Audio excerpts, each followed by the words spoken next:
My father contracted with an emperor-level mecha. My mother contracted with a saint-level mecha. But in this world of contracted mechas, I ended up with a weak chicken pet that has nothing to do with mechas. Just when everyone at school was mocking me as a waste, the system descended. Ding! Congratulations on successfully contracting with a god-level beast form mecha. The divine beast Qilin has been sent to your mecha space. Upon hearing the system sound in my mind, I just wanted to shout out one sentence. 30 years on the east bank of the river. 30 years on the west bank of the river. Do not bully the young and poor. Today is the contract ceremony of the Mecha Academy. A beautiful girl walked out from the crowd, placed her hands on the contract stone, and a huge virtual shadow descended from the sky. The blue mecha emitted a faint soft light in its form. Zhang Yuro, a defensive water elemental mecha of the ordinary level, had a happy smile on her face as the teacher announced the contract result. A defensive elemental mecha was just right for her, and she knew she couldn't handle the sharpness of an offensive mecha as a girl like her. At this moment,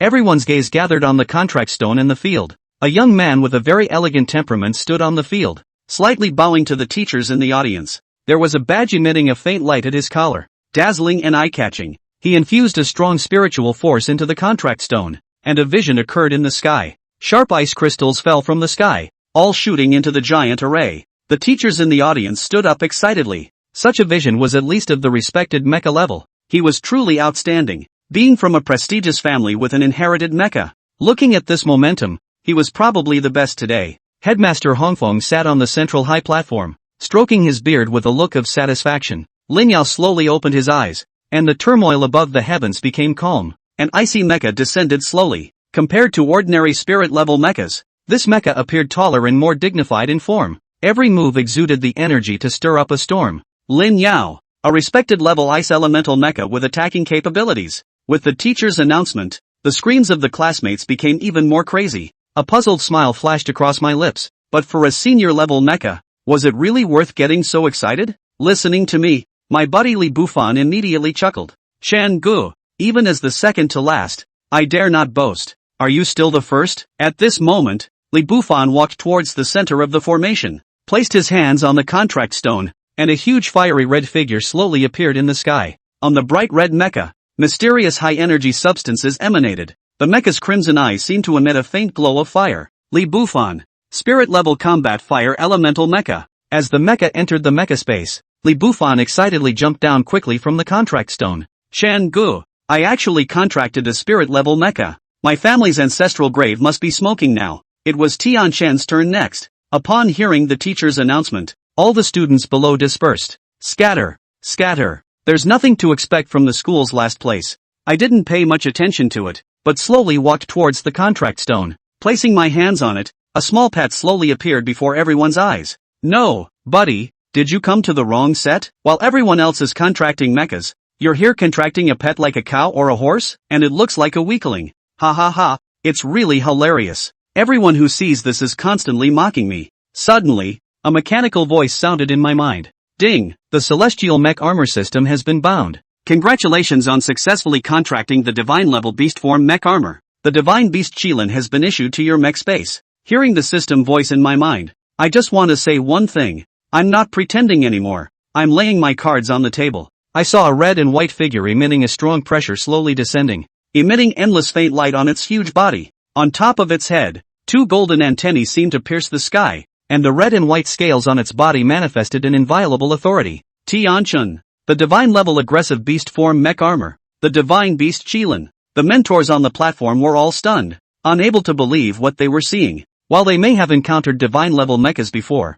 the divine beast Qilin was beyond their wildest imaginations. Some students with weak mental strength had already succumbed to the pressure. Kneeling before the Qilin, Lin Yao's gaze remained fixed in place, thinking that his own superior level mecha was already the limit, never expecting that Tianchen would directly contract a divine level beast form mecha. At the same time, Headmaster Hong Tao's released barrier energy instantly retracted. His shock and excitement in his eyes were no less than anyone present. As someone who had experienced countless battles, he was well versed in the forms of mechas. The growth potential of divine level mechas was limitless. Looking at my figure, the admiration and astonishment in his eyes were evident. How had he never heard of such a humble and talented prodigy before? After much contemplation, he still couldn't recall which noble family in Daxia had the surname Tian. As Hong Tao's majestic voice rang out once again, the entire venue became even more uproarious. I announced that the contract ceremony of the Lon City Junior Mecha Academy was officially over, hoping that they could use their knowledge and mastery of mechas to defeat all the star beasts in the world.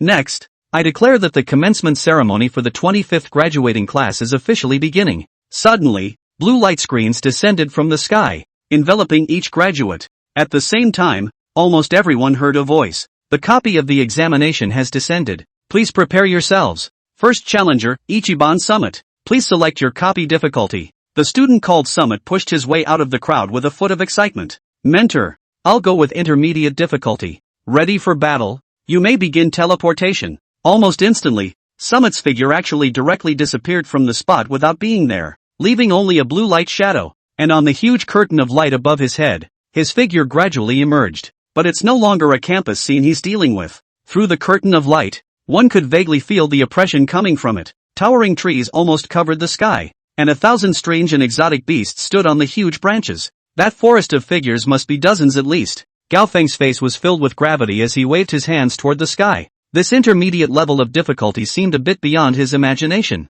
This examination copy is surprisingly coming from a real alien beast. As the mecha space opened, Summit's mecha instantly appeared in front of him. The earthy brown mecha was permeated with a heavy aura, and the bright eyes were revealing thousands of battle intent. As the energy surrounded him, Peak entered within the cockpit of the mech. The first battle that belonged to him had come. Su Nua wrapped his arms around his shoulders and looked at the giant screen as he said indifferently, Bu Fan, guess if he can make it through. Li Bufan was thoughtful and serious. Intermediate difficulty is okay. I don't think it should be a problem with mortal level mechs. A playful smile appeared at the corners of Su Nua's mouth as he stretched out 3 fingers. I can't say 3 minutes. He's bound to lose. Li Bufan was obviously quite unconvinced, frowning at Su Nua. No, I don't believe this. An Earth attribute mecha, even if it spells defense, it can't possibly support it for only 3 minutes. Su Nua wrapped an arm around Li Bufan's shoulders, the expression on his face that was human and harmless. Well say, bet on it la.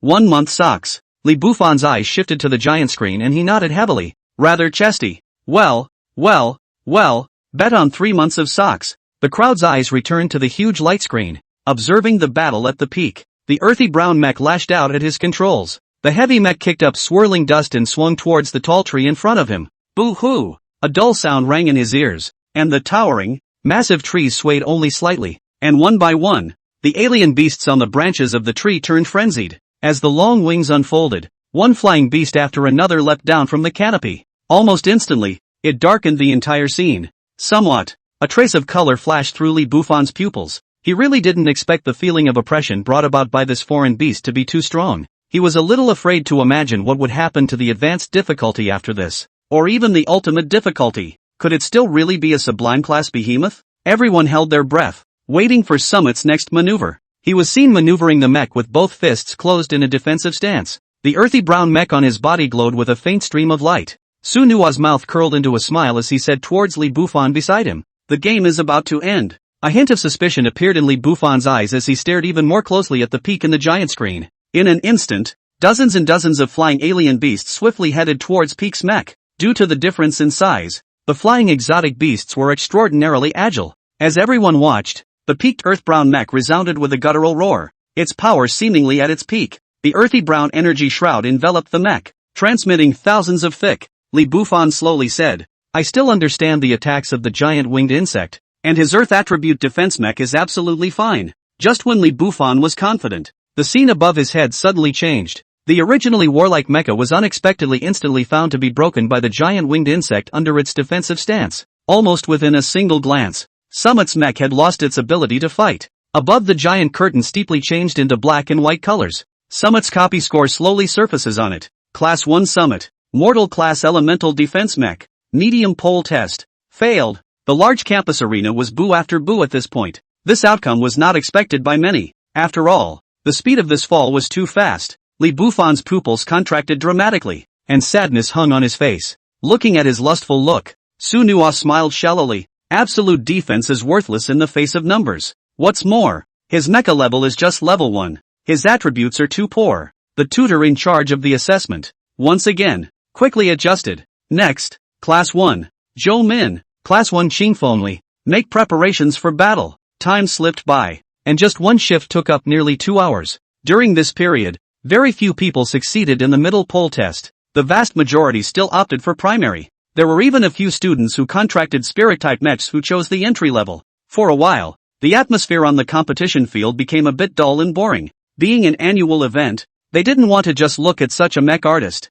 Center bleachers of the competition field. A middle-aged man in a military-style uniform, his sharp eyes as hooked as a falcon's, stared intently at the graduates below the stands. Matriarch Lin, isn't it your little guy's turn next? I wonder if there's still a chance to see the secret techniques passed down by your clan. Lin Hai smiled bashfully, stroking his long beard with one hand. Elder brother Han, you're joking. After passing this examination, I'd like to let that Lin Yao kid go to your army for some training. I'll be counting on you to take care of me when the time comes. The expression on Han Feng's face was more than a little serious, and he didn't rebuff or promise. If you want to go to the army to train, then you must necessarily be the best of the best. It seems that old brother Lin is very confident. Lin Hai picked up the glass of water on the table and drank it all in one go. An endless confident bravado seemed to emerge on his face. Arashur City. My Lin family is also considered to have been inherited for 100 years. So just ask which graduation test was not crowned by my Lin family's children. With Lin Yao's Zun-ranked mecha, there's no need to use my clan's secret techniques. Lin Hai's words were filled with expectations and confidence in Lin Yao. On the side, the president of the Mecha Association, Feng Mingzi, said nonchalantly, there's still a god-level mecha in this session, the Beast State Mecha Kirin. That qualification is 1,000 times more powerful than your clan's coal ice. Lin Hai's brow was clamped with an unnamed smile. Old madman. For these rookies of theirs, mecha qualifications don't play a big role, do they? It's still experience and degree of maneuvering that really counts. My Yaoer can be said to be accumulating experience from his mother's womb. A small test is no big deal. A few bigwigs were in the center seat, talking and laughing, and seemed to have laid out the fate of all of them across the room. Suddenly, a loud shout appeared in the arena. Lin Yao, you're so handsome, love you. Lin Yao, you are my god. With Lin Yao's appearance, certain young girls above the seats were all abuzz. The last player of Class 1, Lin Yao enters. Please choose the difficulty of your test. Only the blue light on Lin Yao's body was changing rapidly. I choose the advanced test. Ready for battle, ready to teleport.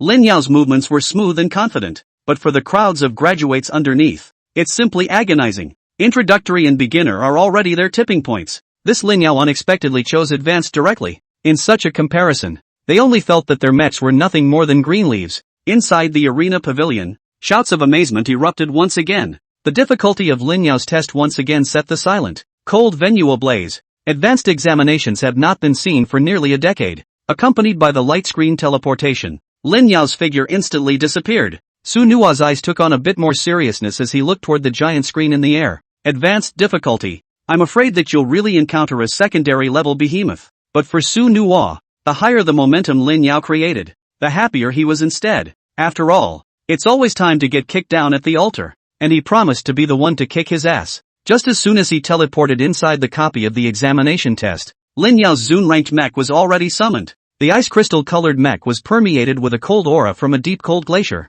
and across the space, one could vaguely feel the palpitating extreme cold. The two bundles of ice rin on both shoulders set off the mech even more handsomely. Like a giant of ice, it peered into the silent world of copies. Lin Yao maneuvered his mech and quickly swept forward. The precision of his maneuvering was not at all like that of an introductory mech artist, and every move seemed to be carefully designed. Suddenly, the sound of a loud wail within the replica suddenly evoked the minds of thousands of people. The huge object that came into view made everyone in the audience gasp. The black beast only had an eerie glow at its eyes. Its tall body of nearly a dozen meters, every fraction of a millimeter it moved was an oppression of the people outside the field. Only to see the mech controlled by Lin Yao clench both of its fists, exploding with a not-so-small sense of power. It's really a secondary-level star beast, the Earth Star Giant Wolf. This advanced examination, it's not for people at all. The students at the bottom couldn't help but whisper. For them, what was presented in front of them was a visual feast. Lin Yao controlled the mech and charged forward with an arrow step.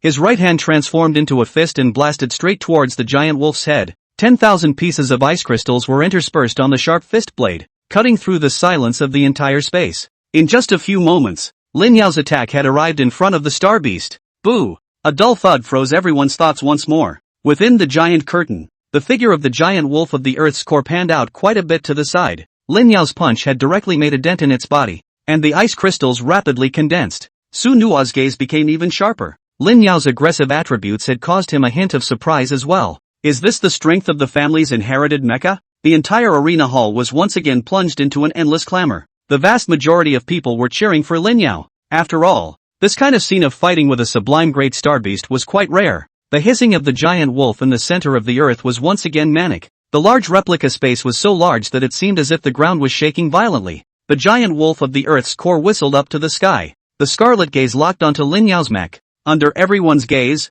the giant wolf of the earth's core quickly returned the favor. A pair of sharp claws viciously pounced on Lin Yao's mecha. An ice-like electric flower bloomed on Lin Yao's mech. The attack of a sublime-class star beast was not something that could be resisted casually. After all, to Lin Yao, the mech he was controlling was nothing more than an unevolved initial mech. Lin Yao's mecha crossed his hands in the air and once again took up a defensive stance, and his figure retreated even more quickly toward the back. There was a hint of palpitations in the eyes of Principal Hong Tao's few people. In their opinion, Lin Yao's choice of an advanced examination was already risky enough. Although within the examination exam copy, the strength of all the giant beasts was weakened by 40%. However, the secondary level star beasts were still a disaster for these novices. However, Lin Hai's heart was not in the least bit panicked, but on the contrary, he was very confident. I'm sure Lin Yao will be able to accomplish it. That guy is just a level 1 star beast. When my grandson Lin Yao attacks again, I will be sure to behead his wolf. Lin Yao also seemed to be confirming Lin Hai's words, and his defensive stance was changing silently. Unevolved mechs are not equipped to learn and use ancient martial arts techniques, so for newbies everything depends on the degree of control and attribute potential of the mech. Lin Yao's training in the family base had never stopped, and his control of the mech had long been applied to his heart. Although his own mecha had only just been awakened for a few days, it didn't hinder the tacit understanding between them. What's more, as a descendant of an inherited family, his mech had special attributes that he was born with. The eyes of Lin Yao's mech instantly turned ice blue, and the cold air emanating from his body quickly condensed, becoming layer after layer of ice armor on his body, only to see his two huge arms snapping open and grabbing the head of the geocentric giant wolf straight away. The violent tearing sensation caused the hissing of the low-star giant wolf to become even more muffled. Along with the release of the spitting sound, Lin Yao's mecha directly lifted its body and threw it towards the back. After all, without the support of mecha ancient martial arts, everything relied on brute force. After the attack worked, the body of the giant wolf of the earth's core prostrated itself on the ground, its dazzling fangs flaring outward. Under everyone's watchful eyes, Lin Yao's mecha quickly took off into the air, waving both fists in the air and rushing up. Boom, boom, boom. Endless and continuous collision sounds rang out, in which there was also a low cry from the giant wolf in the center of the earth. After half a minute, the body of the giant wolf in the center of the earth was filled with depressions of one shape or another. The ice crystals condensing on its body covered it completely, and Lin Yao's mecha was also half kneeling on the ground. Its energy value almost depleted to the extreme as well. Lin Hai stood in the center of the arena, his hands stroking his beard with relief in his eyes. Lin Yao's performance didn't let him down one bit. Elder brother Han Feng, now my grandson is qualified to go to your place for some training. A slight smile spread across Han Feng's face as he said, this Lin Yao fellow is indeed good. The test copy actually managed to take out a sublime class star beast. Even though it's only a level 1, that's not something that can be compared to an ordinary giant beast. As for the adventure, there's no rush. Let's talk about it. The words of the tutor in charge of the duplicate examination also trembled a little more. Class 1 Lin Yao, Zune Class Elemental Sex Mecha, Advanced Examination Success. Assessment results are being evaluated. Temporary number 1 in the database. The following unassessed students are invited to get ready. Li Bufan sat beside Su Nuo. A few more points of gravity on his face. No, is he cheating? It's a bit perverted, isn't it? An unevolved Zune class mecha can take out a sublime class star beast? It's so fake. Su Nuo listened to Li Bufan's chatter and heavily slapped his head. Don't you know the saying? Poor people rely on mutation. Rich people rely on technology. His ice attribute mech is a family inheritance, and the ice attribute attached to his attack has already greatly restricted the movements of the geocentric giant wolf. Freezing your body, that's not a casual death. Listening to Su Nuo's words, it was as if Li Bufan came to a realization.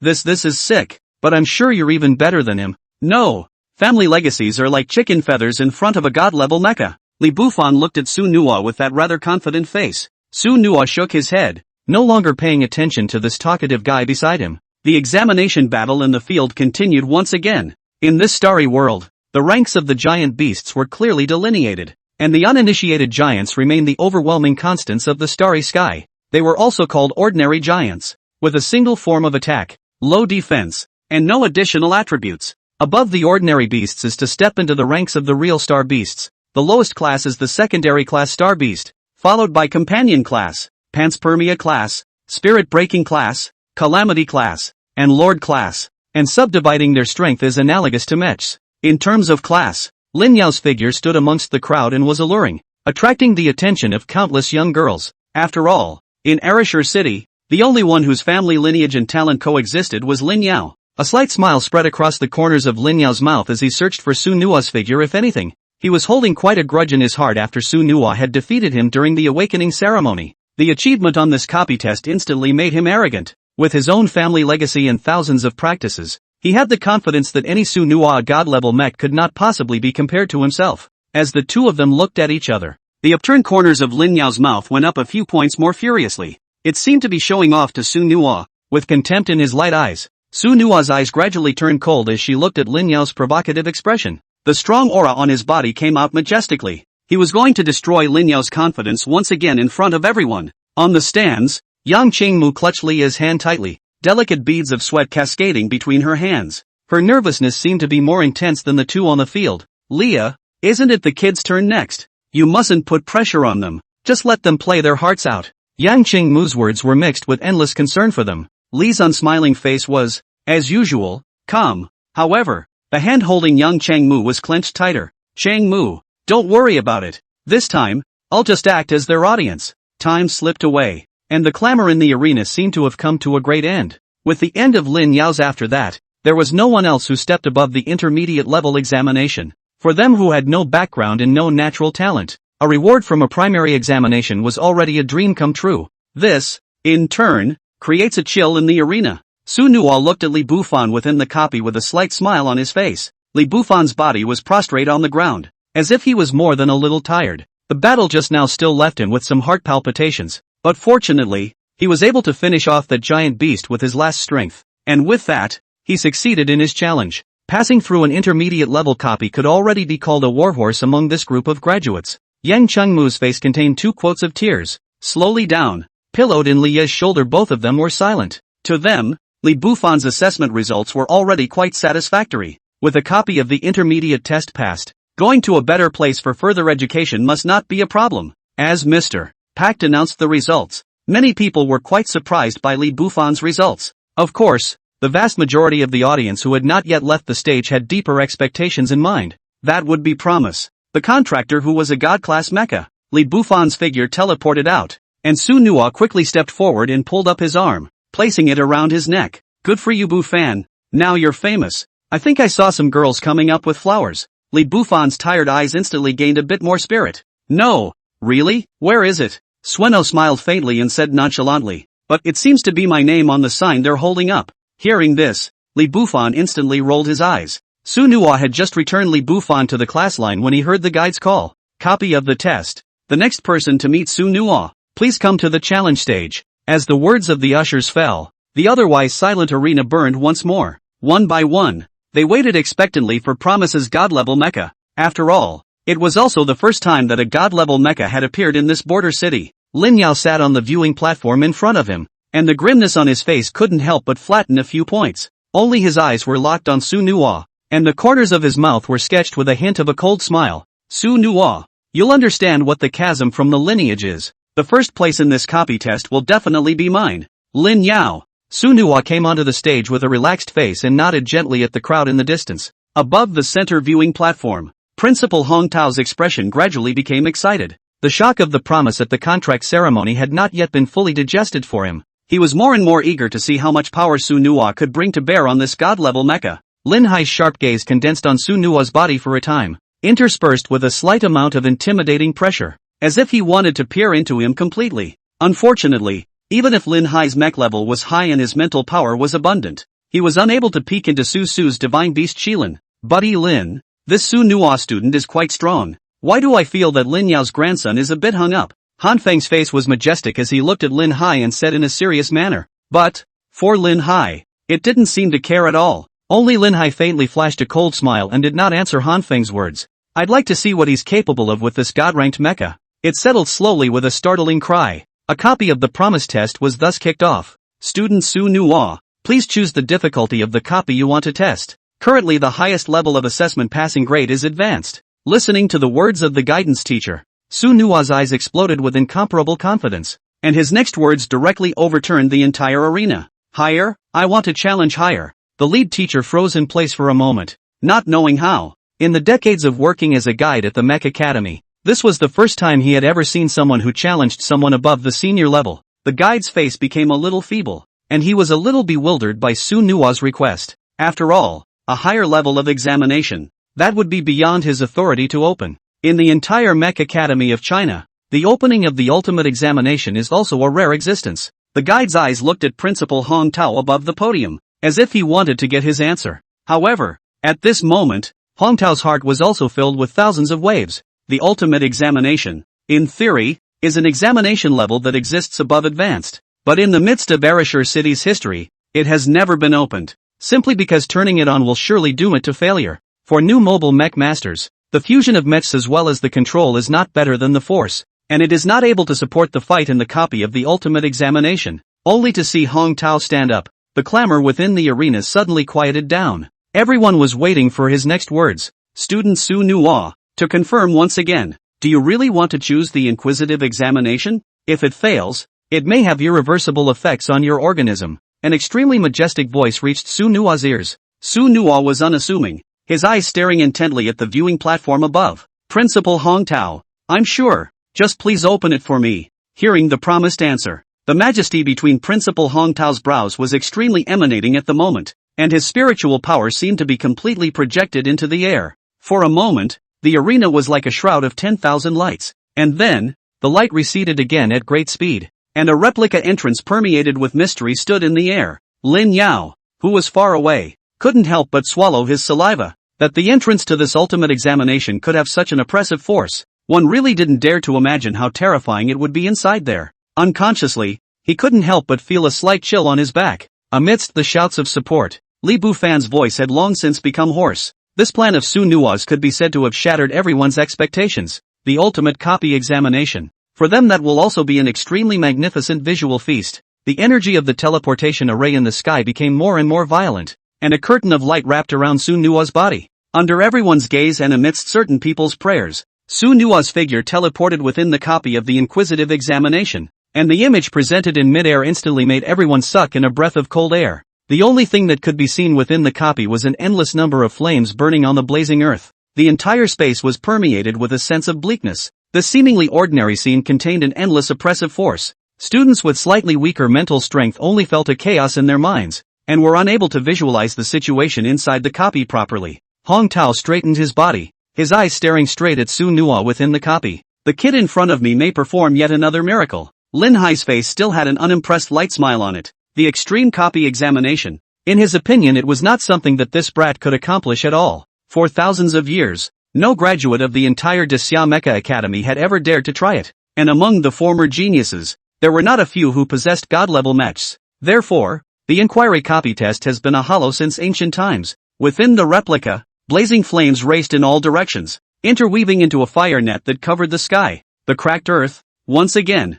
intensified its transformation, and the moment Su Nua's Qilin mech landed, a thunderous clamor erupted throughout the arena. Shout after shout followed. Su No, so handsome. I'm afraid this mech is the most handsome I've ever seen in my life. The eyes of the little fangirls each hated to become more and more fervent. The crown of Su Nua's unicorn mech had several dragon halberd-like angles that went straight into the clouds, and the flowing white mane extended backward like flowing crystals, and the red and white scaled armor pieces on his body showed off an unparalleled brilliance. The arms stretched down, setting off a riot of energy. This was the dominating power of a god-level mecha. Lin Yao's Zun-level mech had long since dimmed at this point. Only Su Nua stood within the cockpit, and the beeping sound of mecha space in his head came as expected. The Kirin mecha has materialized. Current mech fit 80%. Mecha sequence, 0. Su Nua's gaze moved into the fire-filled sky, and the red glow in the Qilin mech's eyes became more and more dazzling, and his combat status had already been turned on by Sueno. The riot of blazing fire energy in the sky became even more prevalent.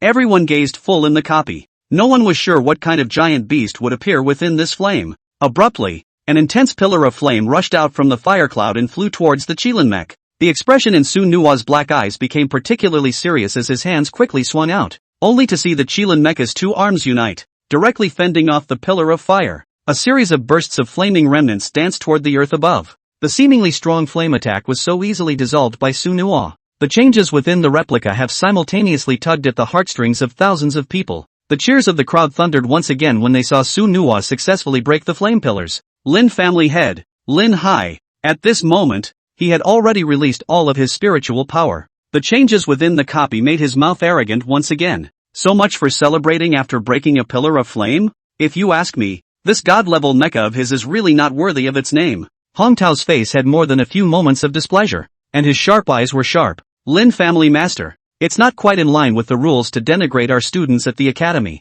Han Feng, who was on the sidelines, took over the conversation and went right on with it. Yes, old brother Lin Hai, your pattern is a bit too small. One pillar of flame means nothing, but what if there were 10 or 100? Han Feng's words were quite a bit of flirtation, and Lin Hai crossed his eyes and only said with a light hum, it's just a fluke, kid. The defense of a level 1 god-ranked mech will hold up against 2 pillars of flame at most. If you don't believe me, we can wait and see. When the red flame dog shows up, he's bound to lose. Nebulae rolled and flames blazed within the copy, but once again fell into dead silence, as if everything has never happened. But Promise in the cockpit thought otherwise. To him, with his previous life's gaming experience, it was as if this was the calm before the storm. The real star beast is about to show up. The griffin mech moved its wrists, emitting a thunderous thunderclap, only to see him dive down on one leg, the fluid machinery above his leg building up strength. The entire Kirin mecha poised to strike. Sunhwa's black eyes also became particularly serious.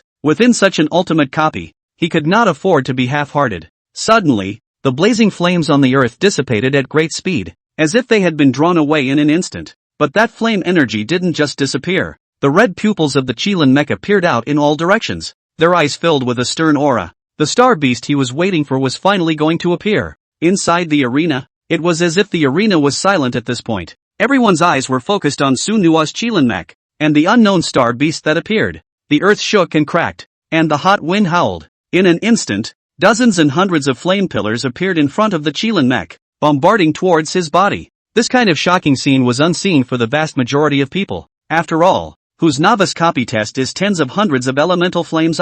Lin Hai had an inexplicably faint smile on his face, as if he had already spied Sunhwa's end. Flame pillar, a means of attack that belonged exclusively to fire-type star beasts. It was rumored that the blazing pillar of flame that erupted from a demigod-level star beast could traverse thousands of miles and burn everything in the world. And even if it was an ordinary star beast in front of Sunhwa, by virtue of the fact that he was a novice, by no means could he easily dodge these pillars of flame. The world knew that new mobile armor that hadn't completed the sequence upgrades, that attack and defense was almost negligible. But Sueno doesn't seem to agree with this, because, unknown to the world, how horrendous the primary attributes of a god-level mecha were. As the pillar of flame approached, the fluid mane on top of the Kirin mecha's head became red, like the pupil light of an eye. Under Sunhwa's control, the Qilin mecha rose into the air, and a pair of dark red light wings abruptly appeared above its back. The manifestation of the wings of light immediately made even the pillars of flame inferior by a few points. Into the air, the Qilin mech flashed quickly under Sunhwa's control.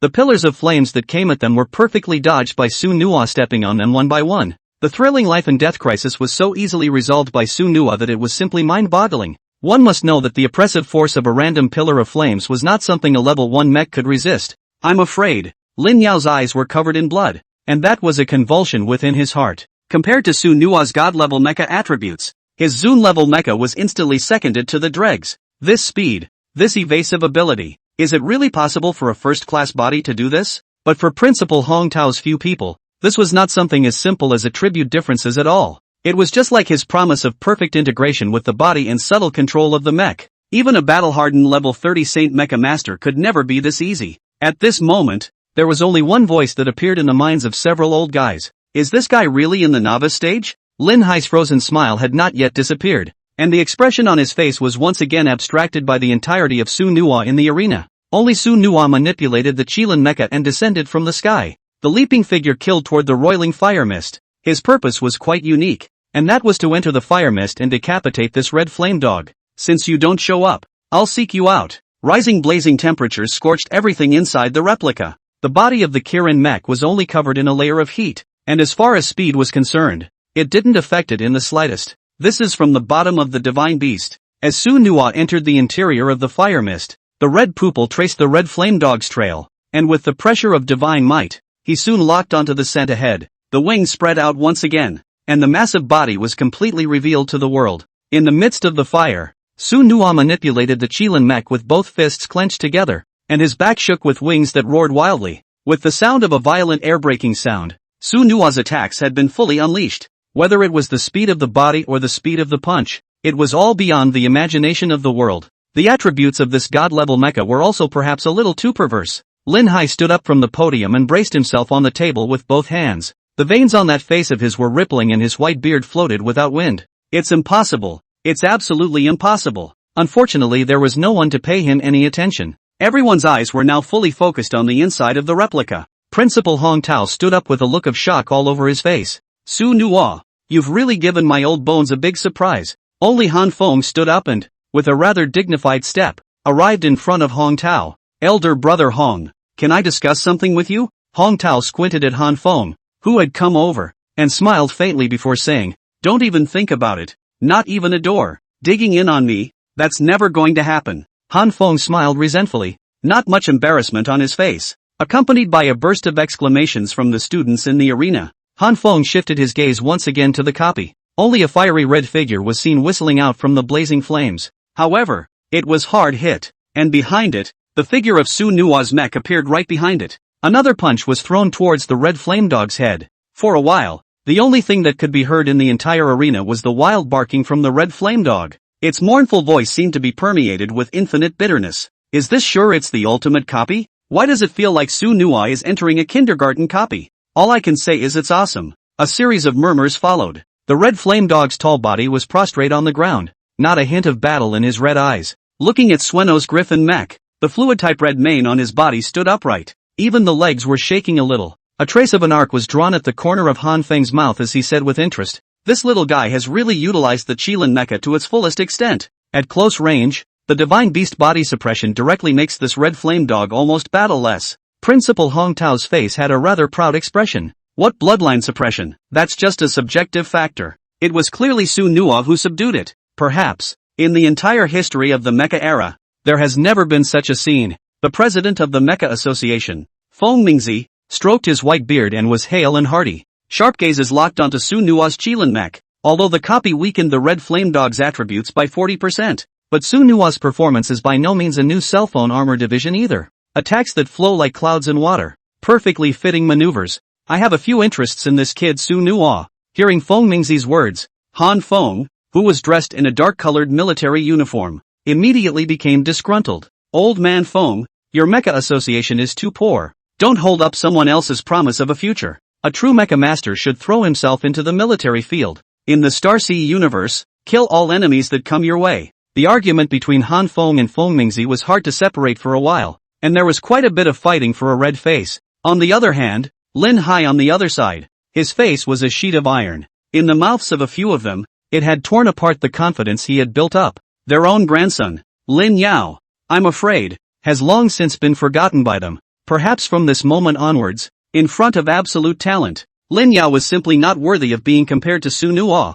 Only Lin Hai stood up and kicked the chair behind him away. Headmaster Hong, there are matters in the family, so I'll leave first. This child Lin Yao, I'll take him away first as well. Hong Tao smiled skinlessly and obliged. Patriarch Lin, Su-Nua being so talented is really a lucky thing for Erishur City. Why don't you stay and have a drink? Han Feng, who was beside him, peeled Lin Hai straight to the side and yelled at a few people. Old man Lin, just leave. What's the point of wasting words? Old man Feng, this Su-Nua brat must give way to me. I said so. No one who comes will be able to protect him. Lin Hai's face had an unhappy look on it as he gritted his teeth. However, he could only hold his tongue in the face of Han Feng. After all, who in the entire Great Summer Kingdom did not know the toughness of the people in the military department? Even if he was the head of a family in a border city, it was not something he could just mess with. Principal Hong Tao looked at the two who were still arguing and smiled a little more in his heart. No matter where Su-Nua went to further his training, it was still a student who had come out of his Erishur City Junior Mecha Academy. He, the principal, was tainted in any case. Inside the arena, there was silence. Thousands and thousands of people, all of them were staring at each other with their eyes and mouths slightly open. The scene within the examination copy caused an impact on them that could not be digested for a long time. Only Su-Nua manipulated the Qilin mecha and had come into close contact with the red flame dog.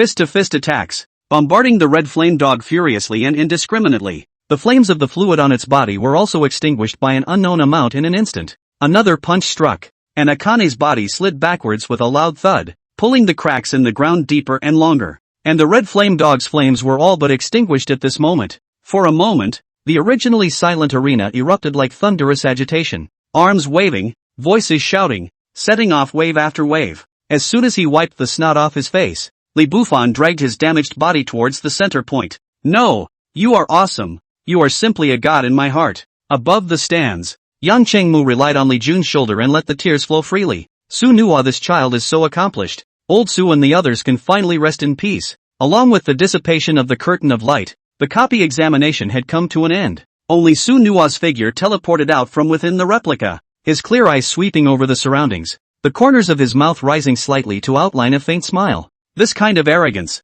of all the students present, he was the only one who had this capital. Su Nuwa suddenly felt a riot from the Qilin mecha within the mecha space, and the attributes on his body seemed to be growing. Mecha upgraded? When Su Nuwa's words settled, he directly opened the mech panel. Beast Mecha, Kirin, Companion Qualification, Divine, Current Level, 2, Source Energy Value, 320, Functional Value, 320, Ancient Martial Arts, none at this time, Sequence, inactivated. The surfacing of the information panel reinforced Su Nuwa's suspicions. I didn't expect that this copy test could also raise the level of the mech. Looking at the mecha's source energy as well as its functionality values, Su Nuwa's heart was also a bit of a wreck. The additional attributes of a god-level mecha could be so much. An ordinary level 2 mech would only have a source energy value of 150 or so, and it's amazing that his own value is directly disliked at 300. The source energy value is the equivalent of a mech's blood tank. The functional value is the value under the neutralization of the mech's speed and attack. Of course, the mecha sequence's awakened attributes and ancient martial arts skills were not counted. Sequences and martial arts abilities are stacked on top of base attributes. As the information panel was put away, Su Nuwa's thoughts gradually returned to reality. Wave after wave of shouts swept almost the entire arena. Su Nuwa's appearance directly caused thousands of people to go wild. This is the charm of the mech, and it honors the gifted. He only saw Lin Yao following behind his family's old man, his back hunched and his eyes full of despondency. Once upon a time, he had fantasized countless times about golden rain descending upon his body. Unfortunately, everything that was fantasized about is now a lost cause. Lin Yao looked at the towering Su Nuwa, the unwillingness in his eyes burning once again. The nails on both hands clamped deep into the palms, and the expression on his face became distorted several times. Promise, what I have lost, I will repay 100-fold. Lin Yao stared at Su Nuwa and said slowly, word by word. Li Bufan limped to Su Nuwa's side, and as soon as he did, he directly embraced his arm.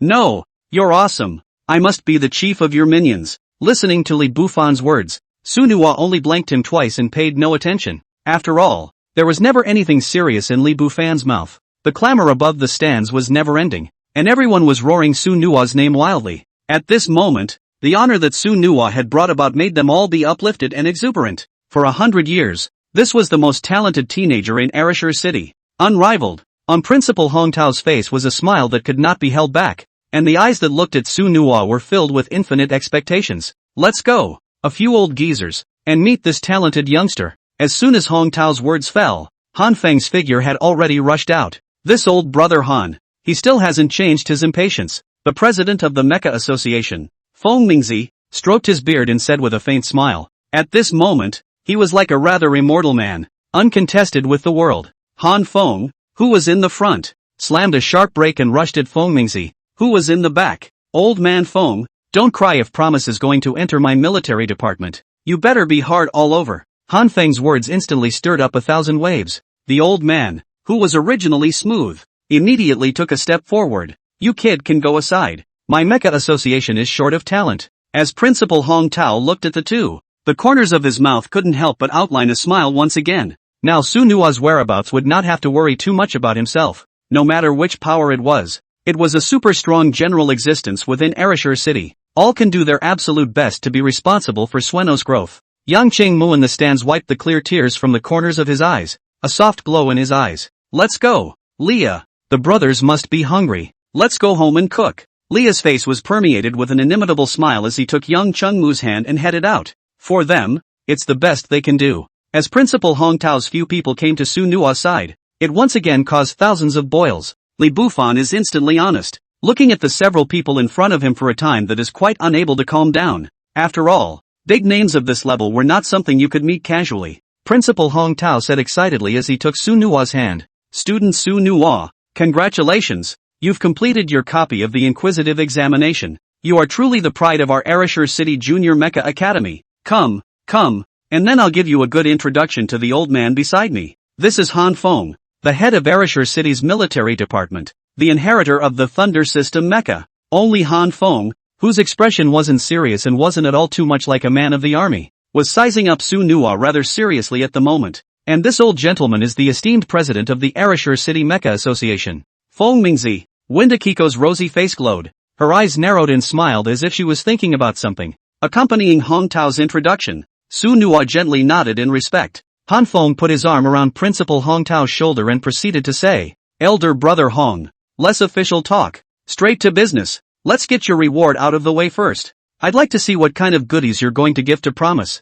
You dime a dozen old rooster. Han Feng's words instantly caught Su Nua's mental attention, forcing back the laughter in her heart. Su Nua turned her clear gaze towards Hong Tao. After all, by choosing the Inquisitive copy, Su Nua was running towards the mysterious reward. Otherwise, how could you not take such a risk? Feeling the gazes of the crowd, Principal Hong Tao's face suddenly became a bit colorful. Only a few light coughs were heard before he gave a rather helpless expression. I didn't expect any of my classmates to pass the Inquisitive copy either. It was purely unprepared. Su Nua, how about owing it this time? Su Nua looked at the principal in front of her, and for a moment, she was a bit teary-eyed. But before he could say anything, Han Feng spoke directly. Elder Brother Hong, not prepared? That's fine. Just go directly to your office and move it. I've heard that you have quite a few good materials in your collection. Han Feng's words immediately aroused Su Nua's interest, but after all, it was the principal, and he already didn't dare to make too much of a fuss.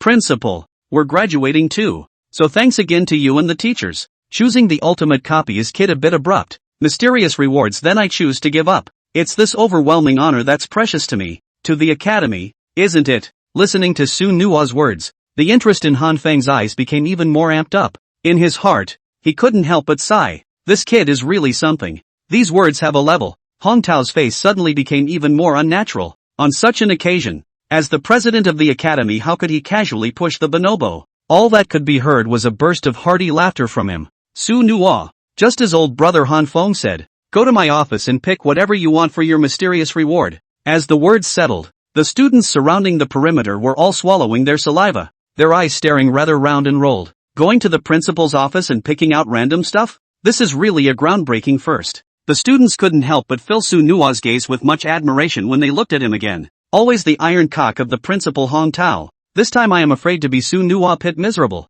Su Nua listened to Principal Hong Tao's words with a bemused smile on her cheeks. Both hands were then joined together in a slight bow. Kid Su Nua thanked Principal Hong. I'll be respectful. I wonder, what else do you seniors have to do? Han Feng raised the standardized cloak behind him with a wave of his hand and walked over to Su Nua. Student Su Nua, it's not quite appropriate to talk about this here. Why don't you go to my military headquarters for a cup of tea? One word started and caused thousands of waves. A personal invitation from Han Feng, the king of the Ereshur City Military Department? Everyone's mind understood what this would mean. After joining the Daxia army, calendars and resources at all levels, etc., will be flowing. It is even more unlikely that the Lin family clan in Lancehao City will ever taint a hair on Su Nua's head again. The expression on Li Bufan's face instantly became abstract. The only sound in the whole ear was the swallowing of saliva. Everyone's eyes were colored with shock. This olive branch can be a golden olive branch. Su Nua rubbed his head and was about to open his mouth to reply when Feng Mingzi,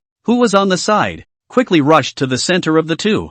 Mr. Suno, wait. Hearing Feng Mingzi Sr.'s urgent voice, Su Nua's lightly opened mouth slowly closed, turning to him with a rather curious expression. Feng Mingzi stroked the long beard under his jaw, his eyes becoming exceptionally clear. Student Su Nua, there's no need to promise this Han Feng guy first. I, the Ereshur City Mecha Sub-Association, extend an invitation to you at the same time. As long as you're willing, I'll do my best to cultivate you, and in a few days you're bound to become a pivotal talent of the Daxia Mecha Association. A faint smile spread across the corners of Feng Mingzi's mouth as he proceeded to speak. For a moment, the waves that had originally been lifted by Han Feng's few words had instantly become a tsunami. Everyone present was shaken. Feng Mingzi, which was the president of a city's mecha association, in some ways could be considered the head of Ereshur City's real power. And now, for the sake of the promise, he even went straight down to fight with Han Feng in person. Su Nuo stood still amongst the two and did not answer. Instead, the students gathered around them had long been in a mess. Senior Su Nuo, it's so awesome. It's not just an iron rice bowl. It's a ladder to the clouds. Get into the Mecha Association. That's a good one. Senior Sueno, bullshit. The military department is the #1 in the world. And the name of Senior Su Nuo will surely be left among the stars. If I could get into any one of them, I'd drive a luxury car and live in a mansion. Boundless clamor madly surged into the ears of Su Nuo's few people. Li Bufan froze in place, his eyes becoming a little listless, and he didn't seem to have slowed down yet either. Only Han Feng stepped forward in a single stride, directly forcing himself to level in front of Feng Mingzi. Old man Feng, this isn't appropriate. It stands to reason that it should be first come first served, doesn't it? The corners of Han Feng's mouth rose, and the arrogance in his eyes was quite compelling. Feng Mingzi slightly waved his hand, only to feel endless spiritual power bursting out from within his body. Han Feng, Su Nuo is such a great talent. Won't he be buried in your military department? Also, this is not your mech army camp. Your words are of little use. Hong Tao looked at the aggressive too, and some gravity suddenly appeared on his face. Even he hadn't expected it to be this picture. Su Nuo's divine beast Mecha, although in the entire city of Ereshur, was a former unparalleled existence. But Sueno's growth is not something that can be glimpsed in a short period of time. How far he could grow after that, no one could be sure. But it was so full of unknowns that it was also able to attract the two forces of Ereshur City to fight over each other. Principal Hong Tao had a faint smile on his face and seemed to be lobbying the two of them for something. However, at this moment, for Han Feng and the two of them it had long been an arrow on a string that had to be sent. Promises bound to make his own choices. Lin Yao, who had walked to the door, stopped in his tracks. His black pupils were covered with bright red blood, and the air around his body was completely frozen and no longer flowing. This brat Su Nuo, what a stroke of luck. A place that even my Lin family can't dabble in is so open for him. I hate it. Lin Hai, who was walking ahead, was indifferent, but his face was still twitching. Han Feng and Feng Mingzi's behavior could be said to have thrown his old face straight to the ground and trampled on it. Yaoer, such humiliation will be recouped, and Grandpa will definitely arrange everything for you. Su Nuo, that nameless boy, thinks he can't be helped because he's climbed to a higher branch? Principal Hong Tao looked at the two arguing guys and turned his gaze for help to Su Nuo. This matter started because of him, and naturally it will end because of him. Su Nuo's choices might affect his future mecha career for the rest of his life. Originally incomparably noisy arena hall, once again quiet. The large venue as if you can hear a pin drop like. Everyone was waiting with bated breath, bright eyes looking at each other, netting their ears to hear the answer to the promise. Which power would this Ereshur City's proud son of God choose? Only Su Nuo slightly owed his body, the expression on his face as calm as a lake. Thank you two seniors for inviting me, but for me, it's really hard to bear its love, and the kid is used to going alone, so it's just. Still, there's nothing wrong with an occasional visit. Hearing Su Nuo's words, Principal Hong Tao froze in place all of a sudden. He'd imagined the myriad answers to the promise, joined one of them, even begged for himself. But it never occurred to me that Su Nuo could refuse so dryly. To know, in a small city in a side of mech division thousands of existence, the vast majority of people as well as the mech qualification is mediocre, and even the Sea of Stars have not been able to peep to, without enough mecha resources. It was like climbing up to heaven to become a giant. Hong Tao's principal's lips were lightly parted, and a few more points of appreciation were added to his eyes as he looked at Su Nuo. This kind of vigor is not something a teenager of this age can have. Mr. Suno, as your principal, I will certainly support you in all your choices. Don't forget that this place is always behind you too. Su Nuo nodded heavily and agreed with a single bite. After all, Principal Hong Tao's office has so many good things. He ironically must come off an ah. The smile at the corner of Han Feng's mouth grew even bigger, and there was a bit more bravado in his words. Good, good. Refusing to join the military department. You kid is still the first one. If you need any help, just ask me. Elder brother Hong. Old man Feng, don't keep me for dinner. I'll leave first. As soon as Han Feng spoke, his figure had disappeared in front of the crowd. Feng Mingzi continued to curse after he left.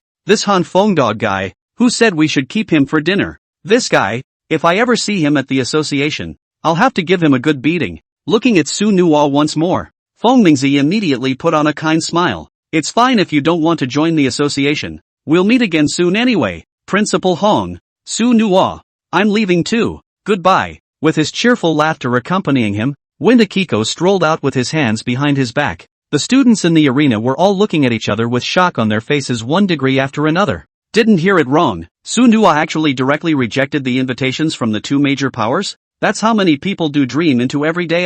And then waste mecha masters in the Mecha Association can also be cultivated into super strong mecha masters. Senior Sunhwa's arrogance is something I admire in capital letters. For a while, thousands of discussions sparked a boil in the arena. Principal Hong Tao came over to Sunhwa and lowered his voice. Sunhwa, when are you planning to go to my office to pick up your reward? Or do you want to need something? I'll keep an eye out for you. Sunhwa tilted his head and seemed to go into thought. Principal Hong Tao's collection that is known far and wide. Any one of the things taken out is not simple. Sunhwa scratched his head and laughed resentfully. Principal Hong, I don't need to trouble you more. Why don't I just go pick it out myself tomorrow? I'm a bit tired today and want to go back to rest early. Boo Fan, let's go. Go home. It was only with the fall of Sunhwa's words that Li Bufan awoke from the tremor, only to see him wrapping his arm around Sunhwa's shoulders, the curve of his mouth already grinning up to the sky. No, can I hug your thigh? With that, his hands tried to instantly feel downward. Sueno stepped back and kicked out,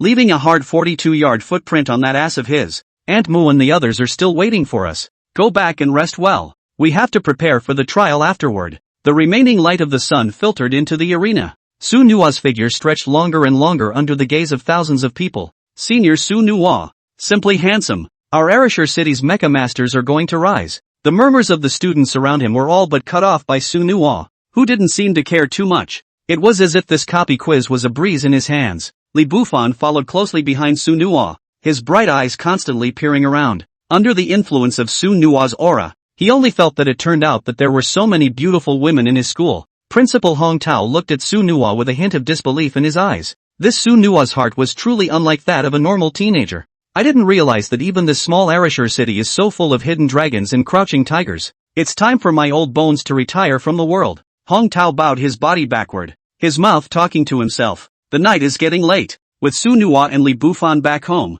it was impossible to settle down anymore. No, L, we don't know how many years we've been waiting for this day. You haven't let Aunt Mu and your uncle Yaha down, and you have no regrets in this life. Yang Changmu clutched Sunhwa's hands tightly, and although there were still a few oil stains on her palms, it was really hard for her to press down on the excitement in her heart. Aunt Mu, you're being serious. I've been taken care of by you guys for so many years. Before Sunhwa could finish his words, he was interrupted by a bright smile. Boo Fan, happy today. Come and accompany my old man to drink a few cups. I've waited 10 years for this drink, and owe it for 10 years. Sunhwa and Li Bufan looked at each other and casually threw their school bags onto the ceiling. Uncle Ya, Dad, my brother and I will drink you down. Yang Changmu put down his pulled-up apron and looked at the father and son trio on the dining table, his eyes full of softness. Boo Fan, also grown up. A joyful atmosphere filled the entire dinner table, and Li Bufan hated to chatter out all the words of his life. Dad, Mom, you guys left the stage a little early. You don't even know what the scene was like. Feng Mingzi, Han Feng, that one looked at how horny my brother Nua was, so close to kidnapping him. The Mecha Association, the Ministry of War, what a status that is. It's cool to think about it, but compared to that, it was even funnier to watch their stunned faces when no refused. Sunhwa hastily took a sip of water in an attempt to suppress the breath in his heart. This guy, Li Bufan, is talking about tigers and wolves. Yang Chengmu had a light smile on her face. This isn't exactly setting off your Sunhwa brother's excellence. You have a lot of studying to do in the future. Listening to Yang Chengmu's words, Li Bufan shook his head vigorously. No's talent is just sick. How am I going to learn this? However, I'm already quite satisfied with this spirit class mech. Leah took a sip of spirits into his throat, his eyes filled with relief. Suno, Uncle, I fully support your decision. Feel free to follow what comes from your heart. We will never interfere. Li Bufan, from today onwards, train honestly for me and move towards the military department. Hearing Leah's words, Li Bufan instantly stalled his chopsticks at his mouth. Dad, did I hear right? You want me to go into the military? That's not going to get me killed. Why is No so free? I'm still pro-life. Li Bufan's complaints added a few more moments of joy to the table. If you don't pass the military test in a month's time, you're no longer my son. Consider this drink your pledge of allegiance. Leah once again drank it all in one go, the corners of his mouth drawn into an expression full of reminiscence. Sunhwa looked at Li Bufan in front of him, but he was able to understand Leah's intentions quite well. Compared to the Mecha Academy for further training, the military department was undoubtedly the most suitable place for ordinary family children to try out. Listening to Li Bufan's wail, the crowd once again raised their glasses to the bright moon. Early the next morning, the eye-catching rays of the sun filled the room, and the tall buildings that lined the street showed the vibrancy of the city. Outside the window, flying car tracks weaved around, causing a few moments of turbulence. After Su Nuwa did some washing, he looked at himself in the mirror and the corners of his mouth rose slightly. Old man Hong. I'm coming. Erishur City Mecha Academy. Su Nuwa lowered his head and walked quickly within the campus, beside the raucous without Li Bufan instead of more than a few minutes of silence. Instead, the chatter from his classmates continued. Listening to those little girls' words, Su Nuwa only felt goosebumps on her body and couldn't help but speed up her pace. Knock knock. Principal Hong. Su Nuwa has come to say goodbye. Sueno knocked on the door of the room, then stood taut and silent as she waited. With a crisp sound of the door opening, Principal Hong Tao greeted him from within with a kind face. Su Nuwa, come on in. You even came to bid farewell to this old man of mine. Your kid has a promising future ahead of him. Upon entering the room, Su Nuwa felt the cheerful laughter coming from his ears while his eyes stared straight at the layout of the room. This, true to Han Feng's words, Principal Hong Tao's office was truly a treasure trove. The four walls were inlaid with square after square, whose flickering light could be seen from afar. Ahem. Promise, it's a lie to come and say goodbye to an old man like me. Hong Tao sat on top of the rattan chair with a glance of his eyes and said lightly. Only Su Nuwa arrived behind Hong Tao with a single arrow step. Principal Hong Tao, saying goodbye is the main thing. The second is to get a reward. Don't worry, I'll just take one at random. Hearing Su Nuwa's words, Hong Tao stood up violently, stroking his beard. He had a few happy faces. And take a random one? Do you realize that any random one here is an unrivaled secret treasure? For example, in that blue light box, that's the star core of a 60th level star beast hunted in the deep blue sea back then. And in that red square, that's a warrant from the Mecha Association of the Manhwa State, one of the 9 great states, and the holder enjoys the rights and interests of the highest-ranking Mecha Masters in the Dacia Mecha Association. It can be hard to stop talking about these treasures of his for a while when Principal Hong Tao talks about them. Unfortunately, Sueno's gaze was not controlled by him. What the principal said was certainly appealing, but it wasn't remotely useful to Su Nuwa right now. Only Su Nuwa looked at an iron sword hanging on the wall in the center and raised his hand. Principal Hong Tao, I want to choose that sword. Principal Hong Tao's words of introduction came to an abrupt end, his gaze more than a little hesitant. Promise? Are you sure? It's a broken iron sword. It's the furthest thing from classy in my office.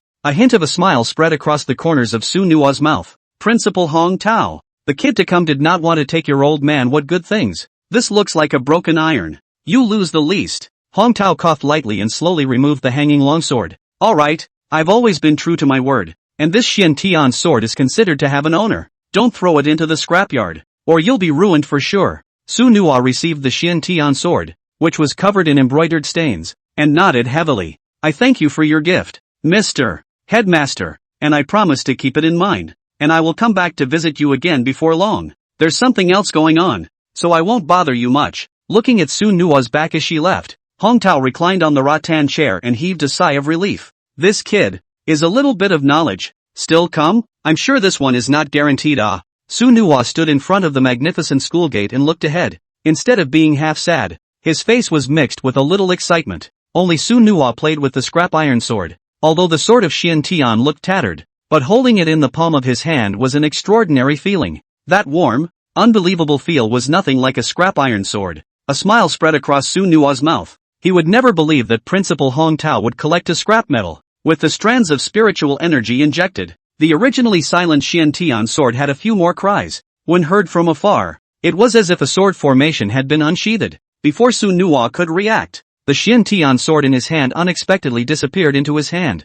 Mecha space. A long, sharp sword was held in the hand of the Kirin mech, and the eerie cold light was a far cry from the previous decay. Su Nuwa couldn't help but let out a gasp of surprise. The Xian heavenly sword had been absorbed just like that? The sword of Xian Tian is activated and ready to be assembled. Attributes, source energy plus 50. Function plus 60. Quality, holy, to be repaired. Accompanying ancient martial arts, not yet activated. Description, a secret treasure from the lost land, possessing the attribute of universal fit. Rumored to be the swords of the 9 domain lords. A light curtain message impacted into Su Nuwa's mind. Looking at the introduction on it, Su Nuwa's mind became even more determined. That Xian Tian sword in the Qilin Mecha's hand was truly extraordinary. If you equip a Xian Tian sword, you can increase your attributes by nearly 1/3. You have to know that the Qilin Mech is only a level 2 mech. and that each attribute is only a little over 300 even with the divine level qualification boost. Before the sequence is awakened, a competent mech weapon is especially important. How many children of big families? The proud son of the sky is also difficult to find this opportunity. After all, the weapons that fit universally with one's own mech that were few and far between. Sunhwa put away his playfulness and proceeded to head directly towards the Mecha Association's premises. He had been longing for those mysterious and novel Star Beast secret realms for a long time. Arashur City, the land north of the city. A tower of 4 directions is situated here, with 4 spires tilting and converging together into a single point, which, from a distance, looks like a pearl in the sky. This is the Arashur City Mecha Association residence. It carries all the affairs of the entire city's mechs, the secret realm of trials, the bounty of the star beasts, the plague of the abyss, and the rank test, etc. Sunhwa looked around as he walked. This was the first time he had come to this place. The flowing defenses that flooded the building were far stronger than the Mecha Academy by several times. Overhead, layer after layer of energy light shields enveloped the sky, seemingly isolating everything above. Around the 4-sided tower, one guard after another dressed in blue stood tall. The spiritual power emanating from their bodies peered at everyone who arrived here. Entering the interior of the quadrilateral tower, the first floor was a large square connected in all directions. The hustle and bustle of the crowd and the unmistakable cacophony of voices made the place especially lively. Little old me, are you here to register as a mech? I've got VLP access here. I guarantee you'll get your license in a day. Sunhwa slightly lowered her head and looked at this big man in front of her and said softly, "Thanks a lot. I don't need it." Looking at Sunhwa's back as he left, the big man didn't seem to be dead in the water. "I say, little brother, seeing as your face is so raw, I think it's better to listen to me." The big man crossed to Sunhwa's side with an arrow step, a harmless smile on his face. "The secret trial is in that place, uncle?" Sunhwa lifted her eyes and stared at his face like a sharp edge. The big man's face became a bit ugly. "Little brother, I'm only 28, just call me Big Brother Zhu." He then held out another finger. "Ask for directions service. 1 alliance coin." Sunhwa let out a light laugh and did not pay any more attention to the shoe beside him. Walking straight ahead, hearing the footsteps behind him, Sunhwa turned around furiously, his intense spiritual power released. The space within a 1-meter radius instantly became condensed. "I don't have any money. If you want your life, you can have it." Listening to Sunhwa's words, Zhu's face still had a faint smile on it, only to see him casually pointing to a spot at the southernmost end of the square where the crowds converged. "The secret trial is just over there. This time it's your brother Zhu Fei who sent you." Sunhwa withdrew his gaze and lifted his feet before walking towards the secret realm trial. As Sunhwa disappeared into the crowd, the dust and clamor of the world swept in once again. Zhu Fei looked at Sunhwa's figure, only feeling is a wave of inexplicable familiarity. But how to think, but there is no way to remember. Level 1 to 5 secret areas are open for a limited time for only 10 alliance coins. Hurry up and harness your mech for a good fight. Before he even approached, Sunhwa heard the sound coming from the instrument above his head. The fiery scene, for a time, made it difficult for Sunhwa to enter any further. The secret realm of trials is the most suitable means of improving battle power for new cell phone armor masters. Within the secret realm, ordinary star beasts of various forms are kept, and fighting there is not life-threatening. It's just a mech scrapping. Compared to the high mortality rate of the star beast bounty, it's a lot better. A notice overhead, noting all matters here. The difficulty of the secret trials corresponds to the level of the mech. A level 1 mecha master was of course only able to choose a level 1 secret realm to try out. To randomly challenge across levels, that was destined to be the destruction of the mech, and the existence of such challenges was expressly forbidden in the Outer Association.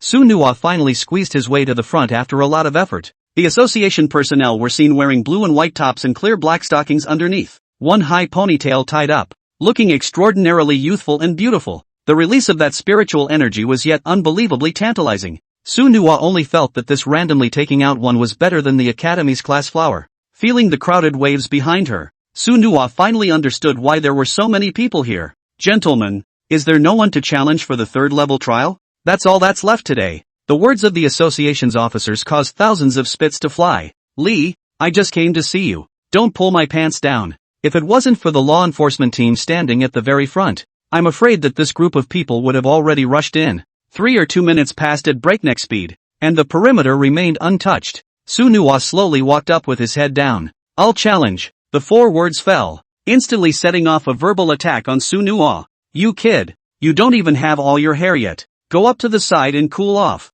What's the point of getting together when you don't even have a mech badge?" The law enforcer crossed his arms, grasping Sueno out of the way. This little brother. The rules of the association. You may not exceed the challenge. You may return. Su Nua's clear pupils were expressionless, and then he raised his lowered head. In that case, he had to show his cards. I want to swipe my face. Is that okay? Su Nua's sentence was like lifting up 1,000 waves of debris, and the laughter in front of him made the people behind him unsure. Ha ha, brushing your face at the Mecha Association? Who does this guy think he is? That's a lot of ignorance. Su Nua's rather handsome face was reflected in the eyes of the law enforcement officers. It was the first time they had ever heard of it. Suddenly, the two law enforcement officers instantly contracted their arms back. The eyes revealed some surprise. You're Su Nua from the Erishur City Mecha Academy? Erishur City's first god-level mecha contractee. Su Nua nodded gently, then followed up with, I wonder if I could be allowed to try out first. In a flash, it was as if thunder rolled and dust rose at the secret realm of trials. Crap. This kid. Shucks. This dude is actually Su Nua. A level 1 mecha challenging a level 3 trial secret realm? Not bad for him. I'm going to be a witness to history. The news of Erishur City's first genius, coming to the Mecha Association, instantly went viral. With that relationship with Windy Akiko, the law enforcement officers had the good sense to get out of the way, and Sueno stepped slowly into it. The head of the trial named Ali had a slight hesitation flowing in his eyes. She had naturally heard of Su Nua's name. In the past 2 days, his fame had overwhelmed all the best in the city. But, violating the opening of the trial was simply not something she could afford. If Promise succeeds in his challenge, all will be happy. But once she fails, a generation of geniuses will surely fall, and she will really be a 1,000-year-old sinner. Student Su Nua, cross-level challenge. I need to ask for permission. Hearing Ali's words, Su Nua's brows furrowed a little lightly. He knows the process of requesting permission quite well, and it will take a few hours for some operations to be done. Only Su Nua came forward and said faintly, when did I say I'm a first-class mecha master? As the words fell, everyone's minds raced at breakneck speed. Wasn't it only the first day that Sueno contracted the mech? Jumping 3 levels in one night? This doesn't let people live anymore. Ali looked at Sueno's unlit badge with more than a few shaky eyes. The identity of a mech artist is not yet registered, but I have the capital to choose. Su Nua came over to Ali's side, his expression having a few moments of seriousness. The staff unconsciously distanced themselves even more. Ali took a deep breath, then nodded. After all, they had never seen a god-level mecha before, not to mention Su Nua's relationship with the president. Student Su Nua, I will open the level 3 trial mystery realm for you. Please get ready for work. Su Nua pulled out the long-saved alliance coins from his pocket, flattened them out, and handed them over. Bright eyes watched the crowd converging behind them, and a few more twitches grew on his face, because nearly half of the square was frantically coming this way. It's opening. Immediate projection. A blue light enveloped Su Nua, and his body became as if it were a holographic shadow. When Su Nua opened his eyes again, he had already arrived at the inner part of the secret area. A deep, bottomless gully runs in all directions, and there is no life on the ground. Su Nua stood on the mound of dirt, as inconspicuous as a small ant. He exhaled shallowly, the griffin mech having been summoned. After entering the cockpit, Su Nua's vision instantly became expansive. Beneath the eyes, hundreds and thousands of bottomless gullies stretched to the sky. As for the giant beast that was tried, it did not seem to be revealed. Although Su Nua hadn't met a few matches in actual combat, his theoretical experience was quite solid. The silence before the storm. That is, only the Kirin Mecha's arms closed around it in a defensive stance. Mecha Association Quadrilateral Tower. First floor plaza. With the opening of the Promise Trial's secret realm, the clamor was officially pushed to its peak. All of a sudden, the entire square above was discussing this matter. Inside the 4-square tower, the vast majority of the people who came here were mech masters registered in the period. Being able to witness the legendary god-level mecha was undoubtedly tempting for them. And do what bounty? Is that as good as this? Young people have to pay a price for being too cocky. Looking at the scene, it seems to be the bone-eating ant trial. I'm betting that he will definitely lose. Su Nua, who was fully focused, naturally could no longer listen to the raucous voices peering into the plaza. At this time, there was only endless depression in his Qilin mech's ears. This battle was crucial for him. The thinly veiled sound of climbing, spitting and chirping came up from the ground. Su Nua maneuvered the Qilin mech and quickly rose into the air. When the voice settled, there were a few more huge silhouettes on the gully. Looking up and down, the 6-legged monster was looking around with scarlet eyes. The information on the mech scanner instantly synchronized to Su Nua's mind. Bone-eating ants. Rank, 2. Characteristics, can emit strong acid. Strong corrosive. Description, unentered meteor beasts. Group living, mostly in dark and damp underground activities. Group attacks are dangerous. As the information was scanned, Su Nua's next move was synchronized. The bone-etching ants under the soles of the feet were scattered roughly 3 or 4 in various directions. Although he had not dealt with such star beasts himself, he had always believed in one thing. That is, miracles are made with vigor. Only Su Nua's Qilin mecha was seen quickly slewing in the air, drawing an extremely graceful arc, with smoke and dust everywhere. The Kirin mech fell in response. A fist blasted out with a rather jarring feed. The huge body of the bone-eater ant fell straight towards the gully at the back. Such strong battle power drew a gasp from the people in the square. The attributes of this divine-class mecha are truly awesome, directly hardened against the bone-eroding ants. What a ruthless person! The red pupil of Su Nua's Qilin mecha locked onto another bone-eater ant once again, and with a violent explosion of arrows, he rushed forward. The mech was like going straight into no man's land as he maneuvered it. Boo! A violent explosion rang out, and a long kick from Su Nua's Qilin mecha went straight across the echidna ant, kicking it down the gully. That mech kinetic energy of up to 320 points was more than enough to dry out a level 2 ordinary star beast. The battle dissipated, and there were no more standing etiolated ants around the gully. However, the settlement sound of the trial mystery realm did not ring out. Su Nua looked at the unfathomable gully and became amused in his eyes. I told you that this secret realm of trials would never be so simple. Suddenly, a rustling and crawling sound resumed as aerosols tumbled upward from deep within the Earth's surface. For Square Tower, the plaza, Ali paced non-stop, her mind vaguely a few moments of restlessness. Su Nua's classmates' Qilin mecha attributes were unmatched since, but the level was too low to pose a fatal threat to the bone-eroding ants. Acid mist appeared. Bone-eater ants are angry? These 4 or 5 bone-eroding ants are just a few big-headed soldiers scouting the way. Ah, the whole nest? I'm afraid it's quite tricky even for a 3rd-level mecha master to encounter them.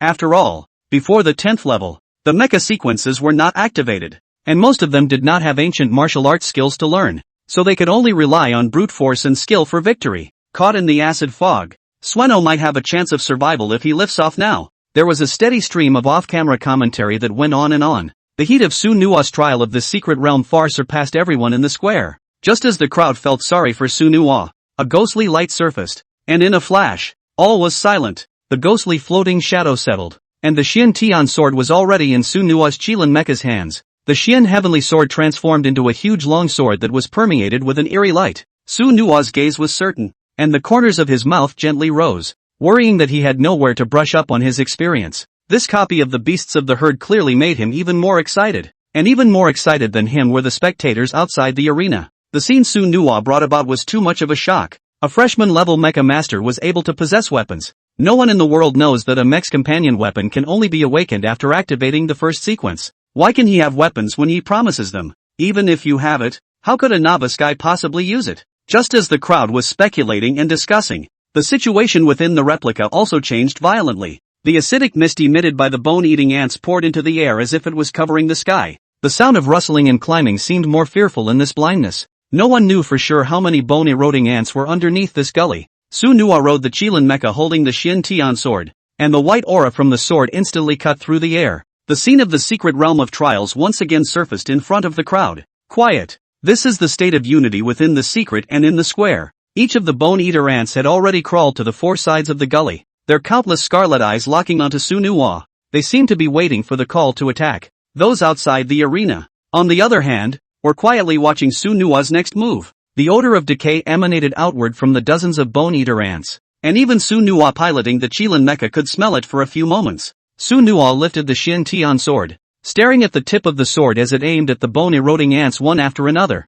his lips moving slightly. 1 experience, 2 experiences, 10 experience guaranteed. That's enough to start. After assembling the Xian Tian sword, the attributes of the Qilin mecha increased by 1/3 again. 320 points of base kinetic energy instantly grew to 380 points. This had already surpassed the attack kinetic attributes of an unusual level 3 mech. It's no big deal to deal with a few tiny ants. With an arrow step leap, Su Nua's attack came first. He would never give these bone-eater ants any chance to wait. The worry on Ali's face had long since been swept away as he watched Su Nua's stance. With the mecha weapons bonus, Su Nua would definitely not be in danger anymore. Instead, it's the etiolated ants. Su Nua, who was holding the Xian heavenly sword after starting out, directly killed. The originally silent copy of the trial turned into more ear-piercing ruptures. Su Nua chopped down with his sword, and the rampant flow of brown blood frantically nourished out from the bone-eroding ant. The bone-eater ant that was in front of Su Nua's Qilin mecha merely moved its long feet twice, and its body had already been divided into two halves. Feeling the vibrations on the gully, the etiolated ants seemed to have begun their action. The acidic aerosol was madly coming towards Sunhwa, and at the same time, the bone-eroding ants opened their deep black mouths and rushed towards Sunhwa's Qilin Mecha, only to see the Qilin Mecha heavily throw the Xiantian sword in his hand, downwards. In a flash, an extremely brown trail of blood streaked across the air before settling on the gully. Sunhwa looked at the Xiantian sword in the Qilin Mecha's hand, a ghostly aura surfacing once again, a cold smile sketching out from the corner of his mouth. Just as well. Saves me looking for them one by one. The red pupils of the Qilin Mecha became brighter and brighter as its figure violently catapulted out, greeting the bone-eater ant that leapt into the air. Sunhwa slashed out with a sword directly, and then, the body did not stop there from. The Qilin Mecha quickly leapt forward again, and a sharp sword chopped down once more. The fluid movement is repeated thus 7 or 8 times. In a few moments, brown streams of blood covered the entire sky. The scattered limbs still seemed to have some nervous rhythm to them, but from a distance, it was more than a little horrifying. After settling down, the red pupil glow of Sunhwa's Qilin Mecha slowly dissipated. The source energy didn't seem to be consumed quite as much in this battle. After all, the use of mecha weapons was beyond the scope of the current mecha class. Sunhwa looked at the Xian heavenly sword in his hand, his heart palpitating a little more. If the Qilin Mecha wasn't of divine rank, I'm afraid that it would have already been backfired by the attributes of the Xiantian sword. Moving his gaze to the field, Sunhwa looked at his battle and revealed a meaningful smile. Now, I'm afraid I'm doubly famous again. Abruptly, Sunhwa vaguely saw the prompting text in front of him. Kill bone-eating ant, get material, bone powder *1, broken secondary star core *2. At the same time, the beeping in his ears was on schedule. The secret world of trials has ended. Settlement in progress. Evaluation grade, SS level. Reward issued. Congratulations on getting contribution value *5. As all the messages disappeared, Sunhwa Fong detached himself from the secret territory. Looking at the several broken star cores within the mecha space, Sunhwa's face radiated a bitter smile. He always felt in his heart that it was because he had chopped them in half with his sword, and the star cores had been splintered at the same time. It was important to know that in this mecha era world, star cores could be considered the most hard-pass resources. It is not only necessary to activate the mech sequence, but it is also a high-level currency. The acquisition of each and every star core was undoubtedly extremely difficult. After all, successfully hunting a star beast could not be simple for a mech. A shadow appeared, and Sunhwa's figure reappeared on the association's first-floor plaza. On the side, Ali and a few other staff members were covering their mouths and swallowing their saliva at this moment. The strength Sunhwa had displayed, that simply couldn't be a new mobile armor master. Those swords in particular chopped out and directly ended the secret realm of trials. Sunhwa, congratulations on completing the trial mysteries. I think I understand the president's actions at that time. Li leaned in and softly whispered toward Sueno. Sunhwa's face wore a resentful smile, as if he hadn't placed the secret realm of trials in his heart. At this moment, his mind could be all about the rewards he had obtained. Mecha upgrades, that was the most urgent thing right now, but as soon as Sunhwa raised his step, he realized that he couldn't move the slightest bit. The entire trial mystery ground was surrounded by 3 layers inside and 3 layers outside. Countless gazes were injected onto Sunhwa's body, and there was no lack of envy, surprise, and inferiority complexes. Compared to this teenager, they just felt like they had rather lived for decades in vain. I can really enjoy a visual feast. Mecha sword art. Genus Forsagra full ah. That's not the point. The point is that he's a new mobile armor master who's only been around for 2 days. God level mecha. Terrifying as hell. Looking at the incredibly noisy scene, Sunhwa was naturally able to think of it in his mind. However, he was a bit surprised by such a big scene. Sunhwa looked at the surging crowds with more than a hint of helplessness on his face. Now, it would probably be a struggle to get home on my own. The starry applause rang out from one spot, and then quickly became a resonance that exploded like thunder. After all, for the not-so-big city of Ereshur, the appearance of a genius would be a ray of hope for the future. Sunhwa's name became even more dazzling at this moment. Only Sunhwa could not help but scratch his head, seemingly pondering how to get out of this situation. Killing the star-piercing beast was not something he was comfortable with, but with such a frenzied crowd, there was little he could do about it for the time being. Sunhwa believed that if the law enforcement team was not here, I am afraid that I would have to have a few more lip marks on my body high and low. Under the frenzied scene, suddenly, an extremely powerful voice instantly broke through. All mecha masters, someone from Foam needs to meet with little friend Sunhwa. Please disperse immediately. The invisible pressure spread out instantly, and everyone's eyes gained a few more moments of clarity as the crowd slowly dispersed in all directions. Su Nuwa looked at the empty road in the center and turned to say goodbye to the group of staff at the back. Sister Ollie, see you next time. Su Nuwa's figure couldn't wait to turn one step into two as he quickly ran along the passage toward the front. The mind could not help but think. Association President Feng Mingzi is looking for himself again? It won't be to abduct me hard this time. Su Nuwa followed the instructions along the way to the topmost level of the Mecha Association's quadrilateral tower. This is the most central area of the association. Just after exiting the Leanergy elevator, Su Nuwa saw a man waiting at the door. His rather dark face actually had a few deep scars on it, and when he looked at it closely, his heart was inevitably a little frightened. Su Nuwa, I'm Lu Long, the assistant to Assembly President Feng. Just call me Uncle Lu.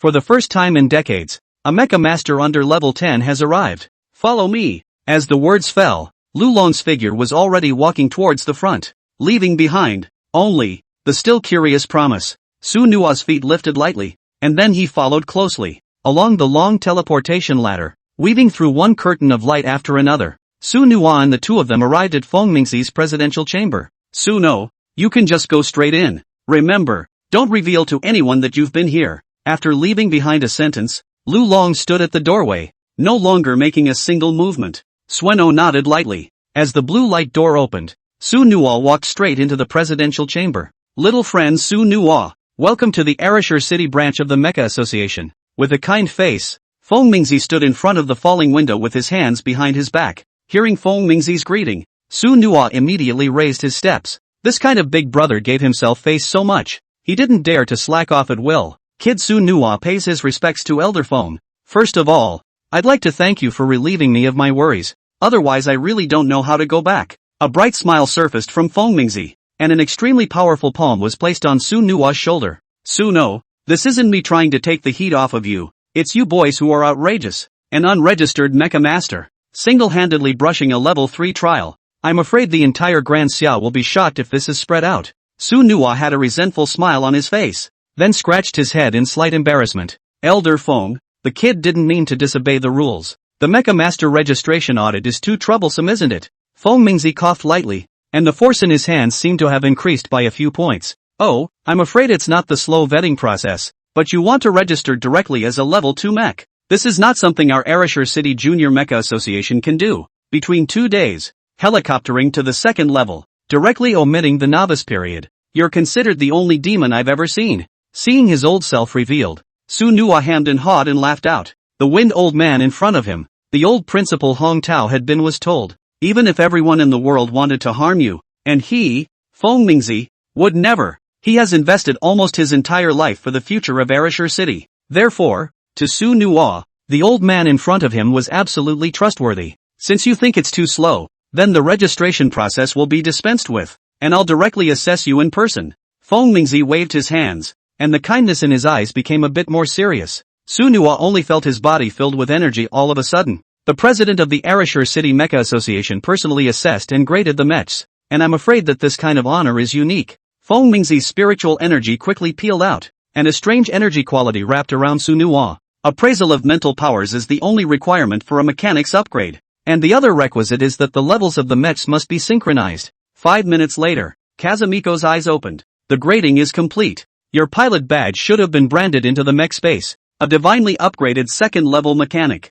What a future! Su Nuwa felt the 2 traces within the space, and his eyes were mixed with a few moments of joy. Today's line can be quite satisfying. A quick fix to the mechanic registration thing. He even passed the level 3 trial mystery realm and gained a not-so-small reward. Only Su Nuwa clasped his 2 hands together and rushed towards Feng Mingzi to perform a heavy salute. Elder Feng, Su Nuwa is grateful for today's favor. Looking at Su Nuwa's resolute face, Feng Mingzi had an additional meaningful smile on her face. It's just a small thing. Not enough to worry about. I just didn't expect that Gai Hong Tao would be willing to reward you with the Xian Heavenly Sword. This kind of universal fit mecha weapon has a price. Su Nuwa coughed lightly and said, Kid is just a fluke. It's also Principal Hong Tao who has a big pattern and endures the pain. That's right, Elder Feng, you called me here. It's by no means because of this point. Kazumiko's relaxed expression became serious once again. Su Nuwa, the Lin family has completely set their sights on you. I'm afraid that Ling Yao he'll make a move on you in the dark.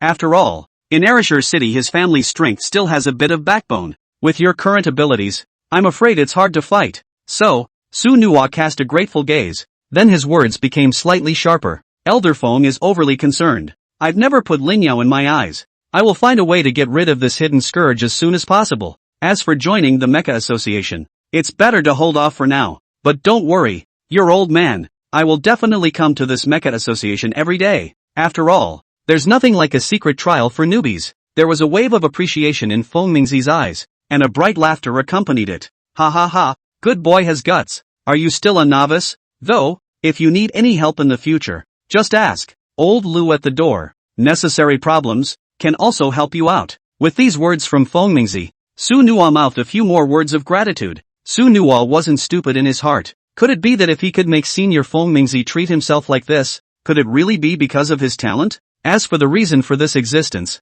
Su Nuo did not intend to look deeply into it. The heart can be free of guilt for their help, that is. For Su Nuo, Elder Feng or Principal Hong, it was natural that they all wished for their own rapid growth. Sueno's black eyes darted around, wondering what he was thinking about. Elder Feng, what is the use of this association contribution value? Is it possible to exchange it for something good? Feng Mingzi smiled lightly, the seriousness in his eyes dissipating. Contribution value. It's the universal contribution value of the entire Great Summer Mecha Association. It's not just about redeeming high-grade star cores and ancient martial arts techniques. It's most important but the threshold. Of course, these are not enough for you to understand at your level. Wait until time will tell. Upon hearing this, Su Nuo's eyes flashed with a hint of suspicion, but did not ask deeper questions about it. After all, there were just too many mysteries that existed in this mecha era. Only Su Nuo's face had a warm smile on it, and it was no longer at all as vicious as the one that killed the star beasts within the replica. Elder Feng, do you think I can exchange these 5 points of contribution value for something?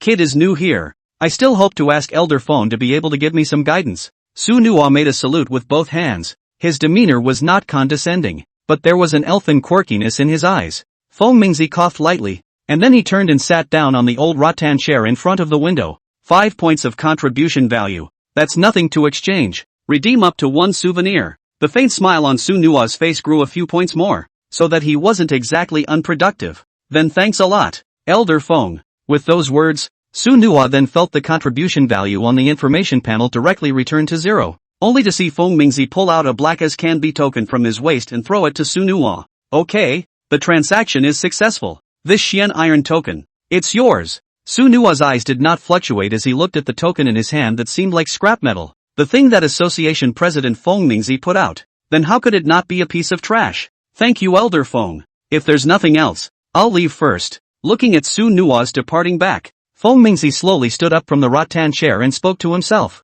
Su No, I'm afraid there's not much time left for you. Su Nuo played with the token in his hand and quickly walked out of the office. After staying here for too long, going back would inevitably give the Bufan family something to worry about. It's over? Come with me. Lu Long looked at Su Nuo, who appeared, and said softly. Su Nuo followed behind Lu Long and put away the black token in his hand.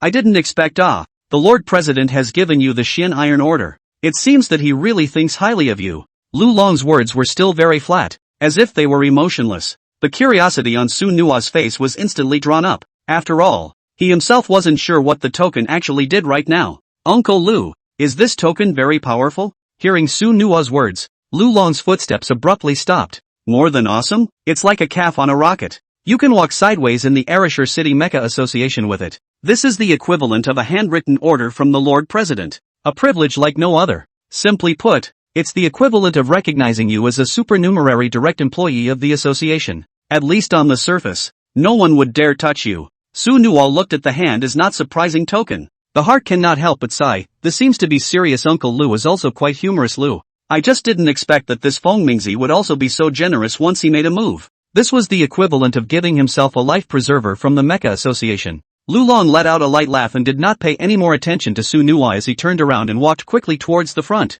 After a few minutes, the two of them left the four-square tower through a special passage. Su Nuo looked at the magnificent and gigantic four-sided tower behind him, and the smile at the corner of his mouth surfaced once again as he thought in his heart. In the future, the contribution value, it'll go to Old Man Feng's place to exchange for something. Lu Long looked at Su Nuo, who had a bad smile on his face, and spoke out to remind him. Su Nuo, with the president's attention, you have to pay attention to the scale here as well. There are too many things that are not for you to wade into right now. Sueno turned around and jumped straight onto the railcar. Got it, Uncle Lu. We'll see you tomorrow. Gazing at Su Nuo's departing back, Lu Long's eyes were permeated with an inexplicable smirk. This kid, he's really not afraid of people. The railcar that traveled through the clouds ran smoothly, and Su Nua's eyes were lightly closed as he seemed to be recovering his mental power. But, within the mecha space, he was the one who never stopped progressing. Su Nua looked at the few mutilated star cores in the spatial warehouse and already had a use for them in his mind. That is to recharge and add points to one's mech system. Since the Kirin mecha had been contractually summoned, the progress of his own mecha system had also returned to its original position. Instead, the recharge shown at the back of the progress bar was what caught his attention. If he was able to finish charging the progress bar with a star core, it would mean that he would be able to contract a second mech. A dual mech pilot? That was only a legend that existed in the mecha era, because no one has ever been able to awaken a dual mech, much less have enough mental power to support it, and promises that once the experiment is successful, then he may finally be the man who makes legends. Su Nua's nose tip was more than a little meticulous bead of sweat. This step was quite tense. Inside the mecha space, Su Nua put all 5 crippled second-grade star cores into the system's recharge slot in one brain. The white light flickered slightly, and almost instantly the star core had disappeared without a trace, becoming a few wisps of residual smoke. Su Nua's tightly closed eyes snapped open, and the sense of clarity within his brain area was absolutely unparalleled. In this instant, a large portion of the spiritual energy he had consumed was actually restored. Before Su Nua could even bother to get excited, he immediately maneuvered his thoughts to open the system panel. Progress of chosen mecha, 0.5%. A mere line of small words set off waves in Su Nua's heart. It's amazing that star cores can actually be used for mech progress activation. However, the progress boosted by this crippled level 2 star core was too rare. With this level of star core to summon a mech, that would be until the monkey's age. I'm afraid. Listening to the train announcements, Su Nua quickly stepped off the train. Looking toward the thousands of tall buildings, Su Nua's gaze was filled with anticipation. His mind had already thought of the best solution. Maneuvering a mech to fight would deplete mental power, and if the mental power was too low, the true power of the mech could not be utilized. However, Su Nua's chosen mecha system could replenish his spiritual power by devouring star cores, and it was able to increase the progress of summoning new mechs. It's even possible to brush up on the level of the Kirin mech. Therefore, Su Nua's next thought would be very simple, and that was to soak in the secret trial territory and never come out into the world. As long as you're not tired, you work to death. Lightly humming a little song, Su Nua went straight back to his empty home and did not go to Li Bufan's house, but only used his cell phone to send him a message. Having contracted a mech, in these epochs, it was a symbol of adulthood, so one must gradually learn to live on one's own. Su Nua casually skimmed out a bit of food in his room, lying straight on his bed after eating his fill. At this moment, he only wished he could have a beautiful sleep for tomorrow's brand new trial. Better, that bastard Li Bufan don't bother himself. Just as soon as she closed her eyes, Su Nua keenly heard the clicking sound of a key twisting. Su Nua sighed softly and couldn't help but sit up from the bed. The person who could have the key to his house would definitely be that guy Li Bufan. Brother Nua, I just saw your message. Why didn't you go home? My mom has a meal waiting. Before Li Bufan could say anything, he was already lying on the bed. In order to prepare for tomorrow's trial of the secret realm,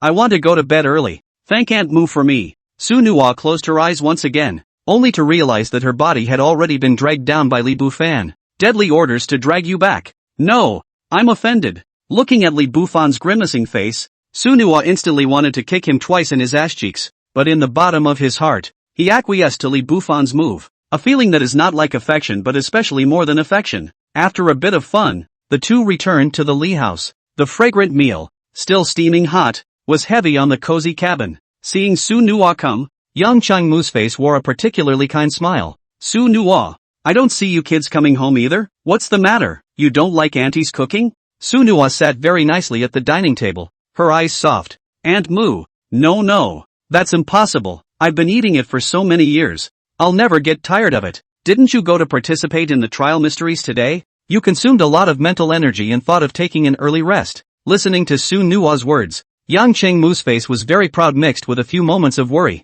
Have you already been able to pass the secret realm of trials? Well, I've also just passed a level 3 trial mystery realm, Suno said casually as he picked at his meal. But that was a bolt from the blue for Li Bufan. The original bad smile on his face instantly became wilted, because his parents' artillery had been focused on him. Yang Chengmu, Li Bufan, look at your brother Nua. You should really learn from him. Leah, a level 3 trial mystery realm? Would you dare to enter this if it were you? After tomorrow, You go to the special training in the Arashur City Military Department selection for me. Su Nuwa looked at the bowl that was favored full of rice, and his heart was a burst of coziness. All the fatigue is already gone here. Here, then, are the joyful memories of his years of living. After dinner, Su Nuwa looked at Li Bufan beside him with a morose smile. Bufan, what about the special training camp of the military department? I heard that it's a place where dogs don't go, but you kids are used to being dogs, so you can definitely adapt. Ha ha ha. Li Bufan just wanted to have a fit, but he was pressed down hard by Leah.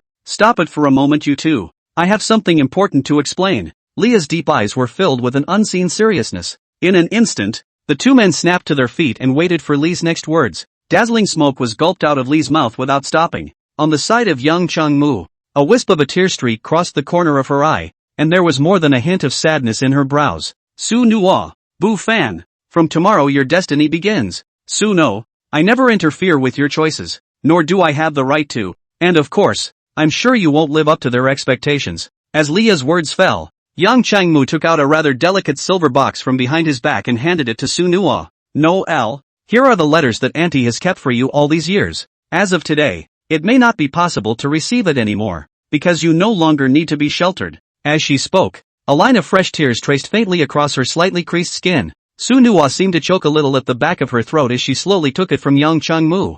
On top of the silver box was a pattern made up of two red flying swords, and it was quite familiar to Su Nuwa. Suddenly, Su Nuwa's mind already thought about when he had seen it. Isn't that the pattern above the parent medallion? Su Nuwa raised his head, the arrogance in his eyes becoming even more intense, only to see him bend down deeply and slowly pay his respects towards young Chang-mu and Leah. Thank you, Aunt Mu.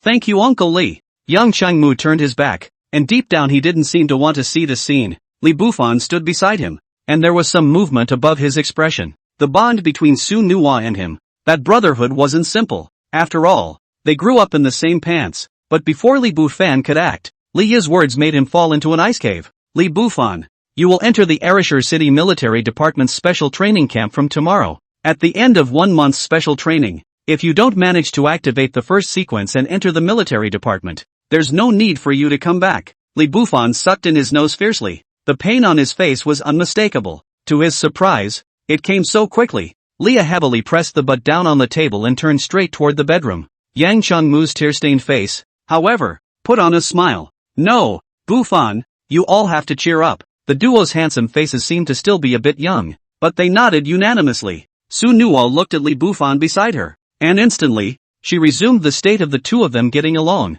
Ha ha ha, you kids are blessed. A month, and I'm looking forward to what a dog you'll become. Su Nuwa put his arm around Li Bufan's shoulders and said with a bad smile on his face. Cut, just wait, Nuwa. I will enter the military department and I will impress you. When the time comes, don't you beg your buddy to do something. Before Li Bufan could finish his sentence, Su Nuwa's right palm had already called out to his head. It's late at night, and only the neon colors of the distant city clusters are streaming in. Su Nuwa's duo had long since finished playing around, and at this point he was sitting on the edge of the bed holding the silver box. With a shallow exhale, Sueno snapped the box open with a snap. What came into view was a letter that was fully wrapped in glowing red. Mental encryption?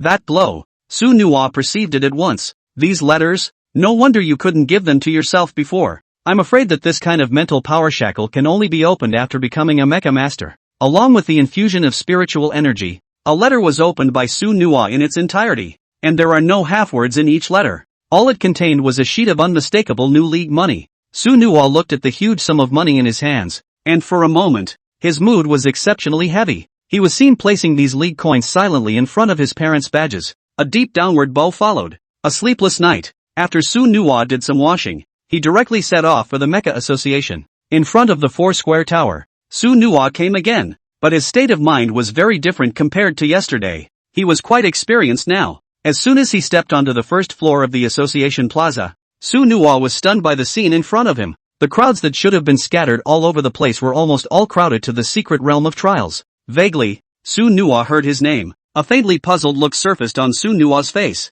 Wherever one went, it seemed as if one was the most dazzling presence. I'm afraid it'll be tomorrow if we try to squeeze in. Only Su Nuwa lowered his head and quickly circled through the back passage. The wonderful use of the Xian Iron token was on display at this moment. After arriving at the trial secret area, Su Nuwa went straight to find yesterday's Ali. Sister Ali, hello again. Su Nuwa coldly appeared from the back. instantly giving Lei more than a little fright. Su Nua, I didn't realize you were really here again. Look at what you've done. The people who want to challenge the secret realm of trials today couldn't even squeeze in if they wanted to. Say, how did you get over here? A few moments of doubt filled Ali's rosy face. Su Nua took the Xian Iron token in his hand and waved it in front of her eyes. It's still good to have a token from Elderphone. Upon seeing the Xian Iron order plaque, Ali instantly made a fist salute towards Su Nua. He who holds the order may fear nothing. Ali looked at the logo above Su Nua's clothes, and the look on his face became more than a little happy. Su Nua, you finished registering? Level 2 pilot?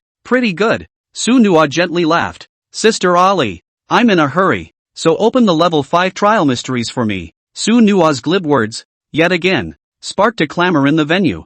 Yesterday, I challenged the level 3 secret world as a new mobile armor master, and today, he even directly crossed the level of the challenge again, directly coming to the level 5 secret realm. For a moment, the continuous crowd at the back once again erupted and surrounded toward the front. After all, no one had ever seen a mech that could be so talented. Although there was more than a little shock on his face, Ali still opened the secret realm of trials for Su Nua. Su Nua, who possessed the Xian Iron Order, was afraid that he wouldn't be able to stop him even if he challenged the 10th level secret realm. Teleporting. Current trial, Forbidden Forest.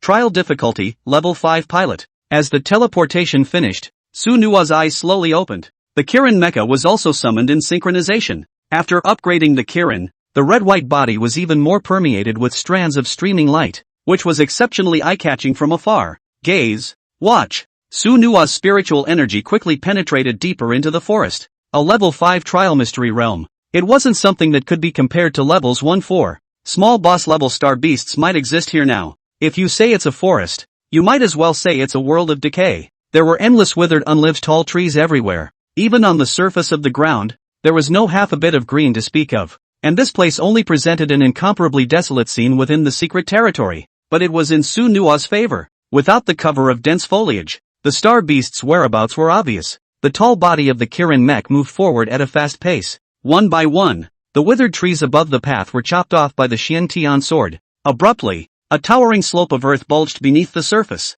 stretching toward Suno. The red pupils of the Qilin mecha shone with divine might in general as it violently thrust the Xian Tian sword into the ground. The sound of the original rumbling drill came to an abrupt end. As the Xian Tian sword was drawn, the underground movement split in all directions once again. Su Nua took 2 slow steps backward, his eyes revealing a bit of gravity. Guess it's the unknown enemy that's the scariest. Flying sand rose up in all directions, and a square of earth and sand that covered the sky came up to meet him. In a flash, the entire space became quite muddy. Su Nua stood the Xian Tian sword horizontally in front of the Qilin mech and waited for the star beast that showed up. Panxian Order Star Beast, Giant Dung Beetle. Rank, 4. Characteristics, Cursed Subterranean Beasts. With a strong defense in black armor. Good at hiding from the ground. Weakness, above the head. 1 hit. Evaluation, the underground is like its home turf. Non-Earth attribute mechs can't resist it. An armored behemoth, black in color, appeared in front of Su Nua, and its information was quickly synchronized into Su Nua's mind.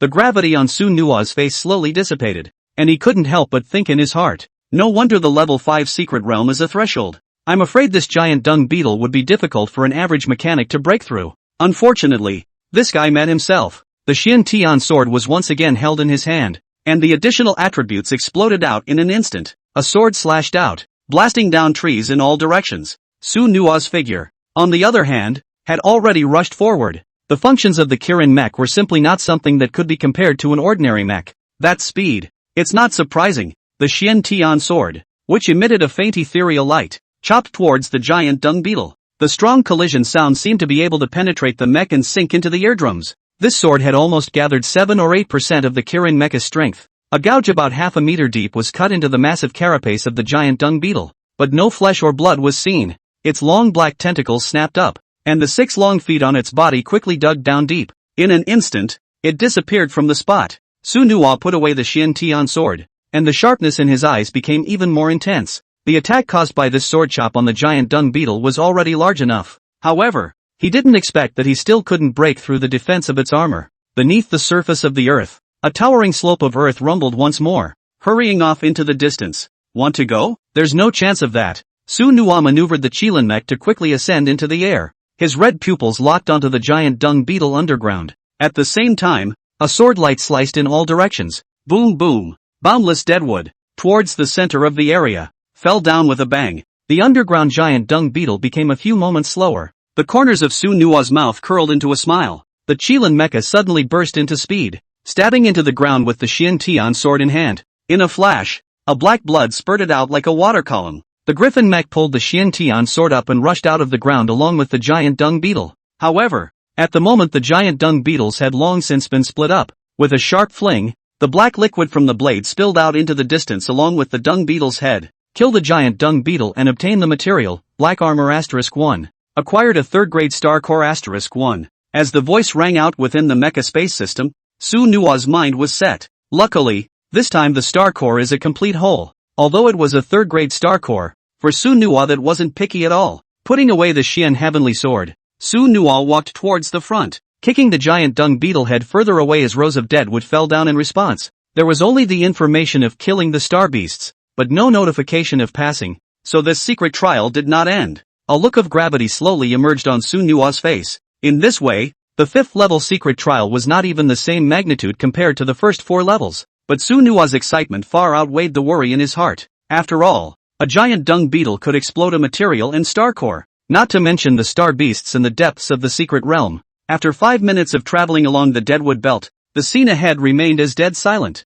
Everything here was as lifeless as if it had been cursed by a strange force. The little bit of spiritual energy Su Nua had consumed was also slowly recovering. Compared to the excited Su Nua in the arena, the crowd in the square looked particularly anxious. In particular, the person in charge of this trial, Ali, had beads of meticulous sweat covering his face. As a trial officer who had opened 1,000 trials, she understood best in her heart what Su Nua would be going through. Most of the secret trials from level 1 to 10 are star beasts that stand alone as one. However, if the star beast is killed and the trial is not over, it means that it has entered the deep secret realm. The probability of a mutant star beast appearing will be greatly increased. Su Nua is really fierce, chopping off the head of a giant dung beetle with a single sword. If my mech meets this guy, it's estimated that it won't be able to break through the defense without 3 days and 3 nights. But the next mutated star beast is even more exciting. I hope this talented young man doesn't hang up, otherwise we won't have anything to watch tomorrow. The sound of voices from outside the arena disturbed Ali's mind at the same time.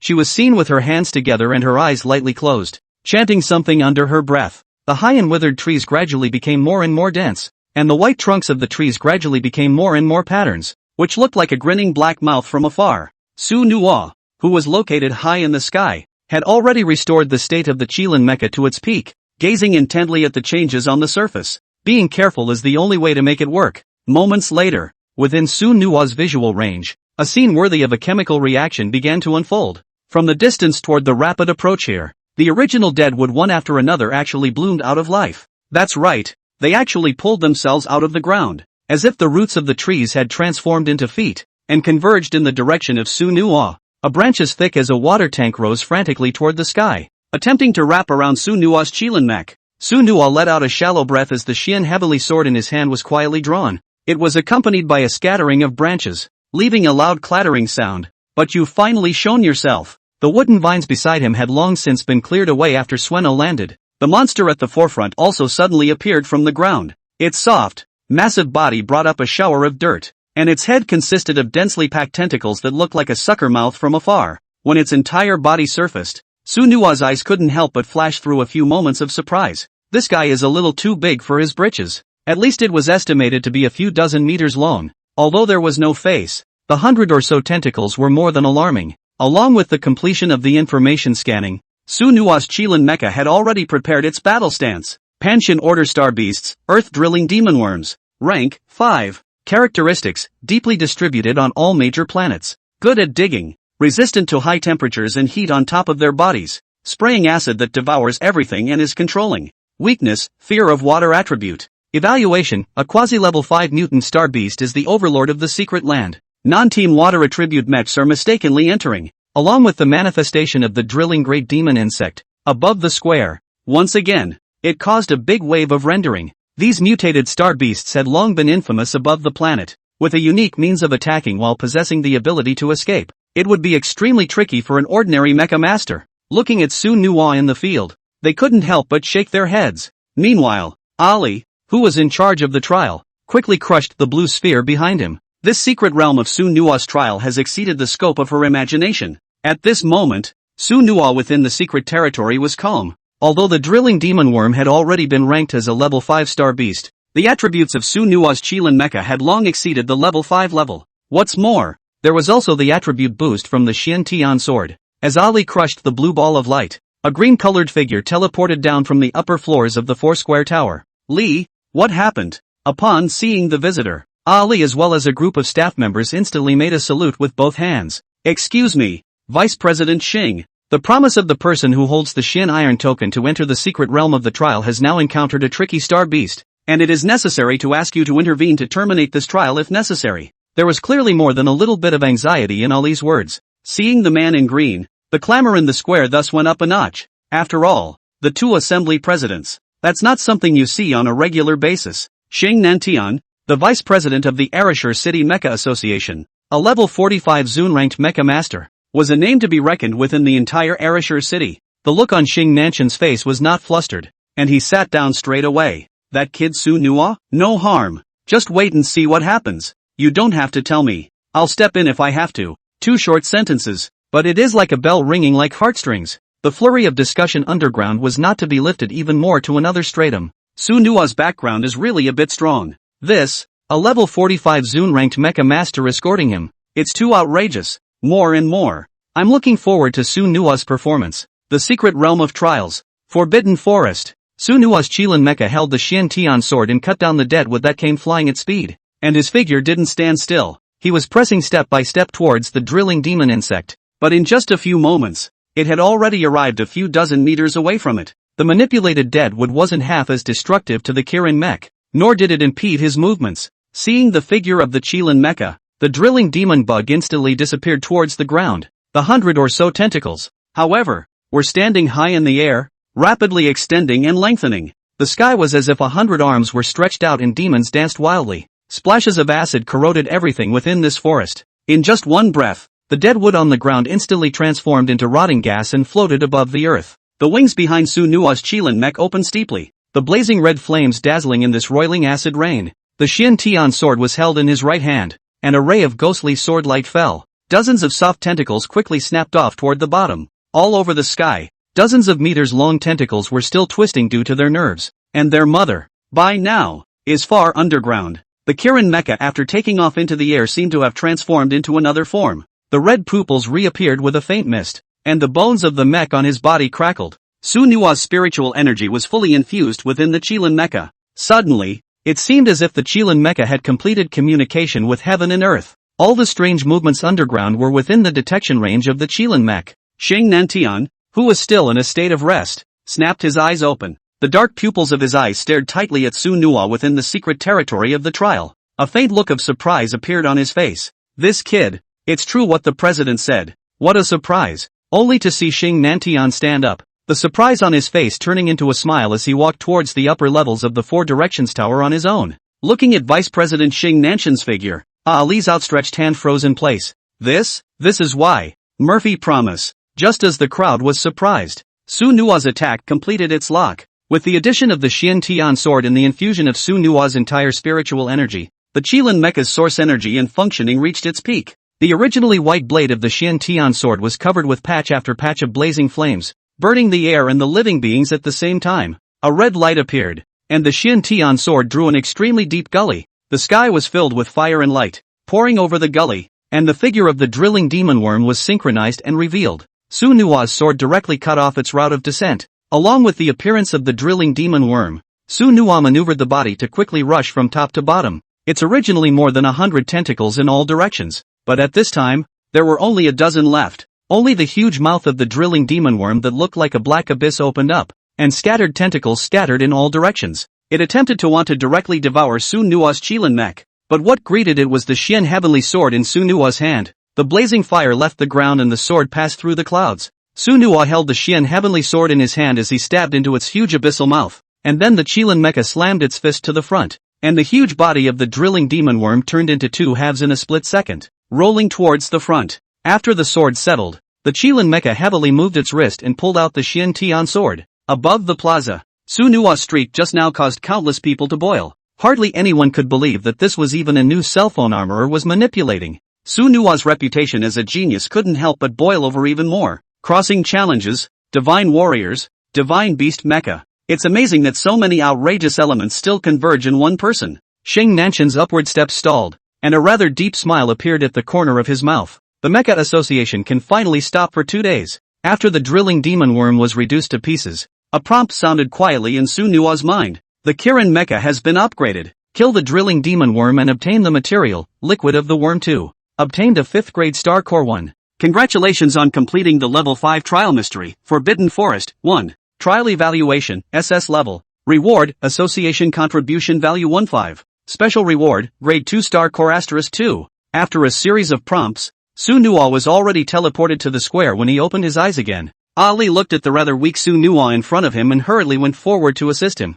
Suno, are you okay? It's a good thing you're not dead here, or I'd be screwed. Let's go. Hold the Shin Tai token and I'll send you away directly through the special passage. Ali assisted Su Nua, directly ignoring the congested crowd in front of him. Su Nua's eyes slowly scanning. In front of the crowds of people are each 1,000 shock. Look at yourself as if you were looking at a monster. Only Su Nua quickly raised her hand and directly got rid of Ali's hold. I'll just rest here. Please make a reservation for me. For a level 6 trial secret. After Su Nua's words fell, the entire venue exploded in an instant. Holy shit, didn't you hear me right? This can even be a continuous battle? No, it's loaded? He doesn't know that depletion of spiritual energy can be a waste. Are all geniuses so conceited? Xing Nantian, who had stepped into the upper level, had but just stepped on his right foot, while his left foot was already rushing toward the bottom. There was also more than a little bit of panic on his rather vicissitudinous face. Su Nua, where's the drama? You can really be my little ancestor.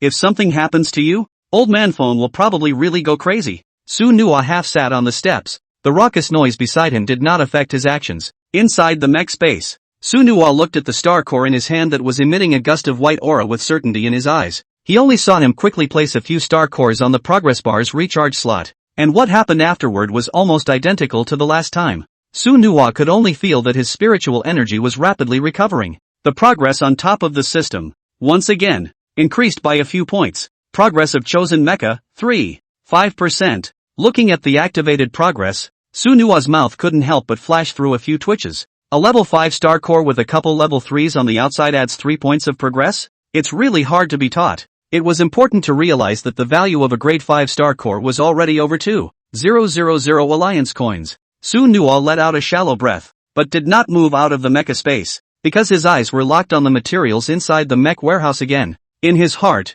he couldn't help but think, it's not like he's familiar with the forging technique, and the materials don't seem to be of much use. Want to try again? At this moment, he thought that the most important thing in his mind was Deep Blue Plus. As the magic insect liquid, bone powder, black armor, was thrown into the recharge slot by Su Nua in a single stream, Su Nua's mind also became apprehensive. Dark eyes stared intently at the value on the system, as if waiting for it to change. Half a minute later, Promise finally received feedback. Progress of chosen mecha, 52%. Looking at the 0.02 points of progress that had increased, Su Nua's eyes snapped open, flashing with a hint of incomprehension. This? Could it be that it's considered trash by the system? Su Nua sighed softly and stood up to stretch, but was surprised by the scene in front of him, only to see a middle-aged man wrapping himself in a powerful spiritual force, and behind him, another law enforcement officer circled and surrounded himself. Only after seeing Su Nua wake up did Xing Nanshan's mental blockade slowly disperse.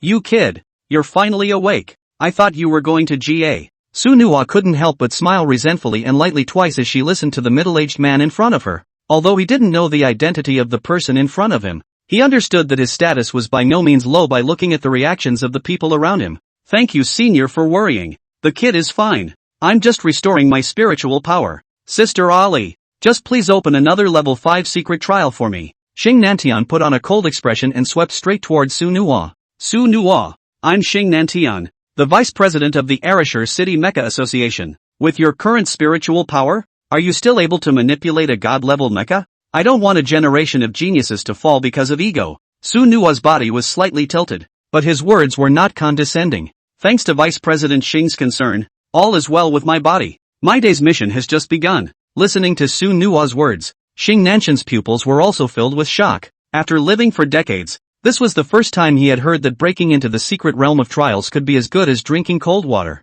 And he couldn't see any wonky manifestations of spiritual power in Su Nua's body. Yeah, I'd like to see what you want today. Open for him. With the order of Xing Tian Nan, a blue light once again enveloped Su Nua's body. And once again, his figure passed into the secret territory of the 5th level trial. The rules of the Mecha Association were something Su Nua had also had a few moments to learn about. The secret world of trials can be entered repeatedly as long as the mech level has not exceeded the trial level. Therefore, for Su Nua, entering the current level 5 trial mystery realm would maximize his time and energy efficiency. As for the level 6 secret realm above, it was still a bit difficult for the Kirin mechs that were only level 3, possessing exquisite maneuvering techniques and outrageous basic attributes, as well as the powerful Xian Tian sword. Su Nua maneuvered the Qilin mecha, still killing and reaping the rewards as usual. Within 2 hours, Su Nua had completed several rounds of punching. Every time Su Nua showed up, it was a great shock to those present. If they hadn't seen it with their own eyes, they would never have been able to believe that Su Nua was really a person, not a mechanical monster. Over and over again, Su Nua was able to enter the secret realm of trials again after just a short 10-minute break. His spiritual power just seems to never run out. One couldn't help but exclaim. None of the donkeys in the production team did it like this. Talented in people role. It's not God's reward. Progress of chosen mecha, 10%. Su Nua checked the progress on the system panel, let out a long breath, and sat straight down on the steps. After 2 or 3 hours of work, something could be done. Su Nua moved the tendons in his hands, and his pupils were still full of clarity, as if his mental power had not suffered any loss. Seeing Su Nua show up once again, even Xing Nantian, who had seen a lot, couldn't help but come up. Su Nua, you are truly a heavenly talent. At today's sight, I, Xing Nantian, am truly an eye-opener. No wonder the president admonished me that yesterday. Su Nua looked at Xing Nantian, who had taken a seat beside him, and a faint smile appeared on his face. Elder has flattered me. I have only used a little trick.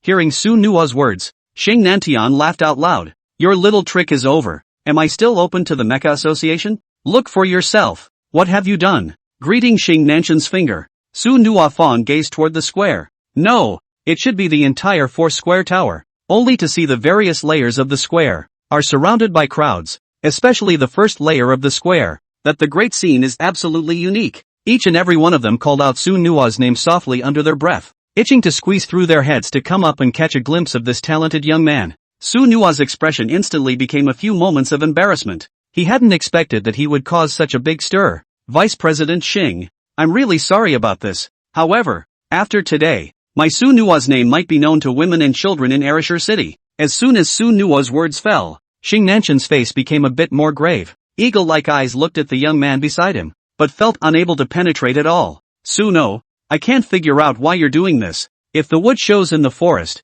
the wind will destroy it. It's better for young people not to be too conceited. Su Nua's mouth hung with the slightest hint of a faint smile. Young people aren't angry? That's still a young man. However, I'm sorry to trouble President Xing and Elder Feng for worrying. I think someone is already going to be unable to hold back. Today's mission has been accomplished, so I'll retire first. So I'll ask President Xing to make good the aftermath for me. Looking at the roiling crowd, Su Nua quickly left through the Mecha Association's internal passageway with the Xian Tai order in hand. Xing Nantian looked at Su Nua's back and couldn't help but shake his head, muttering to himself, President, is this kid's calamity or destiny? But this guy is really quite interesting. Suno had just returned home and had already heard about himself on various devices. The current him was undoubtedly the brightest star in the entire Erishur city. Within the secret territory of the trial, to fight alone for several hours with one man and one sword, this kind of thing was by no means smaller than contracting a divine-level mecha. Su Nua lay on her back on the edge of the bed, her eyes slightly closed. Only he sighed softly. Alas, Ben didn't want to be so flashy either. But the enemy is in the dark after all. It's hard to be at peace until it's drawn out one day. Lin Yao, I'm looking forward to your progress. It was a quiet night, but there were many sleepless people. Erishur city center. Lin family. A cylindrical building rose up into the sky, dazzling like a bright pearl in the dark night. This was the 3 core places of Erishur city, the Lin clan family residence. On the first floor of the lobby, Lin Hai was seated high on the seat, his hand holding the tea but did not drink it. The veins on his right hand slowly rippled. This Su Nua guy, being so flamboyant, you're really deceiving my Lin family's descendants, aren't you? Jiao Feng, how is that child Lin Yao now? A trace of viciousness flashed across the face of the feminine man beside him. Reporting back to the family head, Lin Yao's spiritual power has been further enhanced, and his own ice-cold mecha has also broken through to level 5. Awakening the first sequence is just a matter of time. Lin Hai crushed the teacup in his hand and stood up with a bang. Good. Wait for the moment when Yaoer comes out again. That's when that brat will fall. With the nourishment of the spirit pills forged by your master, and with the divine soldier protecting his left side, Yaoer will surely recapture this lost fortune. At that time, even if the Mecha Association wants to protect him, there will be no fear. After Lin Hai's words fell, the feminine man seemed to want to say something else. He was seen taking an arrow step forward and clasping his hands together. Family master. A mere kid. Really can't be killed? The 9 prohibitions of the League. Could it be that they are still in place today? Lin Hai stroked his beard and had a look of sophistication on his face. Su Nuo now if dead. The first will certainly suspect our Lin family shot. Then Hong Tao and Wen Mingzi, the 2 guys join forces. Besides, Su Nuo's current chi is nothing more than Yaoer's sooner or later. 9 bands? Ha! The Hall of Star Rulers. If you didn't tell me, I'd almost forgotten about this place. Lin Jiufeng raised his eyes, a bit of doubt in his gloom. In that case, from what opportunity does the Grand Duke strike? Lin Hai turned his back, a slight sneer hanging at the corner of his mouth. 9 peaks. Have you forgotten? The Star Beast Abyss will be opening soon. The Star Core activated in the first sequence of the new Mobile Armor Master must be a Star Beast hunted with his own hands. And that's when it's all about swords and spears. The path he's taking now is the path he's paving for Yaoer, and being in the chess game, he'll surely die. Stand down. I'll go and see how far Yaoer has progressed now. Arashur City. Outside the city, a leftover town. Li Bufan felt the eerie coolness at the doors and windows and couldn't help but tighten the clothes on his body. Early this morning, he had entered the special training camp of the military department. He just didn't expect it to be so painful here. Eating poorly and sleeping even worse. After a day of drills, he just felt like the bones in his body were falling apart. Nog! You must be eating a chicken leg by now. Su Nuo sat up from the edge of the bed and looked out the window at the starry sky, knowing in his heart that there were too many places in that vast universe that could not be stepped on. With his current strength, that was far from enough. As Su Nuo entered the mecha space, Fong cleared the afternoon's harvest within the secret territory of the trial. Aside from the star cores that had already energized the progress bar, some bits and pieces of Star Beast material Su Nuo didn't care about. What made Su Nuo more interested was the experience of the Qilin Mecha, as well as the contribution value of the Mecha Association. After all, these two were the things he currently relied on the most to raise his strength. As the information on the Qilin Mech was pulled up, Su Nuo could not help but have a light smile appear on his face. Beast Mecha, Kirin, Companion Qualification, Divine, Current Level, 4, Source Energy Value, 650, 50, Functional Value, 650, 60, Ancient Martial Arts, none at this time, Sequence, inactivated, Equipment, Xian Tian Sword, right hand. With the addition of the Xian Tian Sword, the attributes of the Qilin Mecha had already transcended the level of an ordinary mecha of the 7th or 8th level, while other mechs that was day to day hated the fact that it took a few star periods to rise to level 7 or 8, but he promised to be different, and it took him just over 2 days. Su Nuo believed that it wouldn't be long before the moment of the first sequence's awakening would arrive, and the contribution value, which was originally no more than a few points, had skyrocketed to more than 30 points at this point. For an unusual mecha master, 35 points of contribution value that was a minimum of 2 months to kill. There were also quite a few Star Beast materials dropped. There were as many as 5 black armor shells. Su Nuo looked at the materials within the spatial warehouse, and in his mind, he couldn't help but ponder what to do with them. After all, he wasn't a forger or strengthener either, and these materials wouldn't be of much use in his hands at all. Meditating in his mind, Su Nuo sat up violently from the bed, only to see him gently pat his head and exclaim, "How could I forget about Principal Hong Tao? This is such a good thing. It's time to honor his old man." With a rather cozy mood, Su Nuo slowly entered into dreamland. Early the next morning, the sky was just beginning to glow with a reddish haze, and Su Nuo's figure was already on the railroad car. 30 minutes later, Su Nuo looked at the incomparably familiar school gate in front of him and slowly walked in. However, these 2 times, without Li Bufan beside him instead, it felt as if something was missing. The feeling of that Li Bufan raving in his ears was something he could do without, but he couldn't seem to do without. Su Nuo let out a shallow breath, raising the thoughts in her head. That guy Bufan is an undefeatable strongman. He'll definitely be fine. Within the campus, Su Nuo lowered his head and quickly walked to the college office building. With a light-hearted approach, he went straight to Principal Hong Tao's office. "Dang, Principal Hong Tao, are you there?" The sound of a knock on the door caused Su Nuo's calm heart to ripple a few times. certainly not worried about Hong Tao turning him away. Rather, he was thinking about what would be appropriate to take away with him today. Why are you boys back again? Come in. Principal Hong Tao's puzzled voice seemed to be mixed with a point of helplessness. As soon as Su Nua entered, a smile spread across her face. Headmaster, up too early for nothing. Stopped by to see you. The intensity of my trials in the last few days has been quite intense, so I'm afraid I don't have the time. Looking at Su Nua, Hong Tao stood up with a hint of pride in his brows. You kid, you've paralyzed Old Man Feng's Mecha Association in the past 2 days. The most talented mecha master in the history of Arashur City. Su Nua, your reputation in Arashur City, that's much stronger than ours back then. Say, what's the business of coming to my place? Su Nua didn't beat around the bush either, directly extracting the materials from the mecha space warehouse in one go. Looking at the wide array of materials piled up on the desk, Hong Tao's mouth couldn't help but twitch slightly. The expression on Principal Hong Tao's face changed. The only thing that remained was the twitch at the corner of his mouth. Su Nua, what do you kids take me for here? A grocery store? What kind of crap material is this? What use do I have for it? Principal Hong Tao directly chopped his head and said to Su Nua. Su Nua smiled resentfully, and then solemnly said, aren't you a forge master miner, Principal Hong Tao? Just thought I'd give these materials to you. Although it's like garbage with you, it's the most precious thing I have right now. Of course, I'm not trying to come and order anything. Listening to Su Nua's words in front of him, the expression on Hong Tao's face gradually became speechless. This Su Nua's shamelessness is getting better and better. Now, he'd have to take it if he didn't, and it can't be taken for nothing, or else how sad this would be for an enthusiastic student. With Hong Tao's mental power wielding, he directly placed these materials in front of him into the mecha space. Then he sighed softly. Su Nua, let's not talk about the materials for now. You've caused a bit too much trouble in the past 2 days. In the eyes of ordinary people you're a genius that's rare in 1,000 years. But you're a thorn in the side of quite a few people. Arashur City, it's not as peaceful as you think. Listening to Principal Hong Tao's words, Su Nua seemed to have already had a plan.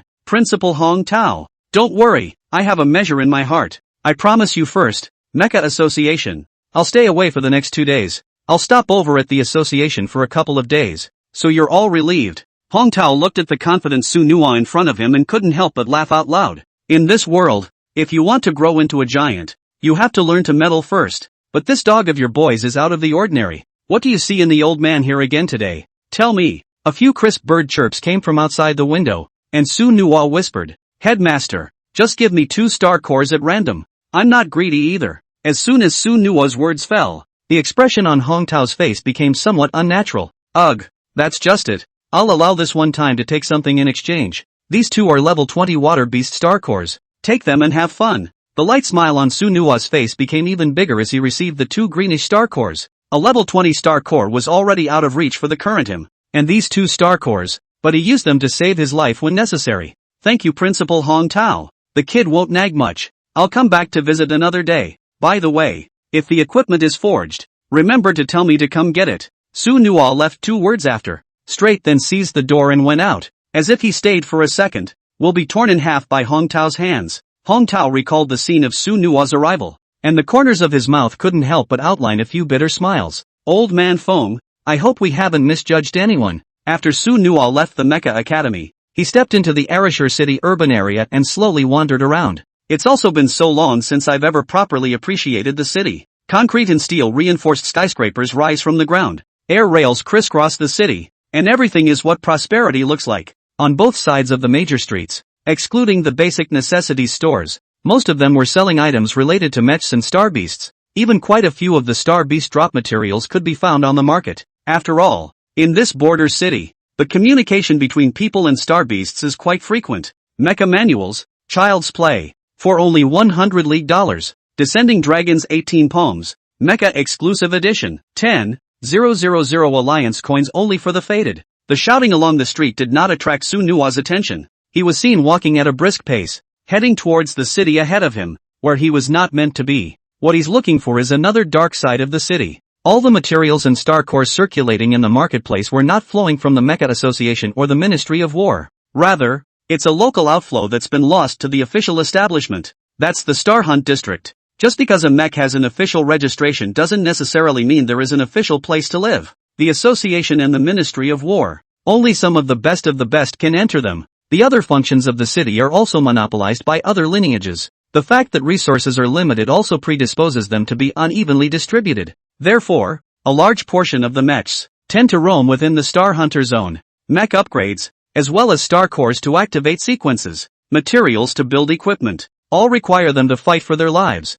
And practicing here, that could be countless times more terrifying than the Association's secret realm of trials. After all, every time a mech is deployed, it is the most realistic star beasts that are said to be in battle. Sueno tightened the clothes on her body and pulled the hat on top of her head deeper. Although he had promised Hong Tao to keep a low profile lately, he would no longer go to the Mecha Association to conduct the trial secret realm. But he didn't say he wouldn't come to the Star Hunt. Without realizing it, Su Nua had already walked to the border area of Arashur City. It was also a land he had never set foot on, because since I was a kid, I'd been hearing horror stories about this place from my aunt next door. What with all the killing and killing, mechs stomping on people, the list goes on. And when Su Nua truly stepped into the place, a sense of solemnity filled his eyes. An incredibly tall, fiery red mech stood far away, its mechanical skeleton seemingly still swinging. Mecha present. This is the most explicitly forbidden behavior of the association, and the walls, which were supposed to be white in color, were stained with the color of blood everywhere.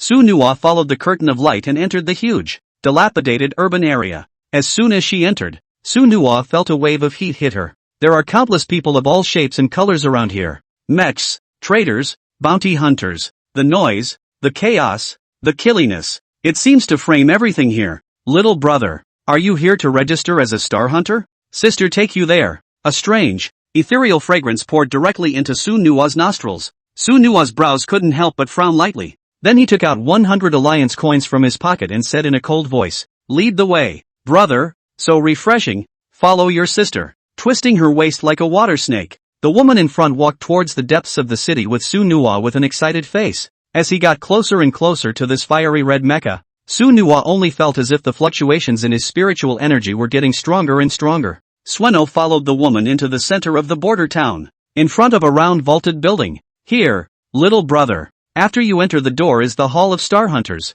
but Big Sister advises you that the bounty should not be taken lightly. An intergalactic corpse collection service is $5,000 After saying that, she gave a flirtatious smile towards Su Nua and disappeared into the streets. Su Nua looked at the round vaulted building in front of him, which covered an area no less than the Mecha Association, and without much expression on his face, he walked straight in. Unlike the cacophony outside the building, Su Nua sensed something different when he entered it. Instead of being a plaza like the Mecha Association, the large complex was cut up into small areas. A curtain of various colors of light shrouded one side of the area. At the forefront of Su Nua was the black light curtain. The words hovering above attracted Su Nua's attention. Star Hunter Registry. Just because order is out of order here doesn't mean it's a no man's land. To become a Star Hunter to participate in the bounty, you must first complete the registration. Su Nua did not hesitate and walked straight in. Within the black area, Su Nua entered only to find himself as if he had arrived at another layer of the world. The gilded decor shines with streamers everywhere. Spatial secret arts? This star hunting region is really interesting. With a sigh in his heart, Su Nua followed the flow of people in front of him as they surged inside. Arriving at the registration office, Su Nua looked at the familiar spiritual quiz stone in front of him and already understood in his heart. This Star Hunter's registration didn't seem to be that troublesome. It was just a test of the Mecha Master rank. Su Nua followed the crowd and followed closely behind. Pour spiritual energy into it. After Su Nua's turn, the enforcer in front of him impatiently rushed at Su Nua. With the white light settling, the results of Su Nua's test then appeared. Quiz complete. Level 4 Mech Master. Name? The enforcer raised his head and looked coldly at the hat-wearing Su Nua, the pen in his hand ready to write. Su Yenrua. After leaving his name, Suno heard the next admonition. Currently, your rank is level 1 Star Hunter. Upgrades are available upon successful completion of commission tasks. The higher the level, the more access to commissions you can get. Leave an emergency contact. We offer an interstellar corpse collection service for $6,000 Alliance dollars a time. After a few operations, Su Nua looked at the white card in his hand, turned around, and left the registration area. Returning once again to the center of the star hunting area, Su Nua looked at the bounty land boundary under the non-same color light screen in front of him and slowly walked over. Looking at the card in his hand, Su Nua already understood that it echoed his own Star Hunter rank. Only when a Star Hunter's level was upgraded could they enter the high-level bounty area. White bounty area. Su Nua was surrounded by the crowd as soon as he entered inside. Little brother, how many levels of Mecha Master? I'm missing a defensive mech here. Come to me, little brother. I'm not picky, just listen to the command and move forward. Su Nua's brows couldn't help but wrinkle lightly for a few moments. The kind of sinister treachery in the person in front of him was simply something he hadn't seen before either. Forward on command? Isn't that just looking for cannon fodder? Sueno's right hand swung around, a cold air in his eyes. Not interested, I like traveling alone. Hearing Su Nua's words, the corners of the mouths of the few people in front of them then smiled grimly. Oh, solo? You think it's playing house? And where did the green melon egg come from? I'm afraid I can't even find a place to collect the corpse. Su Nua blanked them for a few moments and crashed straight through past them. Reward commissioning area. Su Nua looked at the extensive list of quests in front of him, and a few more points of excitement grew on his face. No matter which mission it was, that was definitely beyond the ferocity of the secret realm of trials. Of course, the rewards gained from this were even more incomparable to the secret realm of trials. An AI intelligent machine follows Sueno around, directing him to everything. Honorable Star Hunter, please form your team first, and come back later to choose your mission. Auto-matching currently available. Number of people waiting ahead, 0 inch. Su Nua looked at the robots behind him that were almost as tall as himself and said indifferently, choose to create a team. Captain, Su Yenrua. Team name, Lone Ranger. A small smile appeared on the digital face of AI's intelligent robot. Team creation successful. Level 1 Star Hunt Squad, the Lone Ranger. Currently available to go to the lobby to recruit teammates. Su Nua stretched out his right hand and pointed slightly toward the array of lists in front of him. No need to recruit. Pick a commission task for me. After the command was given, the original task in the blue light was directly channeled into Su Nua's brain. White reward 022. Explore underground ruins and collect biological specimens. Bounty reward, grade 5-star core *2. Holy grade material *2. Difficulty of bounty, being analyzed automatically. No current team members, 1% success rate. White reward 032, go to the abandoned star mine and search for quiz data. Reward, grade 4-star core *3. Holy materials *2. Bounty difficulty, current success rate 5%. After making some selections, Su Nua realized that the various commission tasks had all denied him access. Under the AI algorithm, the promised Lone Ranger squad has no bounty completable abilities. Su Nua's clear eyes flashed with a hint of surprise. This kind of result really didn't make him expect it. Could it be that you really want to form a team? Su Nua still didn't give up.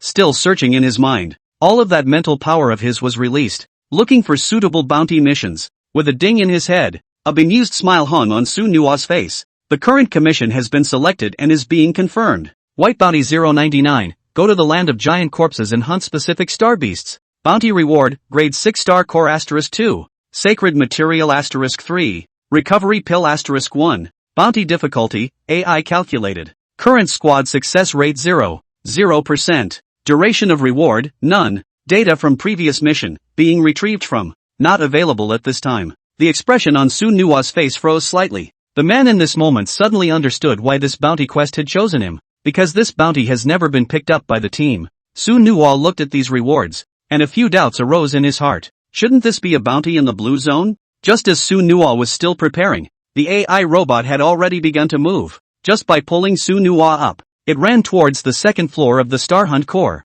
Lone Brave Squad, opening teleportation for you now. May you return, not missing an arm or a leg, and be able to eat twists and kiss. Super Intelligent Robot 007 is pleased to serve you. Sueno listened to the robot's chatter beside his ear and wanted to punch it in the head. Go through the curtain of light and come to the superstructure area. Su Nua's pupils showed colorful starbursts. This place is just like a small teleportation center. Various types of teleportation formations were popping up all over the place. Under the guidance of 007, Su Nua arrived at the teleportation array that belonged to him. As the white card was inserted, Su Nua's identity was read, and the teleportation array was building up its power. Su Nua's eyes were lightly closed, and his mouth and tongue were unavoidably more than a little dry. After all, it was his first time to carry out such a dangerous mission, and it was still traveling outside of Arashur City, where the most real and brutal star beasts existed. As Su Nua let out a shallow breath, his body was suddenly enveloped in white light. Intelligent Robot 007, contacting emergency contacts for you. Intergalactic Body Collection Service. Mission accomplished. If Su Nua had known that 007 was so smart, he would have hammered it. In the white light, Su Nua was not able to feel the flow of the air around him, as if everything had stood still. A few moments later, Su Nua smelled a hint of decay and opened his eyes to this never-before-seen scene in front of him. Current coordinate position. Solar system, 22 little blue star. In Su Nua's eyes, A continuous broken wall was presented. Underneath the black-colored buildings, all of them were crawling with vines of unknown creatures, and from afar, they looked like giant things that were being devoured. Sunua's eyes gradually became clear and cold, and his mind settled down. The only sound on the surface of the large planet seemed to be the sound of his breathing. Only Sunua directly summoned the Chilan Mecha out. In this kind of world, I'm afraid that if you walk with a physical body, you'll hang up in less than 3 seconds. Dust rose as the Kirin Mecha landed peacefully with the Xiantian sword in hand. After some upgrades, the Kirin Mecha's appearance had also undergone a shallow change. The splash of blood red seemed to become even more vibrant on the originally white and red interspersed body. The light above the wings was also a little more colorful in other ways. There was a crackling sound from the mechanical skeleton as the wrist moved. Sunua looked at the city in front of him and then at the dark night with no light overhead, took a deep breath and walked straight in. The reward information had been synchronized into his mind. The specific star core requested by the rewarder belongs to a giant zombie beast. Rumor has it that the giant zombie beasts are scavengers known as terrestrial star beasts, devouring everything, with a special fondness for humans. Sunua harnessed the Chilan mech and quickly headed towards the center of the city cluster. The longer you stay in this unknown environment, the more dangerous it becomes. Through the mech scanner, Sunua did not find any traces of star beasts for the time being. He couldn't help but be a little skeptical about the accuracy of the data this AI was providing. The blackened skyscrapers were even more eerie under the starry night. After ascending into the air, Sunua's eyes tightly fixed on the slightest change in the people underground. Suddenly, the dilapidated building in front of them seemed to collapse due to gravity. As the smoke cleared, Sunua saw a tragic scene. Zombies several meters tall, with empty eyes and trembling hands, came forward and back towards Sunua. The soles of his feet were filled with the trampled bodies of his kind. So many at once? There is no mistake. Pansolar Star Beast, Humanoid Zombie. Rank, 2. Description, 10,000 years ago, the virus attacked the solar system. There was nowhere to hide. The creatures were nearly destroyed, and after mutating into beasts, they gained semi-immortality. Characteristics: unconscious-shaped star beasts, bloodthirsty, live in groups, mostly low-level star beasts. Sunua's face was quite calm as he looked at the information coming from the mech scanner. In flying form, one would be perfectly capable of leaping over it on one's own, but he had ventured here for more than simply the bounty quest. Upgrading mechs, getting star cores, each of these is a top priority, and these zombie hordes in front of him were undoubtedly his best option right now. Low-grade star beasts were just lambs to the slaughter for Sunua. Even though it was numerous, Sunua wasn't half afraid of it. Standing in the sky, Sunua couldn't help but sigh in his heart. If there are nuclear energy heavy weapons around, I'm afraid the experience will be collected quite fast. The blood pupils of the Chilan Mecha were covered in layers of red mist, and the wings behind it contracted as it rushed downward with the Xiantian sword in hand. Boom! The tall buildings that were originally crawling with withered vines collapsed in the process. Sunua stood at the heights of the collapsed ground, waving the Xiantian sword in his hand recklessly. The mechanical skeleton turned with every turn, dull with weight, and when the sword fell, dozens of beast heads were bound to fall to the ground. Sunua looked at the steady stream of zombies in front of him and drove the Chilan mech to charge in again. A string of experience was transformed into cold numbers and added to Sunua's Chilan mech. In just a few short minutes, Sunua had already completed another upgrade. 1 man and 1 sword. Under the starry night, the life of a star beast is like a sinking ship. Time passed quickly. Without realizing it, Sunua's mouth twitched slightly as he looked at the thick corpse limbs all over the place. The zombies in front of them, however, were still a steady stream. As its wings unfolded, the griffin mech rose into the air. Sunua let out a long breath, his eyes looking towards the center area of the city's abyss. You won't activate the teleportation array without completing the commission task. So for him, delegating tasks remains a top priority. Flying along the head of the zombie group, Sunua's speed became extremely fast. Crossing over this army of thousands and thousands of zombies, Sunua arrived at the center of the city. It was the same scene as outside, still as dead silence. Sunua took out a few second-grade star cores and directly placed them into the system's add-on slots. Right now, he was in extreme need of recovering his spiritual power. Sunua looked at the Chilan Mecha's level and couldn't help but have a more confident smile on his face. I wonder how high his success rate will rise at this moment. With the dust settling, Sueno began to explore ahead. Without mission intelligence and information to back him up, he could only search aimlessly like this. But looking at the direction the zombie hordes were coming from, Sunua concluded that it wasn't much worse. In that battle just now, Sunua realized after some reckoning that the harvest was quite fruitful. Although the vast majority of them were some grade 1 or grade 2 star cores, they couldn't help but be numerous. There were dozens of warehouses in the mecha space. That's a pretty bureaucratic pop rate already. Of course, what made Su Nuwa feel even more excited was the upgrade of the Qilin Mecha. The original level 4 mech had now reached level 6. This massacre was enough to further enhance the attributes of the Qilin Mecha. Along the pitted surface, Suno delved into the darkness of the high rise. The vines crawling everywhere seemed to sway against the wind, and looked so lonely under the starry night. It's awfully quiet here compared to before. The range of the mech scanner was also forced to be turned up to maximum by Sueno. With the Xian sword carried behind his mech, Su Nuwa used his hands to pass through the ruins of high-rise building after high-rise building. Suddenly, the ruins of the tall buildings in all directions began to shake violently.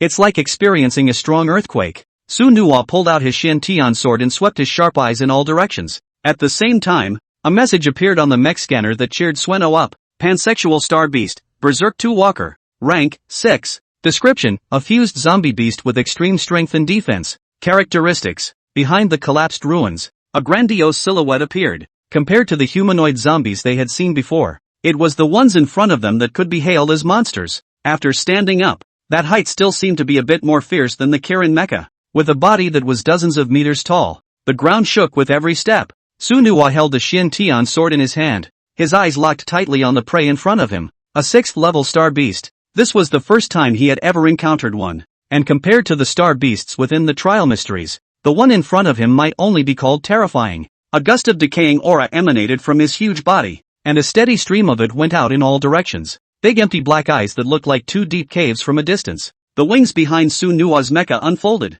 A ray of refined light exploded from his eyes, and a sword shadow had already swooped away. The huge sword shadow was almost going straight into the berserk zombie beast under the starry night. The dazzling tail blaze of the fuselage traced an extremely bright arc in the sky. After the Qilin Mecha was upgraded to level 6, Su Nuwa was able to clearly feel the surge in various attributes. I'm afraid that the current function value has already surpassed the value of a normal mech at level 10. Just as Su Nuwa's attack was about to arrive, the berserk zombie beast's black hole-like eyes instantly emitted 2 rays of light. The 2 thick arms actually raised steeply, as if they wanted to stop Su Nuwa's long sword. Su Nuwa's mouth was tinged with a faint smile, and the berserk zombie beast's actions made him feel quite surprised. It seemed to have a few more bits of wisdom in its head as it changed to red eyes. That berserk state into can also be said to be very timely, such as if it is an unusual mecha's divine weapons may really be able to be stopped by it. Unfortunately, Su Nuwa's mecha was one of the 5 divine beasts, the Qilin Mecha. With such an all-out sword strike, even if it didn't die it would have to be half dead.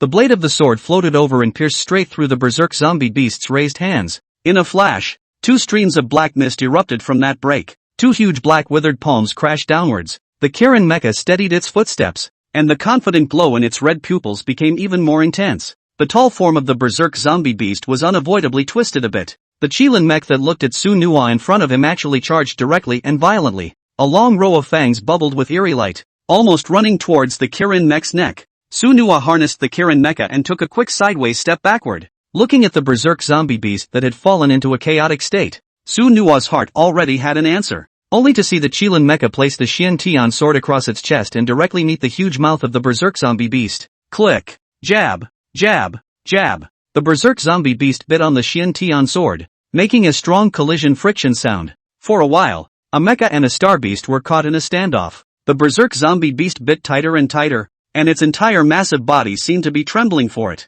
The 2 hands with broken palms were still emitting a thick black mist, and unknowingly had wrapped the 2 into it. Su Nuwa's mind could not help but create a few doubts. What the berserk zombie beast was shedding wasn't blood or anything like that, but instead, it was this black mist. The red and white body of the griffin mech slowly became fiery, and the 2 griffin horns at the top of the head took on a bit more of a dark gold color. Spiritual power was released in full. Mecha source energy as well as functional development was at its maximum. Su Nuwa began to verify the answer in his mind. Only the Kirin Mecha's right hand was seen vacating the air, revealing the position of the sword's hilt. And then, both hands quickly grabbed the blade of the Xian sword and sliced downwards with force. Su Nuwa's idea was simple and rough, and that was to directly split its head in 2. It would certainly be a fool's errand for an unusual human organism. After all, who wasn't aware of the terrifying defense of a star beast of the same level? Even with a divine weapon accompanying them, they would never make such a risky move. The rattling sound made by the mech's bones was so resonant at the moment.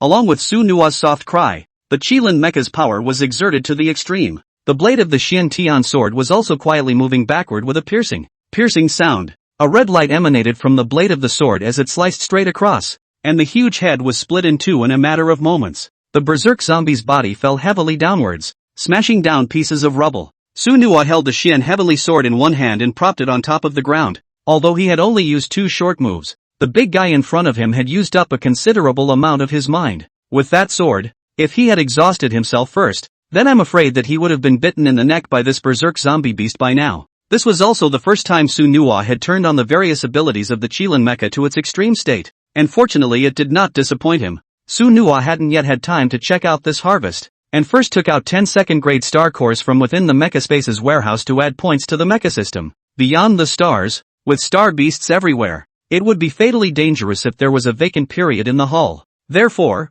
for ordinary mechs, the most important means of preserving their lives, excluding mech ancient martial arts, is the elixir that quickly recovers spiritual power. No matter what the battle is, without the spirit, then I am afraid that everything will be exempted. This also caused the spirit pills and ancient martial skills to be extremely valuable, and ordinary pilots who did bounty quests were not willing to use them at all. No, ordinary mechs don't even have the chance to have this type of elixir. But this was a most simple matter for Sunhwa. Just by devouring the star cores and adding points, the spiritual energy recovered by the system was enough for Sunhwa to quickly return to normal values. A cloudy breath was exhaled, and Sunhwa's bright eyes opened along with the Qilin mech. The red blood pupils of the original body had gradually returned to blue. Even the 2 dark golden tentacles on top of his head returned to their usual state. Sueno's gaze moved to the dust all over the place. In this line, he could be on this star core of anticipation. A white and slightly blue-colored star core came into view on the mangled shell. Sunhwa stretched out his hand and held the large spirit core in his hand as a faint smile spread across the corners of his mouth. Class 6 Mutant Nucleus, Attribute, Dark. Sunhwa then cleaned up the battlefield some more. But unfortunately, this berserk zombie didn't pop out any materials. Sunhwa's Qilin mecha stood on top of the endless ruins, holding the Xian Tian sword in his hand, and his pupils, which had turned blue, looked towards the vastness of the starry sky. The black holes and galaxies that existed here were full of endless mystery to Sunhwa. Unfortunately, with his current strength, he was not strong enough to set foot in this galactic universe. Sunhwa watched the return teleportation array open in the sky and directly opened his wings in preparation for his return. Sunhwa had just ascended into the air when he vaguely sensed the energy fluctuations coming from the sky. It was a much different frequency than the star beasts. Instead it was more like mechs. Sunhwa fixed his eyes to look at each other, and the 3 rays of light at the edge of the sky came towards the zone side at great speed. In that dark night, the closer it got, the more dazzling it became. Just as Sunhwa was surprised, the frontmost mecha had already arrived in front of him, only to see that it was a white-blue body, with a slight surge of electricity still flooding its body, and looking at it up close it looked like a giant hair generator. Kirin Mecha? Egu, isn't this our Ereshur city's first genius, Mr. Sunhwa? That's quite a coincidence. Just thought I'd come and send you on your way. A sneer came from the white and blue body. Sunhwa materialized the Xian Tian sword, the corners of his mouth spreading into a faint smile as he said toward the body in front of him. It's indeed quite a coincidence that I can still meet Ereshur city's hometown. Who are you? The 2 black mechs behind them arrived as they did, kicking up gusts of hot wind to attack. There is no need to know who we are. All you need to know is that your life is worth something. One of your arms could be worth a level 30 star core. It is also true that the brothers are lucky. Berserk zombie beast? You guys do have a bit of a streak, but it's a shame you're running out of mental power right now. Let your old folks come and send you on your way. The 3 mechs in front of them slowly spoke the thoughts in their minds. Unconsciously, the unicorn mech's head tentacles slowly turned dark gold again,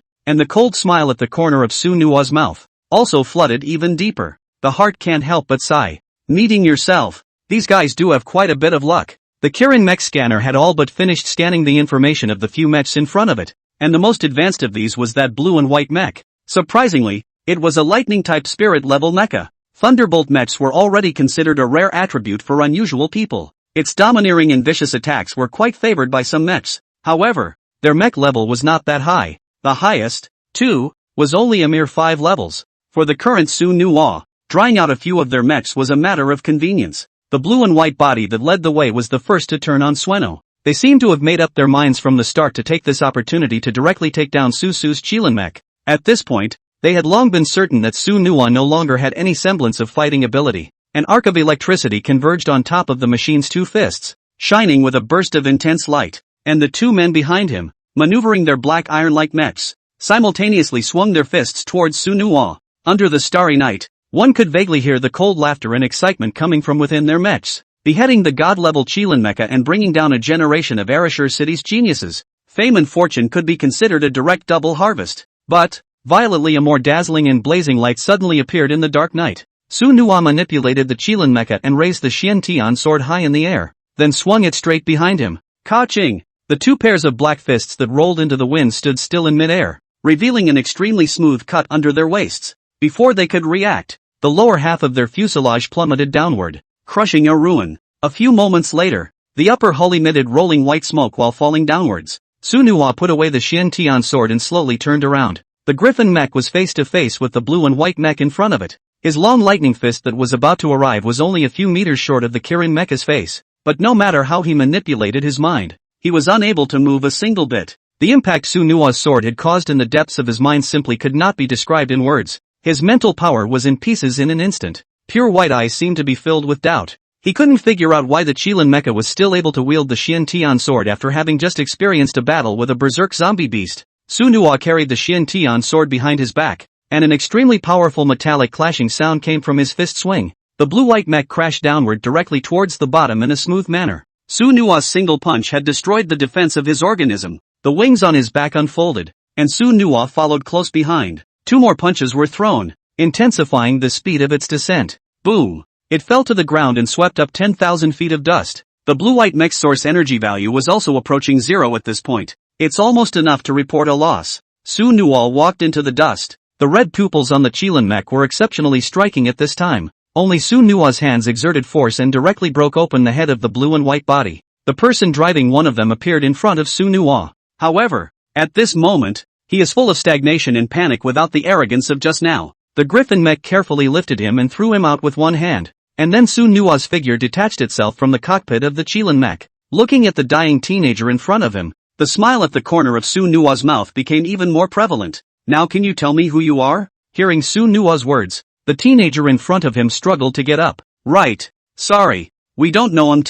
Tai from our dog's eyes. The kid's name is Zhao Kuan-san. I beg you to spare my life. And when I return to Arashur City I will be a cow and a horse to repay. Zhao Kunsan half kneeled on the ground, the corners of his mouth oozing silk blood. Su Nuwa didn't pay any attention to his pleas for mercy and proceeded to ask him further. You said that the Chilean mecha's arm is worth a level 30 star core? Who offered me this reward? Listening to Su Nuwa's icy words, Zhao Kuan-san's body obviously trembled a few more times, raising his head, his eyes as dead as ash. That's what I heard on the grapevine in the Star Hunt area. And it doesn't seem to be a bounty mission. It's just that some people are spreading the word that if they can take any part of your mech, they can trade it for a high-grade star core. But right, it's all heard as a joke. After all, you have the Organic Armor Association and Principal Hong Tao behind you to cover you. No one would dare to touch you in Arashur City. Only, little brother also did not expect, but also really let our brother 3 meet you here. I was watching the end of your fight, so I didn't think twice about charging up.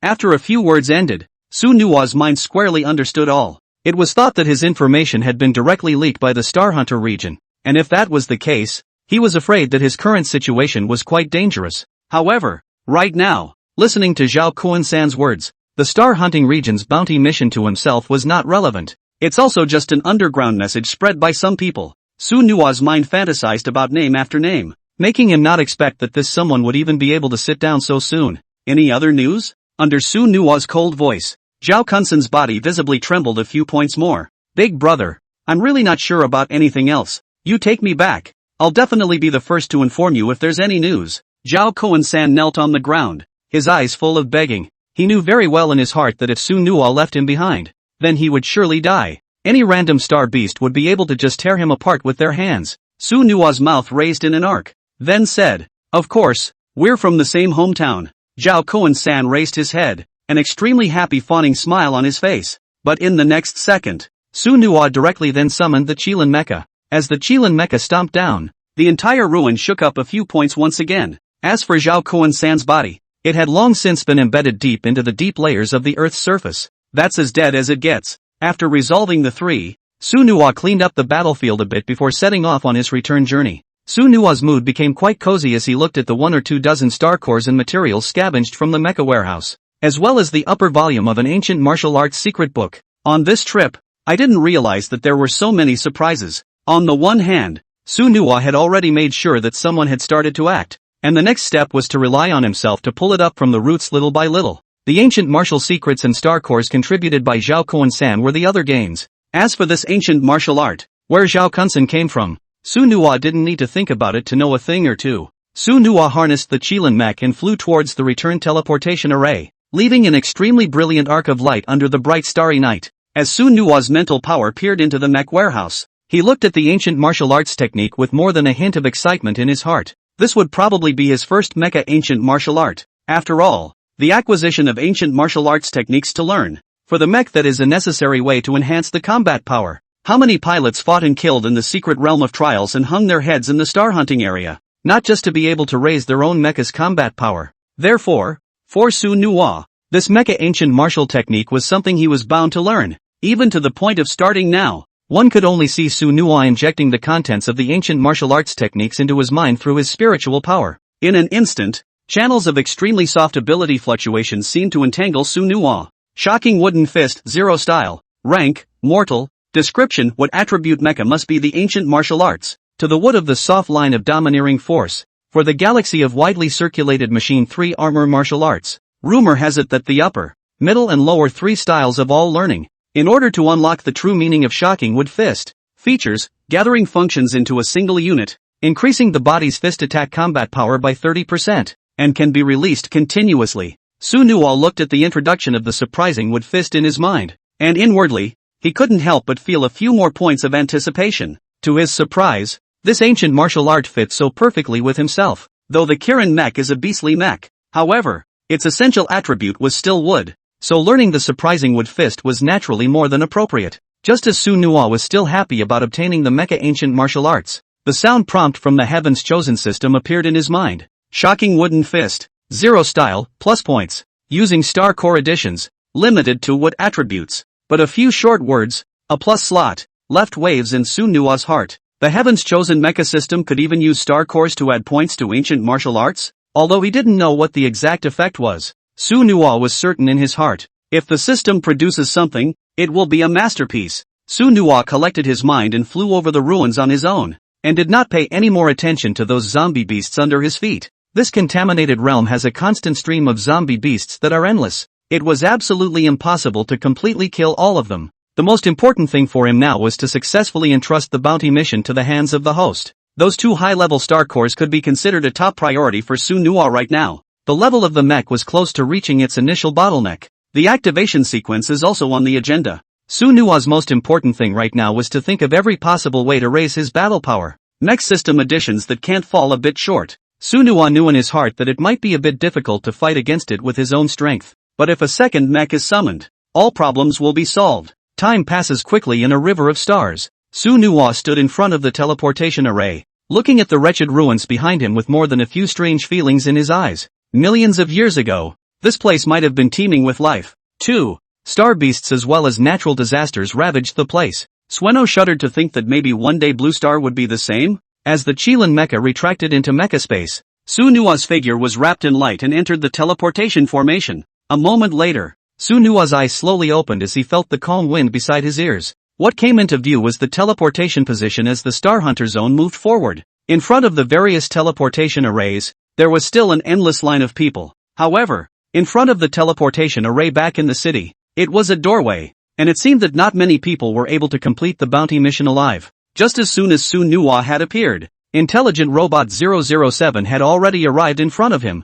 I'm sorry, I'm surprised you made it back alive. There was a lapse in AI's calculations. Congratulations to the Lone Ranger Squad on their successful return. Please follow me in delivering the mission. Su Nuwa wore his hat and followed behind 007 with his head lowered as he walked straight toward the delivery hall. With 007's guidance, Sueno places his card at the card reading. Ka-ching! The wall in front of Su Nuwa violently began to change drastically. A rather thick and mysterious empty box was pushed out. Just as Su Nuwa placed the Berserker Beast Star Core in it, he saw it slowly retreating backward. Validating. Current mission status, completed. Current rewards have been issued. Follow 007 to collect. The Star Hunter level has been raised. Star Hunter zone permissions have been upgraded. The team is in the middle of another assessment. A general mechanical voice announcement was transmitted to Su Nuwa's mind. Su Nuwa could clearly feel the changes that had occurred in his deck. What had been a pale white glow was now interspersed with a few shades of blue. Su Nuo retrieved his identity card and slipped it into his pocket before following 007 forward to collect his reward. With the various rewards in hand, the dust settled in Su Nuo's heart. Compared to the Mecha Association's trial mysteries, the underground star hunting area was indeed more thrilling and exciting. There's more than just menacing star beasts here. The hearts and minds of the wicked here, that I'm afraid, are more than a little surprised. Su Nuo looked at the yuan recovery pill within the mecha space, as if standing down some important decision. To him, the effect of the recovery pill was almost tiny and insignificant. After all, with the Star Core to System Plus, that mental power recovery could be far faster than the yuan return pill. So for Sueno, trading it for something else might be the optimal solution. Before Su Nuo could say anything, 007 took the lead in questioning him. Lone Braveheart Captain Su, is there still a bounty to pick? There are 389 other bounties with a 0% survival rate in the database's automatic search for you, waiting for your choice. Su Nuo looked at 007, who was equal to himself in front of him, and suddenly wanted to give it 2 kicks. This guy talks and feels even more bitchy than that Li Bu fan guy. Good lord, one would be fit to go for a 0% survival rate commission chant. Su Nuo couldn't help but guess in his mind that, is it possible that this guy is taking kickbacks for his intergalactic body collecting services? Only Su Nuo lifted his feet and slowly walked towards the outside of the Star Hunt White area. 007. The bounty is off the table. I have something else for you. 007 followed behind Sueno, a smirk on his blue-black screened face. Yes, Captain Su. Once again, the Hall of Star Hunters was still bustling with people moving around. Some people's faces were filled with gravity, as if they had stepped into the ranks of this Star Hunter with some sorrow in their hearts. Of course those who returned from the mission go were filled with a variety of smiles on their faces. Su Nuo lowered his head and scanned the week, his eyes glowing with wisps of light as if he was searching for something. 007. Is there a trading hall in the Star Hunting District? I want to trade something. 007 came up to Su Nuo, and a familiar mechanical female voice sounded. Report, the trading hall is on the 3rd floor of the Star Hunt Core area, and the threshold is a level 6 Mecha Master or a level 2 Star Hunt Squad. Current conditions have been met. Do we need to lead? Su Nuo nodded, and without realizing it, he had already taken the yuan recovery pill out from within the spatial storage. Follow 007 through the bustling crowd to another part of the Star Hunt Core. With the braking of the elevator, Su Nuo arrived at the trading floor. Unlike the quest hall phase, there were no restrictions on areas or light curtains in the trading hall. The place is as freewheeling as a big box store. As soon as Su Nuo stepped in, he was able to hear yelling coming from his ears. Freshly baked grade 8 ice star core, essential for cold weapon crafting. Only 7,000 alliance coins. All kinds of materials dropped by star beasts. Everything is available. Just pick and choose. Everything is $2,000. With 007 following, he then headed deeper into the trading hall. After all, I'm afraid that such a good thing as the yuan recovery pill would be difficult to offer at the edge of this trading hall. Su Nuo lowered his head, his clear eyes scanning every mechatron that passed by. His mind was naturally made up. Now that I'm here, I'm going to have to find some treasure before I leave. Su Nuo looked at the open position in front of him, a slight smile on his face as he stayed in place, only to see that he quickly took out the Star Beast materials from the space warehouse one by one, and directly it was spread all over. 007. Yell as hard as you can for me. Sell more. High and low to give you a whole lot of gasoline to drink. 007 stood in front of the platform bunk, both eyes narrowed slightly. Star Beast materials are lagging. Please help. Low-grade star cores are on sale. Weighed by the caddy. Weighed by the caddy. Su Nuo stood behind the stall, listening to 007's hawking, his face that was speechless. This guy, generically, is a little too smart for his own good. Star core by the pound? It's not as bad as mechs being purchased by current students and stuffed with another 200 alliance dollars. As soon as 007's mechanical voice fell, a series of mechs surged towards this side. Give me £2. I'm not picky. Any attribute will do. Is this the son of that family? Come to lose the family fortune? Star cores sold by the pound. This is a blown-up existence in the entire galaxy. Su Nuo looked at the chattering crowd in front of him and lowered her head without paying attention. Instead, the stall was handed directly to 007. The symbol of 007 had a cheap grin on his face. Living like a crooked businessman. Star cores are sold by the pound. Limited quantity. First come first served. One spot only. As soon as 007's words fell, Su Nuo felt a strong stream of people coming towards him. I was here first. Don't crowd me. I paid all the money. It took a bit of fussing before 007 stabilized the scene. It also just took 2 random star cores and weighed them by the pound and gave them to someone else. For Huey, that's not losing a bit. After all, there is still a steady stream of people in front of the stalls. People, as it were, are subservient, and mechs are certainly no exception. Seeing that the time was becoming ripe,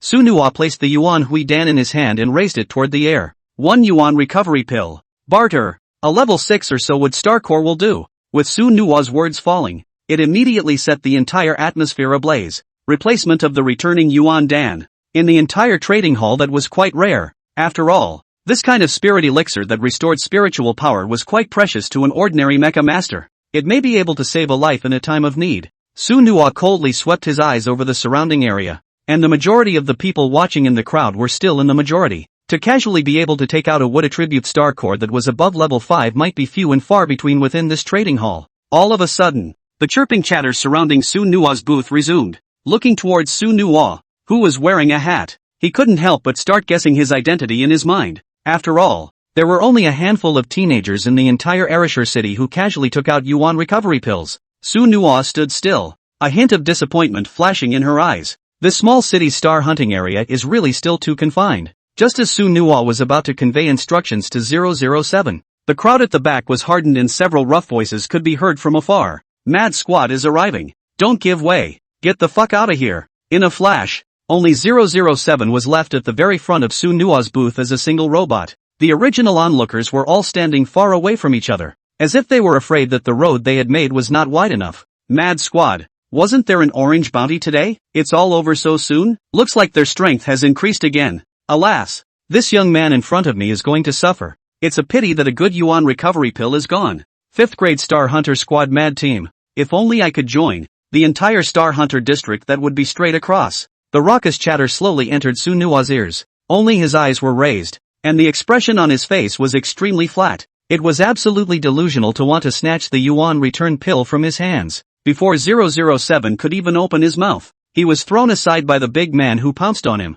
DDT. 007 is paralyzed. Please burn paper if something happens. 007. The sweet voice suddenly came to an abrupt end, and a gruff voice took over. Kid, I heard that you sell a recovery pill here? Can you grasp that thing? A big fat man full of horizontal meat sat straight on top of the stall, a playful smile on the corner of his mouth and a cheap look on his face. And behind him were 2 male players who were a little on the skinny side, walking with their heads held high and living like 2 penguins. Su Nuwa's gaze flickered with a hint of coldness and did not respond to the fat man in front of him. In Su Nuwa's pupils, another figure appeared behind them. A wonderful woman, wrapped in a tight black leather jacket that framed her figure. Between his hands and feet, he seemed to carry quite a bit of charm, only to see her red lips lightly opening. The autumn waves in her eyes had already been sent to Su Nuwa's eyes. Little brother, it's too big and deep for you to grasp. If I'm not mistaken, you're afraid you're a novice, aren't you? As the woman in front of her opened her mouth, the fat man in front of Su Nuwa took a shallow half-step backward.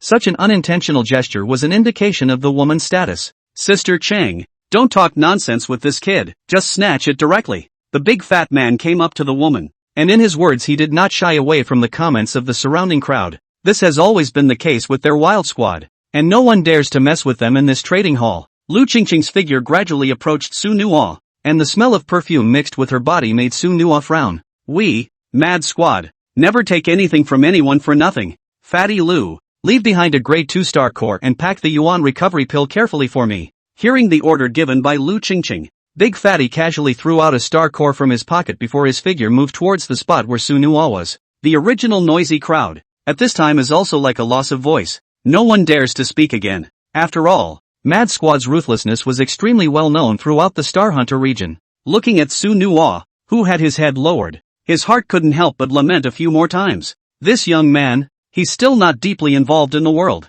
Such a good thing as the recovery pill. How dare you flaunt it like this? Fatty Lu stood at Su Nuwa's stall, his obese mouth nearly on the verge of coming up to Su Nuwa's face. Don't tremble, little brother. It doesn't matter if you don't look up. Just give me the stuff. A morose smile appeared at the corners of Su Nuwa's mouth as his feet slowly began to move. Only Su Nuwa's right hand quickly exerted force, directly holding down Fatty Lu's face to dislike it. And I, Mr. Su, never give anything for nothing. Let's keep your 2 teeth first. As the words fell, in Fatty Lu's skeptical eyes, Su Nuwa's fist had already blasted up. As a sweetness hit him, Fatty Lu's face glistened and became even more swollen. Su Nuwa loosened his hands, and the laughter contained in his eyes was so terrifying at this moment. Fatty Lu stood up. The fat flesh on his face seemed to be trembling from the shock, only to see him spit coldly. A mouthful of blood mixed with a few broken teeth was spat onto the ground. Silence. Dead silence. This is the scene on the trading floor at this time. No one could have imagined that someone would have the audacity to refuse the Mad Squad's request, even going so far as to strike out and teach Fatty Lu a lesson. That guy's the number 2 on the Mad Squad. Thousands of pairs of eyes looked at Su Nuwa. The eyes of thousands have intermingled, seemingly signaling Su Nuwa's death. Fatty Lu's plump body stood up, exuding an extremely sinister aura. Unconsciously, the crowd of front-row onlookers took a few steps backward. That strong aura, which they were familiar with, was clearly a killing aura. Su Nuwa looked over with cold eyes, not putting Fatty Lu's threat in his eyes in the slightest. I almost forgot. Apologize. Make amends. Su Nuwa softly settled down, but a wave of clapping came from behind him. Lu Qingqing lifted her hands and clapped them heavily. The sinister smile at the corner of her mouth was unfathomable. A solid spiritual energy emanated from his body, slowly wrapping towards Su Nuwa's body. You're dead today. I tell you, no one can protect you. All of a sudden, the atmosphere in the trading hall became even more treacherous. Having been given a death notice by Lu Qingqing, I'm afraid that no one in the entire star hunting region would dare to intervene again.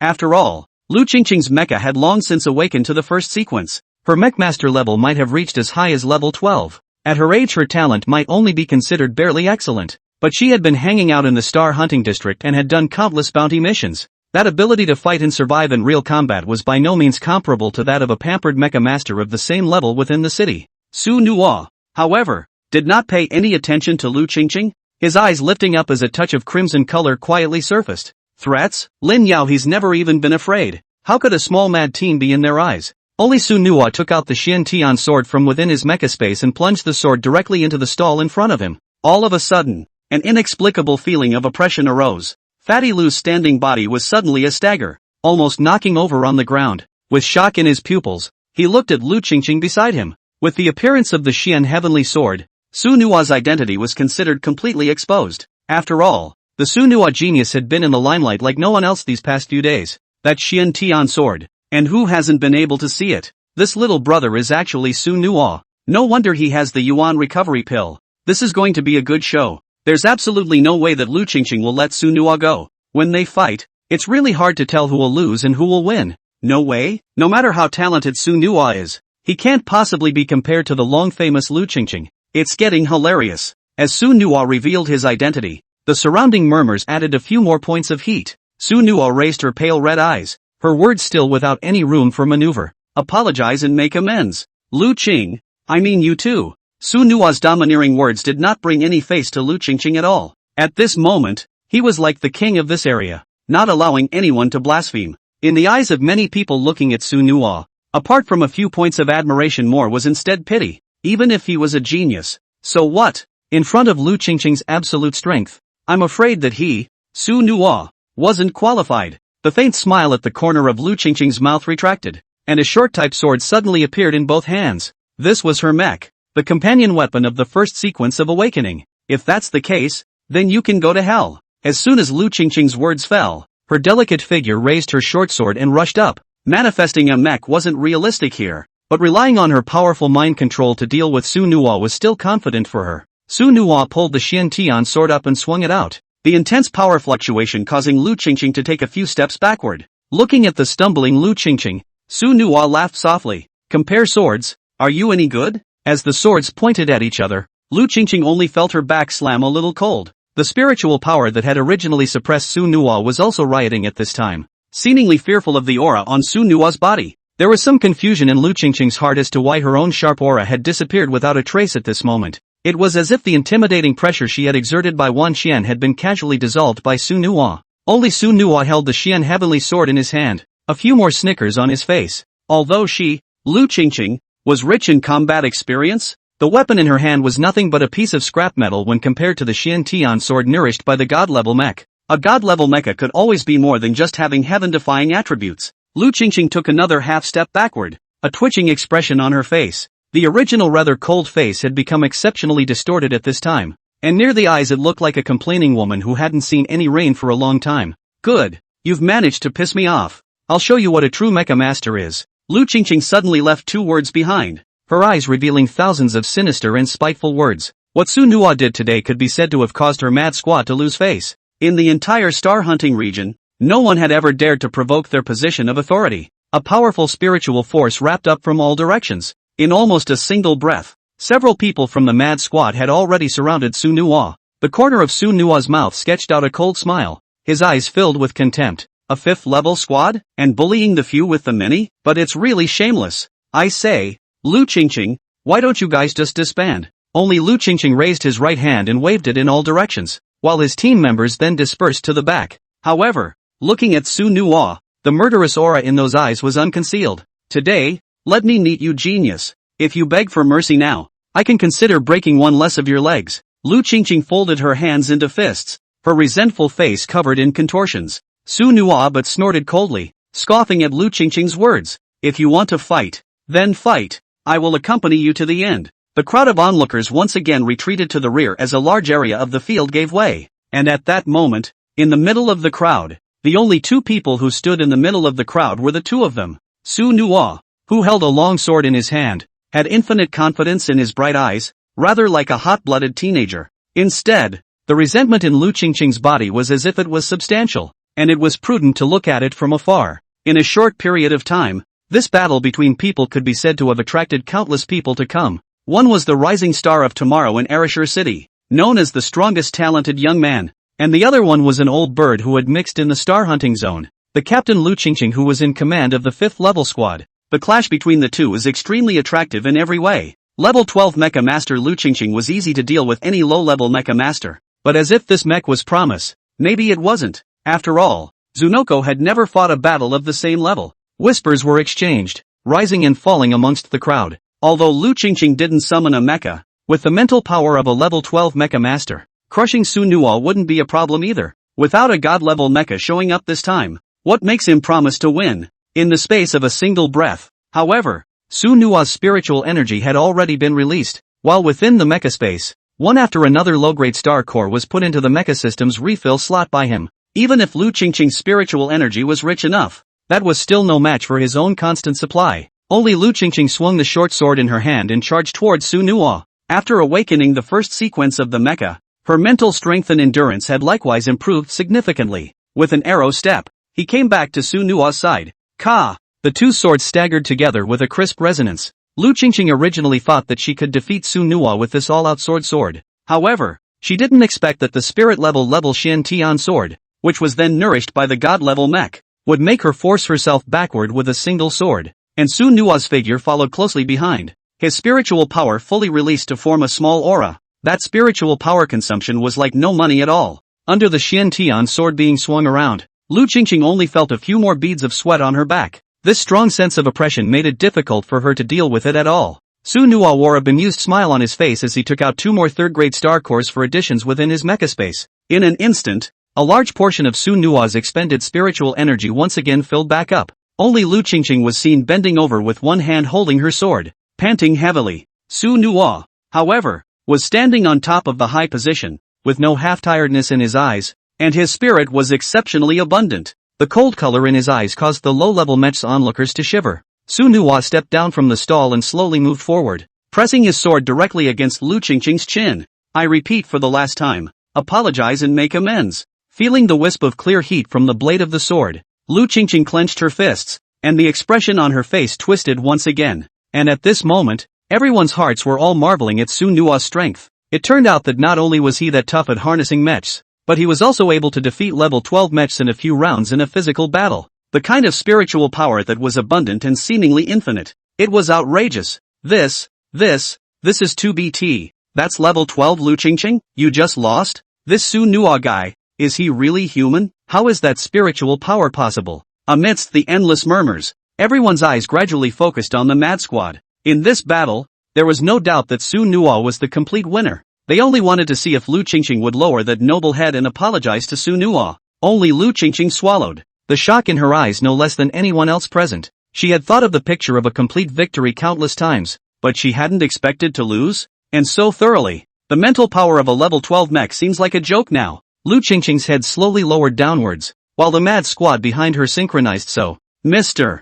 Suno, I'm sorry, this is all of Mad Squad's haul for today. Consider this as a reparation. Su Nuwa received the bag of star cores from Lu Qingqing's hands with a rather satisfied smile on his face. Captain Ryu, I still like you better when you're untamed. I think we'll see each other again sometime. Su Nuwa no longer paid attention to the Mad Squad behind him, took the star core and carried 007 before preparing to leave the trading hall. Lu Qingqing looked at Su Nuwa's back as she left, the expression on her face that was a mixture of emotions. This was the first time their Mad Squad had ever admitted defeat, a feeling they had never experienced before. Lu Qingqing looked up, a hint of loss flashing in her eyes. Is this what frustration feels like? Su Nuwa, you can indeed be called the first genius. Lu Qingqing looked towards the crowd of onlookers, the cold color once again returning to her eyes. Fatty Lu, let's go. Mad Squad is not here to be embarrassed. Watching the Mad Squad leave, those low-level mechs around them could be quite excited. Calling out Su Nuwa's name, that mood was exceptionally high.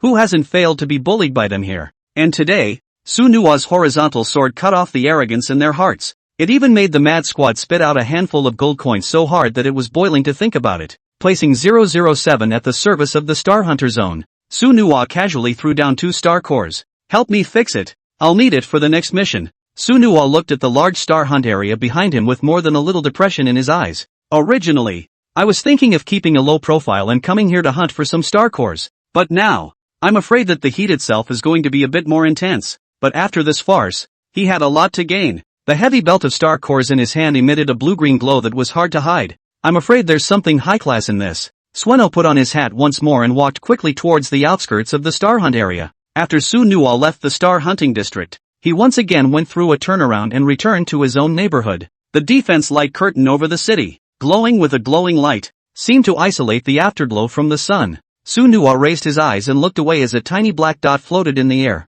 How did so many city escorts show up? Could it be that something happened in Erishur City in the past 2 days? Su Nuwa's mind couldn't help but conjure up 2 questions. Generally speaking, the frequency of city guard patrols could never be so frequent. Could it be that the peripheral star beasts are overactive? Su Nuwa had heard Principal Hong Tao say that there hadn't been any star beast invasions in Erishur City for decades. Any hint of wind in the air will probably lead to great revelry. If the star beast invades, it will be the death of the family, or the ruins of the world. Su Nuwa collected his thoughts and said to himself, looks like we'll have to make a trip to the Mecha Academy tomorrow. Sitting on the bed, Su Nuwa poured out all the star cores contributed by Lu Qingqing. In an instant, various colors of light enveloped the tiny room. Although there were but a few star cores, the vast majority of them were predominantly blue-green in color. This meant that all that existed here were star cores that were above the 5th level. The corners of Su Nuwa's mouth curled into a light smile. To his surprise, the harvest was simply richer than if he had been born to do the mission.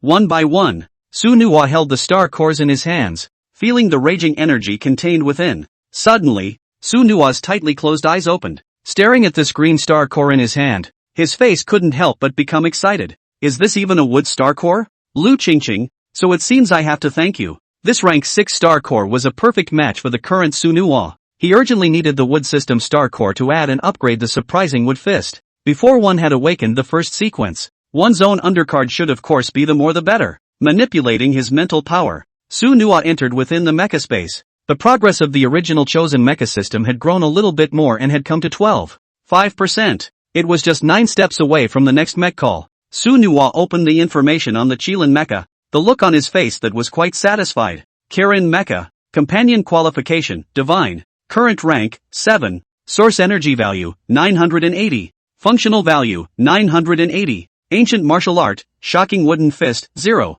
style, weapon, Xian Tian sword, holy grade. Sequence, inactivated. After a day of fighting, the Qilin mecha's level was raised once again. Remember that experience brush was miserably high in that patch of zombie beasts. Su Nuwa picked up the wooden star core in his hand with a somewhat grave expression. He's under a lot of pressure right now. The System S editions require unlimited spirit cores as raw materials, and now there is one more ancient martial arts skill edition. Think about it and find it hard to top it. With a shallow exhale, Su Nuwa threw the level 6 star core directly into the empty slot for adding points to the surprising wood fist. The star core's raging energy instantly changed into a soft breath that merged within the ancient martial technique. Shocking wooden fist, 0 style. There has been a successful increase. Current attribute, 30% of fist power's attacks are increased by 35%, and the number of consecutive casts is increased synchronously. As the system's voice rang out, the thread hanging in Su Nuwa's heart fell to the ground in a flash. Star Core Edition was actually a direct bonus increase to ancient martial arts? If it was increased to full level, it would mean that one shocking wood fist was as much as 3 times as powerful as someone else's. This is pretty scary no matter how you think about it. One mecha ancient martial technique of your own can be used against 3 others? This is so outrageous that I'm afraid no one would dare to believe it. Su Nua's mood was instantly a great one. This was now another one of his own underhanded means. Neon colors lit up on the steel city outside the window, and the city fell silent once again under the night. Su Nua casually ate something and then simply laid down to rest. Ever since that day when Li Yet and Young Chengmu both explained things, Su Nua had rarely been seeing them as well, and Li Bufan was still suffering inhuman torture in the military department's past intensive training at this time. The sudden coldness made Su Nua's heart a little more sentimental. After all, for so many years, he was highly favored and cared for by the people of the Li family. Su Nua sat up and looked at the medallion left behind by her parents, her eyes becoming brighter. Uncle Li, Aunt Mu, within another day, I will definitely stand at the top of Ereshur City. Bu Fan, looking forward to the day I see you again too. A ray of sunlight in the early morning spread on Su Nua's thin face, which looked quite handsome under the dappled light. After a quick wash, Su Nua stepped onto the aerial railcar to the Mecha Academy. Every time you revisit the same place, there are different feelings in Su Nua's heart, and this time, it was clearly a little more heavy-handed. As soon as he walked to the main entrance, Su Nua saw a neatly organized training squad. The schoolmates were all excited to see Su Nua. Nowadays, Su Nua's reputation could be described as thunderous, and no one in the entire Ereshur city knew about it. Senior Su Nua is back, so handsome and strong. I heard that Senior Su Nua blew up the Star Hunter Zone yesterday. It makes my blood boil just thinking about it. I wish I could graduate quickly and go hang out with him. Endless murmurs, that was hard to suppress. Su Nua's face had a light smile on it, looking at the crowd in a rather modest manner. Just as Su Nua was about to move to the principal's office, a familiar voice appeared beside his ears.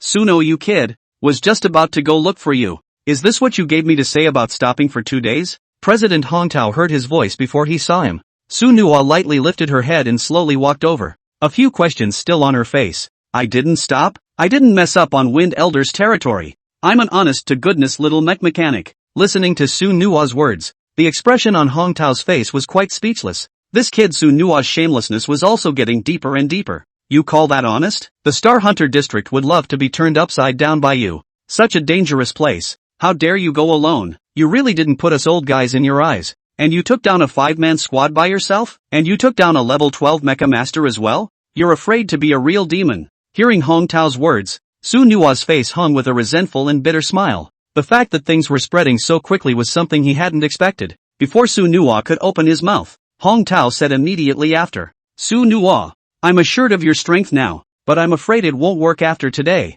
Lin Yao's remodeling program is complete. The Lin family might make a move recently. In 2 short sentences, Hongtao's words were permeated with 10,000 points of gravity. Su Nua's mind kept recalling something. Lin Yao of the Lin family, the dude who was once like a lost dog? Remodeling? It's true that the rich depend on technology. Su Nua had a rather easy smile on his face and didn't seem to care. Principal Hong, thank you for your concern. However, I don't think it's possible for the Lin family to make a blatant move. Listening to Su Nua's words, Hongtao nodded in symbolic agreement, but his face still had a sentimental look. Su Nua, a blatant strike is definitely not going to happen, but there's been an opportunity recently. The Star Beast Abyss is going to open at City Hall in 5 days. This is about the awakening of the first sequence of mechs, and almost every proper mech has to enter it, and none of you are any different. With those minions of the Lin family, hunting you within the abyss, I'm afraid it's going to be a vicious one. The matters within the abyss are not for us old farts to meddle in.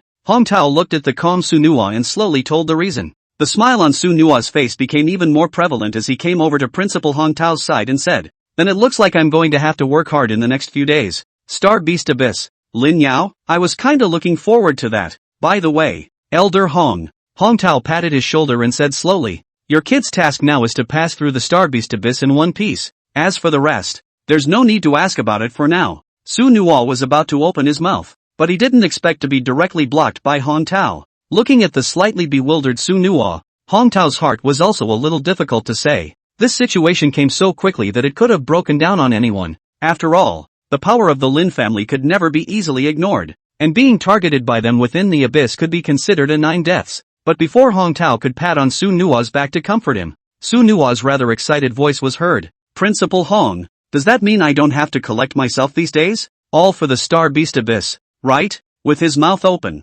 Hong Tao nodded mechanically. Before he could open the question, Su Nua's figure had already run out. Bye, Principal Hong. I'm going to go raise my battle power. Looking at Su Nua's back as he left, Hong Tao once again revealed a bitter smile. Once this kid is out, I don't know if that place is going to have bad luck again. After leaving the Mecha Academy, the smile on Su Nua's face tightened. This message given to him by Principal Hong Tao was also a heavy bomb for him. Lin Yao's physical qualities as well as his mech being transformed, to what extent, was currently unknown, and he was even more of an existence that was regarded as a nail in the flesh by the entire Lin family. After all, from the very beginning Su Nua had taken away all of Lin Yao's aura. During this period of time, Su Nua's first genius's heat had all but finished off this first male again. In such a comparison, Su Nua was naturally seen as that biggest obstacle for Lin Yao. However, under the shelter of the Mecha Academy and the Mecha Association, it was impossible for the Lin family to openly strike against Su Nua. Therefore,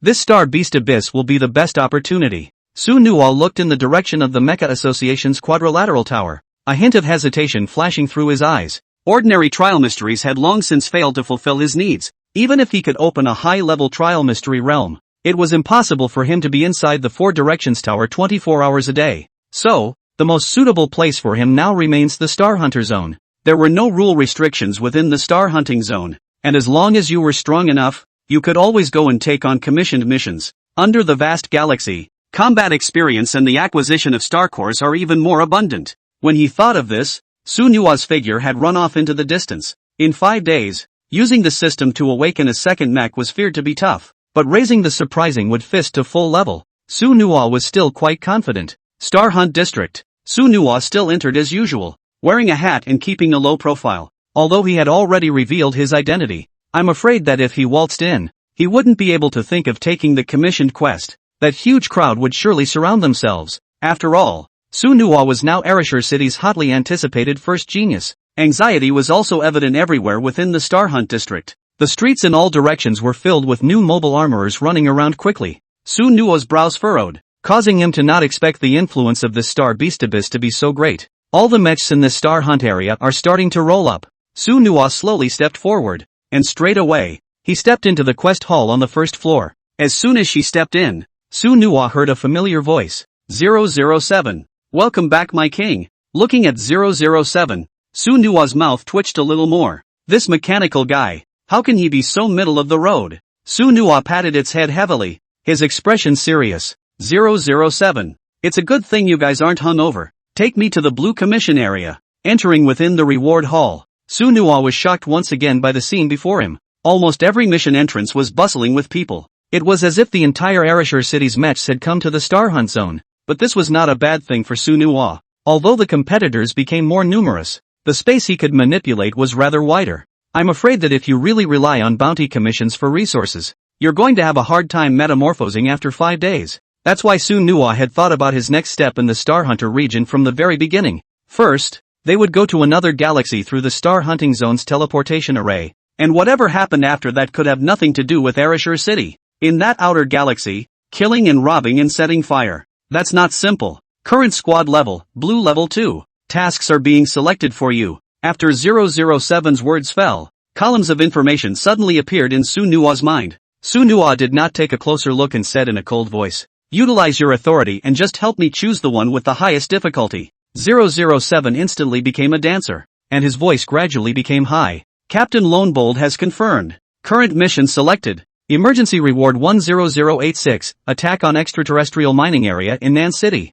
Da Xia, requesting support from neighboring mech divisions. Bounty reward, grade 9 star core *1. City metal *1. Difficulty of bounty, being analyzed automatically. Currently there are no team members. Success rate 0%. Su Nua looked at the entrusted information in his mind, and without half a moment's hesitation, his feet stepped straight into the second floor teleportation hall. 2 lines of electronic tears were left on 007's face after Hirono left. Intergalactic Body Collection Service. Mission accomplished. During the teleportation, Su Nua learned about the commission mission in detail. To his surprise, it was still a wide area commission. This means that base cities close to the Star Mines area will receive this commission request. Therefore, the Mecha division that went forward to provide support wouldn't be the only one in Su Nua's group. Su Nua, who had his eyes closed. The trademark smile at the corner of his mouth reappeared. It looks like we'll have a chance to get to know people from other base cities this time. Or even, Mets from other national alliances. Thinking of this, the wariness in Su Nua's heart shallowly boiled for a few moments. As the protective shield on his body lifted, Su Nua opened his eyes and his body had entered the cockpit of the Chilan Mecha. Before he even landed, Su Nua felt a sharp tremor coming from the distance. The Griffin Mechs, placed in the blackened air, stared at each other. Only the roar of heavy firearms filled the earth ahead. Even the flames that were like gullies crisscrossed the area, and brown star beast limbs were everywhere underneath. Su Nua instantly maneuvered the Kirin Mecha downward, and upon reaching the surface, the human misery became even more palpable. There were broken human exoskeleton battle armor everywhere, to the point of spreading over an entire layer. Rampant, horizontal blood trickled along the low point, toward the pit. This place is just like suffering a fierce attack from the star beasts. With the human battle armor and ordinary heat martial arts that is not an opponent at all. Su Nua couldn't help but feel more than a few doubts in his heart. What in the world is underground that has such destructive power? Su Nua raised his eyes, and his mecha radar flew in all directions to detect it. Inside the Alliance star mines, it was logical that there should be human mechs guarding the area. For some reason, Su Nua did not look for any mecha messages. On the contrary, the violent star beast fluctuations within the underground mines caused Su Nua's heart to palpitate a little more. The quantity and quality of this star beast was a bit too high. Just as Su Nua was thinking, another voice suddenly appeared in the mech bay. Great Summer Crane City, Level 6 Star Hunter Squad, Moonsong, has come to take over the battlefield. The person you are speaking with is Lunar Narrow Captain Shiryu. Please return the Star Mine Guardian mechs quickly. Su Nua turned around, and what met his eyes were 5 mechs descending from the sky. The flames on their various colored tails distinctive. The mech at the very front, however, was a positively pink mech that looked quite stunning in the entire starry sky. The message from the Kirin Mech Bay was transmitted by her. Su Nua did not remove his footsteps, not realizing that these guys were treating him as the Star Mine's Guardian mech. A god-level mecha as an escort? I'm afraid this is something no one would dare to think of. Hello Captain Bayou? I'm Arashur City's 2nd level Star Hunter Su Nua. I'm not the Guardian Mech Master of the Star Mine. I'm on this urgent mission just like you guys. As Su Nua's words spread to the various mecha pods, in a flash their mecha channels exploded. Isn't this a purple bounty? How did a level 2 Star Hunter get in here? The problem is this guy is still a lone wolf? Team White, I'm afraid this is a rash. The mission is important. Let him fend for himself. What bad luck. A level 2 Star Hunter wants to be our comrade in arms? His level 4 or 5 mechs have to be worthy as well. Bayou's gaze was locked on Su Nua's Chilan mech, and she naturally heard the words of her teammates. Lu 1, drop a battlefield resource pack on him. We're ready to go straight into the underground mines. All airframes prepare for battle. As Bayou's words fell, the pink body's wings quickly contracted and rushed towards the underground mine. Su Nua looked at a large resource pack at his feet, and the expression on his face became rather strange. Give me a resource kit? This guy's pretty good. Watching their bodies rushing into the underground mine,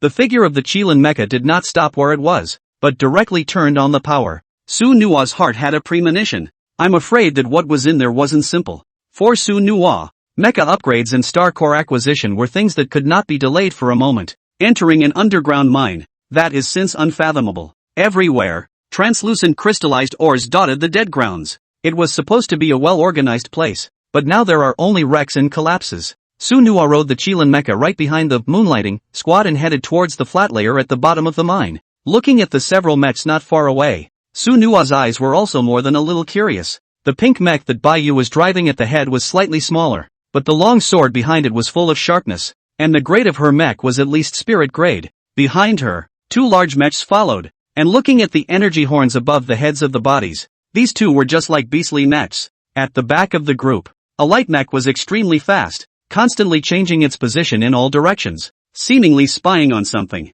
Wind attribute, elemental mecha, and at the very back, was the cyan-colored mecha that had dropped off the resource pack for Su Sunoi. A few hundred meters away, Su Nua could vaguely feel the hopeful aura coming from it as well. An allomantic mecha? Or a healing special ability? This squad is really something. After Su Nua's final confirmation, only that pink mecha in the moonlighting squad had awakened the first sequence. The only mecha master above level 10 was just that captain. Although the configuration of this squad was perfect, the strength was still not enough to be feared. A flicker of energy flickered in the blue eyes of the Kirin mech, and the flight of the wings behind the body increased once again. Just as Su Nua followed the moonlighting squad deeper into the bottom floor, a bizarre sonic sound came out from below. The sonic sound traveled directly through the fuselage to the pilot's eardrums. In that instant of contact, Sunhwa only felt a tipping of spiritual power in his mind. The flying figure of the Kirin mecha couldn't help but shift a few points. The situation of the moonlighting squad at the very front was even worse than him. The mechs whose wings were originally spread out were all contracted,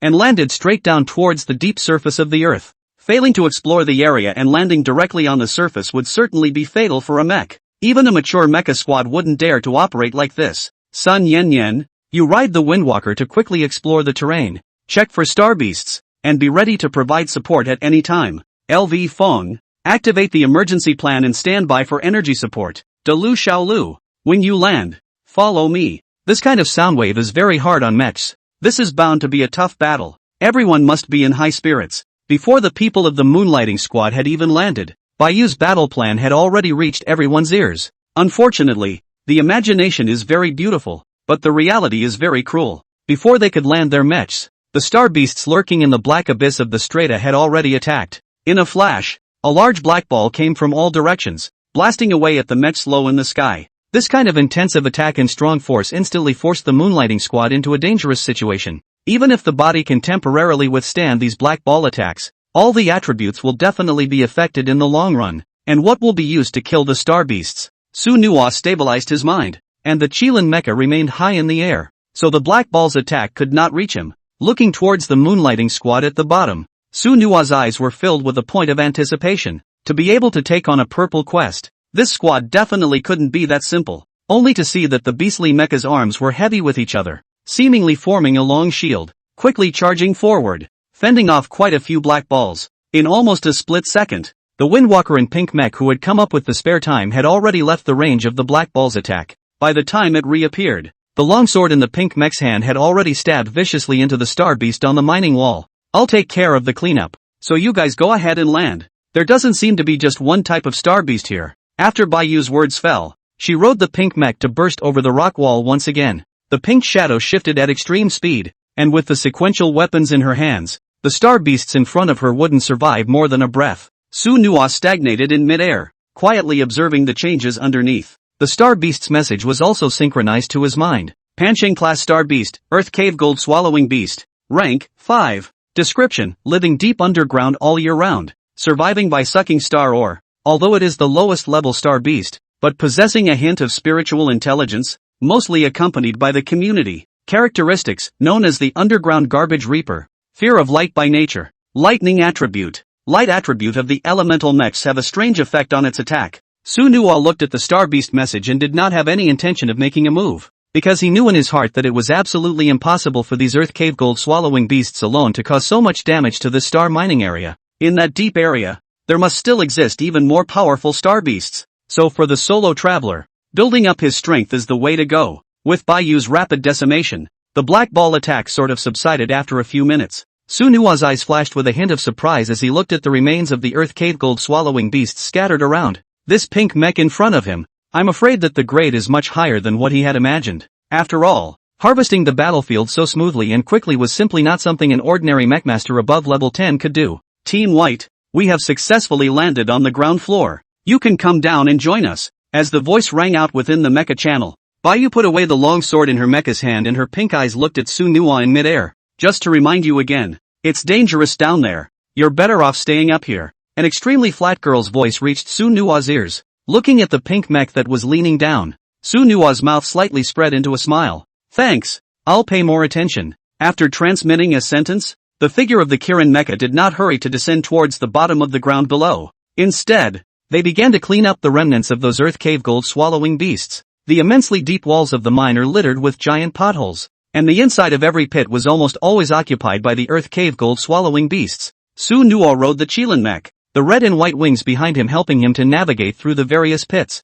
However, Sunhwa did not directly use the Shin Heavenly Sword this time. Only a layer of wood-based tough light was wrapped around the blade of his mechanical fist. The white fist whacked hard towards the head of the gold-swallowing beast. Boo! Accompanied by the sound of a violent collision. Under the enhancement of the attributes of the god-level mecha, the attack power of the surprising wood fist directly killed the 5th-level earth cave gold-swallowing beast in seconds. After the series of high-intensity attacks settled, Sunhwa did not feel any discomfort in the Qilin mecha, but his own spiritual power was drained as if it had been drained. The damage brought about by the Mecha ancient martial technique was very considerable, but the amount of mental energy consumed was not to be underestimated. For ordinary mechs below the 10th level, I'm afraid that releasing 2 or 3 ancient martial arts techniques will directly spiritually exhaust the human body. Su-Nuwa collected the dropped star cores and materials into the mech space and casually threw 2 of them into the mech system's refill slot. A moment later, the light in the griffin mech's eyes brightened again. After his mental strength was restored, Su-Nuwa did not directly land on the ground floor.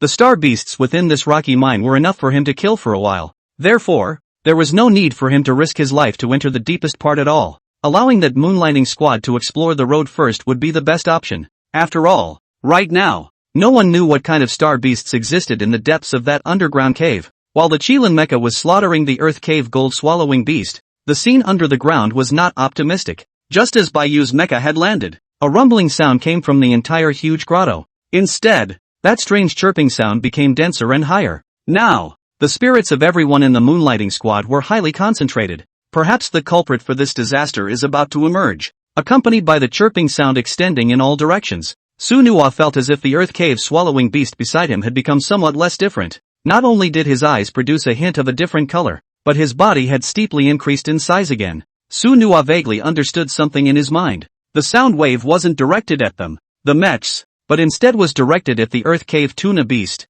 It's like a kind of call to them that enhances their basic abilities. Su-Nuwa blasted out with a punch, straight away embedding the Earth Cave gold-swallowing beast in front of him into the rock wall. Accompanied by the sharp ripples of underground energy, Su-Nuwa's gaze quickly swept downward, only to see one after another of the Earth Cave gold-swallowing beasts poking their heads out of the various pits, staring intently at the crowd in the depths in their scarlet eyes. The massive body leapt off and flew along the pitted rock wall. Their purpose was quite unique. That is, the Moonsong squad in the underground layer. This guy at the bottom is summoning minions? I just replenished my spiritual energy. Su-Nuwa's mouth twitched as he looked at the Earth Cave gold-swallowing beast that was rushing towards the ground. Bayu stood on the ground floor, and the already dim environment was now filled with huge black shadows. The figure of that Earth Cave gold-swallowing beast in the air was simply covering the sky. A few of Lu Fang's faces were clearly more than a little panicked, and the mech had already shifted involuntarily. It's too much. 10 or 8 star beasts of 5 or 6 levels is not a problem.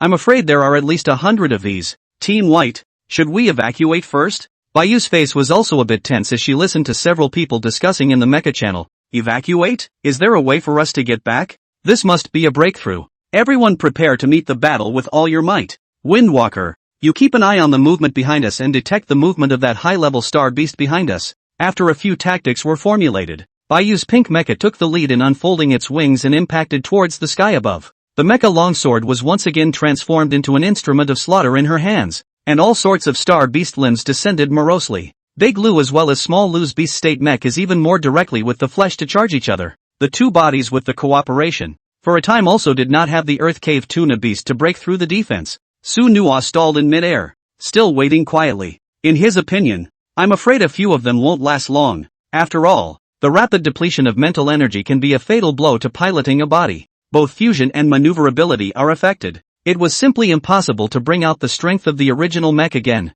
A few minutes later, Bayu's pink mech had returned to deep ground. No matter how strong her attacks were, after decapitating several dozens of star beasts, it was impossible for her to keep welcoming out attacks. A green glow shrouded her massive hull as she seemed to be recovering her condition. LV Feng, don't worry about me for now. Inflict a mental state on Delu and Xiaolu. They can't hold out much longer. Meeting Bayu's gaze, he only saw that overhead, the red-eyed Earth Cave swallowing beasts had piled up. That one opened its bloody mouth, eager to gnaw the bones of the mech to pieces. Lu Fang's healing mech couldn't help but stagger and slowly move backward. Team White, the healer mech's source energy value is almost at its limit. We're not going to die here, are we? As the oppressive feeling of the Earth Cave's gold-swallowing beast approached, the Moonsong squad on the ground floor began to shrink together. Lu Fang's healer mecha also seemed to be exhausted after sending out a defensive light screen. The green glow in his mech eyes was fading. Shiryu wasn't in much better shape than he was. Although it had gone through Lu Fang's basic recovery, the amount of consumption could never be replenished in a moment.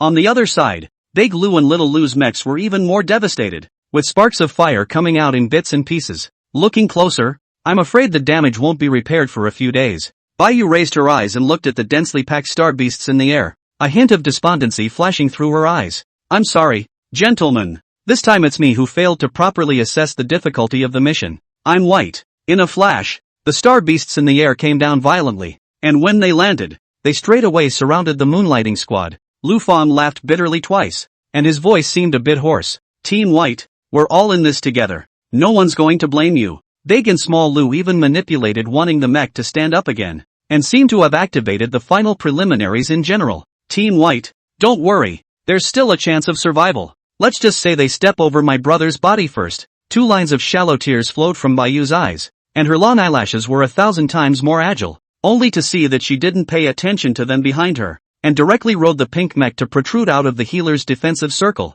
and she was facing all the earth cave gold swallowing beasts. As captain, it's just as well that I die first. At this moment, the long sword in her hand appeared to be exceptionally sharp, yet it was mixed with a sense of despondency. Thousands of scarlet eyes stared tightly at the pink mecha, and along with that strange chirping sound, they actually rose up in a flurry. Looking at the tide of star beasts in front of her, Bayu's determined eyes did not flinch, and she directly raised her sword and went up. The few people standing at the back of the room, for a moment, had more than a little bit of moisture in their eyes as well. However, trying to take the mech's feet, the high level of mental energy consumption made it difficult to start it up again at all. In a few moments, Bayu's pink mecha was already surrounded by the earth cave gold swallowing beasts. One by one, the star beasts with huge fangs opened up and charged towards Bayu. In just a minute, Bayu's mech had surfaced in a collapsed state. Although the earth cave gold swallowing beasts in front of her were not of a particularly high rank, such a large number of them were simply not something she could resist. Not to mention that her mental power was no longer enough to support the pink mech in combat anymore.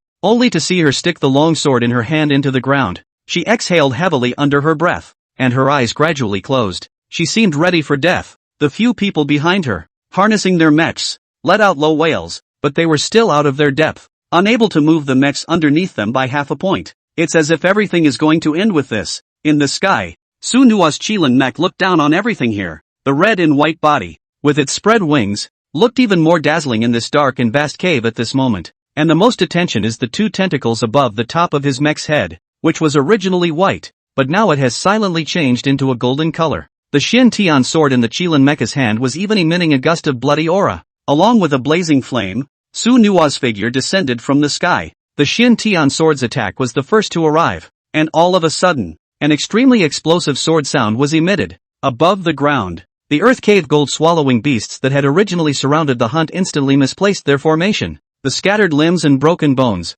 as well as the burning boiling flames, caused hope to rise in Bayu's eyes. Has another Star Hunter squad come in for support? The several people behind him, looking at the Qilin mech that fell from the sky, had eyes that were thousands of shocked. Su Nua, naturally, was quite familiar to them. The only mechmaster he's seen so far since stepping into this mission area, also known as that so-called secondary Star Hunter. Lu Fang's pupils were like earthquakes in his pupils, unable to leave the Qilin mecha's figure on for a long time. He couldn't believe that the one who had come to their rescue was that level 2 Star Hunter? But how can this strength not seem like a level 2 team? Xiao Lu swallowed even more, his eyes filled with remorse and disgust for himself. It was really hard for him to imagine how this mech could be even more terrifying than the captain's level 12 spirit rank mech. As Su Nua's Xian heavenly sword attack ended, his figure settled down to the ground. Bayu looked at the Qilin mecha in front of her, and her eyes were filled with an inexplicable look of exhilaration. A faint smile floated at the corners of her mouth. Watch out! They're charging again!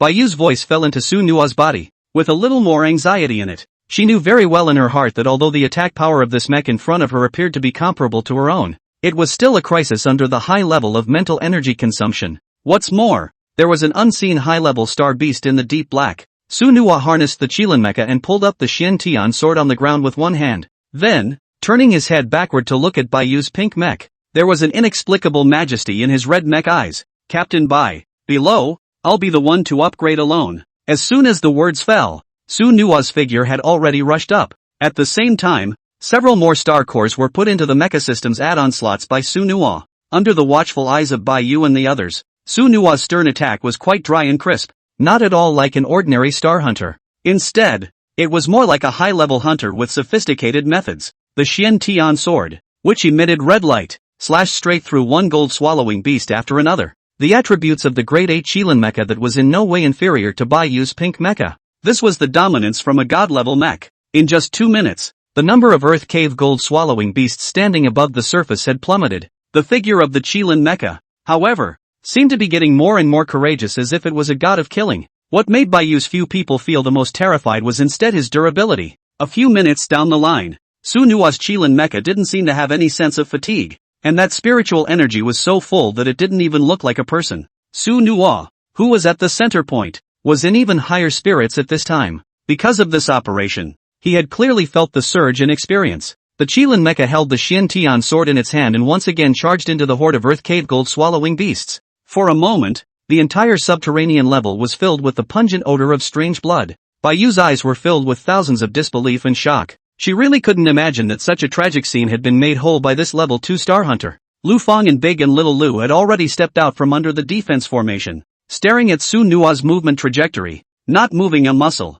At this time they had only one thought in their minds. That is, this mech in front of you is simply a monster. There was no way this guy was a level 2 star hunter. At the very least, it has to be a level 6 star hunter. In their hearts, they couldn't imagine that it was the mecha they had despised at first that had saved them in disguise. As Su Nua once again cast a few star cores into the system's refill slot, his spiritual energy slowly filled up. A few minutes later, the number of star beasts, which were originally densely packed, had once again plummeted. The figure of the Qilin mecha, on the other hand, still stood in mid-air, and not a single star beast was able to escape him. The drastic change in the situation caused thousands of feelings to rise in the hearts of the people of the Moonlighting Squad. Looking at the Qilin mechs fighting in the field, each one's eyes were filled with wariness. That's the kind of mech combat they aspire to. Su Nua's appearance was like a god pulling them up from the endless abyss. Big Lu, Little Lu, remember to properly apologize to the others later. Just now, within the mecha channel, you 2 or 3 didn't question people much.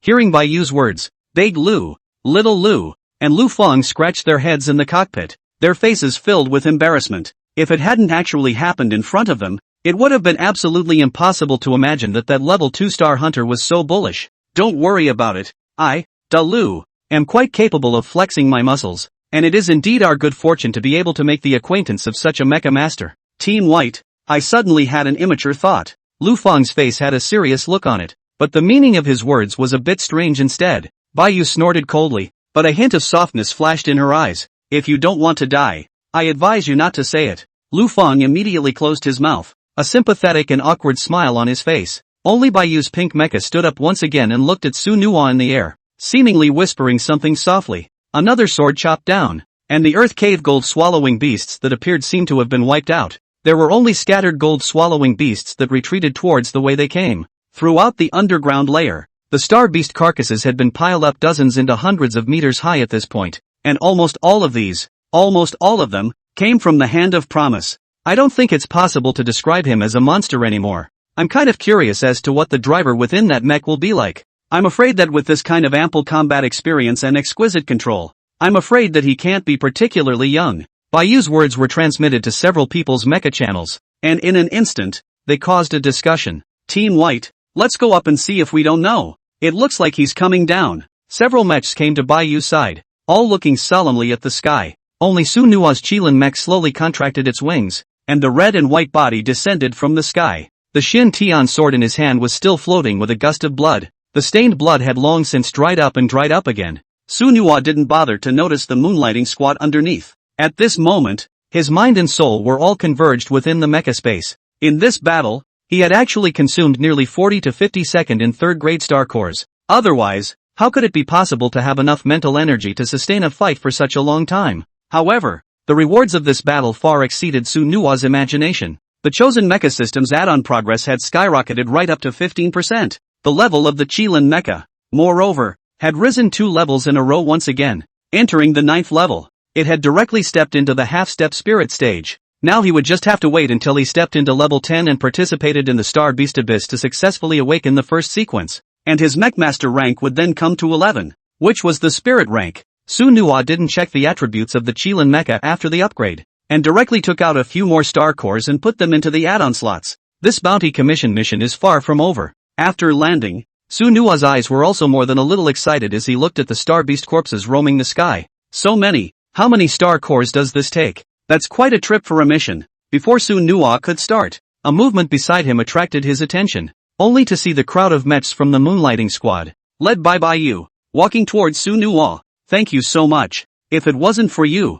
I'm afraid we'd all be dead already. Quietly, Bayu's voice was quite melodious. and a few people behind her began to chatter incessantly. Dude, you're so awesome, please do forgive me for my previous ignorance. I had thought that you were just a newbie rookie who got lost. Lu's words seemed a bit gruff and sounded rather sexual in intent. Lu Feng, on the other hand, was even more direct, only to see him quickly come up to Su Nua's side. The two tall mechs looked at each other in disbelief. Hero, Lu Feng, have never admired anyone in my life. Team White is one. You are one. You're so handsome. It's unbelievable. That sword of yours, can I touch it? Su Nua looked at the few people in front of him with a strange smile on his face. Introducing myself, I'm Arashur City's second-tier star hunter Su Nua. As Su Nua's words fell, Big and Little Lu let out a burst of coughs. No, Suno, you're a level 2, what about us? -8? All experts keep a low profile? Understand. We will definitely keep your secret. Su Nua looked at the several people, a faint smile floating at the corners of his mouth. Captain White, your squad can go straight back to the stratosphere. I'm afraid that if we continue to stay here, there will be secondary dangers. After all, that high-level star beast hasn't shown up yet. Bai Yu in the pink mecha. Her expression also became serious. Su Nua's words were not unreasonable. With the current fighting strength of the Moonlighting Squad, it would be difficult to support the next battle. The most important thing is to take this opportunity to evacuate. Okay, thank you, Suno, Big Lu, Little Lu. After your mental power recovers for a little while longer, the two of you, one in front of the other, will escort Lu Feng as well as Windwalker up there. As soon as Bai Yu's order was given, a voice came out from the Windwalker mech on the side. By the way, Suno, aren't you coming up with us? All of a sudden, several people's gazes were fixed on the face of the Kirin mech. Looking at his extremely handsome body, he actually felt a faint sense of oppression. The same answer could not help but appear in the minds of the crowd. I'm afraid Su Nua's body is by no means as simple as an ordinary mecha. Only Su Nua put away the Xian heavenly sword as his red pupils looked into the depths of the strata. Me? Of course not. The bounty seems to have just begun. Listening to Su Nua's words, the few people from Moonlighting were wide-eyed, their faces filled with trepidation. Hunting unknown high-level star beasts alone? This sounds unbelievable. No way. Su Nua, this gap in your battle power is too outrageous. Compared to you, I feel like Moonlighting can even disband in place. Lu Feng and Lu Zi looked at Su Nua with more than a few moments of astonishment and envy in their expressions. In his heart, he couldn't help but think, it's fortunate that this kind of bullish character isn't an enemy. Bai Yu listened to Su Nua's words, and a few more points of gravity were added to her originally relaxed expression, only to see her synchronize the pink longsword and put it away. She said towards Su Nua and the Moonlighting crowd, Moonlighting Squad, evacuate immediately. I've decided to go hunting with Suno in my personal capacity. Of course, all bounty rewards go to Su Nua. Action. As soon as Bai Yu's words left her mouth, she began to work on moving the pink mech's arms. The people beside her, however, were frozen in place. Only Lu Feng could not wait to get out of the cockpit of the mech immediately. This will never work. Team White, you're the centerpiece of our Moonlighting. We won't get far without you. Yes, brother Su Nua has strong mech performance. We really can't help much. The expressions on Lu and Xiao Lu's faces were also quite anxious. After all, such things are not decided casually. The crowd couldn't help but shift their gazes to the face of Su Nua's Qilin mecha. Su Nua's heart was the same as theirs at this time. Again, he was quite shocked by Bai Yu's decision. After all, it was not easy to get out of the danger period, and it is not reasonable to commit the danger again. Captain Bai Yu, the kindness is appreciated. Your spiritual power hasn't recovered either, so I'm afraid it'll be difficult to travel with me. So you might as well take your team's advice and get back to safety. Su Nua's plain words seemed to be laced with an unrefusable meaning,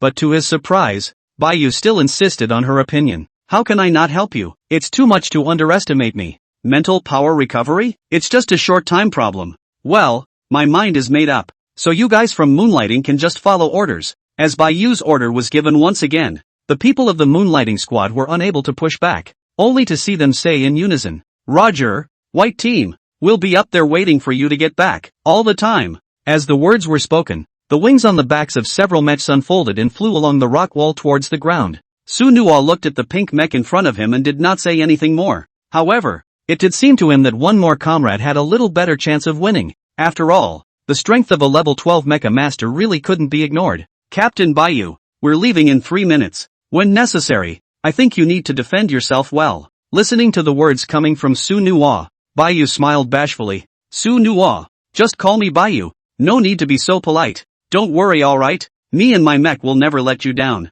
After some understanding, Su Nuwa, two people also relatively more familiar with each other. Bayu's pink mecha was a water attribute balanced mecha, and she herself is a half step into the 13th grade. Instead, what surprised Su Nuwa the most was her age. Compared to herself, she seemed a little bit smaller than she was. Star Beast Abyss, which she had just passed through a month ago. In that case, it seemed that Bayu's mecha talent was also quite excellent, and the message from Su Nuwa was a bit of a revelation to Bayu. Su Nuwa had only told him about his mecha master rank. It drew a rather questioning sound from Shiryu. Impossible. How can you really be only level 9? In my opinion, you have at least 15 levels. Su Nuwa had a smile on his face and coughed twice in slight embarrassment. Bayu, then I really want what you want. If I had level 15, I would have been walking sideways here a long time ago. A few minutes later, after the replenishment of the resource pack, Bayu's mental power had recovered most of it. The slightly damaged pink mech was also ready to be put back into combat mode at this point.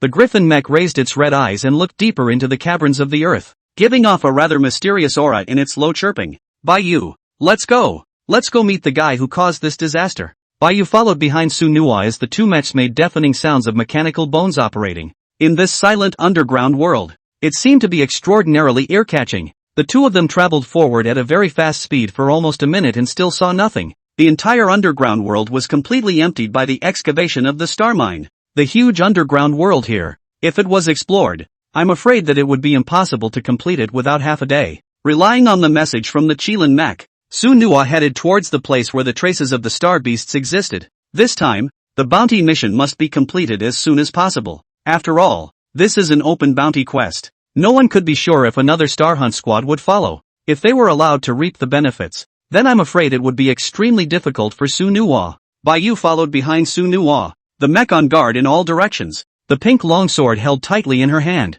ready to strike at any time. The spirits of the two men tensed to the breaking point as the whispering chirps approached. A few minutes later, the two had walked an unknown number of kilometers inward, only to see a very different scene beyond this place. Bright star mines, scattered everywhere, illuminated the huge space at the same time, and at the very front of them, an immense pile of crystal ore drew attention. Here, such a large number of star ore genera is truly rare. At the same time, the Kirin Mecha's detection information came to an abrupt end. Su Nuwa looked at the pile of star ore in front of him with a bit more caution in his eyes. A gut feeling in his heart told him that it wasn't simple. Bayu's face was more than a little puzzled as she looked at so many star mines. Logically speaking, storing such a large amount of star ore, it was impossible not to be harvested by the people of the Alliance.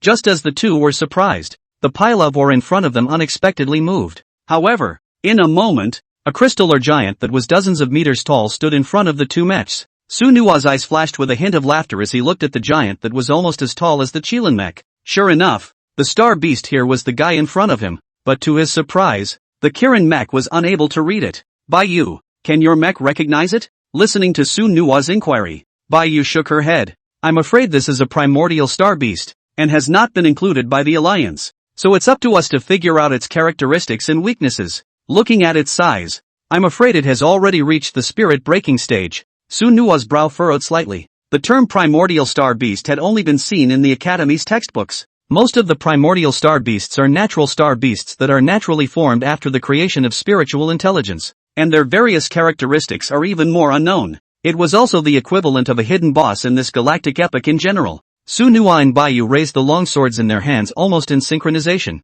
Eyes like a torch, dare not have any slack. This star beast, I'm afraid it's far more powerful than they imagined. Spirit breaking stage, this referred to star beasts that had stepped into the 10th level after. The same as human mechs, star beasts after level 10, whether it was destructive power or various attributes, also grew in tandem. A level 10 star beast, that was definitely not something that two mechs after level 10 could handle. And as things stood now, Su Nuwa's mecha level was only at level 9, but Su Nuwa's heart wasn't daunted, because this 9th level of his was not the 9th level of an ordinary mecha master. The growth attributes of a god-ranked Qilin mech after level 9 would only be much higher than Bayu's mech. This was the confidence with which Su Nuwa dared to enter the depths. Bayu, I'll do the main attack later. I need you to just keep an eye on the perimeter for me. I won't be able to distract myself in case another star beast exists here. Listening to Su Nuwa's guidance, Bayu nodded heavily. The current her, that was absolutely led by Su Nuwa's orders. After all, both in terms of strength and experience, the gap between them and Su Nuwa seemed quite large. The blurry face of the crystal mine giant in front of him was filled with endless anger. The pitted crystalline body rushed straight towards the Suno Kirin mech. It seemed to have quite a grudge against the two arrivals. All of a sudden, the entire underground layer began to shake, and star or fell steeply in all directions. Only Sunuwa harnessed the Qilin mecha and quickly swept to the side, directly avoiding the crystal mine giant's sprint. The blade of the Xian Tian sword was wrapped in a substantial layer of red mist, while Sunuwa's spiritual energy was all but injected into the Qilin mecha. The golden tentacles on top of the original head became even more dazzling. Baiyu stood not far away, staring intently at the movement at the entrance. Once any star beasts appeared, she was bound to stop them. The Qilin mecha held the Xian Tian sword, and with a single charge, it slashed at the crystal mine giant. Boo! It touched the body of the crystal mine giant with an extremely ear-piercing collision. With such a strong attack, if they were to deal with some of the panspermia-ranked star beasts, I'm afraid that they would have already lifted their skulls to the ground. However, it was as if the crystal or giant in front of him hadn't suffered much damage to his body, and had only dropped a bunch of star or residue. Sunuwa's eyes were filled with a serious color. This guy was truly beyond his wildest dreams. The Xian Tian sword's attack on it didn't seem to be all that effective. Sunuwa's mind couldn't help but start thinking about something. There was absolutely no way that the Xian heavenly sword, being a saint-level divine weapon, could not cause an attack on the star beast. After all, the rank of this guy in front of him was only 11 or 12 levels. In that case, then I'm afraid there's only one possibility. That was that the crystal mine giants had an innate defensive trait against the mecha divine warriors. Attacks inflicted on it by mech weapons might just be weakened and halved. Thinking of this, Sunuwa immediately called Baiyu over. He needed to validate his thoughts. Baiyu, this guy's defense is too strong. Let's just make a joint attack. The pink mech raised the longsword in its hand, which looked like something else in this dazzling underworld. Roger that. The two major mechs, one on the left and one on the right, directly surrounded the crystal mine giant. Along with Sunuwa's actions, Baiyu also moved in synchronization. The two swords, under the control of the mech, instantly engaged the body of the crystal mine giant. A dull clash of swords rang out, and the crystal mine giant, its blurry face seemed to be laughing maniacally. The two huge arms swung out and attacked straight towards Sunuwa and Baiyu. The expression on Baiyu's face changed drastically as she maneuvered the pink mech to fiercely vanish into the distance, dodging the attacks from the crystal mine giants. And Sunuwa's reaction speed was obviously faster than hers. The wings on his back were already unfolded, and he flew directly into the air. Baiyu's anxious voice rang beside Sunuwa's ears. Suno, what's wrong with this guy? My mech's companion weapon. It's not even effective against it. That's impossible. Sunuwa let out a shallow breath, and at this point, there were a few more moments of calm in her eyes. Baiyu, I'm afraid this guy's characteristic is that he's immune to mecha weapons. After all, just by looking at its mineral lumps, you can tell it's no good. Along with Sunuwa's words reaching her ears, Baiyu's brows immediately furrowed. Weapons ineffective? How is this going to fight? Sunuwa, you go first. I'll block for you for a while. You've already saved us once. Baiyu's pink mecha wings spread out and flew towards Sunuwa. But just as he reached mid-air, he was stopped by Sunuwa. I didn't say I was leaving. Weapons are ineffective. Who says you can't fight? It was absolutely impossible for the two to leave peacefully in front of the crystal mine giant. So for Huey, it's a gamble. Baiyu was frozen in place, her large eyes rolling open, her mouth slightly open as if she wanted to say something. And Sunuwa's next maneuver was even more astonishing to her. Only the Qilin mecha quickly put away the Xian Tian sword. The sound of mechanical bones moving in both fists followed. What the hell? You're going to physically fight it? Sunuwa, are you crazy? Watching Sunuwa's move, the pink mecha raised its long sword as if it wanted to directly stop him. A defense that the mecha divine soldier couldn't even break. How could it be possible with just a mechanical skeleton body? Baiyu, back off. Sunuwa's unrefusable and majestic voice resounded beside Baiyu's ears. It also stopped her pink mech in its tracks. The color of the Qilin mecha's body gradually became more translucent, and a faint stream of light seemed to glow above those fists. On the body of the crystal mining giant, the crystals that were originally pitted, at this time, were once again already paved over, and its state of recovery was also quite fast. If it was an unusual mech division squad, I'm afraid it would be powerless to kill it at all. But alas, it encountered Sunuwa as well as the Qilin mecha. Only Sunuwa grabbed a handful of star cores and directly threw them into the mech system's add-on slot. A steady stream of spiritual energy frantically replenished.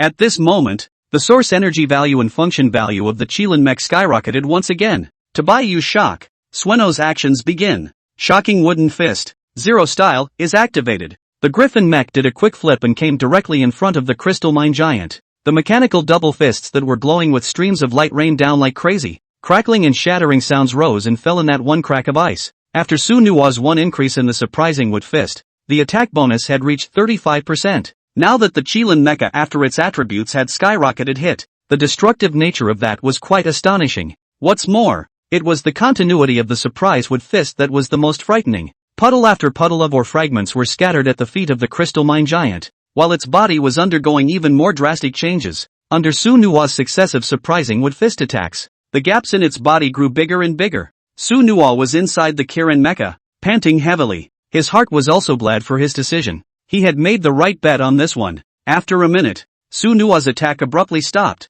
and the crystal mine giant in front of him had turned into a small mine and entered into dead silence. Baiyu looked at the Kirin mech that was propped up on the ground with one hand and quickly ran forward. The tremor in her heart could be far more intense than Su Nua's battle against the earth cave gold swallowing beast. Tearing through a spirit rank star beast with your hands. It's terrifying to think about. At the same time, along with the end of the mission, the prompting voice in Su Nua's head arrived as expected. There was a hint of surprise in Su Nua's eyes. Isn't that a bit much of a reward? Kill the Gensokyo star beast and receive a grade 12 star core 1. Acquired spirit level material, crystal or spirit stone *10. Shocking wooden fist. 0 style proficiency level increase. The Kirin mecha has been leveled up. Current level 10. Mecha sequence activation. Opened. Please go to the Star Beast Abyss for hunting. The mysterious bounty mission has been completed. Please return to the Star Hunt Zone to receive your mission reward. Extra rewards have been sent to the Mecha Space Warehouse. Su Nua watched the burst of changes within the Mecha Space, and the expression on his face was quite astonished. To his surprise, this crystal mine giant had brought so many benefits. Even so, it directly raised the level 9 of the Qilin mecha to level 10. This time, Su Nua was considered to be completely removed from the title of new mobile armor master. Su Nua returned to his senses, and the red eyes of the Kirin mecha looked around. The brilliance of the star mines around them seemed to be illuminating the path they had come on. The only thing that could be seen was the white-pink mech standing still. It was as if he was in some kind of contemplation. Whitey, are you okay? Sueno lifted his pace and walked over to her. Hearing Su Nua's call, Baiyu's eyes cleared up. Sorry, a little out of character. Mainly this is the first time I've ever encountered this. It's just shocking. Suno, I'm just glad that I'm not enemies with you. Baiyu's moving words were mixed with a few moments of helplessness. After all, Su Nua's maneuver had completely shattered the confidence in her heart. If I'm not mistaken, that should be an ancient martial art for you?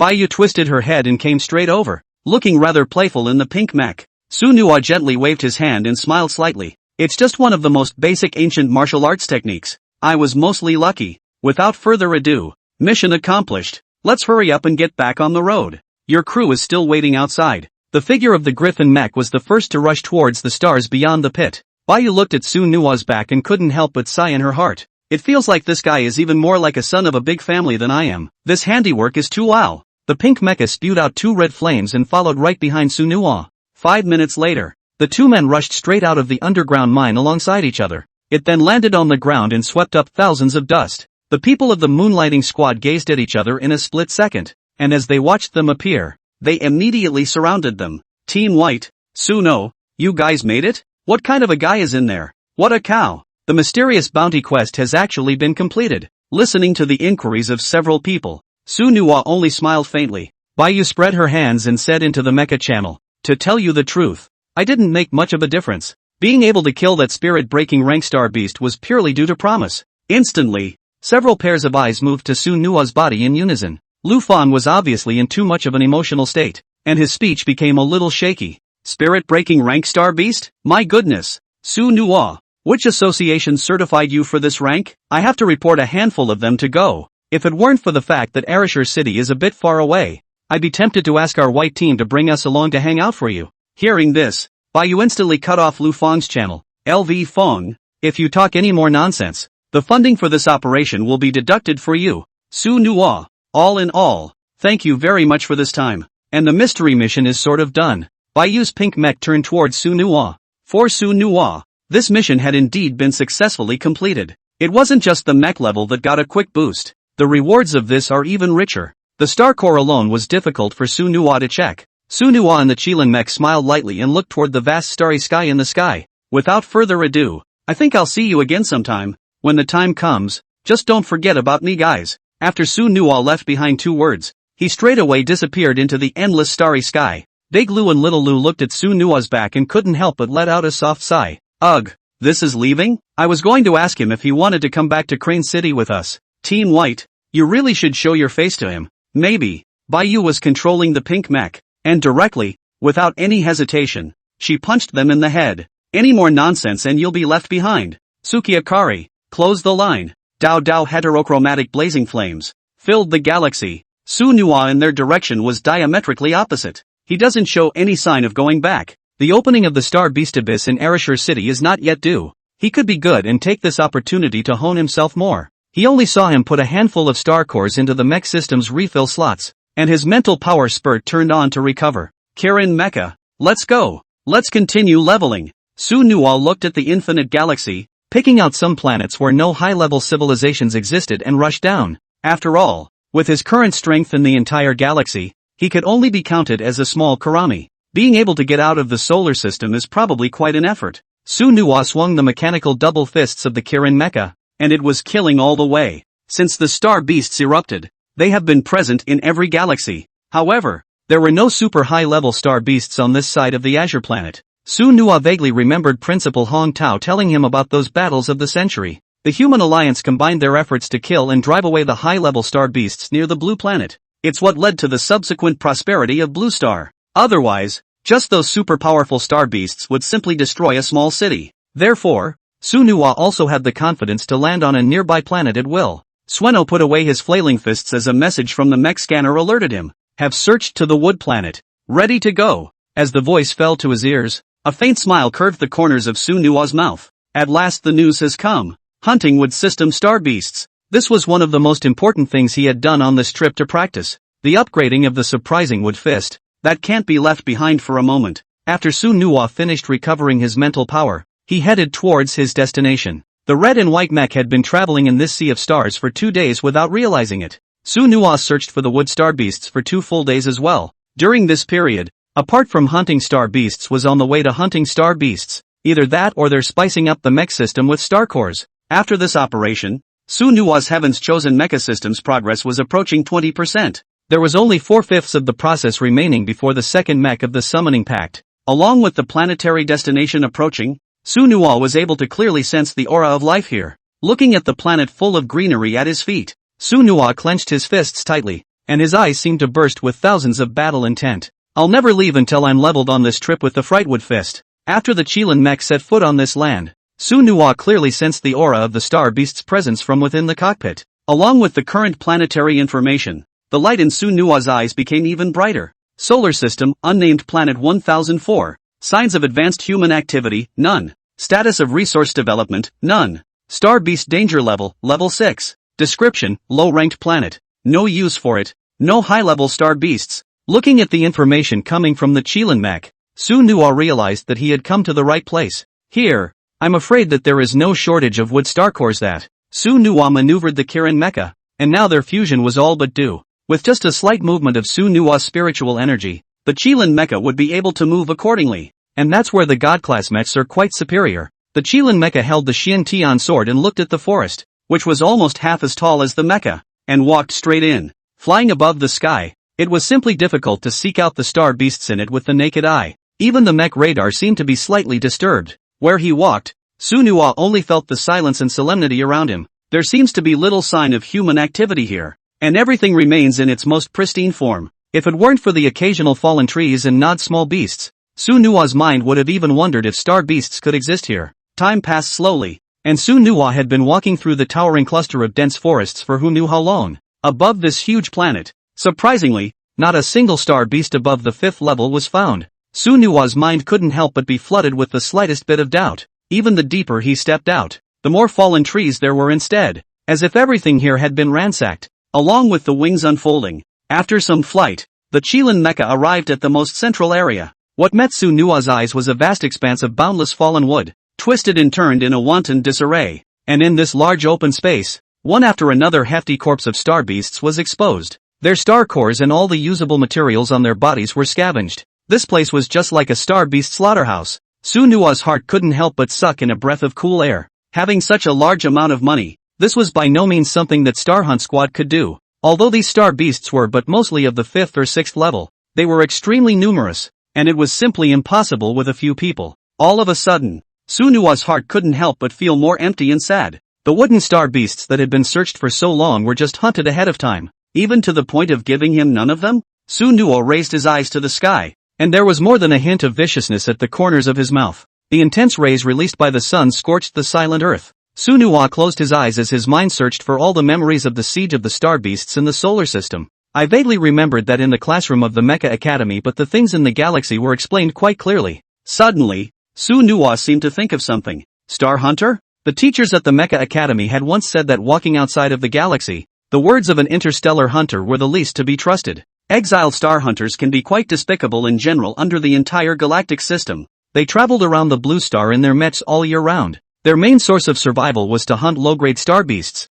obtain star cores and materials, and then resell them to mecha masters and various alliance families. After all, for unusual mechs, there simply wasn't a lot of energy to specialize in hunting suitable star beasts. This, however, Star Hunter was able to do. On the one hand, they have absolute freedom, and on the other hand they are quite powerful. After all, how could someone who was exiled by the Mecha Alliance not be an ordinary mecha master? The reason they are called despicable beings. The most important reason is that they kill everything indiscriminately. As long as something interested them, whether it was a mech or a star beast, they were bound to take it. Hunting everything in sight, they were reckless as long as they were outside of the Blue Star Mecha League's boundaries, murdering people and slaughtering the planet. And even a small interstellar hunting team had at least dozens of people. Sunuwa began searching for nearby mech messages on the Kirin mech. The wood system star core was of vital importance to him, and this trip absolutely could not fall short. Otherwise, if he stepped into the star beast abyss in a few days, he would be missing a big bottom card.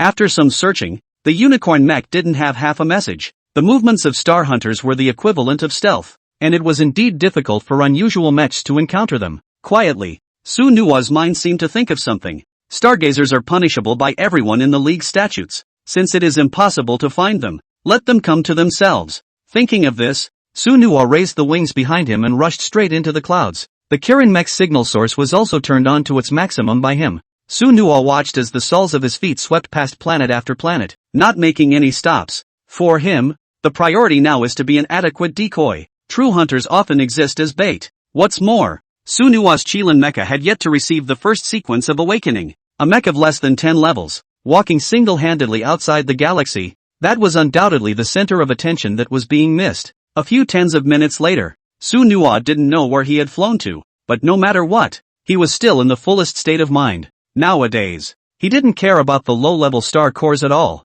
and he was directly clunking them into the refill slot. Suddenly, Sunuwa looked at the red dot on the radar map in front of the Qilin mech, which brought a smile to his face. Finally, Sunuwa looked at the shining points of light in the distance and had already maneuvered the Qilin mecha to prepare for battle. With the point of light approaching, Sunuwa was able to see what was coming. 3 crimson mechs appeared in front of him, and it was as if they were carved from the same mold. Under spiritual perception, there was one person whose mecha level seemed to be undoubtedly higher than that of the Kirin mecha, and 2 of them were relatively weak. On the other hand, unlike the mechs he had seen before, these 3 mechs had a very strong killing aura about them, as well as a strong warning within the Kirin mech system. Illegally registered mecha. Unrecognizable. Big brother, I didn't expect the return trip to let us pick up a big leak. This fallen mech feels quite valuable. Third brother, this guy is all yours. The 3 conversed as if they were ignoring Sunuwa's presence. However, in the next second, Sunuwa gave them a small surprise in a hard way.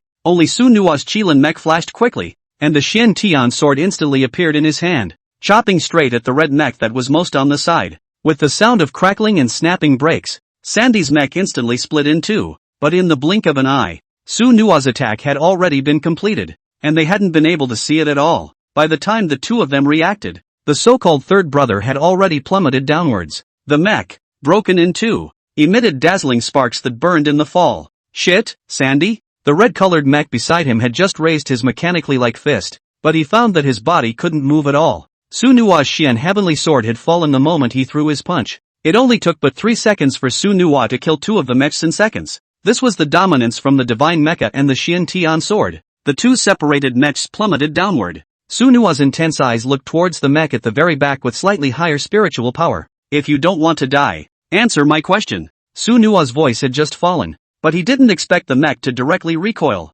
Kill my brother? I'll make you die by 1,000 cuts. he was seen stepping on his heavy mech, his mechanical heavy fist wrapped in rushing winds as he attacked. A faint cold smile surfaced at the corner of Su Nua's mouth. With a movement of the god, the Xian Tian sword was incorporated into the mecha space. The information he wanted had yet to be obtained, and there was no way he could be left to die so dryly. Since you want a physical fight, you're welcome to it. The two fists intersected, emitting an extremely violent collision sound that vibrated above the clouds. Su Nua slightly moved his stressed mechanical wrist, and in his mind, he already had an understanding of his strength. This guy, at most, was only a level 9 mech. On the contrary, the red-colored mecha made a series of noises above its body after clashing fists with Su Nua. His originally thick mechanical long arms directly drooped. The light in the mech's eyes tended to darken even more. The punch took the fear right out of him. The corner of his mouth twitched as he looked at Su Nua, who was pressing forward. He looked at the mech in front of him. That heart was like 1,000 boiling.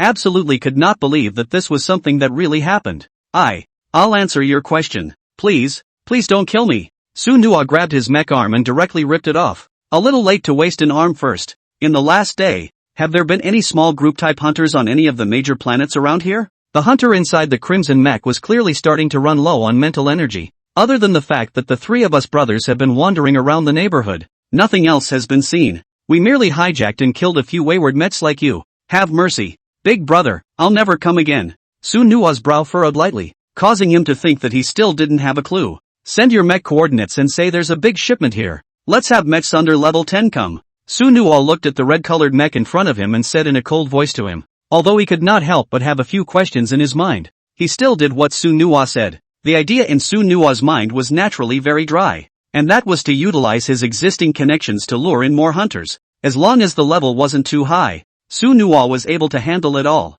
In this way, the combat experience and resources that were available were endless. What's more, battles with similar mechs should be taken more seriously. The Star Beast Abyss after a while could definitely come in handy. With a message sent over the airwaves from the ruddy mech, the Kirin mech punched him with his right hand and hammered his head straight down, then took out everything in his mech storage. For these hunters, Su Nua had no favorites. Letting them go, that's naturally impossible. Su Nua looked at the several star cores displayed within the mecha space, as well as the various materials, and only then did his heart settle down a little. These guys, who had been wandering around Blue Star for a long time, specialized in hunting down fallen mechs. Since their mechs weren't of a high grade, the same could be said for the contents of their mech storage. After all, the three of them didn't dare to carry out hijackings of some powerful mechs and star hunt squads. After an inventory, what made Su Nua quite surprised was that there were still a few grade 8 star cores. The only pity is that the vast majority are not wood-based. Now Su Nua could only pin his hopes on the hunters who had come.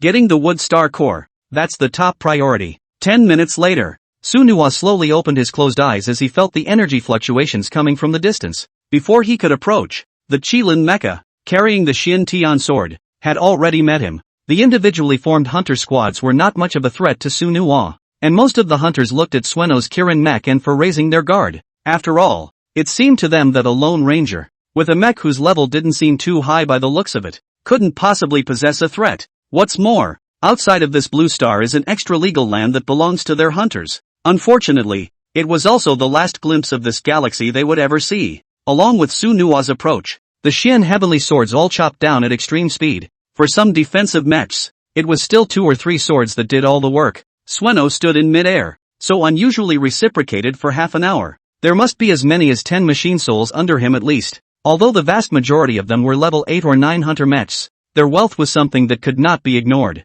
That's a whole lot of low-level star cores. And what made Su Nua feel a few surprises was that there were various fragments. For example, pieces of holy weapon drawings, pieces of innate ancient martial arts, etc. But that didn't hold much value for Su Nua for the time being. It's an extremely laborious time journey to collect all the pieces. Promise doesn't have that much time cost to sink. The blazing sunlight shone on the hull of the Kirin mech. The red and white flow lines are extremely dry, with golden tentacles on top of his head adding a touch of respect, and a fluid-textured white mane floating lightly in behind his head. Nowadays, the Qilin Mecha had already undergone considerable changes in both form and attributes. Su Nua looked at the harvest inside the mech warehouse, a shallow smile appearing at the corner of his mouth. To his surprise, being a hunter of hunters was instead easier than finding resources on his own. Although there was a bit of a gap with the number of wooden star cores he wanted, it was already enough for current use. There should be no hunters coming. Prepare to hit the road and return home. I'm afraid that after accumulating for a day,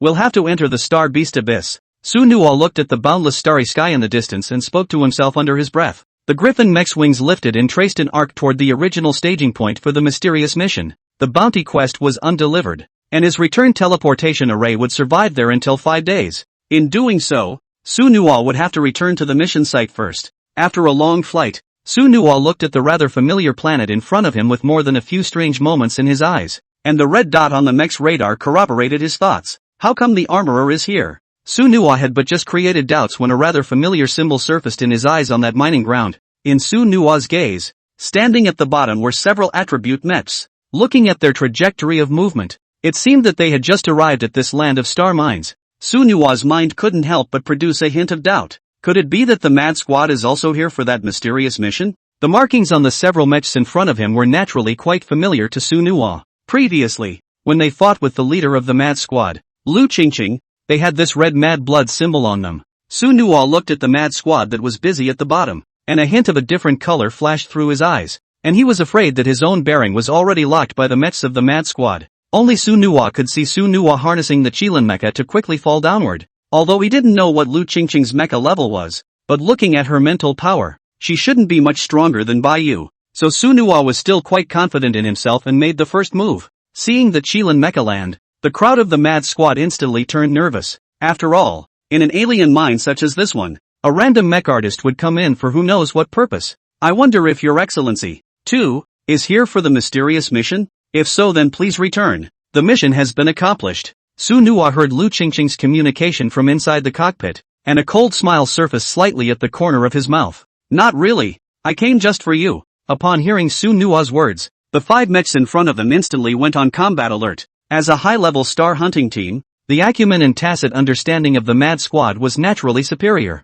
In Su Nuo's words, they could naturally hear a few hints of provocation. Oh, you're a mecha master who hasn't passed level 10. Is it sick to make a special trip to find us? Fatty Lu laughed out loud, the mech on his body quivering haphazardly like the fat on his body. A bored expression appeared on Lu Qingqing's face before she directly turned around and prepared to leave. Fatty Lu, Zhang Yi, you two teach him a lesson. This kind of newbie egg who doesn't know the sky. Remember to keep the mech on him. It looks as if the quality is quite high. As Lu Qingqing's words fell, Fatty Lu and Zhang Yi looked at each other as the two brightly colored mechs moved their wrists and slowly walked towards Su Nuo. Don't worry about it, Sister Chang. I promise to leave his body intact. Su Nuo's eyes gradually became sharp, and the expression on his face remained flat. The 2 mechs in front of him were nothing more than appetizers to him today. The 2 mechs came quickly towards Su Nuo, one main attacking it while the other had circled around to Su Nuo's back. This kind of 2-man tactic couldn't help but surprise Su Nuo for a few more moments. If he encountered an unusual mecha master, I'm afraid that it would be quite difficult to deal with. Unfortunately, their opponent was Su Nuo. Only Su Nuo lifted his mechanical fists, and a fluid-type light quickly shone on them. The fist that glowed with the color of green wood was as harsh as the wind. Towards Fatty Lu's mecha, Su Nuo's aggressiveness that was quite clear. First waste one of them. After all, they were a squad of 5. If we really let their tactics take shape, I'm afraid it would be extremely detrimental to ourselves. Fatty Lu looked at Su Nuo, who came swinging, with his usual pompous expression on his face. Getting tough with my iron armor? What a joke! The contemptuous eyes were full of disdain for Su Nuo. Only Fatty Lu lifted his black iron-like mechanical fist and charged straight against Su Nuo. In a flash, an extremely explosive collision sound rang out, and the latter mech actually laid directly to the rear. The entire source energy power of the mech seemingly gone. Turning around, Lu Qingqing did not look back and spoke directly. Fatty, didn't I explain to you? Keep his mech for me. You'll pay me for it if it breaks? Silence. And then silence as if it were death. A moment later, there was still no one to answer Lu Qingqing. Only Lu Qingqing's face had a few more moments of huffing and puffing, and she turned around, but her eyes were frozen in place as if it was an earthquake. The scene at this point could be very different from her imagination. The mech that fell to the ground turned out to be Fatty Lu's iron armor, and his head went into dangling as he looked at the scattered currents and pieces of his torso. Regardless, she never thought it would turn out this way. Fatty Lu's iron armor had already broken through level 8 long ago, and coping with Su Nuo's Qilin mecha was by all accounts indistinguishable, and now to be killed in seconds straight away? But what followed was even far beyond her expectations. The figure of the Qilin mecha did not retreat backward after scoring a hit. Counter once again headed towards Zhang Yi in the distance. Su Nuo's purpose was clear, and that was to weaken them one by one. A few more punches were thrown out, and the powerful winds of the punches set off a wave of turbulence. Zhang Yi's mecha took a few steps backward in the process, and the source energy in the core was destroyed. In just a short span of just a minute, Su Nuo had fucked the two mechs of the mad squad until they were scrapped. Lu Qingqing's voice couldn't help but hiss as anger burned in her eyes. Who the hell are you? Hunters? We're Arashur City's 5th-ranked Star Hunter squad. I advise you to stop immediately, or else. Su Nuo looked at Lu Qingqing and her group, her eyes filled with misfortune for them. Still recognize the sword? The Xian Heavenly Sword was instantly materialized by Su Nuo, and it stabbed fiercely towards Lu Qingqing. Lu Qingqing's pupil eyes changed dramatically, from shock to anger. To her surprise, she didn't expect to meet the guy from the Star Hunter District's trading floor here as well. The shame of the last time was something she remembered quite well. Before she could go looking for Sueno, she was approached directly by him. I didn't expect it, but it's you guys. Okay. This time, new scores and old scores are settled together. You die here for me. Facing the Xian Tian sword, Lu Qingqing's mecha began to change rapidly. Above his arms, a long shield suddenly materialized, directly blocking the Xian Tian sword. Companion Divine Soldier? I almost forgot. You've awakened the first sequence. Still, you seem to be confident in your shield. Su Nuo looked at the bizarre long shield in front of him and began to change the shape of the sword in his hand, and in an instant, a number of star cores had already been thrown in by him in the add-on slot of the chosen mecha system. In the midst of the sharp recovery of his spiritual energy, the Xian Heavenly Sword was once again storing up its full strength, and Su Nuo's attack was once again about to arrive. The moment he exchanged blows with Lu Qing, Su Nuo knew her mecha level. It's only 12 levels at most, and Su Nuo's current state had already broken through level 10 long ago. The attributes of a level 10 divine ranked mech that was not something to be taken lightly. Su Nuo wanted to completely destroy Lu Qingqing's self-confidence, to leave a never-ending nightmare in her mind. So what if it was a junior mecha master? That wasn't something they could bully at will. Lu Qingqing looked at the Qilin mech that came straight in, the green-colored body pupils not moving. She has absolute confidence in her companion divine weapon. The moment it touched, the entire land of star mines seemed to be plunged into an endless tremor. Lu Qingqing's mecha stood still and stepped backward, while that long shield in front of her was hardened and a hole was broken. The Qilin mech that looked toward Su Nuo stood at the battle point not moving at all, but the Xian Tian sword in his hand disappeared and was not there. Lu Qingqing manipulated her mech and looked down in a wooden manner. The Xian Tian sword was sticking out at the center of her source energy. This sword, straight away, pierced her all the way through. Lu Qingqing's pupils drastically laxed, her mouth slightly open, but unfortunately Su Nuo did not give her another chance to open her mouth. After retrieving the Xian Heavenly Sword, Su Nuo easily killed all of the remaining two. The Mad Squad, too, is history. Su Nuo looked at Lu Qingqing's mecha warehouse, and a smile slowly appeared on his face. As a veteran Arashur City Star Hunter squad,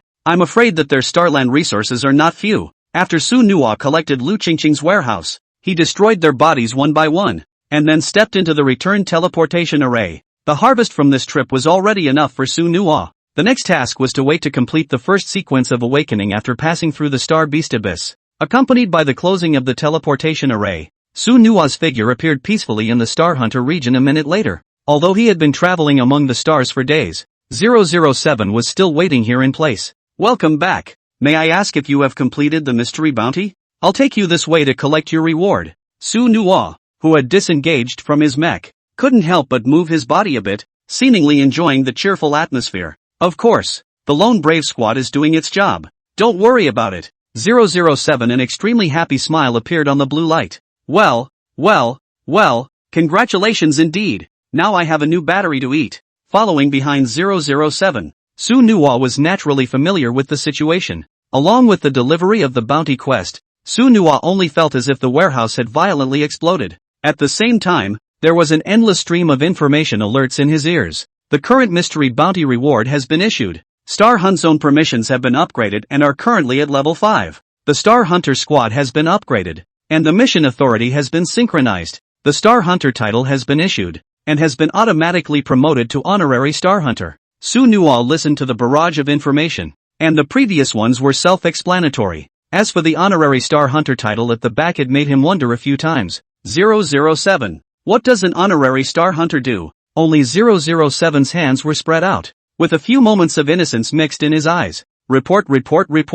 I don't know. Insufficient authority. Su Nuo looked at 007's appearance and had to let out a soft sigh. This guy really can't be counted on sometimes. Inside the Star Hunting Zone, there were also bustling crowds everywhere as usual. After Su Nua bid farewell to 007, he directly set off on the road home. He hadn't been in Arashur City for the past few days, and he didn't know what all had happened. But Su Nua obviously couldn't care less. Right now, he was only thinking of hurrying to grab his strength and raise it again. For now it was only possible to pin hopes on the resources of the Mad Squad. Arriving at Li Buffan's doorstep, Su Nua looked at the familiar place with more than a little bit of frustration in her heart. Since their last goodbye, Su Nua had not seen Uncle Li and Aunt Mu again, and Li Buffan even stepped into the trial of the military department. Su Nua let out a shallow breath and turned around, then walked towards her house. The heart cannot help but admonish themselves. The current situation cannot have too much thought. Sitting on the bed, Su Nua's spirit then directly entered the mecha space. This is followed by a list of resources for the Mad Squad. Su Nua realized that Lu Qingqing's mecha warehouse alone had quite a few goodies. At a cursory glance, there were no less than 20 wooden star cores, and the vast majority of them are level 5 or higher. Not to mention the other types of star cores, which were countless. Su Nua roughly estimated that there must be as many as 200 at least. Good lord, it looks like Mad Squad hasn't been doing a lot of missions lately. Su Nua searched around inside the mech space. He didn't believe that there were only these star cores within Lu Qingqing's warehouse. After some searching, many looked at the few glowing remnants of pages in front of them with a rather helpless face. The good news is that the mecha ancient martial arts technique has been found. The bad news is yet another stump of a page that doesn't create a systematic study at all. Suddenly, a wrapped sword blade caught Su Nua's attention. It was one of the few items wrapped within her mech storage. As the layers of cloth were removed, a dazzling light appeared in Su Nua's pupils, and the information about the long sword in front of him appeared synchronized in his mind. X-Planet Beam Sword, Mio, Quality, Spirit Level, Unevolved. Attributes, Source Energy plus 60. Function plus 30. Description: Specialized sword for the Ministry of Military Affairs. Ignoring the attributes of the Universal Contract, Su Nua looked at the lightsaber in his hand and came to his senses. How dare the Mad Squad directly dare to hunt the formal military department? This is really something that he did not expect. You know, ever since the Mecha era descended above the entire planet, countries formed the Mecha Alliance, and several of the major organizations were the most mysterious and powerful. One of them is the Alliance Military Department, which is responsible for peripheral operations and planetary development. Their strength and glory, that was by no means something that an unusual mecha master could dabble in. Su Nua couldn't help but let out a heavy breath. This thing looks like it has pretty good properties, but it's hard to take out at all. If it was known by the Alliance's military department, then it was feared that they would face a death-defying pursuit. The corners of Su Nua's mouth spread into a faint smile as he directly threw his lightsaber into the mecha system's add-on slot. At the same time, all crystal cores below level 5 and below were also all promised to be put into it. For a moment, colorful light exploded within the mecha space. The operation of the chosen mecha system had also reached its peak. Su Nua's plug. That's at least a few hundred star cores. Under Su Nua's watchful eye, the skyrocketing value of the system plus could be seen with a bright eye. 20%, 22%, 25, 5%. The progress bar of the chosen mecha system stabilized at 28% as the space calmed down. It was one step closer to the summoning of the second contracted mech. After completing the additions, Su Nua's gaze moved to another Jupiter core. Meanwhile, Su Nua checked the information on the Qilin Mecha. Kirin Mecha. Companion qualification, Divine. Current level, 10, silent period. Source energy value, 1500. Functional value, 1600. Ancient martial arts, Shocking Wooden Fist. 0 style, plus points. Divine Soldier, Xian Tian Sword, Holy Order. Sequence, inactivated. After rising to level 10, the Kirin Mecha's level had also fallen into stasis. If the first sequence of awakening is not completed, it will be difficult to proceed with further upgrades. However, what made Su Nua feel quite excited was that the attributes of the Qilin Mecha were still as dazzling as ever. However, a level 10 mech can exceed the source energy value and function of a normal level 15 mech, and that's not even counting the bonuses from ancient martial arts. If the surprising wood fist completed its increase, Su Nua himself would not be able to imagine the power of that strong attack. Only Su Nua saw Su Nua pick up one of the wood star cores for the surprising wood fist and start adding points. Shocking Wooden Fist, 0 style. The system is being added, and the effect of the increase is to be enhanced. The increase effect has been raised. It lasted for nearly half a minute of refilling before Su Nua was able to consume all the star cores. As his gaze moved towards the mecha information, Su Nua's mind was quite cozy. Shocking Wooden Fist, current attack attribute is increased by 60%, and can be increased to 70% after combos are activated.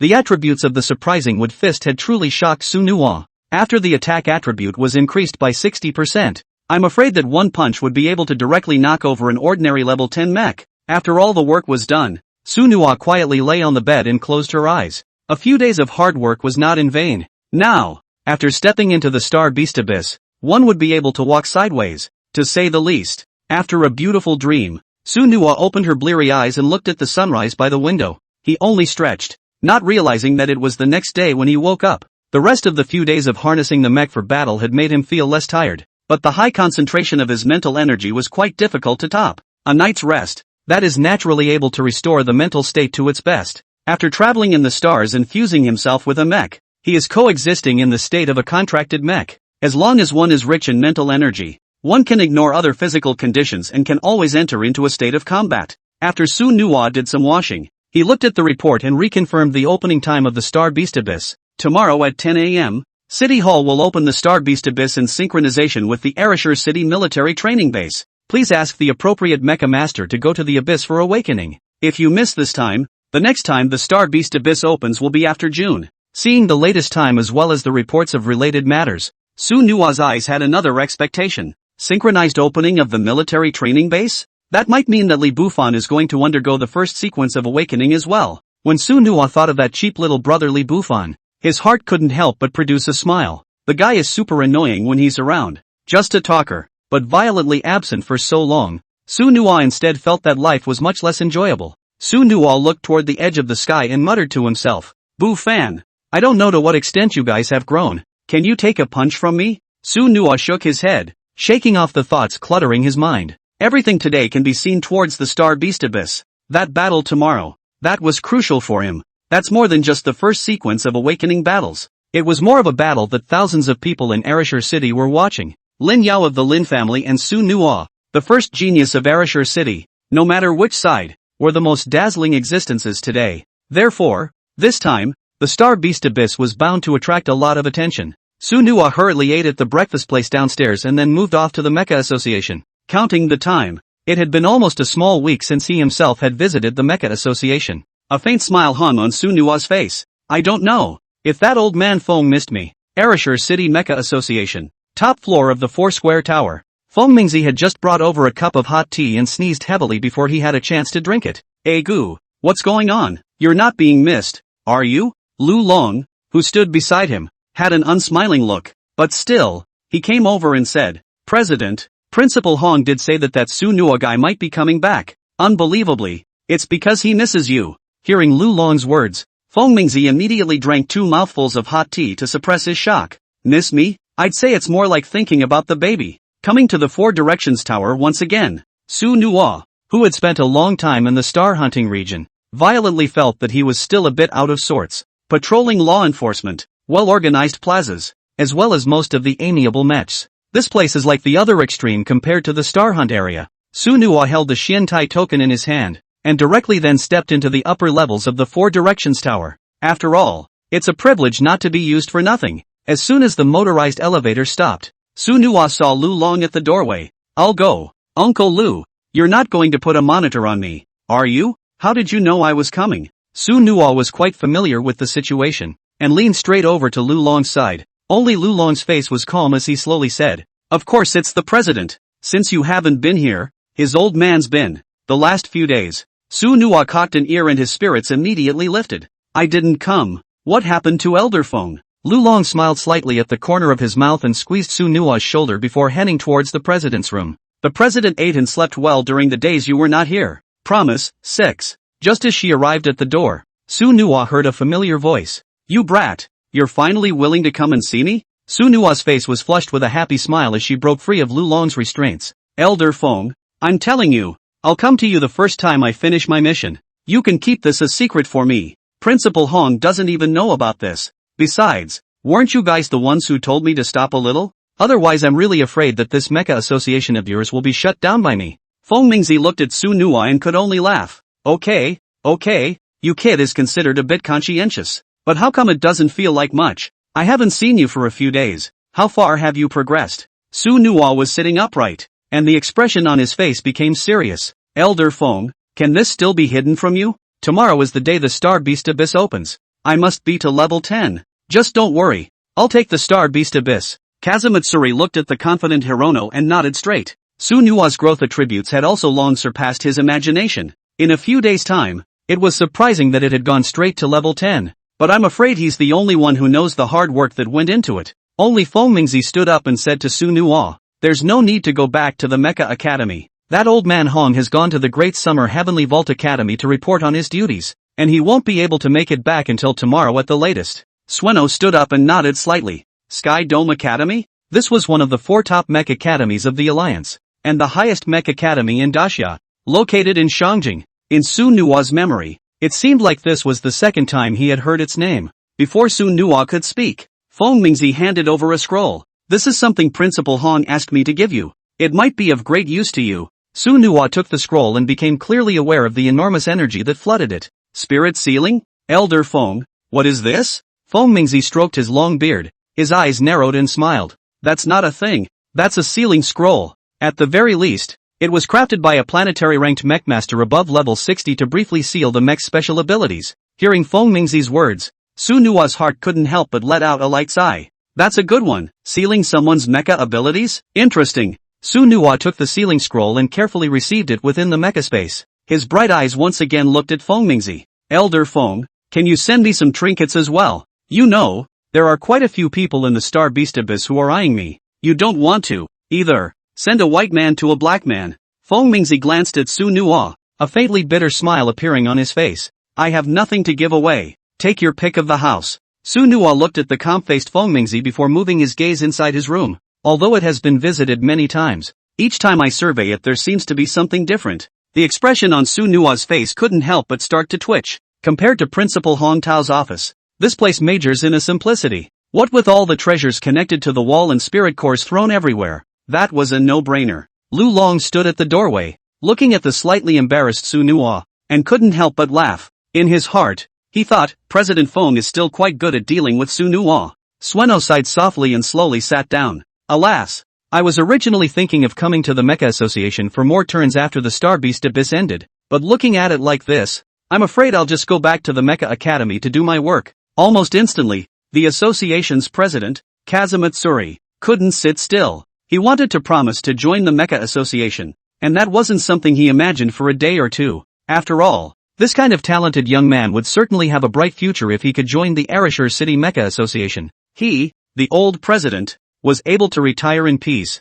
Fengmingzi laughed out a few rather grandiose laughs. "Okay, Sunuwa, you're starting to learn to provoke old me. You're a good kid. I wouldn't dare not eat that." As the words settled, a stream of light floated above the long table in front of Sunuwa. "This is the mech war material that the old man has prepared for you in the future. After the first sequence is awakened, the Mecha Companion Divine Soldier will be born from it. And this is the universal module of the Companion Divine Warrior. Mecha Module. This is a function awakened only after the mecha is level 10. Through the installation of various modules, the ability of the mecha can be greatly enhanced. And every module forged or acquired. That's pretty hard to do." Sunuwa's face gradually became grave as he listened to Fengmingzi's introduction. Exploitability and combat are obviously not so simple with mechs after level 10. Only Sunuwa stepped forward and bestowed this blue module into his hands. A rather powerful aura instantly flooded into the mind. Thunderclap. Quality, blue. Part, Divine Soldier. Features, attach the attribute of thunder on top of the Divine Soldier. Paralyzing effect increased by 20%. Description, with the power of thunder, shatter the darkness. Sunuwa looked at the attributes of the Thunderbolt electricity module, a hint of anticipation passing through his eyes. Exercising the power of thunder with a Griffin mecha of the Sourcewood attribute was unbelievable when one thought about it, and it was the paralyzing effect attached to it that was the most deadly. A sudden paralysis when dueling with another person or a star beast may turn the entire battle around. "Thank you, Elder Feng. The boy will certainly complete the sequence awakening as soon as possible and load the module." Sunuwa owed a slight bow, his expression quite respectful. Lu Long, who was on the side, came up at Fengmingzi's call. "Lu Long, you tell Sunuwa about the module's information." The sun outside the window had unconsciously come to midday. Under Lu Long's flurry of explanations, Sunuwa had a preliminary understanding of the mecha modules. Ever since the arrival of the mecha era, the entire galaxy has undergone radical changes. At the beginning of the era, humanity pinned its hopes on nuclear kinetic high nanotype technological weapons.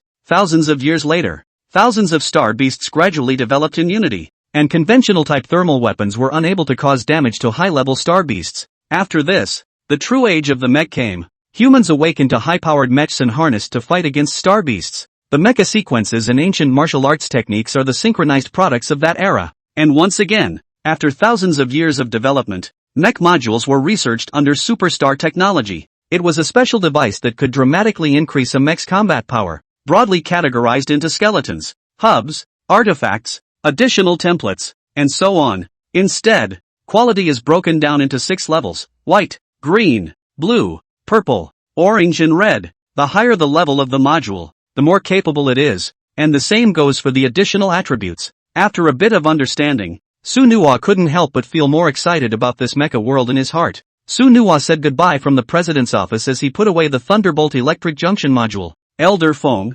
Uncle Lu, I'll see you at the city hall tomorrow. After leaving the Mecha Association, Sunhwa slowly wandered around Arashur City. Being a border town, the security and architecture here tends to be of the highest order. Sunhwa looked up as the shroud of light above the sky seemed to be growing more and more prevalent. The flying city guards, moreover, were in constant flow. Sunhwa recalled that the last time he had gone to the Mecha Academy, Principal Hong Tao had not informed him of what had happened in Arashur City. However, he had a vague feeling in his heart that this matter was not simple. I'm afraid. Walking through the intertwined streets, the news of the opening of the Star Beast Abyss was publicized everywhere. If the Mecha Academy's contract ceremony was the birth, then the Star Beast Abyss was the official departure of the Mecha Master. So for humans, the Star Beast Abyss was the more high-profile event. Only by completing the metamorphosis there could one grow into a true mech. In the afternoon, Sunhwa did not make too many arrangements, still recuperating at home, as well as making system additions. The starry night turns over the stars and the night is sleepless. Sunhwa vaguely heard the strong commotion coming from outside the house, and after some shuffling, he set off on his way to the town hall. Above the streets, there are Arashur City residents who are overflowing with laughter, and their destination was quite unique, to go to the city hall and witness the awakening of the unrivaled Mecha.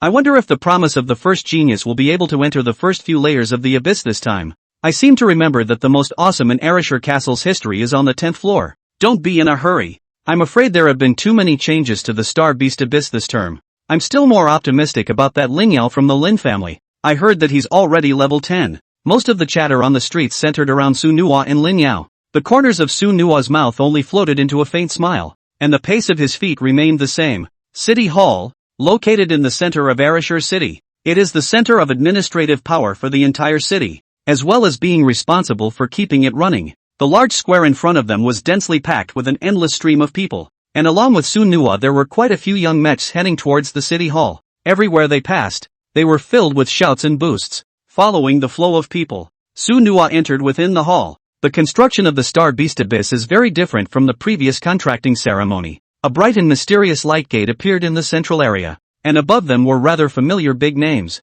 Principal Hong Tao, Association President Feng Mingzi, and Lin family head Lin Hai were all on it. The person in the center of the main seat, however, was one Sunhwa had not seen before. As a dragon roar sounded, the entire hall instantly fell silent. Mechs, your moment of transformation is finally upon you. After you enter the Star Beast Abyss, you will utilize the Star Core for the first sequence of awakening by hunting down suitable Star Beasts. The deeper you go into the Star Beast Abyss, the higher the qualification and level of the Star Beasts. But remember to live within your means. The Star Beast Abyss is sheltered by the rules. Those higher than level may 10th not enter. All actions within the Star Beast Abyss are unsupervised. In short, one can maximize one's personal abilities. Synchronized entry in 3 minutes. The abyss will automatically close after 3 days. After a few rules were told, the various mechs were already rubbing their fists, eager to fish in immediately. Sunhwa's eyes scanned around, and there were quite a few familiar faces among the crowd. Only Lin Yao's eyes were icy cold,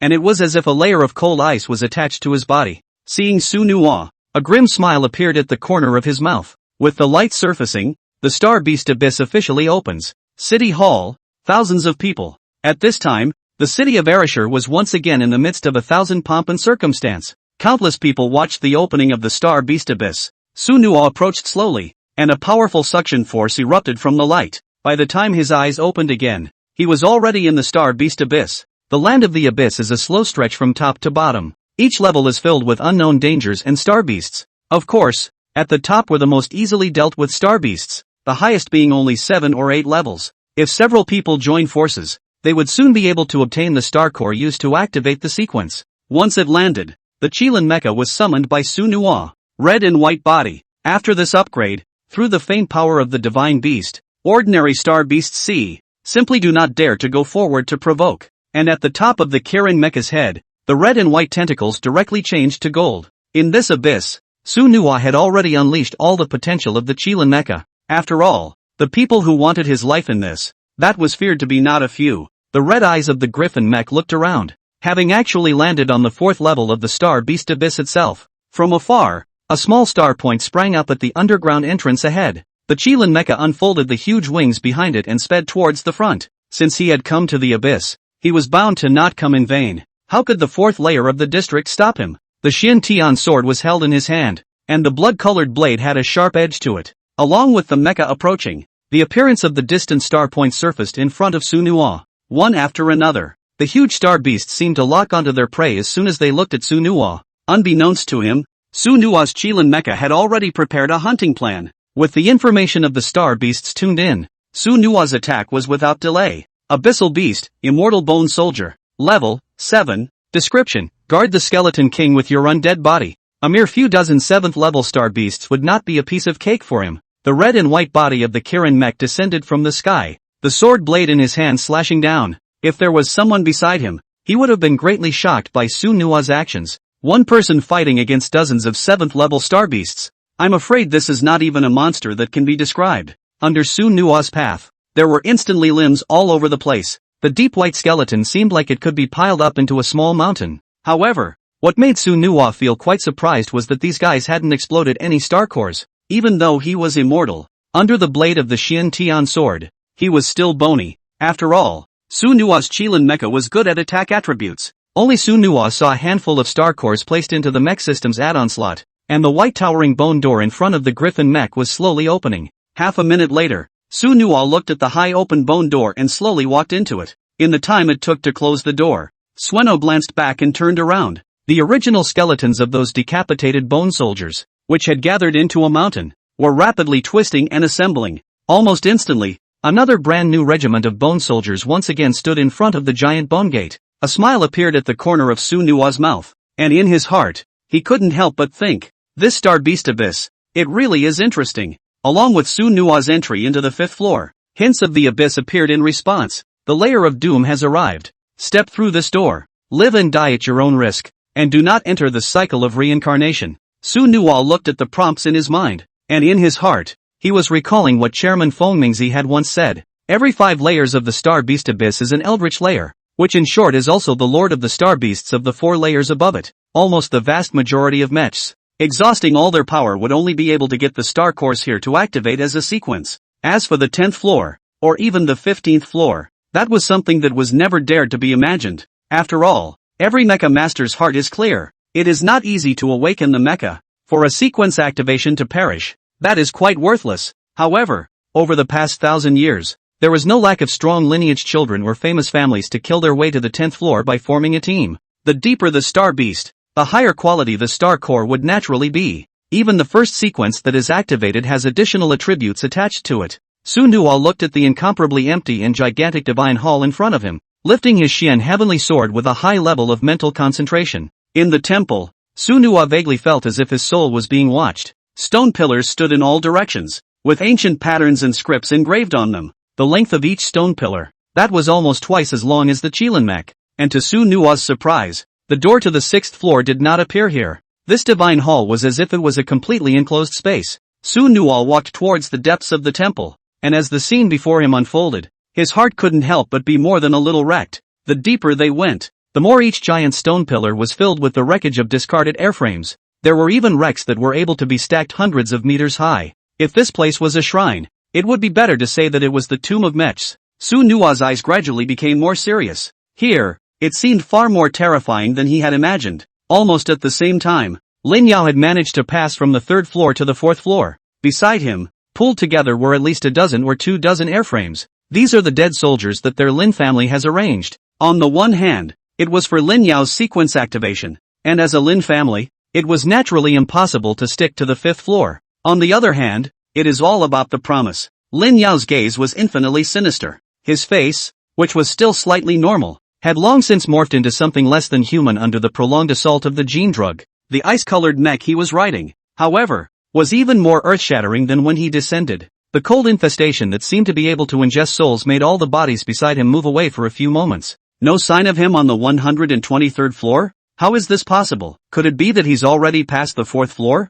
Lin Yao's words were filled with anger, and the expression on his face became even more distorted. And beside him, a few people couldn't help but chime in. Young lord, it's also possible that Su Nuo brat is already dead. The star beasts of the abyss aren't as simple as the Mecha Association's secret trial realm. Lin Yao looked at the huge bone gate in the distance and waved one hand. Proceed to the 5th level and complete the sequence activation first. With the bone soldiers approaching, a cold smile curved out from the corner of Lin Yao's mouth, only to see his majestic spiritual power quickly waving out. The ice-colored mech emitted a condensed breath of light that transformed into ice swords scattering in all directions towards the front. And behind him, the mechs swarmed. Lin Yao walked on top of the broken ice, slowly advancing towards the bone gate. As the bone gate approached, an inexplicably familiar feeling filled Lin Yao's heart. The last time I felt so humiliated was over the contract ceremony. Su Nuo, I'm going to make you go up in smoke. Kill them all for me. Advance to the layer of doom. Su Nuo's eyes searched in all directions, seemingly wanting to identify the hidden star beast lord. Since Chairman Feng Mingzi had said that every 5th floor was the boss of the first 4 floors, this also meant that the star beasts on this floor were still necromantic star beasts. But as Su Nuo went deeper and deeper, he realized that there were no signs at all. The signs that exist here remain a mech tomb. The Qilin Mecha held the Xian Tian sword in its hand as it quickly traveled through the stone pillar formation. For Su Nuo, staying here for one more minute was one more minute of danger. After all, the mech corpses here also signaled something to himself. In the distance, there was a tall stone wall, on which rare designs were carved in a profusion of colors, and almost every pattern depicts the sight of star beasts eating away at humans. Just as Su Nuo was about to pay attention and take a closer look, the stone pillar above his head suddenly moved. A huge black shadow flew up from the stone pillar and came towards Su Nuo's direction at breakneck speed. Mori white bone wings unfolded, instantly snapping off a stone pillar. Seeing this, Su Nuo's figure quickly swept toward the back. If the attributes of the Qilin Mecha weren't too high, I'm afraid that it would have been torn apart directly by the bone dragon in front of him. The appearance of the bone dragon was something Su Nuo really didn't expect. This was only the 5th level of the star beast abyss, and this creature appeared? As the body stabilized, Su Nuo's gaze shifted to the bone dragon, covered with a Mori white skeleton. It was like a small bone hill standing in place. If it weren't for the hollow eyes filled with a few black flames, I'm afraid I would definitely doubt its vitality. And at its head, a shining black spirit core rested peacefully, seemingly waiting to be hunted. Unfortunately, there were countless mecha masters who hunted it in their lives, and those who succeeded that were few and far between. The message from the Kirin mech was read instantly. Abyssal Beast, Dark Flame Bone Dragon. Rank, 12. Qualification, Calamity Level. Description, higher creatures birthed from the breath of the mighty dead, belonging exclusively to the abyss below. Su Nuo raised his Xian Tian sword, his eyes still filled with confidence. A Calamity Level Star Beast. Although it was the first time he had ever encountered one, it was just a pity that a level 12 attribute was still not enough for him. The red and white body ran towards the bone dragon, and the scattered giant stone pillars turned into pieces. A piercing sound came out as the Xian Tian sword chopped down. It was as if a giant bone had been cut hard, only to see the bone dragon's wings spread out violently, the powerful tension almost bringing up Su Nuo's Qilin Mecha. Seeing this, Su Nuo had no choice but to pull the Xian heavenly sword out of the bone. Looking at the bone dragon that had vanished into the void, the black flames in those eyes seemed to have become even more prevalent. The griffin mech spread its wings and followed close behind. The main field of the air was not just for them, the flying star beasts. A few moments later, the bone dragon's figure stood on the stone pillar, the black flames in its eyes reaching an extreme point. Behind it, Su Nuo seemed to be able to see its twisted mouth. Before Su Nuo could get close, a single dark spit came towards him. To Su Nuo's surprise, this guy would actually limit his movement with a long-range attack. The Griffin Mecha lifted the Xian Tian sword, and the huge blade cut down several spits in passing.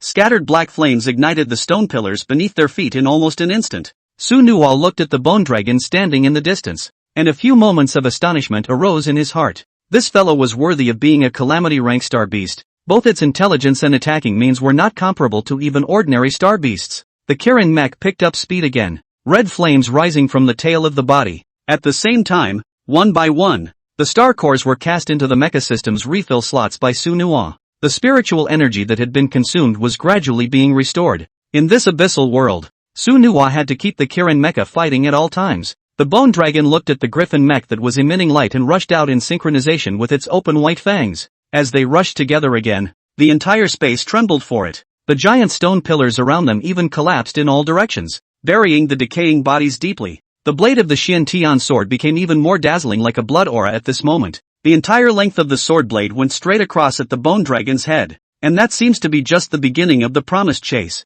only to see the Qilin mecha press the Xian Tian sword violently, once again going a few points deeper. The fist that the mechanical skeleton had converged on had long since completed its lock. Against star beasts, Su Nuwa's combat experience was exceptionally rich. When the Xian heavenly sword hadn't been inserted inside its skull, Su Nuwa was already about to synchronize the execution of the surprising wood fist. This was because I was afraid that it would be difficult to completely kill this fellow just by using the Xian Tian sword without an ancient martial skill. After all, as one of the major bosses of the Undying Thing, it was never that simple. Two fists were swung out, directly breaking the single wing of the bone dragon. A dull breaking sound resounded within this space. Due to the Xian Tian sword's immobilizing its head, the bone dragon couldn't move much at all. It was only able to allow Su Nuwa to perform the frightening wood fist. Moments later, Sueno's consecutive attacks ended bashfully. All of a sudden, there was a crackling sound of falling apart in the space. Su Nuwa pulled out the Xian Tian sword, and along with it also came out the black spirit core.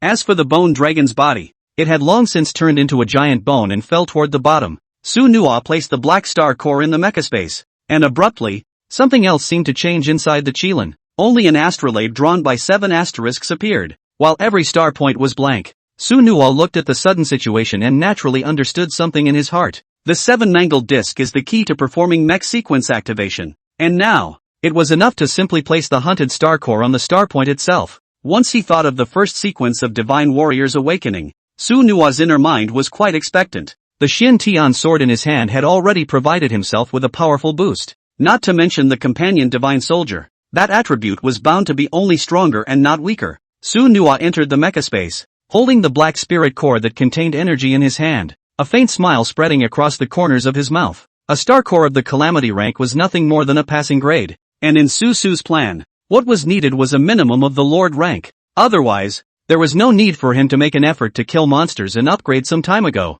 Thinking of this, Su Nuwa tossed the black star core aside and returned his sight to the abyss once again. With the bone dragon's nirvana, the door to the lower level still has not appeared. Just as Su Nuwa was puzzled, his gaze was drawn to the tall painted wall in the distance. The star beast pattern that was originally engraved seems to be withdrawing step by step and appearing. Ka-ching! A crisp sound rang out and the bone door of the farthest entrance was opened. The outlandish light instantly illuminated the entire space. Su Nuwa stood on the stone pillar, a playful smile on his lips. With the appearance of Lin Yao and his group, the idea in Su Nuwa's mind quietly changed. Between him and Lin Yao that had long been immortal, the Lin family wanted to put him to death, and that was never a one-day plan. So for promise, it's a good idea to make the first move lest you get too passive. Su Nuwa's mind couldn't help but think back to what Feng Mingzi had said before his departure. Su Nuwa, this time in the Star Beast Abyss, old man Hong and I are asking you for one thing. The Lin family's Lin Yao absolutely cannot be allowed to show up again. Although Su Nuwa didn't know why the two of them were acting in such a manner, they must have had their intentions. And Su Nuwa couldn't help but associate it with the recently alerted city of Ereshur, and a few suspicions arose in his heart. The Lin family may be up to something unseen. The blue eyes of Lin Yao's ice-colored mech drifted around as the forest of stone pillars were instantly frozen. Find me. Turn the ground over and find Su Nuwa. There's absolutely no way he's left this floor. As the order was given, the mechs behind him quickly dispersed. Presenting a pincer movement, he searched deeper. At this moment, Su Nuwa stood on the highest stone pillar in the center of the area, the Xian Tian sword in the Qilin mecha's hand held tightly. He was waiting for the moment to come. The stone pillars of the large divine hall were pushed across recklessly, and wherever they passed, that was all floating. Su Nuwa held her breath as she waited for Lin Yao to approach. After the changes made by the genetic medicine and the development of various superpowers, Lin Yao's mecha could definitely not be treated as usual, not to mention that its own mecha qualifications were already of the Zun rank. Violent roars filled the entire temple. Su Nuwa looked at the gradually approaching mecha,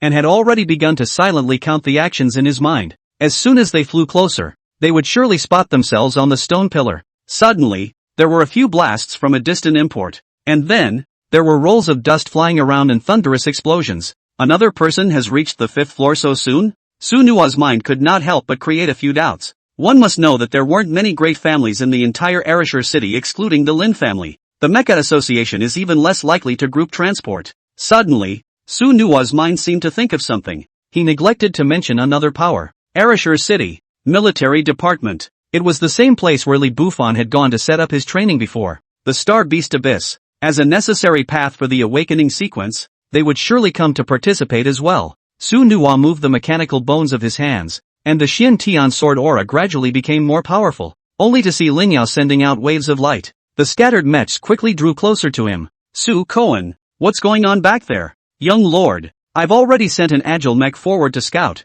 There should be news soon. Su Koan's beast state mecha, half kneeling on the ground, had a few moments of panic in his expression. Lin Yao's eyes closed tightly as he slowly said, someone is coming, just kill them. No one can stop the Lin family. After a few minutes of waiting, the agility-type mech sent out still hadn't appeared. By all accounts, a round trip of that length would not be a problem. Su Koan maneuvered the mech upwards into the air, and its flying attitude seemed a bit unsteady. Perhaps it was because his beast state mech was rather special. As soon as he rose into the air, Su Koan saw a rainbow color in the air behind him that was like a shooting star passing by. And isn't this the direction they came from? Seeing this, Su Koan immediately shouted, young lord, it's an enemy attack. Looking at least 10 mechs. Is it necessary to implement a defense plan? Lin Yao lazily opened his eyes and looked at his white mechanical arm, slightly moving it a few times. Defense my ass. Just in time for me to move my muscles. All hands in the air. No one left behind. Abruptly, a blazing flame pulled itself up off the ground, and the airframe flew off into the air, along with the approaching people from the rear. A few mutterings arose in the hearts of the Lin family's lackeys. The sign? Aren't they from the War Department? Luckily, it's only 7 or 8 of them, or it wouldn't have been easy to organize. Lin Yao looked at the several mechs in front of him, a sinister smile filling his face. Taking out the people from the military department in the abyss was also within the scope of his plan. Lin Yao's ice fist was raised high in the air, and it seemed to have locked onto the mech at the very front. Suddenly, a rather familiar voice reached his cockpit. Gu, isn't that a falling dog? Haven't seen you for a while. How come you don't recognize Little Master? Lin Yao's eyes instantly turned red as his mechanical skeleton operated with a creaking sound. The mech in front of him was becoming more and more familiar in his mind. This guy was none other than Li Bufan, Su Nua's deadbeat little brother. I really didn't expect that you, Li Bufan, would enter the military department. Unfortunately, you won't get to see your brother again. Lin Yao's gloomy words fell, and his figure had already launched an attack.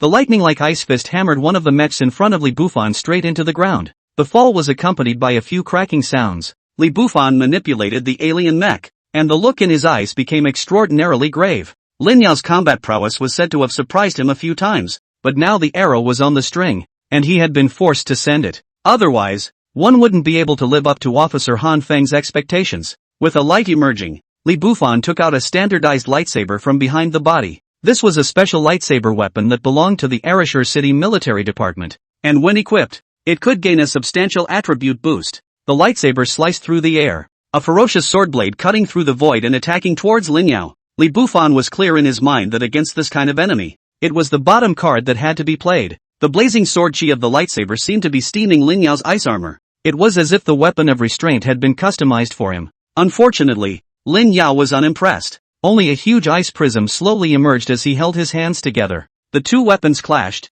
and huge slivers of ice shattered everywhere. Li Bufan's faculties seemed to have reached a critical point, and no matter how much he turned up the heat, he could no longer shake Lin Yao. Instantly, the lightsaber quickly contracted, and Li Bufan's body was out of Lin Yao's attack range. If he hadn't dodged just now, I'm afraid that the ice prawns would have pierced through the mech's chest. This guy Lin Yao, in his other hand, was actually able to control ice prisms. It was as if his weapons were all natural, and they were dual-wielded. Just as Li Bufan was thinking of the next strategy to deal with it, a familiar aura came crashing down on him. Li Bufan's pupils became excited. When that man appeared, it also meant the time of the end. There was also Lin Yao who felt the same as him, and Lin Yao's eyes were already filled with killing intent. Along with the Su Nua Qilin mech approaching, the beast state mechs in the perimeter circle were all decreasing in functionality, and the oppressive feeling was simply irresistible. In the middle of the red sky, a sort of fire-ons cut through the sky and chopped straight down. Lin Yao's two giant ice-ribbed swords broke directly in response to the sound.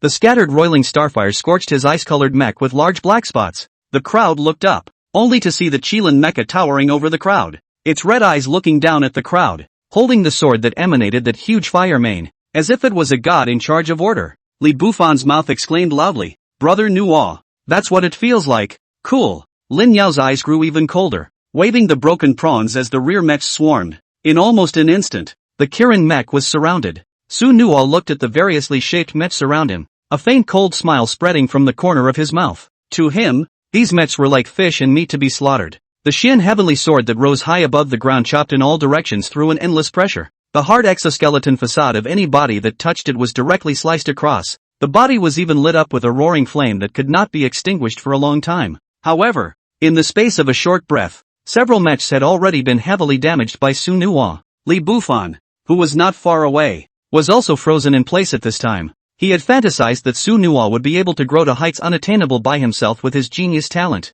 But I never thought that it could be so outrageously developed. This guy, he's quite a monster. The group of mechs behind Li Bufan, being from the military department, didn't know much about Su Nuo, vaguely only understood that he was called the first genius of Arashur City, and it was a brother who was often spoken of intimately by the Li Bufan Wei Chang. But the scene in front of them really made their hearts flutter. This is not the first genius. It is clearly more apt to be the first god of killing. Only to see the unicorn mecha body is also a faint flame fluid. The golden tentacles at the top of the head has become even more eye-catching. The Lin family goons around him, that one didn't dare to step forward again. No matter how thick their mech shells were, it was impossible for them to carry Su Nuo's attack. Lin Yao's eyes were filled with rage and his mouth was constantly hissing. And the ice prism longsword in his hand was being rapidly repaired, with an eerie cold aura rising from it. "Get out of here, all of you." Along with his voice, the mechs surrounding Su Nuo quickly retreated to the rear. Lin Yao maneuvered the ice-colored mech and stood in front of him.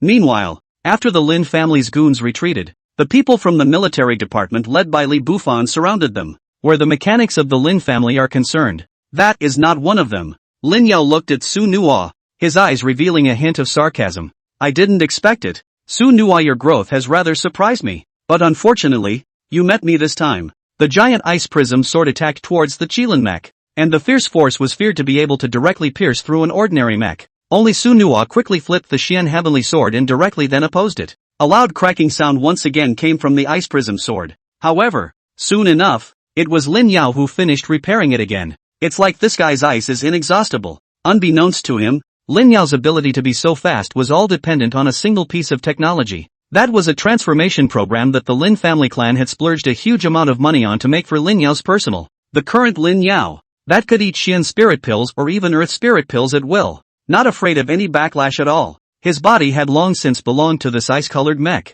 As the Xian spirit pill entered his mouth, the strong spiritual energy filled up again, and Lin Yao instantly felt full of power again. This kind of thing was still supplying up for his Lin family. Su Nuo looked at Lin Yao's actions and understood something in his heart. This guy really wasn't a hard ass, and that abundance of mental energy made him envious for a few moments. Genetically modified? Are you guys still human? The Xian Tian sword chopped down, piercing through the void once again. The two figures intertwined. During every moment of the battle against Lin Yao, Su Nuo was invariably making additions to his mecha system. Mental energy replenishment. That can't be left behind at all. The Lin Yao in front of him was, I'm afraid, the strongest enemy he had seen so far. Moreover, it seemed as if this guy's bottom card hadn't been fully revealed yet. Su Nuo's mind could not help but generate more questions. So what kind of plan does the Lin family have? To be able to make the heir to his family willingly become this way? At all costs, he had to keep himself within the Star Beast abyss. Before Su Nuo could even think about it in detail,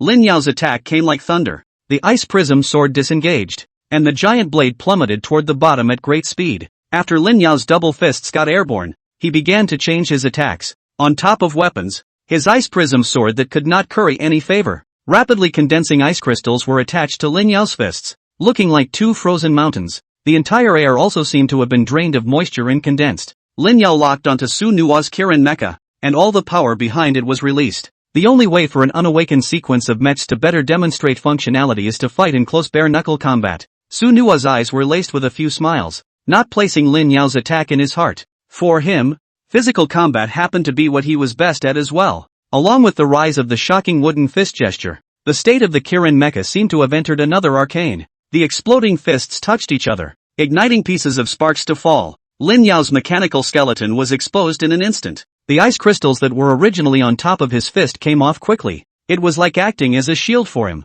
Lin Yao looked at Su Nua's fist that was glowing with streams of light, and the anger in his eyes once again reached its peak. This humiliation after humiliation was simply too much for him to bear. Either way of attacking, it seemed to be difficult to cross the promise by half a point. The Qilin mech in front of him was like his doom in this life, unable to be shaken in the slightest. Looking at Su Nua, whose attack was about to arrive, Lin Yao's heart was even more clamored. He couldn't imagine how Su Nua's spiritual energy managed to be so abundant, to the point where he didn't even need to rest for a second. Once the surprising wood fist was executed, it was bound to be a series of strikes that would come. Lin Yao raised his mechanical arms, his body covered in ice armor at breakneck speeds in an attempt to fend off Su Nua's attack. Unfortunately, his reaction speed was fast, but his intensity was quite far off. Boo-hoo! An even stronger burst came from Lin Yao's ice-colored mech. Scattered ice crystals covered the entire earth. Lin Yao looked at the Qilin mecha, the anger in his eyes gone. All that remained in his heart was resentment and hatred.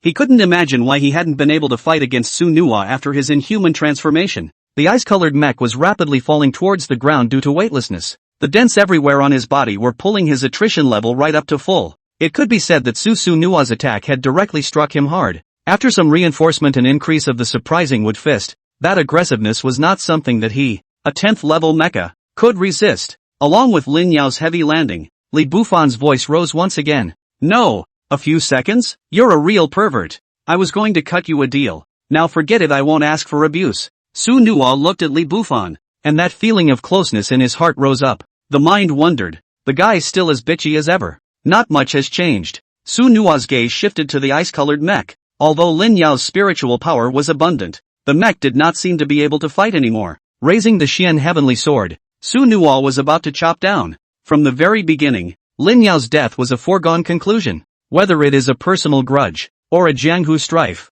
today's Lin Yao that is bound to die. Seeing the Xian Tian sword chopping down, Lin Yao almost unleashed all the power of his entire body. It seems to be trying to make a last stand. The frozen earth shook again. Lin Yao's scarlet eyes also gradually became more cloudy, as if his entire being was being drawn away, only to see him put several more Xianling Dan into his mouth in an attempt to fill his spiritual energy to its fullest stance. If it was an unusual mecha master, I'm afraid that by now it would have already exploded and died. Ordinary mecha masters, however, didn't have so many resources to squander at will. Seeing the ice-colored mecha's movement, Su Nua's attack speed increased a few points faster. He didn't want to see another change of heart. With a crisp ringing sound, the Xian Tian sword chopped down the ice-colored mech's mechanical arm in response. In a flash, a series of electric sparks lit up infinitely. Su Nua was about to continue swinging when he realized that the ice-colored mecha had already regained its footing. Having lost one of its arms, its massive form seemed to wobble a bit. The people from the military department not far away, seeing this, couldn't help but suck in a mouthful of cool air in their hearts. The battle-less mech actually got back up, and looking at that state, it seemed to be able to continue fighting. This kind of secret method of transmutation had never been seen even in the information of the military department. Lin Yao's words had long been blurred. All that could be heard was his stuttering roar. Su Nua, this time, you will die. All of you stay here and be buried with me. At the sound of his words, the originally vacant arm was straightaway occupied by cold ice, as if it had been transformed into a giant arm of ice. Su Nua stood at the opposite side of him, holding the Xian Tian sword with cold eyes. The series of changes in this guy's belongings also raised a few questions for him. No matter how one looked at it, this Lin Yao fellow seemed to be developing towards a star beast. The corners of Su Nua's mouth curled into a faint cold smile. If you don't want to be a good human being, you have to go and be an animal? Okay, I'll satisfy you this time. Lin Yao's ice-colored mech ran towards the Qilin mech after completing a series of condensations. The ground, frozen in all directions, once again plunged into ground shaking. At some point, the ice-ribbed longsword was in his hand, and this time there didn't seem to be one or two of them. Before he even traveled in front of Su Nua, Lin Yao directly threw these ice prism swords. Giant ice swords sliced through stone pillars one after another, and the harsh cold wind instantly froze everything. From afar, it looked like a sword formation that fell from the sky. For Lin Yao, this sword formation was the surefire technique he relied on the most. 1,000 years of their Lin family's heart and soul had been poured into each ice prism sword. That power was definitely comparable to a spirit-level divine weapon. Not to mention that this was no less than a giant longsword formation with 8 handles, and its power had to be at least a saint-level divine weapon. It was naturally more than enough to kill Su Nua's Qilin mech. Lin Yao looked at the longsword that sped past, and his face, filled with blood rage, seemed to calm down for a few moments. It was as if he expected the answer in his mind. It was his craziest bet and his last bargaining chip, using his own bloodline as a guide. He catalyzed the giant sword formation. Feeling the oppressive sensation that came upon her, the expression in Su Nua's eyes became a few points more serious. This Lin Yao guy was so unpredictable when he was perverted. If one was nailed by this sword formation, I'm afraid that even the toughest mechs would be stabbed to the bottom. Su Nua gazed up at the sword formation without stopping the movements in his hands. If you want to get out of the formation, then I'm afraid you can only fight with your physical body. The mech system additions never stop. Su Nua had invested almost all of those acquired low-grade star cores. You can't afford to skimp a bit on sustaining such a large transportation of mental energy. As he watched the Qilin mecha rise into the air, Li Bufan's face was clearly a bit worried. No matter how one looked at it, that sky was more of a place where that sword formation should have an advantage. How is No trying to fight when he's flying straight up in the air? The only thing that answered him was the super intense cracking sound, along with the Qilin mecha stabilizing its stance. The Xian Heavenly Sword status was also pulled up to full by Su Nua. Greeting Lin Yao's sword formation, he charged straight up. The Xian Tian sword, which emitted a reddish aura, stood out amongst those several ice swords. And the figure of the Qilin mecha was an even more dazzling presence in that. The extremely fast ice prism sword. The cooperation was quite tacit, and there was hardly any dead space in the formation. However, any unusual mechs that come in for a few moments are afraid of being turned into pieces. Su Nua relied on the toughness of the Qilin mecha to have the guts to make this hard break into the sword formation. Endless sword clashing sounds resounded within the space. Give me more. With a roar, Su Nua once again threw a few high-level star cores into the mecha system's refill slot. At this point, Su Nua no longer had the heart to check the system's progress. All he cared about was whether or not his spiritual power had reached its peak. A few moments later, the fighting Kirin mecha vaguely changed state. The original red and white body was a few shades more on the red side at the moment. The wings on the back, however, were the most changed. Above the wings, substantial fluid flames had poured out, being filled with a blood-red color. At this moment, Su Nua's Qilin mecha was like coming from the blood moon. It makes the heart tremble. Just as Li Bufan and the others were astonished, Su Nua unexpectedly traversed out of the encirclement of the sword formation. As for the sword formation behind him, that individual ice prism longsword all shattered into several parts, allowing the last remnants of its strength to wander randomly in the air. Lin Yao, who was underneath the ground, could not help but directly half-kneel on the ground after seeing this. His mental defenses were all but collapsed at the moment. Su Nua's toughness and outrageousness was simply not something he could shake in the slightest. The Qilin mech descended from the sky, just like a blazing god of war, and landed in front of Lin Yao. Grand Duke Lin, with all your means exhausted, you're at the end of your rope. It's a shame for you that you won't see the sun tomorrow. As soon as Su Nua's two words fell, they were followed by the sudden thrust of the Xian Heavenly Sword. The ice-colored mecha's central core area was instantly pierced right through. Lin Yao's life value was also synchronized to be rapidly draining away. Only Su Nua drew his longsword and once again swung at the ice-colored mecha's head. Mending, it was something he never forgot. After a few operations, Su Nua took over Lin Yao's mecha warehouse without any problems. Looking at the warehouse that had directly exploded into half a warehouse, Su Nua couldn't help but sigh a few times in his heart. Along with Lin Yao's death, all of the Lin family's lackeys were also heading for destruction. Nowadays, the only people left in the entire layer of doom were Su Nua and the people from the military department led by Li Bufan. Su Nua was within the cockpit, taking long, ragged breaths. The highly concentrated demeanor also relaxed at this moment. A small part of myself has been accomplished. Next, it's time to focus on sequence activation. Li Bufan led the people from the military department and quickly ran to Su Nua's side, guarding him under the guidance of Li Bufan. After all, this was the layer of doom. Boss-level star beasts could appear at any time. After such a grueling battle, Sueno's actions and functional value must have been greatly reduced. Su Nua looked at Li Bufan in front of him with a few more moments of praise in his eyes. Let him not expect.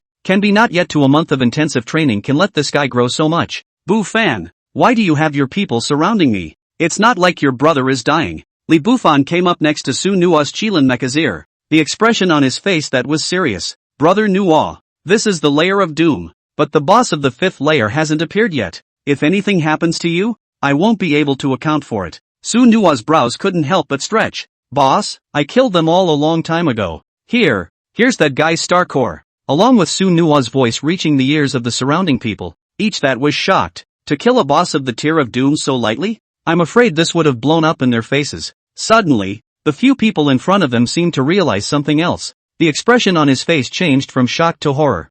Su Nua's mental power would be too strong if he had really plunged into battle again after decapitating the boss. This didn't even look like a normal mecha master. It was simply a monster with no match. Li Bufan stood by the side, and the envy in those eyes was even more overwhelming. But, more than that, it was instead an endless arrogance. Just because of the Su Nua in front of him. That was his best brother. After some rest, Su Nua's mental power had recovered to its full strength. The red eyes of the griffin mech looked around as everything fell into place. The wreckage of Lin Yao's mech was even still billowing smoke, and behind it, not a single one of the Lin family's lackeys was left behind. All of them were killed by the military division led by Li Bufan. Bufan, it feels like you're doing pretty well as a kid. Li Bufan rubbed his head, a few bashful smiles showing on his face. Brother Nua, compared to you I'm just a scum. My parents would be so happy if they knew about this. By the way, your mecha sequence awakened? Hearing this, Su Nua shook his head and put away the bone dragon star core in his hand. It wasn't awakened. The star core level of this bone dragon is a bit too low. Not quite what I was looking for. After Su Nua's words fell, there was a burst of sounds of cool air being sucked in from the crowd. Disgusted with the low level of the bone dragon star core? You know, that guy was enough of a calamity order star beast. Using it as a sequence awakening is already considered to be the best of the best. And now Su Nua, but smacked its rank. This invisible pretense can really be the most deadly. The corners of Li Bufan's mouth twitched as well. After many days of not seeing each other, he felt more and more that this Su Nua genius was getting more and more bullish. Only the expression on his face became serious. Looking towards Su Nua, he said in a military department tone, Su Nua, from now on, Erashur City X Squad will help you out, all the way to the completion of the sequence awakening. Su Nua's brows couldn't help but frown lightly for a few moments. However, he knew in his heart that the only person who had given him this task was Han Feng. I'm afraid, is it really helping yourself, or are you just letting your best buddy keep an eye on you? It was really elusive for Sueno. The corners of Su Nua's mouth spread into a faint smile, and the light on the Qilin mech became brighter. Bu Fan, help me thank big brother Han Feng more for his help. But I don't need help. What's more, your sequence awakening is not complete, so you three will join forces here to hunt the boss of this floor. Su Nua's words possessed an irrevocable determination. Li Bufan looked at the resolute Su Nua and had no choice but to nod, though in his heart he would have liked to have accompanied Sueno on his journey as an individual. But the thought of his mom and dad's expectant eyes made him reconsider. Of course, Sueno wouldn't allow him to do that. But, no, didn't you kill the boss of this floor, the bone dragon? Could it be that it will rise again? Su Nua lifted his Shin Tian sword and pointed it toward the empty painted wall in the back. And who told you that there is only one boss? Following the direction Su Nua was pointing, the crowd seemed to see the great commotion coming from behind them. In a flash, Li Bufan organized a few people to open a defensive stance. On the contrary, Su Nua, with a clouded look, did not seem prepared to intervene. For them, the process of sequence awakening that was undoubtedly another kind of trial as well. So Su Nua wasn't prepared to make a move. His journey, after all, had only just begun. Lin Yao's overthrow was only a small step in his plan. Along with that side of the battle, Su Nua maneuvered the Qilin mecha into the air once again. Flying into the red air, he searched for the entrance to the next level. As for Li Bufan and the others, they weren't overly worried. After all, no matter how you looked at it, they didn't look like panhandlers. In the sky, a seven-colored light converged into one. It seemed to have become a corridor bridge, guiding Su Nua in his forward direction. City Hall, Erashur City. At this time the hall inside and outside has long been overflowing. Everywhere is to come to the crowd. Although they were unable to peer into the scene within the Star Beast Abyss, it was difficult to stop their enthusiasm. Star Beast Abyss, that was one of the most important rituals for mechs. It was more of a life and death crisis that I experienced for the first time. Feng Mingzi and Hong Tao sat together. The two old men's spirit that is hale and hearty. The heart also seems to have thousands of determinations. And opposite them was the Lin family's family head, Lin Hai. At this time, his face was very embarrassing. After waiting for such a long time, there was no news at all. Originally, with his anticipation, all of the Lin family members should have appeared at this time. After all, with all of their strength, it was definitely more than enough to clean up a single Su Nua. What's more, Lin Yao still had a few more cards in his hand, but for some reason, Lin Hai always felt as if there was no peace in his heart. Su Nua's Qilin mecha quickly pursued along the seven-colored light. After this battle, the mech experience skyrocketed again. However, with the first sequence unawakened, the experience value can only be hoarded and not immediately converted. Su Nua looked at the seven-colored light gate floating in the distance, but at this moment, his heart was as calm as ever. In the entire history of Arashur City, perhaps he was the first mecha master to step above the 5th floor. And after that the star beasts will perhaps be a little more mysterious and frightening. Sunhwa was throwing a few more star cores into the mecha system's add-on slots. The functional value and source energy were once again pulled full to the breaking point. As the mecha figure entered it, a picture of a wreck appeared before him. A dark pile of bones littered the wrecked ground. Hiss. Even though he was psychologically prepared, Sunhwa still sucked in a breath of cool air when he saw the scene in front of him. A strong odor of blood emanated from these skeletal remains. It was as if it had existed in this abyss for ages. This, looking at everything in front of her, Sunhwa felt her head spinning a little. Instead of calling it the Star Beast Abyss, it would be better to just call it the Land of the Dead. From the beginning until now, all the ones they encountered were these necromantic star beasts. The Qilin mecha slowly stepped forward, and the Xian Tian sword had made preparations to fight at any time. A pair of pupils on the foremost skeleton had been completely lost, and only a morose mouth remained. And the teeth inside the mouth were already all detached. All that was left were white, sharp teeth, and dry, rotting flesh. The eyes, on the other hand, were constantly flickering with green ghostly flames. Seeing this, a hint of creepiness suddenly rose in Sunhwa's heart. He felt as if he had entered the midst of some intriguing and treacherous world of those skeletal remains. And this eerie aura were a hint, a warning, as if an admonition.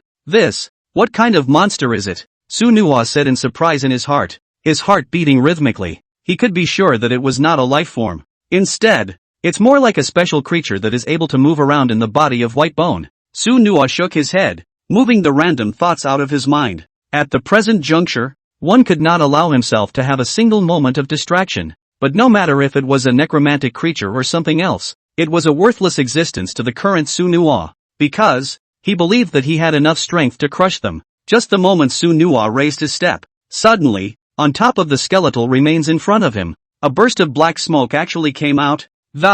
Immediately afterward, a gigantic black claw broke through the air and grasped and captured towards Sunhwa. Sunhwa's pupils contracted violently, and the Xian heavenly sword directly resisted in front of him. With a flash of his body, he instantly disappeared in place, dodging the attack of the black claw. When he reappeared, he had already arrived behind the skeleton with a cold glint in his eyes. How dare you sneak up on me, looking for death? Sunhwa's shocking wood fist blasted out, instantly shattering the skeleton into smithereens and dissipating into a black mist in the air. Hisses. However, the black mist did not disappear, but instead transformed into a black serpentine shadow that wrapped around Sunhwa's Qilin mech. Sunhwa frowned as his figure disappeared in place once again, dodging the attacks of those black snake shadows. The body of the machine flashed rapidly, constantly dodging the attacks of those black snake shadows, while at the same time observing the attack methods of these monsters. Sunhwa realized that these things didn't seem to have much spiritual intelligence, and only attacked by instinct. Moreover, their attacks were relatively single,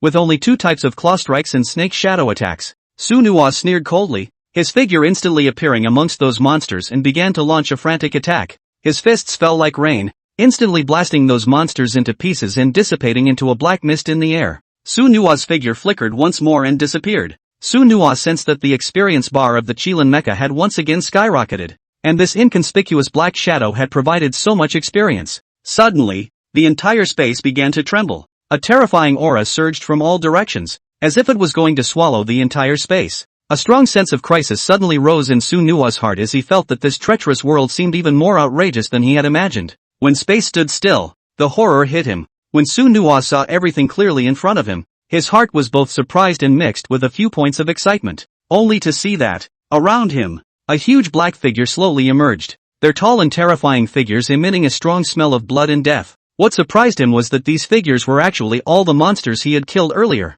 Moreover, their strength, it seemed, was even stronger than before. This would be the equivalent of giving yourself another chance to brush up on your leveling. Sunhwa raised the Xian Tian sword once again, feeling the oppressive feeling coming from the front, feeling his heart beating frantically. In almost a flash, several heavy black shadows were extremely fast, instantly surrounding Sunhwa in the center. Sunhwa let out a light laugh as the red and white body instantly disappeared in place, and when it reappeared, it had already arrived behind those monsters. A sword blasted out, instantly blasting those monsters to pieces. However, it was as if those monsters hadn't suffered too much damage as they coalesced once again and lunged towards Sunhwa. Sunhwa realized that these guys seemed to have evolved. Strength is also on the rise. This time, the Xian heavenly sword in Sunhwa's hand then burst into flames once again, Time passes minute by minute, and there is absolutely no way to drag it out for too long again. After all, there was still a lot of road to go after this level. The blade of the Xian sword cut through the entire void.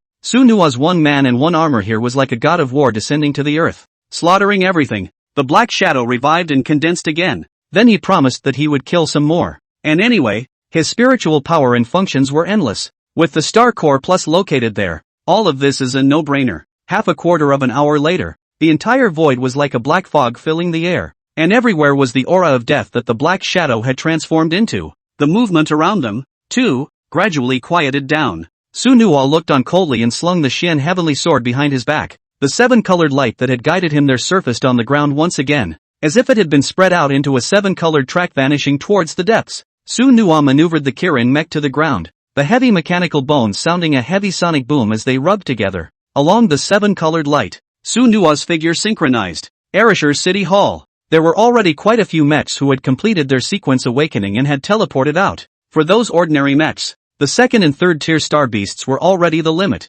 and being able to use the star core of a secondary stage star beast to awaken was already satisfying. Lin Hai, who was standing on top of the high platform, his face had obviously become even more grave. There was even some light purple coloring to it all. Only Hong Tao was seen stroking his stubble-covered chin with a few smiles on his face. This time in the star beast abyss, the progress has obviously become faster. Now we're just waiting for a couple of them to show up. I don't know what kind of chance that brat Su Nua will be able to obtain. Feng Mingzi echoed him, but his expression was mixed with a bit of nervousness. That's not necessarily true. Old man Hong, Su Nua isn't the only outstanding participant in the abyss this time. This Lin family's Lin Yao is also quite good, I hear. That gene medicine can't be used for nothing, right Lin Hai? Lin Hai's face was even more ironic as he listened to the words of the two old men. In and out of the words, all he heard was sarcasm if nothing else. Only to see him clenching his teeth and whispering softly, "He, when Yaoer shows up, you guys are bound to be greatly surprised." Su Nua, can you survive today? That's also an unknown. I'm afraid. At this time, Su Nua was categorically unaware of what was happening in the outside world. Now he was. That was a heart full of blood, heading for the depths of the abyss. The land of the dead was only a temporary addition to his troubles. Those dead spirit things, more than anything else, acted as sustenance for his experience. The tentacles above the head of the griffin mech gradually changed from gold to dark gold. It seemed to signal something different. On the other hand, Su Nua's Xian heavenly sword also underwent a synchronized change in appearance. The sword blade, which was originally full of red color. At this moment, there were a few more lines, flowing with a marvelous energy. Su Nua didn't know why this was, but he could vaguely glimpse something in the Xian sword's description. As the sword of the 10 great sacred grounds, the Xian sword's body was lurking with no small secret. Only Su Nua's mind moved and he entered within the mecha space. The original Xian sword's attributes had completed further growth at this moment. The original attribute that was just a few dozen points had now skyrocketed directly to 150 points.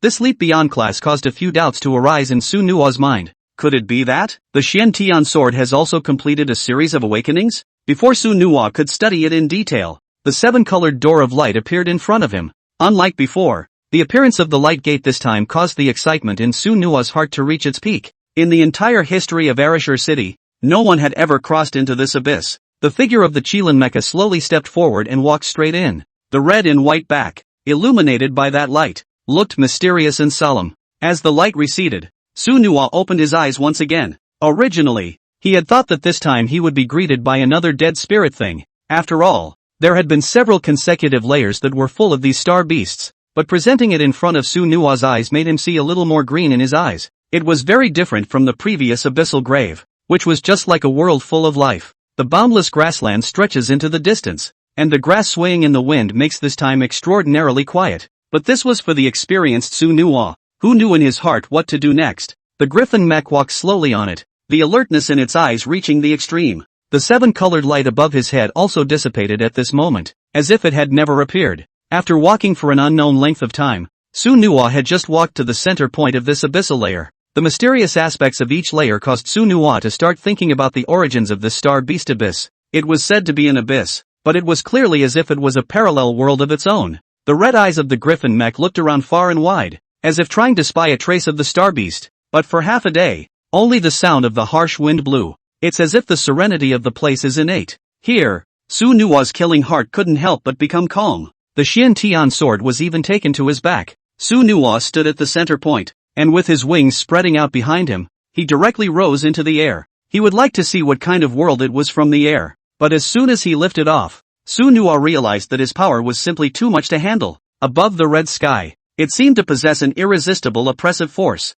stopping his upward flight. Boundaries? Su Nuwa's brows furrowed lightly as he said lightly. Some restrictive boundaries can indeed block the flight of mechs, but the vast majority of the boundaries, but only humans can give, are used to ward off star beasts. Here, what's with the knots? Before Su Nuwa could think, a pillar of light shot straight down from the sky and shone on the Chilan mech. The bright light set off the Kirin mech even more dazzlingly, as if it was bathed in sunlight. And then, the figure of the Kirin mecha began to slowly make its way upward through the column of light. It was as if this pillar of light was greeting him. Su Nuwa's mind was even more puzzled at this point. Too bad no one told him what was going on. It was surprising that there were levels in the Star Beast Abyss that you could get through without having to fight. Su Nuwa only felt a lightness in his mind, and his sea of spirit was widening even more. Noticing this, Su Nuwa's face became a little more excited. The Sea of Spirit is used as a location for mechs to store their spiritual energy. When the level of a mech is higher, the more spiritual power is stored in the Sea of Spirit. It was important to know that spiritual power was the most important attribute of a mech.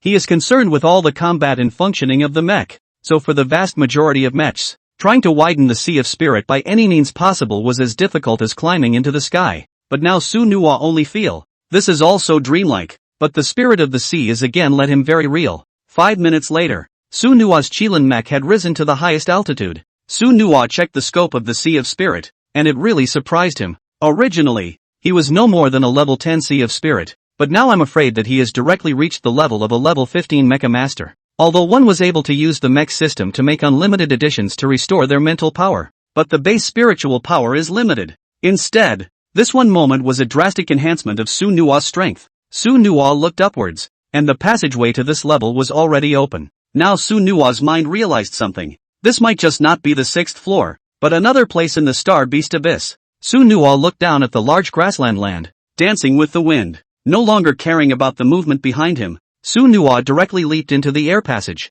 Arashur City. City Hall. More and more mechs completed their awakening and appeared in the hall. The expression on Feng Mingzi's face also became somewhat grave. Elder Hong, promising this kid should have completed it by all rights? It hasn't shown up yet. Could it be that something's wrong? Hong Tao shook his head and said softly, you still don't understand this guy. If it's a level 5 boss, there's indeed enough time. But what if his quest is the 10th level? The time that would take would be more than a day or two. A helpless smile hung at the corner of Windakiko's mouth. According to Su Nuwa's style of behavior, it was indeed very likely. As for Lin Hai, who was seated beside the two of him, he was unable to keep his composure at this time. Your own program can be a step-by-step process. Now it was just waiting for Lin Yao to show up. But now, it's long past the scheduled time. This is clearly not common sense. Only to see a man from the Lin family walk briskly and say something towards Lin Hai's ear. And then Lin Hai stood up with a rather explosive expression. In a flash, the chair that was sitting down was shattered by a slap. His evil eyes looked as if he wanted to eat someone. No one knows what happened to Lin Hai. Vaguely, one could only see that the veins on his face were almost bursting. Feng Mingzi and Hong Tao looked at each other and realized what they understood in their hearts. At this stage nowadays, I'm afraid that only the news of that kid from the Lin family could make him so enraged. The faces of both men were unveiled. However, in his heart, he was quite praising Su's actions. Su Nuwa, this kid's work, is just sharp and dry. Even if he, Lin Yao, had thousands of magic treasures, it would be impossible for him to escape Su Nuwa's means. The two of them sat on top of their chairs, taking large gulps of tea and quietly waiting for Su Nuwa to appear. What was happening inside City Hall seemed unnoticed to the outside world. As Su Nuwa stepped into the passageway above, he was once again transported to another place. In waiting for him to open his eyes, they were met with the dim black color of the diffuse sky. The existence of this place seems to be more like an abyss. A few dull, low growls came from not far away, like hunters lurking in the darkness. The Kirin mech quickly descended from the sky, dazzling firelight swirling over it. With the Xian Tian sword in his hands, Su Nuwa's path of killing began once more. To him, everything here just seemed to be cold numbers that added to his experience. Time passes quietly. The Griffin mech's actions had stretched forward several dozen kilometers. In this, Su Nuwa had already decimated no less than 10 star beasts, and along with the increase in experience was the fusion of the promised mech system. After a long add-on in the Star Beast Abyss, the mech system is now at 40%. As long as Su Nuwa worked hard, It wouldn't be long before he was able to contract out the second mech. Looking at the black-colored star beast in front of him, the top of its tall carapace was filled with sword marks scratched by Sunhwa. It was bubbling up with rainy blood at the moment. After the Xian heavenly sword had undergone some quality upgrades, its aggressiveness nowadays was long gone. Star beasts of the sublime rank were practically worthless to Sunhwa. With a single stroke of the sword, one would be able to directly include the star core. This was the dominance from Sunhwa and the Kirin Mecha.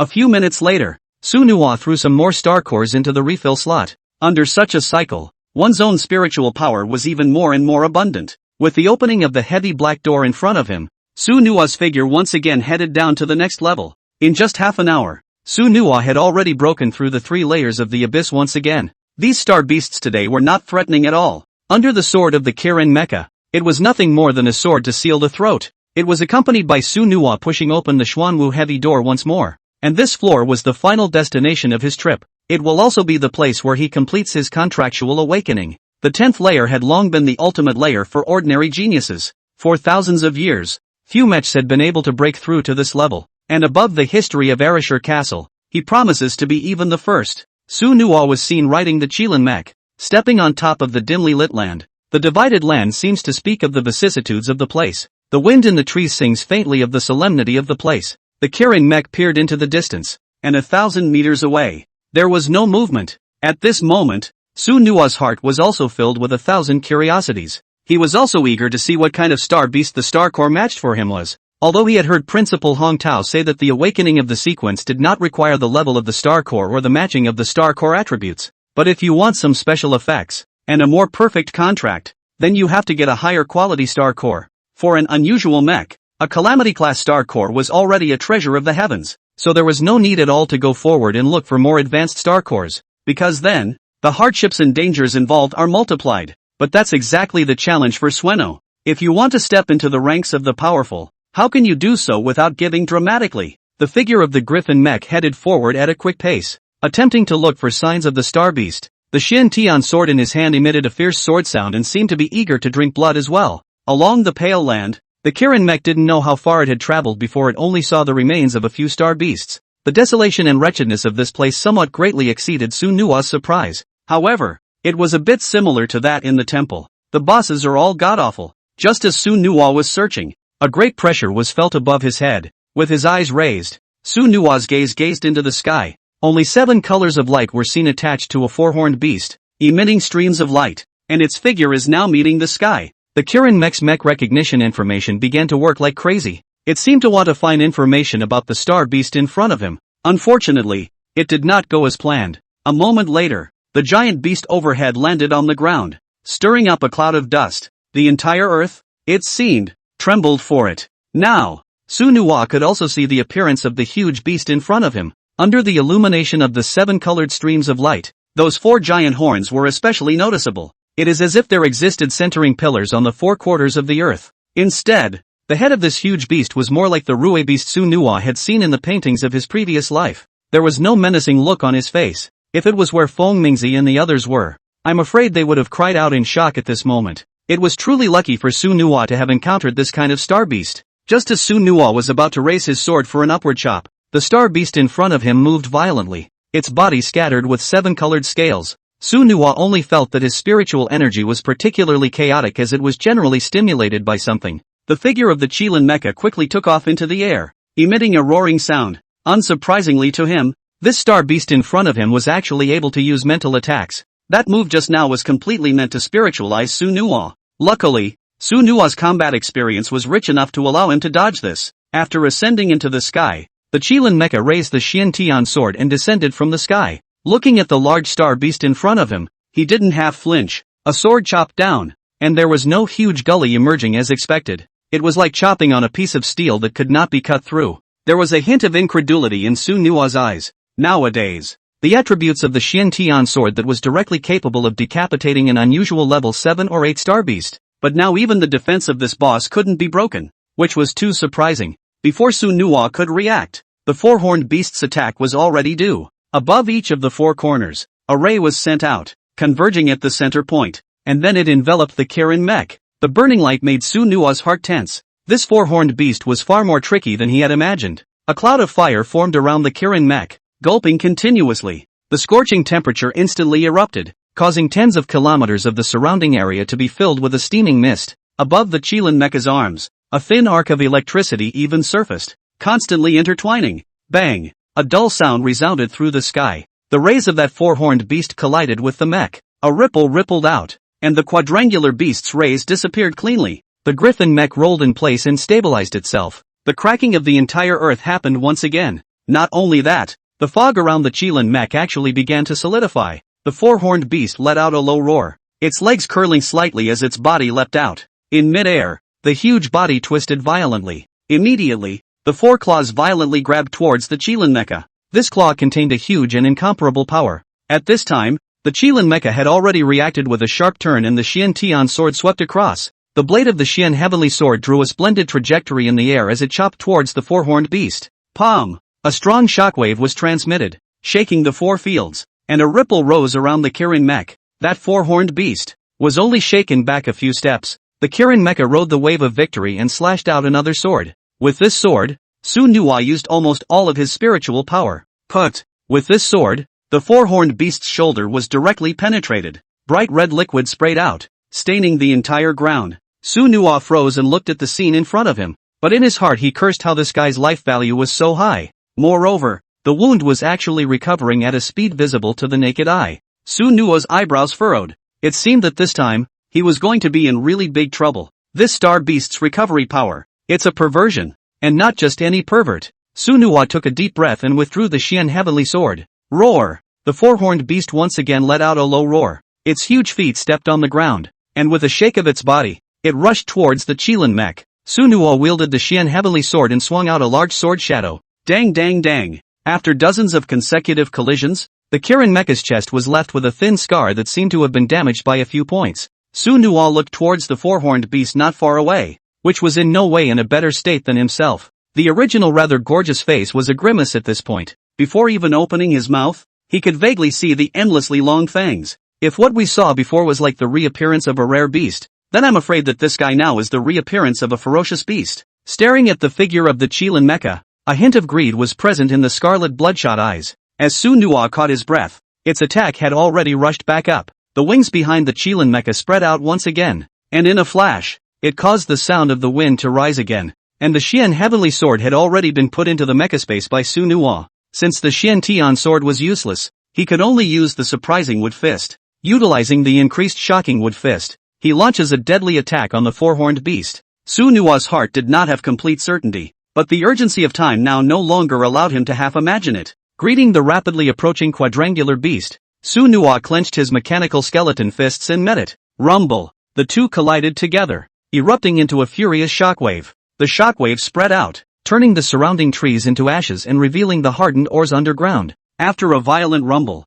the figures of one armor and one beast both retreated backward. The Kirin mecha's chest was nearly sunken, and the red light in its eyes dimmed a few points. If the attributes of the god-ranked mech weren't strong enough, I'm afraid that it would be difficult for him to resist this blow. And the quarterstaff, though equally no better, its shoulder, moreover, was smashed out of a large hole by Su Nuwa's punch, and the large hole was rapidly healing at a speed visible to the naked eye. Seeing this bizarre recovery speed of the four-horned beast, Su Nuwa also felt a pang of scalp numbness. This guy's recovery ability, it's too strong. Su Nuwa dropped a large pile of star cores into the mech system's refill slots, quickly recovering his mental strength. Fighting against this four-horned beast was like fighting against who had the stronger recovery ability, but that's ultimately a drawback for Sueno while down. There was always a moment when one star core would be depleted, but the four-horned beast in front of him, that was able to use its recovery ability all the time. Su Nuwa looked at the marks on the Chilean mech. The damage to the mech from this battle was extraordinary, but now at this stage, there is no turning back. Suddenly, Su Nuwa seemed to have thought of something. Before he left, President Feng Mingzi handed him a sealed scroll. This was originally used to deal with Lin Yao, but unfortunately, Lin Yao's strength wasn't very good and he didn't use it at that time. Only Su Nuwa took the scroll out from within the mecha space, feeling the massive sealing energy contained on it. In the hands of the Kirin mecha, it was revealed to be so small. As Su Nuwa's mind moved, the scroll was slowly opened above. A strange talismanic seal was engraved and spilled into the sky. The scroll then flew towards the four-legged beast at an extremely fast speed. Behind and above it all, it was full of scattered golden light. Before the four-horned beast could get out of the way, It was directly enveloped by golden light from all sides. Su Nuwa felt the release of energy, which started to activate the kinetic energy of the Qilin mecha. Only by sealing it would it be possible to complete its decapitation. After all, if you let it recover its ability, then I'm afraid that in less than 3 days and 5 days you will be consumed by it.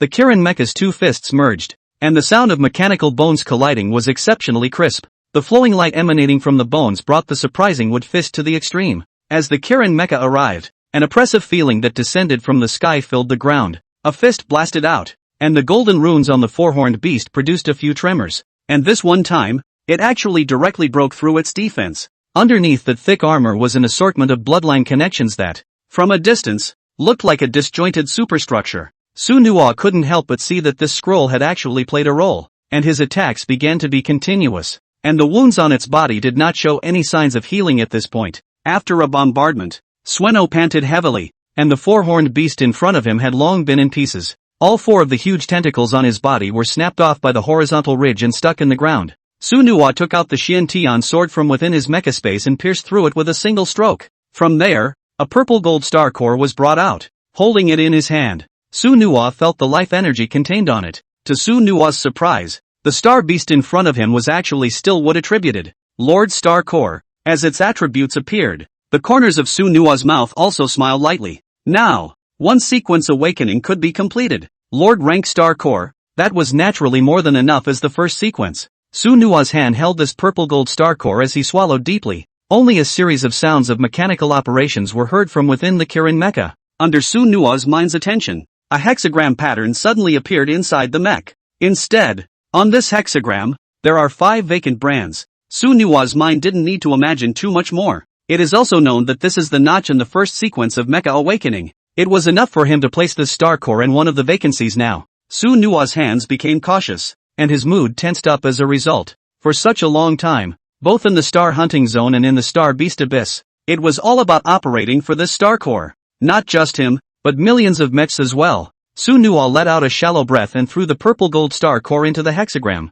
In an instant, the heavens and earth once again lost their colors, as if the Qilin mecha was generally the same as it was at the beginning of its birth. Thousands of thunderclouds rolled by, and departing fires roamed. Su Nuwa's mind, on the other hand, in that world of the Sea of Spirit, was at that moment clear. It was as if he had stepped into another unreal world without any distractions. Also almost at the same time, Su Nuwa's spiritual energy began to operate rapidly. The various mechanical bones of the Qilin mecha began to frantically emit sounds of various colors. The golden tentacle on top of his head also entered another state, as if it existed in nothingness. As for the body parts of the Kirin mecha, there were even extremely conspicuous changes. The red and white body. The white color is fading at this point. All that seemed to remain was the red color that was like a bloody sun. And the wings behind the Qilin mecha even grew a few points horizontally again. As the red body completed its metamorphosis, a white lightning mark floated on it. From afar, it looked as if it emanated a faint thunderous might. It still has the red and white body as a base,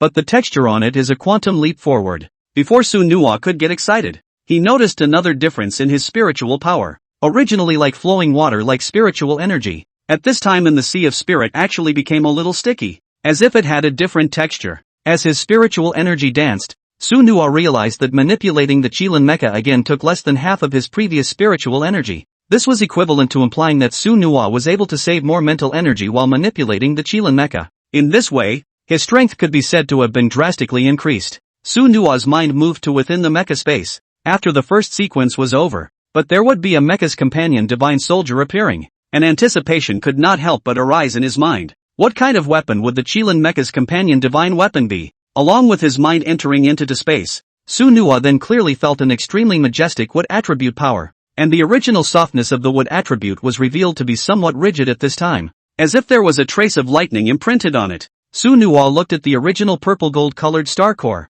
and in his heart, he realized what had happened. When performing the first sequence of awakening, I'm afraid that the attributes produced a slight mutation. This star core surprisingly contained within it the power of thunder and lightning, but that wasn't a bad thing for Sueno. After all, relying on the strong body of the Qilin mecha, a few more attributes would not be enough to fear. With a flick of his mind, Su Nuwa's gaze went to the center of the sequence. The original protruding hexagram has now returned to the center of the body. Only the glistening blue light was left behind, shining endlessly. In that light, Su Nuwa was able to clearly see the outline of a weapon. Feeling the power on it, Su Nuwa couldn't help but swallow his saliva. The weapon at hand was not a longsword. Instead, it was more like a lance. As Su Nuwa approached, the spiritual power began to be released. Under the synchronized intermingling of mind and spirit, the lance emitted an extremely trembling low sound, and vaguely, one could vaguely hear the roar of the Skyfall Qilin. Inside the Star Beast Abyss, the various elements between heaven and earth once again danced wildly. The gullies in the earth, too, are not infrequently deeper. The blood-colored eyes of the Qilin mech snapped open, and Su Nuwa stood peacefully in the cockpit. And at that moment, in Kirin's mechanical arm, a crimson lance floated on it. Above the body of the gun was a red and white pattern, and on the pattern were a few more lightning marks. From afar, the lance was as regal as a sun-breaking dome. Su Nuwa's eyes were equally filled with endless excitement. The awakening of the first sequence brought his mood to a fever pitch, and it was at the moment when Su Nuwa succeeded in his awakening. The teleportation mechanism of the Star Beast Abyss then began to function. All mechs who have passed the sequence awakening must leave immediately. Su Nuwa felt the energy enveloping his body, and a faint smile spread across the corners of his mouth. All he could feel in his heart was that this trip was by no means as simple as the first sequence awakening. The level and attributes of the Kirin mech seemed to change even more. On his way back, Su Nuwa opened the panel of the protracted Kirin mecha. Su Nuwa wanted to see if the experience blocked for so many days was enough for the Qilin to rise to how many levels. Beast Mecha, Kirin, Companion Qualification, Divine, Current Rank, 14, Source Energy Value, 2200, Functional Value, 2300, Ancient Martial Art, Shocking Wooden Fist, 0 Style, First Sequence Activated, Serialized Divine Warrior, Sunbreaker Dome. The corner of Su Nuwa's mouth twitched just slightly when he saw the state he was in. Fortunately, he had full preparation in his heart, or else this would have been difficult to eat. Directly ascending 4 levels in a row was indeed a bit of a surprise to him. Su Nuwa looked at the attributes of the Qilin mecha, and the smile in his eyes became even more intense. The growth attributes of a god-tier mech were instead revealed more strongly the higher the level. However, for a level 14 mech, this attribute was already more than a normal level 20 mech. Su Nuwa was somewhat unable to imagine what it would be like when his second sequence awakened. The Kirin mecha's hand played with the white-red lance. The crimson on the tip of the lance was like rendered blood. Sunbreaker? A faint smile spread across the corners of Su Nuwa's mouth,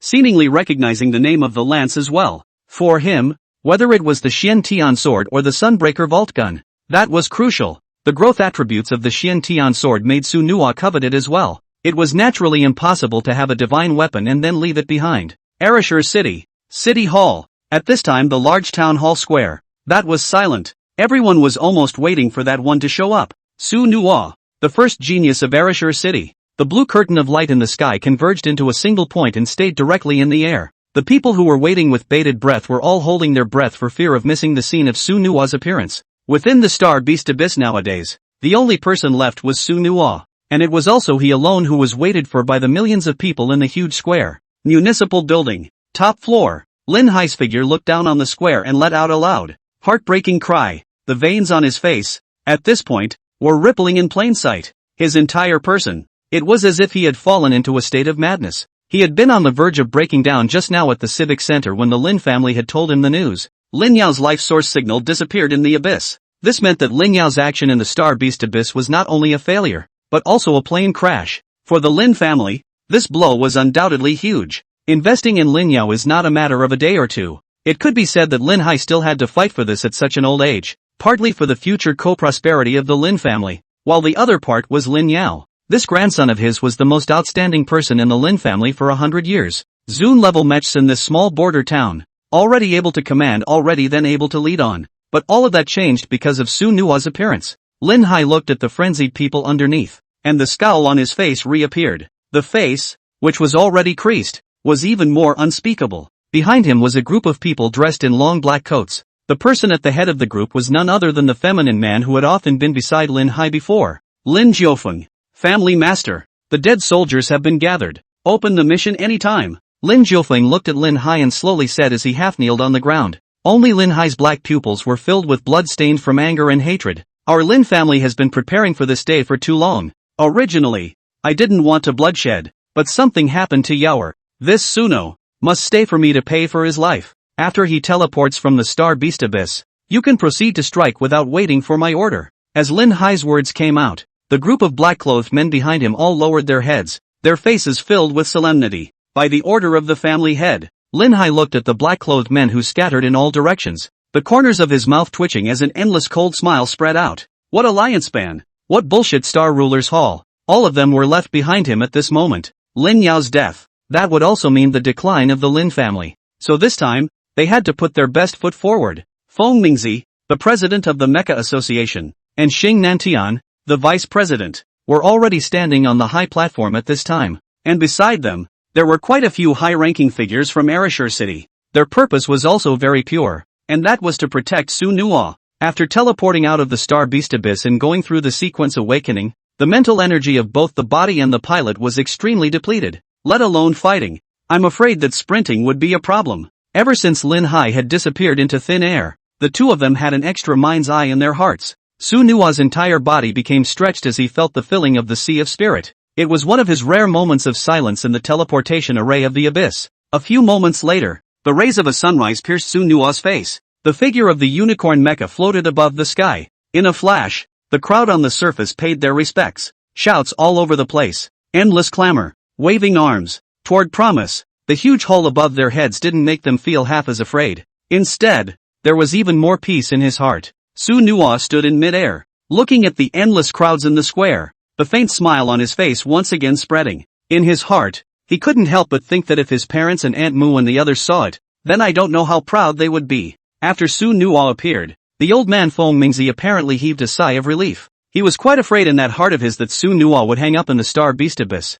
Just as Su Nuo was about to disarm the Qilin mecha, a sudden change occurred in the sky. The blue curtain of light underneath the Qilin mech's feet became sharply trembling, and not far away, an intense wave of spiritual light struck towards Su Nuo. Feeling this powerful wave of light energy, Su Nuo's eyes did not half hesitate, because the energy was just too familiar to him. In Lin Yao's case, he had already seen it early on. The change in the sky came extremely fast. Even though Hong Tao and Feng Mingzi had preparations, they were still a bit disoriented. After all, their focus couldn't just be on Sueno in the air. The ordinary people above the square were even more extremely numerous. If the mechs really descended, it wouldn't be a matter of tens of thousands of dead or wounded. All of the Mecha Association guards are on the move. Part of it breaks through the energy shield and rushes to Sueno's aid. The other part is responsible for evacuating the crowd. Old Hong, contact that Han Feng guy. It's time for the military to step in if necessary. I didn't expect that Lin Hai would actually dare to make a move. He's forgotten all of the 9 prohibitions.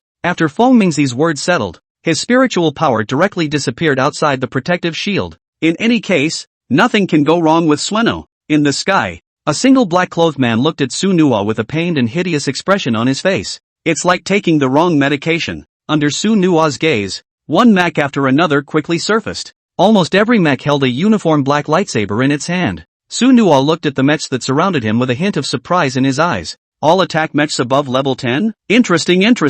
Lin Jiufeng was the first to finish firing at Su Nuo. Splendid mecha. Black lightsabers attacked towards Su Nuo. Lin Jiufeng's feminine face showed an incomparably confident smile. In this battle, he had thousands of self-confidence. He wanted to bloodily slice and avenge his young master with his own hands. The blue body quickly came towards Su Nuo, and above the black sword, a cold aura of unwariness spread out. The crowd in the square, at this time, was all attention, eyes round. Not many people, at all, left for it. After all, with the existence of Arashur City's protective shield, it was impossible for an unusual mecha to land in the city. However, they were somewhat worried about Su Nuo's state. After passing through the Star Beast Abyss, Su Nuo should be at his weakest at this time. Once Lin Jiufeng got his hands on it, then I'm afraid that the direct Qilin mech would be cut off at the waist. Feng Mingzi's spiritual power quickly penetrated into the air above, but the distance was too far for him to be able to do anything about it. Jia, die to me Su Nuo.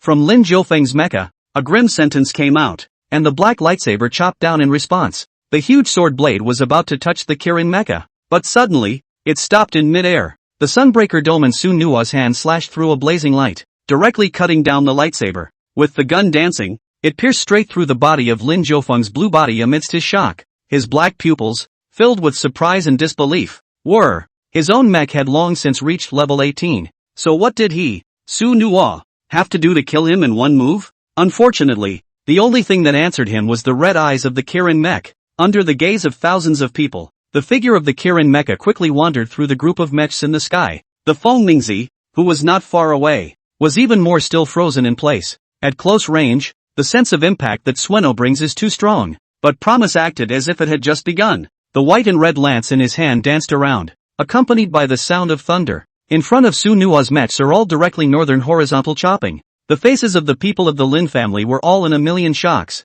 It all happened so fast that it was too late to react. Lin Jiufeng's mecha carapace plummeted towards the bottom. It landed on that blue and the protective shield and then turned into light dust. The crowd above the plaza. At this time that was a piece of shock. Suenua's appearance could be said to be a shock to their minds, but not enough to burn the atmosphere above the square to its peak. But as soon as Suenua's Qilin mech struck, the nature of this just changed. Mecha fighting, for ordinary people that is sick and difficult to see. The hardy mechanical battles, the mech destruction of godly soldiers seeing the light of day, were simply mesmerizing. The crowd in the square looked to the sky, their eyes filled with gazes towards the Qilin mecha. There was anticipation, excitement, and more than anything else, an honor. In the span of a single breath, Suenua's attack had already completed a round. Of the several 10 mechs in front of him, only a few were left at this moment. The vast majority of them would have been pierced and wasted long ago. It could be said that with a few seconds of work, Suenua finished killing several mechs in seconds. Both Feng Mingzi and Hong Tao had unbelievable expressions on their faces. They had experienced Suenua's natural talent. In the Mecha Association in the Star Hunting region, without fail, they were surprised. However, the Qilin was a god-level mecha, and the second old man wasn't overly surprised. But now the nature of everything has shifted. With his own strength, he killed his way out of the Star Beast Abyss, and then killed several 10th level mechs in the reality flesh in seconds once again. Several of them asked themselves that no matter how many years younger they were, they couldn't have done it themselves. The Suenua in front of him, rather than being a genius, it would be simpler and drier to say that he was a monster. Calling him a genius is like elevating that title of genius. And at that moment, there was another person whose expression was even more exaggerated than theirs. That was Lin Hai, the head of the Lin family, who was on top of the building, watching Suenua's performance. It was simply difficult to keep his trembling hands still. This scene, even if he had lived more than 100 years, he had never dared to imagine it, not to mention witnessing it now. Suenua's blood-colored lance was like a soul-stealer, and any mecha's defense was fearless in form. Lin Hai swallowed, the anger in his dark eyes gradually receding. Instead, there was a hint of panic. The Lin family has been cultivating these dead soldiers for a long time, and they have spent a lot of money on genetic potions. It was only then that they were able to train all of them to become mechs above level 12. Their strength that was comparable to the Arashur City mecha defense team. But now, the dead soldiers they had carefully cultivated couldn't even get close to Suenua's body. The black lightsaber in that hand was like a wooden branch with no combat power in front of the divine weapon of the Qilin mecha. Lin Hai sat paralyzed on the ground, his wrinkled face several times more heel-pale. Only Suenua stabilized his mind and stalled in mid-air. The aggressiveness as well as the fit of the Sunbreaker Vault surprised Suenua quite a bit. It's as if you don't need to practice much at all, and you can kill the enemy in combat straight away. The Griffin mech was steady in mid-air. The huge wings behind it spread out and shot through the blue protective shield of light to the ground. At the same time, the shadow of the sun-breaking dome did the same,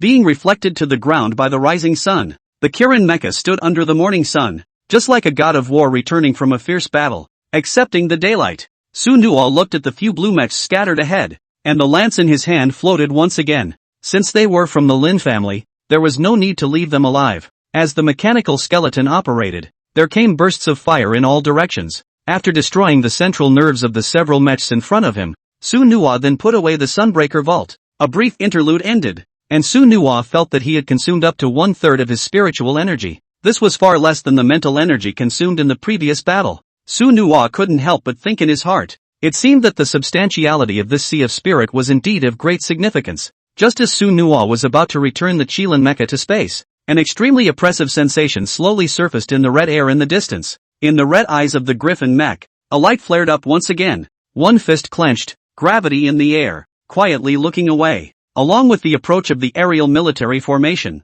Suenua's heart just dropped. A mecha of various shapes and colors converged into several different squares and surrounded this side. In the mech's hands that was a uniform standardized source energy rifle, and a purple lightsaber was carried on its back, and none of them had the same symbol showing on their chests, an azure-colored lightsaber intertwined with a rifle. This was just like the people from the military department that maintained the interstellar borders of Arashur City. That is, the troops under Han Feng's command. Split up and move, envelop and surround. Those who defy the Alliance's ban will be executed in place. At Han Feng's command, The sound of the mechanical troops operating in unison was like thunder. There was a flurry of flying all around towards the sky. Su Nuwa looked at the rather familiar sensation in front of him and extended the arm of the Qilin mech, touching it to the mech. Elder Han, long time no see. I just materialized from the Star Beast Abyss. That doesn't count as a violation of the alliance ban, does it? As always, Han Feng revealed an extremely bright smile. Ha ha, not only do you kid not violate it,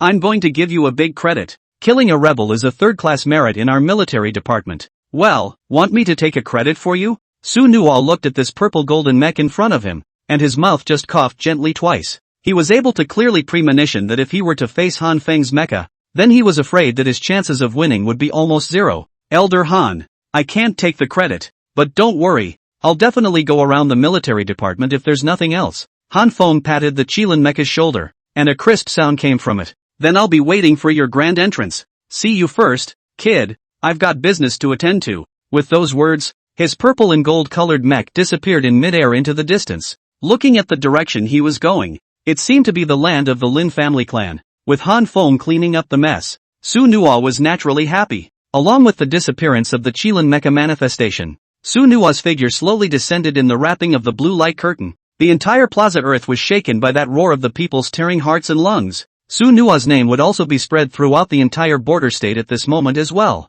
Su Nuwa landed on top of the center high platform, looking at Feng Mingzi and Hong Tao's few people in front of him, nodding his head slightly in greeting. Elder Feng, Elder Hong, I did it. The first sequence has awakened. Do I count as stepping into the ranks of a true mecha master? A few moments of helplessness hung on the faces of the two men, and they finally pointed a finger at Su Nuwa's head, expressing a strong condemnation. Su Nuwa, you kid better let others have something to live for. Listening to the two men's jokes, Su Nuwa's face revealed a rather embarrassed expression. Principal Hong Tao walked forward and patted Su Nuwa's shoulder. In his heart, he could not help but lament. How long has it been since then? Su Nuwa has already grown to heights we cannot imagine. Give this kid some more time, and I'm afraid our two old guys will have to retire. Su No, what's next? Su Nuwa looked at the two respected old men in front of him, his heart self-grateful. Without their stalwart help in the beginning, one would not have been so smooth. Elder Hong, there are no plans for the time being. I want to rest for a few days first.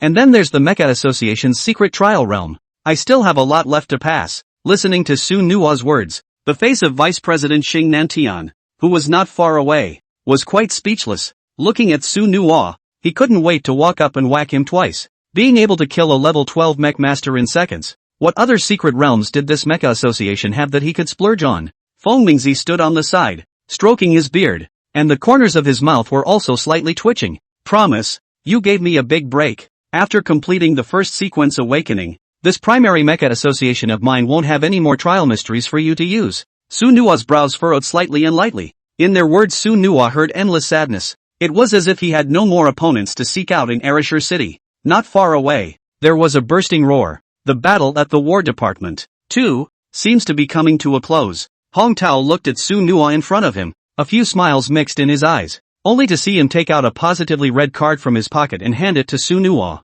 Ereshur Castle is only your starting point, but not your ending point. Tianzhizhou Mecha University is where one of the advanced academies in one of the 9 states of our Grand Xia is located. Here's the recommendation card their vice principal asked me to give you. You can report forward anytime. Su Nuwa looked at the large gilt letters in his hand as a rather thick message came from the card. Tianzhizhou Mecha University. Su Nuwa had naturally heard of it. As one of the 9 Mecha universities in the mansion, the Tianza Mecha Academy was known for being located on the border. Most of its students have experienced the actual Star Wars as much as any institution of higher learning, and as a basic condition for mechs who could enter it for training, it was the awakening first sequence. Although there was a slight gap between it and the No. 1 Academy in Daxia, it was perhaps the best place for Su Nuwa to return to at the moment, losing absolute freedom by entering the military department. Su Nuwa was naturally not happy about it. As for entering the Mecha Association, the things learned in that are few and far between, as are the resources, so there weren't many roads in front of Su Nuwa right now.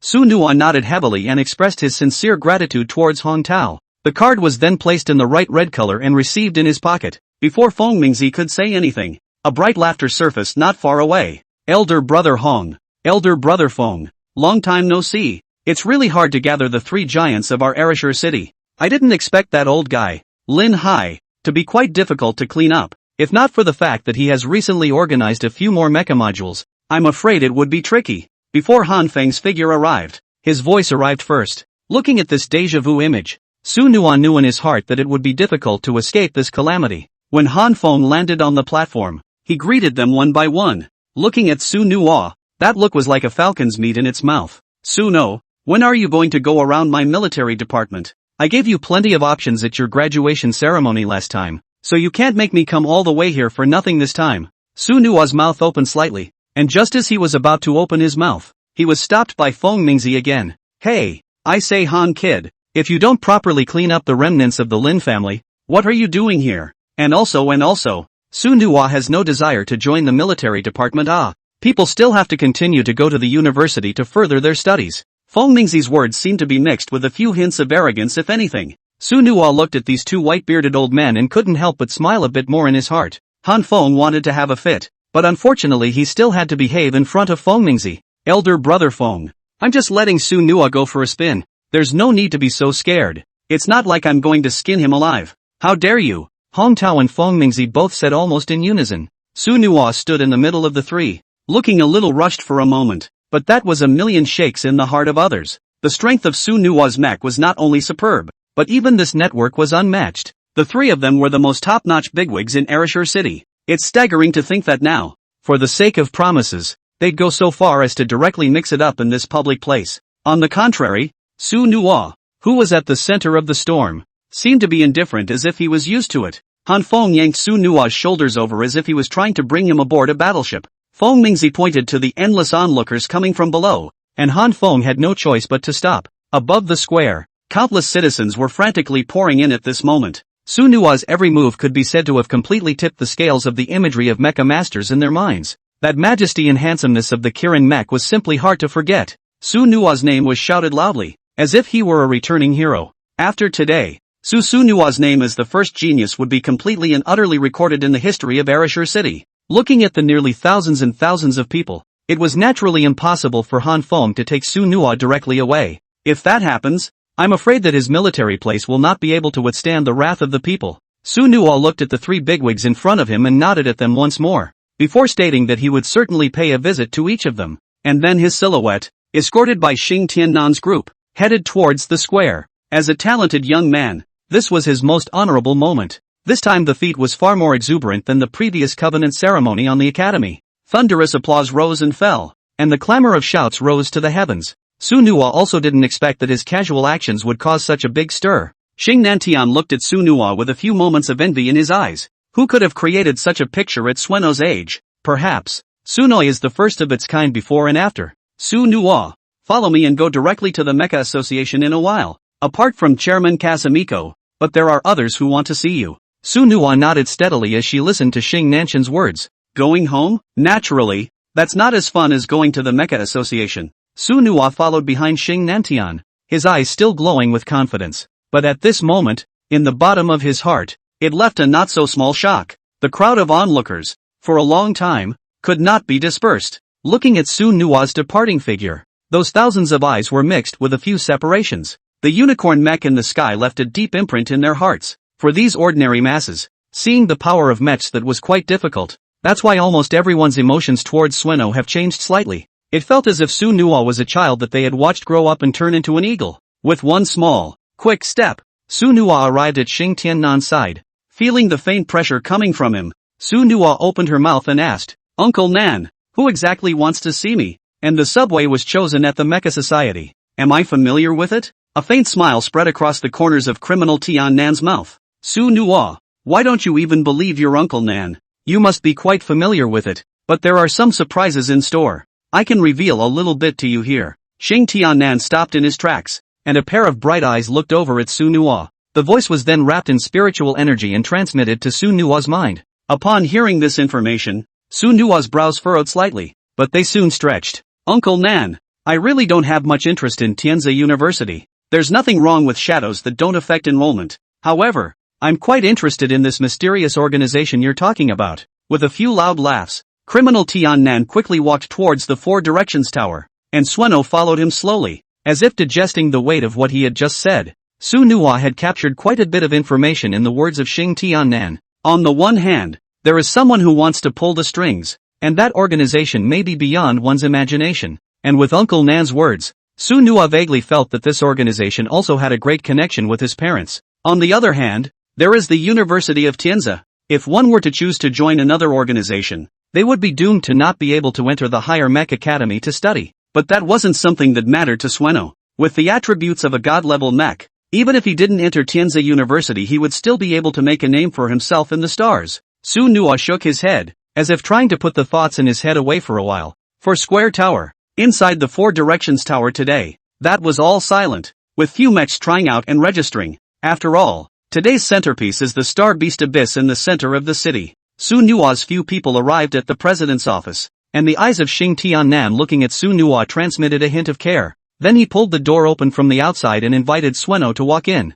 while he himself stayed outside the house. Once again coming to such a familiar place, Su Nua's eyes quickly swept over. On the couch in front of him, the two figures were more than familiar to him. It was none other than Aunt Mu who hadn't seen her for a long time and Leah. The expression on Su Nua's face twitched a little from excitement. After so many years together, this was the first time they had been separated for so long. Aunt Mu, Uncle June, it's been a long time. Where have you been all this time? Yang Chengmu's face wore his trademark warm smile, causing Su Nua's spirit to relax in an instant. No, Al, we're just so relieved that you've grown up. We'll talk about catching up at home. Let me introduce you to these people beside me. With Yang Chengmu's gesture, Su Nua then noticed the other few people beside them. The whole body in full armor, and just the eyes look human. A black armor with only the eyes showing outward. As several people gazed at Su Nua, they slowly nodded, and their arms reached out as if they were mechanical. Su Nua's pupils snapped open as if he had seen something special. At this moment,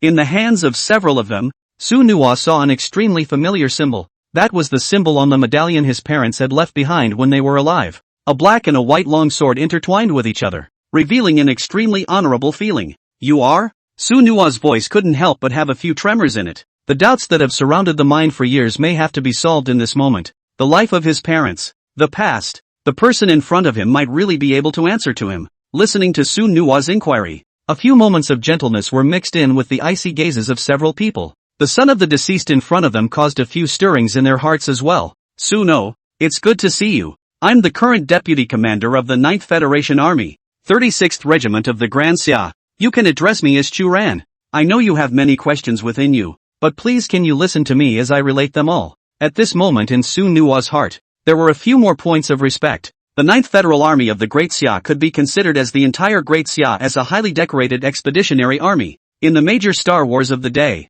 that generation was the warp. Wherever you go, that is immensely respected. For the vast majority of mechs, being able to join the 9th Alliance Army was quite an honorable existence. Even many of the students of the Mecha University had taken pride in joining the 9th Alliance Army. The exercise elevated there is not comparable to that of the Association or the Academy. However, it was clear in everyone's mind that for the 9th Alliance Army to be able to get to where they were today, they definitely deserved it. It could be said that they had given their lives for generations for the sake of Daxia, and they didn't know how many mechs had given their lives. Su Nua couldn't imagine that the original sign he had seen day after day was from their 36th Regiment, and his parents, perhaps, belonged to the 36th Regiment of the 9th Confederate Army. Once in the military, you are in the military for life. This is the ironclad mission of the mechs, and a destiny that will never die. Su Nua set his stance straight, and his face took on a bit more of a stony expression. Chu Ran walked to Su Nua's front and patted his shoulder with that mechanical-looking wrapped arm. Su Nua,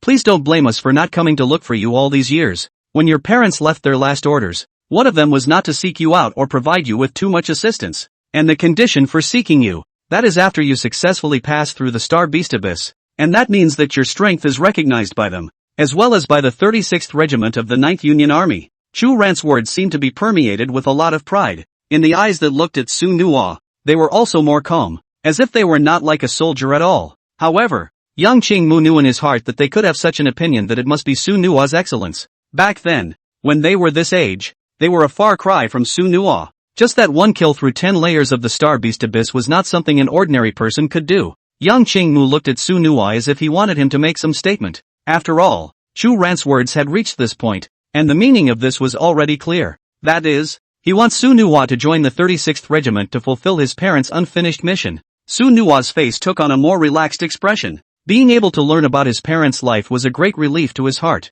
but that didn't mean that he would agree to Chu Ran's request. For Sueno, he's still himself. He certainly had his own thoughts in mind. Only Su Nua's mouth sketched a faint smile as he slowly said, I refuse to join, and I don't have this idea. As Su Nua's words fell, the gazes of the line of people had a few more looks of surprise in them. Su Nua's refusal of the genus was really something they hadn't expected. One must know that in the entire Great Xia, no one would not want to join the Ninth Alliance Army. That was the first expeditionary corps that rode the Star Ocean back then, far from being comparable to an ordinary army. For example, Han Feng's military department is mostly tasked with defending border cities. As for stepping into the Star Sea, then I'm afraid that they would only go to war if there was a full-scale invasion of star beasts. But that's not true of the Ninth Coalition Army. Their presence, that's the stars and the sea. So, naturally, there were countless mechs who wanted to join in. A faint smile spread across the corners of Chu Ran's mouth as he pressed Su Nua's shoulders and moved to the side. Of course, we unconditionally support all your decisions.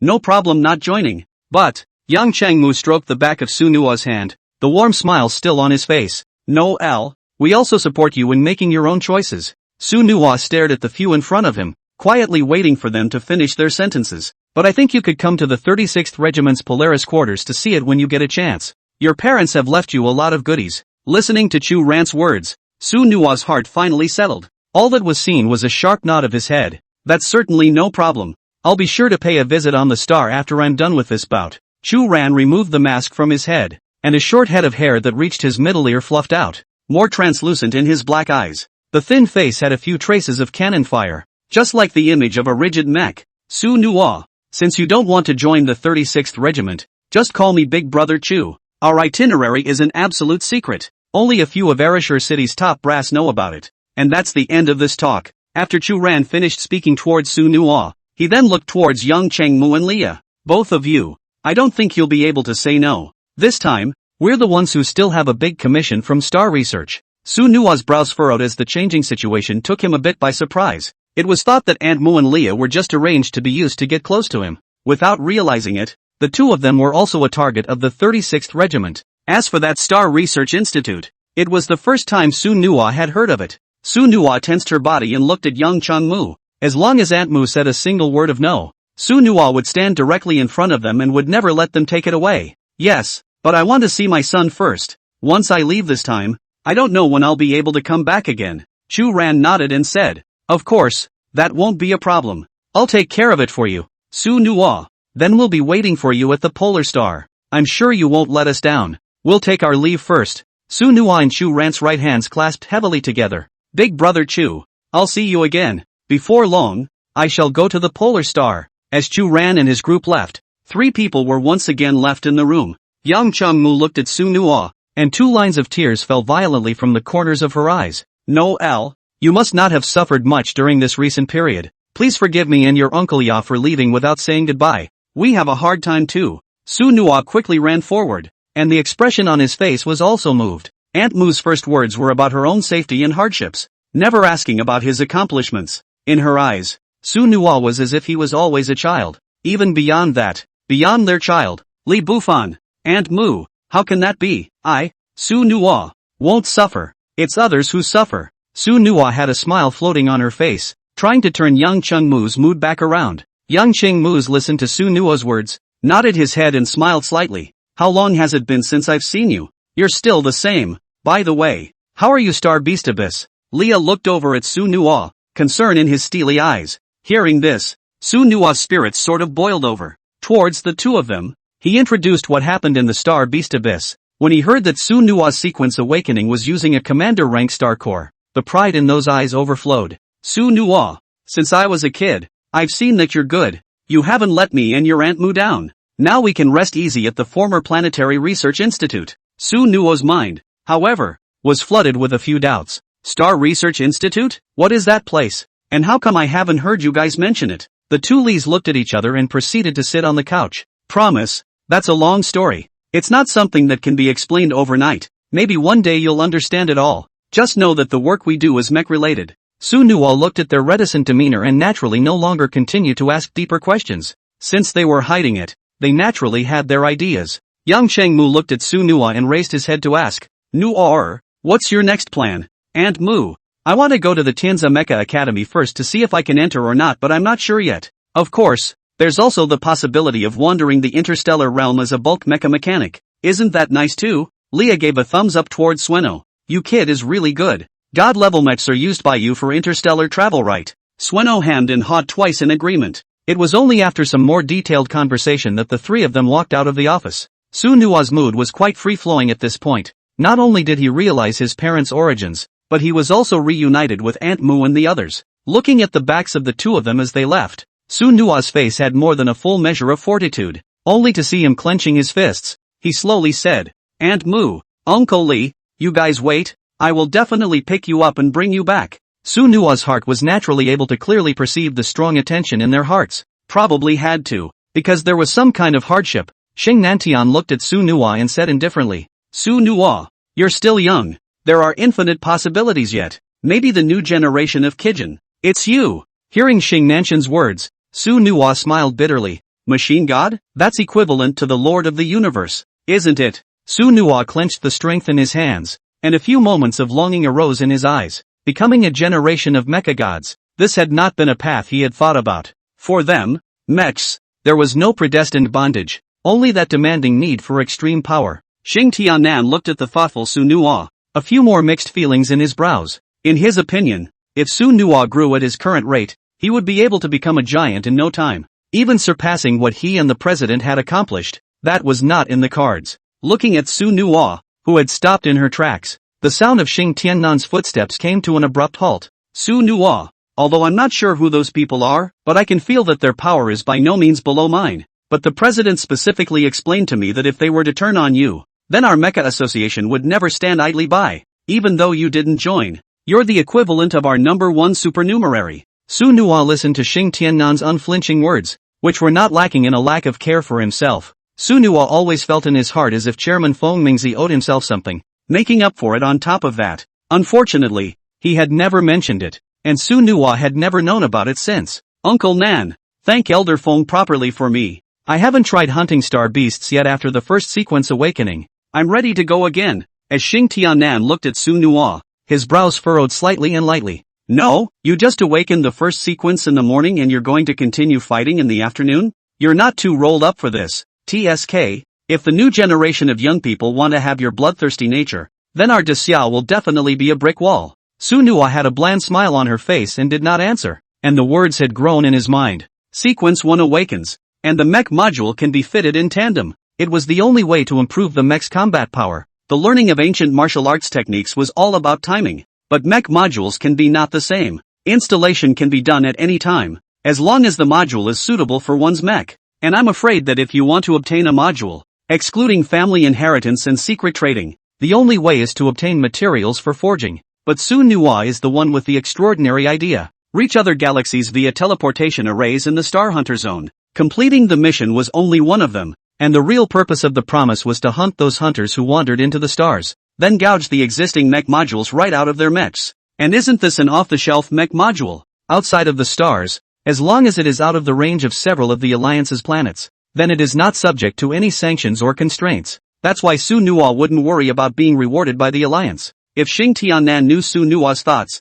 he would probably just vomit blood in place. Robbing someone else's mech module with such opulence and righteousness. He promises to be perhaps the first person to do so. After walking out of the four-square tower, Su Nua looked at the brilliant and incomparable building in the rear without any color in his eyes. Elder Feng, I can't stay under your wings all the time. The world of the Star Ocean is much more vast, so allow Kid Sueno to venture out first. Su Nua took out the introduction card from Tianze University, and Hong Lao's expectant eyes floated in his mind. Getting into a senior academy, that's not what's important right now either. The theoretical foundation in the academy was far less hardy for Su Nua than actual combat. Only Su Nua turned around, looked at a round of broken sun in front of him, and ran up quickly. Star Hunt District. As soon as Su Nua stepped foot, he caused quite a stir. The Star Beast Abyss is a big event that spreads more widely within the star hunting region. Suno, sign it. Suno, could you let me join your Lone Ranger? I can pay my own way up. Big brother Su Nua,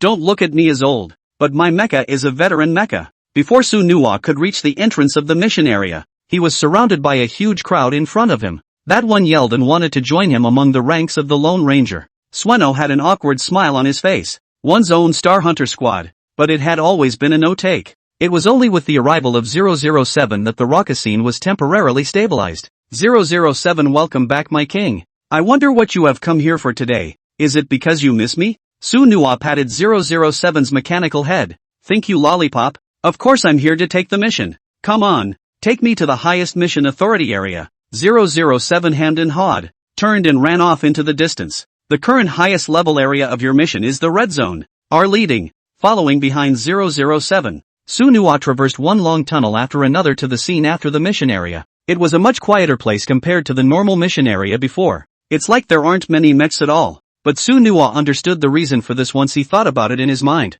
The red-colored quests were already considered the highest-ranked quests within the Star Hunter region. It was also impossible for an ordinary Star Hunter squad to come into contact with, nor would they come to take on such a mission. After all, there's a mission to go on, but no one wants it. As Sunhwa stepped in, the spiritual energy in his mind emanated in synchronization. Fish after fish leapt into his pupils at the information about the mission in front of him. Red Mission 01, with the major Star Hunters. Escort the starship of the Changning Chamber of Commerce through the Thunderstorm Zone and into the Xianbing system. Reward, 1 ancient martial arts skill of your choice, 2 blue mech modules of your choice, and a number of star cores. Difficulty, under calculation. Current squad completion rate 1%. Sunhwa looked at the reward. Although the reward was very generous, it is, however, a group mission, and is bound to encounter Star Hunters from other cities. So for Suno, this doesn't really fit the bill. Sunhwa closed his eyes and continued to search along the stream of information. The red-colored quests here have long been dusty for a long time,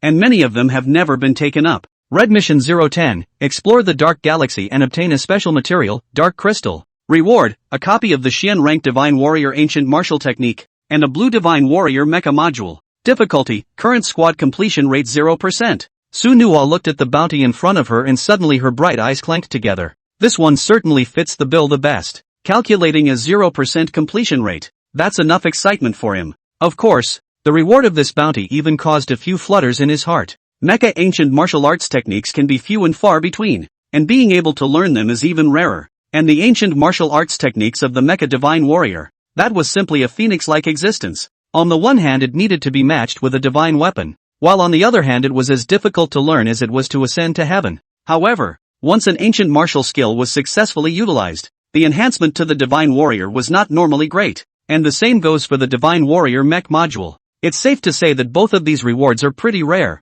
007. Pick up Ruddy Mission 010. Teleportation can be arranged for me. Sunhwa followed behind 007, his eyes dripping with 1,000 degrees of determination. For him, every interstellar outing has been an extraordinary experience, and this one, I'm afraid, is the most thrilling of all. The dark mass galaxy was roughly several hundred light-years away from the blue star, and the least that could be activated was a large teleportation array. And in Sunhwa's mind, the messages about the dark galaxy could be described as few and far between, knowing only that in that galaxy, there existed thousands of fickle, dark star beasts. It would never be easy for an unusual mech or star hunt squad to step in there, but that's what makes Promise's choice so righteous. 007 guided Sueno to the teleportation area. The huge teleportation array in front of him contained an extremely strong spatial energy. Sunhwa's figure slowly stepped forward and stepped into it. Then one blazing light after another shone on Sunhwa's body. 007 looked at Sunhwa's figure. A few smiles mixed on that mechanical face.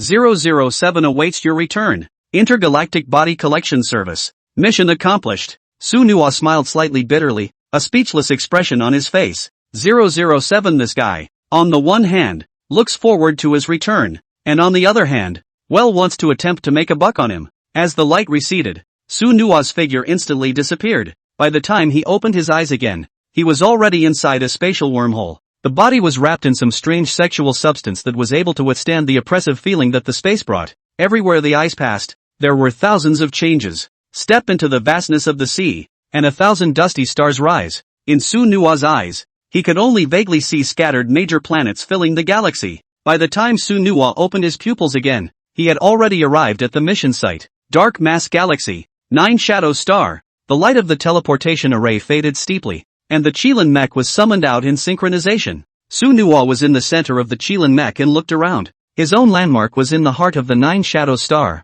and above the mech radar, there was no sign of the creature's presence. What should have been the light of the solar system is now vanishing without a trace. This place is like the unlit hell, deep, cold and mysterious. The bright eyes of the griffin mech stood out in this black haze. Those blue eyes almost wanted to see through it all. Sunhwa unfolded the giant wings behind his back and flew toward the air. In this place, finding the dark crystal could be like finding a needle in a haystack. So there is no deadline for this bounty mission. You can always look here as long as you have the time and energy. At the same time, Sunhwa released the radar signal in full force. The more the light doesn't shine, the more likely it is to breed darkness. So Sunhwa had the confidence that there would definitely be hunters here. It could be said that Promise's energy wasn't this so-called bounty mission at all. His purpose was also pure, and that was to hunt the hunters. The figure of the Qilin mecha floated in mid-air, and in this vast black night, the red flame was exceptionally dazzling, and Sunhwa's eyes were so slightly closed, quietly waiting for the person of destiny to arrive. Time passes quickly in the darkness.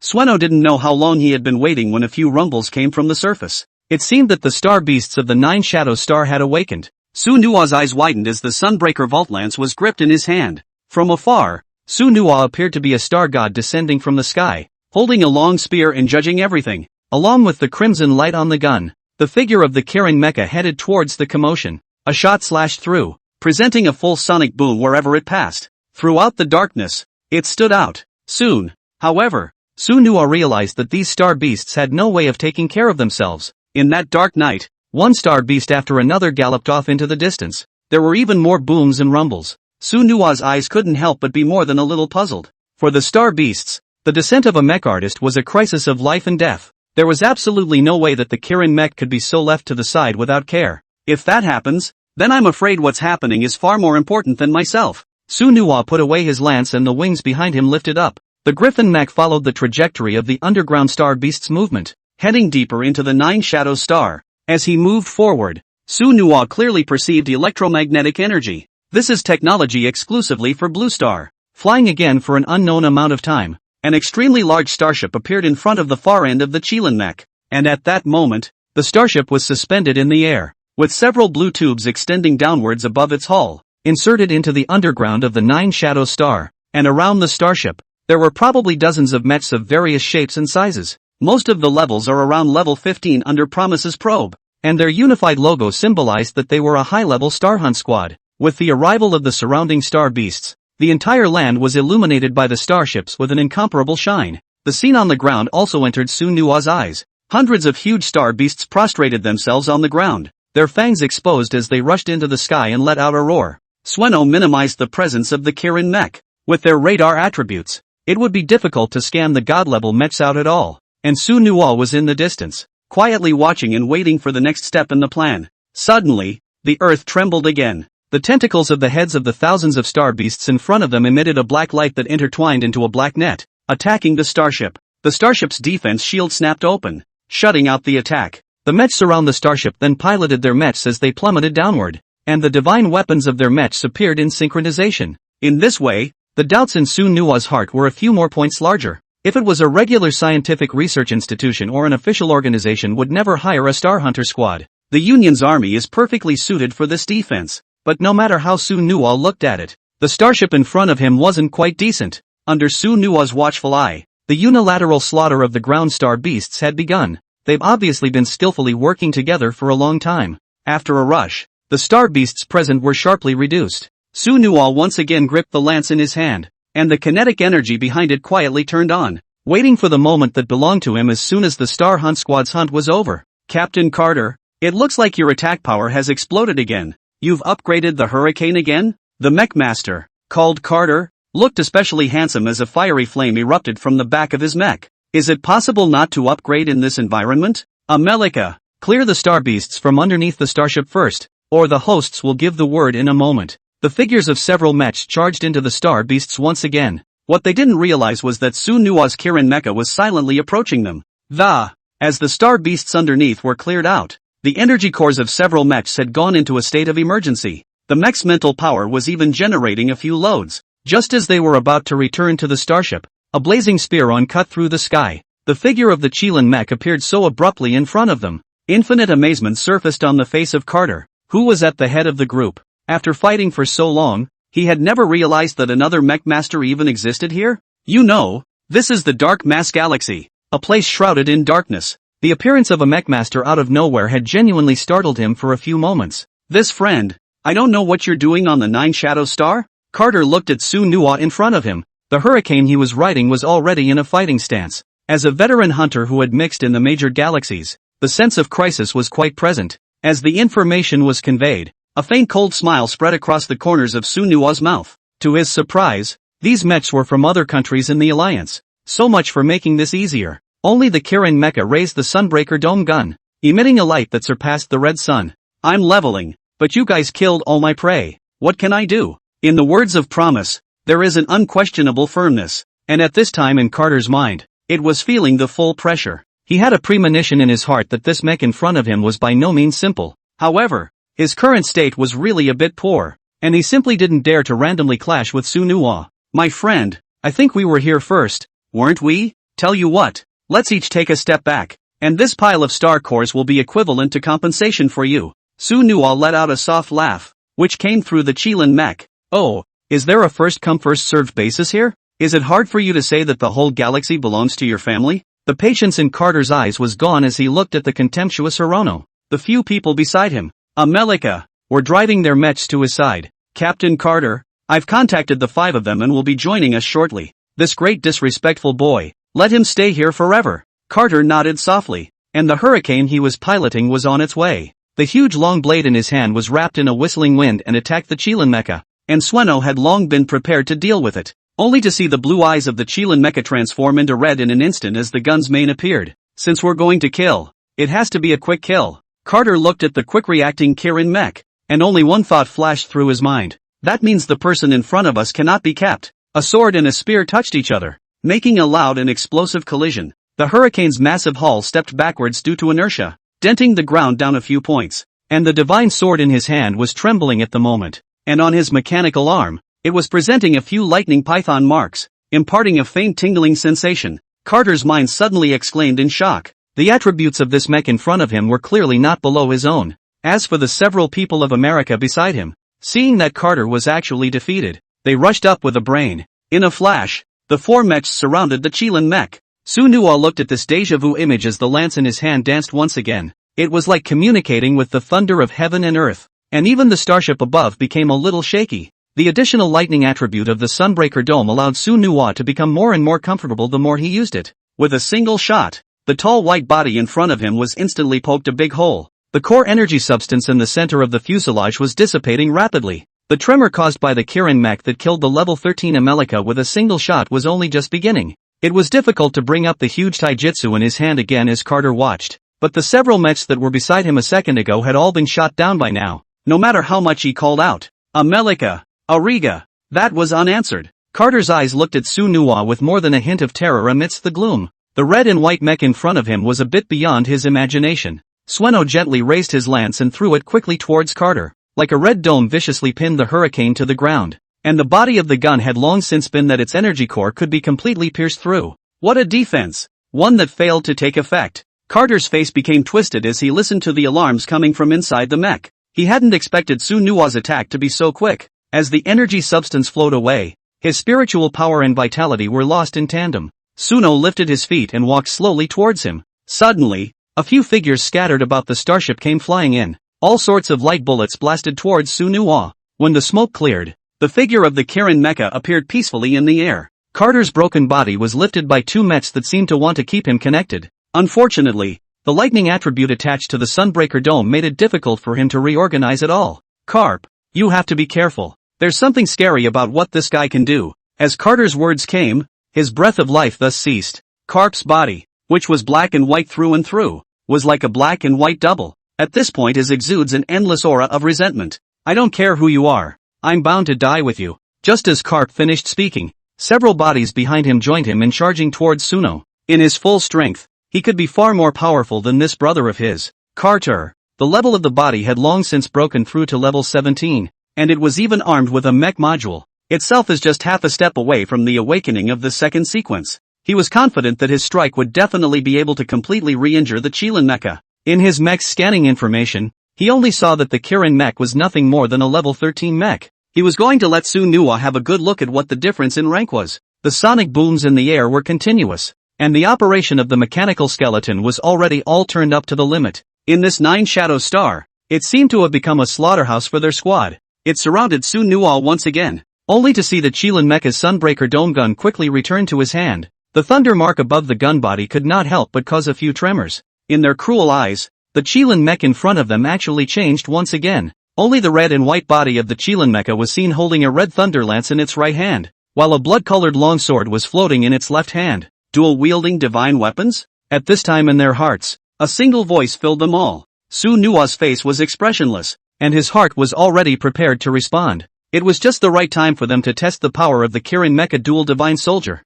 The two divine weapons were each held in the mechanical hands, and the red eyes of the Kirin Mecha were filled with endless battle intent. Although he hadn't attempted to strike with the two divine weapons, Su Nuo was a man with considerable mecha piloting experience. What you were able to do in the game in your previous life is still possible here. Carp and the others looked at Su Nuo's Kirin Mecha, and a few doubts could not help but arise in their minds. After the first sequence awakening, all mechs were only able to manipulate one divine weapon, and this mech in front of him was able to manipulate two divine weapons? The shock this caused in their hearts was undoubtedly enormous. Carp's blue body was shrouded in a curtain of water, as if it were a mech that had come from the deep sea. Looking towards Sueno's Kirin mech, an extremely long weapon appeared in his mech's hand. The shape was just like a stern lance. The sound of the gun moved, compressing the air around it, just like a water dragon. Towards Su Nuo, Carp's mecha level had reached level 18, and as a water attribute mecha, he had even awakened a water attribute divine weapon, making his strength a far superior one to his class.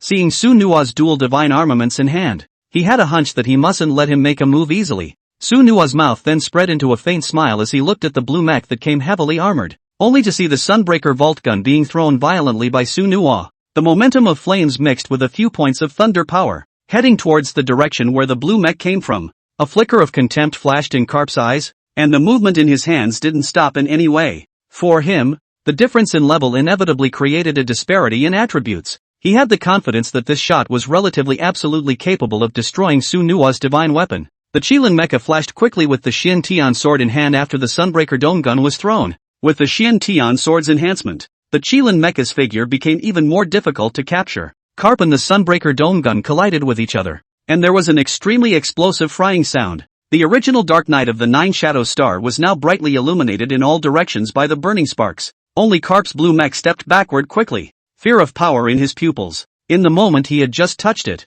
the thunderous might trapped on that fiery red lance had surprised him a little, but what frightened him even more was instead the deep pressure above the lance. His own deep blue lance was relative to him, as if he was reduced to a fish in meat to be slaughtered. Carp steadied himself, but suddenly realized that Su Nuo's figure wasn't in front of him anymore. In a flash, the sound of metal shattering came from behind them. Light after light instantly disappeared on his mech squad's channel. When his blue mech turned around, he only saw the red and white body of the Kirin mech standing in midair. A huge blood-colored longsword shone with a bloody aura in the air, and underneath his sword was one shattered mecha energy core after another. Shock overflowed from Carp's pupils. He couldn't believe what was happening in front of him. In the short time it took for a divine warrior to collide, this red and white mech in front of him was able to wipe out several of his team members. He asked himself in his mind that he couldn't do it himself anyway. Suno looked at the returning Carp and once again held his sword. At the same time, the Sunbreaker dome gun quickly returned to his hand from the distance. A gun and a sword attacked towards Carp's blue mech.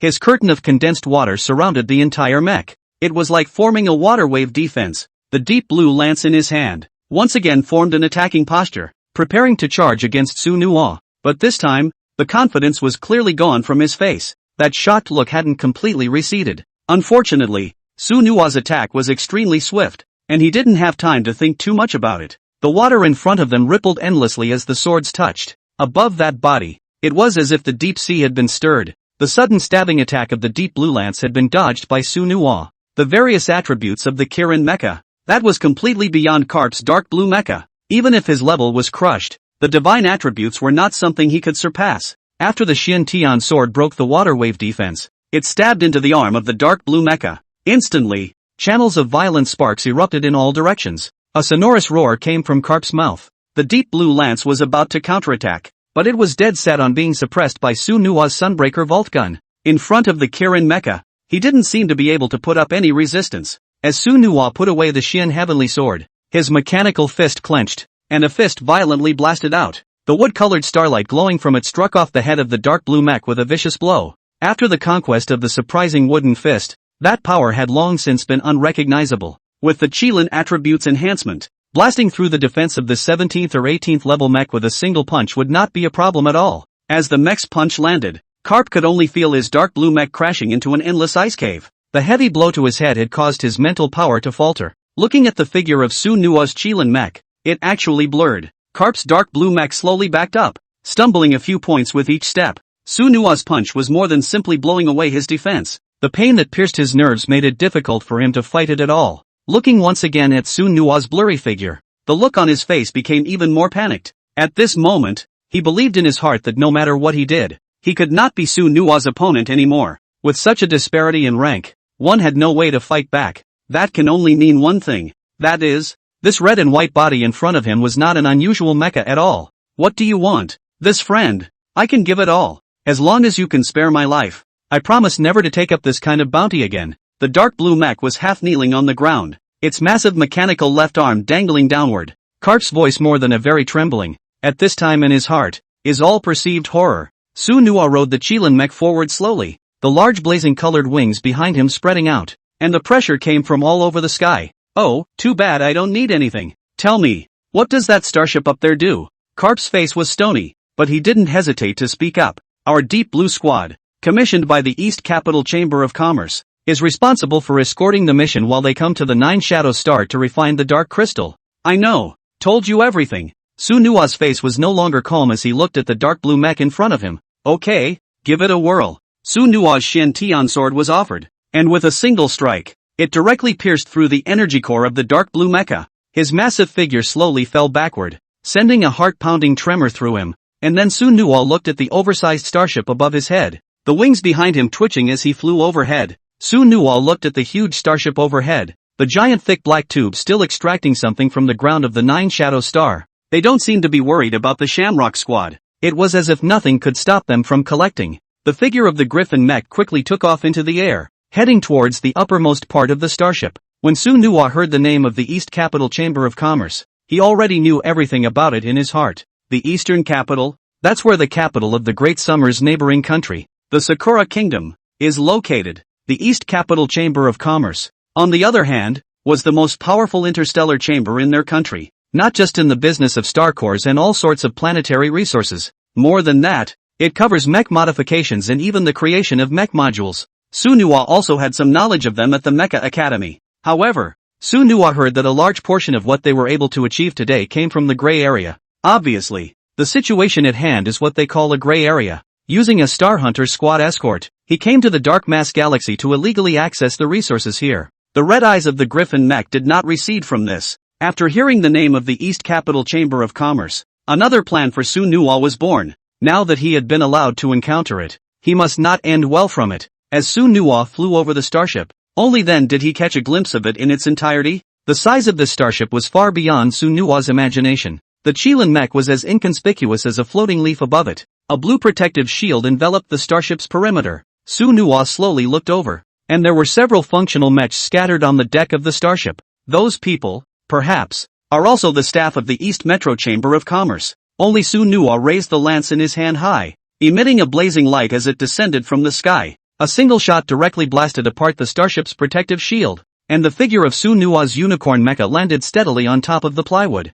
Eyes scanned as a steady stream of subterranean material was pumped beneath the starship. As for the refining of dark crystals, Su Nua had not discovered it. Who are you? A word mixed with a different accent reached Su Nua's ears. In his short words, however, a very shocked intent could be heard. The fact that Su Nua was able to appear on the deck could only mean one thing. Deep Blue Squad has been completely wiped out. Su Nua had a light smile on his face as he slowly approached with his spear. Most of these mechs in front of us are just functional mechs, providing sustenance and basic security for these staff members in the stars. As far as combat prowess goes, that's almost negligible. It doesn't matter who I am, all you need to know is that you're going to die. As the words reached him, the lance in Su Nua's hand had already pierced through the heart of his mech. Instantly, the mechs scattered around the deck ran off into the distance. The eyes that looked at Su Nua, it was as if a demon had descended. It was a pity that their speed was child's play in front of the Kirin mecha. On the incomparably large starship, Su Nua completed the christening of the East Capital Chamber of Commerce. Arriving at the starship's warehouse, Su Nua was slightly shaken by the scene in front of him. Star cores of various colors were displayed everywhere in the warehouse, and that number was at least a few hundred, not to mention some rare and weird divine weapons. And in this warehouse exists more instead the resources of various galaxies. The star silver ore, secret crystals. These were the necessary materials for making mech modules and forging divine weapons. Su Nuwa naturally had no problem receiving all of them within his own mecha storage. Along the starship warehouse and deeper into it, the blue light illuminated the huge space with an unmistakable sparkle. Su Nuwa's eyes were captivated by the scene before him. The dark matter that was extracted underground. After some extraction and refining, and then processed through a special process, it converged into a small dark crystal. Su Nuwa looked at the dozen or so dark crystals in front of him, and his heart was also having trouble calming down. Dark crystals were classified as the first of the dark matter, and could be particularly important in the making of mech modules. Its usefulness is even capable of surpassing some level 30 star cores. That's what makes it so rare as well as valuable. Su Nuwa put all the resources into the mecha space together and returned to the deck once again. For such a large starship, the staff is small. Most are existential robots. The Griffin mech stood on the deck, peering out into the darkness below. In that dark night, one could vaguely hear the roar of some star beasts, but the sound of the mech's bones working was gone for a while and no longer, because under Su Nuwa's gun, not a single mecha was in a state of integrity. Su Nuwa glanced at the starship behind him once more, the coldness in his eyes emerging. Now that we've ransacked the place, there's no need for any of it to exist. Su Nuwa was still quite experienced in how to destroy starships. After a few maneuvers, Su Nuwa looked at the huge starship that was rapidly falling as the Qilin mech flew off into the distance. To Su Nuwa, the most important thing today was to raise his strength. Wanting to continue to experience in the interstellar world, with today's teeny tiny Qilin mecha, that wasn't quite enough, though it was difficult for an unusual level 20 mecha master to be able to help him. But he wouldn't dare to confirm it. It was inevitable that he would encounter some high-level star beasts or mechs. Su Nuwa looked at the blue-tinged mech module in his hand with a few moments of curiosity in his eyes. This mech module was taken from none other than Karp's Deep Blue Mech. As a universal module, it can still be removed again after fusing it with its own mech. Only the exclusive modules, once assembled by the mech, will be completely dissolved. Su Nuwa checked the information on the mech module in his hand. Deep blue breath. Quality, green. Part, whole body. Features, universal water attribute module. Can enhance mech water resistance. Enhance radar ability. Description, functional module. Good stuff but not much use. Su Nuwa's mind was speechless as he looked at the information on this blue module in his hand. I thought I had picked up a big leak, but I didn't expect it to be one of these. It really isn't much use compared to your own Thunderbolt module. Su Nuwa threw the deep blue breath module into the mech storage. The red and white body, after flying for a couple of minutes, descended towards the bottom. Although it had already left the range of the 9 shadow star,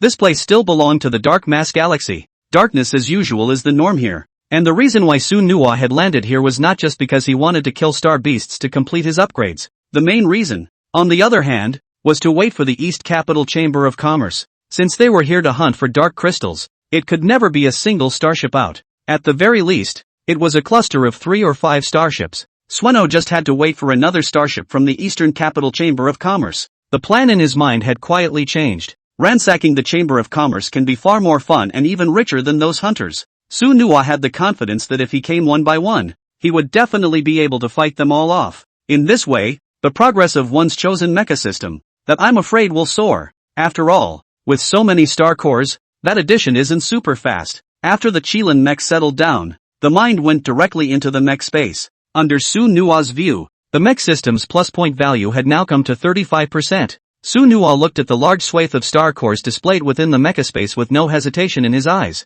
It's straight into the add slot. For Su Nuwa, today's strength enhancement was the top priority. The increase of the stunning wood fist ancient martial technique requires a wood attribute star core that, and those in front of us, obviously, don't fit. As for mech modules, they are even harder to find. So if Su Nuwa wanted to increase his strength, he had to be the one to level up the Qilin mecha. Either that or summon a second contracted mech. In Su Nuwa's heart, he was also filled with 1,000 expectations for this mecha system. After all, the first contract was with the Kirin, the god of beast mechs. As one by one, the star cores were dropped into the adding slots. The progress of the mech system began to slowly increase. The number of star cores here was high, but the grade was really unsatisfactory. Most of them are sub-upgraded and pan-upgraded star beasts. The highest level is just a 10 or so star core. After 10 minutes, Su Nuwa looked at the almost empty mech space and a smile hung on his face. The progress of the chosen mecha system has reached 52%. Su Nuwa had the confidence in his heart that he would be able to reach 70% of this progress before returning to Arashur City. The darkness in the heavens and the earth still swept over the place, and at this time, Su Nuwa's spiritual energy had also been completely filled up. Only a gurgling and twisting sound could be heard coming from the Kirin Mecha's hands. The two divine weapons in his hands had also long been put away by him. Su Nuwa stood in the darkness of the night and looked out in all directions. Under the radar of the Qilin Mech, Su Nuwa seemed to have sensed something. The star beasts that existed here didn't seem to be in the minority. Only the Kirin Mech lifted off again and headed towards the radar-heavy area. The upgrading of the Kirin Mech is even more unmissable. Su Nuwa, however, couldn't wait to awaken the second sequence of the Qilin Mecha. Suddenly, a pair of shining eyes emerged from the vast blackness. That appeared in front of Su Nuwa almost instantly. The Kirin Mecha, located in mid-air, came to a standstill, looking at the star beasts that surrounded them in front of him. The red eyes were filled with infinite surprise. If a bystander had seen it, it would have been a shock. But Su Nuwa was instead permeated with excitement at the sight of so many star beasts.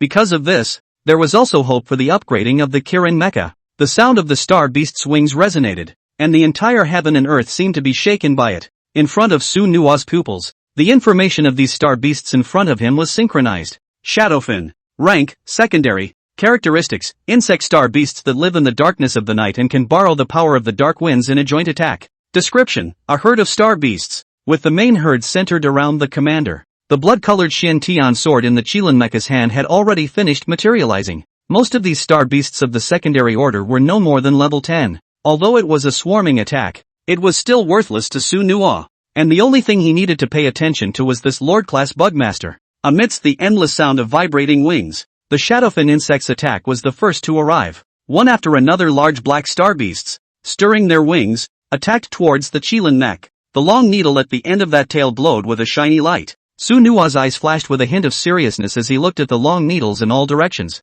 He seems to have somewhat underestimated what these things can do. I'm afraid that even if a well-formed Star Hunter squad meets it, then I'm afraid it would be quite tricky. Looking at that huge thick long needle, it was like a matrix of long needles that surrounded the Kirin Mech. Only Su Nuwa wielded his Xian Tian sword, his figure flashing rapidly as a sword aura chopped out before the Shadowfin insect's long needles arrived. All of a sudden, there was an audible roar from the earth. The carapaces of nearly a dozen Shadowfin worms plummeted downward. The originally large body was directly cut in half by Su Nuwa's Xian Heavenly Sword. And that, it seems, is just an appetizer for the Kirin Mech. Su Nuwa's eyes looked into the distance, looking at the Shadowfin insects that roamed the sky, the excitement in his heart reaching an extreme point. Come on, have fun. The Xian Tian sword danced once again, and the body of the Kirin Mecha emitted a deafening mechanical sensation. Every time a blood-on chopped out, it was the fall of dozens of Shadowfin insects. Under Su Nuwa's sword, none of the bug beasts were able to break through the defenses and insert the poison needles into the body.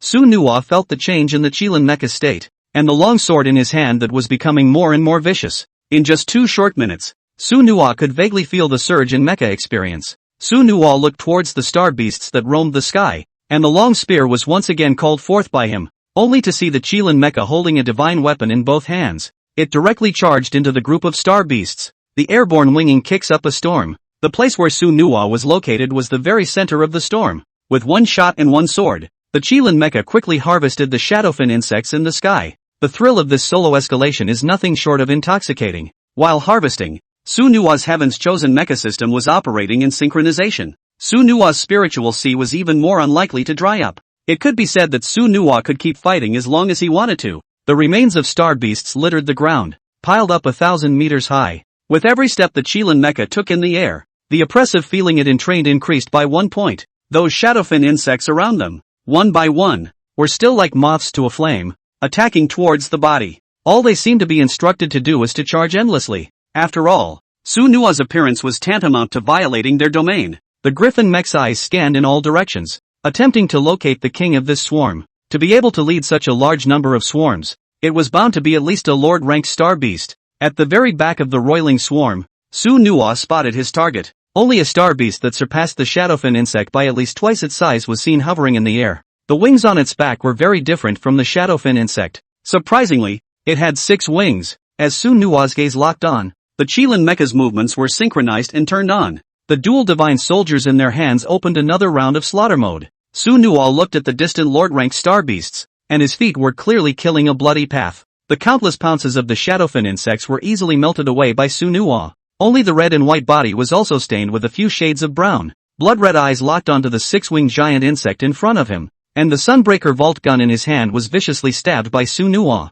As a fiery red glow lit up the night sky, the surrounding shadowfin insects stopped pouncing on the Chilan Mecha. In front of the Griffin Mecha, there was only the huge six-winged giant insect that was emitting a low cry. Sunhwa wielded his dual divine weapons and killed towards the six-winged giant insect. Looking at his extremely large size, Sunhwa's heart never half flinched. The red and white body drew a graceful arc in the air. The glow of the red flame behind him was especially dazzling in this dark night. In front of Sunhwa, the six-winged giant insect fluttered those huge wings, and the low chirping sound emitted from that huge mouth seemed to have caused those giant insects around him to resonate. In almost an instant, the originally receding tide of insects converged once more, and they seemed to be receiving baptism from the six-winged giants. The Shin Tian sword chopped out, and a blazing red aura covered the sky. Those giant insects that surrounded them had been chopped in half in an instant. As the Chilan Mecha was upgraded, Sunhwa could only feel that his attributes were further enhanced. These unusual star beasts were naturally not in his eyes. The six-winged giant insect set off a fierce wind that swept in from all directions.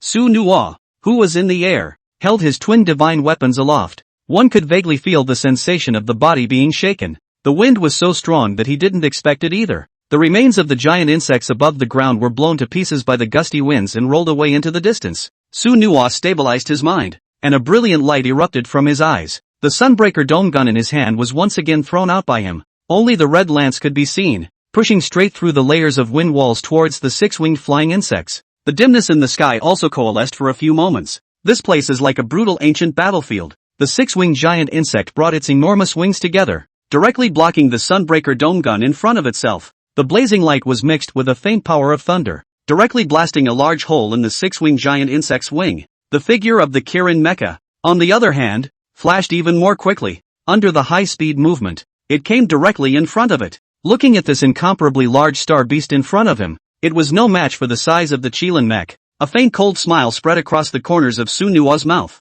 The Shin Heavenly sword in his hand slashed through a sword aura and directly chopped down, attracting its attention with the Sunbreaker dome gun. The six-winged giant insect converged all of its defense onto its massive wings. Thus its body becomes the weakest state. A brown stream of blood spurted out along with the Chilan Mecha's Shin Tian sword chopping down, clattering toward the ground. Sunhwa's sword directly severed several of its thick tentacles. Only the Chilan Mecha put away the Shin Tian sword. The mechanoskeletal arm made a sound crisp. After both fists were clenched, a faint wood-colored stream of light glowed on them. The power of the surprising wood fist Sunhwa was now getting better and better the more he used it. A few punches were thrown down, and the body of the six-winged giant insect made a crackling and snapping sound. A few punches from the Griffin Mecha were like cracks that directly blasted the earth open, shattering the six-winged giant insect. Sunhwa watched as its figure rapidly plummeted downwards, and only then did his face regain its composure. Along with the fall of the six-winged giant bug, the surrounding swarms scattered in all directions. The destruction of the Bug King naturally announced the death of the swarm.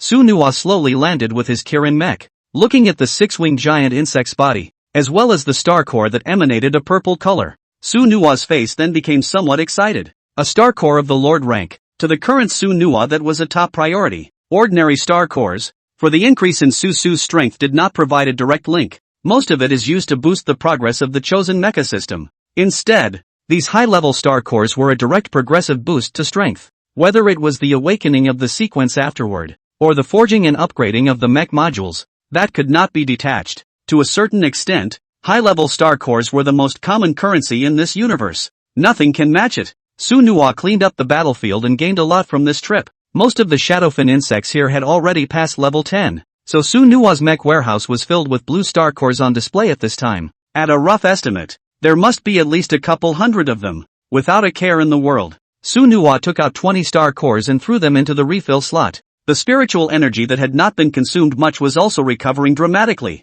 The main thing that excited Sunhwa the most was the level of the Chilan Mecha. After this battle, the state of the Kirin Mecha changed yet again. Beast Mecha, Kirin, Companion Qualification, Divine, Current Rank, 16, Source Energy Value, 2600, Functional Value, 2600, Ancient Martial Art, Shocking Wooden Fist, 0 Style, First Sequence Activated, Sequence of Sacred Armor, Sunbreaker Gun. After decimating this Lord Rank 6-winged giant bug, the Chilan Mecha's level almost rose 2 levels in a row. Su Nuo looked at his level 16 attributes, and the light in his eyes was incomparably sparkling. For unusual mechs, the Kirin's attributes were simply a deterrent to them. And Su Nuo's mind was clear that this wasn't all that the Qilin Mecha had to offer. When under the enhancement of the Xin Tian sword or in the increase of the surprising wood fist, the power of the Qilin Mecha could be utilized to a greater extent. Not to mention after assembling the mech module. Su Nuo raised his head and looked at the endless dark starry sky as the figure of the Qilin Mecha took off once again.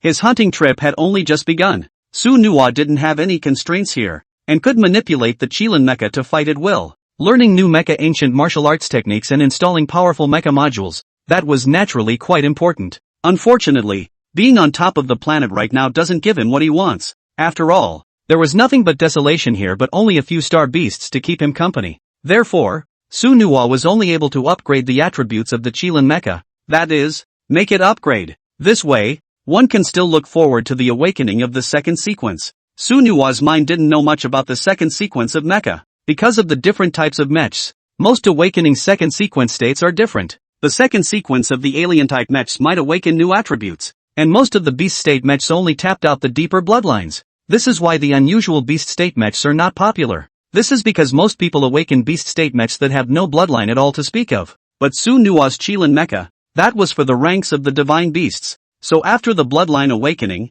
what kind of changes would happen to the attributes and state of the mech again? That was all unknown. The mecha radar was being utilized to the extreme by Su Nuo, and in order to upgrade, he had to go all out. The star beasts in the outskirts of this galaxy were no threat to Su Nuo to speak of. He just needs to keep up the slaughter all the way. As long as he didn't encounter hordes of Lord-ranked star beasts, Su Nuo's heart was in complete control, and after the radar system was sent out, Su Nuo's face became a few shades of grave. In doing so, the fleet of the East Capital Chamber of Commerce will probably find themselves as well. After the figure of the Qilin Mecha disappeared into the starry sky, it began to search for its prey. As for the East Capital Chamber of Commerce, Su Nuo's mind already had a foolproof plan. Day after day swings by in this dark galaxy. Su Nuo and the Qilin Mecha had also been in this galaxy for a long time. For so many days, Su Nuo's harvest could be considered quite fruitful. Blue star cores that are countless. There were also as many as 5 or 6 purple Lord rank star cores. It could be said that all the star beasts that existed in this 7 shadow star,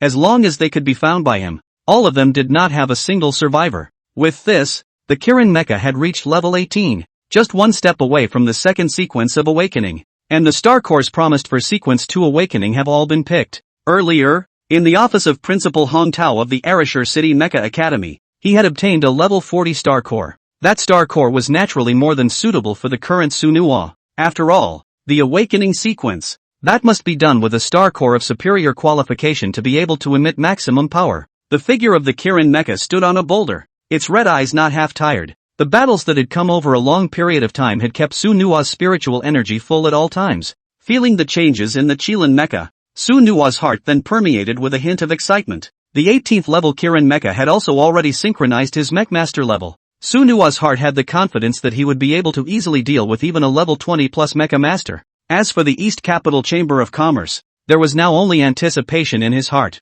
and no longer the slightest bit of gravity. The Star Hunt squad guards they were looking for, that would definitely not exceed level 30. So as far as Su Nuo was concerned, they would no longer be any threat. Suddenly, the radar on the Kirin Mech sent out a warning message. Hundreds of miles away, there seemed to be signals of human information. Su Nuo stretched and looked into the distance, his face filled with excitement. For so many days, dealing with these star beasts every day, that had long been tiresome. How can one sit back and wait when this is a sign of humanity? The thought of if it was the Eastern Capital Chamber of Commerce made Su Nuo feel a little empty in his hands. After all, on that starship, there were enough resources. Su Nuo's Qilin Mecha flashed quickly, leaving a red arc in the sky. In just a few minutes, however, Su Nuo arrived at the location where the radar had been launched. The Griffin Mech in midair looked towards the land, only to see that on the ground, there were not patches and patches of beasts as he expected. There were only a few scattered mechs, on the ground, seemingly searching for something that,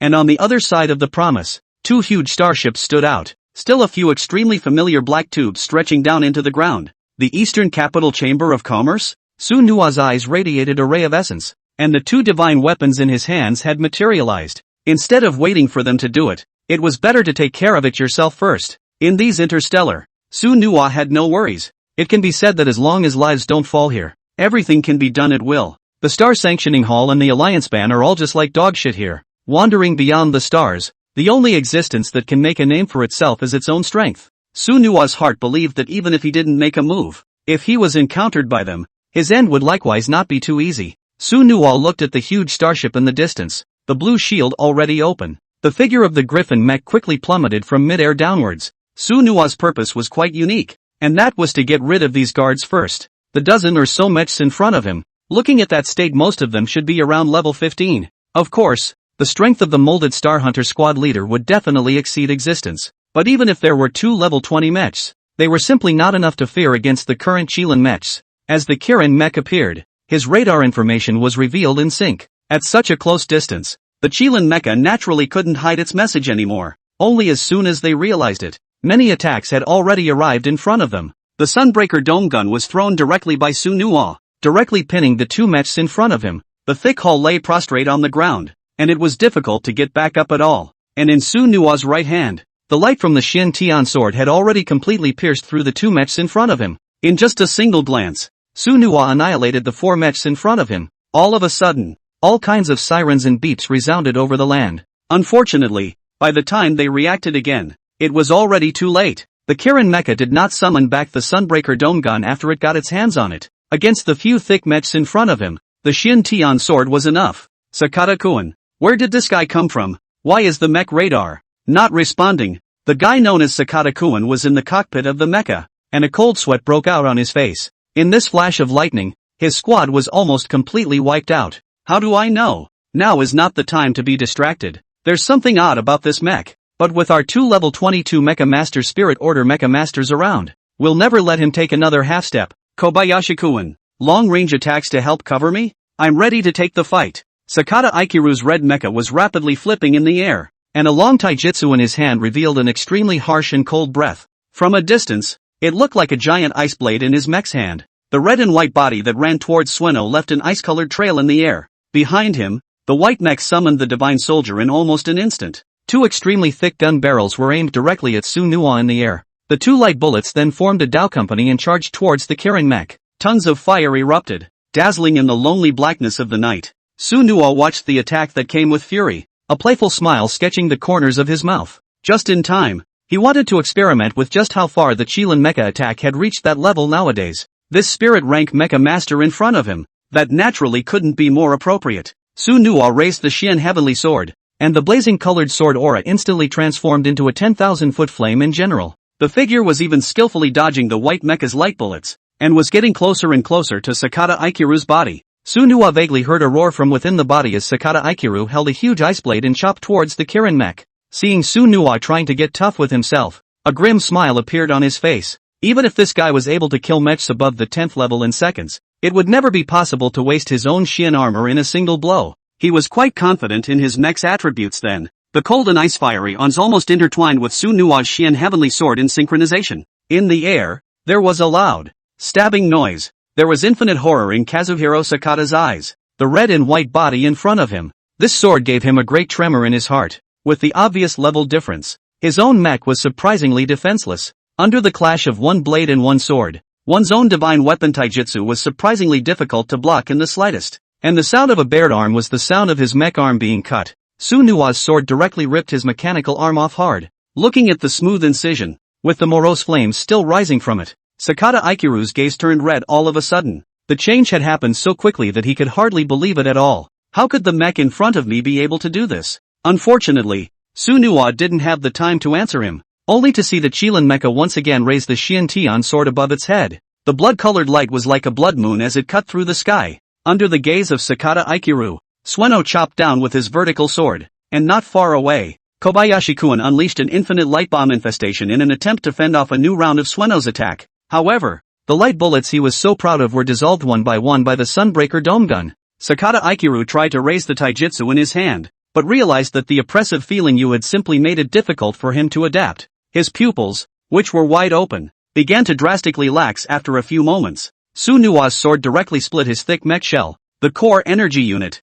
too, went into obsolescence all at once. Sakata Aikiru plummeted downward dramatically inside the mech. The large pupils were filled with unbelief, and 1,000 shocks, but now it was too late for him. There is no wiggle room. Against Su-nua's he was also killed within 2 moves. Sakata Aikiru couldn't imagine what kind of monster this mech in front of him was. Why are there such strong attributes under low levels? But alas, he won't have that chance. After Su-nua resolved Sakata Aikiru, his eyes once again scanned ahead. The only thing left in the scene now was the white hull at the very front, also known as Kobayashi-kun's long-range sniper mech. Only his white body was littered with huge gun barrels on display. On each barrel, blazing tongues of fire sprayed. It intertwined into a web of thousands of strange projectiles, encircling towards the Qilin mecha. However, under the blockage of the Sunbreaker Vault gun, everything became as if it was chicken feed. The reason why Kobayashi-kun was like this was because of the deep fear in his heart. Su-nua's maneuver made it difficult for him to face it directly at all.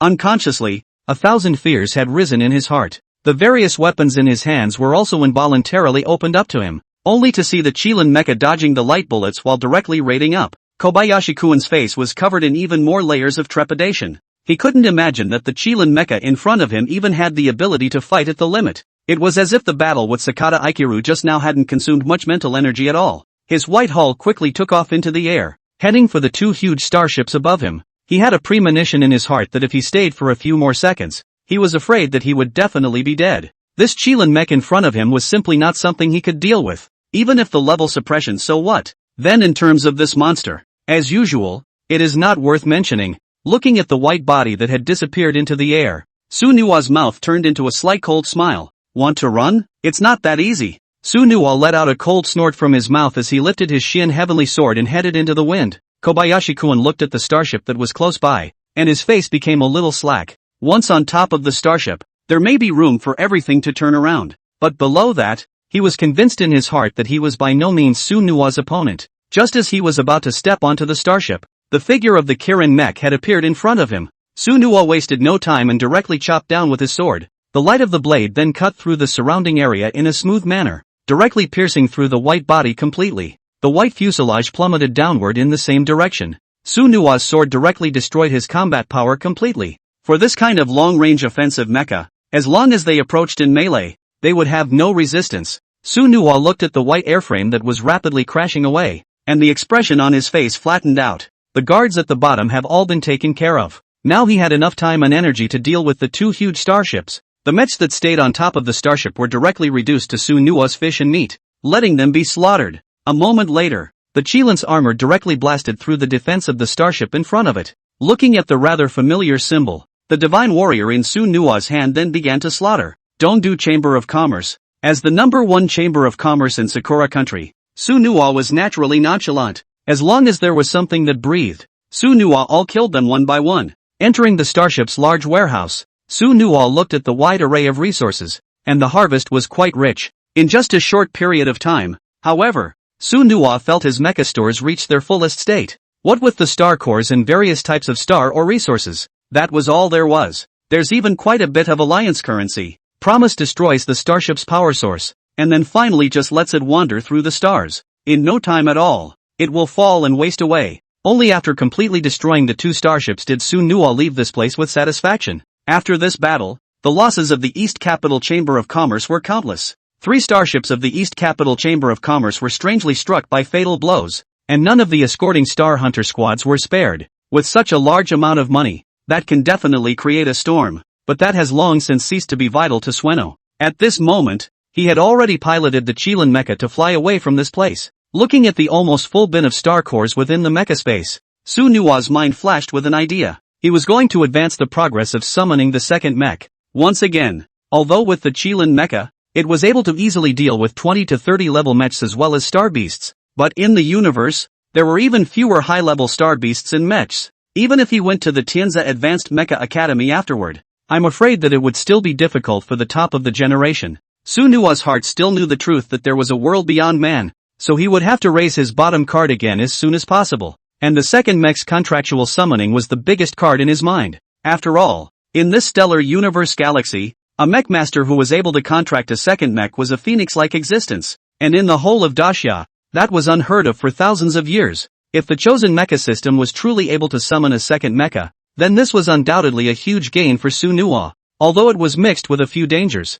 Su-nua rode the Qilin mech away from the roiling stars, looking for a suitable planet to land on. On the other hand, There was also the need to be careful about the search from the East Capital Chamber of Commerce. After all, after destroying so many of their starships, think about how it's not going to end well. Kyoto, the land of cherry blossoms, within an extremely brilliant building. At this moment, a middle-aged man looked at the hologram in front of him. That was storming toward the few people in front of him. It was a torrent of insults. What's going on here? The starships of the Dark Galaxy were just wiped out. What are the Star Hunter squads that go out with the ship for? I don't care what happens. I want this red and white mech's body in 3 days. Tanny Longren, the president of the Dongdu Chamber of Commerce, had an extremely angry expression on his face. The loss of several starships in a row over the past 2 days had been a torment to him. On the one hand, the value of these starships is immeasurable. The other reason was the setback to the reputation of the East Capital Chamber of Commerce on the alliance. Now the world was talking about how the East Capital Chamber of Commerce couldn't even protect its own ships.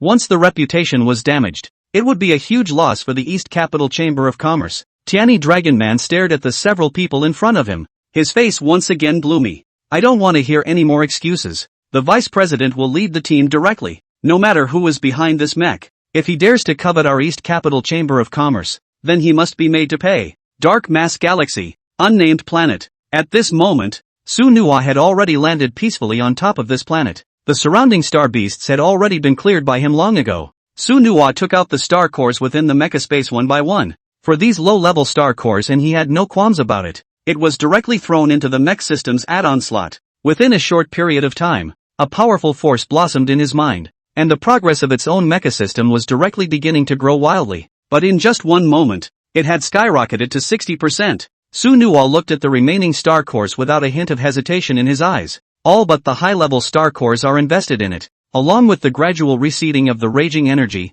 Su Nuwa's spirit then stabilized. After these 2 starships were filled with star core resources, the progress of the mech system had exceeded 80%, and the little that was left grew extremely slowly. Su Nuwa's mind couldn't help but begin to doubt the energy properties of this low-grade star core. At this late stage in the progression, the role played by low-level star cores doesn't seem to be too great. This now caused Su Nuwa's face to show a few moments of embarrassment. I thought I could also just deed out the second mech here. Now that I think about it, I'm afraid it's a little difficult to get through. After all, so many high-level star cores were not something that the current him could immediately find. Su Nuwa stood up, and a sound of mechanical workings came from his body. The Griffin mech's blood-colored eyes had long since returned to a light blue. The tentacles on top of his head, however, were becoming especially golden and dazzling in this dark night. It stood like a one-horned god of war in a vast universe. Su Nuwa raised her eyes to look into the distance, looking in the direction that had come from, with a few smiles mixed in her eyes. After such a long journey to the stars,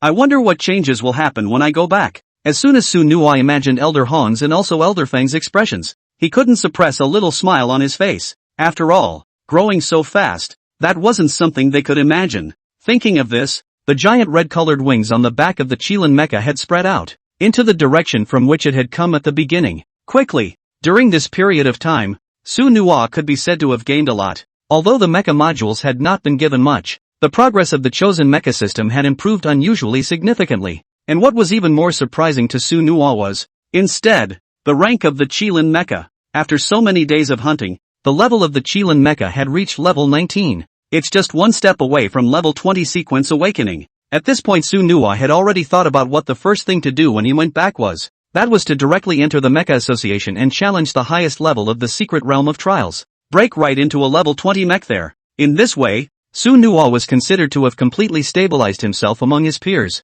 It's the name of genius that won't be let down. Sueno's figure moved forward towards the place where he came from the first time. The sky left a trail of crimson flames. In this vast black night, the figure of the Qilin mecha was quite a dazzling existence. Unbeknownst to them, the people from the Eastern Capital Chamber of Commerce had already arrived at the Seven Shadow Star. After all, the place where the starship crashed was the focus of their search. The one leading the group this time was the vice president of the Toto Chamber of Commerce, named Tanaka Lang. He's been famous for a long time in the Sakura country, known for his weird mecha, and his mecha attributes even more so. A mechanical skeleton is unpredictable. As for his mech level, it was rumored that he had broken through to level 30 long ago. Behind him, there were at least 10 or so mechs of various shapes and colors. One by one, bright eyes opened and peered in all directions. They were looking for Hirono. It was the same red and white body that they had seen. All that was left of the place, minus the sounds of their search, was silence. Above the vast planet, It seemed that even the star beasts were non-existent. Unbeknownst to him, the star beasts here had long since been cleaned up by Su Nuwa. Along with Su Nuwa's figure getting closer and closer, he once again arrived at the boundary of the Seven Shadows Star. But on this visit, the promise was full. Feeling the spatial energy of the teleportation array, Su Nuwa's heart became somewhat unnaturally excited. Suddenly, the Kirin Mech's radar system sent out a message. Thousands of miles around this area, signs of human activity have appeared. Su Nuwa looked at the teleportation array not far away, his mind caught in a tangle. On the one hand, there was the hunt for mech artist resources, while on the other hand, there was the return of Ereshur Castle. Either one of them made it a bit difficult to choose in his mind. Su Nuwa gently nudged the coordinates with her hand. A few more smiles in her clear eyes. This coordinate point was quite familiar to him. Then this one is where the first hunt for the East Metro Chamber of Commerce took place. Su Nuwa's mouth swirled with a faint cold smile. Without hesitation, the Qilin swordsman's figure directly flew towards the coordinate point. Since they had come to seek revenge,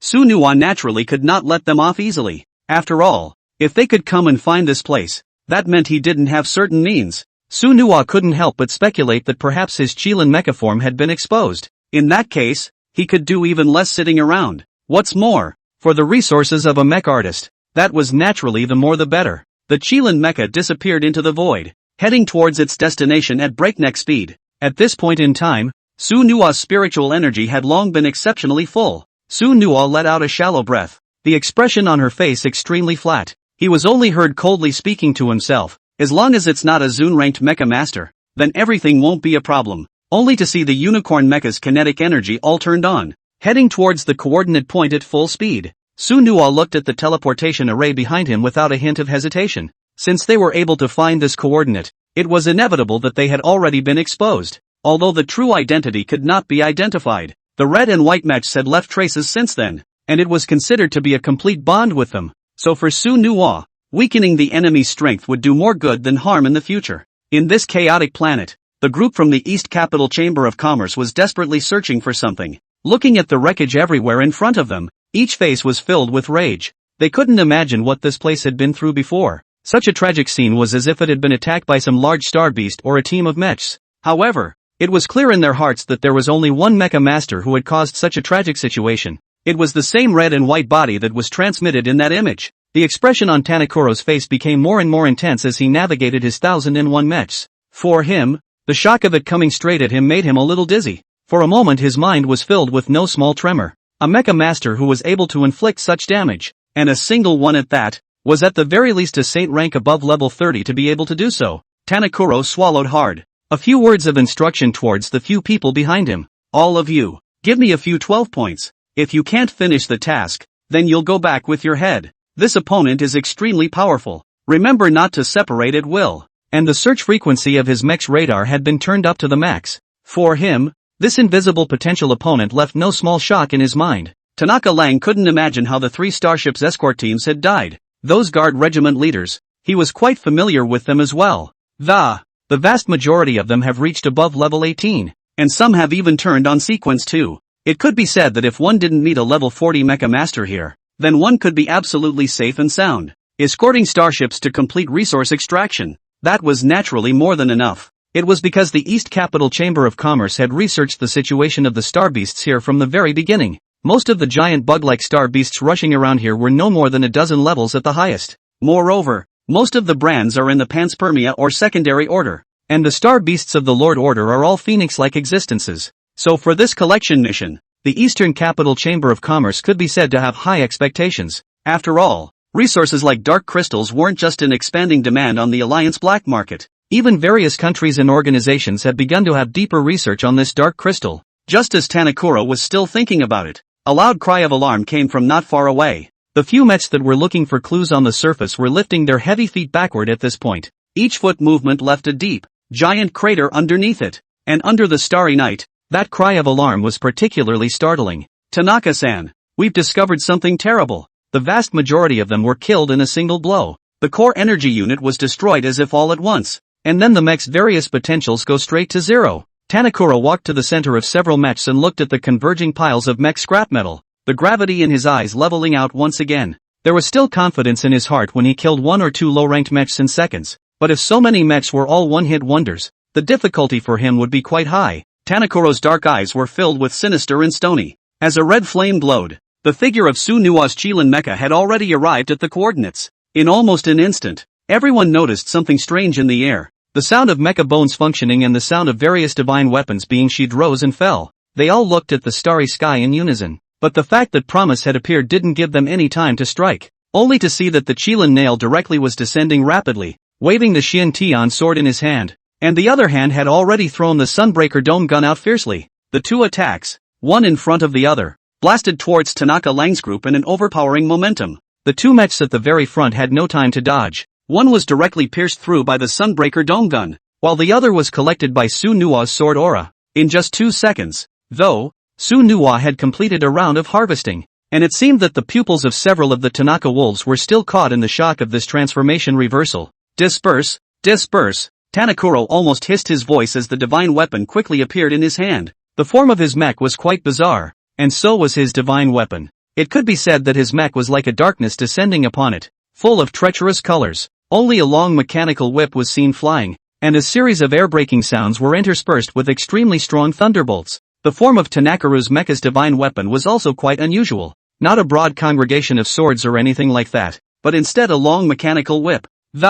The Kirin mecha watched the long mechanical whip come flying, seemingly entrapped with thousands of potential energy. Sunuwa couldn't help but feel some self-awareness in his heart. If he was directly thrown off by this side, I'm afraid that unusual mechs under level 20 would be directly scrapped. After all, that little bit of defense attribute couldn't possibly withstand this kind of severe attack. Sunuwa's eyes were filled with a hint of excitement. This opponent could be described as the most powerful one he had ever encountered.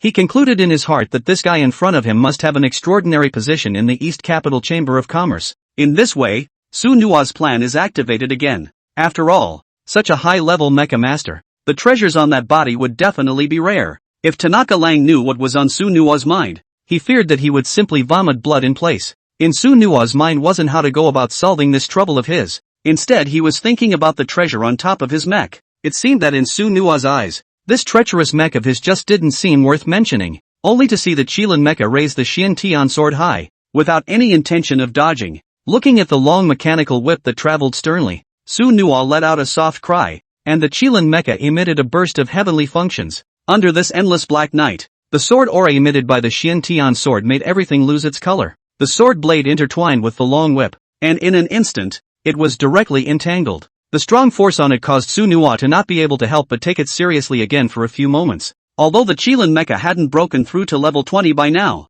its various attributes had long been far beyond those of a spirit-ranked mecha master. That's why Sunuwa had a very good feeling about Tanaka Lang's power. The mech of this guy in front of him seemed to have a mysterious power that could manipulate everything. Sunuwa clearly sensed it when the Xian heavenly sword intertwined with his mechanical whip. This guy, with all the weirdness and mystery that permeated his body, made even Sunuwa look squarely at him twice. Sunuwa looked at the Xian heavenly sword that was being entwined all over his body with a hint of fearlessness in his eyes, only to see that he quickly loosened the Xian Tian sword, wrapping the Xian Tian sword next to his machinery and quickly flinging it to the side. Extremely intense sparks erupted. A faint cold smile spread across the corners of Sunuwa's mouth. After leaving the Xian Tian sword, that's when the Qilin mecha's true strength would be. Although the Xian Tian sword was categorized as one of the 10 great sacred realm spirit swords, there was still a slight gap when compared to the divine beast Qilin's companion Divine Soldier. It was only that Sunuwa was used to using the Xian heavenly sword, so he struck out mostly with his sword awnings. But the Kirin mecha's Sunbreaker dome gun,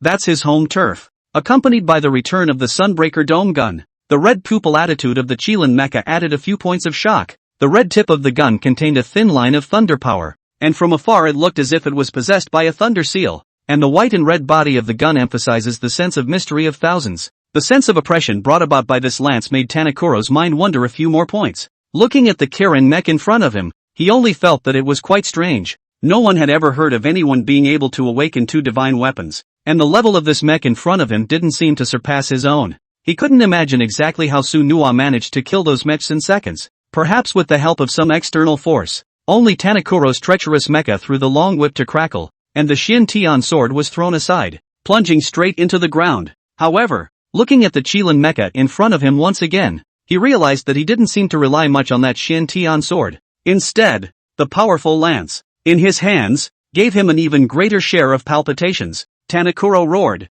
and his figure charged up again. The long whip waved, just like a black ghost wanting to directly bind the Chilean mecha. But this time, Su-nuwa naturally wouldn't let him have his way. The faint power of thunder flew in the sky. For a moment, the heaven and earth anomalies induced by the Sunbreaker Vault Gun far exceeded the movement of the Xian Heavenly Sword as well. As the two mechs approached, the divine weapons touched heavily. Unfortunately, this time it did not entangle Sueno's lance again as Tanaka Lang had imagined. That mechanical whip just seemed to have spirituality, constantly infesting the Sunbreaker Vault Gun. However, the thunder on top of the gun seemed to make it a bit scornful. Don't even dare to wrap the gun directly. Seeing this, Su-nuwa's figure riding the Chilean mech held his gun in one hand and directly charged up. The mech in front of him was also a great challenge for Su-nuwa. After all, a level 30 mecha, this was a battle he had never experienced before. One must know that even Elder Hong and the others were only in their 40s. A level 30 mecha master was already the best of men. It is definitely capable of being entrusted with important tasks, no matter what country it is in. Therefore, Su-nuwa naturally didn't dare to be any slacker. The slightest mistake and you could be in the gutter. Su-nuwa took a closer look, and no matter how he looked at it, he felt that this guy's mech was permeated with an evil energy. That treacherous aura made his mind a little inexplicably uneasy. The corners of Tanakuro's mouth actually rose slightly as he looked towards the Kirin mech that was sliding along the gun. The mechanical whip in the mech's hand did not return to its place, and he seemed to have other plans, only to see that a gust of black mist was instantly emitted from his treacherous mech directly enveloping Mota's mech. A bizarrely strong attribute suppression rippled through the center of the black fog. The attributed attribute? The second sequence is open? Su-nuwa's mind couldn't help but think of the answer. The guy in front of me is actually starting the second sequence straight away. The attributes on his body seemed to have entered the state of returning to the basics, growing at an extremely high speed, and it was also mixed with a few points of pressure. Suddenly, a cloud of black mist attacked, and the red pupils of the Chilean mecha looked at it coldly. Its figure did not move the slightest bit. The smirk on Tanakuro's mouth became lighter. Looking at Su-nuwa, who had not dodged, his heart seemed to have felt enlightened about everything here. This guy, in front of his absolute speed, is giving up struggling? No matter what kind of fellow you are, I'll let you understand what the difference in rank is today. Looking at the treacherous mecha coming at breakneck speed, Su-nuwa's face remained flat. Only the Kirin mecha's mechanical fists were glowing with light. And at that moment, the shocking wood fist had already been brewed. He never wanted to hide. Instead he had to fight this guy hard. With the 85% increased effect of the surprising wooden fist, Su-nuwa was confident that he would be able to meet this treacherous mecha. Even if he was a saint-ranked mecha master, Su-nuwa could only place all his bets on the frightening wood fist. It's safe to say that this will be one of the few opportunities for promise. After mecha level 30, that was a drastic change in both rank and sequence. The difference between each level is a great disparity of attributes. Not to mention, Tanakuru opens the second sequence. His self-confidence was arrogantly justified, but it was a pity that the opponent he encountered was Su-nuwa. After the increase of the surprising wood fist, those few punches struck must at least have the level of an attack of a level 30-odd mecha. It didn't last long, but it was enough to deal with the guy in front of him. What's more, the Chilean mecha's body still had a slight thunder attribute in it. This was also the first time Su-nuwa had applied the thunder attribute to the surprising wood fist. After all, when two attributes that weren't the same melded together, it was inevitable that something would change. But naturally, Su-nuwa wouldn't think too much more about it. If he waited for Tanakuro to use the third sequence of the mecha again, then he was afraid that he would really have trouble dealing with it. Tanaka Lang looked at the mechanical double fists of the Kirin mecha and snorted coldly at the corner of his mouth, disdain in all his eyes. Su-nuwa at this moment was like striking a stone with an egg in his eyes, not measuring himself. Just let you try the flavor of the source attribute. I'll make your life worse than death. The four fists directly opposed each other under the tricky mecha's strong attack stance. The Sunbreaker Vault Gun and also the long whip of the treacherous mecha crashed downwards. It smashed to the ground, instantly raising thousands of dust. The two mechs in the field, on the other hand, were indeed caught in another scorching stance, only to see a fist like thunder and lightning madly smashing down on the figure of the Chilean mecha. The continuous attack of the surprising wood fist made him feel no fatigue. This is the vast power within the sea of spirit. And a not-so-small pit mark fell on the mechanical body of the Kirin mech. It seemed one step away from breaking through that bottom layer of defense. The shocking wooden fists that were mixed with thunderous momentum moved around the treacherous mech like a windstorm. The arrogance in Tanakuro's eyes all but disappeared within a short moment. At this moment, he could only feel the function of the tricky mecha dropping drastically. The electrical energy conducted by the mech also made it inevitable that his mind would be affected for a minute. A wave of the unknown filled his eyes as he looked at the pitted body of the mech. He couldn't imagine what was going on. His own self, who had opened the second sequence, had been completely abused against this mech in a fist fight? It's simply not a common sense thing to do with mechs. Unfortunately, Sunhwa didn't seem prepared to answer his query. Under the sky, there were only endless fist points frantically striking towards the treacherous mecha. Under Sunhwa's furious attack, the mechanical body of the treacherous mecha seemed to have undergone a slight crack. The crisp sound was especially pleasant in this starry night. From afar, the body of the treacherous mecha seemed to be possessed by lightning, shining with endless transparency. As the Qilin mecha quickly dodged back, its figure rapidly evaded toward the bottom. After the increase, the surprising wood fist could be considered superb after dozens of consecutive strikes. And at that moment, Tanaka Lang, that heart was overwhelmed with shock. He couldn't imagine that this was even the power of the Kirin Mecha ancient martial technique. However, within dozens of punches of this short move, it was able to directly break the second sequence defense of the treacherous mecha. It was unbelievable for him. It was important to know that as a level 30 saint-ranked mecha master, his attributes and abilities were extraordinary, but he really didn't expect that he would just capsize here, and it was a recluse into an endless abyss, with no power to fight back at all. Tanakaru suddenly grew to hate himself a little more. If he hadn't been so gullible, he wouldn't have gotten to this point. The high-level mecha masters were completely abused by the low levels, and I'm afraid that the face of the East Capital Chamber of Commerce would be completely lost if this was spread out. Feeling the shattering of the core energy device, Tanaka Lang's heart was as if all was silent, though a hint of intimidation and fear could be felt in the fists of the Kirin mecha, but he by no means took it to heart. Even if the bones of the mech were shattered, the repair would be completed very quickly, but soon he changed his mind.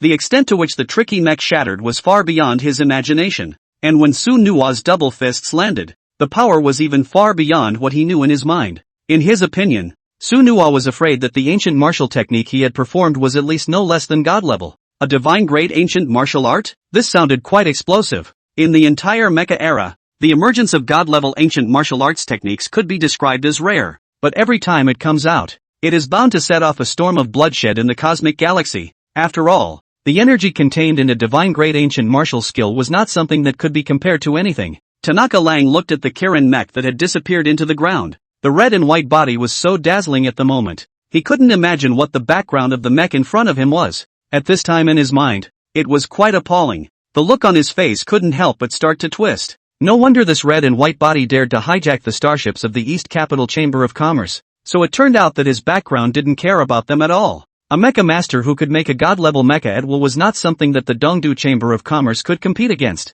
Tanakuro listened to the sounds coming from the mech debris, and his face looked as if it was dead. It was as if everything vanished into the night sky, disappeared and died. Sunhwa moved his fists, feeling the power coming from his mechanical bones. A hint of excitement mixed on his face. That move just now could be described as making a big gamble on his own. And should any of this go wrong, himself and the Qilin mecha would be plunged into a place of no return. No matter how he looked at it, saint-ranked mechs were not yet something he could dabble in. After all, Tanakaru's third sequence was not even opened, and the treacherous mecha items in front of him were not ordinary. He also seemed to be packing quite a few mech modules. After all, as the vice president of the East Capital Chamber of Commerce, both in terms of financial power and strength that was quite absolute, if he was allowed to go all out, then Sunhwa knew that the Qilin mecha, which was no more than a level 10 or so, would be no match at all. After the successful surprise attack, Sunhwa's heart also calmed down as if he had taken a tranquilizer pill. Along with the bursting of the energy device of the treacherous mech, Tanakuro's figure thus faded into the starry night. The griffin mech stepped forward slowly, checking out the cicada-cracked body of the treacherous mech. Sueno was seen emptying Tanakuro's mech warehouse right out of the way, but didn't take a closer look here. Getting away from this place of wrongdoing is the top priority of the promise. The red eyes of the griffin mech swept around. Several starry blue lights emanated from the body of the tricky mech. A mech module? Sunhwa couldn't help but let out a few gasps. It made him not expect the tricky mech to have so many mech modules installed. Look at the number of less than 5 or 6, and most of them are in different parts. Sunhwa was naturally ungracious and directly took them back one by one. Any mech module can be reused and repurposed as long as it is not an exclusive type. Therefore, for Sunhwa, only endlessly improving his strength was the top priority. The Qilin mecha's oversized crimson wings unfolded, spewing out several fiery flames as it headed towards the 7 Shadow Stars teleportation array. The death of a vice president of the East Capital Chamber of Commerce was inconsequential to them though. The reputation created, however, was a hair's breadth away from being undone. Sunhwa naturally couldn't just sit here and wait for death. Leaving directly was the true way. After all, it's not always such good luck. On his way back to the city, Sunhwa first checked out a few blue mech modules in the warehouse. 0 speed 0. 01. Quality, blue. Part, legs. Features, attached to the legs of a mech. It can increase its own speed by 5%, and 15% with dual module enchantment. Description, 1 is not enough. 2 are more than enough. Sunhwa looked at the leg module in his hand, and the expression on his face fell into deep thought. The attributes of this mech module seem quite excellent, but the name is really a bit hard to name. Sunhwa's mental energy once again looked at the other mech module. What didn't surprise him was that the quality of these mech modules was quite excellent. The vast majority are blue templates, and that was a luxury configuration for Sunhwa's 10 or so level mechs. Fuli Chi Jun. Quality, blue. Part, arm. Characteristics, amplifies the strength of the mechanical arm and carries a partial paralyzing effect. The higher the quality, the stronger the effect. Description, bucket mech module. Suitable for most mechs. After getting a few modules down, Sunhwa realized that the configuration on the tricky mecha was not only luxurious but also quite balanced. Both the legs and hands, as well as the head, are covered with mech modules. Unfortunately, he didn't seem to have used it at all during that battle just now. Sunhwa looked at the mech module in his hand, and a trace of excitement appeared uncharacteristically on his face. For him, this was undoubtedly picking up a set of mech modules for nothing. The strength of the Kirin mecha would also undergo a qualitative change as a result. After all, the attributes and talents of the Kirin mecha itself were just superb. With such a complete set of mech modules to add, I'm afraid that mechs under level 30 would be able to try to break bread. Sunhwa looked at the giant teleportation array that was close at hand, his eyes mixed with thousands of meanings. Since the sequence awakened and left Ereshur City, this has been floating in the starry sky for an unknown amount of time. Looking at this teleportation array that was full of cordiality,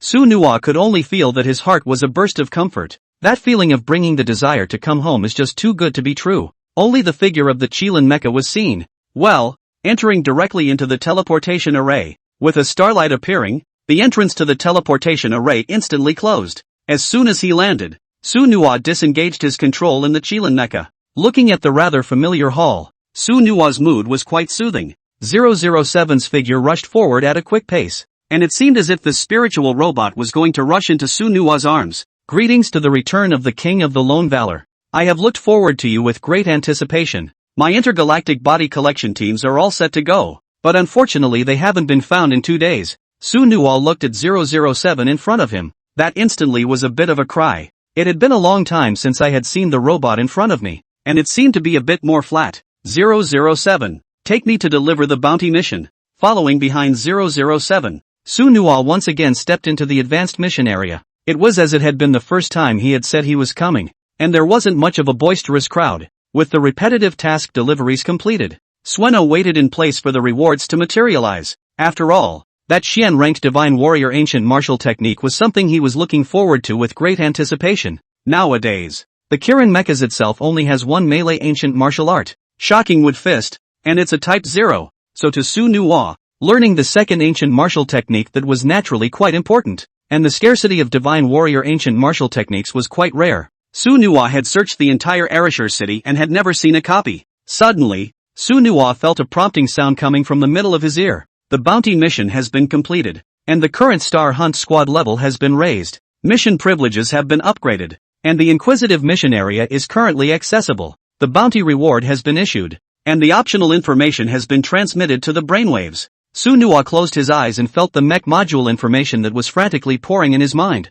The other reward for the bounty mission is a blue mech module of your choice. This is the perfect place for Huey to make up for his shortcomings. 5 or 6 modules had been stripped from Tanakoro's body, mirroring his own original Divine Warrior module. And now the modules for the body parts of the Kirin mecha seemed to be on the verge of being assembled. As Sunhwa's mental energy wandered away, information about one mech module after another surfaced in his mind. There were a full 10 or so mecha templates waiting to be selected at Sunhwa's whim. After Sunhwa did some scanning, the vast majority of the mech modules in his own had been duplicated. After all, most of the blue modules are not of the same quality, except for different effects. Suddenly, Sunhwa saw an extraordinary mech module, saying that it was a mech module. Instead it was more like a possession spell in general. Quantum Defense. Quality, blue. Features, exclusively belongs to the Energy Core device part. Can automatically open the protection when suffered a fatal attack. Description, a full set of quantum defense modules will have an amazing effect when assembled. Sunhwa looked at this defensive mech module,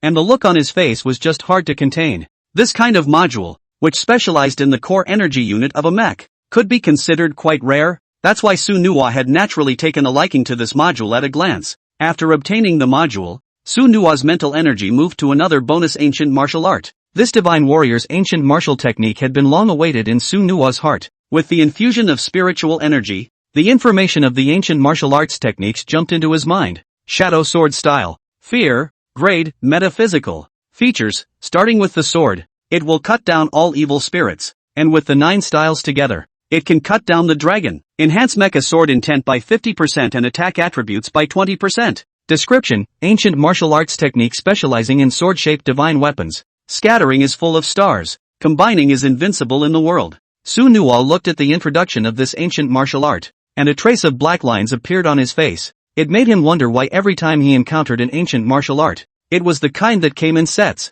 This wanting to gather all 9 styles, then I'm afraid it's as difficult as climbing into the sky. But this was already quite precious to Su Nuwa. Enhancing the mechanical sword intent might be able to sense extraordinary battles for the Qilin mecha with the Xin Tian sword in hand. The increase in attack attributes rendered this sword skill extraordinary. That 20% may be the deciding factor. After Su Nuwa collected the 2 rewards, he walked straight out of the quest hall, looking at the familiar surroundings outside the star hunting region. A faint smile spread across Su Nuwa's face. Behind you is 007. That follows you all the way. Looking at Su Nuwa's departing figure, an endless smile emanated from his mechanical-like face. Every time Su Nuwa appeared, he undoubtedly brought no small amount of shock to the Star Hunter region. From now on, Su Nuwa's mission authority level had been upgraded to the highest, the ultimate mission area. That's where even 007 has never been. As soon as Su Nuwa appeared within the Star Hunter region, he instantly caused another wave of frenzied discussion. In Arashur City, this was the first genius that no one knew about. Even amongst the entire state capital, Su Nuwa's reputation faded out. After leaving the Star Hunter district, Su Nuwa looked at the familiar streets, and the blue curtain of light over the city seemed to solidify even more. Everything here seemed as unchanged as when he had first left. However, Su Nuwa, who had an abundance of mental energy, still detected a hint of subtlety. The mecha escorts above the sky seem to have become more numerous, and the patrols are becoming more frequent. Just a moment later, however, Su Nuwa saw 2 escorts flying overhead. Su Nuwa's brows couldn't help but furrow lightly. It's only been a little over a week since I last left. Could it be that something has happened again? But above the streets, it seemed to be as peaceful and calm as ever. Su Nuwa knew for himself that he wouldn't find any answers here, so he was only able to go to the Mecha Association or the Academy, and only those old guys who were really close to the center of power would be able to tell a thing or two. Unfortunately, today's time is too late. Su Nuwa did not directly move, so everything is prepared to wait until tomorrow. Su Nuwa quickly returned home, took a shower, and changed the clothes on his body. He then sat on the bed and maneuvered his mental powers into the mech warehouse. He hadn't even scrutinized the loot after that battle with Tanakaru. I can't help but start to expect that Tanakaru will have something else in his mech storage. After all, as a senior executive of the East Capital Chamber of Commerce, how can you not be shabby? As Su Nuwa's spiritual energy entered within the mecha warehouse, his eyes were filled with a few moments of anticipation when he looked at the glowing mecha core. Feeling the intense energy contained within, Su Nuwa's mind slowly surrounded it. Su Nuwa wanted to use his spiritual power to directly open up his mecha warehouse,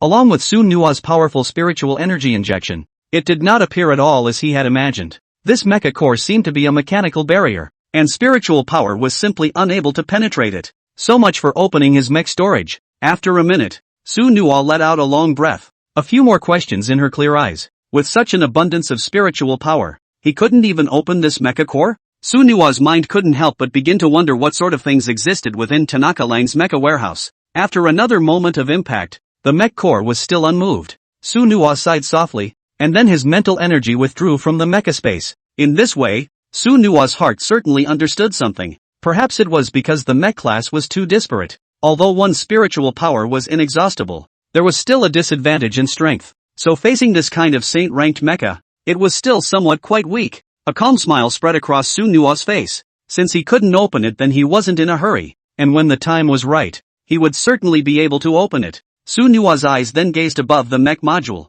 Looking at so many blue modules, Su Nuwa's heart was filled with 1,000 emotions. In the midst of this trip by the 7 shadow stars, it was quite a rewarding experience. Not only was it a collection of roughly half a set of mech templates, but the level of the Qilin mech was also about to break through. And more importantly, The progress of the chosen mecha system was already over 80%. The summoning of the second contracted mech is also close at hand. Su Nuwa took the mech module in his hand, and his spiritual energy was once again injected into it. After erasing all the information from the original mech, Su Nuwa directly placed them onto the modular unit of the Qilin mech. With the first glimmer of a blue light, all the mech modules were brought up in response. Slightly lower level mech modules don't require too much of a tedious process at all. All that is needed is a level fit and the same attributes. Then it can be installed at any time. Mecha space. Su Nuwa looked at the Qilin mech in front of him, and the smile on his face was hard to suppress. After the Kirin mecha was armed with modules, that combat power could be said to have increased once again.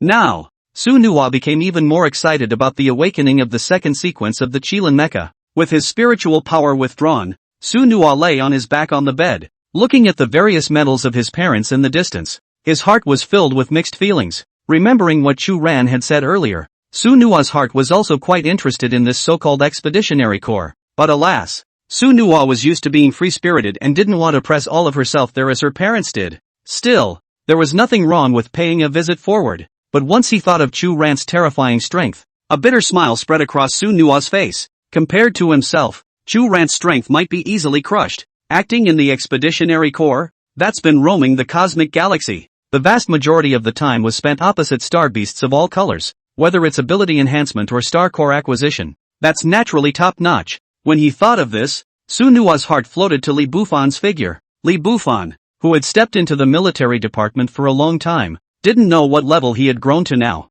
With his spirit-ranked mech, he thought that he would be able to stand firm in the military department. Amidst the thousands of memories, Su Nuwa slowly entered into dreamland. Early the next morning, the sunlight outside the window spilled out and shone into Su Nuwa's house. Su Nuwa opened her drowsy eyes. Her body was extraordinarily relaxed. It was the best rest he'd had in so long. After a quick wash, Su Nuwa walked straight out of the cell door, and everywhere he traveled, he was permeated with praise. After all, as the first genius of Arashur City, this was now something that no one knew about. As much as Sueno wanted to keep a low profile, it was quite difficult to do so in the city where he grew up. Stepping on top of the light and shadow vehicle, Su Nuwa looked out in all directions. For the first time in a long time, this was the first time he'd taken a serious look at the city he lived in. Skyscrapers poured in steel and concrete rise up from the ground. Every building here was exceptionally familiar to Su Nuwa. The stores and food that existed there lingered in Sueno's memory. The sky was filled with lighted vehicles that flew through the realms. As Su Nuwa's gaze moved to the very top, the blue protective light curtain in the sky was still going strong. It was as if the entire city of Arashur had been enveloped. Su Nuwa looked at the forward direction of the light and shadow vehicle, his eyes filled with a bit of gravity. He was going to head to the Mecha Association and find President Feng Mingzi to ask about this matter properly. Perhaps something has really changed in Arashur City. Beyond the four-square tower, the Mecha Plaza, which should have been an endless hustle and bustle, was sparsely populated and shuttered at this time. Even the law enforcement squads, their numbers had plummeted. Seeing Su Nuwa come, the faces of the members of the law enforcement squad were clearly more than a little excited. Counselor Su Nuwa, it's really you. You're back after being away for so long. Counselor Su, the president has explained that if you show up you'll be taken to the council chamber immediately. Looking at the solemnity of the several law enforcement squads in front of him, Su Nuwa's face hung with doubt. When did one become a director of the association? Su Nuwa couldn't help but ponder in his mind. It seemed like he had never promised President Feng Mingzi. Looking at Su Nuwa's doubt, the law enforcement officer slowly said, Counselor Su Nuwa, this was after the first sequence awakening, when you had already left Arashur City. In order to highlight your special contributions, President Wind hereby establishes an honorary counselor for you, and I've heard that Principal Hong Tao, there's a place of honor for you at the Arashur City Junior Mecha Academy as well. Su Nuwa listened to the several people's explanations, and it was only then that realization dawned in his mind. However, he did not continue to look deeper into the matter, and he was afraid that what he was facing now was even more horrifying than that. Okay, take me to the council chamber. Su Nuwa looked at the towering four-sided tower in front of him and gently exhaled a breath slowly forward. As soon as he entered the interior of the four-square tower, the square here above could be described as a shape. The original mechs that should have been full of trials and tribulations had also disappeared but were nowhere to be found. It was as if the four-sided tower here had instantly turned into a masterless place. What's going on? Su Nuwa inquired towards the law enforcement member beside him. The few people leading the way in front could not help but look at each other with a few moments of embarrassment and timidity on their faces. Counselor Su Nuwa, this matter involves a lot. President Feng and the others should have told you in detail. We, as law enforcement, apologize. Listening to their words, Su Nuwa did not take them to heart. Indeed, as they said, it is not possible for these law enforcement officers to explain away such a big thing that has happened. As Su Nuwa stepped into the council chamber, he was slightly shaken by the scene before him, only to see that the large council chamber was full of dignitaries above Arashur City. Sitting at the head of the table was a middle-aged man Su Nuwa was both familiar with and felt unfamiliar with, and beside him were Han Feng and Feng Mingzi, as well as Principal Hong Tao. These three people were quite familiar to Su Nuwa then naturally. However, what surprised him was that there was someone else whose identity could override the three of them. Seeing Su Nuwa come, many people's gazes all converged over. After all, as the most outstanding teenager in Arashur City, his reappearance was bound to attract a lot of attention. Latecomer Su Nuwa, here to pay his respects to all of you. Su Nuwa bowed his head slightly, but his words were unassuming. The tremor in his heart was not small for a moment in such a scene. These people were complete bigwigs in the middle of Arashur City, and that strength was unquestionable. When Feng Mingzi saw Su Nuwa come, a few more smiles of joy were evident on his face, only to see him quickly stand up and walk towards Su Nuwa. As soon as he clutched Sueno's shoulder, he pulled him toward his body to sit down. Without further introduction, this is Su Nuwa, the director of the Mecha Association, who I invited here. In this way, the signs, which could not have been more obvious, were completely exposed. Elder Feng was undoubtedly declaring openly to everyone that Su Nuwa was a member of their Mecha Association. Is qualified enough to be here for this meeting? Su Nuwa had a faint smile on his face as he asked Hong Tao and Han Feng one by one, and to the middle-aged man in the center of the room. Su Nuwa was obviously sluggish for a few moments. Feng Mingzi introduced on the side. Su Nuwa, grandly introducing you to this one,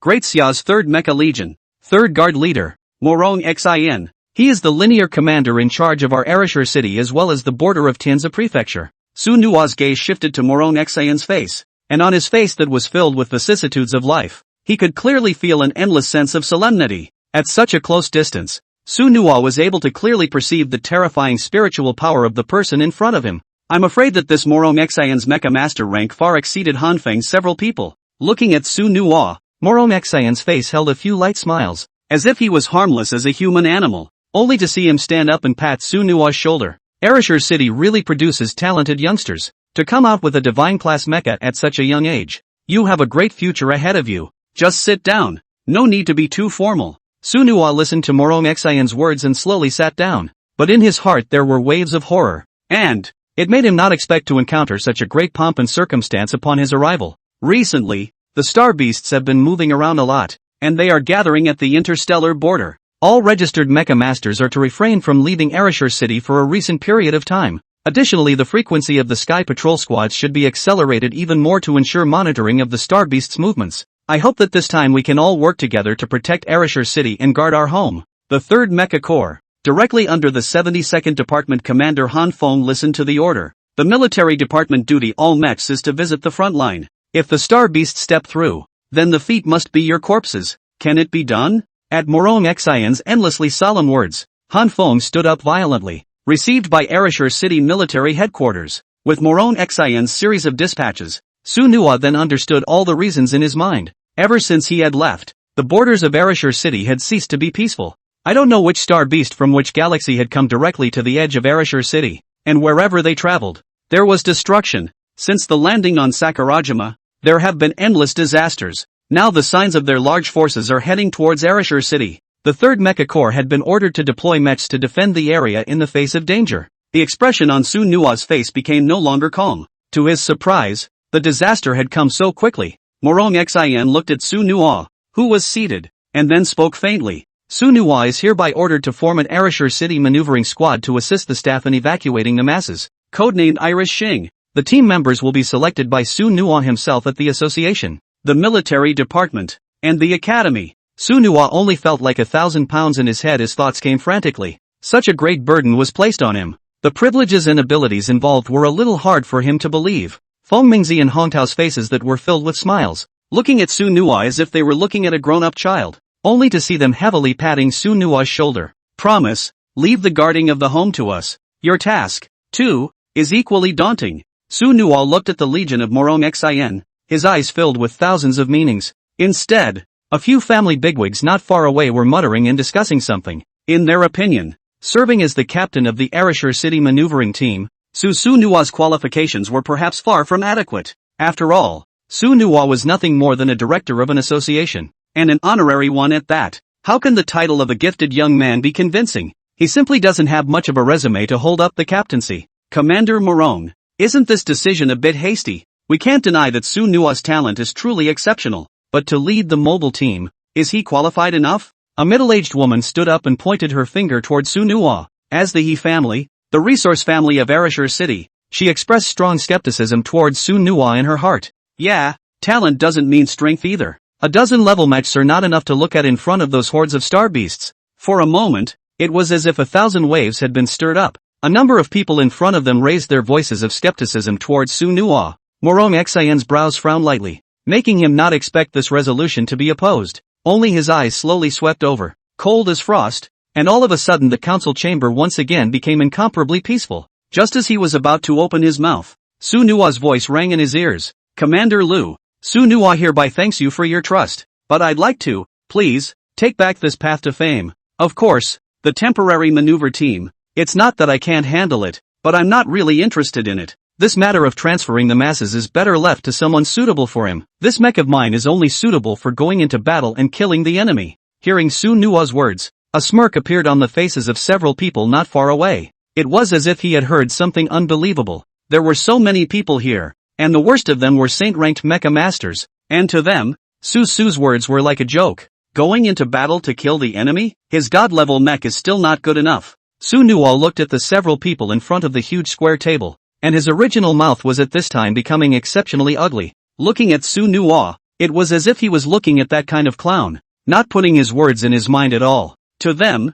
Su Nua's genius talent was something they couldn't deny. However, the strength of the Qilin mecha was still far from adequate. Once the star beasts attacked, the incomparably gruesome scenes and attacks, how could he possibly cope with this 10 or so level mech? Looking at Su Nua's calm and arrogant face, they couldn't help but produce a few smiles in their hearts. Laughing at Su Nua's words, Sueno sat on the sidelines and did not explain herself for it. As he saw it, these people were in no position to judge in front of him either. Su Nua's gaze shifted to Morong Xian on the side. It seemed to throw the choice of that question all over him. As for Feng Mingzi and Hong Tao, who were beside Su Nua, their faces did not seem to be half surprised. Whether it was the pushback from the promise or the questioning from those who were there, it seemed they had expected it. The two of them knew Su Nua's character and behavior quite well. The more this guy pushes him to do something, the less he can do it instead. Su Nua is a typical example of a softener, but not a hardener. If you are tougher than he is, the promise will surely make you swallow back your hard teeth.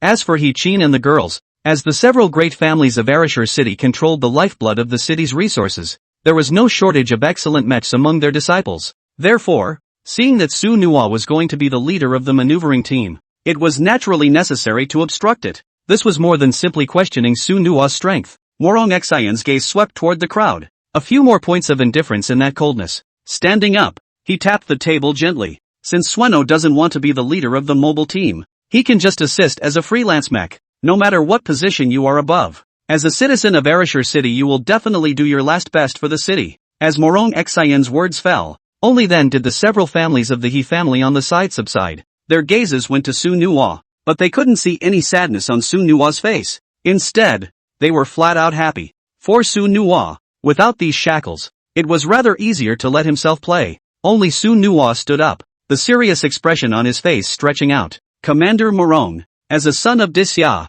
it is also incumbent upon you to guard the border. As a free mecha master, my generation will not dishonor the holy name of Mecha. In Su Nua's words, the crowd could only hear a wave of solemnity that was exceptionally moving. This teenager in front of him, his aura seemed to rival Morong Xian's. However, Su Nua's next words still surprised them. Commander Morong, I want to form a forward advance guard. Specializes in hunting high-grade star beasts and can cooperate with the military department's operations. Su Nua's incomparably short words were still like a joke that rippled through the hearts of He Qin's several people. They couldn't help but feel in their hearts that the Su Nua in front of them seemed somewhat abnormal. How can he form the advance guard when he's no longer capable of handling the maneuvering team? It's rather ridiculous to think about them. After all, most of the mechs here could be above level 30, and even they could not guarantee that they could absolutely command the advance guard. Morong Xian's eyes were filled with a hint of surprise, and the expression on his face became somewhat complicated. Looking at Su Nua, He seemed to be somewhat confused about this teenager in front of him, but he didn't immediately oblige either. For Desya and Arashur City, the birth of a talented youngster was quite precious. In time, his ability would definitely be able to grow into a superb existence. And I'm afraid the level of danger in the prior guard is not something he can assume at his level. Su Nuwa.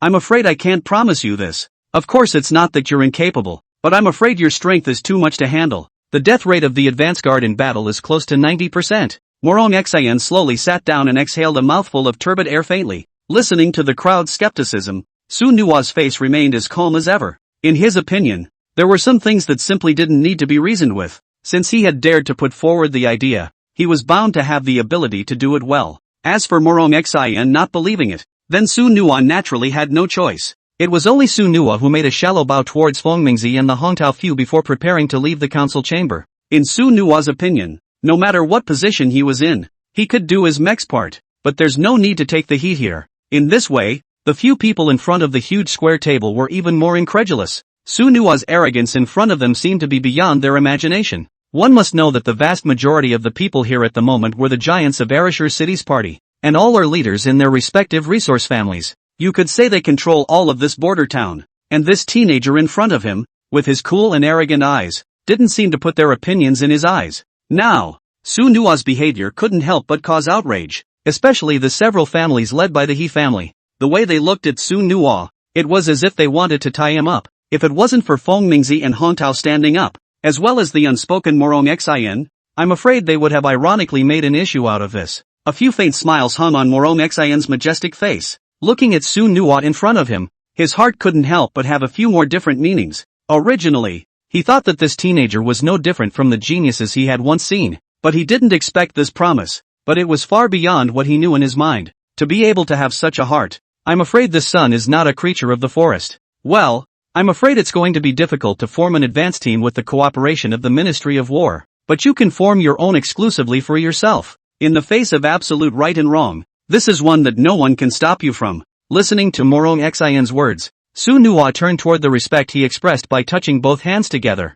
The idea of forming an advance team kind of fell into place. In Su Nuwa's mind, the formation of the Forerunners could be more than just about defending the homeland. The other, deeper layer was that he was able to come into contact with those higher quality star beasts earlier and subsequently hunt them. In the face of such chaotic Star Wars, I'm afraid everything is chaotic and fishy. So for Su Nuwa, finding the right star core was the top priority, and the privilege of the advance team is just that. Su Nuwa's figure slowly stepped forward, bidding farewell to the crowd. The trip to the council chamber was not without its own merits. At the very least, the events in Arashur Castle have been sorted out for the time being. Su Nuwa arrived at the Mecha Association Square, looked at the once quite familiar secret trial area, and slowly walked over. As the star beast approached, the vast majority of the Mecha Association's personnel were also drawn away. So above the originally bustling trial square, it was also sparsely populated at the moment. Only a few scattered mission areas were open. Su Nuwa's figure slowly stepped forward, his eyes filled with an incomparable sense of determination. On top of the council chamber just now, he already had another plan in mind for the back, and now the biggest thing facing himself would be the second sequence of the Kirin mech. The Griffin mech was just one step away from level 20. Trying to travel through the Star Hunter zone to another galaxy again has now become impractical. After all, many places above this border have been blocked off, and the secret realm of trials in front of him was the best opportunity in front of Su Nuwa. Although with the strength of the current Qilin mecha, it was already able to easily deal with the various levels of the secret realm of trials. However, there were still a few moments of anticipation in Su Nuwa's heart. Seeing Su Nuwa walking towards them, the original sporadic few teams instantly surrounded them. All of them were shouting Su Nuwa's name in their mouths. To them, today's Su Nuwa's reputation was as strong as ever, a role model they were proud of. The feat on City Hall left 1,000 marks on their hearts. Su Nuwa looked at the familiar figure in front of her, a faint smile hanging on her cheeks. The person in front of her was none other than Sister Ali, whom she hadn't seen for a long time. That association staff that specializes in testing secret realms. Su Nuwa, it's been a long time since you came to the secret realm of trials, but I'm afraid you won't be able to use it now. Ali looked at Su Nuwa and smiled slightly. Su Nuwa shook his head, then expressed his intention to come. Sister Ali, what is the highest level secret realm in our association? I don't know if I'll have the chance to challenge some more. As Su Nuwa's words fell, Ali fell into a deep thought. As the residency of the primary Mecha Association, the level of the trial secret realm here was naturally not overly high. After all, once the Mecha Masters leveled up, they would also be heading to a wider world. That's why the primary Mecha Association can only offer trial mysteries under level 10. I know all the secret realms of the trial here. The highest level is just 10. I don't know how high you want it. Besides, at your current level, that's not all killing through. Su Nuo scratched his head, and his face seemed more than a little embarrassed. But he knew in his own mind that his own strength had made a name for itself among these masses though. But in the real universe galaxy, it is like a hair, not worth mentioning at all. With the star beast infestation ahead of them, Su Nuo had to raise his mech level again as soon as possible. Otherwise, not to mention helping, I'm afraid it would be a hindrance. Sueno waved her hand and sighed softly. It doesn't matter, Sister Ollie, just arrange a top grade for me. Anyway, with you here, the big deal is that I'll just brush the secret realm a few dozen more times. Listening to Su Nuo's words, a soft sigh came from the people around him. The guy is a monster as usual. The secret realm of trials was like child's play in Su Nuo's hands. Everyone else does it one at a time. Only Sueno calls dozens of times. Along with Ali turning the secret realm of trials on, Su Nuo's figure directly entered the teleportation array. Su Nuo looked at the rather familiar secret realm in front of him, and a clear intent flashed through his eyes. The Qilin Mecha, too, was summoned by him in synchronization. The red and white Qilin Mecha's temperament was particularly honorable in this roiling secret realm. After the mech module was installed, a faint blue light was even revealed above the entire mech. Su Nuo felt the attributes of the Qilin Mecha, and within the cockpit, it was quite exciting. Every step he took was a dance mixed with the power of thunder. After arming the Qilin Mecha with the Mecha module, Su Nuo believed that it would definitely be able to reach another level. Endless star beasts in the sky came in the direction where the Qilin Mech was. Although the strength of the star beasts within the secret territory of trials would be greatly reduced, the basic various attributes were not lacking. So for Su Nuo, it would naturally be more than appropriate to brush up on his levels here. Along with the appearance of the endless star beast, the Qilin Mecha Dual Divine Soldier had still finished materializing. Whether it was the Xian Heavenly Sword or the Sunbreaker Vault Gun, both were revealing gusts of sharpness at this moment. But with a level 10 trial mystery realm, the star beasts here were at most level 10. So for Su Nuo, it was like drinking cold water without a care in the world. Every time the sword chopped down, the bodies of hundreds of star beasts fell to their deaths. Under the Sunbreaker Vault Gun, even more so, no star beast was able to vanish into nothingness. Su Nuo was like a divine lord within the secret realm, ruling over everything here, in a matter of moments. However, the star beasts within the secret territory of the trial had all been decimated by Su Nuo. As the teleportation array came out, Su Nuo's figure reappeared in the mission area. Now, Ali as well as the crowd of onlookers were quite shocked in that mind. It's even if you promise to challenge the secret world of trials enough times, this one highest level trial secret realm was cleared in just 2 minutes? No matter what they thought, it felt impossible. After all, within a level 10 trial secret, there were at least hundreds or thousands of star beasts or the existence of high-level star beasts. Hadn't he, Su Nuo, just awakened the first sequence? That meant that his mech level was just as much as 10. So how could he not pass the level quickly? But now the facts are in front of them. When the crowd looked at Su Nuo, it was even more inscrutable, as if they were looking at a monster. Under Su Nuo's perseverance again, after 30 minutes Su Nuo finished clearing all the levels of the secret realm of trials. Su Nuo had refreshed the level 10 trial mystery realm dozens of times, directly creating a record since history. Within the mecha space, Su Nuo looked at the Qilin mech that was glowing with blue light, and his originally calm expression moved a bit. The mental power in his mind quickly wrapped the Kirin mecha up. The shape of the star slot from the original awakening of the first sequence once again emerged from the Kirin mech. Su Nuo breathed out a shallow breath, the corner of her mouth drawn out a faint cold smile. After his tireless efforts, the Qilin mecha level had been raised to level 20, and the second sequence of awakening opened simultaneously. With the appearance of the mecha core's heptagram, a vacant star slot appeared in front of Su Nuo. There is the star core needed to awaken the second sequence. Above the square, thousands of stars converged. The entire heavens and earth seemed to lose color, and a day white emerged from the sky of Arashur city. The Feng Mingzi crowd, who were originally in the council chamber, sensed the vision outside and rushed out. A few moments later, the crowd arrived on top of the Mecha Association square, and at this time, the crowd of onlookers, their faces were all incomparably shocked. It seemed a little hard to get used to looking at the bigwigs who suddenly appeared at the time in front of him. Feng Mingzi, Hong Tao, and even Morong Xin. This was an unseen senior figure for all these mechs. I didn't expect that all of them would appear here at this time. Looking at their demeanor, they still seemed slightly flustered. Following the convergence of their gazes, that too was all injected onto Su Nuo's body. Su Nuwa, who was sitting cross-legged, had all of his mental energy Zhangyi injected into the mecha space at this time. This was the second sequence of awakening, far beyond what he had imagined in his mind.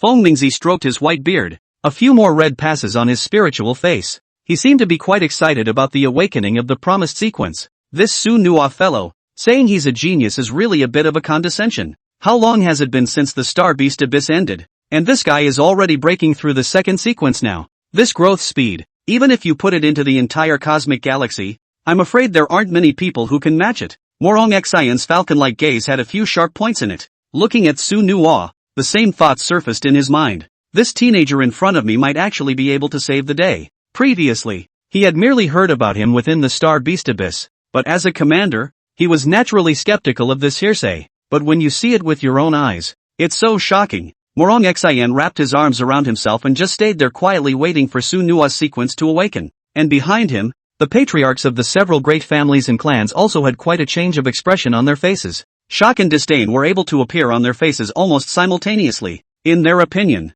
although they had to recognize Su Nuwa's talent, the real Star Wars was about strength. Even if he awakened the second sequence, that would only be a level 20 mech. That still doesn't make for a competent captain of the maneuver team or even the advance guard. At this time, Su Nuwa was categorically unable to be disturbed by the outside world. After the injection of spiritual energy, Su Nuwa could only feel the star slot of the hexagram sucking in his spiritual energy furiously. The color of the hexagram changed from light blue to dark blue, and finally to crimson. The vacant star slots were even emitting an incomparably bright light that seemed to be waiting to be drawn upon. Sueno did some searching inside the mech warehouse. Match yourself with a star core. As a god-level sequence awakening, Su Nuwa knew deep in his heart that it was naturally impossible to just randomly. The grade of a star core can be the key to the success of a sequence, even to the change of new attributes. Within Su Nuwa's mech warehouse, the number of star cores was naturally in the minority, but the vast majority of the quality simply struggles with the awakening of the sequence. After all,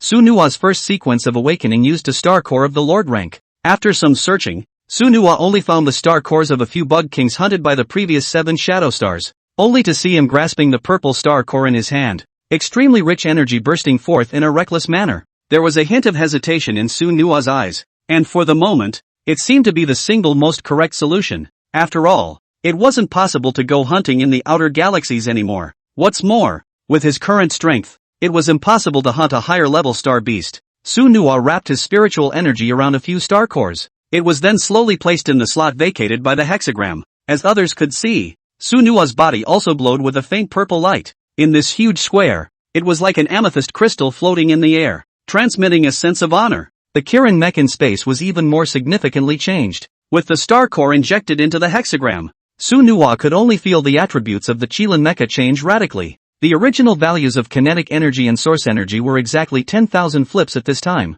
just like a roller coaster, moving up and down. The unstable nature of the situation caused a few moments of surprise to arise in Su Nuwa's heart. This second sequence, generically, was a bit of a surprise to him. The second sequence of awakening of a mech is about the development of the source attributes of the mech. That is, it is equivalent to activating another hidden attribute of the mech to boost the battle power. And the activation of the source attribute will also synchronize the special attributes of the source life. Mech. Sequence 2 Mechs mutate, which is a common occurrence throughout mech history. Su Nuwa felt the fluctuations in the energy of those insect king star cores and was not overly worried in his heart. The Qilin mecha was noble as a divine beast, and these bug kings were still like ants in front of him, and he suppressed them uniquely. Su Nuwa believed in his heart that it wouldn't be long before he would be able to finish refining these star rivers. Time passes quietly. The crowd in the square did not leave, standing beside Su Nuwa as if they were guardians. In the entire Arashur city, I'm afraid Su Nuwa was the only one who could have such treatment. Su Nuwa slowly opened his eyes,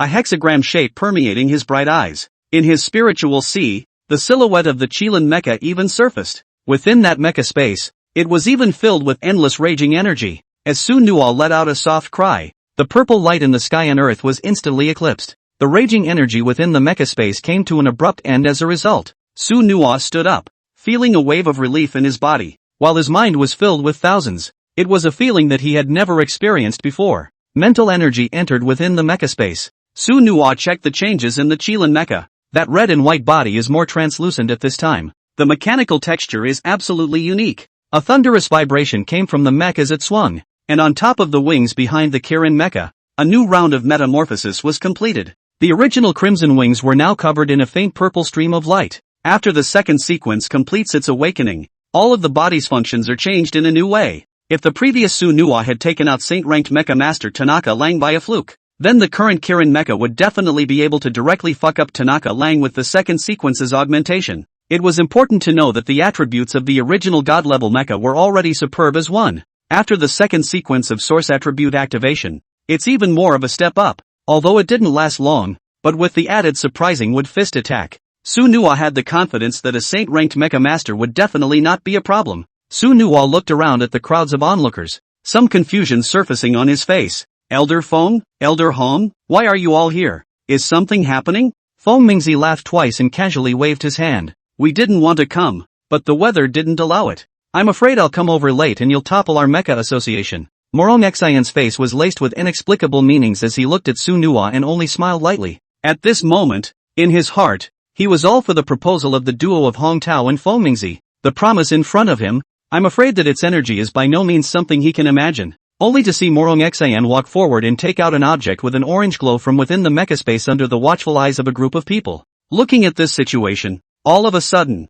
the entire plaza was astonished. Items that could show an orange glow, that quality could definitely be beyond the existence of the holy rank. Whether it was a star core or a mech module, that was hard to reach. Only to see Morong Xian walk up to Su-Nuwa's face and directly hand the orange item in his hand to Su-Nuwa's hand. This is one module I can't use, since you've broken through to the second sequence. It's yours. If the orange module is there, it should be bearable for you now. Su-Nuwa felt the super energy coming from the mech module, and there was more than a little hesitation in his eyes. Morong Xian's move was truly a bit of a surprise to him. Giving himself an orange mech module? Su-Nuwa momentarily pondered for a moment what exactly he had in mind. However, for Su-Nuwa, being able to raise his battle power was the most vital. No matter what Morong Xian gave, he would never harm himself anyway. Su-Nuwa nodded and smiled towards Morong Xian after putting away the orange module. After this ended, the patriarchs of those great families not far away were all looking at each other. This move of Morong Xian's,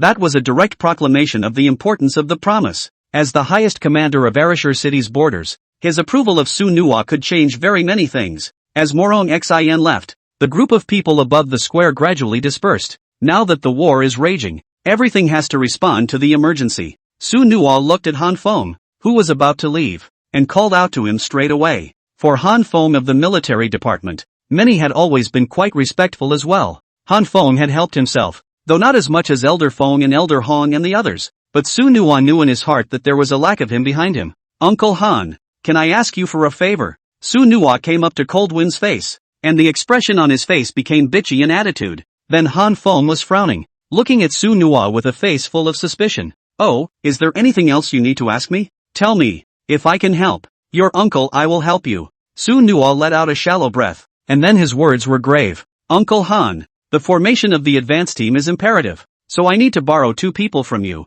The first one will be Li Bufan. Listening to Su-Nuwa's words, Han Feng understood something in his heart. It turns out that this kid is still thinking about the formation of the advance guard, even to the point of having hit on someone from his own military department. Although he knew in his heart that the relationship between the two of them was extraordinary, he still hesitated for a few moments. Han Feng said in a serious tone, Su-Nuwa, the 2 of you are considered to be the ones I watched grow up. It's not that I don't want to give you Li Bufan, but can you guarantee your safety? And forming an advance team? Do you realize how dangerous this is? As much as I marvel at your talent, you still have to think long and hard over some things. In the words of the cold wind, Su-Nuwa seemed to hear the teachings from Uncle Li, simply because of this kind. He has heard many times. A faint smile spread across the corners of Su-Nuwa's mouth, and then his gaze became fiery. Uncle Han, I know that as the commander of Arashur City's military department, you do everything by order, but have you never wondered when we can truly grow under your wings?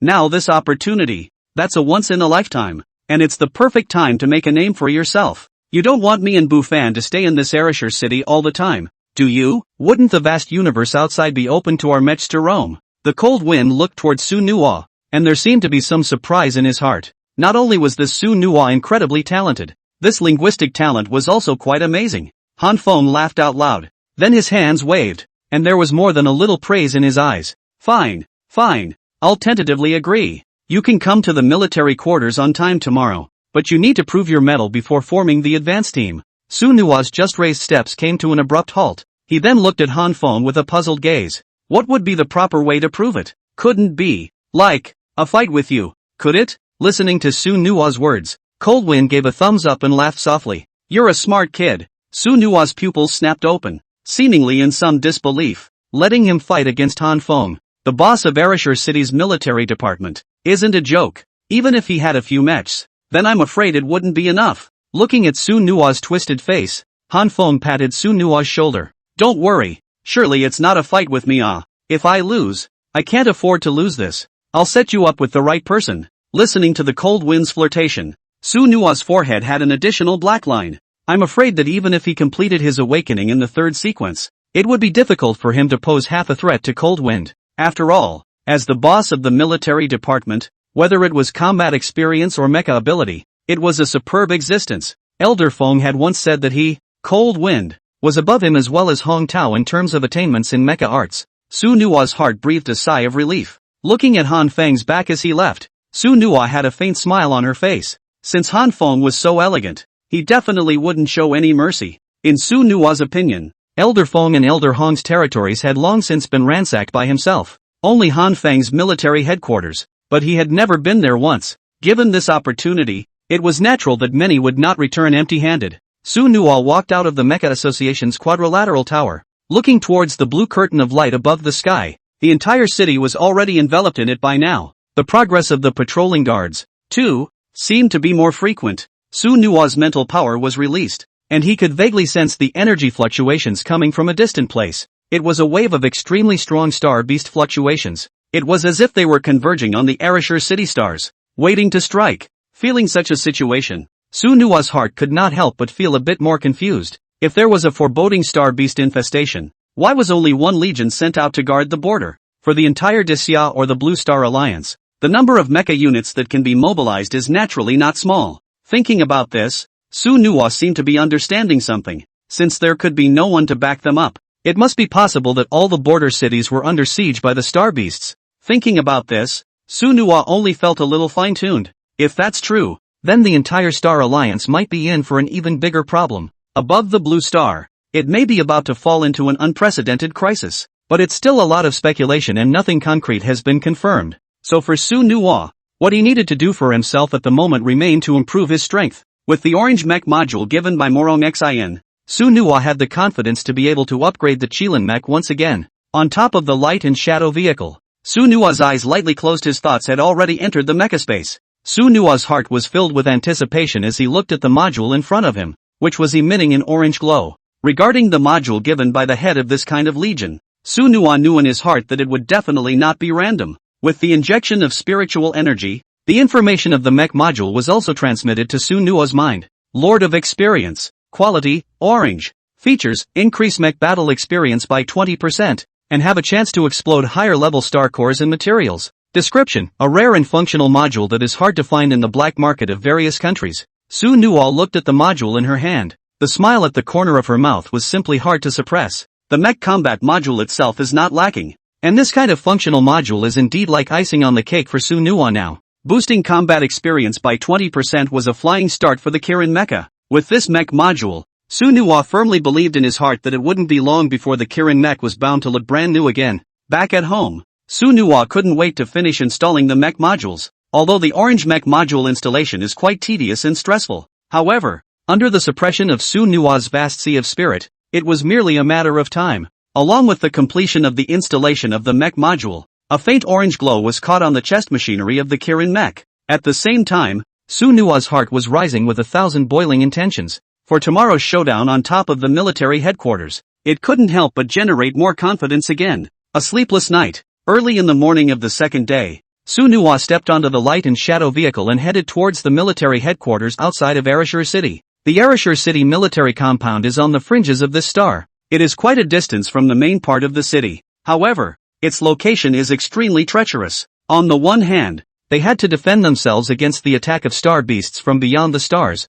while on the other hand, they had to protect the safety of Ereshur City. So the mission as well as the responsibility of the Ereshur military department is quite heavy. Su Nua also came here for the first time. Looking at the gradually approaching main camp of the military department, his heart also inevitably gained a few more points of pride. The mechs who were here. That was really the moment when they stepped into the opposite of death. After all, as the first line of defense for the border cities of Great Xia, what they were carrying was quite heavy. Before Su Nuwa even arrived, he was shocked by the scene not far away. The home base here turned out to be a huge warship stowed away floating in the sky, and the guards patrolling the perimeter were not driving so-called patrol cars. It was directly in Mecha, with wings spread out in jetting flames of all colors. And at this moment, on the outskirts of this huge warship, one after another mecha master stood in a heady manner. The direction they were looking in was where Su Su's light and shadow vehicle was. At the forefront was Han Feng, the head of Ereshur City's military department. Su Nuwa couldn't help but swallow his saliva,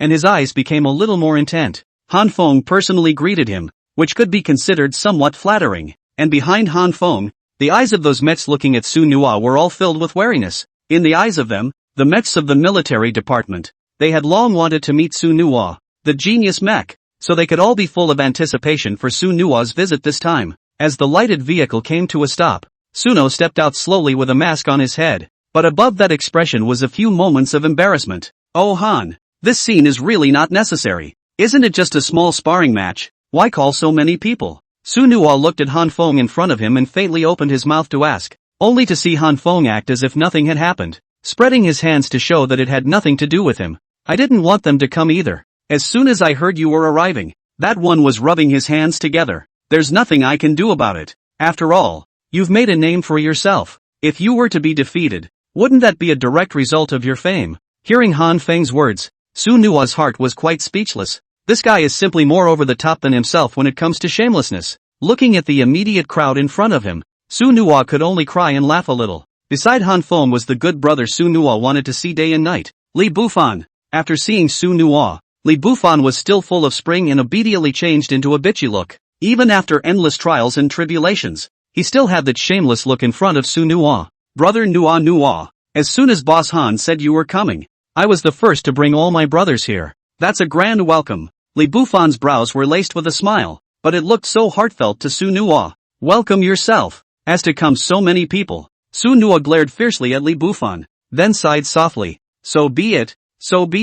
Since Elder Han asked me to come and give some guidance, then I'll reluctantly put in a hand. I wonder who it is that's going to face me this time. It can't be you guys, can it? Su Nuwa pointed at Li Bufan, the slightest hint of a sneer spreading from the corner of his mouth. If it was really Li Bufan, then Su Nuwa's heart was quite happy. To say the least, I'm going to beat this guy's ass. Li Bufan shook his head, followed by a bitchy expression on his face. Only Han Feng came forward with a rather calm expression on his face. Suno, there are no mechs here that match the same as you. Only a bunch of guys who want to fight you. Here, it's almost all here. Han Feng pointed at the group of teenagers behind him in disbelief. That one is the body shuttlecock meat. The face of the spiritual power is even more forward. Su Nuwa's eyes swept over, and he was able to spy out the differences in those of them. Although these teenagers' spiritual power wasn't particularly strong, it was interspersed with a real solemn killing intent. They that had truly been on the battlefield, decimating star beasts. Su Nuwa's expression was slightly exaggerated and his hands were spread out.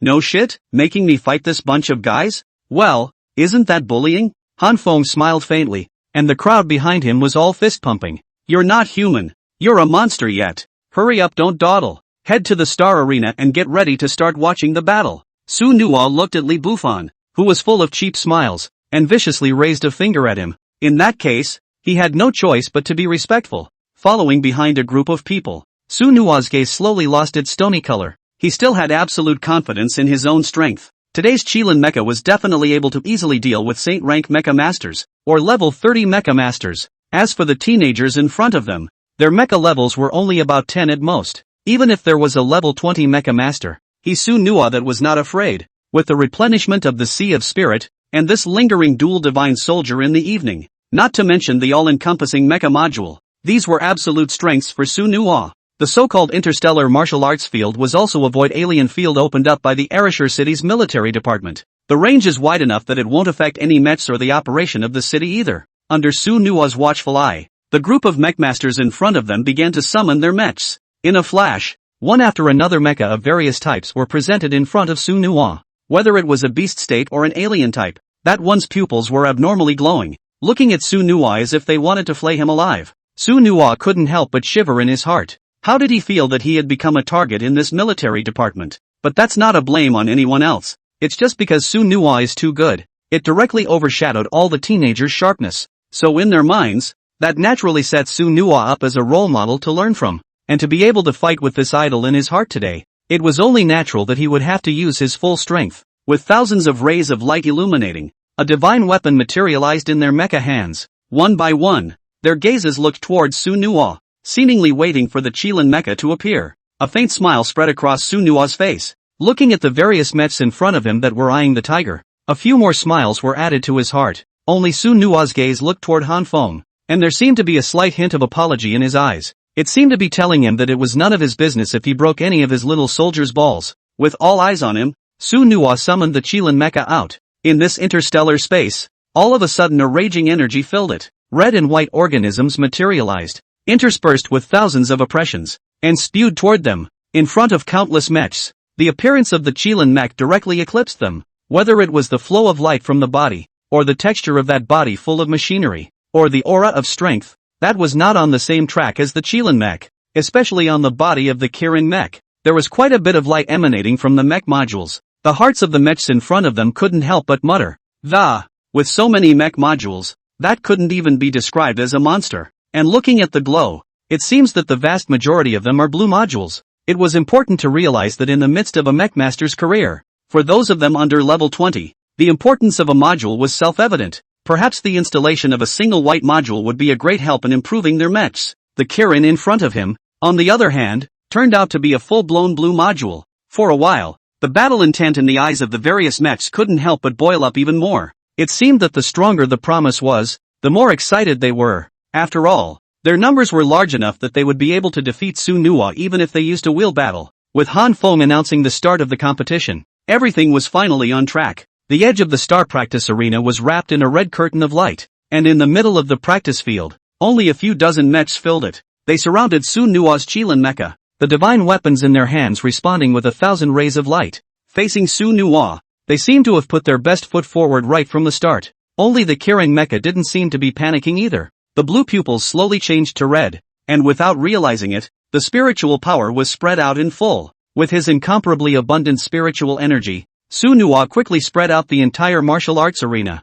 For him, every move of all the mechs in the martial arts arena at this moment was within his grasp, and then a one red light emerged in his hand. The appearance of the Xian Tian sword once again caused a commotion. Looking at that high-level divine weapon, unconsciously they actually felt a few more tremors in their hearts. Han Feng and his group stood in the distance, quietly viewing the transformations and battles in the field, and by his side, Morong Xian appeared at that moment. Morong Xian looked at Su Nuwa in the field, his gaze residing on the body of the Qilin mecha for a long time. Han Feng, how much chance do you feel Su Nuwa has of winning this duel? Han Feng had a faint smile on his face, but his words were extremely quick. I'll bet a minute. Oh, did you say that Sueno could only last a minute? Morong Xian frowned lightly, seemingly not believing Han Feng's speculation. Only Han Feng shook his finger. No, I don't mean promise to hold out for a minute, but I can only hold out for a minute with this mech army. Although they are mostly the same age as Sueno and have experienced battles with star beasts, but in front of Sueno,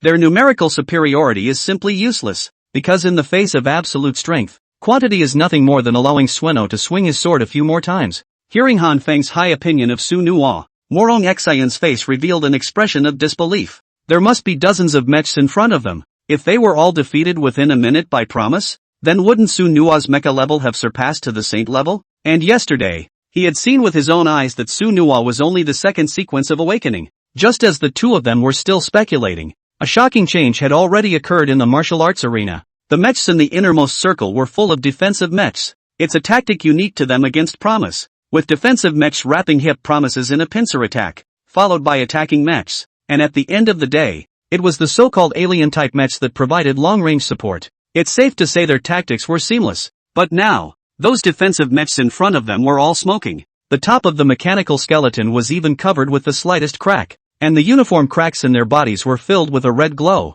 Even with a healing mech behind them, it would be difficult to repair them. Su Nuwa directly destroyed their defensive line with just one strike. Quite a few people looked at Su Nuwa's blood-colored longsword with expressions of horror in their eyes. Suddenly, the other mechanical arm of the Kirin nail emerged once again with a long spear. On top of the spear, it was filled with unnameable thunder. and from afar, one could feel the severity coming from it. For a while, the mechs that surrounded Sunhwa were all in a state of hesitation. The change had happened so quickly that it was difficult for them to cope with it. The Sunhwa in front of him was actually capable of using a dual divine armament. It certainly left a considerable amount of shock in their minds. A mecha capable of using dual divine weapons was the first time they had met one. In the midst of this roiling starry sky, Sunhwa's appearance of holding the dual divine armaments was simply particularly dazzling. Li Bufan, who was far away, looked at the Kirin mecha in the field, and his heart was quite excited. At this moment, he was quite glad that he had not participated in this duel. He was seen looking at the group of Legion mechs and making tsk sounds under his breath. It seemed to feel a twinge of sadness for them. Han Feng's face was even more calm as always, as if Sunhwa's actions were all within his expectations. Instead, it was Morong Xin, whose face was quite surprised at this time. For him, this was the first time he had witnessed the Sueno Kirin mecha in battle. In the entire Great Summer, God-level mechs are also a rare existence. And now Sunhwa's God-level mecha was even more capable of topping the group, wielding the dual divine soldiers. In the middle of that martial arts arena, it was simply a one-man show. Above the red and white body, an overwhelming pressure emanated. For a time, the roaming mechs did not dare to make the slightest move. But for Sunhwa, being passive was not his style. Only the Qilin mecha's sun-breaking dome gun was seen quickly cutting through the sky and heading towards the mecha group. The power of the thunder wrapped around it was as if it was going to shatter the dome of the sky. Just as the lance slashed through, those mechs in front of them felt an endless oppression. In front of Sunhwa's lance, they simply didn't have the courage to bring up their divine weapons. At this time, their hearts just realized that the gap with the Qilin mech in front of them was really big. In the face of this absolute difference in strength, numbers were merely a way to reduce the time to their demise. Along with the lance slashes, another and another mecha were defeated. Even their mechs didn't put up much of a fight before they were directly defeated. Only the blood-colored pupils of the Qilin mecha glowed once again. A ghostly aura was even emanating from the original red and white body. The original blue mecha modules were all released by Sunhwa at this moment. With the mecha module's ability to act highlighted, Sunhwa's figure was once again as fast as lightning. The thick and heavy body was like going straight into no man's land under Sunhwa's driving. The fists blasted out, and those mechs in front of him quickly plummeted downwards. Although Sunhwa did not use his full strength, he was still invincible with the addition of the mecha module and the surprising wood fist. These level 10 or so mechs were no match at all. A few moments later, Sunhwa completed another round of attacks. The Kirin mecha stood above the ground with a divine weapon in hand, and around him, it was one after another half-kneeling mecha of various colors. At this time their pupils that light faded. There was no fighting spirit at all. The gaze that looked at Sunhwa was even more filled with infinite reverence and shock. The Qilin mech in front of them was definitely not something they could casually shake. Han Feng stood at a distance and unconsciously clapped his hands. Sunhwa's performance could be said to have not disappointed him in the slightest. Dozens of mechs wouldn't last a minute in front of him. Li Bufan's face is even more through the excitement. Sunhwa can grow in this. His heart has also inevitably produced another expectation. For promising to form the vanguard, he was the first to announce his joining. Morong Xian's face, on the other hand, showed a look of disbelief. For him, the situation of this battlefield changed too quickly, and even he, as a senior mecha master, had some difficulty adapting to it. This guy, Sunhwa, was just too much beyond his imagination, resolving the battle within a minute with a strong force. This kind of terrifying battle power, but it was a level 20 mech? In any case, his mind couldn't believe it. Morong Credit looked toward Han Feng, a faint smile sketching the corners of his mouth. It seemed to signal to him that he was losing badly. That's a losing bet. That's a losing bet. As the duel came to an end, Sunhwa's figure quickly ascended from below the martial arts arena. Two blazing rays of light emerged, and the Kirin mech appeared in front of the crowd in midair. Looking at the incomparably dignified and mysterious mech in front of them, countless people couldn't help but feel that oppression from the depths of their hearts. Sunhwa summoned the Qilin mecha within the mecha space, and then arrived in front of the several people in person only. Looking at Morong Xian and Cold Wind who were deep in thought, Sunhwa's expression was exceptionally flat. It's as if you've just done a small, thoughtless thing, Big Brother Han. There's no problem forming the advance guard now, is there? Legionnaire Morong, when did you come over? Morong Xian glanced at Sunhwa, then waved his hand. It's not necessary to ask Han Feng about this. I'll give you a direct decision. The advance guard is to be formed immediately from now on. I appoint Sunhwa as the highest-ranking head, responsible for all matters of the squad, as well as team member recruitment. And your authority, which will be the highest in this escort operation, will be able to ignore decrees from me if necessary. Su Nuwa listened to Morong Xian's words and smiled bashfully towards him. So much for making a splash yourself. With Morong Xian's word of mouth, it was even quite simple to act outside of Ereshur City. Only Su Nuwa slightly arched his hand towards the two of them, but there was an incomparable glare in his eyes. His eyes then looked to the mechs that came on display in the back. In the military department, the growth or the ability of the mechs here, that's overwhelming. So it's only natural that the promised team members, too, are picked from here. Only Su Nuwa reached out and pointed at Li Bufan. Straight away, he pulled him to his feet. My brother, Li Bufan, will be the vice-captain. By the way, Bufan, what level is your mech now? Li Bufan scratched his head and grinned slightly with both mouths. No go. I'm level 16. Don't worry, it definitely won't hold you back. But compared to a monster pervert like you, I'm still too far behind. Su Nuwa then handed over the task of selecting the team members directly to Li Bufan to take charge of. After all, Li Bufan was the most familiar with the candidates here. After everything came to an end, the formation of the Promise Advance team was thus born. With the crowd dispersing, only Han Feng and Morong Xian remained in the middle of the venue. Morong Xian's face was more than a little sad. Only a soft, slight sigh was heard from him. Chillwind, Sueno, although I am honored as the highest ranking commander, I'm afraid this time the trickiness is the strongest I've ever encountered. The entire borderline has been infested with massive star beasts, so for the next little while, maybe we need to be on our own. The Ministry of War is on standby at all times, and the Mecha Association side will cooperate with us fully, and the evacuation plan has already begun. Su Nuwa and Coldwind looked at each other, and their eyes were both covered in a few points of gravity. Looking at this familiar city, their hearts categorically had 1,000 reluctance. When the star beasts attacked, the time had come for them to step forward. Sueno held out his hand, as if he had made up his mind about something, and asked for permission from the two. Big Brother Morong, Uncle Han, I have a mission I need the advance guard to execute. It may be a bit dangerous, but it's vital for us, for Ereshur City. As Su Nuwa's words fell, the two of them nodded involuntarily. Looking at Su Nuwa's eyes, they knew that this matter was indeed crucial for future survival, but it will also mean that it is fraught with danger. After all, being in the company of those star beasts was a guarantee that something would go wrong. Now there was no particularly specific information at all about those star beast swarms on the periphery, but looking into Su Nuwa's determined eyes, they only felt that there was no room for discussion at all. In Su Nuwa's body, they seemed to see their former selves. We're with you, Morong Xian and Coldwind both said in unison. Hearing these words, Su Nuwa couldn't help but feel a warm current rise in her heart. With the support of the Morong Xian duo, then one is even more free from the slightest worry. In that case, I won't hesitate any longer. Big Brother Morong, wait until Bufan gathers the personnel together. We are ready to leave immediately. This matter absolutely cannot be delayed any longer. At mid-afternoon, the Ereshur City military headquarters compound. Su Nuwa looked at the 10 mecha masters in front of him, and that one was in high spirits and full of wariness. As soon as they heard that they were going to follow Su Nuwa on a mission,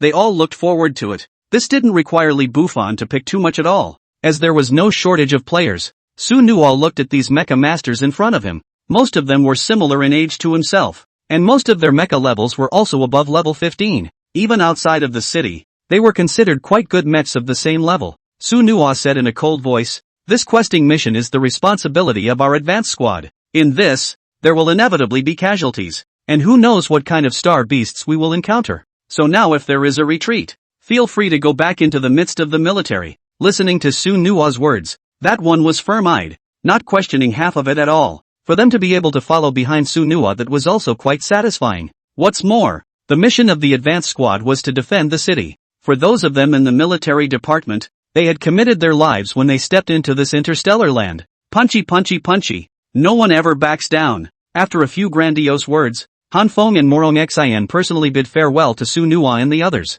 Su Nuwa looked at the stars in the sky, as well as the vague sense of oppression, and with a wave of his hand, all the mechs were ready to go. The team of mechs formed by them flew towards the starry sky beyond Ereshur City under Su Nuwa's leadership. Bufan followed Su Nuwa's left and right, and at this moment, he was also quite excited. After all, fighting alongside Su Nuwa was something he had been looking forward to for a long time. No matter how you look at it, the current Sueno's abilities are all but beyond his peers. The ruddy flames of a dozen or so mechs were quite visible in the stars. As time faded, Su Nuwa and the others gradually arrived at the city's outer interstellar circle. That is, the place surrounded by thousands of star beasts. Su Nuwa looked at the dark and endless tide of insects surging in front of him. he realized that the wave of star beasts in front of him was thousands of heads. These bugs were huge, black in color, with a dense layer of scale armor covering their body surface, each one of which was enough to easily tear apart a tank. What was even more palpitating was their eyes, which were actually glowing with a bizarre blue light. This was an extremely rare star beast, and it was also a special race. Hiss, ka-ching, accompanied by a burst of deafening roars resounding through the sky. The overwhelming tide of insects, seeing the appearance of Su Nua's line of mechs, instantly rushed madly over. Among these scents, the scent of these human mechs was especially noticeable. For a star beast, nothing is more desirable than human blood. The speed of these bugs was very fast, and in almost an instant, they had swooped in close. Be careful, Su Nua bellowed. The unicorn mech's figure abruptly burst out and instantly disappeared from its original location. Almost in an instant, the dual divine warriors were already in his hands. A violent roar resounded through the sky, only to see countless black pressurized bugs directly tearing the ground he was previously standing on into pieces. Boo! The squad quickly dispersed in all directions under Li Bufan's guidance. This mission was to probe for basic intelligence, not here to tangle with these waves of insects. With their numbers and strength today, then I'm afraid they'd all be torn apart by hand in less than a moment. Whoosh! Su Nua took the lead, clutching the dual divine soldiers in his hands, one spear and one sword, quickly weaving through the sea of insects. Shoo! Boo! The Qilin Mecha's figure flickered continuously, and the twin divine warriors radiated in endless sharpness. The figure was in the midst of those black bugs, rapidly traveling through them. A few moments later, the entire sky seemed to be cluttered with thunder and lightning. The thunderbolts drawn by the sun-breaking dome gun shone and shot away in all directions. In an instant, countless bug beasts around them crashed to the ground. The Kirin's figure was as fast as a ghost, quickly dodging and skimming. That didn't look like a heavy mech at all. Instead it was an agile mech in general. The crowd of Li Bufan on the side, looking at Su Nua's nimble pace, as well as that strong strength, each face was filled with shock. It was only in this instant that they truly realized how powerful and terrifying Su Nua was. This guy is a monster. Moreover, the most crucial thing was that in Su Nua's body, they didn't seem to be able to feel the exhaustion of their spiritual power. It was as if Su Nua's moves and divine weapon strikes didn't consume mental energy at all. Just as Li Bufan's crowd was heading towards the depths, the dual divine soldiers in Su Nua's hands rapidly rotated in this instant, and an extremely powerful suction force was transmitted. Countless swarms of insects were drawn in front of Su Nua and then smashed into the earth behind them by the sword and viciously. Bang bang bang! A series of dull crashes rang out, leaving a deep gully in the ground. Those starry bug beasts were like tofu dregs under Su Nua's dual divine armaments, instantly smashed into mush. After killing a portion of the star beasts, Su Nua looked at the crowd of Li Bufan who had already protruded out, and instantly teleported to follow him. It was not the purpose of the advance party to engage them in an attritional process here. For Su Nua, it was the latter task that was more pressing. Currently, the main task of Su Nua's squad was to obtain information about the battlefield in front of them. There are enough star beasts that unusual radar has had trouble detecting everything here. That's why Su Nua and the others had to explore the star beasts that existed here as soon as possible, as well as the high-level star beasts that may exist here. For them, once they encountered a high-grade star beast, the entire city might face extinction. So the task of Su Nua's squad was still quite daunting. What's more, after going deeper into the star beast swarm tide, the level of danger was even more difficult to reach the sky. Sacrifice or death. That's just a common thing. Su Nua looked at the crowd behind him, with faint flames emanating from above each mech. After this short battle, the physical condition of these mechs seemed to be in the middle of their peak. For them, being able to fight alongside Su Nua was already something they looked forward to in their hearts. Nog, what do we do next? Is it difficult to carry on probing inward all the time? Li Bufan came to Su Nua's side and opened his mouth towards him.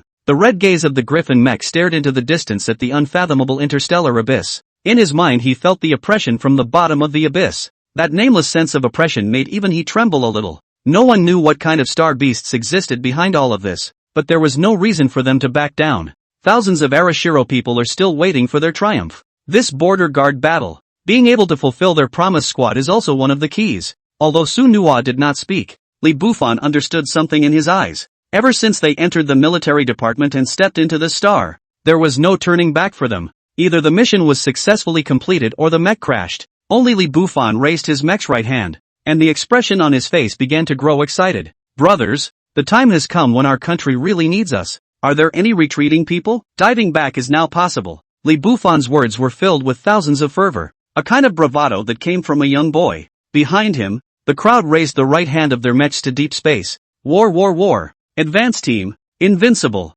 never retreat for a moment. Su Nuwa, who was at the front, felt the deep emotions and a satisfied expression appeared on his face. Su Nuwa's own strength was far less important to the powerful mech than these loyal companions. Su Nuwa could clearly perceive in their bodies the kind of battle intent that would never be reserved. This is a truly trustworthy partner. One could only see Su Nuwa holding the Xian heavenly sword aloft, transmitting an endless sharpness in this starry sky. It seemed that the moon of heaven and earth was losing its color. Those bug beasts behind them, although they were again converging into a group, they didn't dare to come. The sense of oppression brought about by these mechs in front of them was far more intense. With the swing of Su Nuwa's red longsword, the group of people marched towards the depths with great vigor. At the same time, all the information here was transmitted by Li Bufan to the military department, getting hold of the first handful of star beast material for them. Su Nuwa was the first to go deeper, and his red and white body was the most dazzling presence in this sky of stars. It's not just the gold color on the tentacles of the head, even more so was the endless sense of oppression that was hard to match. On top of this god-level nail, no one seemed to have the guts to make a move. Without realizing it, Su Nuwa had grown to become a central figure among them. As the mecha team went deeper, scattered star beasts came into view, but the vast majority of the teams that saw them were afraid to come forward. Li Bufan looked at the stars around him, and his heart was appalled. They hadn't traveled much beyond the stars during their training at the military ministry, but there weren't any star beasts here at that time. On the outskirts of this blue star border, all the star beasts were all cleared out. Even if they wanted to find one or two to practice on, it would be impossible. But the opposite is true here now. That one star beast floated in front of his eyes, as if it had suddenly appeared from all directions. For Li Bufan, this kind of pressure, both mentally and physically, made him mutter a little. Although they hadn't dealt with a lot of star beasts, it was the first time that there were so many and so terrifying. On the contrary, Su Nuwa, the deeper he went, the more excited he became. For him, he had seen no less than several dozens of high-grade star beasts. As for these bits and pieces, that was not at all in his eyes. As time passes, the group had flown a short distance, and were already about to fly into the depths of the interstellar border. The star beasts in its vicinity also gradually became fewer. Similarly, the strength of the star beasts encountered was a substantial increase. Ever since coming to these depths, star beasts under level 20 had not been encountered. The worst you'll encounter is a giant star beast in the 20s. Su Nuwa's eyes were tightly fixed on the surroundings, always on guard. Since they had joined themselves as a squad, they were bound to be held accountable. Mission accomplished is a must, as is going back in peace. After all, the current Erasure Castle was lacking all the power it could utilize. So none of them, can be missing. Han Feng's message was transmitted into Su Nuwa's ears. Suno, how's it going over there? Are there any other swarms of star beasts beyond the borders, other than the gathering tide of bugs? Su Nuwa then reported the current situation to Han Feng. Elder Han, the range that our squad has detected so far is clear. Everything is still in a safe state, except for that round of bug nests, and the star beasts behind them are mostly scattered. Not yet a substantial threat. As Su Nuwa's voice fell, a voice of praise came from Han Feng's side. For them, Sueno's growth can be extremely great. Within such a short period of time, it was already able to grow into a captain. Okay, you guys can return anytime you want to, and you can return as soon as you can. After Han Feng left his last sentence, he simply cut off the communication. The Promises people stood in the middle of this starry field in the sky, feeling the countless meteors that crossed beside them. Everything here is mesmerizing and terrifying. Just as the crowd was still sighing, it seemed as if this mission had been completed as well. Suddenly, a different kind of change occurred in the starry sky. The endless night sky seemed as if thunder was dancing wildly, sharp and incomparable. The marvelous thundercloud was speeding towards their mecha squad. The scope of what was involved was so large that Su Nuwa froze in place for a moment. This kind of natural nebula of heaven and earth was also the first time he had encountered it. Looking at the thunder that was almost thicker than a bowl, they then felt some palpitations in their hearts. If they were to let their mechs carry them hard, then I'm afraid that in less than a moment, they would directly become charcoal. In the face of such endless forces of nature, the mech's abilities are categorically limited. Su Nuwa immediately gave the order for a quick retreat. In the face of such a natural disaster, it was simply difficult for the alien mechs to cope, only to see Li Bufan as they quickly swept towards their backs. The mechs they were wearing emitted various colors of light, and Su Nuwa's figure did not leave, but instead stood behind them. Only Su Nuwa was seen holding the Xian Tian sword in one hand and the Sunbreaker bolt gun in the other. On top of this roiling thunder, it was like a mecha warrior who looked on death. Watching Su Nuwa's actions, Li Bufan's eyes were filled with emotion, but now Promise's orders preceded him, and as much as he wanted to stay, Unfortunately, it didn't work out that way. The tall mechanical body of the Kirin mech was revealed to be even more magnificent at this moment. For Su Nuwa, it was not natural to carry the forces of nature hard. As the thunder approached, Su Nuwa was able to clearly perceive the mysterious aura behind this thunder. As a god-level mecha, one could be said to have an extremely keen awareness of star beast information, and the reason why they let a few of them leave is because where they are might interfere with their performance. After all, no one knew now what kind of monsters existed behind this large nebula. Su Nuwa's face gradually relaxed as he watched the several mechs travel farther and farther away. Without their influence, one is able to make a big difference. Under their remote's gaze, the figure of the Kirin mech flashed rapidly. The twin divine weapons fluttered in his mechanical arms. Able to clearly perceive a cloud of wind and clouds rolling in, Su Nuwa seemed to want to directly fight against this thunder nebula with his mechanical strength. As the Sunbreaker Vault gun stabbed out a blue-colored light, Su Nuwa's attack towards the cloud mass had already opened. Wherever the Sunbreaker Vault gun passed, the thunder was torn apart and turned into points of starbursts. However, this strike didn't have much of an effect on the overall attack, merely causing some slight ripples in that cloud. Thunder that resembled the thickness of a bull swarmed towards the Qilin mech once again. Under Su Nuwa's attack, they seemed to have developed an endless hostility towards the Qilin mech in front of them. All of a sudden, nebulae were all over the place, and the thunder was overwhelming. The entire sky and stars seemed to contain the scorching power of thunder. Su Nuwa's eyes became a few moments of gravity, and the tip of the Sunbreaker Vault gun in his hand once again lit up and attacked towards the cloud mass. He naturally had some fear of this natural force. However, Su Nuwa's heart was convinced that the energy behind this stream of clouds was definitely not the energy of heaven and earth. It was just a force of nature that couldn't possibly cause such a sight. That was why he dared to try to attack. However, what he also did not expect was that the power wrapped within this thundercloud was so strong that it was able to suppress the Qilin mecha. This power. What the hell is it? How is it so horrible? If I hadn't seen it with my own eyes, I couldn't believe that this cloud of thunder had such energy. Su Nuwa's exclamation of surprise rang out around him. Su Nuwa's brows furrowed, but he was not the least bit afraid of this terrifying force of nature,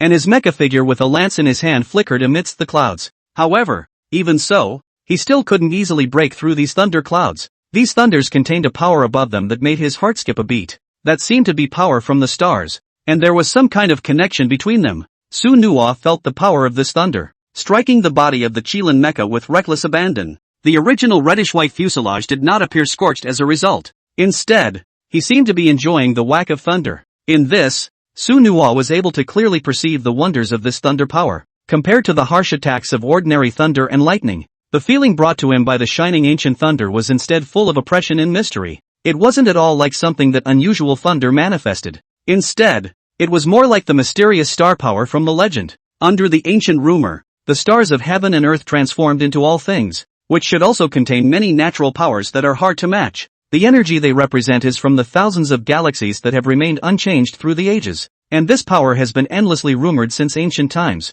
and no one has ever really felt it. Perhaps it's the fact that most of those who have felt it have also stepped into death. Su Nuwa's mind couldn't help but start thinking, couldn't he have misread it himself? Could it be that there really wasn't a star beast behind this cloud? Not far away, Li Bufan and the others. Their expressions were quite anxious at this time, looking at Su Nuwa, who was wrapped in a cloud. They couldn't wait to rush forward immediately, but they knew in their hearts that even if 100 of them went up, they were afraid that it would be difficult for them to have any suppression ability. As time passed minute by minute, the members of the mecha squad were silently waiting for Su Nuwa, and at this moment, Su Nuwa seemed to be enjoying this wielding of star power on his mech. What should have been a tingling sensation was nothing only at this point, and he himself was extraordinarily penetrating as if he were going through a pectic baptism. As time passed, the thunder clouds overhead were gradually dissipating. The original countless Bolthic thunder power was also faint but non-existent at this time. To the outside world, it looks like it all just disappeared out of nowhere.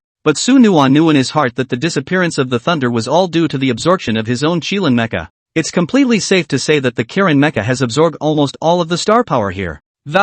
And behind the dispersing clouds, the star beast Su Nuwa had imagined did not appear. It was only at this moment that he realized in his heart that the feeling of endless oppression was not brought about by the star beast. Instead, this star power is inherently self-contained. Being a pure force of nature, the power of the star power will be extremely unsearchable. It all happened so fast that Su Nuwa was a bit shocked. I was already prepared for a vicious battle, but I didn't expect it to be a chance. The mecha squad in the distance saw the cloud dissipate and unfolded their mechanical wings behind them and flew in. They also seemed to see an extraordinary look in the Kirin mech. The red and white body at this time was flowing with a faint white starlight, and when looked at closely, it was as if it was a star in the world. The Sunbreaker Vault gun in the Chilean mecha's hand was even shining through the endless power of the stars. Nog, what's going on here? Why does it feel like lightning strikes you like nothing? Su Nuwa listened to Li Bufan's inquiry and just faintly laughed twice. For him, this marvelous chance surprised him a bit as well. However, Su Nuwa was able to feel within the mecha space that the current Chilean mecha was already different again.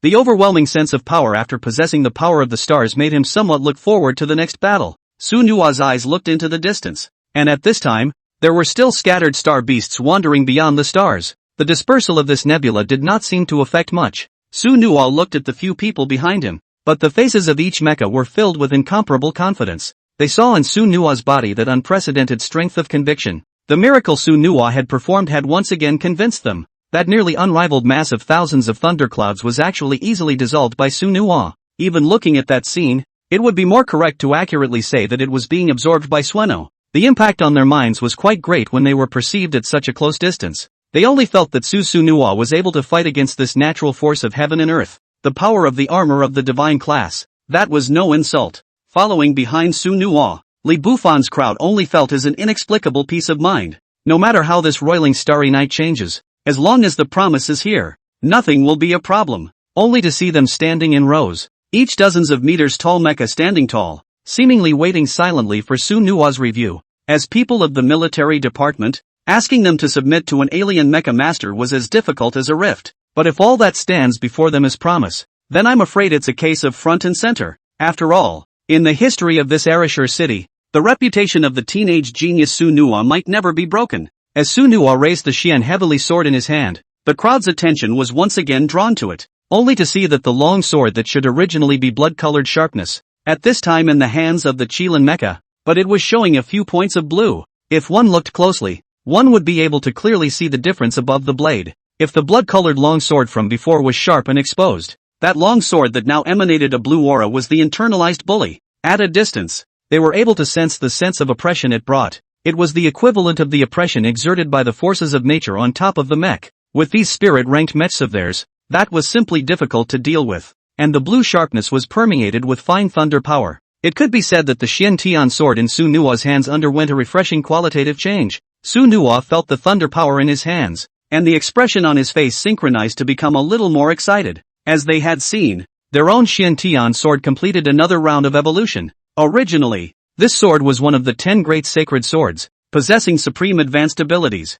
It's just a shame that it's been left in the dust, and it's hard to unseal it, even with the promise. Instead, the power of thunder that was now being exerted had clearly become the key to his unsealing. Su Nuwa had the confidence that perhaps it wouldn't be long before the introduction of the Xian Tian sword would cause a bloody storm. As Su Nuwa summoned the Sunbreaker dome gun out, the crowd was in vocal awe. On that lance, they could hardly believe their naked eyes for a moment. The original blue spear at this time, was glowing with a faint purple color, permeated with an unnameable sense of distance. It's as if to touch the body of the gun, you must face death. This raw and oppressive feeling, but it was implanted in the bone marrow. Depressing. Even the power of thunder could still be felt across long distances and through thick machinery. And in Su Nuwa's heart, that feeling of shock was no less than his. On top of the Sunbreaker Vault gun's body, there was originally a thunder module enhancement. Only the original thunder attribute, in front of the current star power that was simply like a feather. This feeling of lightness and heaviness made even Su Nuwa marvel at it. His heart could not help but begin to anticipate the performance of these two divine weapons in his hands. After being empowered by the power of the stars, whether it was the presentation or the attack, that attribute was a sea change. Sueno's gaze traveled deeper into the stars. In this distant starry sky, looking out at the blue star where generations have lived, Su Nuwa's heart also has thousands of inexplicable sadness. Nowadays, the border cities of Dacia are entering a precarious state. Around Blue Star, star-like points of light of various colors rapidly converged, and those dots of light are what represent the number of star beasts. After Su Nuwa did some scanning, he realized that this matter wasn't as simple as he thought. The cities along the borders of the Great Xia were not the only ones that had suffered from the star beasts. From a distance, even the Sakura countryside was in the same situation. A faint cold smile spread across the corners of Su Nuwa's mouth. The mechanical arm then swung forward, and the body of the Kirin mecha quickly took off into the air, heading back towards the city. The distance traveled by the mech had long since ceased to be recorded by unusual numbers. Here too, the advanced team didn't encounter star beasts of too high a grade, so for Arashur City, this star beast crisis was manageable and could be overcome. Of course, all of this assumes that nothing goes wrong. The Kirin Mecha's wings spread out behind it, a blue glow faintly tinted underneath the magnificent giant wings. Feeling the strength of the star power, Su Nua's face was no longer calm. This infusion of star power was simply more powerful than the orange, or even the red, mech modules. Although it was still difficult for the current Su Nua to bring the full power of the stars into play, he was clear that he would surely sweep away everything once he came out. With full horsepower, a neon glow erupted in their wake. The closer they got, the outline of the border city appeared in their eyes. Returning to Arashur City once more, the squad only felt that the trip had been too rushed, never even experienced combat twice. For the War Department, the desire to fight has also been a long time coming. After all, as a bloodthirsty young mecha master, it would be simply too boring to specialize in hunting a few star beasts at a time. But this trip following Su Nua made them pay more heed to what the true meaning of a mecha master was. The few people had just flown above Arashur City, and the person who greeted them had already greeted them. The faces of Hanfeng's few people were that of smiles, their faces filled with satisfaction for Su Nua, and what they didn't expect was that big brother Morong Xin had come in person. Looking at the mechs of all of them, that also nodded in turn. The fact that such a thrilling mission was easily trivialized by Su Nua and his squad undoubtedly made him think highly of Su Nua for a few more points. After all, going deep into the back of the star beast tide, that was all unknown, but now Su Nua was actually enough to bring them all back safely, which was already something to be incredibly boastful about. Reporting to the Legion Commander, the mission has been successfully completed. The Star Beast base information has been transmitted to the Military Ministry's Information Division. Next you can focus on dealing with the Star Beast wave. Li Bufan looked at the crowd in front of him and said in a heavy voice without being humble in his words. Following Su Nua's left and right, he grew up quite quickly. Well. Morong Xin said several good words in a row, then told them to go back and catch some rest. In the wave of beasts that they had explored clearly, that number was also extremely high. Although most of the star beasts were not too high in rank, they were quite troublesome to deal with. So where there's a living force, that's what it's going to be all about. Su Nua turned to look at the crowd behind him, then slowly said, "Now listen to my order. Disband on the spot and complete the rest. In 3 hours, make sure you're in combat." Su Nua's words were permeated with an incomparable firmness of conviction, which was the bursting forth of wariness in his heart. At the same time, the airframes behind them responded almost in unison. Roger. Han Feng looked at the thunderous Su Nua, and the smile at the corner of his mouth was even harder to suppress. No matter how one looked at it, the Su Nua in front of him was by no means a general. It was a pity that no matter how hard he had tried before, Su Nua had said that he wasn't too interested in the military department. Han Feng slowly thought in his heart about what happened after the last Star Beast Abyss. With a secret letter from the Ministry of War, the 3rd Expeditionary Corps was the one that sought out Su Nua. That famous Star Wars Legion was something that their small military department could hardly reach. Therefore, Han Feng's heart was more than a little shocked at Su Nua's background. This teenager, it seemed, was more gifted and more mysterious than he thought. Sharing the same thought with him, there were of course Feng Mingzi and Hong Tao. The two of them could be said to have watched Flavor Seeker grow up step by step. Unusual geniuses grow slowly step by step. Promise, on the other hand, is very different. Every time he appears, he brings a different kind of surprise. That kind of growth speed and mysterious power simply took their breath away as well, and their hearts were overwhelmed. Being able to have a good relationship with Promise right from the start, witnessing the growth of Su Nua to the present day, their hearts can also be said to have a lot of feelings. Nowadays, Su Nua has grown up to be a heroic young man who can stand on his own. Looking at his radiant Kirin body, everyone's heart was filled with pride. The teenager in front of them was one they could trust. It's also something they can count on for. After Su Nua's words fell, no one questioned or refused. Su Nua's squad's group just stood silently in place, recovering their depleted spiritual energy, to Su Nua's order. At this time, they were incomparably carrying it out. Although this squad was formed on an ad hoc basis,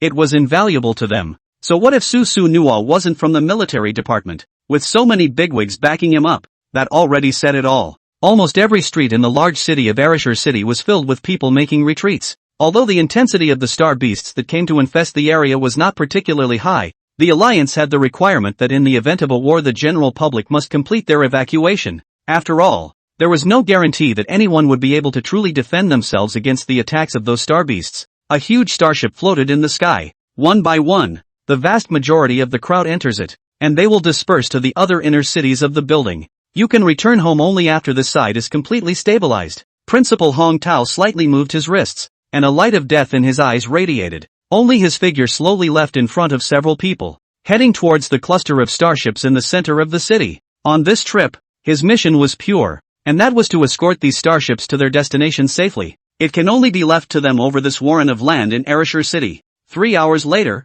everything was in full gear. At this time, the streets of the entire Ereshur City, that has long been populated but not here in the concrete city, it's once again entering that period of apathy. There were no signs of human activity, as if the end was near, and in the light screen above Ereshur City, above that blue light screen, was a line of mecha soldiers on display. As mechs that had been trained by the military for years, the moment they needed to play was coming. Everyone's face was filled with confidence. One by one, the mechs were summoned out in the air, and the oppressive feeling of that scene surpassed everything. In a flash, the entire sky was filled with the mechs of the military department. Before the divine soldier was summoned, everyone was equipped with a superstar energy rifle. They will form the front line of the defense network. However, the majority of people know in their hearts that just with the Ultram energy rifle or the high-energy atomic cannon, it is just a drop in the bucket. In the face of those real star beasts, the high-grade ones, these couldn't do anything at all. But today's tactical distribution is maximized by doing this.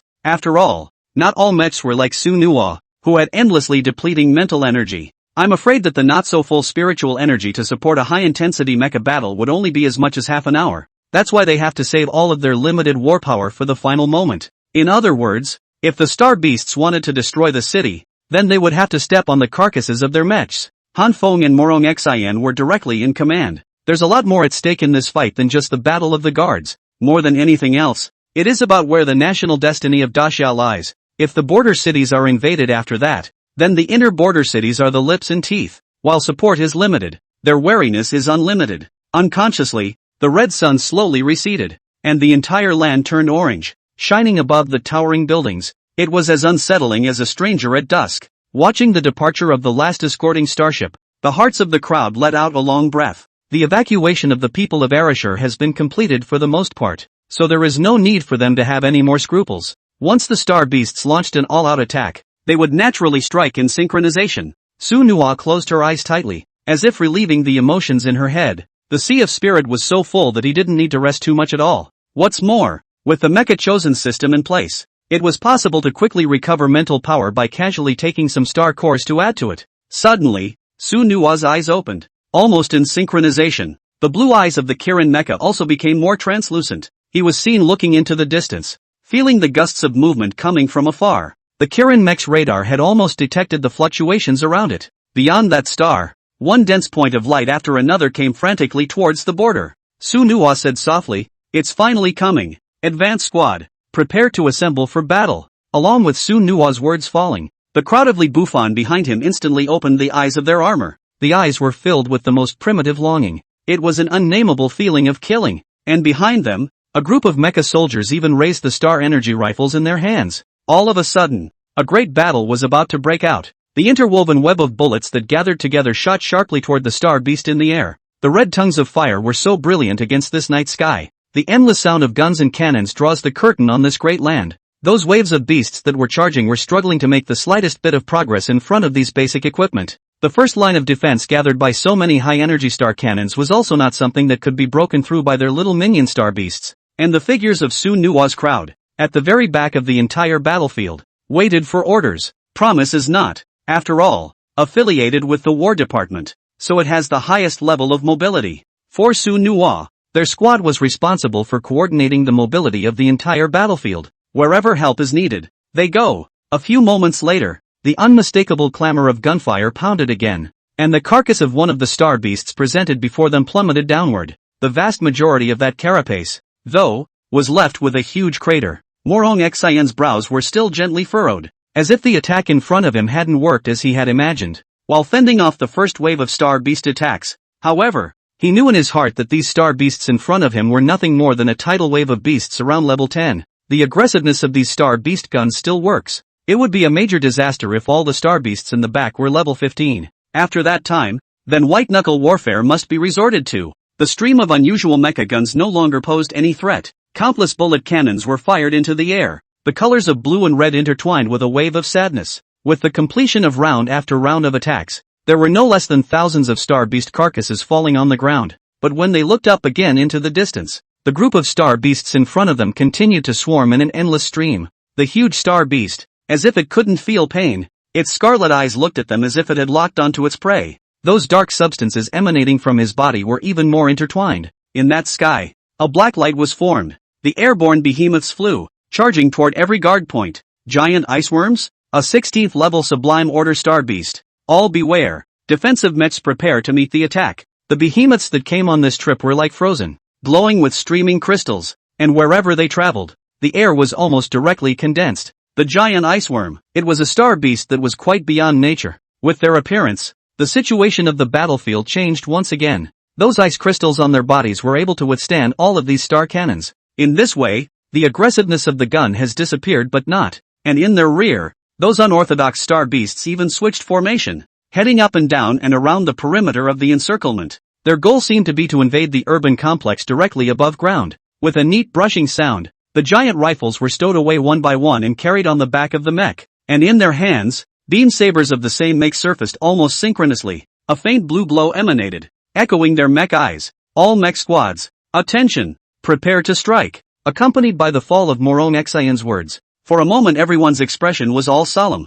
Looking at those huge star beasts in front of them, they had no intention of retreating. Clenching the lightsaber in his hand once again, the figures of one mecha took on an intertwined stance and charged into the group of star beasts. They have long since gone through a meticulous tactical alignment. There were 5 people traveling in a small group, with defensive mechs as well as offensive mechs being the main ones, and each squad was even equipped with alien-type mechs. Ensure that the entire squad is able to maintain high-intensity combat for extended periods of time. Countless times the tactical arrangement was finally used on top of the actual battle on this occasion. As the Cold War kicked off, there were loud slashing noises coming from everywhere. The bodies of countless star beasts were neatly organized and disintegrated into limbs. Han Feng's mecha was even more of a manifestation of what a true powerhouse was. As a level 40 plus mecha master, he set off a storm in the sky when he struck. Wherever they passed, those star beasts all flew into ashes, leaving no residue of life at all. In Han Feng's hands, it was difficult for these star beasts to even get within an inch of their bodies.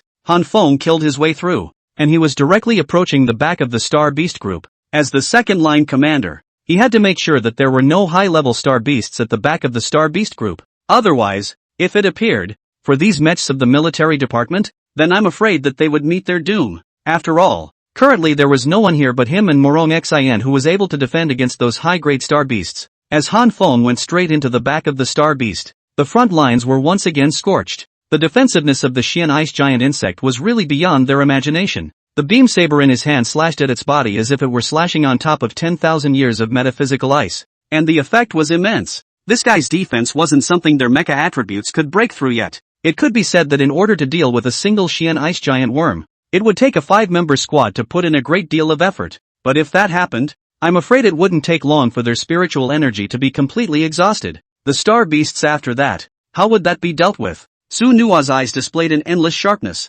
only to see him move his mechanical wrist. The Xian Tian sword appeared in the right hand of the Qilin mecha. The Xian Tian sword, which emitted a faint blue aura, was at this moment like a thunderous reappearance. Only a red and white figure flashed quickly, directly disappearing into the battlefield. That kind of speed made the surroundingly Bufan crowd quite surprised. The attributes of the Qilin mecha, no matter which one, seemed to be beyond their mental perception. Along with Su Nua's appearance, his attack was clear. It was those Xian ice giant insects that they had difficulty in breaking their defenses. A sword slashed down, and a thunderous clap of thunder flashed through the air. So the originally impenetrable Xian ice, all of a sudden, was cracked in response to the sound. The attack of the Xian Tian sword did not stop, and after breaking through the ice armor on his body, he directly chopped up his flesh. Under the watchful eyes of the squad in front of him, Su Nua had gone from appearing to completing the decapitation in just under 3 seconds. Looking at the Qilin mecha in front of them, they were almost stupefied and fell into infinite shock.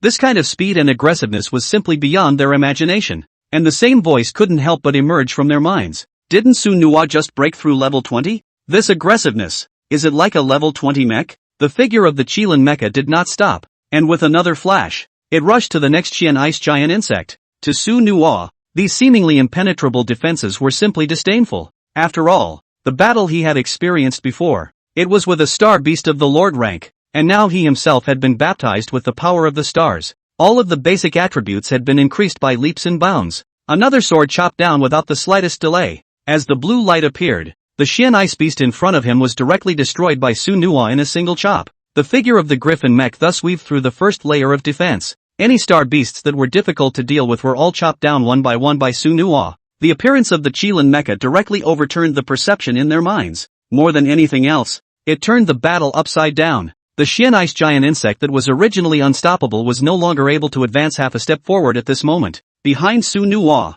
one mechmaster after another looked at the figure of the Qilin mech, and those eyes were filled with admiration. Each swing of the sword was incredibly handsome and vicious.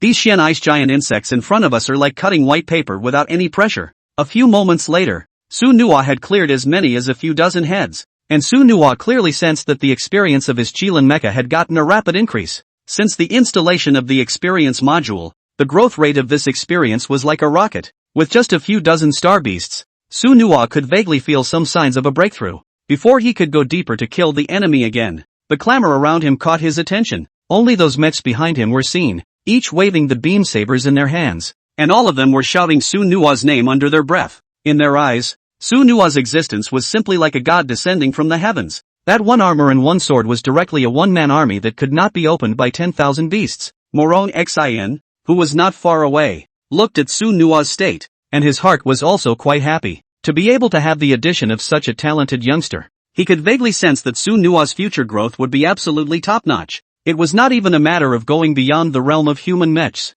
However, looking at Su Nuwa's charging figure, he was still somewhat quite worried. Han Feng had already penetrated deep into the back of the Star Beast group. With Han Feng's mental power reserves, it wouldn't be a problem at all to just deal with these star beasts in front of him. But once some high-level star beasts appeared, it would be necessary for Morong Xin to personally take action. In this way, there was a vacancy in the senior mech division at the front line, so he sent a message to Sueno to allow Su Nuwa to retreat first, not to consume his spiritual energy along with it. After all, no one knew if there were any more powerful existences at the back of that beast tide. But Su Nuwa didn't seem to put it in his heart when he heard Morong Xion's transmission. For him, his spiritual power just never runs out. If one wants to, then one can fight endlessly. Looking at the increasingly heroic Qilin mecha, the group of mechs behind them were also encouraged. With such a powerful mech as their front line, all they could feel in their hearts was that everything was no longer so scary. As the beam sabers were raised one by one, they followed Su Nuwa's lead and charged forward.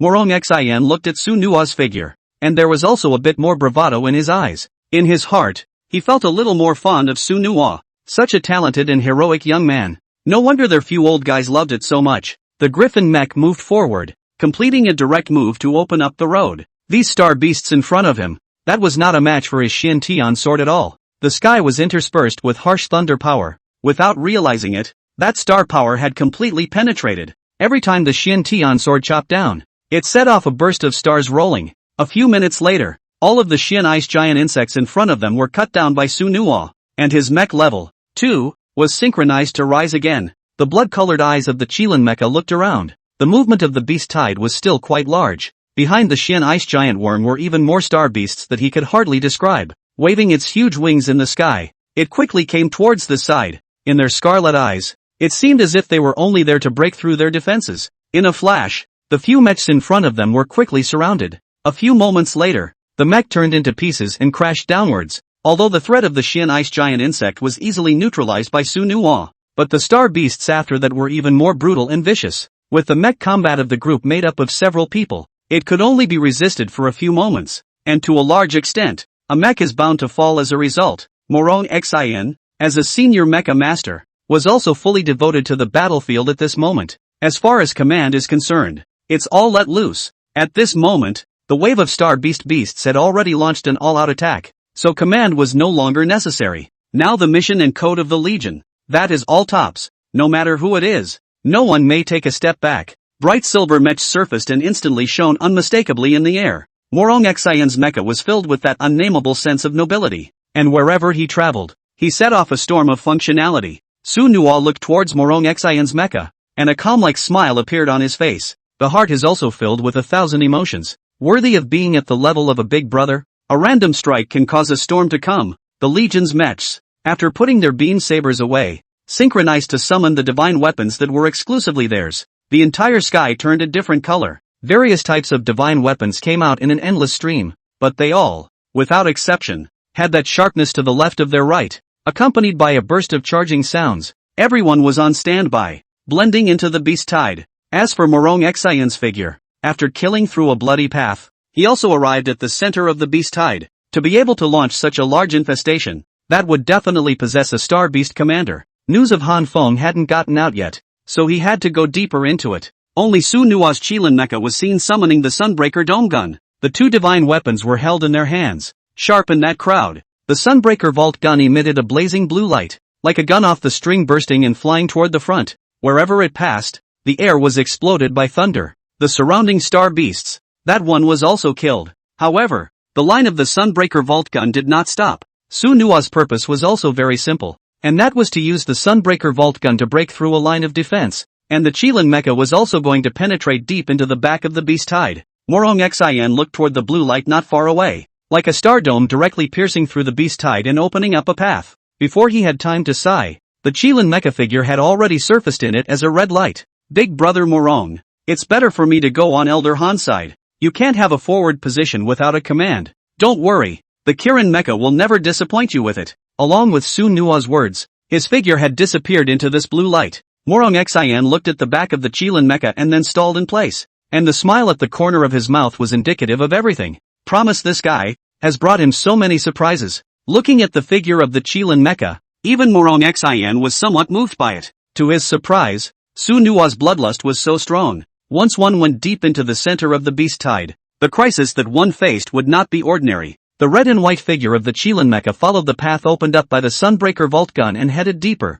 The surrounding star beasts, feeling the blazing star power coming from the road, didn't dare to approach at all. The figure of the unicorn mech just flew by. After Morong Xian saw this, the surprise on his face was also endless. This was because he knew in his heart that even if he passed through the barrier made up of these beast tides, he was afraid that it would take a little bit of time and effort. However, Su Nua had directly pierced through this path with a divine weapon. That's why Su Nua brought him so many surprises. Along with the figure of the Qilin Mecha disappearing into deep space, the battle outside the field was handed over to Morong Xian and the others. Su Nua just entered and saw Han Feng's mecha a few minutes later. It was only a morose flame that rose from his hull, as if it was burning everything. The huge star beast in front of him was even opening its incomparably huge fangs and devouring towards him. If Han Feng's mech wasn't defensive enough, I'm afraid it would have been torn apart directly. Su Nua looked at the star beast in front of him, and a point of gravity flashed through his eyes. They hadn't seen such a high-level star beast when their advanced squad had conducted their exploration before. Looking at this flying giant insect in the air, Su Nua's heart couldn't help but feel a little more skeptical. This guy in front of me might be the core of this beast tide. That is to say, it is equivalent to a star beast at the level of a bug mother. Su Nua knew that this fella's level wasn't going to be low when he looked at the light glowing from its body and the biting attacks. Otherwise, it wouldn't have been possible to put Han Feng's mech into such a scorched state. Without saying a word, Su Nua lifted the Xian heavily sword in his hand and charged up. Along with the flash of the blue sharpness, the sword on that was mixed with the power of the stars instantly cut the space apart. Only the reddened eyes of the insect mother looked towards Su Nua, greed and killing in her eyes. The Kirin mech was opposite to it, and was deeply able to feel that aura of solemnity in it. Almost at the same time, the unicorn mech's head tentacles faded to a reddish golden color, and its eyes became more and more red-pupilled. The aura on his body, too, was climbing rapidly. The scarlet eyes of the bug mother instantly receded somewhat, and her huge wings trembled continuously. In the eyes of the griffin mech,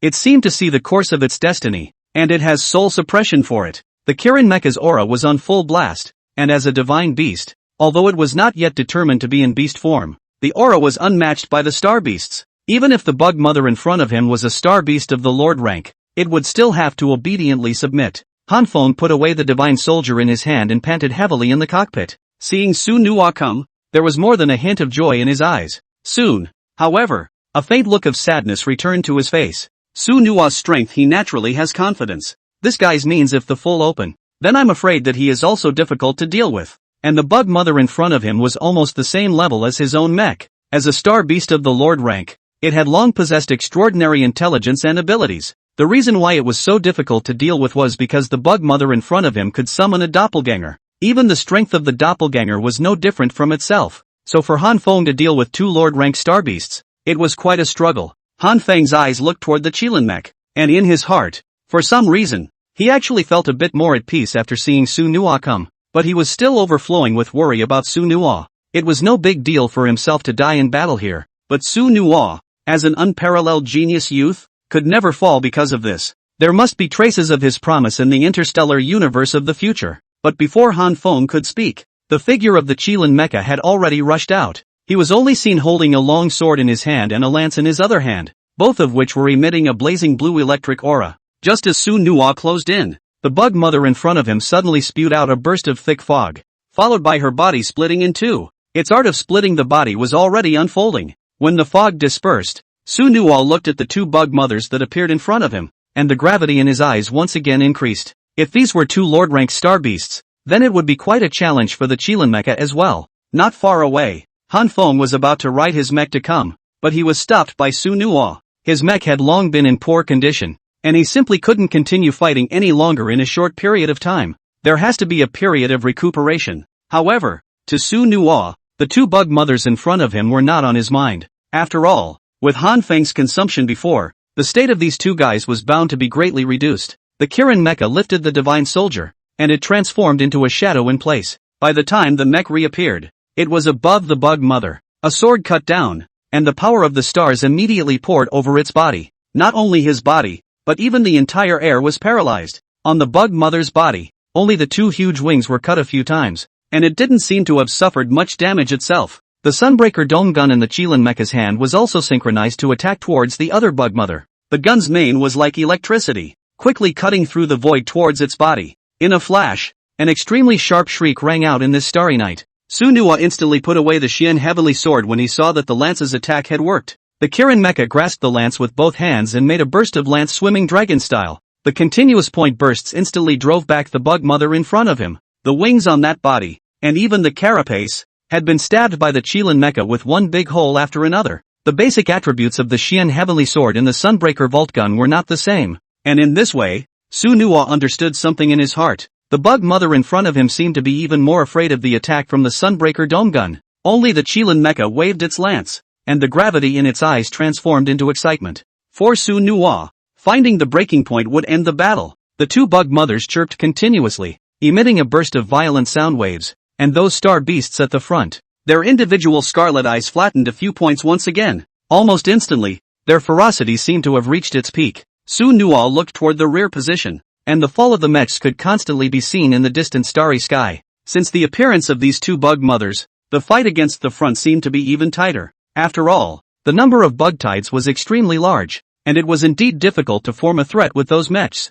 Su Nuo let out a shallow breath, and under Han Feng's watchful eye, he held his spear in both hands and once again charged into the two insect mothers. At the same time, the mech module on the Kirin mech emitted a bright light. This battle must be finished as soon as possible for Sueno. For Arashur Castle, it can't afford to fight this kind of war of attrition. After all, there were only so many mechs, and as for reinforcements, they were even more out of reach, so they must lean on their own unique power. But these bug-tide star beasts could fear none of that, and their numbers were extremely large. Even if there was the presence of a great man of Morong Xian's level, it would only be a stalemate in the battle. And if you want to end this beast tide, then you must take care of this one bug mother. This is another test for the Kirin Mecha. One armor and one gun. Whether or not they could finish off these two lord-ranked insect mothers peacefully. Han Feng had long since used all of the resources within his mecha space. He couldn't wait to get into the fight a moment sooner. The worry in his heart for Su Nuo, that sense was very strong. After all, he had fiercely fought with these two bug mothers. Star beasts of the lord rank were never that simple, but looking to the Kirin mech, he seemed to realize that his worries were truly redundant. The Kirin mecha held a long spear in his hand, with thunder wrapped around his body, and the faint power of the stars made him palpitate as well. The modules on the body of the machine, on the other hand, were emitting a blue glow. At this moment, Su Nuo exerted almost all of the resources available to him. Both the Star Force and the mecha module were fully armed at this point. For the Kirin mecha, the battle before him was perhaps the most intense it had ever experienced. After all, two lord-rank star beasts, that was not a random encounter. Almost every one of them was above level 30, and even had special attributes. If it was for an unusual 20+ level mech, it would certainly be hitting a stone with an egg. There is no possibility of any victory at all. But this was the Kirin mecha, which was promised by the first genius of Arashur City, so there were endless possibilities. One could only see the gunshots striking out. emitting a sharp-sounding air-breaking sound. Above the sharp tip of the gun, an icy cold aura flashed. In the face of the two bug mothers, Sunuwa still appeared extremely calm. Whether it was in terms of combat skills or in terms of mecha coordination, he had an absolute advantage. The two bug mothers hissed madly, creating a hurricane in the space. However, it did not manage to change the situation, and instead made the Kirin mecha even more powerful. Sunuwa's face was filled with confidence as his feet stepped on top of those fragments, and his entire body was like an arrow off the string as he quickly swept towards one of the insect mothers. The Sunbreaker dome gun in his hand stabbed out once again. The shot was harder and sharper than before. The two bug mothers instantly felt the dangerous aura enveloping them, and instantly let out a roar as the scales on their bodies began to blossom with a dazzling light. Two giant bug heads opened their mouths and let out a deafening roar. Their figures also skyrocketed several times in an instant. A thick tail swept out, viciously lashing out at the Qilin mech. The sharp tail was covered with spikes on top of it, looking exceptionally terrifying. A smile appeared on Sunuwa's face. The Qilin mecha's legs lashed out, and its body instantly leapt up, and then it directly passed through the insect mother's tail, and then the lance, which emitted a blue aura, fiercely smashed into its huge head. Rumble, accompanied by a burst of sharp explosions. The Sunbreaker Vault gun ruthlessly nailed the head of the gigantic bug mother in front of him. Only its figure began to expand rapidly. This attack from the Qilin mecha could be considered a direct poke at its core, and its life breath, too, was rapidly draining away at the moment. The Griffin mech turned its gaze and moved to another spot. Next to him was another bug mother, though the immediate entry into the life-fading stage. But it seemed that the star beast it had split off from was not affected by the body. It's as if the two exist as separate entities. The Sunbreaker Vault gun was still injecting star power into that bug mother, intensifying the flow of its life. So the Kirin mech is currently without a divine soldier in its hands. The Shin Tian sword was of very little use to the bug mother in front of him. Seeing the Qilin mecha in this state, the medium intelligence of the bug mother had already thought of her next action. Only its reddish eyes were seen locked onto the Qilin mech. The ruptured wings behind his back shook continuously as a hurricane once again tore through space toward Sunuwa. It was going to strangle the Qilin mecha in his unboosted state without the divine weapons. Han Feng's bright eyes snapped open, and his figure flashed quickly, trying to block Sunuwa's body. A Kirin mecha that left the Sunbreaker Vault gun might have its attack power greatly reduced. In the face of a star beast of the Lord rank, I am afraid that it will be reduced to fish and meat. But as soon as Han Feng got up, he was stopped by Sunuwa's words. Elder Han, you'd better rest for a few more moments. The aftermath work afterward is still up to you. These two guys, don't bother. Sunuwa's words were filled with incomparable firmness and confidence. Han Fanjia's footsteps also stalled. The storm in the air, however, had long since been answered by the Mother of Worms. The Kirin mech, in the center of the storm, its red and white body standing still in the middle of it. Sunuwa's black pupils were filled with wariness. The mental power then entered the mecha space and added quite a few star cores to the Heaven's chosen mecha system. Almost instantly, Sunuwa felt his spiritual power return to its peak state. Only the corners of Sunuwa's mouth spread into a faint cold smile. The Kirin mecha after leaving the Sunbreaker dome gun, that would only make them more fearful. Through the surprising wood fist after the increase, that was able to increase the attack attributes of the Qilin mecha by 80%. And now that it had been baptized through the power of the stars, as well as the increase of the mech module, this attack power was definitely only a little more. Therefore, Sunuwa had thousands of self-confidence regarding that brutal bug mother. Being in the center of the storm, the figure of the Qilin mecha was not affected in the slightest. Still flashing quickly through the storm, both fists clenched, a twilight stream of light emanating from that mechanical skeleton. It was like a judgment on the bug mother in front of him, only to see the bug mother waving her huge ocelot teeth in front of her, eager to slash the Qilin mech. But in an instant, it paid the price for its arrogance. A series of sonic booms rang out directly along with the Qilin mecha's approach. Successive surprising wood fists attacked towards its gigantic head. Intermingled with star thunder power, it instantly paralyzed its body. After a minute, Sueno gasped softly and finished the round, only to see the bug mother in front of him. That was simply even more tragic than the sun-breaking dome gun hunting to kill that one. His body was covered in huge pit marks, and all the various qualities of his body had been beaten out of him. This attack from the Qilin mecha could be said to all but destroy its defenses, even to the point of outright disintegrating its life. Han Feng, who was on the sidelines, had an ironic face. Looking at the Kirin mech in front of him, it was as if there was an extra point of trembling in his heart. This guy, he's just so far out of his league.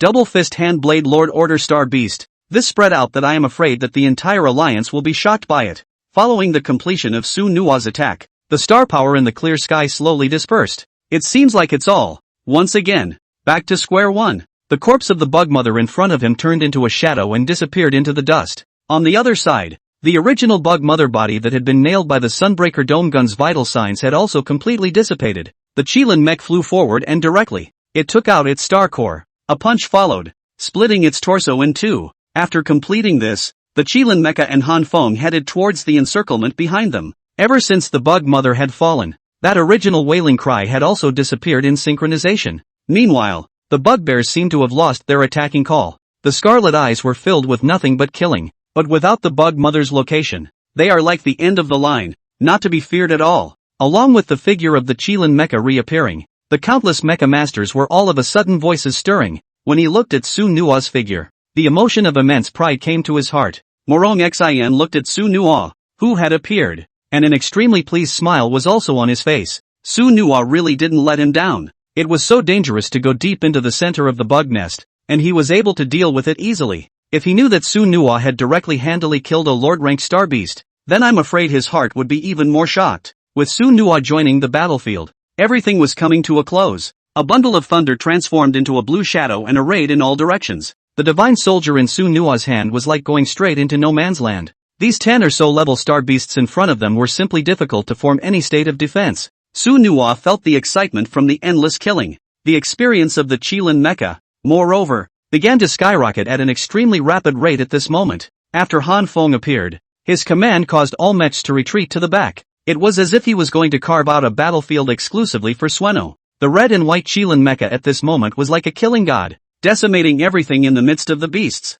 Those mechs who retreated, each one of their pupils were filled with tremors. They couldn't imagine that Su Nua was truly able to fend off thousands of star beasts with his own strength. But now, this magnificent scene appeared in front of them in real time. The long sword that emitted blue light, the incomparably sharp lance, whichever divine weapon seemed to be permeated with that unrivaled majesty. A blue blade cut through, and before his eyes was a star beast falling downward. In this opened-up battlefield, the Qilin mecha was like a god in it, making it difficult for any star beasts to pass the slightest bit. It went on in this state for a long time. Without the follow-up support from the bug mother, it was simply difficult for these star beast swarms to form a systematic fighting force. The Kirin mech didn't seem to feel any lack of energy. Sueno's spirit was also quite full. It was extremely terrifying to everyone. If anything, Sueno's fighting prowess made them just take it for granted. But now the spiritual power Su Nua had displayed was simply plunging them into letting them go upside down crazy. It was unimaginable that a mecha mechmaster could continue to fight for tens of minutes,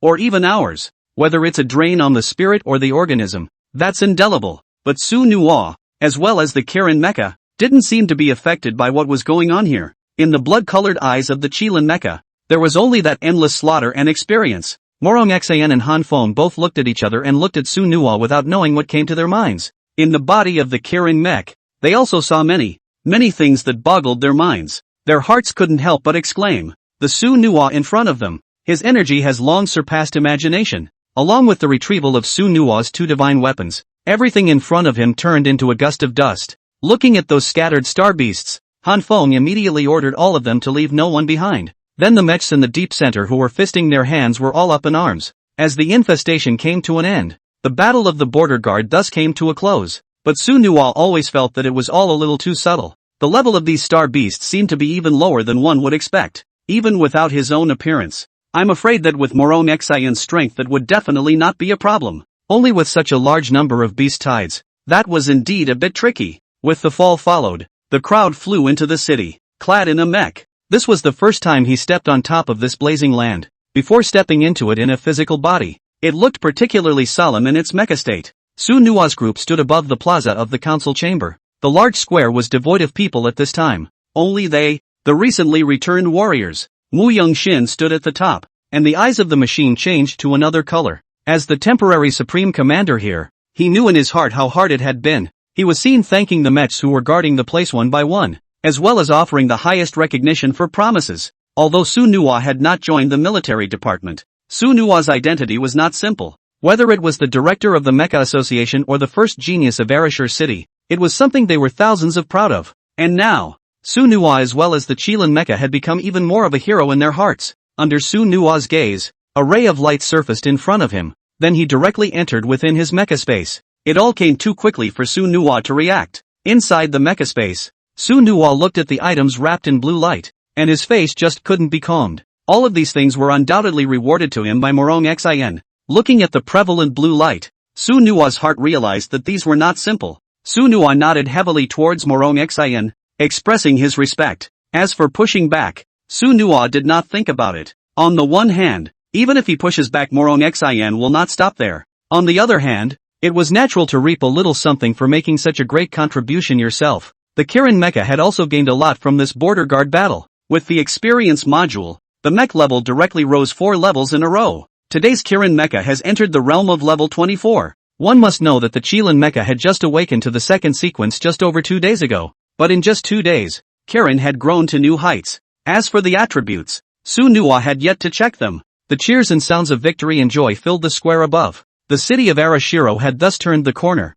and the huge starship in the sky seemed to be slowly returning. However, Su Nuwa's heart still seemed to have a stone that hadn't landed on the ground. There was always a feeling in his mind that it might not be that simple. But now, too, was not the time for him to engage in too much thinking. After nightfall, the city's neon colors flared up once again. Su Nuwa's figure, however, quietly left the place and returned to his home. He had a premonition in his heart. He was afraid that the thing given by Big Brother Morong Xin was by no means simple. After this battle was over, I'm afraid that it would be a bit difficult for myself to make it through Arashiro City peacefully. Su Nuwa sat by the window, looking at the thousands of stars in the sky, and fell into deep thought. The next step in the plan, quietly, had entered the mind, accompanied by mental energy into the mech space. Su Nuwa looked at the items wrapped in light in front of him, then opened them one by one. In an instant, Su Nuwa only felt as if his mind had been hit by something. The bodies sitting by the window are a little shaky, along with the information in his mind gradually clearing up.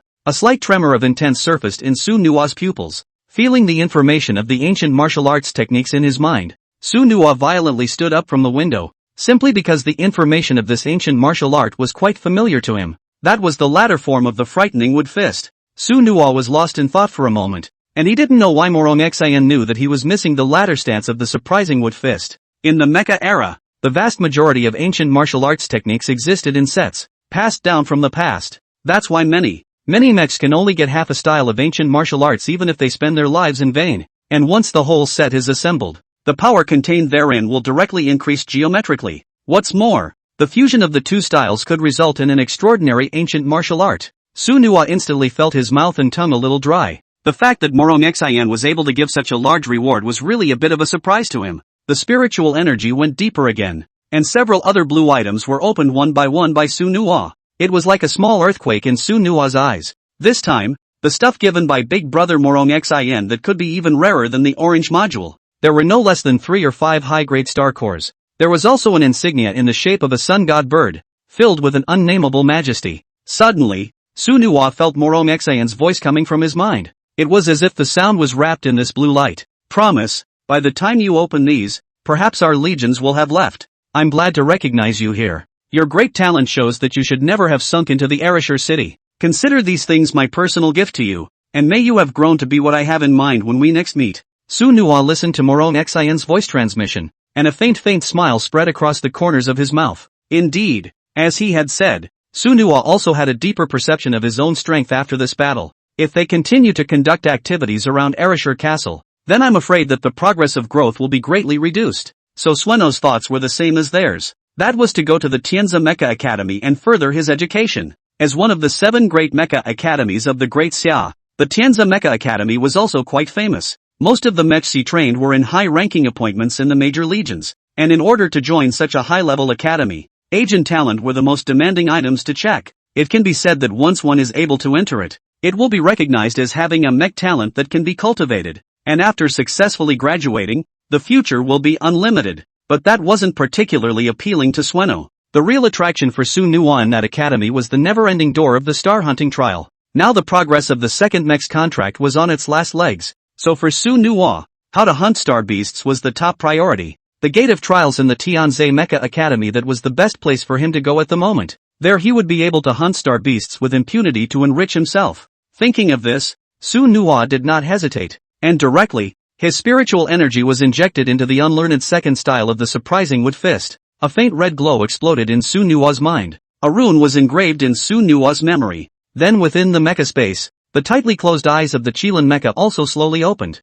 and a move operated in the mechanical skeleton. With Su Nua's extremely abundant spiritual energy as a backup, learning ancient martial arts techniques was quite simple. Half an hour later, with Su Nua's exhaling completed, the second stance of the surprising wood fist had also been successfully learned. Su Nua's eyes opened, revealing a set of clear pupils. He only saw that he pulled up the information of the Chilean mecha and floated it in front of his pupils. Beast Mecha, Kirin, Companion Qualification, Divine, Current Rank, 24, Source Energy Value, 3800, Functional Value, 3800, Ancient Martial Arts, Frightwood Fist, 0 Style, Shadow Sword Technique, Frightwood Fist, Final Style, First Sequence Activated, Second Sequence Activated, Sequence of Sacred Armor, Sunbreaker Gun. Su Nua looked at the current state of his mech, and the expression on his face calmed down. A level 24 Griffin mech had nearly 30 plus level attributes, and that's without the special attribute boost from Sequence 2. Su Nua's heart that is quite confident. Unusual 30 or 40 level mechs are no longer his opponent. I'm afraid. After a sleepless night, the sunrise in the sky slowly rose. The city of Arashir seems to have returned to its previous vigor. It's as if yesterday's border guard battle never happened. Sueno opened her eyes and checked the news on her phone. Yesterday's borders were infested almost simultaneously, and all the border cities of Desya, without exception, are all safe and sound. But the vast majority of people have a worry in their hearts. After all, this infestation was as if it were a small one. Even though the number of star beasts and their numbers were too high, the star beast's grade level was too low, and it didn't even look like an attack on a large scale. Unfortunately, with the dispersal of the star beasts, the investigation of all this is left to the Bureau of Investigation. After some shuffling around, Su Nua once again looked at the set of the house. Inevitably, the heart was more than a little reluctant. After leaving this time, it's been a long time since I've known when I'll be back this time. Su Nua touched his parents' medals, and then with determination, he left the room. Early in the morning, Feng Mingzi and also Hongtel bombarded Su Nua with messages. Just arrived at the council hall in the center of the city. Su Nua was then slightly surprised by the scene before her, only to see that in front of them were almost all of Arashir City's dignitaries, who stood up unanimously upon seeing Su Nua. Even the He family, who had been vigorously suspicious of him before, was respectful in this matter. Su Nua had conquered everyone here with his incomparable strength. Feng Mingzi came forward and patted Su Nua's shoulder. Su Nua, this is an honor that belongs exclusively to you, so let us old guys give you a send-off for once. Wait until we reach Tianzi Prefecture and work harder yourself. After those words, a teleportation array that rose off the ground appeared in front of Su Nua. Everyone's eyes moved to the center point of the teleportation. There was a solemnity and austerity in the eyes of those thousands of. Sueno's face was flushed with his trademark smile as he gently waved his hands in all directions. His figure, then, stepped directly into the teleportation formation. After this farewell, there was no telling when the next time he would return to Arashir City would be. Su Nua once again looked deeply at it twice before the light of the teleportation array receded. As one of the 7 major states of the Great Xia, Tianzi Prefecture could also be considered one of the oldest states of the Great Xia. Going deep into the hinterland of the Grand Xia was something Su Nua had never experienced before. Even though he had ventured into the stars countless times, he still survived quite little in the cities of Daxia. In the teleportation array, Su Nua could clearly sense the passage of time beside him. The teleportation array was able to greatly ease the distance he traveled with the space mechs. After all, it wasn't always possible to fly with a mech. Along with the surrounding spatial energy gradually dispersing, Su Nua's pupils suddenly opened. After landing, Su Nua looked at the scene in front of him and fell into thought. Instead of being the end of teleportation, this was more of a stronghold outside of the city. Looking at the towering ancient city wall in the distance, as well as the countless mansions with tall buildings behind the wall, Su Nua then wanted to walk straight over. However, he found that the light curtain in front of him after the teleportation was simply difficult to break through. It was as if the place was trying to baptize them, the outsiders. Su Nua's brow furrowed lightly as he quietly waited for the nearby officers to arrange for the. Suddenly, a fat-looking fat man next to him greeted Su Nua. Dude, what part of the world are you from? Came for the audition too? Su Nua looked around, then echoed, Arashiro, what selection? Fatty looked at Su Nua with what seemed to be a few more moments of doubt on his face. No way. What's the point of coming to Tianzi City at this time of the year if you're not participating in the selection? The annual Heavenly Zephyr Academy auditions are something not to be missed. Why don't you sign up with me? After hearing the fatty's explanation, a faint smile surfaced at the corner of Su Nua's mouth. He then took out the original invitation to enrollment that Feng Mingzi had given him from his mecha space. The fat man's eyes glazed over when he saw the invitations glowing with streams of light in Su Nua's hands. Looking at Su Nua once more, there were a few more hints of a strange look in those eyes. Brother, I didn't realize you were so powerful. You're actually enrolled without examination. Little brother Li Ruofeng. I don't know your name. Big brother? Su Nua looked at the fat man in front of him, and his heart was more than a little casual. He was new to the city and was not familiar with Tianzi City, so more friends were naturally more ways. What's more, looking at Li Ruofeng in front of him, he seemed to know Tianzi City quite well. No need to be so polite, brother. Just call me Su Nua. What did you say about the selection? Li Ruofeng shook his big head, a confident smile on his face. Brother Su, the annual enrollment of the Tianzi Mecha Academy is quite scarce, and those of us from the outer cities, then we must enter through selection. Of course, this seems to be a bit of a surprise to you. The selection program is also very simple. I've heard that it's also a test of mental strength as well as mecha combat. After you pass, then you are ready to join the Tianzi Mecha Academy. With Li Ruofeng's explanation, Su Nua understood a few more points about the Tianzi Mecha Academy. However, what made Su Nua feel a bit puzzled was why they were all stopped outside the city. It still seemed a bit far from the real Tianzi City. Just as the two were still discussing, a thunderous rumble came from the sky. An extremely loud voice then reached the ears of the crowd. Outer city guys, don't walk around freely after entering Tianzi City. Everything must move forward under the guidance of the Xinfeng enforcement team. If you are told to walk on your stomach, you must never walk standing. Otherwise, let alone entering the academy, I have the right to make you have no return. The crowd followed their gaze toward the sky. Only a young man dressed in yellow clothing was looking at the crowd with a haughty face. It was as if he was the king of this place, looking down on it all. Under everyone's gaze, his figure slowly descended from the sky. This spatial manipulation ability was breathtaking at all times. Coming in front of the crowd, a faint cold smile spread across his face. Then he slightly hooked his hand towards the crowd, with a few hints of greed in his eyes. I'll take out your lead first. It's at least the Star Corps of a Lord rank star beast above level 30. Listening to the yellow-clothed youth in front of him, Su Nua's eyes lit up with a sharp aura. A level 30 Lord ranked Star Corps? That was a lion's share. Looking around at no less than a few dozen outlanders, Su Nua's mind couldn't help but think, this guy, he's really dark. Before Su Nua could speak, the line behind him was very skillful and directly handed over the Star Corps. Li Ruofeng looked at Su Nua, who did nothing, then reminded him in a low voice, Brother Su, although you don't need to make the selection anymore, but this guy in front of us is from the Xinfeng enforcement team. That's a student member of the Tianzi Academy who is in charge of the outer gate enforcement. And his strength is also quite extraordinary. Turning in Star Corps, too, has long been an unspoken rule. After speaking to Su Nua, he picked up one of the blue Star Corps in his space and was about to go forward. But suddenly, he only felt his body being pulled hard by a force. Sueno's hand was on his shoulder, making it difficult for him to walk forward in the slightest. By what right is it turned in? He'd have to be qualified to take it. 2. Li Ruofeng looked at the strong Su Nua, and for a moment, the corners of his mouth twitched a little. Stiffening Tianzi City's Xinfeng enforcement team was something he had never dared to imagine.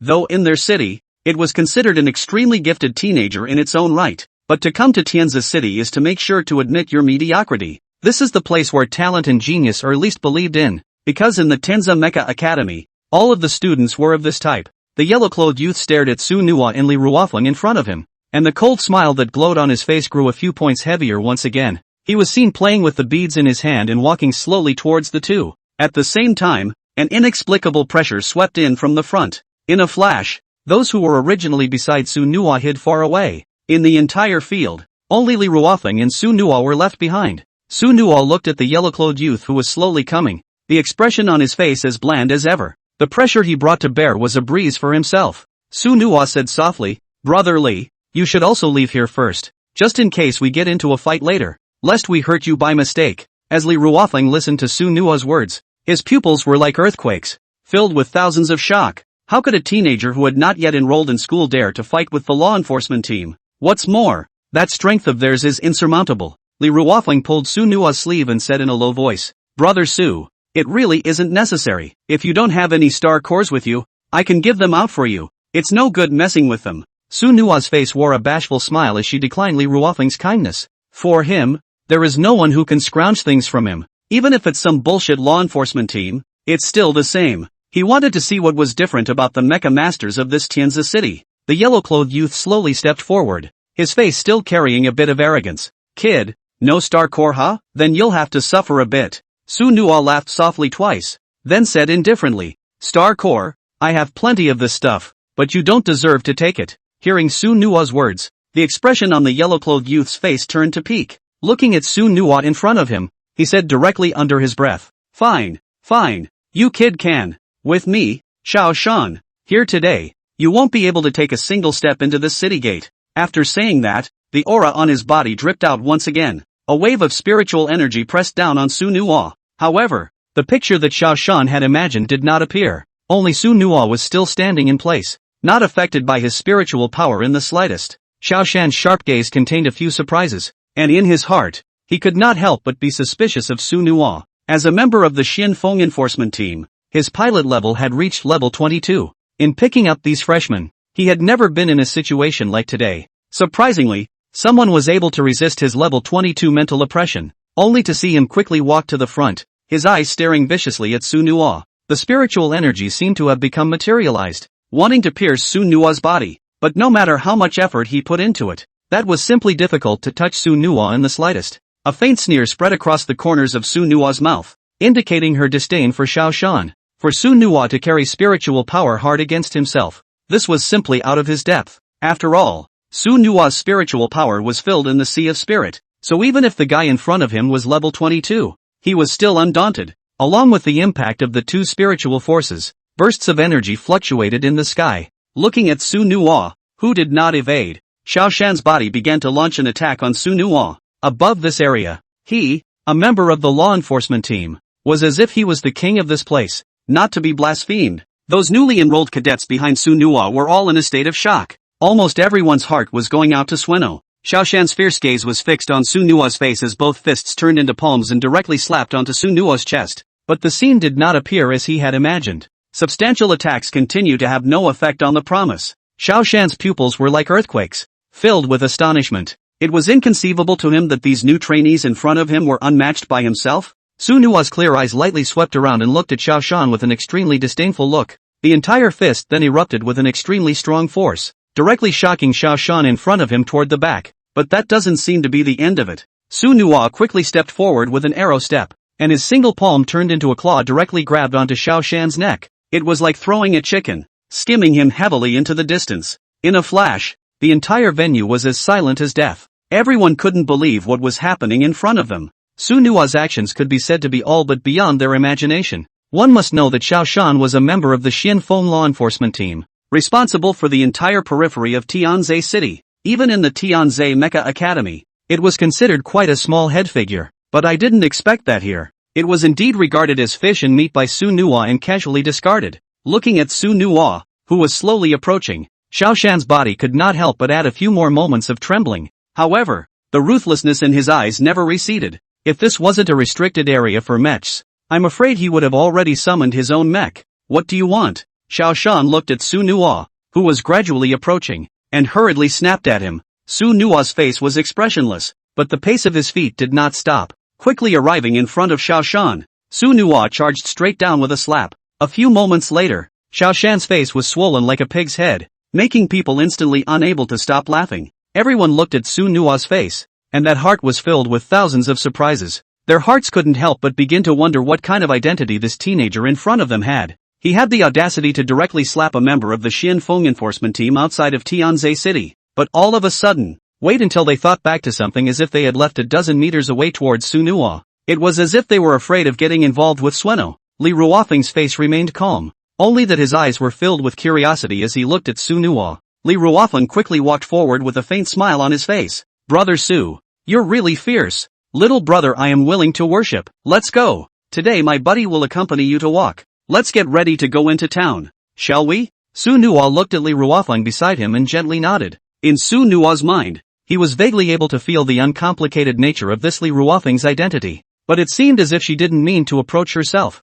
so Su Nua didn't resist. After all, after going deep into Tianzhe City and entering the Tianzhe Mecha Academy, if one didn't have a single friend, it would indeed affect a little something. Su Nua once again kicked Xiao Shan, who was lying on the ground, and then coldly eyed and looked towards the huge city gates in front of him. Under Xiao Shan's grudge, Su Nua and Li Ruofeng's figures slowly walked towards the city. As for those freshmen behind them, they waited until Su Nua and the others were far away and then quietly followed. Xiaoshan struggled to his feet, rubbing the injured area with both hands. Feeling the pain on his face, he looked at their backs and gritted his teeth. However, there were a few moments of shock in his heart. Whether it was Su Nua's spiritual power or his various physical qualities, they were far beyond his imagination. This guy, it didn't seem like he was a level 20 or so mech. If that was really the case, then the threat Su Nua posed to him would be even greater. Along with Tianzi City getting closer and closer, Su Nua clearly perceived the city's immensity and charm. The sky was filled with patrolling law enforcement officers.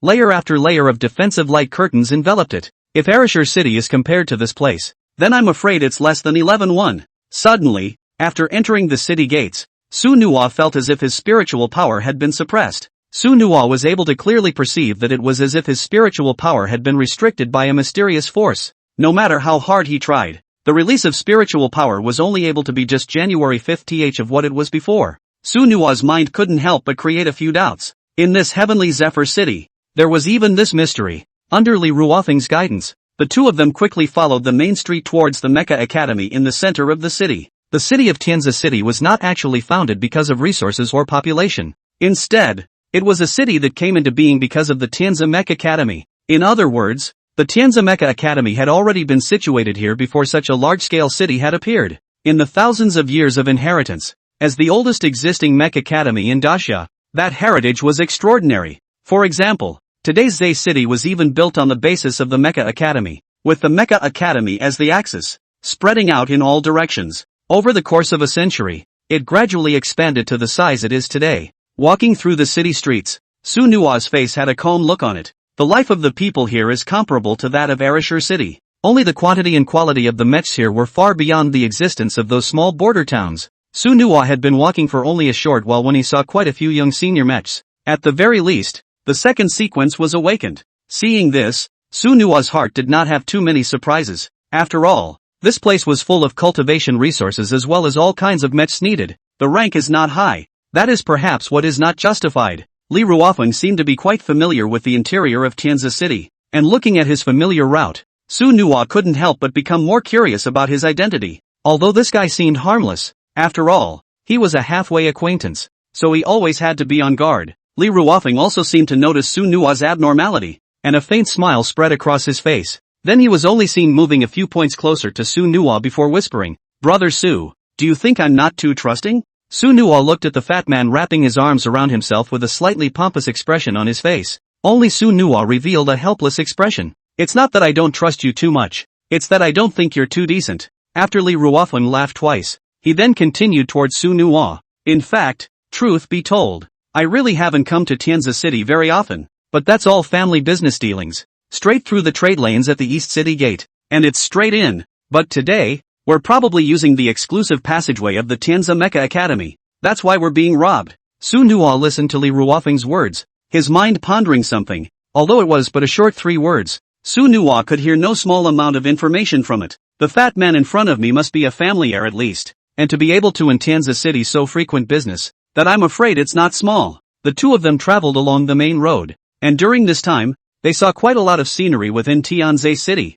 As they stepped into the center point, an extremely magnificent academy appeared in front of the duo. Unlike traditional academies, the Tianzi Mecha Academy just seemed to be situated in the sky. Only Su Nua looked up and tilted his head, and the complex in the sky seemed to be being towed by huge starships. Although there were quite a few buildings on the ground, they were nothing compared to the buildings in the air. Su Nua's heart couldn't help but begin to marvel at Tianzi Mecha Academy's handiwork. No wonder Feng Mingzi and the others were so eager to have themselves come to the Tianzi Mecha Academy for further study. No matter how one looked at it, the Mecha Academy in front of them was far beyond Su Nua's imagination. Before even entering it, he was able to feel the heavy mecha underpinnings on it. Su Nua and his duo stood before the side door, and with a gentle exhale they walked directly into the enrollment desk in front of the door. In front of the large school gates was one shadow of light after another floating in the air, and that light was full of engraved name after name. These were the new members who had come to take the test, and the enrollment of the Tianzi Mecha Academy was very strict.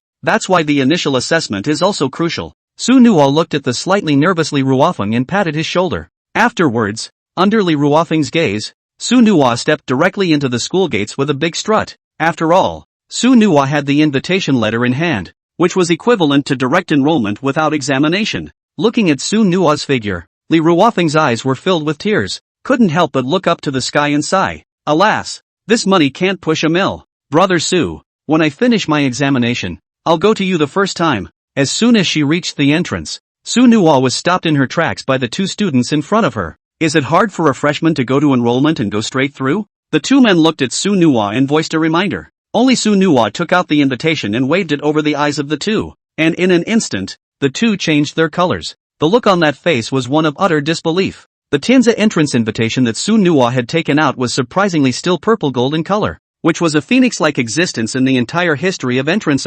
I'm really sorry, schoolboy. I'll lead you to the reporting office to report for duty. A rather awkward smile appeared on the duo's faces before they led Sue Nua to the check-in area. After entering the academy, Sue Nua realized that his originally restricted spiritual powers seemed to be slowly recovering. As Sue Nua looked around, the layout within the Mecha University was beyond his imagination. Although it is a ground-level building, the grandeur of the place is far from comparable. Almost every building towered over the others, and that area was extremely large. Sue Nua's mind couldn't help but start imagining, maybe it wouldn't be a problem to walk mechs directly on the roads here. And in this large complex, there were even more things that Sue Nua had never seen before. Under the guidance of the two seniors, Sue Nua successfully completed the enrollment check-in as a new student, but with the presence of a purple and gold invitation. Sue Nua's formalities were done quite quickly. Sue Nua looked at the white nameplate in his hand, the thoughts in his eyes slowly coming out. Name, Sue Nua. Class, Xianfeng Nu Class 1. Rank, 24. After seeing Sue Nua's rank, the few people in charge of the report then looked at each other with shock on their faces. No matter how one looked at it, this Sue Nua fellow seemed like an exquisite noble young master. However, he did not expect that his mech level would be so high. A level 24 mecha master at this age was an extremely rare existence even in the entire lower courtyard. Sue Nua walked towards his class under the guidance of the senior. During this time, the student named Dyson told Promise. He may be the only student in the class today, but of course there may be others invited. This is because the official new student enrollment is required to pass a test of about 3 days before they can be officially enrolled and assigned a class. So during this time, Hirono has to spend time alone with the teacher in charge. But this was naturally not a problem for Sue Nua. It's just as well to take advantage of such time to familiarize yourself with the campus. Following behind Dyson, Sue Nua arrived at the academy's teaching building. The school building here was just as different as he had imagined it to be. It's all as if it was built on top of the virtual. There is technology and mystery everywhere. After arriving at the 4th floor, Dyson had a light smile on his face before he said to Sue Nua, "Follow the corridor to the end and that's where the Cyclone Class 1 is located. I wish you all the best in Tianza Academy." After saying that, Dyson said goodbye to Promise. Before he even reached the door, Sue Nua's nostrils were filled with a strange, ethereal fragrance. Although it is quite dense, but inhaled into the brain is through a few spirit. Sue Nua's eyes looked inward, and there were only a few desks scattered throughout the large classroom. As for classmates, that's one unseen. Being the first pointed class of the lower academy, the enrollment here was much more tedious as well as harsh. As Sue Nua's eyes looked toward the stage, his black pupils were laced with a few moments of shock. Just above the podium, a woman in a power suit was writing something on the blackboard. Even though the figure was tightly wrapped in clothes, it was nothing that detracted from the extreme elegance. A dark hair was spilling over her waist, and that fragrance was coming from her hair. Hearing the commotion outside, she only turned around indistinctly and intertwined her gaze with Sue Nua's. Sue Nua looked at the woman in front of her, and inevitably, there were a few more moments of trance in her expression. It was only because this stunning color was really a bit of a surprise to him. Like a small, faceted mouth, there was not a single blemish on her delicate face. Her entire face was as powdered as it was breathtaking. In all of Sue Nua's years of experience, this was the most beautiful woman he had ever seen, and there was none. Looking at the invitation in Sue Nua's hand, only a delighted smile appeared on the woman's face. Then he walked towards Sue Nua with a big smile. "This student, are you here to report for duty?" With the aroma that came to her nose, Sue Nua's eyes instantly cleared. "Yes, sensei, student Sue Nua, come to finish reporting for duty." The woman seemed to have more than a few moments of surprise on her face as she listened to Sue Nua's words. "Mr. Sue Nua, you have quite a reputation. I've heard of you. Just call me MS. SUA, and within the last 3 months, I will be your teacher in full charge." After Suya's words settled, Sue Nua's face clearly had a few more moments of doubt. Was the study period of this Tianze Mecha Academy only 3 months? Straight away, he saw Suya take Sue Nua's nameplate over, and then his spiritual power was unleashed as he drew something on it without knowing what it was. 3 months is just the length of your rookie protection period. 3 months from now is when your real nightmare begins. Listening to Suya's words, Su Nua's mind that was half understood. Although he had already had a preliminary understanding of the Tianza Academy when he came, but after all, as the academy that has been passed down for a long time, the rules of this various systems are naturally unfamiliar. Newbie protection period? What's that again? Suya returned Su Nua's name tag, after which she dragged him back to the classroom. There were only 2 people in the large classroom. Suya stood on the podium, her expression soaring as she told Su Nua all about the place. Rookie protection period was a term of endearment that the Tianza Mecha Academy gave to these newly enrolled students. During these 3 months, there are no tests or various tasks. Just be responsible for a few simple things each day, such as sweeping the floor. Of course, there is also a deeper meaning. That is, during this period of time it is impossible for anyone to rob the cultivation resources. If they were completely liberalized, then I'm afraid that the majority of these new students wouldn't make it through the novice stage.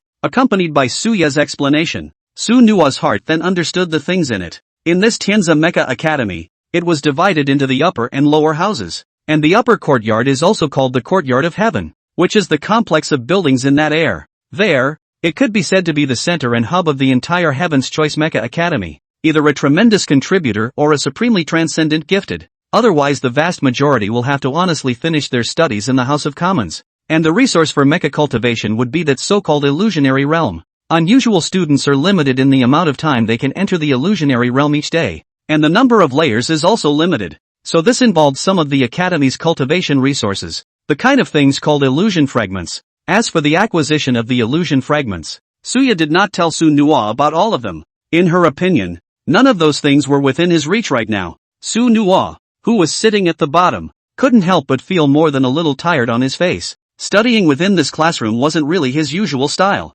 and being alone in a room with a female teacher was just too much of an ordeal. Su Nua immediately interrupted Suya's words. And anyway, it was not the time for the official entrance ceremony. After all, the freshman test had only just begun. He promised to do nothing more than come in through a big back door. Only Su Nua could be heard saying softly, "Mr. Su, can I go out for a walk? I also want to familiarize myself with the campus, and it's nice to meet some new people." Suya's eyes rolled before she agreed. However, on his extremely delicate face, there were more than a few meaningful smiles. "You can visit the examination grounds, where all your contemporaries may be. If you have any questions, feel free to ask anyone. But remember, don't get me in trouble." Su Nua nodded heavily, then left the classroom directly. But there was more than a little embarrassment within him. Mr. Suya said that he wouldn't be allowed to cause trouble for him, so did it not matter if he caused trouble outside of the Academy College? However, Su Nua's heart understood that Xiao Shan definitely wouldn't let up easily.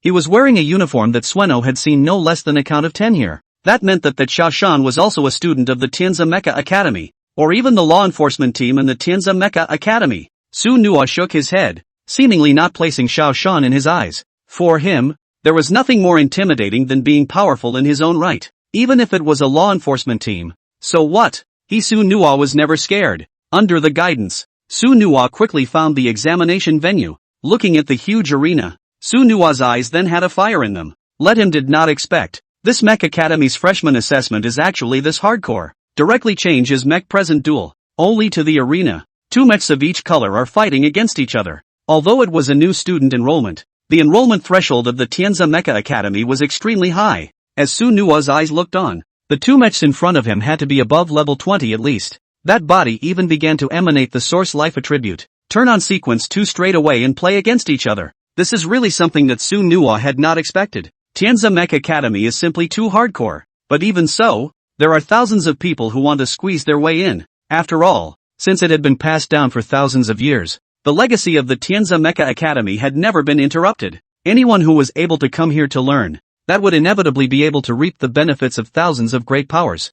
40-level mechs are significantly and rarely seen. Once all the full growth is completed, at least a level 50 mech will graduate. Not to mention the various mecha cultivation resources of the Tianza Mecha Academy. That's a precious thing for both the body and the mech. There is absolutely no chance to learn it anywhere else. The Tianza Mecha Academy's secret tradition. That would be hard to find even with 1,000 gold. With this moment of Su Nua's imagination, the winners and losers in the arena were already divided. Only to see the red-colored mech violently erupt with a strong power, enhanced by the Gensokyo attribute. A taijutsu in his hand shone brightly, seemingly capable of destroying everything. and the white body in front of him was already defeated by now. Under Su Nua's gaze, a green glow in the sky surfaced on the body of that organism. In a slight moment, all of the mental energy consumed by the mechmaster, as well as some of the wear and tear on the body, was restored. Su Nua's eyes looked into the air, only to see a young girl in a long green dress on top of a high platform. Her eyes closed as she waved her hands.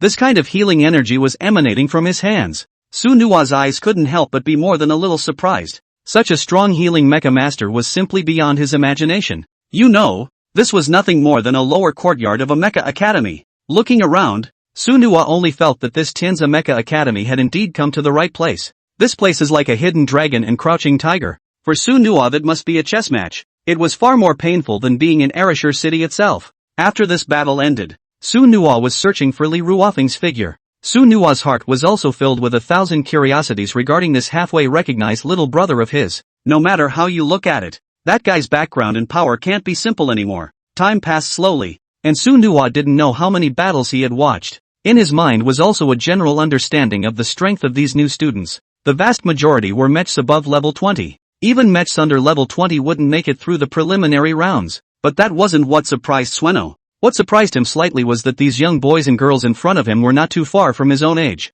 It could be said that these new students recruited by the Tianza Mecha Academy were all feared to be supreme geniuses from various small places. A light smile hung at the corners of Su Nua's mouth. Just as he was about to move away, he heard Li Ruofeng's name. Su Nua stood still, slowly looking toward the field. And, with the appearance of Li Ruofeng's fan armor, Su Nua only felt that this scene was quite familiar. The last guy who gave him this kind of shock was still Lin Yao. It was because Li Ruofeng's blue mech was simply too shiny on top of it. It was almost as if it was a complete thug, with all the mech parts filled with modules of various colors. Su Nua, however, took a cursory look, and there were no less than 3 orange mech modules. The corners of Su Nua's mouth twitched as a faint smile appeared on his face. Everyone else is kryptonite. This guy is really pure kryptonite. With so many modules, Su Nua was not in the least bit skeptical of the financial power behind him. Li Ruofeng, this guy, is really not deceived himself? His family is also a little small industry just as the people in the outside arena were still shocked.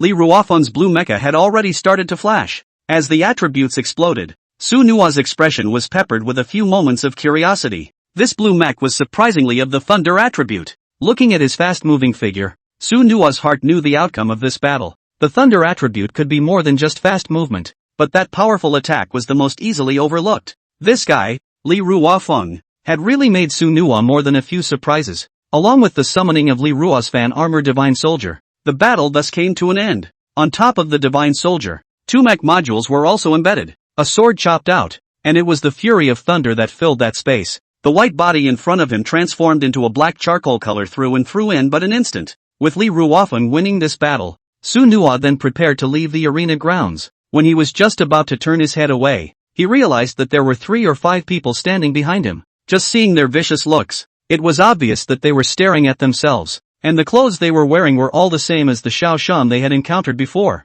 Just as Su Nua was still puzzled, that rather familiar voice came from behind him. Xiao Shan's appearance instantly caused the surrounding freshmen to scatter. Cyclone Enforcement Team, this was the most prominent student organization in the entire lower academy. Whoever it was, that could not have dared to provoke easily. Xiao Shan stared tightly at Su Nua in front of him, the corners of that mouth twitching and filled with a cold smile. You kid, run for me again. I really didn't expect that you guys still have a purple and gold invitation, but it's a pity that I have the right to dispose of you for contradicting the senior outside. After enrollment, the Cyclone Enforcement Team has all the power to enforce the law. Now I want you to come with me and spend some time in the Death Illusion realm to cure your arrogance. Su Nua listened to the words of Xiao Shan in front of him, but his heart was unimpressed, and the expression on his face was covered in calm. All that could be seen was Su Nua's cold snort, followed by a mouthful of spit towards the ground. For this Xiao Shan in front of him, he was not half afraid, even if it was the Cyclone Enforcement Team. So what? He didn't believe that Xiao Shan would be able to directly manifest a mech here.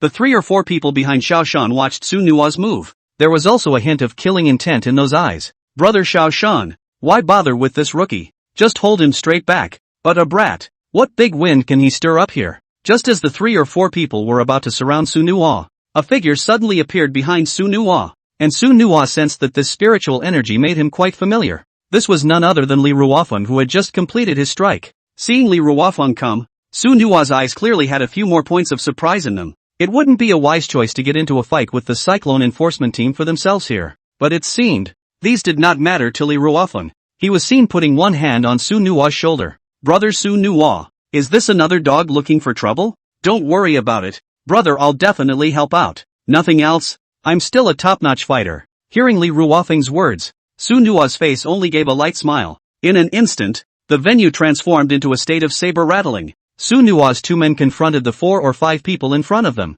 but that aura was not weak at all. And in the surrounding crowd of freshmen and veteran students that was no less than dozens of people, when those older students saw that it was Xiao San, they felt sadness in their hearts for Su Nua and the two of them. In this lower courtyard, Xiao Shan's reputation could be described as thunderous. That simply stinks to high heaven and crosses the line. I heard that he directly obtained a lot of cultivation resources by scavenging the star cores of those new students, and with his strength, he was nothing more than an average existence for the masses in this lower courtyard's law enforcement team. The reason why he was able to be so rampant was due to the power behind him. People in the academy knew that behind Xiao Shan was another figure they could hardly reach. The older students present all felt sad for Su Nua. Having just entered the academy, I was surprised to run straight into an iron plate. Looking at Su Nua and Li Ruofeng's figures, all of those faces were filled with sighs. Even a lot of teachers turn a blind eye when they see it. As the academy's law enforcement team, it has all the supreme power to enforce the law. It is also difficult for an unusual teacher to get stuck in.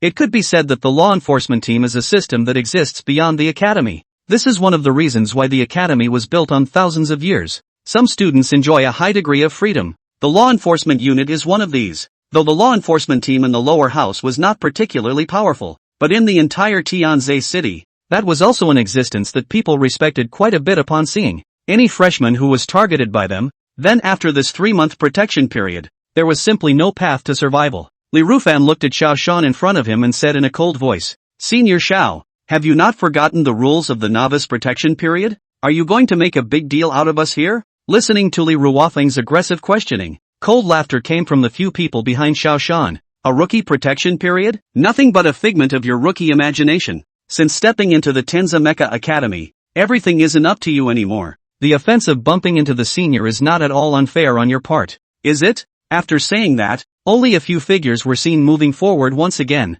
seemingly wanting to detain Su Nua's duo, but this was like child's play to Su Nua. Since they all said so, it was naturally impossible for him or her to spoil their fun, only to see the spiritual energy in Su Nua's body quickly bursting outward. A circle of spiritual ripples wrapped the entirety of the few people in front of them. Here, it seems to have entered the spiritual world of Sueno. Their every move was all within Su Nua's grasp. Xiao Shan's few people were obviously feeling a little confused. They had never imagined that Su Nua would have the audacity to directly make a move against them here. A cold smile spread across Xiao Shan's face, so much so that his heart became even more excited. Mental energy was released quickly, while their body nerves had tensed up. Looking towards Su Nua, it seemed as if he would attack at any moment, and Su Nua and Li Ruofeng had long been ready to fight. Since the mecha could not be contractually summoned, it was to teach the Xiao Shan a lesson once again in a physical battle. Facing the few people in front of him, Su Nua still had confidence in his heart. Just as the swords were drawn, a man stepped out from the crowd behind him.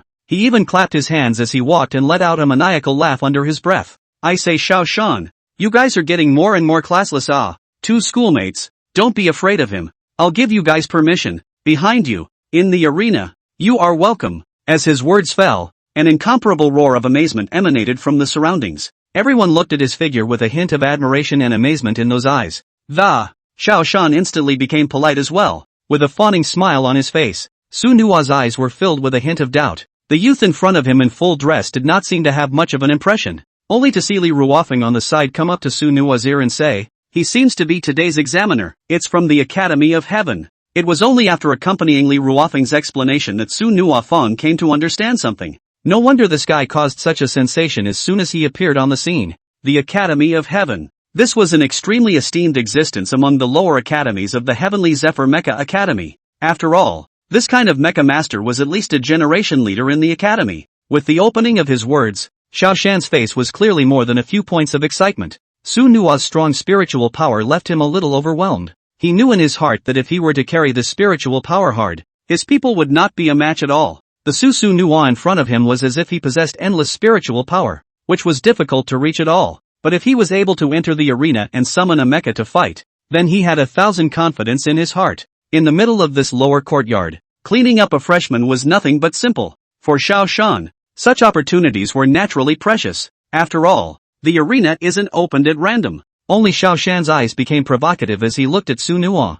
For Su Nuo, this was exactly what he wanted. Spiritual power above had all but destroyed Xiao Shan's self-confidence. And on top of the mech, he wanted to make Xiao Shan understand just how big the gap with himself was. Several people then stepped right into the arena. Li Ruofeng once again returned to this familiar venue, and his face was more than a little excited. Compared to the seniors of these law enforcement teams, this was something to brag about no matter how you put it. Su Nuo looked at Li Ruofeng beside her and slowly spoke. This matter won't drag you down. I'm sufficient on my own. Listening to Su Nuo's words, Li Ruofeng that was naturally unwilling. In his words, how can you not come to the party when there's such a buzz? Su Nuo couldn't argue with him, so he had to allow him to observe from the sidelines. There was no need to step in when it wasn't necessary. The empty seats on both sides of the arena were filled to capacity in no time. It is sensational that a freshman on his first day of enrollment would dare to engage in a confrontation with a law enforcement officer. A few moments later, it had been proclaimed throughout the entire academy.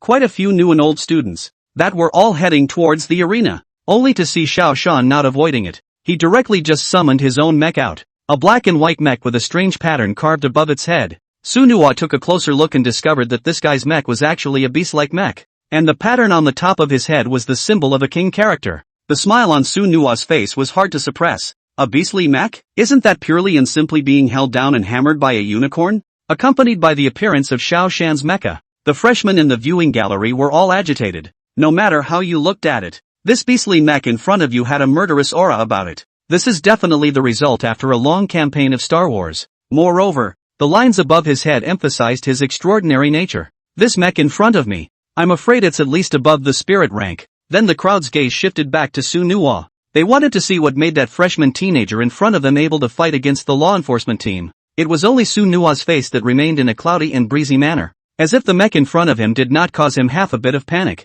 Under the watchful eyes of thousands of people, the Qilin mecha slowly fell from the air. As the entire body surfaced in front of the crowd, a voice filled everyone's hearts. Su Nuo's red and white body, the super aura emanating from his body was simply not something that Xiao Shan's could compare to. The tentacles on top of its head, and the mane behind its head, that eye no longer manifested its temperament. As soon as it appeared, it completely finished off the Xiao Shan mecha in front of it. Xiao Shan's gaze had the same unbelievable look in it. But in today's state, the arrow has had to be shot. Only Xiao Shan's tiger mecha was seen quickly heading towards the Qilin mecha, and almost at the same time, the divine weapon in his hand had already finished materializing. Along with the appearance of a dazzling taijutsu, everyone was holding their breath, quietly waiting for the end of the battle in the field. Although Su Nuo's Qilin mecha was able to completely transcend everything in that aura, but for these freshmen, the law enforcement team was still everything that was too high to reach. So for them, the one they favored in their hearts remained Xiao Shan. However, Li Ruofeng was not far away from Su Nuo, as if he was always able to provide support should anything happen to him. And in the sky not far away, the examiner was at that moment staring at the field with his eyes tightly fixed. In Su Nuo's body, he seemed to be seeing extraordinary mecha. This guy, far from what he thought. Perhaps Xiao Shan wasn't even a match for this Qilin mech. Before he could confirm it, the Kirin mecha's hands were already in action. Just seeing the Xian Tian sword held in his hand, the long sword emitting a blue glow instantly became the center of attention in the room. The Qilin mecha quickly took off into the air, directly dodging the tiger mecha's attack. That one big taijutsu of his was directly slashed on the ground, causing endless dust. In almost an instant, the long sword in the Qilin mecha's hand had already swung out. The blue sword on instantly swept through everything, directly rendering the entire sky. In the arena, it was even more instantaneous, as thousands of energies began to go berserk. Su Nuo's sword was as if it was tearing the sky apart, emitting a faint sound of thunder. And the tiger mech that was in the center of the storm was suffering at the moment. He was able to clearly feel the limitations of his own strength when facing Su's Qilin mech. It was as if he could hardly make any impact on him no matter how hard he pushed. He understood in his heart that this was from the difference in bloodline as well as rank. This griffin mech in front of me is also a beast state type. His native bloodline, however, was able to transcend his tiger mech, only to see his tiger mech fall quickly from the air downwards, his long taijutsu making huge traces. The situation on the battlefield changed, and the crowd in the viewing gallery stood up. However, between the two moves, no matter how you looked at it, the tiger-type mecha had fallen into a disadvantage. As a member of the enforcement team, he couldn't even beat this freshman? This is something that is hard to believe no matter how you put it. Su Nuwa saw the fallen tiger mech and directly struck again, to kill him while he's sick. That's the law that Su Nuwa practiced. Only the long sword was seen to rise into the air, and the blue light flashed once again. The mechanical bones on the Kirin mech crackled. If this sword was successfully sent out, the Qilin mecha was confident that it would definitely be able to pierce through him.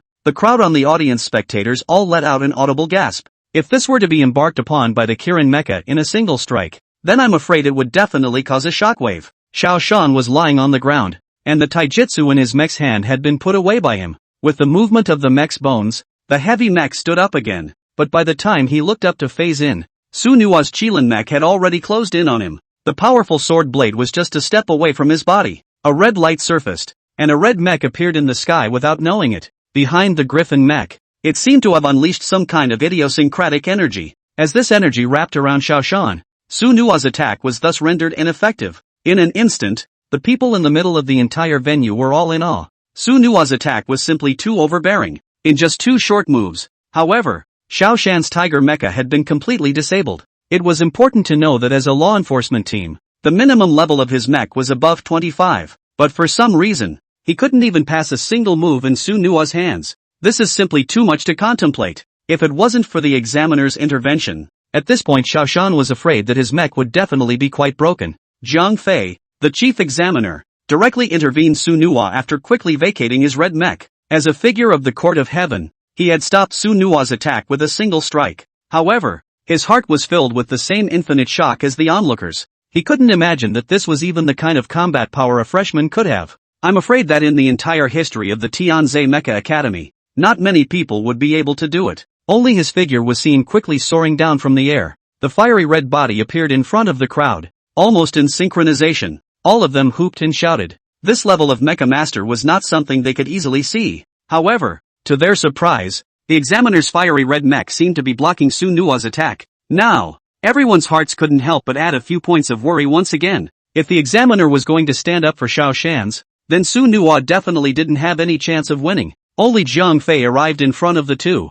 and his entire mechanical arm was also covered in a deep red color. This student, you've already defeated him, so there's no need to lay down a deadly hand. After all, we are all from the same academy. Can you give me face? Su Nuwa listened to Zhang Fei's words, a faint cold smile sketching the corners of her mouth. Sure, but he has to apologize to me, and to pay for my damages. As Su Nuwa's words came out, Xiao Shan's body was obviously trembling a little from being overly excited. Only his eyes looked at Su Nuwa, filled with a lengthy hatred. As a member of the law enforcement team, he could be considered to be at the top of the strength scale in this lower courtyard as well. Letting him apologize to a freshman, I'm afraid that he wouldn't want to hang around among the law enforcement team after that. But now, the path before him seemed to be the only one. Zhang Fei looked at the indifferent Xiao Shan, and a few more points of anger were evident in his eyes. In his opinion, this had been the most secure approach he could offer. Under the inferiority of his skills, this was the only way he could get himself out of trouble. The crowd of onlookers, that one is eagerly awaiting. All of them were waiting for Xiao Shan's next move. At this time, Xiao Shan's that heart was 1,000 bitterness, and the mech on his body had completely disappeared. Almost simultaneously, Su Nuwa's Qilin mecha also retracted within the mecha space. The few people behind Xiao Shan directly jumped onto the arena stage, but they were supporting him, not daring to make any advances. After all, with Zhang Fei here, even the law enforcement team wouldn't dare to have any complaints or temper. Only Xiao Shan said softly towards Su Nuwa, "Student Su Nuwa, this matter is my fault. I hereby solemnly apologize to you. For compensation, I'll send 10 holy rank star cores later to express my apologies." Listening to Xiao Shan's words, Zhang Fei injected his gaze onto Su Nuwa's face. To Su Nuwa, it was naturally impossible for him to just fuck up Xiao Shan here. The unicorn mech was only scaring him a little. The corners of Su Nuwa's mouth rippled with a slight smile, and then she agreed with him. After all, you didn't pay for it yourself. Harvesting 10 saint rank star cores for nothing. That was a solid deal no matter how you looked at it. Li Ruofeng had come to Su Nuwa's side at some point. Looking at the few people in front of him, that heart was also doubled. Although he knew Su Nuwa's strength was not simple, this kind of strength was truly beyond his surprise. With his own strength, he almost killed this law enforcement team's Xiao Shan in a single move. He asked himself in his mind that even if he had all of his mech modules on, he wouldn't be able to do it. Along with the end of this farce, there was an uproar from the audience. Countless people were looking at Su Nuwa's figure, shouting in shock under their breath. Su Nuwa, a freshman, has performed an unprecedented miracle. Zhang Fei looked at Su Nuwa in front of him, and the corners of his mouth also sketched out a rather curious smile. Mr. Su Nuwa, looking forward to meeting you next time. In the Tenza Mecha Academy, this senior should still advise you to be careful with everything. You may have gotten lucky with your powerful strength this time, but it doesn't mean that you can have such good luck every time. After Zhang Fei finished speaking, his figure had left the field. A faint look of doubt appeared on Su Nuwa's face. To him, Zhang Fei's admonition was as if it no longer existed. Su Nuwa's heart firmly believed in only one truth, and that was mechanical force. After the interlude ended, Su Nuwa headed elsewhere with Li Ruofeng following him. Su Nuwa's mind couldn't help but generate a few questions. It was as if he was the center of attention wherever he went. Walking in the Tenza Mecha Academy, Su Nuwa opened his mouth to Li Ruofeng beside him and asked, "Your kid's hiding quite deeply as well. The mecha modules on the body, that one is more expensive than the other. I'm envious." Li Ruofeng scratched his head, and then he directly just stated, "You're just flirting with me. Brother, if you want to talk to my little brother, I'll snap you up tomorrow." I have to say, the scene where you just violently beat up Xiao Shan was really awesome. I can't even imagine. The strength is just awesome. My personal feeling is that it won't take 3 months. I'm afraid you'll be able to directly ascend after a month. Su Nuwa's brow furrowed lightly as he listened to Li Ruofeng's boasting with just a faint smile. What the hell is ascension? It's hard to cultivate immortality here. Li Ruofeng laughed out loud. Looking at Su Nuwa, there was clarity in those eyes. Ascension is a unique expression in the Mecha Academy. It is to indicate that students from the lower academy can enter the Academy of Heaven to study. Although both are Tianza Mecha Academy, these two are vastly different training methods. Li Ruofeng seemed to know quite a bit about the Tianza Mecha Academy. After a period of time, Su Nuwa had also heard quite a bit of information about the academy from Li Ruofeng's mouth. Everything here, as he himself thought, was indeed capable of bringing great opportunities to himself. Li Ruofeng's heart seemed to have a few more concerns. Brother Su, this, aren't you afraid that Xiao Shan will continue to take revenge on you? I have a feeling that guy, he's never going to take it easy. Listening to Li Ruofeng's words, Su Nuwa spread his hands and expressed his fearlessness. In Su Nuwa's opinion, as long as Xiao Shan dared to come back, then just let him leave something behind again. After all, this star core of his own was in quite short supply. Thinking of this, Su Nuwa's heart couldn't help but raise a few more expectations for the Heaven's Chosen Mecha system. It's really going to be on the agenda until the second Mech's contract call. Su Nuwa's heart could not help but have a few more scruples about this Tianza Mecha Academy. As Zhang Fei said, as a freshman, he was indeed good enough, but this was in the entire Tianza Mecha Academy, and he, Su Nuwa, might just not be able to rank. After all, the people above the Heaven's Court, that one was a phoenix-like existence. Ruofeng, do you know of any places to hunt star beasts within Tianza City? Hearing Su Nuwa's words, Li Ruofeng's face clearly froze for a few moments. But today, just after enrolling in school, Su Nuwa wanted to hunt star beasts? This was simply an unimaginable existence. He was seen standing still, turning his black pupils as if he was thinking about something. Then towards Su Nuwa, he said, "That must be the secret realm of illusion within the academy. Hunting star beasts, and that is the quickest." Su Nuwa's mind pondered something thoughtfully. The secret realm of illusion was not an unfamiliar word to Su Nuwa. Since coming to the Mecha Academy, that's something I've heard no less than 3 or 5 times.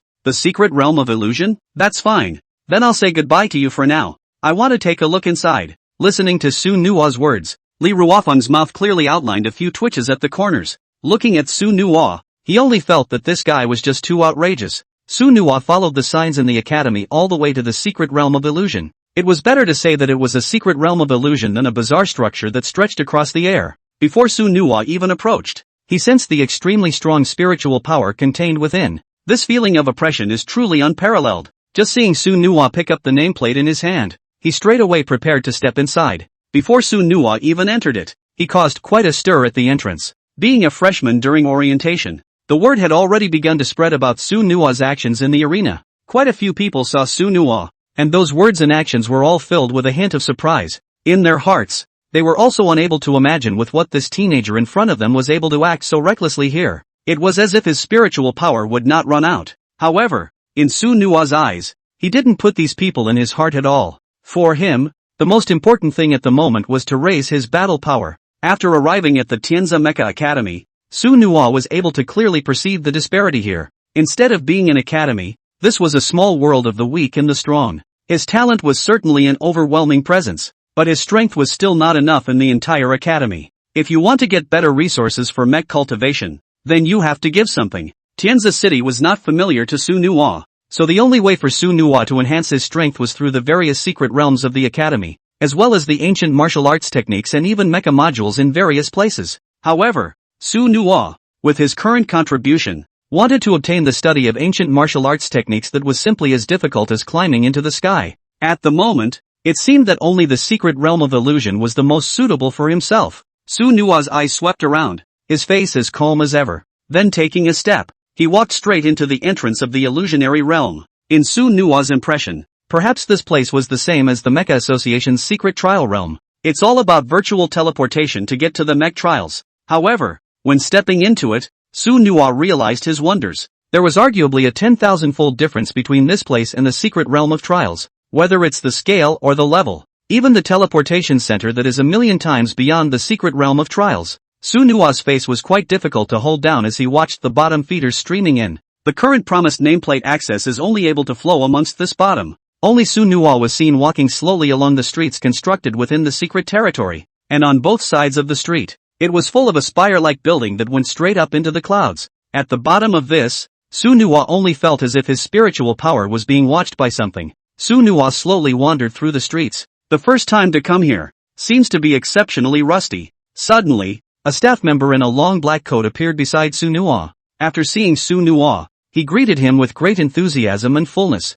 Hello, are you a new student? Need a chaperone? Su Nuwa looked at the wonderful young woman who had suddenly appeared in front of him, and instantly became wary in his heart. In the middle of this academy, is there also a substitute trainer? Su Nuwa was afraid that this was being pitched. After all, he was really unfamiliar with the area after arriving at this academy. Su Nuwa looked at everything around him, and in his heart, he could not help but start to miss 007. If 007 robots were here, then all of this would be a welcome relief. Su Nuwa looked at the young girl in front of him with a calm, faint smile on his face. Thanks, not for a while. Excuse me, how do I enter the first city mystic realm? Following the direction the young girl had pointed, Su Nuwa's gaze went to the peculiar building. A long line formed up in front of the spire that plunged into the ground. It was only after Su Nuwa approached that he realized that this was actually an initial redemption point. All of the secret realms of illusion are open with reckless abandon. As long as there are enough redemption points, you can enter it anytime,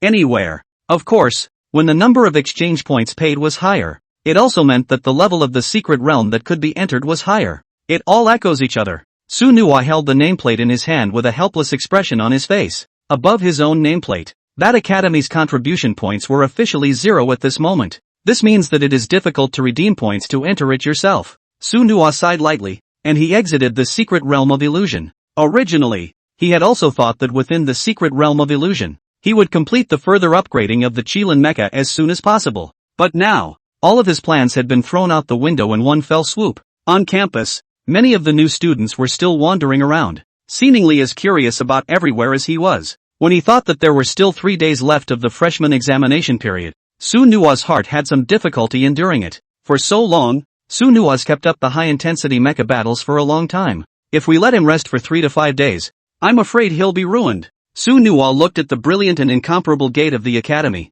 A trace of color flashed in his eyes, and then he took a step and walked out. Since the resources were temporarily unavailable within the academy, then, they could only look for opportunities within Tianzi City. Once again back in the urban complex of Tianzi City, the streets were filled with people, and the stores along the street were even lined up. And as Su Nuwa looked around, the place was filled with endless technological high-rises. The scale of this city, Su Nuwa couldn't help but think in his mind that he was afraid that it would be difficult to stroll through all of it in 3 to 5 days. Only Su Nuwa used his cell phone to open the map and searched for where the Mecha Association's compound was located. The Mecha Association, as one of the 3 major organizations of the Alliance, would have their own residences amongst each city, and depending on the size of the city, the size of the association's premises will vary. Su Nuwa looked at the center point in his phone's map, and the pace of his feet began to become faster. However, before he entered, Su Nuwa took out the badge of the previous Arashur City Mecha Association from within the mecha space. Either way,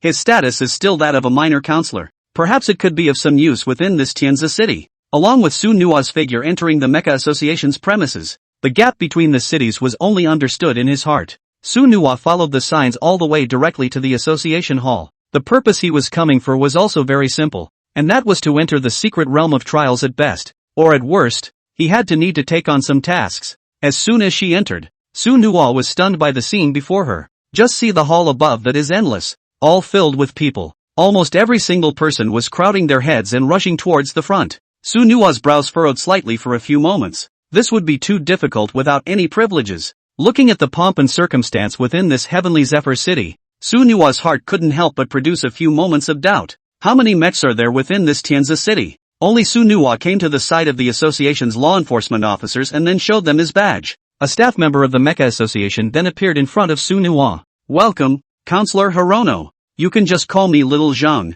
I'm glad to be able to meet you in Tianzi city. Su Nuwa looked at the youth in front of him and smiled bashfully, but the doubts in his heart were not dispelled. It seemed that the youth in front of him knew quite a bit about his identity. Do you recognize me? Listening to Su Nuwa's words, Zhang Qingfeng's pupils seemed to be recalling something. Then he was heard saying slowly, on top of the Arashur city border defense battle, as the support of the Mecha Association, I witnessed that victory of yours at that time. It simply blows me away. Truly a hero from ancient times. That's why when you came to Tianzi city, I received a message from President Feng Mingzi, making sure to take extra care of you when you arrive at this association's headquarters. So don't worry, as long as you can use us within the association, just order us. Su Nuwa listened to the words of Zhang Qingfeng in front of him, that naturally did not retreat. Currently after coming to Tianzi city, everything was in the unknown. For Su Nuwa, if he could have an acquaintance, it would be quite good to do things in the middle of this. Thank you, Brother Zhang. I would like to ask, is there a trial secret realm here as well? Without thinking, Zhang Qingfeng directly answered Su Nuwa. A trial secret realm? The Mecha Association above the intermediate level would no longer have the secret realm as a tier. In the Tianzi City Mecha Association, Mecha Masters want to raise their strength through another method. As for the secret realm, you'll just have to go to the Tianzi Mecha Academy in the secret realm of illusion. Listening to Zhang Qingfeng's words, Su Nuwa nodded in recognition, but his figure did not leave, waiting quietly for his next words, since there was no more secret realm. But what were all those people lined up above the square for? This also showed that there were still places in the Tianzi City Mecha Association where people could carry out battle power enhancements, only to see Zhang Qingfeng continue. Another form that is on par with the secret realm. You should have heard of it. That's the Star Ocean Simulation. Sueno's mouth seemed to be whispering something. Star Ocean Simulation, a term that seemed rather foreign to his mind.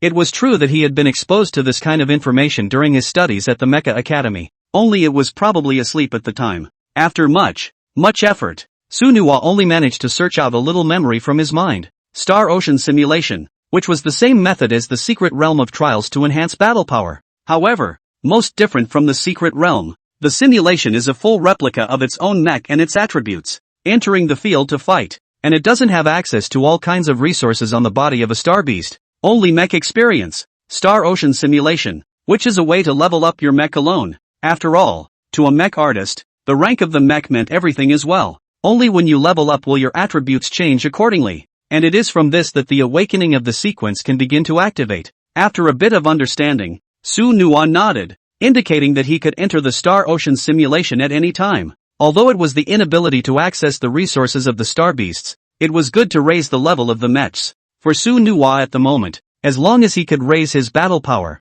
that was everything. Under Zhang Qingfeng's guidance, Su Nuwa arrived at the very top of the association square. As he entered the room, Su Nuwa realized that this was actually a separate system. That is, one has the privilege of not having to queue up with them at all, or even not sharing a simulator with them. The corners of Su Nuwa's mouth lifted into a smile. This scene was truly something he hadn't expected. In his heart, he could not help but feel a little more grateful to President Feng Mingzi. Even when he himself had walked to Tianzi City, he hadn't been helped by him much. Along with Su Nuwa's spiritual energy injection, his own figure appeared on the huge screen in front of him, and in Su Nuwa's mind, it was also almost synchronized with the images in the simulator. It was like stepping right into a sea of stars, waiting for mech mode to kick in. Su Nuwa's eyes were tightly closed, and the look on her face gradually became calmer. At the same time, the Kirin Mecha was summoned from within the mecha space. Once everything was done, the Star Ocean Simulation was officially opened. By the time Su Nuwa opened his eyes again, everything here seemed to have changed into reality. Su Nuwa looked down and saw that he was already inside the Kirin Mecha. Under the spreading of his wings, he explored towards the depths of the Sea of Stars. This is the magic of the Star Ocean Simulation. There are no level restrictions. Everything is random and simulated. In other words, in this Sea of Stars, Su Nuwa could land at any time. There was also the possibility of encountering a star beast at any time. There is an unknown in everything. time was passing, Su Nua's gaze was extremely sharp, constantly searching for prey. For him, he had come here for the mech upgrade, so finding the star beast, that must be the top priority. Along with the full power of the mech radar being turned on, the Kirin mech went into conquest mode. Though in the Star Ocean simulation, everything is full of unknowns. However, the simulation level here is based on the mech level. For the current Kirin Mecha level 20+, it could be said to be unbeatable among the Star Ocean simulation. Whether you encounter a star beast or a swarm of star beasts, let's just say it's an experienced baby. So Su Nua naturally wasn't worried. As the simulation 1 minute passed, Su Nua's gain was quite a lot. Among the simulations, the damage to the primary is the most minimal. On the one hand, it doesn't deplete too much mental energy. Because it's not a direct manifestation of a mech to pilot in reality. Along with the end of the simulation, Su Nua began to calculate the effectiveness of this simulation. The hour-long simulation saw the Kirin mech barely level up 1 level. With a mech currently in the 20s, the level is still quite easy to upgrade. Su Nua looked at the huge screen in front of him, and his heart couldn't help but have a few more different thoughts. If one was able to carry out the Star Ocean simulation here all the time, wouldn't that mean that one would soon be able to awaken the third sequence? At that time, I'm afraid that the strength of the Qilin Mecha was once again increased by leaps and bounds. Thinking of this, Su Nua prepared to open the second simulation. He's going to stay here without eating or drinking for a day and a night straight before he says anything. There was nothing he craved more than an upgrade. Zhang Qingfeng looked at Su Nua in the simulation room, and that heart was filled with thousands of surprises. Although he was already partially resistant to Suno, the guy caused no small amount of shock every time he appeared. The Star Ocean simulation, which was used directly as a stepping stone for him to upgrade, was a real deal. Zhang Qingfeng slapped his head and suddenly seemed to have forgotten something. He seemed to have forgotten to tell Sueno about the cost of the Star Ocean simulation, but that wasn't a worry. President Feng Mingzi had said that Su Su's expenses for everything in the Tianzi City Counting Association would be covered by him. In these 3 days, Su Nua had then been in the Mecha Association for the Star Ocean simulation of the battle. The level of the Kirin Mecha also got a quick boost. In the entire history of the Mecha Association, there had never been a Mecha master as persistent as Su Nua. It was like an earthly machine that didn't know any fatigue, even that spiritual power, which is endless and never runs out. Zhang Qingfeng's heart was also shaken by thousands of tremors in those days. In Su Nua's body, he could only see that endless desire to fight. At the same time, Su Nua's existence in the entire Mecha Association had simply become an anomaly. Many people know about Promise. Not only is it overwhelmingly talented, but it's also a super hard worker. How could such a Mecha master not become a giant on the side? 3 days later, Su Nua once again returned to the Tianzi Mecha Academy. This time, however, the appearance caused a faint stir. Although Su Nua did not participate in the freshman selection, his fame was the biggest among the freshmen. No one can match it. To engage in a confrontation with Xiao Shan of the law enforcement team and carry out a second kill with a single move. Such things were simply unimaginable. But it did get made by Promise, and the students underneath were privately whispering about it. Su Nua's background and identity, and even the mecha were all very uncomplicated. Coming to this Tianzi Mecha Academy is nothing more than a layer of gold plating. Su Nua listened to such rumors, and the corner of her mouth just smiled blandly. For him, it's simply a subplot. If he had this kind of background, then he wouldn't have to come to this Tianzi Mecha Academy, Imperial Capital Academy. That was the most invincible general existence in the entire alliance. Su Nua walked on the streets of the campus, and everywhere he walked there were screams. Before he could reach his class, he was surrounded by circle after circle of teenage girls. Looking at Su Nua's eyes, that one was radiating light. It took Su Nua a great deal of effort to make it to the door of the class. However, what surprised him was that at the class entrance Li Ruofeng stood with a smile on his face. "No, been waiting for you for a long time. Hurry up, hurry up. You'll be late soon." Su Nua looked at Li Ruofeng and the smile on his face became more and more prevalent. This guy was actually in the same class as himself? The talent and financial resources are truly extraordinary. Su Nua's heart was not immune to a few more moments of anticipation, following Li Ruofeng to the middle of the classroom. Unlike the emptiness he had seen before, now this place was already seated with a small half of the classroom. However, the vast majority of them looked at Su Nua, and there wasn't much rich expression on that face. It was quite calm. Su Nua looked at this scenario and understood something in his heart. The teenagers who were able to enter this class were all absolutely gifted, or had invitations like themselves. That is why most of them are either rich or wealthy. Naturally, one is not overly surprised at oneself. Perhaps for them, if it was for them to meet Xiao Shan, the result might be even more outrageous. And it was not unlikely. As Suya's voice came, the classroom instantly quieted down. Gentlemen, it's good to meet you all. I'm everyone's instructor for 3 months. Just call me SUA. Learning at the Tianza Mecha Academy will be an extraordinary difference from your previous academy, so you need to get used to it as soon as possible. Otherwise, the survival of the fittest and the elimination of the weak. This is also the unchanging truth of the universe, as well as the law of survival in the academy. The instructor's speech continued to sound unchanged to Sueno, but the laws of survival in the midst of this academy did take him more than a little by surprise. Instead of this being a mech academy that teaches and educates, instead, it's a small jungle in a world of killing. In the academy, everything is based on strength, and their personal mech resources are even more closely related to their personal strength. Everything here is a world of the weak and the strong. Su Nuwa then realized why no official personnel had stepped in to educate himself after he defeated Xiao Shan. This was because amongst the academy's officials, Su Nuwa's strength had already been recognized in disguise. Suya was on top of the podium talking about the various rules in the academy. That was a constant stream of. Su Nuwa sat in the back seat, and although he was not looking away, his mind had already flown out. For him, learning in the middle of a classroom was no longer appropriate. After experiencing several overwhelming battles, in Su Nuwa's mind only the unrelenting Star Beast battles could raise interest. Half a day passed before Suya's words came to an end. As for the activities organized by the class after that, Su Nuwa didn't have any heart to participate. What with the class president and all, he wasn't half as interested. He had come to the Mecha Academy in order to raise his battle power faster and build the Qilin Mecha into a unique Heaven's Mecha. Not here to run the class. The morning went by in such a hurry. Once Su Nuwa thought of this in the future, that heart couldn't help but feel a little more regret. If he had foreseen this situation, I'm afraid he wouldn't have come back even if he had broken his legs. However,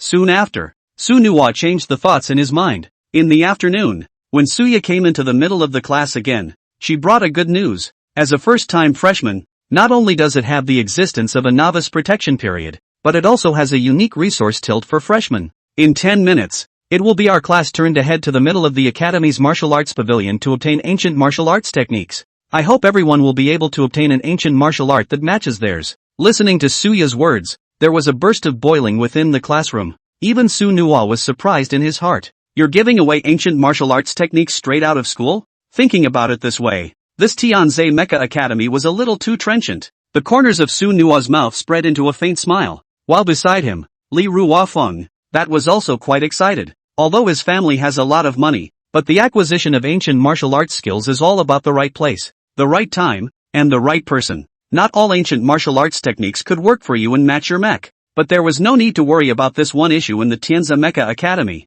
In the martial arts pavilion, you can match contracts based on your attributes and even the capabilities of your mech. It could be said that the ancient martial technique that was acquired in this was a 100% fit, and its power was by no means ordinary. After all, as one of the 4 great academies, ancient martial arts techniques below the Xian rank that were not to be taken. After some boiling, the crowd followed behind Suya and slowly walked towards the depths of the academy. The duo of Su Nuwa and Li Ruofeng were at the back end of the group. Li Ruofeng looked at Su Nuwa, and the admiration in his eyes did not disappear. That display of strength by Su Nuwa yesterday could be said to have deeply earned his trust. In Li Ruofeng's heart, if he could be a brothers with Su Nuwa, it would definitely be a 3-life blessing, no matter how one looked at it. This Su Nuwa fellow was by no means an ordinary person. Brother Nuwa, although the martial arts in the martial arts pavilion are not mundane, perhaps they are not that simple either. Hearing Li Ruofeng's words, Su Nuwa's eyes grew skeptical. Oh, could it be that there is some other mystery? This ancient martial art,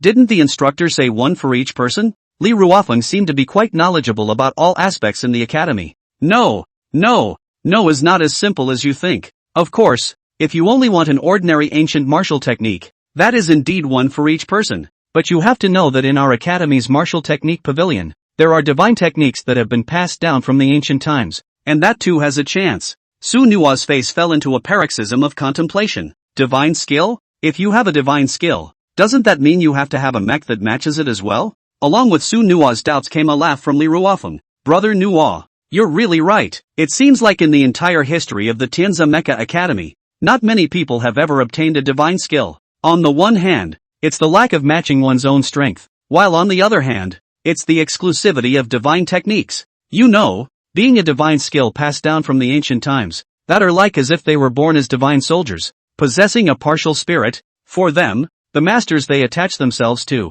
That must be overwhelmingly powerful. And a god-level mecha is the only proof we have to show off our power today. After hearing Li Ruofeng's explanation, Su Nuo nodded heavily. He then asked immediately afterward, then what do I need to do if I want to obtain a high-grade ancient martial art? Only Li Ruofeng's face wore a harmless smile. Then he clenched his fist and shook it in front of Su Nuo. By this, of course, Nog. But in that regard, I have faith in you. I've investigated all those guys in our class for you. Most of their strengths are similar to mine. Su Nuo looked at Li Ruofeng's movements, and in his heart, he understood everything. No wonder Suya said that everything was weak and strong in this academy. Ever since they first stepped into this place, it seemed destined that it would all be contested by force. The corner of Su Nuo's mouth couldn't help but twitch. If they were all of the same strength as Li Ruofeng, he wasn't worried. The only thing that made him a little doubtful was that if those guys, all of them, were covered with mech modules like Li Ruofeng, then I'm afraid it would be a little tricky. That's just trenchant. Following behind Suya, the group walked for who knows how far, through layer after layer of buildings. The college was so big that it seemed to be able to move the light and shadow car to make the connection. As the group arrived on top of a large open space, the party came to a standstill. Su Nuo looked at the indistinct empty space in front of him. His spiritual power was released, but he was unable to penetrate it at all. Suddenly, a heavenly gate appeared out of nowhere, and then a ladder slowly emerged from the air. Such a subtle scene caused Su Nuo to marvel at the handiwork of the Tianza Mecha Academy. In the middle of this academy, there were truly hidden dragons and crouching tigers. With Suya's command, everyone went up the ladder in good order. Every time he lifted a step, he could feel the weight of the pressure on his body. Everyone's head was covered with meticulous beads of sweat, and many of their legs even began to shiver. Su Nuo's face was a burst of relief, as if all this pressure had been lightly dissolved. Li Ruofeng looked at Su Nuo beside him, and there was more than a little surprise on that face. Being able to withstand the pressure of a 1,000-story ladder? This was too unbelievable.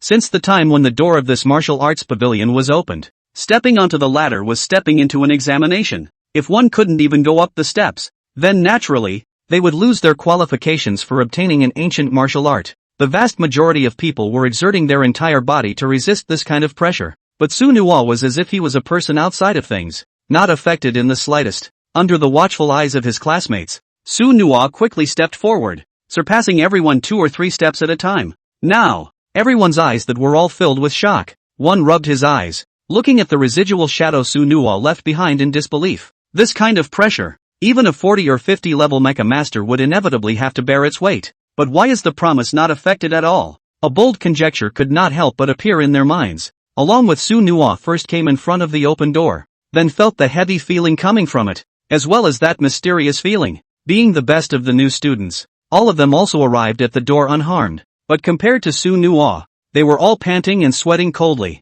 Suya stood at the doorway and looked at the crowd behind her and said slowly, "The next road is in your own hands. Wait until you enter the attic, and your mechs will materialize in synchronization. You can pick the ancient martial technique at the lowest level, then just quit. Of course, if you want to impact a more advanced ancient martial art, then you'll need some competition." Above the roof of the pavilion, only one person can stand down. After a few moments of rest and recuperation, you can prepare to depart. As Suya's instructions fell, everyone's faces were covered with a cold look. The acquisition of ancient martial arts techniques, that was a matter of the mech's battle power enhancement. For them, that was a very cherished opportunity. Climbing to the top of the attic was even more of an expectation in their hearts, because once you step into the top of that attic, not only does it mean the recognition of strength, but you will also receive extraordinary ancient martial arts techniques, only to see that each one of them was rubbing their fists, itching to get into it immediately. After the gradual recovery of stamina, one after another fish leaps into it. Suya looked at Su Nuo's figure with a confident smile on her face. "Su Nuo, don't let your teacher down." After the group entered it, there were no ancient martial arts techniques stored everywhere as Su Nuo had imagined. Rather than a loft, this is a huge open space. However, there are flying blue points of light in the air, and those are the places where the ancient weapons exist. But it was no one who acted. For them, being a warp existence, it was inevitable that they would be competing for the top of the attic. With the sound of mechanical bones ringing out, almost everyone's mechs were summoned. Su Nuo slowly swept through the surroundings, looking at the densely packed mechs, and sighed for them in his heart. If they didn't meet themselves, maybe these people did have a bit of a chance. Unfortunately, the Kirin mecha was now at full strength. Su Nuo looked around, and the surrounding mechs were within his range. The Kirin mecha's pupils gradually changed to red. At this time, his combat status, too, had been fully raced on. Su Nuo was able to clearly perceive the strength of these mechs beside him. As Li Ruofeng had said, the students who could enter this top class of theirs were by no means ordinary people. Both the talent and the financial resources are extremely impressive. Su Nuo merely scanned the circle and found no less than a few high-grade mechs. There were even a number of Zun-ranked mechs. One must know that in a small city, a Zun-ranked mecha was already the pinnacle of existence. In the Tenza Mecha Academy, although these were also among the top, the gap was truly overwhelming. A faint sneer spread across the corners of Su Nuo's mouth, and in his heart, he couldn't help but feel a bit of anticipation for these opponents. He would like to see what this talented young man from all over the world was really the best of the best. Li Ruofeng wrote his own mecha to Su Nuo's face, seemingly wanting to unite the front with him. For Li Ruofeng, although Su Nuo's strong strength was mind-boggling to him, but he didn't come here now, when he said he was going forward, to get the promised help. Instead, he was making a point. Among the entire class, Su Nuo's reputation could be described as thunderous, drawing secret glances from everyone. After the first day, it caused a great sensation. This was for them. If they were able to bring Su Nuo down, it would also mean that it would be a battle to the death, stepping on the heads of giants and becoming a new generation of giants. As for some saint-ranked mechs, they were very distinct and directly gave up their confrontation with Su Nuo. In the eyes of these people of theirs, it was impossible for a god-level ancient martial art to be used for their own purposes, so there will be no bidding to carry out the fight with it. Only a figure of a mecha could be seen rapidly flying in all directions, chasing after the stream of light flying in the air. Ruofeng, go find the ancient martial arts technique that fits you as well. I don't need your help here. For now. Listening to the words Su Nuo transmitted, Li Ruofeng nodded his head even though there were a few strange emotions mixed in his eyes. Seeing Li Ruofeng's mech far away, the red-blue wings behind the Qilin mech unfolded. After being baptized by the power of the stars, the entire mech was also refreshed. Even the wings behind his back were glowing with a faint starry light. Along with the unfolding of his wings, Su Nuo's gaze lifted upwards. Above this space, that was a strong pressure sweeping from top to bottom. Su Nuo's heart was also able to feel the power on that. This divine skill is like the sky without a Jedi. Only Su Nuo saw the Xian heavenly sword materialize in his hand. He needed to go all out in this battle. This divine skill he had to achieve. Along with the appearance of the Xian Tian sword, the mechs beside Su Nuo were also each manifesting divine weapons. In a flash, the entire space was surrounded by Su Nuo's Qilin mecha in a blockade-like manner. They seemed to have been in agreement for a long time. First, they would take care of Su Nuo in front of them, and then they would compete for the ancient martial technique with their respective strengths. Su Nuo looked at the several mechs in front of him and just flicked his mechanical arm. The entire body of the Qilin mecha emitted a lingering divine might that radiated out in all directions. Some of the beast state mechs, although they were of noble rank, were still not enough to be feared in front of Su Nuo's god-level mechs. This kind of suppression of equal rank made it difficult for them to adapt at all. Only Su Nuo was unapologetic and directly flew toward the top. His purpose was also quite unique, and that was the divine skill above his head. As they watched the Kirin mecha's rapidly moving figure, the surrounding mechs quickly closed in. One by one, they raised the divine weapons in their hands and attacked towards the Qilin mecha. Li Ruofeng, who was not far away, saw this and his eyes presented a stern light. These classmates are so hateful. They surprisingly gathered all of their power, and then all of it was aimed at Su Nuo's Qilin mech. Li Ruofeng was considering whether or not to go forward to help. Although the promise had been made, it was inevitable that he was still a little worried with so many fierce attacks. From a distance, the mechs of these people were all very uncomplicated. Even quite a few of the mech modules were nothing less than themselves. Li Ruofeng's heart couldn't help but feel a little worried about Su Nuo. If it was one or two people, then Su Nuo's Qilin mecha was bound to handle it with ease. But this siege of 7 or 8 men might not be so easy. The Qilin mecha felt the sharpness of the divine weapon beside it, and its red pupils still exuded an air of disdain. One could only see that the Xian Tian sword was emitting a faint power of thunder,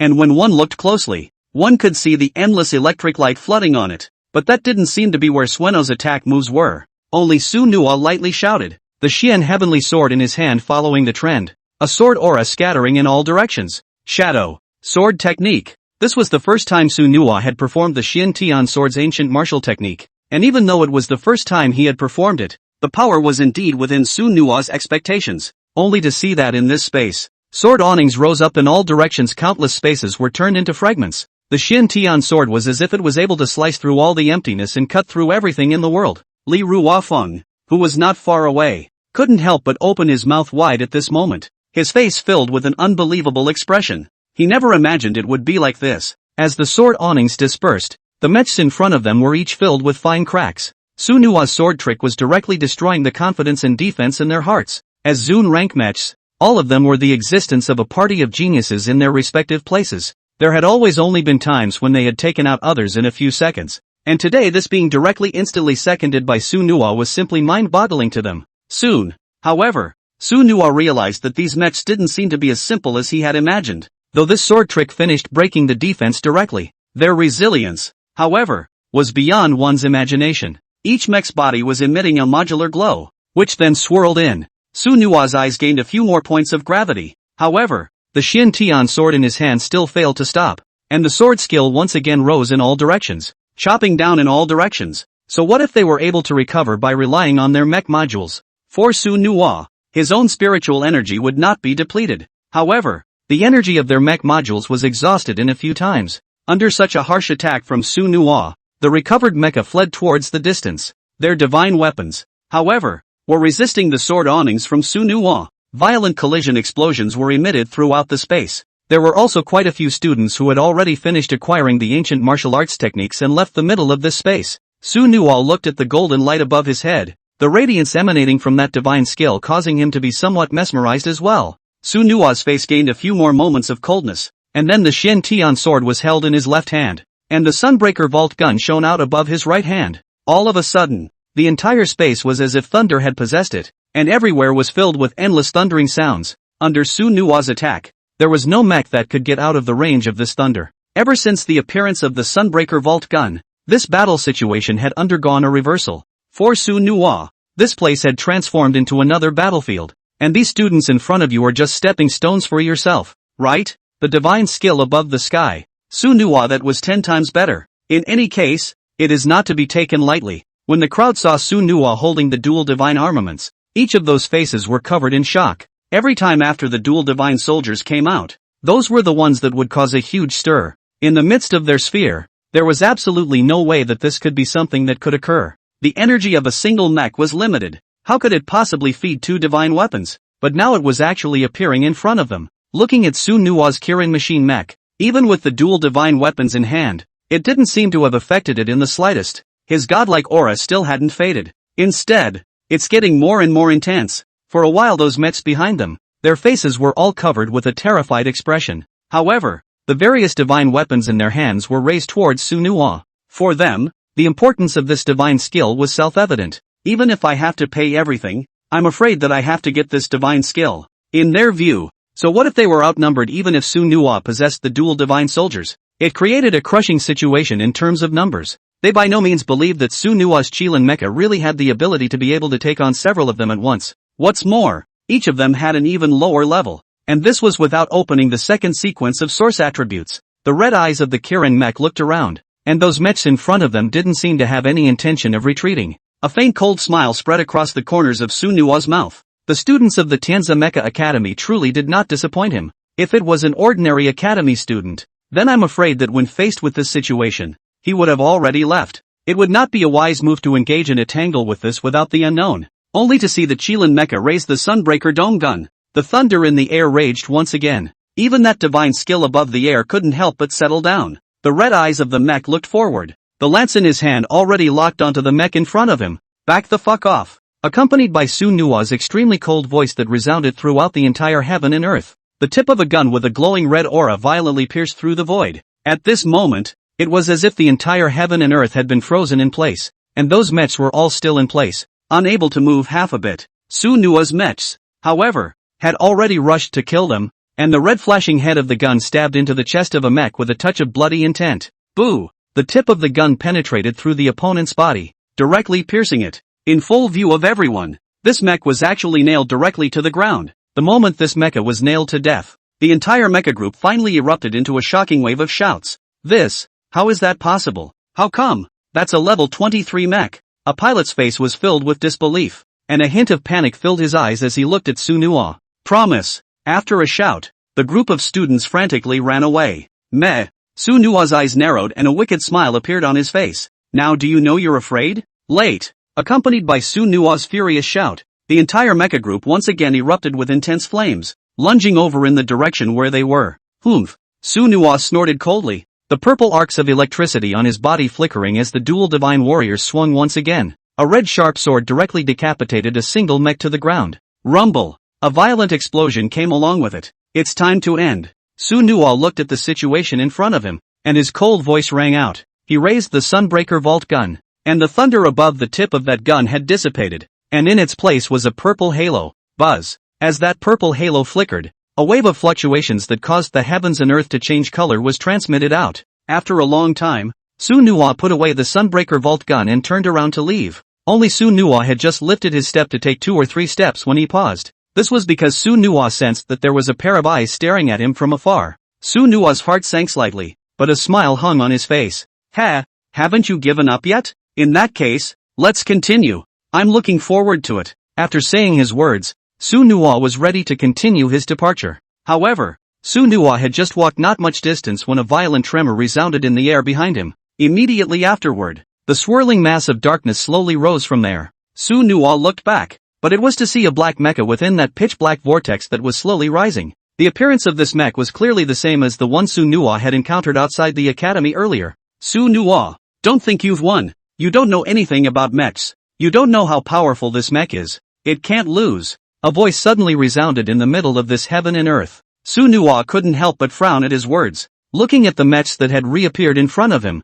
even Su Nuo couldn't help but have a few doubts in his heart. The recovery ability of these guys was truly beyond his imagination. However, on second thought, Su Nuo thought that the students who could come to Tianza Mecha Academy were either rich or noble. The resources of the mech in hand may not be comparable to his own. Just like Li Ruofeng for example, the mech module on his mech made even him feel that it was beyond his reach. Su Nuo looked at it coldly, his eyes not half as glazed over. As far as he was concerned, since they wanted to fight to the end in a bloody battle, then he would accompany them. These were nothing more than Zoon-ranked mechs, and they were still worthless in front of his God-ranked mechs. Su Nuo's eyes revealed an infinite sharpness, echoing the 2 dual divine armaments in his hands. It was all within Su Nuo's grasp, along with the black mechs underneath. Unconsciously, a few more mechs completed their repairs. Su Nuo's expression became more warlike as he felt the energy within this space. The feeling of never having done this before is so exhilarating. Along with a single mecha rising into the air, they once again surrounded towards Su Nuo's Qilin mecha, only to see the red and white body of the Qilin mecha was now permeated with a faint sense of battle damage. But the golden tentacles on the forehead were still dazzlingly bright. Raising the Sunbreaker Dome lance high once more, Su Nuo seemed to be about to unleash the true power of this lance. Under Su Nuo's control, the Sunbreaker Dome gun transformed into a roiling meteor, attacking and killing these mechs in front of him. Faced with such a furious attack from Su Nuo, these Zoon-ranked mechs could only choose to dodge. But while dodging, they were launching counterattacks. Their attacks, too, were launched towards Su Nuo. Su Nuo was also not the least bit afraid. He knew that this level of attack could not cause any damage to him, but he could not just take his opponent lightly. After all, he still had to be careful. The mechs in front of them kept launching attacks, and the power of each attack was extremely terrifying. It's like an endless flood. Under this strong attack, Su Nuo's Shin Tian sword kept weaving in and out, engaging in a frantic exchange with the mech's attacks. His attack, although it had no effect, it was able to drain the energy of this group of mechs. In such a situation, Su Nuo naturally enjoyed himself. On the other hand, Li Ruofeng on the other side was tense, as he saw Su Nuo's attacks becoming more and more ferocious, and that he seemed to have gained an absolute advantage. His heart grew more and more anxious. He didn't want anything to happen to Sueno. Under Su Nuo's attacks, the mechs in front of him were each becoming extremely wretched. The energy depletion in their bodies also became extremely rapid. Boom! Finally, a violent collision sound resounded. Only a huge hole appeared above the chest of that mecha, and the inner core of the mecha within it was directly shattered, losing its energy to fight. Su Nuo's attacks were still so ferocious. With an indifferent look in his eyes, he looked at these mechs in front of him. The energy of all these mechs was disappearing rapidly, and this was exactly the effect Su Nuo wanted to achieve. The mech in front of him was retreating, little by little, towards the students who had been destroyed by Su Nuo. The mood of these students was incomparably dull, looking at these mechs in front of them. Just at this moment, Su Nuo's gaze suddenly gave a start. He saw that not far away from him, a body-white mech, holding a huge axe, was charging straight behind him. Sueno's eyebrows furrowed slightly. He could see that this mech was a Zoon rank mech, and its rank was no less than his own. It was just that what Su Nuo hadn't expected was that this guy's attacks were actually so swift and bizarre. Above that giant axe, there was actually a vague sound of thunder coming from it. Obviously this was the power of the Thunder System ancient martial technique. The power of the lightning attribute was not a rare attribute in this universe, but in Su Nua's eyes, it was something special. His eyes flashed with brilliance as he looked towards that white mech, and then he waved his hand. An invisible ripple emanated from the Kirin mecha's hands. The white mech had just rushed to Su Nua's nearness when it was suddenly slapped away by the Qilin mech. Immediately afterward, its figure shot out backwards, and eventually smashed heavily on top of the ground, smashing a huge crater out of the ground. Around her, there were even more endless arcs of electricity shining. How is this possible? The white mecha that was filled with disbelief looked towards Su Nua. That palm just now. Although she didn't use her full strength, she had also used more than 80% of her strength. However, she actually didn't even get close to Su Nua's body before she was directly slapped away. Seeing this scene, her heart was even more filled with infinite horror. She's a mecha of the Zun rank. Although it wasn't as powerful as a true god-level mecha, it could definitely be said to be a top-notch existence when placed in the middle of Daxia. But in front of Su Nua, he actually couldn't even last a single move. The feeling was too much. At this time, Su Nua was not even looking at the white mech. He looked coldly at the remaining mechs in front of him. He could see that amongst this group of people, other than this guy who was difficult to deal with, there were also a few hidden Zun-ranked mechs. These few Zun-ranked mechs were also quite strong. Where did you all come from? Mongrels? How dare you block my way? Su Nua snorted coldly, looking at the many mechs in front of him with a face full of disdain. You seek death. A furious cry came from one of the mechs.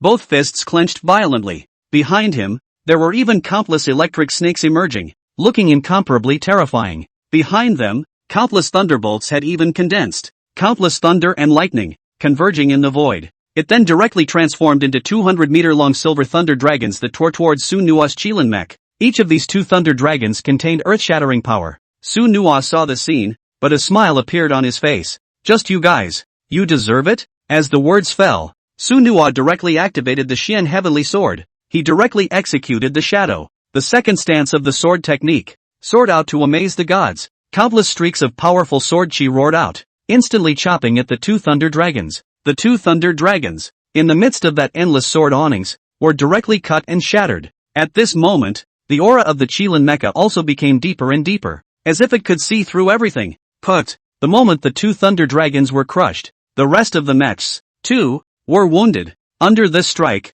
all of these mechs were sent flying. Bang bang bang. A loud noise spread throughout the four fields, only to see countless mechs being sent flying out. They left a line of deep marks on the ground before stopping, and in the middle of the area, a shocking crack was left behind. Everyone was looking at what was in front of them with shocked faces. How is this possible? Several mechs of the Zun rank can't actually block a single blow from a single mech. Everyone present, seeing this scene, was filled with incredulity and could hardly comprehend it. In their minds, a Zun rank mecha should already be a gifted person standing at the pinnacle. There was no way that their battle power was comparable to someone in this age group. But now what? The Su Nua in front of him could actually easily defeat a Zun ranked mecha. And still counting a few, the gazes they looked at Su Nua with were even more filled with awe. Zun ranked mechs weren't even a match for him, let alone these unusual ranked mechs. What kind of existence is this? In this moment, everyone had this realization. Between them, this existed an impassable gulf. The gap between that and the promise is simply not justifiable.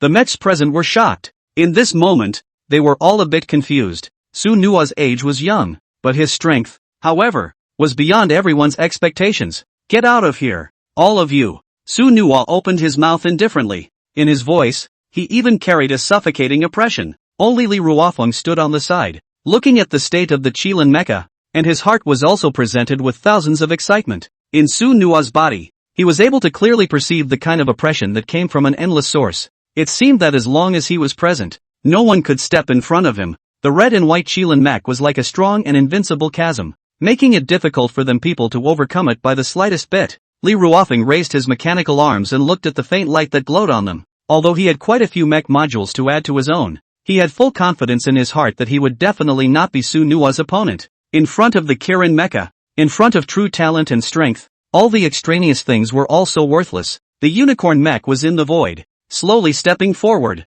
walking through the void, like a mech warrior returning from a victorious battle in full bloom. In this corner of space, there was only the message of his Kirin mech. Only Su Nua's gaze was seen scanning in all directions. Those mechs behind them, that one was stagnant. The mechs within the mech bay, that one was even sweating profusely. For them, The full consumption of spiritual energy was a bit difficult to stomach. And most terrifying of all, it was the fear of facing Suno. The feeling comes from a place in the heart and is unprecedented. It seemed that in front of the Kirin Mecha, they were simply at a loss, whether it was a divine weapon or a source attribute. As long as the Qilin Mecha struck, everything was a disdainful blow. And outside of the space, Teacher Suya was also staring at the changes in the field with unblinking eyes. Su Nua's performance could be said to have far exceeded her expectations. That doesn't even begin to describe it as heavenly. It doesn't seem too much of a stretch to say he's a son of the universe. One must know that their class was the most outstanding class among the freshmen. To be able to enter it, it wasn't just ordinary strength.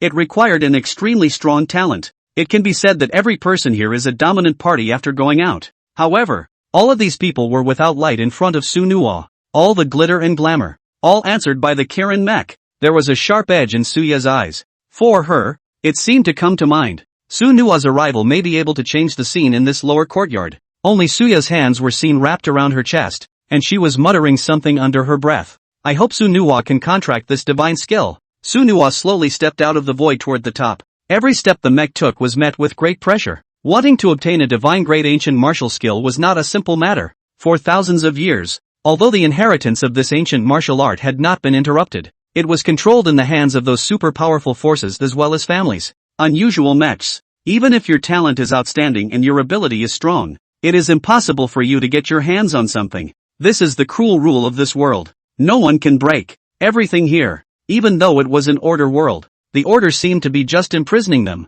Ordinary mechs. Once you have the background and power, then the mech resources are directly a distant second. Those students at the bottom, one by one, were also repairing their mechs. Although he was no longer capable of competing for divine great ancient martial skills, the middle level with the space also had quite a few high-level ancient martial skills present. Since he was able to come here, he would certainly not return empty-handed. So they were also repairing their mechs as quickly as possible in order to complete the acquisition of ancient martial arts techniques. But all of that was no longer relevant to Promise. At this point his full attention was at the very top of the space. That's where the divine great ancient martial arts techniques are, right? A faint smile appeared on Su Nua's face. He could clearly feel the aura of a divine great ancient martial art hidden there. It was an aura that could paralyze the mind. It was more of a divine skill that could attract thousands of mechs. There was no mech that could stay in front of it. If you hesitate for half a second, the party is disrespecting it. Stepping here, the only thing that could pose a threat to Su Nua was that vast and oppressive force.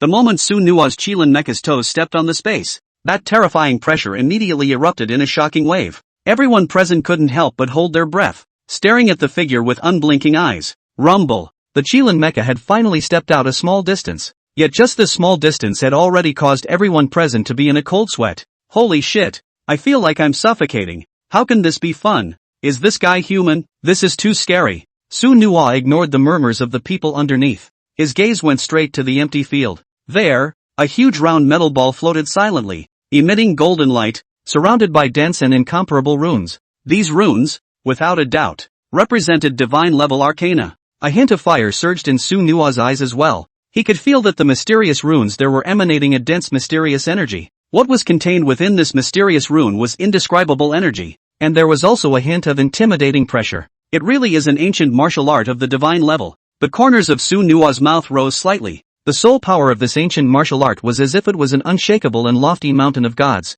At this moment, Su Nua even felt himself resonating with that magical force. The Kirin Mecha was the same as a god-level mecha, so perhaps only god-level ancient martial arts techniques could match it. In this vast cosmic galaxy, the existential nature of god-level mechs was also rare. Mechs who were supremely gifted were even fewer in number. But this was the right time and place for Su Nua. It was as if everything here nowadays was an inverse situation set up for him, waiting to be set right. And naturally, Promise will seize this opportunity and never lose it in his hands. The red eyes of the Griffin mech became bright once again. The golden tentacles above his head were also instantly radiant, and the wings behind him caused gusts of hurricane winds that responded to the thunder that intertwined in the air. Everything here, it seems, has turned into Sueno's home turf. However, Su Nua's heart was clear that the divine great ancient martial technique before him was by no means that simple to acquire easily. It's been here for 100 millennia of existence. That may be for 100 millennia. Neither the spirit nor the defensiveness of the ego is easy to crack. The golden ball of light in the air released its mighty pressure downwards. The figure of the Qilin Mecha's arms went straight up into the air as if to fend it off. But the figure still took a few steps backwards. Su Nua's gaze looked towards the crowd of mechs beneath the ground, a bit more calm in his eyes. Compared to them, one's own fighting power was still endless, originally each arrogant and infinite mecha. At this time, they were all lying on the ground, that was not moving at all. The damage on his body was no longer enough to complete the repair and with the resources of the mech in hand. For them, the battle had already ended since Su Nua had taken out the dual divine soldiers. The 10,000 mirrors of thunder in the sky above made it difficult for them to pass the slightest bit. The gap between them and Su Nua also left a big mark on their hearts. This kind of strength was by no means something they could easily get their hands on. Su Nua raised his head and looked toward the divine skill emanating light above the space. Inevitably, the heart was more than a little expectant and excited. Ancient martial arts techniques of the divine level were something that even he had never seen before. Even if it was just a remnant scroll, for every mech, it was a dream come true. The power of a divine skill was not something that could be shaken by a little bit. Under the gaze of all the students, the crimson wings behind Su Nua's Qilin mecha waved in the air, accompanied by the red and white fuselage taking off again. It headed towards the golden glow emanating zone in the air. The further up into space he went, the more Su Nua could feel the pressure of this spirit. Even to the Kirin mech, it was mixed with a few not so small amounts of intimidation. But the more that is the case, the more it is able to arouse the wariness in many hearts. If the divine skill was even more ordinary, then there was no point in acquiring it yourself. Rumble. Finally, as the Qilin mech neared the peak of that mental pressure, a blinding ball of golden light appeared in the air. Within that ball of light, it was emitting infinite spiritual fluctuations, like ocean waves, sweeping in all directions. Under the shroud of the mental fluctuations, Su Nua's Qilin mecha also showed the slightest distortion under the onslaught of this mental power. The twist, however, did not last long. Su Nua's Qilin mech then returned to its original state once again. Just as Su Nua's Qilin mecha approached the golden ball of light once again, another loud roar resounded through the entire space. That golden ball of light, surprisingly, followed suit and erupted with even more intense spiritual pressure. Between the collision of the two spiritual forces, it induced a violent trembling in space. In the midst of this trembling, the ground around them even sunk directly into the ground. And at this time, Su Nua's Qilin mecha, after all, slowly approached the very top of that spiritual fluctuation. Here, there was a golden ball of light shimmering. Above the ball of light, an invisible pressure emanated, causing Su Nua's Qilin mecha to feel incomparably heavy. Roar! The Kirin mech let out a roar, then accelerated violently. Promise is going to take this divine skill in a heartbeat. Straight up, being a high-grade ancient martial art, that all possessed a spirit as well as a self-defense. Once threatened, perhaps the defensive nature of the self is activated. Ka-ching! A shattering sound was heard. At the chest of the Kirin mecha, a crack appeared violently. The crack was extremely subtle, but it still caused all the watching mechs to suck in a breath of cold air. Su Nua's mecha, surprisingly, cracked under the mental pressure. The incomparable toughness of the Kirin mecha was something they could see for themselves. Whether it was attack or defense, it was a flawless existence. Instead, in front of the attribute of self-defense of this divine-grade ancient martial technique, it was directly able to be dried out with tiny cracks. This caused them to suck in a breath of cold air in their hearts. If it was said that one's own mecha went forward to obtain it, then I'm afraid that it would be directly torn apart by this divine-level ancient martial skill. Only Su Nua's forehead drank in a few meticulous beads of sweat, and the spiritual power in his mind was released in full force. This golden ball of light in front of him was far beyond his imagination. In Su Nua's mind, he also couldn't help but begin to imagine just what kind of ancient martial art existed. Not so strong defensively, but what made Su Nua feel even more curious was just how deep the Tianzi Mecha Academy was.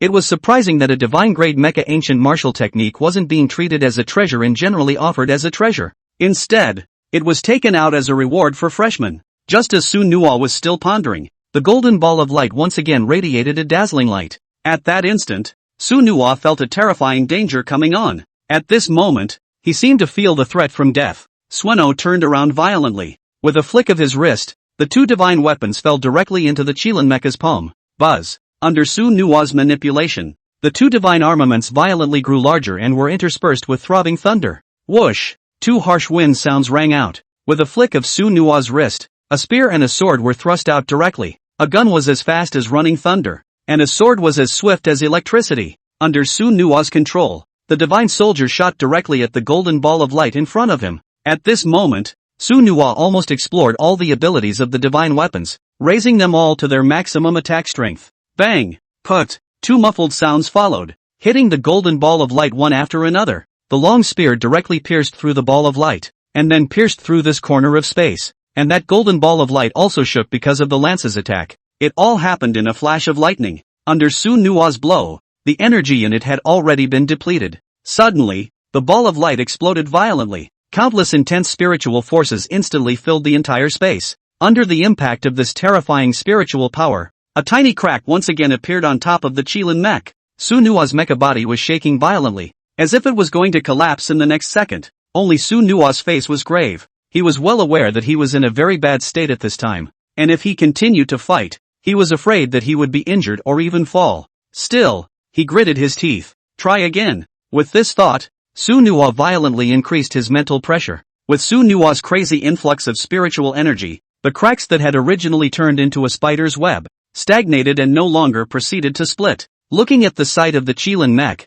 Su Nua knew that this hurdle had already been considered barely passed. But that's not the end of it. Buzz. At this time, a brilliant golden light suddenly emerged from the air. It was then transmitted directly through the Qilin mecha's forehead to Su Nua's mind. As the golden light receded, the entire space became darkened. The situation was obvious. The ancient martial skill had been absorbed by Su Nua. The crowd at the bottom, at this time, was in an unusually anxious mood. After watching Su Nua accomplish such moves, his heart felt even more hopeless about challenging him. Perhaps, during these months of learning, Su Nua as well as the Qilin mech would be their lifelong nightmare. Ever since this divine light had entered Su Nua's sea of divine consciousness, his mind was also filled with a surge of agitation. Although this kind of pressure had completely dissipated in this space, it was extraordinary in Su Nua's divine sea. Wisps of runes surfaced before Su Nua's pupils, incomparably mysterious information that crazily stimulated Su Nua's divine sea. And the figure of the griffin mech began to fall downwards from above.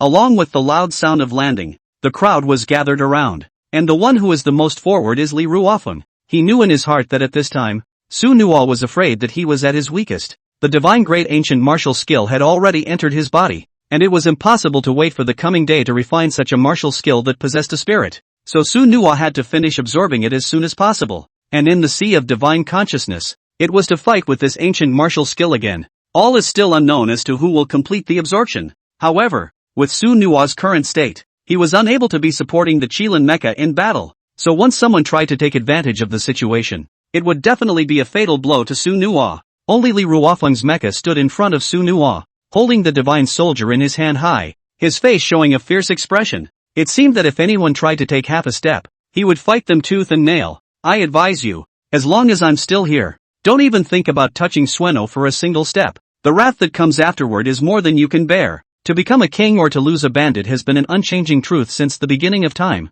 I hope you can keep your word. Li Ruofeng looked at the crowd in front of him and spoke slowly. For Li Ruofeng, although his strength was also not bad at all, it was far inferior to Su Nua. Wanting him to fight against so many mechs was simply impossible, so he had to be persuasive and reasonable. Use your own skills of talking out of your ass to gain valuable time for Sueno. But soon, Li Ruofeng seemed to realize that he had wrongly blamed these students, though in some ways, it's the same competition as all of them. But now that the dust has settled, it's naturally impossible to do anything more than fall on the sword, only to see that one by one, they also came to the side of Li Ruofeng's armored body, as if they were going to guard Su Nua as much as he did. Just as the crowd waited for Su Nua to complete his absorption, Suya's voice broke through the void and came in, excluding Su Nua. All students exit the martial arts pavilion. In 3 seconds, the teleportation space will be opened by me forcibly outside. All students must return. Listening to Suya's words, all the students nodded. Since Ms. Suya intervened,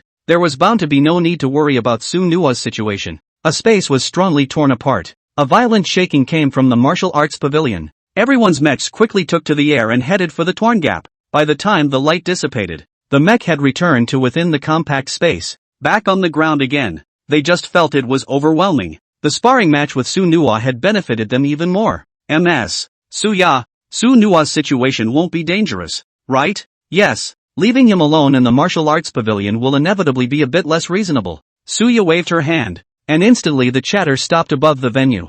I'll take care of myself in this matter. Does a divine great ancient martial art really think it's that easy to acquire? That depends on whether Su Nua has the skill or not. Once he succeeds, he will be the miracle creator among the freshmen of the lower courtyard of the Tianza Mecha Academy. What if it fails? Li Ruofeng couldn't help but open his mouth and inquire. Only a faintly bitter smile appeared on Suya's face. Failure? Failure is also the death of the heart and soul. Almost instantly, Everyone was dumbstruck. That one couldn't help but secretly rejoice that he hadn't been able to obtain the favor of a divine great ancient martial art. Failure is the death of the heart and soul? And who can suffer such an end? For them to be able to cultivate to today's Mecha that is 1,000 heart and soul. This kind of talent and qualification could never be easily discarded. But how could these not be the most precious to Su Nuwa? However, compared to them, Su Nuwa has more blood and persistence in him. If one wanted to achieve the Lord of the Universe, there was no straight path on this path. Absorbing divine great ancient martial skills isn't something that can be done in a day or two. So let's all go back and rest today. I alone am enough here. After Suya repatriated her classmates, her gaze once again moved to the martial arts pavilion space. The Qilin mech had also long since returned to Su's mech space. At this moment, Su Nua's entire body was wrapped in a ray of golden light, resisting the pressure of space. His eyes were tightly closed and his brow was furrowed gently. It seemed that in the midst of it all, he was under unbearable pressure. A strand of divine knowledge surrounded the so-called rune, and Su Nuwa was drawing hard on the information within the rune. As he had imagined, a god-level ancient martial skill was indeed not that easy to refine. Even with this endless spiritual power of his, it seemed to be difficult to suppress the fluctuations of the ancient martial techniques. Su Nuwa's heart couldn't help but create more expectations. The stronger the fluctuations were, at the same time, it meant the stronger the energy contained in the ancient martial art. Nowadays, there were only 2 or 3 ancient martial arts techniques of his own, which were simply not enough to support a high-intensity battle. And the most pressing thing at the moment was that it was missing an ancient martial art that cut through the line. Whether it was the surprising wood fist or the shadow sword style, the attacks were quite powerful, but that was all. On top of a real battle, what he wanted was that feeling of instantaneous seconds with easy moves. In the later stages of mech combat, the difference between one move and another is 1,000 miles. In front of some high-grade treasures or modules, unusual mechs could not play any role in resisting them at all. What's more, by the time higher-level star beasts appeared, the immunity they produced was also something that these mechs would find difficult to fight against. Time fades away minute by minute. Su Nuwa's spiritual energy penetrated the runes just as quickly. The message above the pupil also became progressively clearer. A wave of heat-like energy then surged into Su Nuwa's mind, and the information of this ancient martial art appeared in front of him.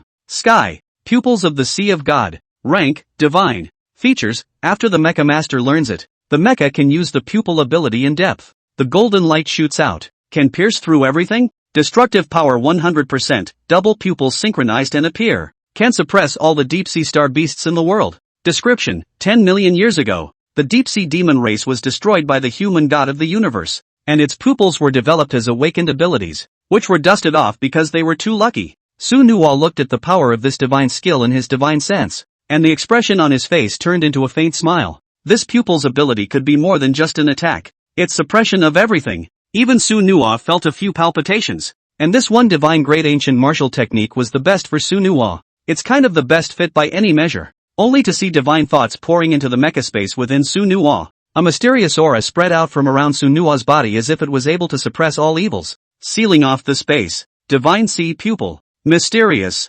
powerful, and overbearing. It was feared to be the most powerful attack of the current Su Kirin mecha. Only to see the pupils of the Qilin mecha. There was a golden light surging, as if there were 2 rounds of dazzling suns burning. An extremely wild fluctuation erupted from the pupil of the Divine Sea. For a long time, the pupil of the Divine Sea slowly calmed down. The process didn't last long, because the power of the Divine Sea pupil was too great. Even though it was the first time he had used it, he still didn't have complete control over the energy. After the Qilin mech regained its composure, Su Nuwa opened his eyes. The 2 rounds of golden suns flickering within that golden light slowly faded, transforming into ordinary golden pupils.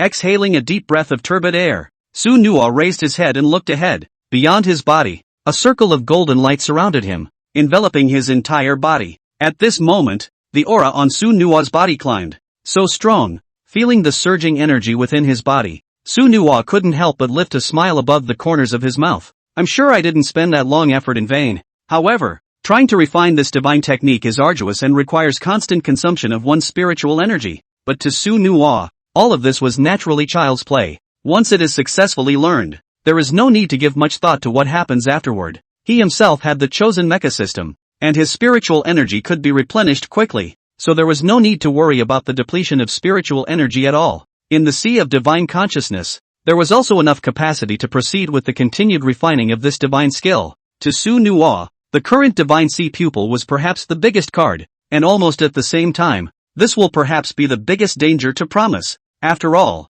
the birth of a god level that was no small matter. Casually, it can cause the entire academy and even the country to shake. So for Su Nuwa, whether or not he could guard this divine skill was all still an unknown. Su Nuwa's face glowed as he felt the renewed thickening of his spiritual energy. One's own spiritual power was originally quite large and solid. Now that it had once again gone through the denseness of this god-level aura, the strength of that spiritual power had leveled up a few more points. As the golden light on Su Nuwa's body faded and dissipated, his eyes began to look around. In this martial arts pavilion, now he was the only one left alone. The incomparably large space was filled with raging energy everywhere. However, compared to the energy of a divine-grade ancient martial art, it was still far inferior. Only Su Nuwa's gaze locked onto the blue glow in front of him, and a thought could not help but arise in his heart. Teacher Suya didn't just seem to be saying that in this martial skills pavilion, one could only acquire one martial skill. After thinking of this, Su Nuwa's figure began to quickly swim through the space. Although there was no mech carrier, being here seemed to be like entering the sea of God, and everything relied on spiritual power. Su Nuwa's eyes had a sharp light in them, constantly searching for his prey. The vast majority of these ancient martial arts in front of them were above the Xian rank. These mecha martial arts, however, were for mecha of all attributes and types. Trying to find the ones that fit with you still takes a little more work.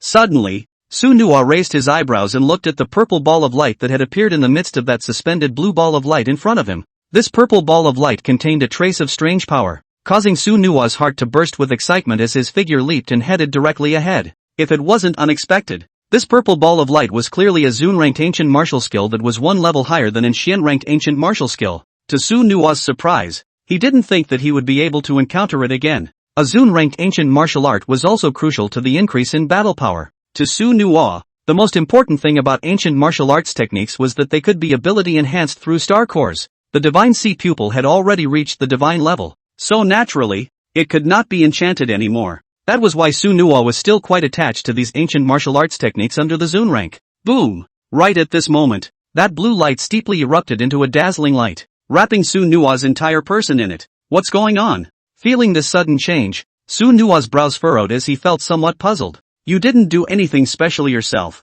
did you? Why is this happening? Su Nuwa didn't know what was happening. He only knew that he was now trapped in this blue mass of light and couldn't leave it. Trying to summon the appearance of the unicorn mech was a moot point. It seemed that within this mass of light, it was impossible to perform the summoning of contracted mechs. Shit! At this moment, Su Nuwa couldn't help but curse. He quickly remained calm though. Since you can't leave for now, find a way to attack it from the inside. Su Nuwa's figure shifted and began to weave in and out of this mass of light. Although there was an endless amount of energy raging in this light mass, it was of no help to Su Nuwa, who possessed strong spiritual power. In a moment's effort, Su Nuwa had already stepped aside and gotten out of the trap. Phew! Su Nuwa gasped incoherently, his eyes gazing at the purple ball of light in the palm of his hand. This one purple ball of light was like a ball of flame, illuminating the center of Su Nuwa's palm.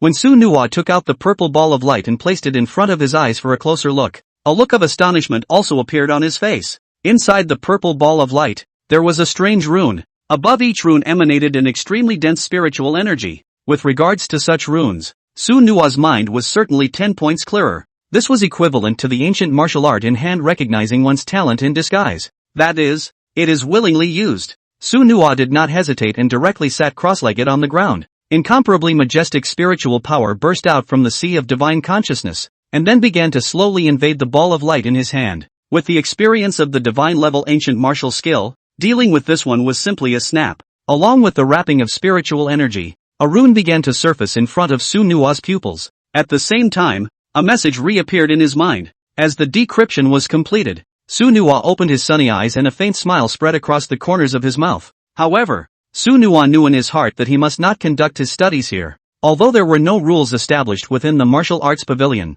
in Su Nuwa's mind he had always insisted on acting cautiously. Learning too much here will inevitably lead to unnecessary commotion. Su Nuwa's gaze once again sought a target towards the ball of light in the air. He seemed to have taken an interest in all of the ancient martial arts in it. After all, after this opportunity is missed, there is no telling when or how long it will take to remember it again. When the space had yet to be opened, Su Nuwa had so remained within the martial arts pavilion. All the ancient martial arts techniques that could be used, without fail, all of them were loaded into his mind. Just because there's no need to do the study now doesn't mean it won't be useful later. Suya's figure was still waiting quietly outside. If she hadn't noticed the strange movements in space, she would never have left so easily. Currently, the most worthwhile person to cultivate in this class is Su Nuwa. If he was really able to obtain another divine-grade ancient martial art, then for the Qilin Mecha that would be another qualitative leap. Under the combination of the two gods, I'm afraid that there is no one else in the entire lower courtyard that can match. As she slowly waited,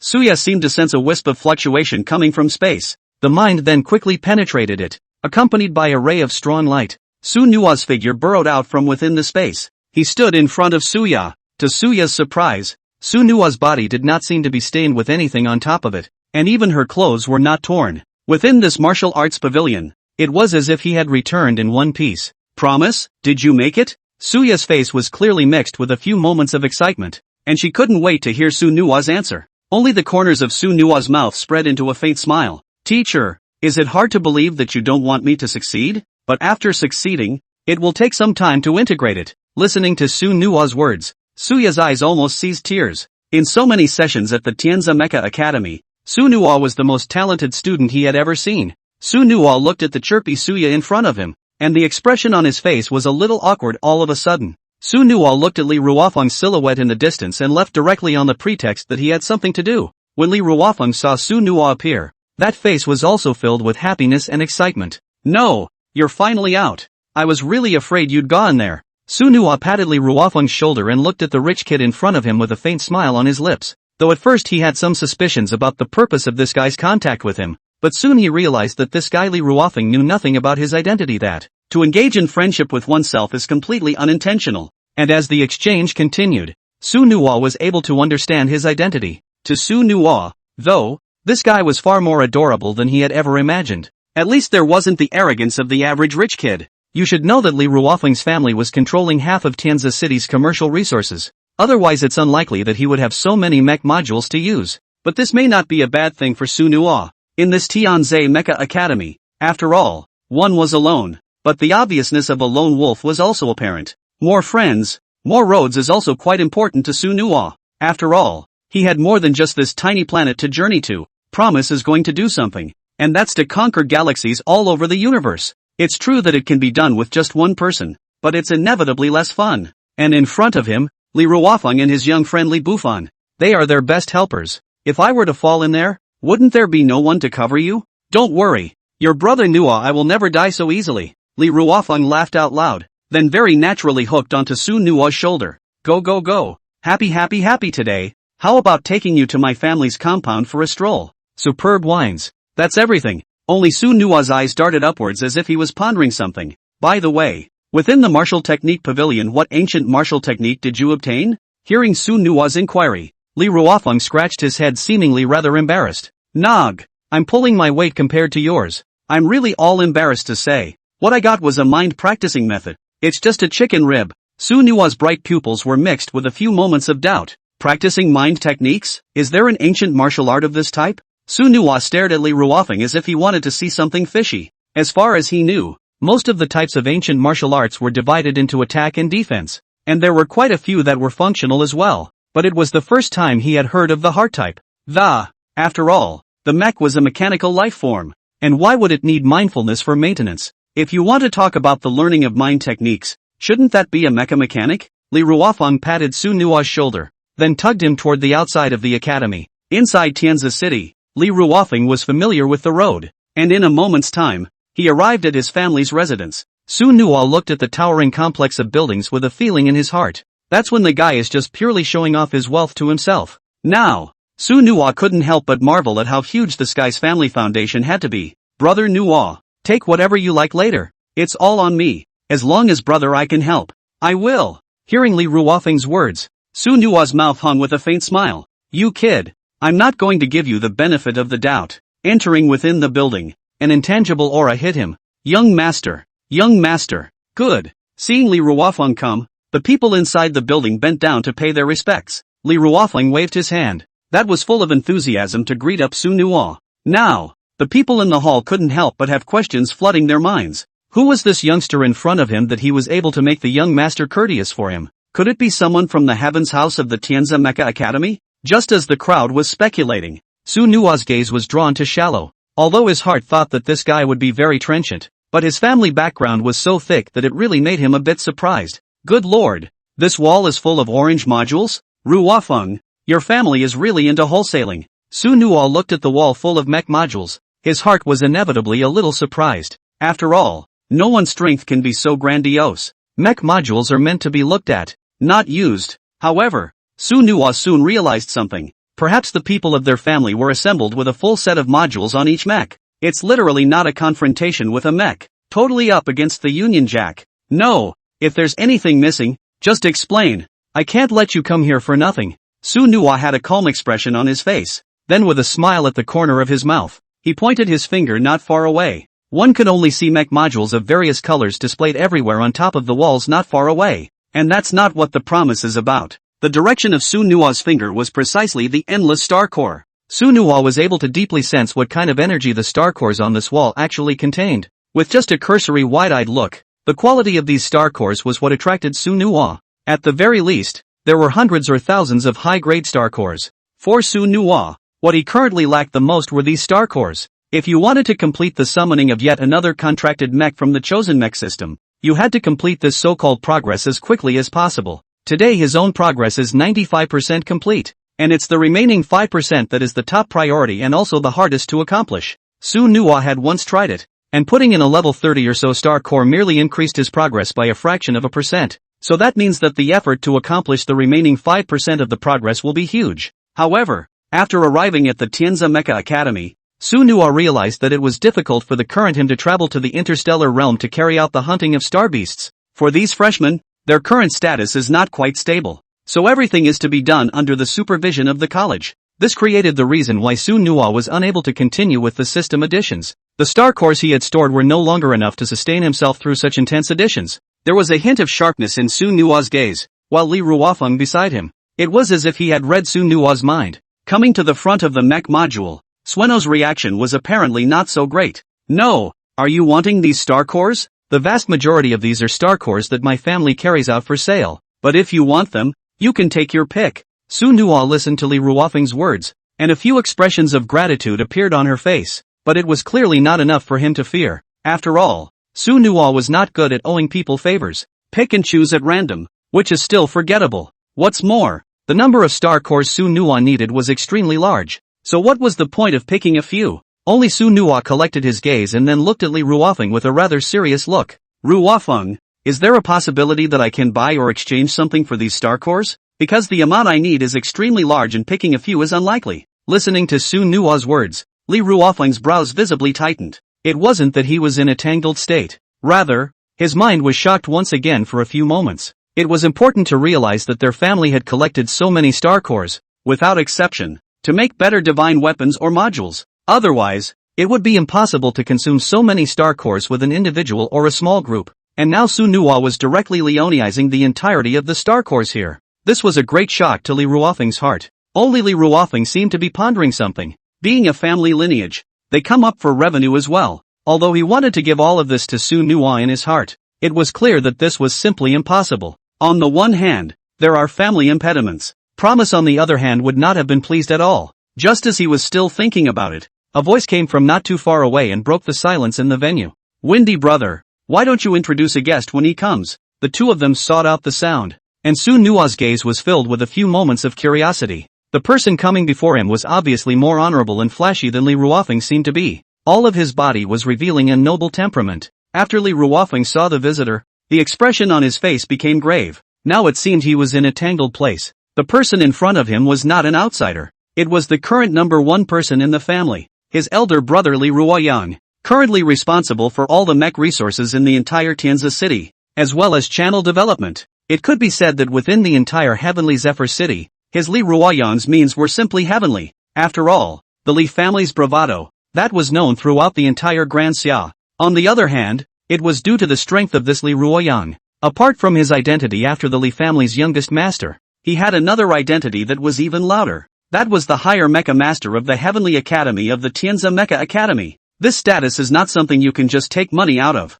So it also created the fact that Li Ruoyan was like the proud son of heaven. This was not only a prominent reputation and family lineage, but the strength was even more transcendent and overwhelming. Within the entire Heavenly Zephyr city, It was also considered quite a prestigious young figure. Li Ruofeng's face was laced with a faint smile as he introduced Su Nuo to Li Ruoyang. Big brother, this is Su Nuo, a good friend I met at the Mecha Academy. Li Ruoyang looked at Su Nuo with interest, the smile at the corner of his mouth that was hard to suppress. Su Nuo? Seems like I've heard the name you before. The guy who cleaned up the Academy's law enforcement team the day before yesterday. That was you, wasn't it? Su Nuo nodded gently in agreement. Just as Su Nuo waited for his next words, it caused Su Nuo's heart to tremble a few times. Brother Su Nuo, you also know that our family was born as merchants. Even if you want to give you this underneath for nothing, it's still hard to convince the public. I'm able to tell that you want something from us here. How about making a deal with you? Listening to Li Ruoyang's words, a few questions flashed across Li Ruofeng's face. Doing business deals with Big Brother? Su Nuo nodded gently, signaling for him to speak next. Li Ruoyang gently stepped forward and walked beside the duo. The deal I made with you was simple. I don't know if you've heard of the Star Escorts. My purpose is simple. That is, to invite you to join our Li family's Interstellar Escort Corps. Of course the duties may be a bit dangerous. The expression on Li Ruofeng's face gradually became exaggerated. Then it was directly stopping Li Ruoyang. Big brother, the Star Escort Corps? How can this be? Su Nuo is my friend, there's no way I'm going to let him risk his life. It's not like you don't know how high the mortality rate of our Li family's Star Escort Corps is. Listening to Li Ruofeng's words, Li Ruoyang didn't pay much attention and directly injected his gaze onto Su Nuo's face. At this moment, Su Nuo's heart was also aware of everything. For their Li family, which was indeed a business family, this transaction was naturally inexcusable. The Star Escort Corps, though, he had heard of. This is an escort that specializes in interstellar voyages for some family or consortium. Always, the distances and purposes of these interstellar voyages are quite dangerous, so it also creates this high mortality rate. But at the same time it means that it's an extremely rich and highly rewarding job, because the Starfarer Corps could not only be defending against the Star Beasts, but also the other clans. Upon entering the far-flung interstellar, everything has been lost to the restraints of Alliance law. There, even more killing and looting coexisted. To successfully complete an interstellar voyage, it was absolutely impossible without a level 40 Mecha Master. That was why Li Ruofeng's reaction was extremely large. After all, he didn't want to lose a good friend he'd just met. But this was indeed a very good idea for Sueno. After all, with his current mecha strength, plus the ancient martial divine skills he had acquired, and his own 2 divine weapons, even if he was facing a Star Beast powerhouse below level 40, he was still confident in fighting one of them. He had great confidence that he could break through to a higher level. In that case, he would have a hint of self-preservation. Thinking of this, Su Nuo directly opened his mouth to Li Ruofeng. Brother Li, I need you to do me a favor. Li Ruofeng froze when he heard this. Do you a favor? What is it? Just say the word. Hearing this, Su Nuo no longer hesitated. Immediately, he gave his thoughts in full. Li Ruofeng's brows furrowed after listening to Su Nuo's narration, and he eventually let out a sigh. Although he was a little worried, he knew that Su Nuo's thoughts were something he could not go about changing. Although they did not spend much time together, the sense of admiration for Su Nuo in their hearts that was born. This teenager who was about the same age as himself was far beyond himself in both heart and strength. Li Ruofeng nodded heavily, then seemed to have made a big decision. Big brother, let me participate in this Starfarer Corps mission as well. Since I need to go among the stars for training, how can I do it without me? Hearing Li Ruofeng's words, Su Nuo and Li Ruoyo obviously froze for a few moments. In Su Nuo's opinion, he really hadn't once thought that Li Ruofeng actually wanted to travel with him. As the young master of the family, he was perfectly capable of having endless mecha resources at the touch of a finger as well.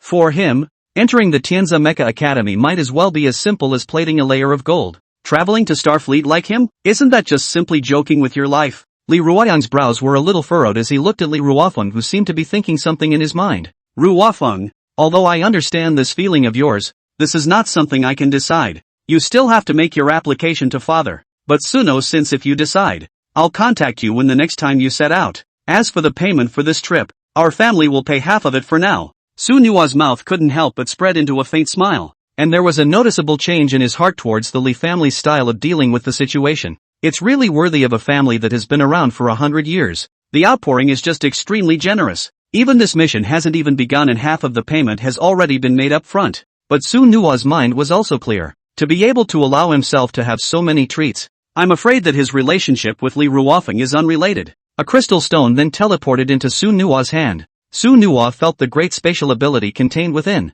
It was then known that it was a space storage stone. Su Nuo did not directly check it out. Since the Lee family was able to trust him, he naturally trusted each other as well. Su Nuwa and Lee Ruofan then greeted Lee Ruoyang and left the family compound. The trip was a rewarding one. For Su Nuwa, it was simply a solution to his lack of star cores. In that case, awakening the second mech would be just around the corner. After returning to the academy, as soon as the two returned to the classroom, they were stunned by the scene before them. It was only that when all the students saw Su Nuwa come, their faces were all respectful. It seemed to look at Su Nuwa heart inevitably more than a few points of apprehension and fear. Within the martial arts pavilion, the strong strength of Su Nuwa's Qilin mecha had completely convinced them. Lee Ruofang looked at Su Nuwa, and the expression on his face was slightly pompous. Although I had imagined this scene myself, I was still a bit surprised when it was actually presented. You know that their class is the most forward class. The classmates that exist in this can be a phoenix-like existence. Their talent was even capable of crushing even when compared to their own. And now they're all submitting to Su Nuwa's feet. Lee Ruofang looked at Su Nuwa. His eyes unconsciously had more than a few different meanings in them. He seemed to be glad that he had made the decision earlier. Otherwise, it would be hard for him to imagine what would happen to him if he made an enemy of Su Nuwa.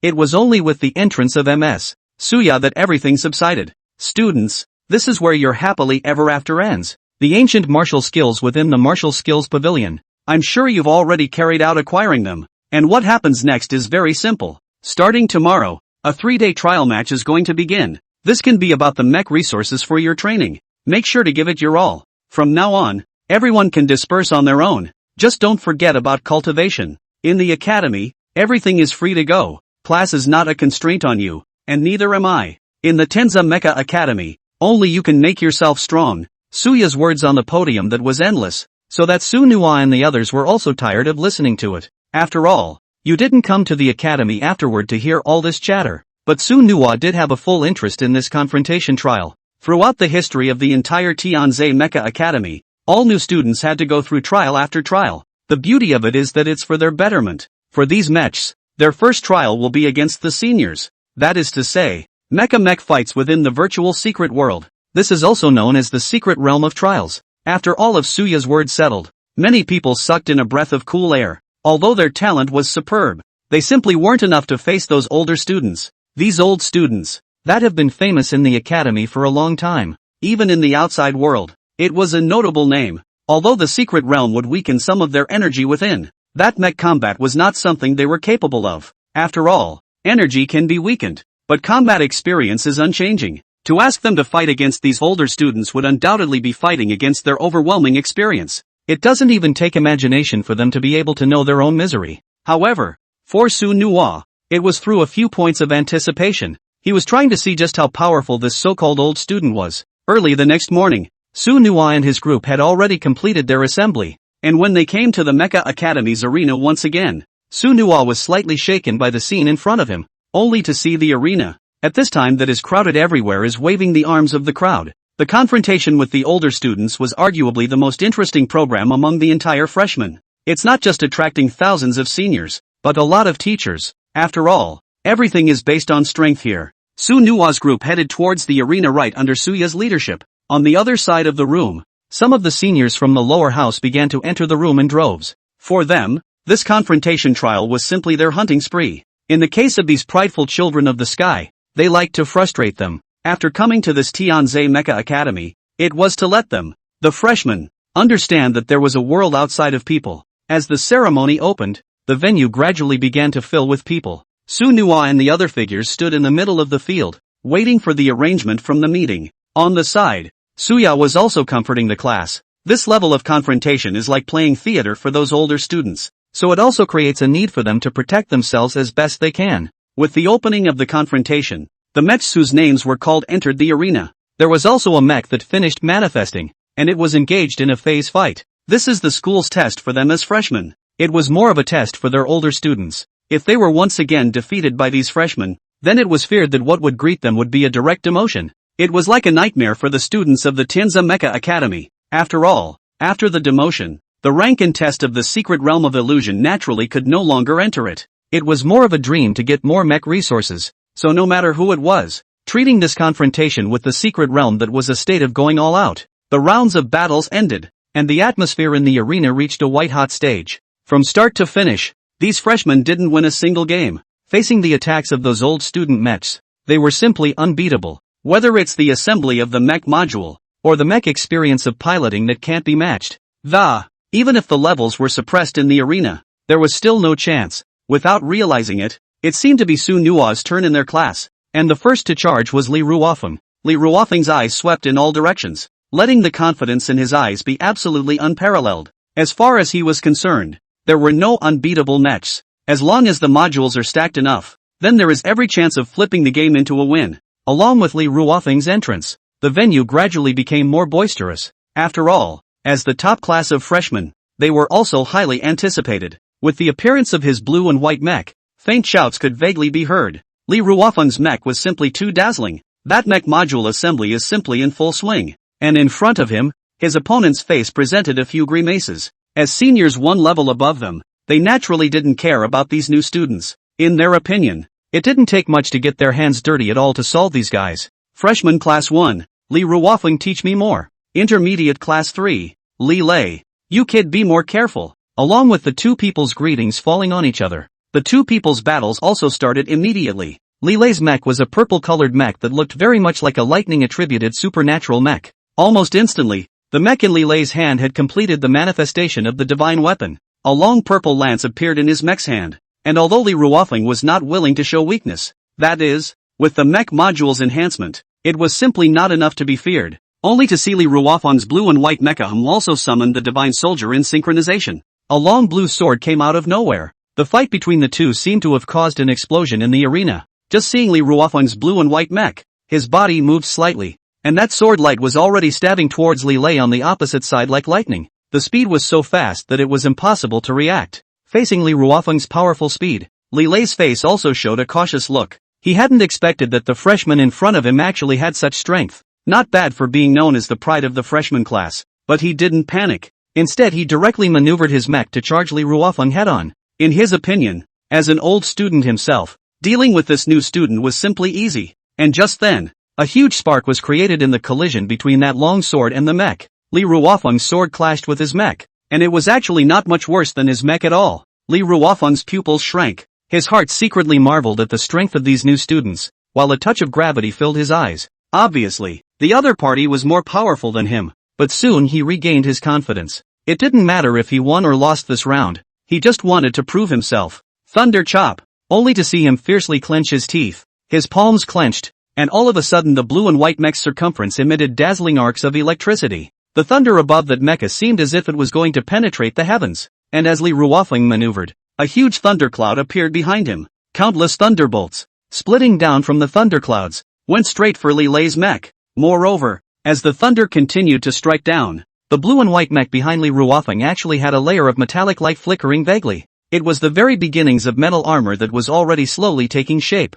and it was during this thunderous rumble that his attack remained unabated. A sword stabbed with infinite power. Li Lei also didn't dare to underestimate the situation and immediately maneuvered his mech and swung his sword to block. It was only when he blocked, but he suddenly felt a strong danger. This was because a paralyzing sensation came from above his mech, making it impossible for him to move the slightest bit. The weapon in his hand was also enveloped by that endless thunder. Unable to move halfway, countless dense cracks also appeared on top of his mech. Once struck by that thunder, that mech would definitely collapse. But now, he was the one who could only fight hard. As long as he held on for a few moments, perhaps he would be able to break the damage of that thunder. Boom! With a muffled sound, Li Ruofeng's mech stabbed the long sword on top of Li Lei's mech. At that moment, only a bang sound could be heard, and Li Lei's mecha was instantly pierced through. Those countless thunderbolts were also smoothly blasted into Li Lei's body. How is that possible? Li Lei's mech defense ability, that's very strong. This freshman was actually able to shatter Li Lei's mech. This freshman is so strong. No! This freshman's mecha is too trenchant. Is it the most powerful one within the freshman? I don't think so. If it's really that awesome, then how could it be possible to enter the freshman ranking battle twice in a row? Numerous seniors were talking about it. After all, although this Li Ruofeng had performed very colorfully, his strength had not been displayed. That's why they say that. However, just as they were discussing, a muffled grunt came out. Immediately, Li Lei's mecha flew backwards and fell heavily on the stage. As for Li Ruofeng's blue and white mech, it was suspended in place with a cold face. Obviously, this time, the victory belonged to him. Su Nua was also quite satisfied with Li Ruofeng's performance. This guy was so strong with his mecha module that the senior in front of him was no match for him. Su Nuwa firmly believed that if he could get him to let go, I'm afraid it would definitely set off a storm of bloodshed. Although the people who were able to enter the academy were either gifted or either rich or noble, but a family as magnificent as Li Ruofeng's, that was ultimately only a minority. He wiped the blood from the corner of his mouth as the Hokage mech in front of him disappeared around him. The spiritual energy in his mind also began to dissipate rapidly. Looking towards Li Ruofeng, who was standing in the center of the stage, a few more points of disbelief were evident on his face. For him, it was as great a shame as the sky. As a senior, he was the first one to lose first. Li Ruofeng raised his hands high in the air and showed him some respect. The figure then quickly swept downwards, completing the confrontation. But for them, this rivalry is just an appetizer. I guess. The real confrontation. That was a day later. As Li Ruofeng came off the field, thunderous applause erupted throughout the venue. Countless people are crying out for it. With Li Ruofeng's family and his brother's relationship, that naturally attracted the attention of thousands of people. Li Ruofeng didn't care, and directly came to Su Nuwa's side. Standing beside Su Nuwa, he was just like a well-behaved little brother, which was staggering. Brother, no. How was it? Didn't lose your face. Su Nuwa just shook her head as she listened to Li Ruofeng's words,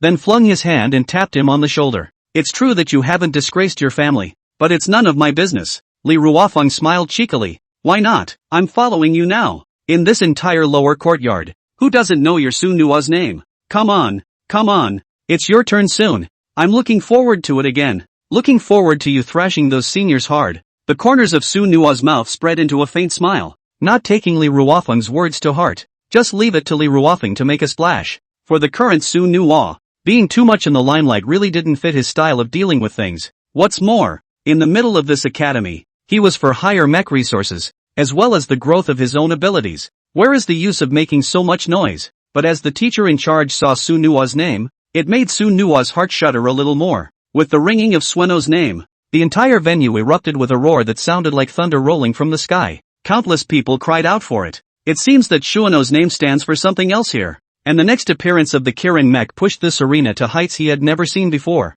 Su Nuwa vaguely remembered that the last time he fought here was 2 days ago. I didn't realize it was time for another rodeo so soon. After the Qilin mecha descended from the sky, it emitted a faint, thick breath, and that feeling full of majesty seemed to look down on everything. This was from the majesty of his divine beast mecha. More so, it stemmed from the confidence in Su Nuwa's heart. Almost at the same instant, the Xian heavenly sword in Su Nuwa's hand appeared in synchronization. The air above the arena drew a few faint sounds of thunder, and on top of that sword's blade, it was also glowing with a faint blue aura. The Kirin mech flew straight up into the air and waited silently for the upcoming mechs. For Su Nuwa, no matter who came, then he himself was fearless. In front of the Qilin mecha, these seniors or sisters were still not enough to fear. Amidst the clamor, a greenish-colored light descended from the sky. It directly fell onto the empty platform of the arena. As the light dispersed, a cyan-colored mecha surfaced in front of the crowd. In an instant, it also seemed to start getting more lively among the grounds. Li Ruofeng looked at the cyan-colored mech, and there seemed to be a few moments of worry mixed in his brows. The pilot of this cyan-colored mecha. This was the most outstanding existence of the previous session. At the same time that Guy's family was quite a sight to behold in the entire Grand Xia. The new class promises to look forward to more instruction. Schoolboy Su Nuwa. I've been looking forward to this for a long time. My name is Zhuge Bai. Don't show any mercy. Su Nuwa listened to Zhuge Bai's words within the mech, and the calm expression on his face was given a faintly otherworldly meaning. For him, the Zhuge family was naturally somewhat familiar. Their attainments in mechs were simply the most exceptional in the entire alliance. The mech module was literally played out on their mechs. And the thing that caused Su Nuwa to feel some pressure the most was the special nature of their Zhuge family. With this kind of heirloom family, most of the characteristics of their mechs are passed down from generation to generation. So did the Zhuge family. However, the Zhuge Bai in front of him seemed to be showing more glitter to these secret family traditions. For a time, the venue caused thousands and thousands of people to watch. The previous generation's overlord, confronting this generation's star character, Su Nuwa, was undoubtedly a direct nod to the entire hotspot. Looking at these two mechs with different shapes and colors, the crowd was left with their own conjectures in their hearts. For them, Zhuge Bai had been famous for a long time in the academy. Although he hadn't yet entered the courtyard of heaven, he was a regular among the higher orders of the secret realm of illusion. His mecha attributes and abilities, that was even more mind-boggling. It could be said that in the entire academy, the power of his Zhuge family was also quite powerful. But Juga Bai's personalities were indeed quite humble and courteous. This is in stark contrast to its power. It also created a large and rabid fanbase for him. These situations Su Nuwa naturally do not know. In Su Nuwa C, everything is to strength to speak, that is. Along with the appearance of Juga Bai's cyan-colored mecha divine soldier, a blazing light erupted in the entire venue. This battle of destiny is a doozy. Juga Bai's cyan mecha was similarly holding a green-colored sword of sharpness, its huge blade revealing itself to be extraordinary. Looking towards Sueno's Kirin mech, a duel unfolded between the two. Su Nuwa also didn't hesitate for a second, and had already begun to move the moment Juga Bai's mecha had just moved. As his figure moved, a touch of azure luster rippled around Su Nuwa's body, as if it were a ripple, sending out a circle of ripples, and in the midst of the ripples that swung away, there was an endless danger hidden. The Qilin mecha's figure transformed into a shadow in an instant. At this moment, Su Nuwa had completely immersed himself. Sueno moves pretty fast. Almost in the blink of an eye it had disappeared into thin air. Next second, bang! The divine weapons of the two mechs collided together at the same time, erupting with a very shocking roaring sound. At the moment of impact, Su Nuwa's figure also instantly exploded out, pulling away from Juga Bai. Juga Bai, on the other hand, rushed up again after a short silence. It was a duel between two up-and-coming talented mechs. In the midst of that intense impact, Su Nuwa's eyes were even more divine. Within these eyes, a faint cold aura flickered. The next moment, the Qilin mecha's feet gently stepped on the ground, and with the help of the rebound force, its body once again swept out explosively. This time, he wasn't just attacking. Instead, he was using his stance to continuously dodge Juga Bai's divine weapon attacks.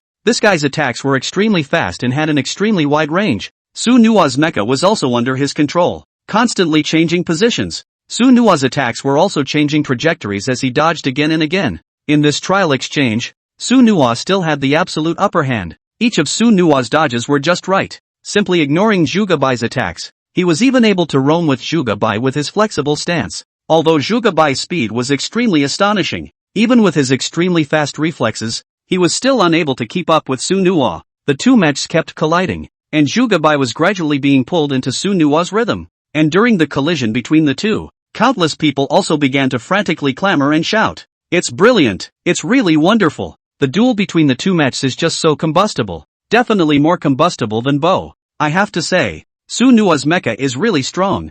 Juga Bai's mecha has been famous for a long time, worthy of being the young master of the Juga family. Su Nuwa even dared to fight Juga Bai hard. What guts! Worthy of being the most ballsy existence among the freshmen." Amidst the shouts of the crowd, the two collided once more. The bright and dazzling sparks that erupted when their mechs collided together dazzled people, but everyone in the room was holding their breath in unison.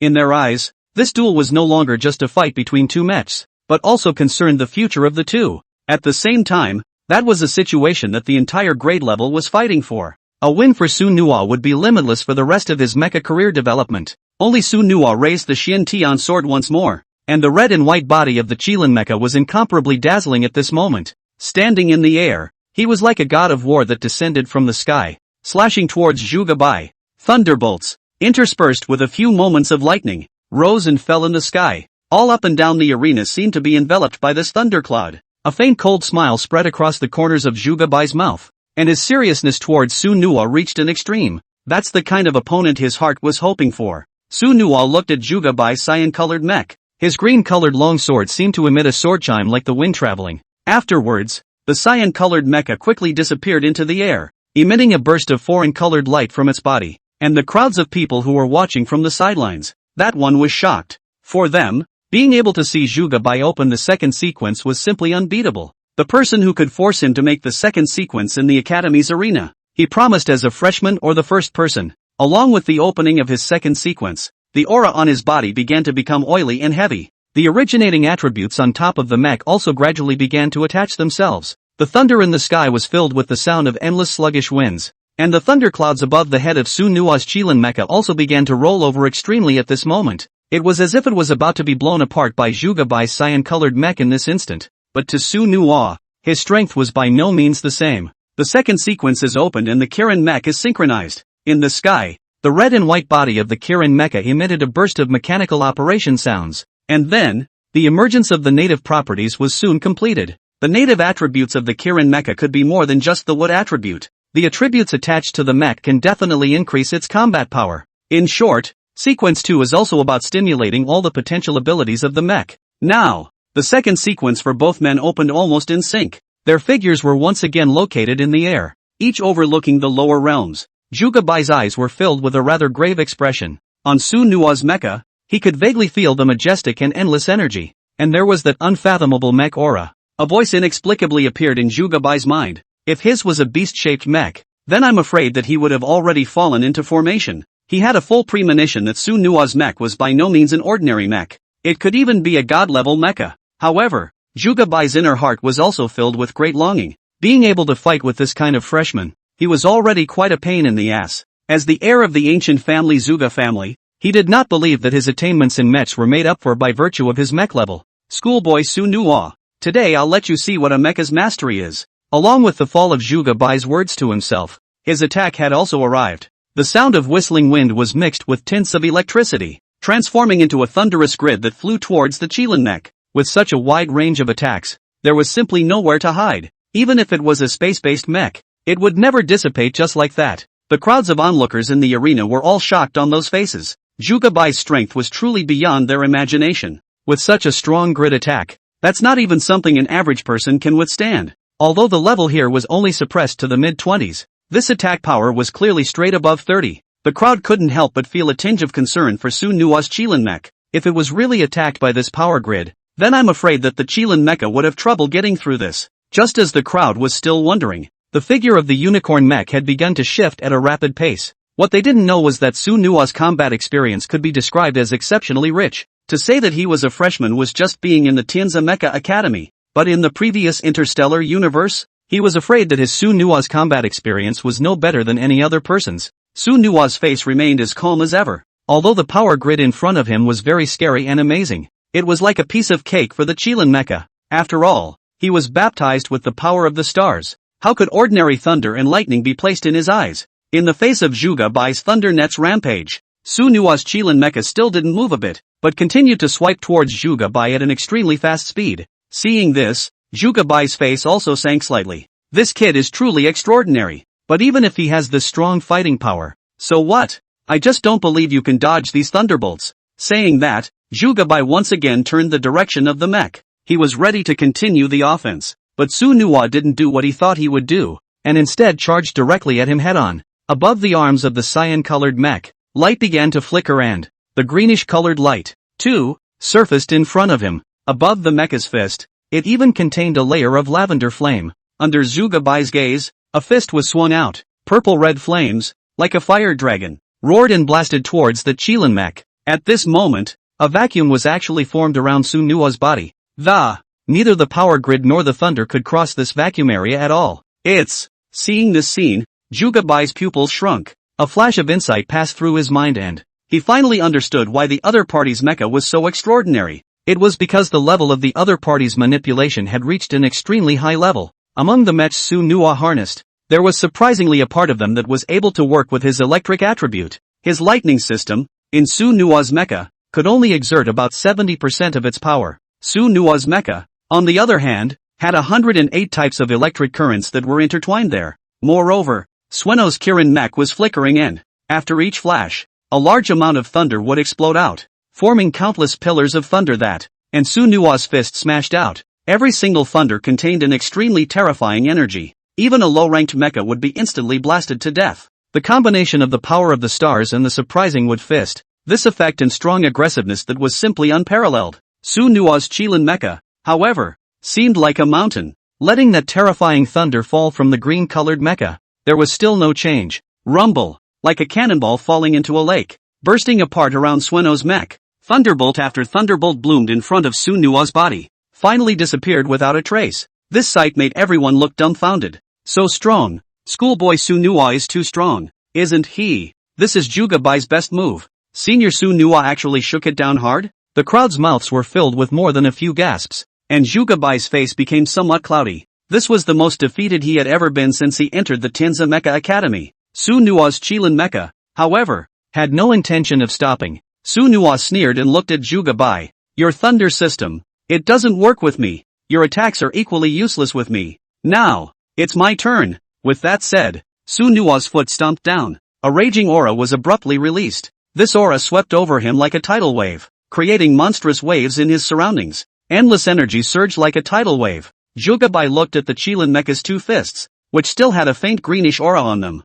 However, it was very much dwarfed by his electric awnings, but Jugabai's heart knew that these two fists were by no means that simple. Although it was very different from the properties of his own mech, the same cyan color but not lightning. Instead, it was more like a wood attribute attack. Jugabai's face was once again already unable to calm down. For him, that naturally understood what the wood attribute was. This attribute can exist for more than just attacks. However, on top of Su Nua's Qilin Mecha, this was hardened into an attacking move by him. Jugabai couldn't imagine how huge the might contained above these two fists would be. What's more, today's Su Nua has also opened the second sequence. After the original attribute has been absorbed, the attack power will only be strengthened the more. Everyone was holding their breath as they quietly watched the battle in the arena. As the situation changed, they couldn't wait to see how Huey's offense worked again. The two parties had long since put their divine weapons away, and at this point, they were all but physically relying on their mechs. This next one is undoubtedly a slam dunk in the arena.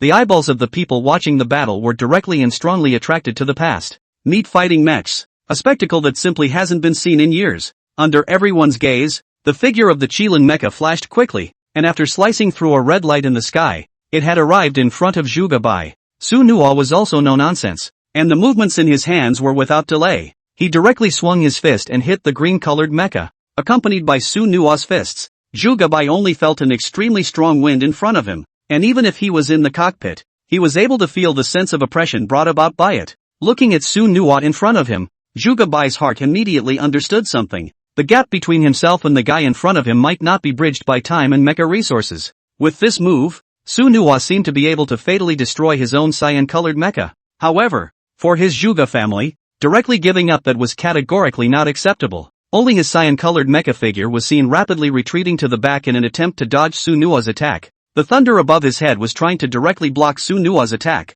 but in front of Su Nua Qilin Mecha, it was like playing house, with no rhythm to speak of. The thunder unleashed by Jugabai was nothing short of sustenance for Su Nua's Qilin Mecha. It couldn't create any substantial attack on him at all. As for the speed at which he retreated, that was even less likely to match the offense of the surprising wood fist. It could be said that Su Nua was within his grasp once he made this move. In this arena, only the Kirin Mecha can dominate. A fist was swung out, still whacking hard against the body of the green-colored mecha. With this swing, Jugabai could only feel that the green mech seemed to have undergone a transcendent change. A strange fluctuation emanated from the body surface of the cyan-colored mecha. Instead, the entire shell of the cyan-colored mech turned the color of purple and gold in an instant. At this moment, he felt nothing but a stabbing pain that, and immediately following that, Su Nua's punch had landed on top of his own chest. Bang! The sound of a violent crash resounded and a trail of blue smoke rose straight up. Jugabai only felt that he and his body were like kites with broken strings, flying out backwards, and above the chest of his mech, a huge depression appeared, dripping with blood. Instead, the body of his cyan-colored mech slammed hard against the arena's protective shield. Su Nua also retreated 3 steps straight back. His Qilin Mecha, however, was still standing still without the slightest damage. Jugabai sprayed out a mouthful of blood as soon as he opened his mouth, and his cyan-colored mech lost control of it because of this heavy blow. All at once it crashed to the ground. Jugabai got up from the ground with an ugly face. He knows he's lost, and it's a complete loss. He was very clear about the power of Su Nua's punch, even if his mech has super defense, but there was no guarantee that he would be able to withstand the punch. What's more, Su Nua's mecha possessed a special ability of the thunder attribute within it. Jugabai took a deep breath and looked at Su Nua with a complex color in his gaze. His mind was also darkened with the thought that this Suno is really a genius. With this one punch attack, I'm afraid that if Su Nua hadn't withdrawn his force, he and his mech would have fallen directly. Along with the lifting of the green mech, Jugabai's figure appeared in the middle of the arena, and it was in this instant that everyone's gazes looked toward Su Nua in the arena. The shouts and calls from that mouth were literally layer after layer of sound overwhelming. Su Nua's name, after this moment, was feared to sweep through the entire Tianza Mecha Academy, though it's not something worth honoring for those who are supposedly the pride of heaven. But for these unusual students, Promise's presence is simply overwhelming. One must know that Jugabai's strength was quite strong, and his background was also exceptionally strong. Being able to defeat him down in the arena was undoubtedly a disguised proof of his own strength. This guy, Hirono, is truly the #1 freshman on the roster. Brother Su Nua, you have indeed not let me down. I'm really looking forward to your arrival at the Academy of Heaven. I'll definitely follow you if I can then. Jugabai's white face was unusually bold at this time. For him, it had also been a long time since he had experienced such a sound battle. More than that, I've never admired someone so much. He promised that he could count on one. This kind of attack and that kind of strong mecha had really left a small shadow in his heart. One's own thunder attribute was indeed little more than small in front of Su Nuwa's Qilin mecha. Su Nuwa's face wore a song of faint smiles, and there was a burst of pleasantries for Jugabai. After all, as a Juga family clan, Su Nuwa knew in his heart the power of that background. In this academy, as students, there was no need to go too far. Along with Jugabai's departure, the arena that was once again filled with people. Countless people were all shouting Su Nuwa's name there. Li Ruofeng stood on the stage, and the expression on his face was quite shocked. In his opinion, Su Nuwa's every strike was something that would bring him a different surprise. The power of this background really made it a little difficult for him to press on. His mind couldn't help but imagine it. If it had been his mech against Sueno, how many minutes would it have lasted? With the end of the match, the day's trip came to an end. Without equal, Su Nuwa's name began to ripple throughout the entire academy. There is no one who is in the limelight at this time. Who can surpass him? Li Ruofeng came to Su Nuwa's side, the smile on his face that was simply hard to suppress. No, you are simply my idol, the Kirin Mecha. It's really fierce. Well, how about celebrating tonight? Su Nuwa patted Li Ruofeng's shoulder, and finally he just shook his head. On Jugabai's body, Su Nuwa could vaguely feel the faint pressure. To him, the Tianza Mecha Academy was by no means as simple as he thought. This was also not a place where his Kirin Mecha could dominate on one side. Celebrating would be a big no-no. Go back and ask your brother for me when we can do the interstellar voyage. I have things to do today, so I'll go back to my dorm. After Su Nuwa's words fell, he directly said goodbye to Li Ruofeng. In his opinion, that was a mixed bag in the academy today. Only the increase in strength will allow one to stand in this invincible position. The level and attributes of the Qilin mecha had also reached a bottleneck. However, currently, as a new student at the academy, you are unable to access the secret realm of illusion and the various mecha replicas. So the Kirin mecha's boost would only be in terms of battle experience. But this was far from enough for Su Nuwa. Su Nuwa's eyes were shining with a ray of essence. A much grander plan came to his mind. It was time to boost the progress of the chosen mecha system a little more. Su Nuwa's heart was also looking forward to the contract for the second mech for a long time. After all, his current self had enough combat experience. Although he could not control two mechs at the same time, Su Nuwa's spiritual power was quite abundant. Even if you were to maneuver in batches, it would be a no-brainer. After returning to the dormitory, Su Nuwa sat on the bed and directly spiritually maneuvered into the mecha space. At this time, the progress of the chosen mecha system had reached 95.8%. It's also just one step away from the final step. Su Nuwa looked at the star cores within the mech warehouse and little by little began to add points to the system. Su Nuwa didn't know if summoning the mech again would induce a vision of heaven and earth. If one summoned in the midst of this, it would inevitably draw the attention of the higher figures in the academy. In that case, Su Nuwa would naturally understand that there would be some more unnecessary trouble. After all, a twin-born mech. That was something that had been passed down in mythology. If he could really do it, then Su Nuwa could naturally imagine the outcome for himself. That's why Su Nuwa couldn't be exposed to the world until he was absolutely sure. With the input of a star core, the system's progress bar began to grow slowly. Although most of these star cores are already above level 30, but the progress against the system continues to be backbreaking. It simply doesn't add much to the progress bar. As Su Nuwa's spiritual energy was replenished again, the star cores within the mecha space gradually disappeared into thin air, and the progress of the chosen mecha system stood still at 98.1% at this point. Su Nuwa sat on the bed and opened her eyes, letting out a shallow breath. Since there weren't enough star cores here, he could only look forward to the interstellar voyage afterward. As long as he completed the mission of the interstellar voyage,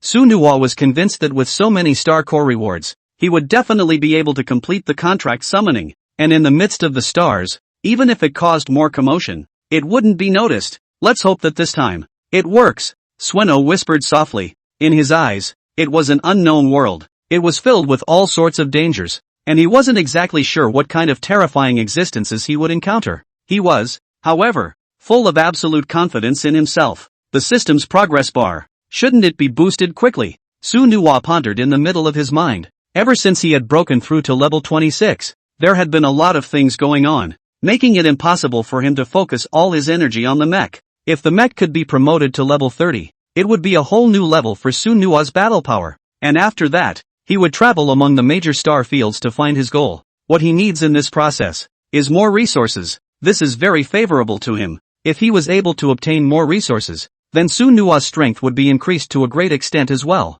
Now that I have the status of a full-fledged cadet, I will be respected no matter where I am. In that case, I'll be able to carry out interstellar exploration without worry. And, this time, it's the stage for me to show myself. A cold aura erupted in Su Nua's eyes. He knew that he had to make a name for himself among the stars. And those who are supposedly strong are the best grind for themselves. It's all fate. If I hadn't met you guys, then my path would have been smooth sailing. Su Nua's eyes flickered with a cold aura. In his mind, anything is possible. If you work hard, you will always get what you want. And at this moment, his heart was looking forward to what kind of strong person was among the stars. If I could, I would become the strongest king. Sueno's fists clenched. He wanted to prove that he was no weaker than anyone else. Only after gaining a firm foothold in this interstellar world would it be able to have a greater potential for development. Moreover, Su Nua's heart was filled with an urge to make a name for himself in the depths of the star ocean. Hopefully, it will be as it should be. Sueno sighed softly. My dream is to create a power of my own in the depths of that sea of stars. Su Nua's face became more and more serious as he looked at the heaven's chosen mecha system. For him, the Kirin mecha was all he had to rely on nowadays. So non-essential. The Kirin mecha's role that is quite heavy. Su Nua lay on the bed and slowly fell asleep, waiting to hear from Li Rufan early tomorrow morning. Nowadays, the novice match is long overdue for the two of them. The two of them, already, were completing the pass of the confrontation. So for the next few days, they can do free-range activities. It was only then that Su Nua had asked Li Ruofeng to go ahead and ask his brother if he was opening the most recent interstellar voyage mission. Only after stepping into the interstellar realm could Su Nua's heart find a shred of comfort. And for the Kirin mecha, only combat could truly reveal where his value lay. Early in the morning, Su Nua heard Li Ruofeng's voice downstairs. No, get up. Got some good news for you. Su Nua hurriedly washed up, and then directly after that, he rolled over, only to see that Li Ruofeng's little face was a burst of red,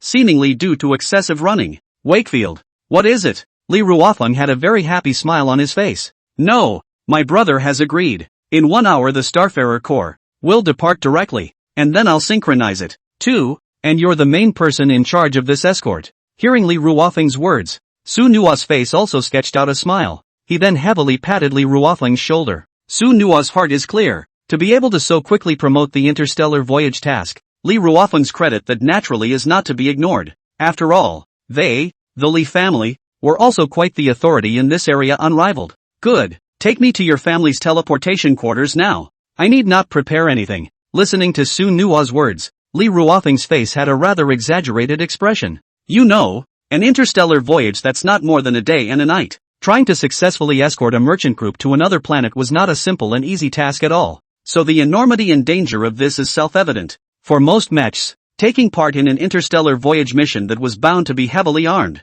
That's all a trip to the major mech stores for various module installations. A number of them even have high levels of mega insurance for themselves. But the Su Nua in front of him seemed to be as unconcerned as a person who was fine. However, Li Ruofeng's heart knew clearly that the reason Su Nua could feel this way was due to the strength of his power. Su Nua's heart had inexplicable confidence in the Qilin mecha. How had he, Su Nua, ever experienced a handful of things in that interstellar plane? One must know that before. In that interstellar universe, Su Nua could have always been a solo existence. Now with the Starfarer Corps, then this is a no-brainer. Su Nua followed behind Li Ruofeng to their family's quarters. Looking at this brilliantly decorated space, Su Nua's heart was inevitably surprised once again for a few moments. This Li family's family fortune was really a bit of a surprise to him. Even the teleportation center? That was made of the highest grade materials. Within the teleportation shaft, Su Nua vaguely saw some golden light appear. A star core above level 60? Just as Su Nua was still watching,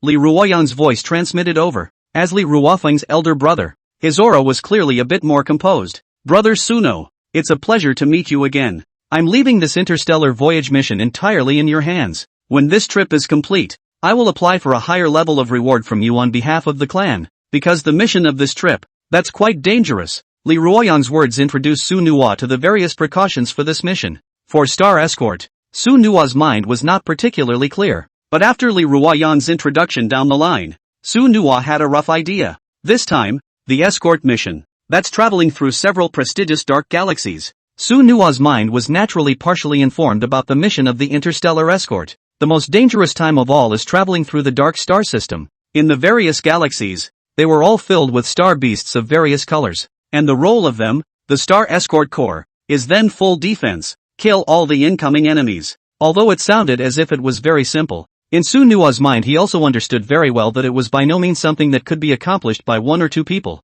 The huge starships of the interstellar voyage were several in number, to say the least. A fleet of this size striking out would be quite a conspicuous presence in the entire galaxy. Once infested by those star beasts, it was never something that could be resolved in a few words. Li Ruoyan looked at Su Nua, and the expression on his face clearly had a few more points of confidence and satisfaction. On Su Nua's face, he was able to see that total confidence once and for all. It seemed that all of this was a non-issue as far as Su Nua was concerned. There was nothing for him that he could not fix. As for Li Ruofeng, who was beside him, he had a few smiles on his face. It seems that he is also very much looking forward to this trip. With the assembly of the fleet complete, all were geared up and ready to go. Su Nua looked at the huge teleportation array in front of him, a few more points of gravity in his eyes. The outcome of this operation, that was a matter of his future glory. Whether or not the second mech can be directly contracted all depends on this one action. Su Nua's heart insisted that the progress of the Heaven's Chosen Mecha system absolutely could not be delayed any further. In the entirety of the Tenza Mecha Academy, everything was in his unknown. In Su Nua's mind, he believed that his own strength was still insufficient today. The only top priority was to raise the Kirin Mecha's strength as soon as possible, and at the same time summon the second contracted mecha out. Li Ruofeng followed behind Su Nua as the group slowly stepped into the teleportation array. It was also the first time that Sueno had attempted such a large teleportation. In his heart, he couldn't help but marvel at the wealth of the Li family. With the refraction of a ray of light, Su Nua's several people's bodies were enveloped in various colors of light. Almost instantly, the spatial ability fluctuated in an extremely sinister way. The figures of several people then teleported directly into the stars. Su Nua looked at the several huge starships in front of him. The last time a starship of this size was presented to him, it was above the Chamber of Commerce in the Sakura Kingdom. I vaguely remember Su Nua destroying no less than a few of their starships with his own power. And this time, his identity has changed significantly. This time, Suno became the messenger guarding the starship, along with a few people stepping onto the starship, the various mecha resources loaded on it. It was overwhelming. A voyage across the stars, which is certainly quite a treacherous existence, and it was a very severe test for them. Fighting with a mech, that's just child's play in general. The only real fight with a star beast would be the real place of death. The slightest mishap can lead to a direct plane crash. Su Nua turned around, his cold eyes looking at the squad in front of him. For him, the experience of commanding a squad wasn't the first of its kind. Only Su Nua slowly opened his mouth and said, "The danger level of all the missions this time around is extremely great. And of course I'm sure the rewards of this will not disappoint you. I only hope that, in the next few days, you can all obey my dispatch. But of course if you don't, I don't have any problem with that. Just be able to walk through a move under my sword." Hearing Su Nua's words, the people underneath were all silent. After all, the Li family's second son, Li Ruofeng, didn't even have any words to say, so how could they dare to talk about it? What's more, Su Nua's prestige had spread a little throughout Tianzi City. It was almost as if few people didn't know that this freshman genius among the freshmen of the Tianzi Mecha Academy. In the midst of that confrontation, it was a direct winner. Su Nua watched as no one questioned, then continued, "This operation is divided into two sets of candidates, and I'm alone responsible for going forward, and you are responsible for both sides of the starship. Once there is any situation, directly is to report it. Apart from me, the vice captain would be Li Ruofeng. If there are no questions, everyone can just disperse for escort. It's almost time to sail out of the Lagoon Star system." Su Nua glanced at the crowd and said indifferently,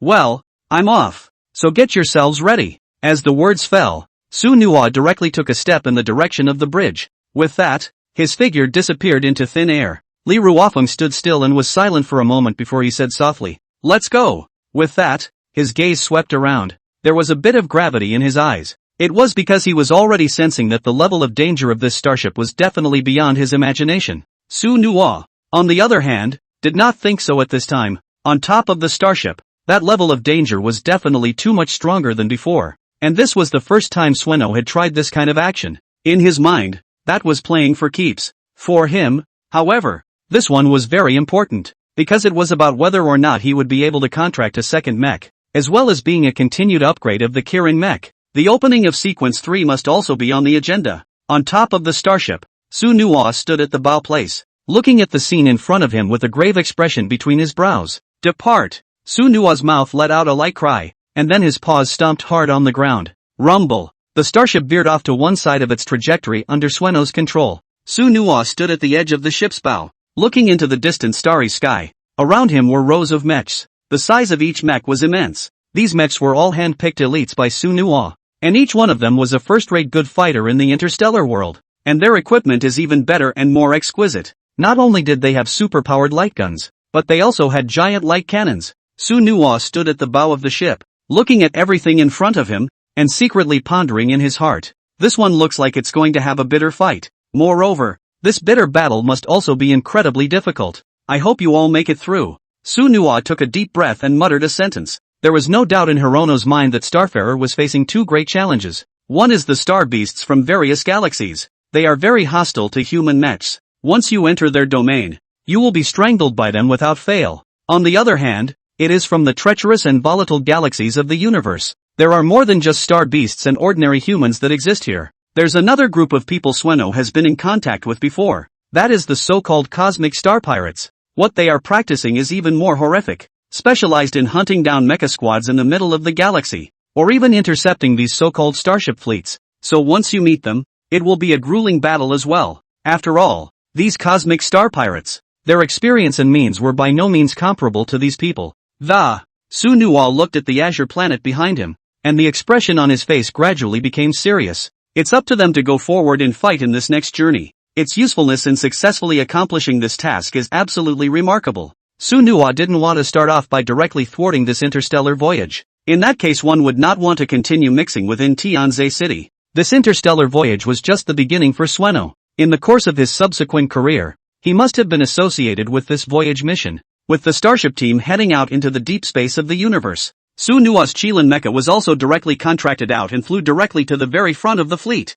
The existential nature of the promise, that is the centerpiece among the entire fleet. Whether it's force or command, Sueno's role is that of no one else. It seemed that as long as Su Nua's Kirin Mecha was there, it was a place of peace of mind for the crowd behind him. After entering deep space, time began to fly by. All the major galaxies, with planets of every color, were also reflected in the eye. Feel the turbulence within the space, and the kind of energy fluctuations that make the heart flutter. Su Nua's heart gradually calmed down as well, because he knew very well that for the next stretch of road, he would need to rely entirely on his Qilin Mecha. All he had to do now was to acclimatize himself as much as he could and become familiar with the place. Buzz! Suddenly, a buzzing sound came from within Su Nua's mind. Immediately after that, his unicorn mech went into motion. In the cockpit of the Qilin mech, that mechanical voice resounded once again. Foreign object detected among the stars. Warning, please lock on immediately. Warning, lock on. Ding. Foreign object detected.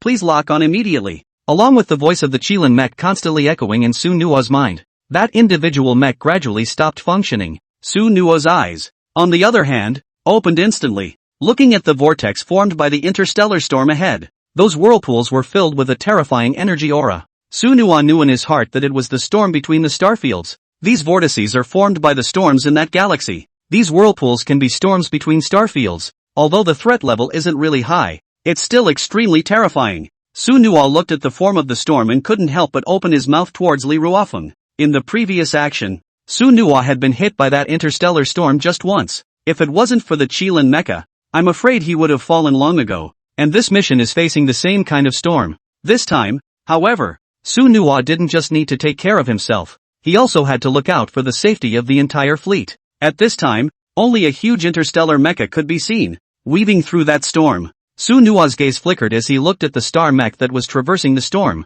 and his heart was slightly relieved. Before, Su Nua did feel the pressure, but that's in general. Now that the Qilin Mecha had mastered the power of the stars, then he was completely able to ignore the attacks of these thunderstorms in front of him. What is it? How can a starstorm exist? In the middle of the stars, Li Ruofeng and his group were quite shocked on that face. I didn't expect to run into a big trouble just after leaving the blue star system. Everyone was very surprised when this interstellar storm was presented here. Because this sight, it's just too strange. The energy contained within this interstellar storm could definitely not be easily resisted. However, at this moment, an interstellar storm channel had unexpectedly appeared. And this interstellar storm channel was heading towards the Deep Space One planet. This caused countless people to be puzzled. Many people wanted to try out the strength of this interstellar storm to see if they could stop it from spreading. However, when those people approached, they realized that there were no fluctuations emanating from the energy contained in those interstellar storms. That is to say, in the midst of this interstellar storm, there is no danger at all. Thus, all those star mechs gave up trying and continued to fly forward. And Promise, too, is in the mix. At this moment, he was also carefully surveying the scene in the middle of this interstellar storm. Rumble. When those interstellar mechs were about to penetrate this interstellar storm, a powerful thunderstorm violently appeared. Those thunderbolts tumbled in the middle of the interstellar storm, emitting ear-piercing sounds that made Su Nua's scalp go a little numb as he listened. What a strong thunderbolt! It's surprisingly much stronger than any thunderbolt I've ever seen. Feeling the might of that thunderbolt, Su Nua's pupils couldn't help but shrink as well. But soon, the Sunbreaker dome gun in Su Nua's hand was directly summoned. Then all that could be seen was the lightning within that illusory space, all of it heading towards Su Nua's Qilin mech. It wasn't going to attack though. It was as if it was being absorbed by the Kirin mech. After the Sunbreaker vault gun had absorbed the power of the stars, it would be able to ignore and be fearless of all thunder power. Even in the cosmic galaxy, even if you step into the Thunder Nebula,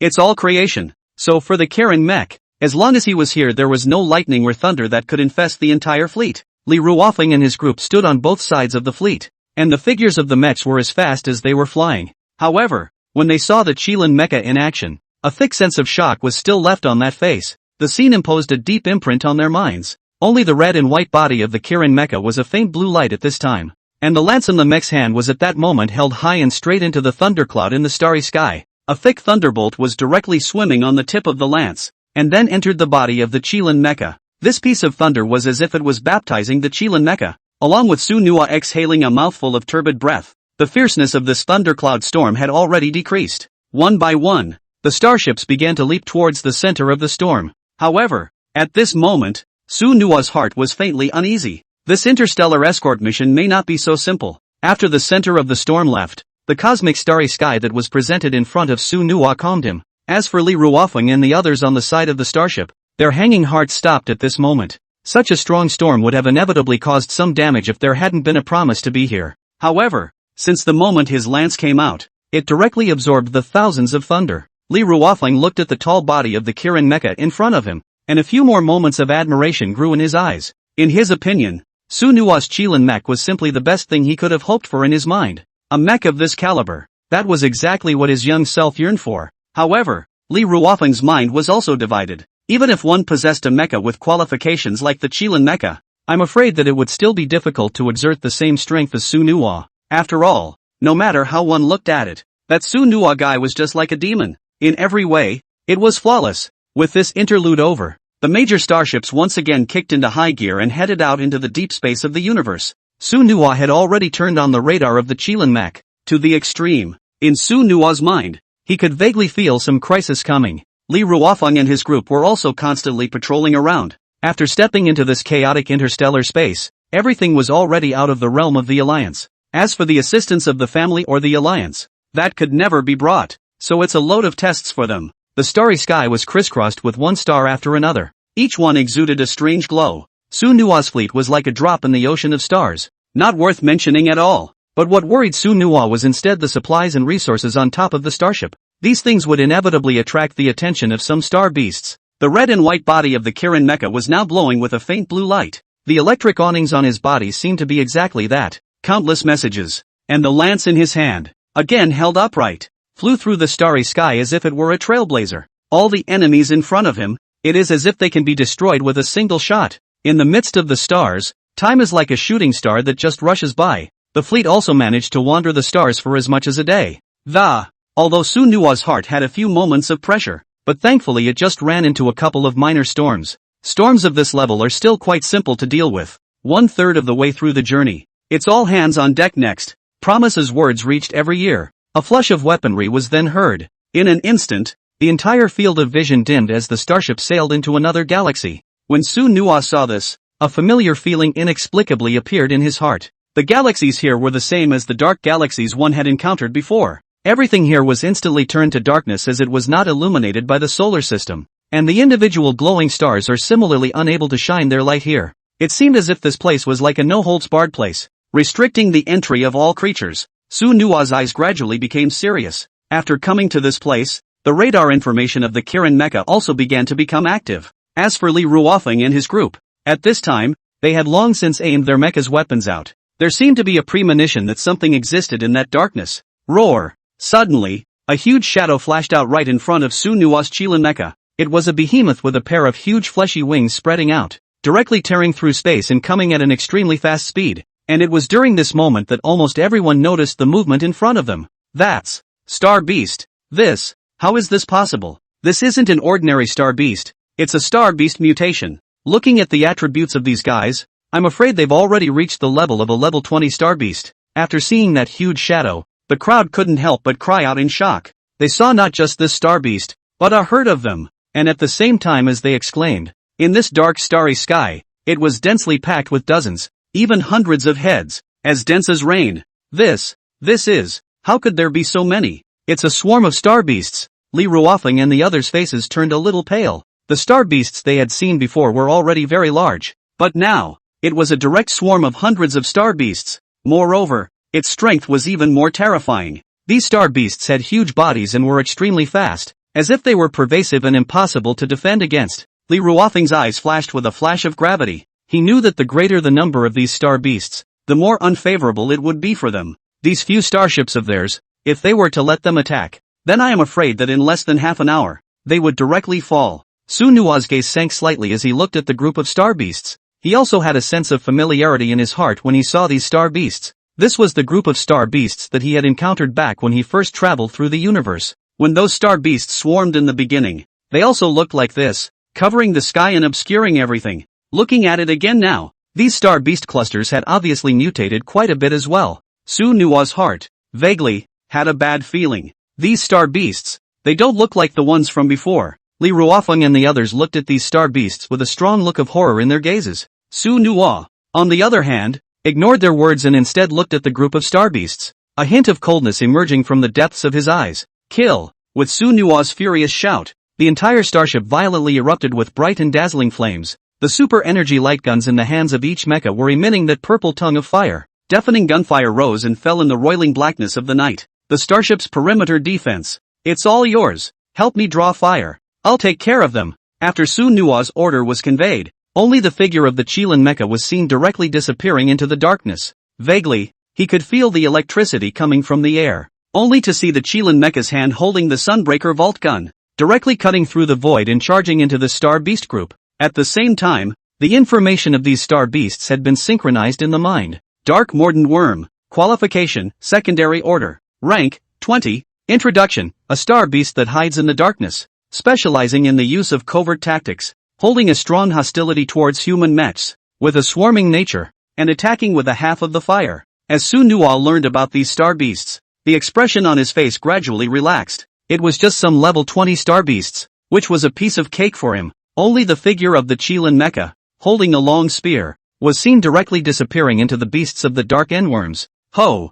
Bang! After the figure of the Qilin mecha entered the darkness, that one phantom endworm suddenly opened its mouth and hissed out. Above the layer of thick scale armor on its body, a golden yellow light unexpectedly flashed out. Immediately following that, a large number of fireballs were seen suddenly spewing out from the mouth of this phantom mordant worm. These fireballs carried a strong high temperature within them, emitting a piercing light in the night awnings. The Kirin mech reacted quickly. With a turn of his body, he was instantly out of the range of the phantom endworm's attack, and the moment the Qilin mecha detached, the attacks of the surrounding phantom endworms followed. Boom boom! The fireballs and electric awns collided with each other, emitting bursts of violent explosions, and even causing the air to be burned and distorted in this pitch-black void. Not far away, Li Ruofeng and the others saw this and dodged away. The Kirin mecha, on the other hand, was still fighting the phantom endworm. He held the Sunbreaker Vault gun in his hand and stabbed out one after another. Snort! The scaled armor on the phantom endworm's body immediately shattered as the source liquid soared after the gun flashed by. However, it was as if the dark endworm didn't know pain as it kept hissing and charging towards the Qilin mecha. An arc of electricity and lightning crazily raged and exploded in the void. And at that moment, the Qilin mecha also took advantage of this opportunity, and with a flash of its figure, it disappeared in place once again. Shoo! Thumbs up! An electric aura, an electric snake, blossomed directly in this void. In this void, a blinding white aura constantly flashed, and in the midst of that claustrophobic end insect swarm, Miserable screams kept resounding, one after another. The dark endworms were reduced to ashes under the Chilean mecha's attack. It's too strong, this is just a massacre. Li Ruofeng and the others watched the Chilean mecha's actions. All of them were dumbstruck for a long time. What kind of weapon is that? How come it's so powerful? Su Nua's mecha, how could it possess such strong combat power? I feel as if I've fallen into a dream. It's so damn unreal. Looking at the Chilean mecha that kept charging and killing its way into the tide of insects, Li Ruofeng and the others were also filled with shock. For Li Ruofeng, although he already had a general understanding of Su Nua's strength, but before that it was all about confrontation with mechs. It was also the first time he had seen Sueno and the Star Beast engage in battle. Once contact is made, it will be a move that kills in seconds. Li Ruofeng asked himself in his heart. I'm afraid that even if his brother Li Ruoyan came, he wouldn't be able to do it so easily. So much experience that he promised to match the food. And at this time, beside them, there were a few more phantom endworms, scurrying out of the void and pouncing towards them. It seemed to be the remnants of the swarm, making a last stand. A faint cold light glowed in the bottom of the Kirin mecha's eyes, and his right wrist flicked. The Sunbreaker Vault gun instantly turned into a stream of light and directly pierced into the body of that dark endworm. Put! The abdominal cavity of that one dark endworm ruptured directly, and the internal organs inside were hardened by the Chilean mecha, turning into a mass of meat paste. And that's just the beginning. In the next moment, a long sword was seen appearing in the Chilean mecha's left hand. Above the blade of the sword, a piercing coldness flickered. Snort! The griffin mech stepped on its right foot, and the entire mech suddenly transformed into a beam of light and rushed into the bug swarm. The long sword was waved, and endless lightning and electric arcs lingered around the Chilean mecha's circumference, constantly chopping out, one after another. The phantom endworms were torn in two by the Kirin mecha, and when this scene fell into the eyes of Li Ruofeng and the others, they were shocked beyond words. In their opinion, a mech that was able to kill several level 20 phantom endworms was nothing short of a miracle. But in front of the Chilean mecha, this phantom endworm was as if it was paper mache, completely irresistible, too strong. Li Ruofeng's pupils also contracted slightly as he looked at the Chilean mecha with a rich awe in his eyes. Su Nua relied on the Chilean mecha and directly wiped out the entire group of star beasts. And this speed this time, it's simply unimaginable. It wasn't even 3 to 5 minutes before Su Nua's battlefield was done. Li Ruofeng and his group held the mechanical weapons in their hands high, and the shocked expressions on their faces were quite exaggerated. To them, all of Su Nua's attacks seemed to have transcended the realm of their cognition. It had never been imagined that one man and one mech could be so masterful. That was simply an invincible existence in this cosmic galaxy. Su Nua, at this moment, was within the cockpit but was panting softly.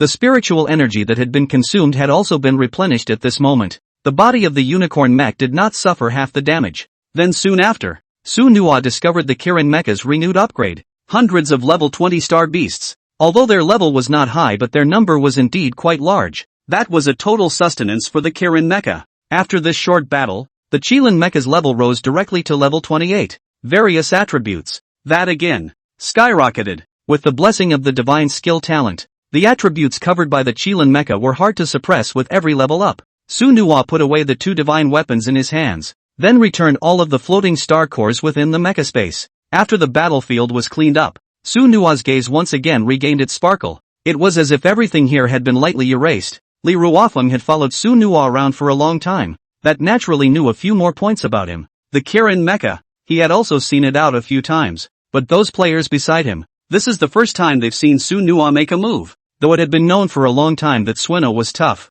but that's still a far cry from seeing it directly. The shock to their minds and pupils just a minute before that was simply unforgettable in this life. The figure of the Chilean mech was like a great mountain nestled in their hearts. Then he looked at the Chilean mech at the very front, knowing in his heart that he was afraid that he would not be able to surpass it by a single point in his entire life. The gap between these levels is also not something that can be bridged by time and resources. At this moment, they were a million times more fortunate to be able to follow Su Nua on this interstellar voyage. With big brother Su Nua around, then all the dangers are not enough to be feared. This is the confidence that the promise gives them. Rest your equipment again for strategic resupply. The situation afterward may be far worse than this. Su Nua's composed eyes looked into the distance after his words came out. Su Nua looked at the attributes of the Chilean mecha, and the expression on his face was no longer calm. Now that he had become the person in charge of the interstellar voyage, the responsibility and mission he shouldered was naturally stronger than theirs. Otherwise, they would not have been able to apologize for such a generous reward from their Li family head.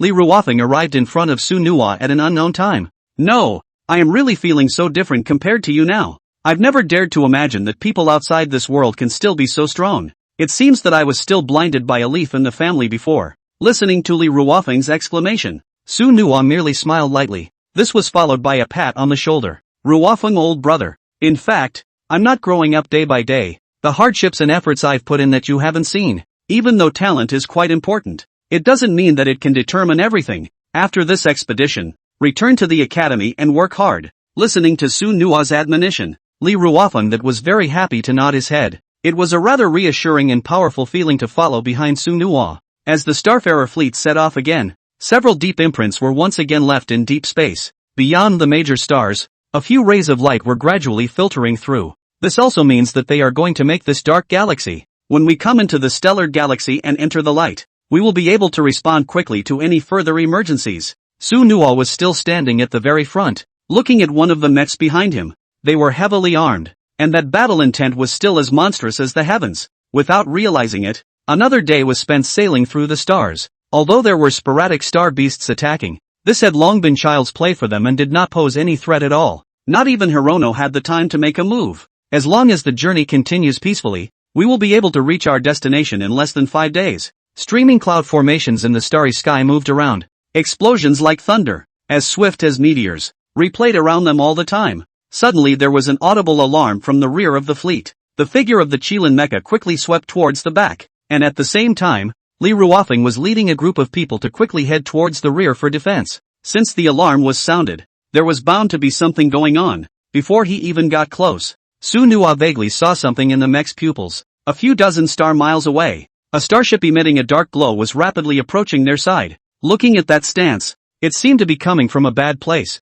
Li Ruofeng instantly activated the defense process. If it is a fight with a star beast, then it is directly responsible for meeting the attack. But if you're dealing with a human mech, it's going to take some deliberation. After all, with human mechs, who knows what the strength is? It's never easy to do anything rash until the identity is clear. Su Nuo's face was calm, but his eyes were filled with a few moments of gravity. Among his experiences, this starship in front of him was absolutely extraordinary. Traveling through the stars, everything is avoided for large starships, and this was coming directly towards them at full speed, which was obviously a suspicious behavior. Su Nuo couldn't help but speculate in his mind. No matter how you look at it, this looks like an intergalactic poaching team. All hands on alert and ready for battle. Su Nuo gave a direct order, and all the gunports converged outside. Quietly, he waited for the approach of the shadowy starship in front of him. Shoo! Suddenly, an extremely shrill whistling sound came violently from the front. Along with this whistling sound, that black stream of light was carrying a powerful air-braking sound, ruthlessly charging towards Su Nuo and the others. What the hell is this? Li Ruofeng burst out in shock. Those blackened gun barrels on top of this spectral starship were just too weird. Don't block hard. Su Nuo hastily raised his voice in warning, but as soon as the words fell, the shadowy starship had already arrived close by. Rumble! A huge crashing sound resounded, and the surrounding void trembled violently. That wave of energy aftermath raged madly, directly annihilating the surrounding stars and forming a chaotic universe. An extremely terrifying shockwave swept in all directions, and the strong energy released on top of those gun barrels actually tore a long black line in the starry sky. Those cannonballs, as if they were a rain of cannonballs, kept pouring towards Su Nuo and the other various mechs. The number of those shells was simply too much. It was like a dense net that wrapped them firmly. These terrifying projectiles exploded after crossing the starship, turning into a black mist that devoured everything around it. Wherever those black mists went, everything went up in smoke. Under the sound of that burst of terrifying explosions, the attackers on top of the turrets on top of the starships also began to adjust their firing positions without stopping. Under such circumstances, Su Nuo and the others could only keep dodging. In this way, Su Nuo's mind knew everything. This huge starship in front of us, that's the poacher. They specialize in wandering among the stars, conducting hunts for fleets and mechs in various places, thereby accessing the resources they need. Su Nuo's face gradually became gloomy, only to see that the divine weapons had materialized in the hands of the Qilin mech. Since the opposite side had acted first, it was natural that they would not hold back. With an order from Hirono, the defense systems on top of several starships activated almost simultaneously. As for the several mechs beside Li Ruofeng, the super energy cannons in those hands were also spraying out. Even if the strength of this starship in front of them was unknown, then they had no fear. Instantaneous. The entire starry sky that was covering the sky, everywhere was filled with raging energy and rumbling explosions. Almost synchronously, Su Nua's figure began to head towards the distant starship after the round of attacks. Behind him, Li Ruofeng left behind several mecha figures that were also directly following. Since others came to commit crimes, it was natural to let them stay completely. The things of the Li family clan were not something that could be touched by random people. Accompanied by the Qilin mecha's evasion, it had already arrived above the shadowy starship within a few moments. Su Nua looked downward, the gravity in his eyes intensifying. The size of the mech division on top of this starship was truly a bit of a surprise to him as well, only to see no less than 20 mechs lined up on the huge deck of that starship at this moment. That one was also holding up a tall divine weapon in his hand, and his eyes were filled with endless killing intent. At that very front, an incomparably bright red symbol surfaced in front of Su Nua. Several people, Li Ruofeng, who was on the side, also felt more than a little uneasy in his heart after seeing this sign. As the second son of the Li family clan, he naturally knew something about the major intergalactic forces. The red lion-like symbol in front of him, which he knew very well. These guys turned out to be from the Wild Lion Demon Pirates. As an alliance of 9 nations, the Wild Lion Demon Thieves were first created by mechs who had once defected from the alliance. It has been roaming between various dark galaxies, specializing in hunting as well as robbing various starship teams. The reason why the Berserkers were more famous was partly because they had been established for a long time, and partly because of their viciousness. It could be said that if they were encountered in the stars, there would inevitably be only one downfall, which would be the destruction of the airplane and the death of the people. They would never give anyone a chance to leave. That's why they've been able to get bigger and bigger. Su Nua's eyes slowly swept over. The grade of the mechs underneath was truly a surprise to him as well. Mechs under level 30 accounted for just 2 or 3. The vast majority are above level 25. That meant that their qualifications had already reached above that of a spirit rank mecha master. If it was an unusual mecha master, it naturally wouldn't be a danger to Su Nua. But if there were as many as 10 spirit-ranked mechs and a few saint-ranked ones, it could be slightly tricky. After the second sequence awakening, the strength of the entire mecha had also changed drastically. Su Nua's heart naturally understood this. If he wasn't able to take care of them in the quickest time possible, it was inevitable that the fleet would suffer some repercussions if they bounced back. Seeing the appearance of the Qilin mecha as well as Li Ruofeng, the few mechs below obviously became a bit excited. Now, it seems like there's no need to go out and look for them first. Almost instantly, huge wings of every color unfolded behind them. Then they all rose up into the air, directly surrounding Su Nua's Qilin mech. Only a deep, low chuckle escaped from the leader. Ha ha ha, I really didn't expect our small group to encounter a starship of the Li family of the Grand Xia. It's really a great achievement. If you escorts are willing to surrender, I'll consider making your deaths a little easier. Su Nua looked at the dark-colored mech in front of him, the expression on his face unsurprised. For him, surrendering that is naturally impossible. And instead of surrendering, he was going to try out the true strength of the Kirin mech. The several 10 spirit rank mechs in front of them were clearly the best living targets.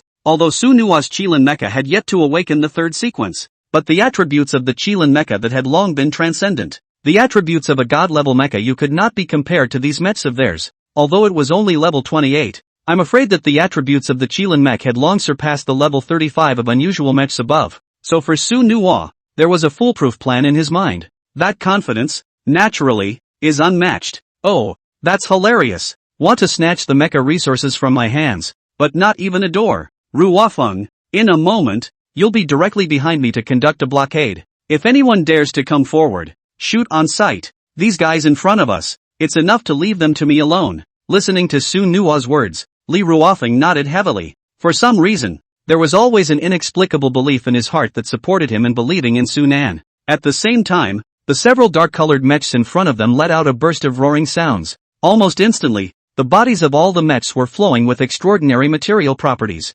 Between synchronization, the second sequence of source attribute enchantment was directly turned on. They also seemed to have a few scruples about Su Nua's strength, because no matter how one looked at it, they couldn't get a glimpse of the Kirin mecha's rank. Unbeknownst to him, this was the gap between the qualifications of a god-level mecha. No matter how much they were snooping around, they couldn't possibly snoop a single bit. Only the unicorn mech moved the mechanical bones on its body, making a crackling sound in this roiling starry sky, and the 2 divine weapons in his hands emphasized the infinite aura of solemnity. The scent that was tainted with the smell of blood made everyone shudder. But that doesn't seem to be the real strength that Sueno was going to bring out. Only the red and white body of his mech became slightly reddish, and the gold color of the tentacles on top of his head shone more brightly. The second sequence of the Kirin mech was opened directly by Sueno, and inexplicable divine beasts might began to spread out in all directions along Su Nua. At the same time, The thousands of nebulae in the starry sky began to converge towards this pole. It was as if the promise had summoned them here.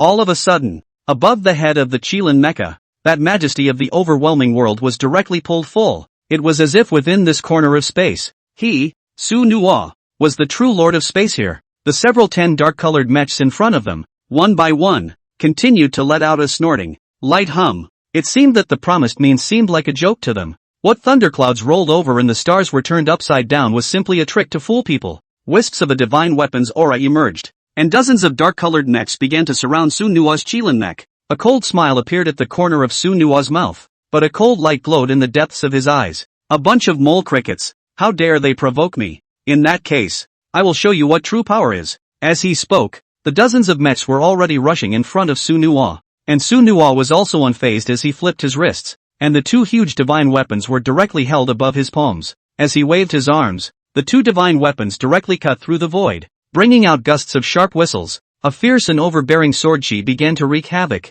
In an instant, the dozens of surrounding mechs all felt a strong sense of oppression. Su Nuwa's hands seemed to possess unimaginable strength, drawing arcs in the air. With each stroke, a mech's mech body was chopped off. A second later, the originally intact mech was already hacked to pieces. What? No way. How can this be? How is this possible? In the face of Su Nuwa's attack, the opposite mecha also panicked. They simply could not have imagined that Su Nuwa would actually be strong to such an extent. It was important to realize that the vast majority of escorts on top of this route that level was around level 35. Those mechs were still easily solvable for them with a combined effort. But what was happening now was clearly beyond their imagination. This red and white mech in front of him seemed to have already decimated them all with just one sword move. Su Nuwa's eyes were filled with a bit of coldness as he looked at the last remaining dark-colored mech and slowly walked over. In Su Nuwa's mind, another, even crazier idea arose. Su Nuwa looked at the mech in front of him, and a hint of ruthlessness flashed in his eyes. The Qilin mecha then kicked out,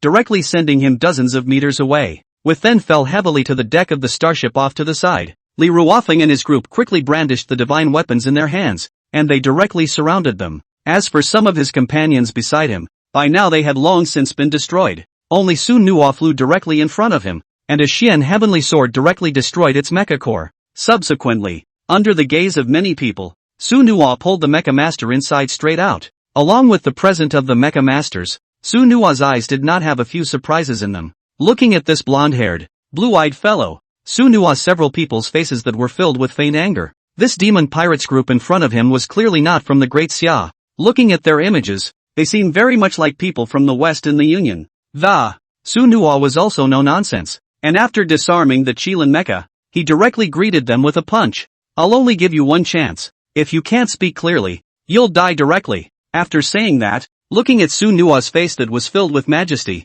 David's face was covered with a few moments of trepidation, especially for the promise presented to him. When the Qilin mech struck just now, that hunting scene was really unforgettable for him in this life. They who were originally invincible in battle were actually directly cleaned up by a single person at this time. You have to know that every time they chose a target it was after a careful selection. In this vast expanse of stars, staring at a prey is not a matter of days. So for Sueno's fleet, they had been eyeing it for a long time. Although they had already seen Su Nuwa's strikes, to them those star beast swarms were nothing more than trash. Even if they, the demon pirates, made a move, they could still take it down easily. After all, 10 or so 20+ level mechs, that's no child's play. In this piece of interstellar space, the strength of their magic pirate core that was not to be underestimated. However, in front of Su Nuwa Qilin mech, they were just like children with no power to fight back, and they were directly killed by a single blow. David looked at Su Nuwa in front of him, and his heart was more than a little wrecked. What do you want to know? I'll tell you everything I know. A few more quivers were evident on David's lips. Only Su Nuwa slowly opened his mouth and asked, "Where is the location of your demon pirate group's quarters? The most advanced mech among you. What level is it?" Listening to Su Nuwa's inquiry, Li Ruofeng and his group's faces were filled with considerable surprise. The mind was not immune to speculation. Could it be that what Su Nuwa had in mind was to put an end to their magic pirates? Only David stammered and replied, "Our leader is a level 42 Zune-ranked Mecha Master, and is considered to be a little famous in this starfield. Resident in the Pegasus system, on the planet Moss." After hearing the desired answer, Su Nuwa's eyes were obviously a few points heavier. A level 42 Mecha Master, that was almost a higher level than Han Feng. Against this level of mecha, Su Nuwa naturally did not have a foolproof grasp. However, This was only based on the current level of the Kirin mech. If one was able to raise the Qilin mecha above level 30 here, after awakening the third sequence, the result would naturally be self-evident. With a god-level mech, if he wanted to take care of this level 42 mechmaster, the chances of winning would ironically be qualitatively higher. After having the exact target, the corner of Su Nua's mouth spread out a burst of cold smile, then directly focused on the big V in front of him within the hatch. There might be some use for this guy afterward. Li Ruofeng looked at Su Nua in front of him as if he wanted to ask something. No, are you really going to go and end their lair? This mission, can you bring another brother? Listening to Li Ruofeng's words, Su Nua did not answer directly. In his opinion, after taking up the Li family clan's mission that inevitably could not be cut off halfway, the current priority was to escort this batch of mecha resources safely to their destination. What's more, Su Nua's heart was clear. If the Kirin mech level didn't reach level 30, I'm afraid that there wasn't much certainty of defeating that level 42 mech artist. So all of this presupposes that that's what it takes to complete this interstellar voyage. Thinking about this, Su Nua's eyes had a few hints of clarity in them. The gaze then moved once again into the starry sky. After these two events, Su Nua also realized that there didn't seem to be any peace in the entire interstellar. It's far away from Blue Star, but it seems like the vast majority of star hunters are still operating in this area. With the starship energy activated again, several huge starships began to head towards the deep space universe once more. This time it was close to the destination. It might not take more than a day and a night to complete this interstellar voyage. For Su Nua, it would naturally be great if he could encounter some more star beast swarms on the way. This also spared him the agony of searching for it in the go-ahead. After all, if the Qilin mecha wanted to upgrade, how could it do so without a source of experience? And just as Su Nua and the others entered the starry sky, preparing for their next interstellar journey, a silver-white starship came from the sky. The silvery white starship had several large red dots. These red dots were none other than the bright light emanating from an interstellar exploration ship. Su Nua's pupils tightened violently for a few moments, and a few hints of vigilance flowed from his eyes, because he felt a strong threatening aura from above these red dots. The speed of these interstellar exploration ships was very fast, and in just a few seconds they had already arrived in the vicinity of Su Nua and the others. As the interstellar exploration ship docked nearby, several soldiers in military uniforms and heavily armed in the starry sky quickly jumped down and then walked up at a brisk pace. Above the huge starry instruments of these men hung two red cross-sword medals. Looking towards the starship where Su Nua was, he directly sent a message in. Greetings, we are the 28th Legion of the 35th Star Expeditionary Force of the Blue Star Alliance, and we have been ordered to come and warn you that the star field ahead of you is not to be passed, and we hope that you will cooperate. Charles came across as friendly, even with a smirk, and those words sounded to Su Nua. That was simply quite astonished. Blockade the field? That would certainly be a huge drain on their process. Su Nua naturally couldn't wait any longer. For him, every minute is extremely valuable time. What's more, today's Tianza Mecha Academy was waiting for them to return. After all, this mission trip was one that they had taken on in their personal capacity.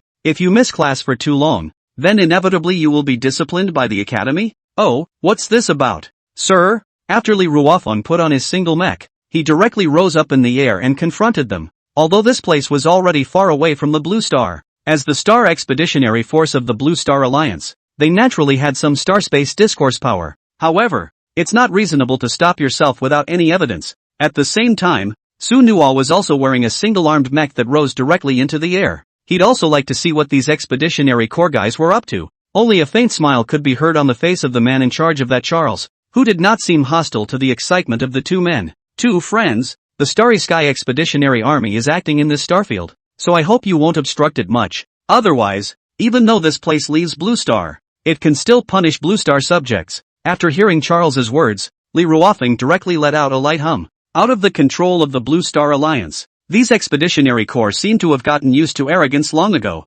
Among these major galaxies, it wasn't just the Blue Star that had the power of speech, only to see Li Ruofeng take a direct step forward and confront them. And then, those mecha soldiers behind Charles raised the light energy guns in their hands and began their initial aiming towards the duo. Both of you, I still hope that you won't make things too difficult for us. I will not hesitate to shoot when necessary. I'll give you a minute to think about it. Take your fleet around or go back the way you came. Charles looked up with what seemed to be an unmistakable arrogance in his eyes. For them, the Star Expeditionary Force, to act in such a way, that had long been common sense, and there was no one who could stop them. In this starry sky, only they were the starry sky overlords here. Li Ruofeng was about to engage in an argument with him when Su Nua reached out and held down his shoulder. Then cold eyes looked at Charles. What if we say no? As legal citizens of the blue planet, we also have the right to know what's going on in this starfield. What's more, if we're not willing to leave, then even if you're the Star Expeditionary Force, you'll never get us to go around. In the face of Su Nua's tough attitude,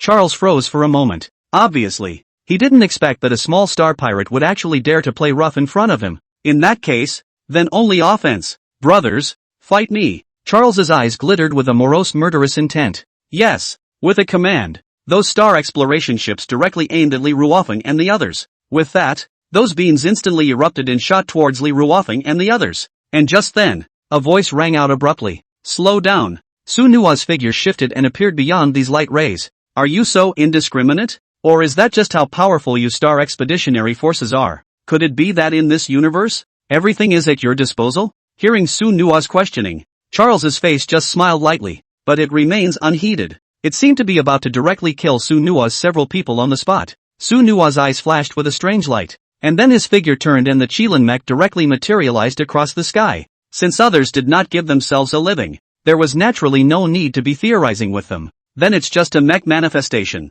and those who block the way will just be killed and that's it. Seeing Su Nua's mech actually materialize, Charles's face also presented a hint of a sneer as well. In his opinion, the guy in front of him was just hitting a stone with an egg. Even if he was allowed to manifest a mech, what would that do? At Charles's command, countless bullet beams attacked towards Su Nua. But nowadays, the Kirin mecha's defense had long been superb.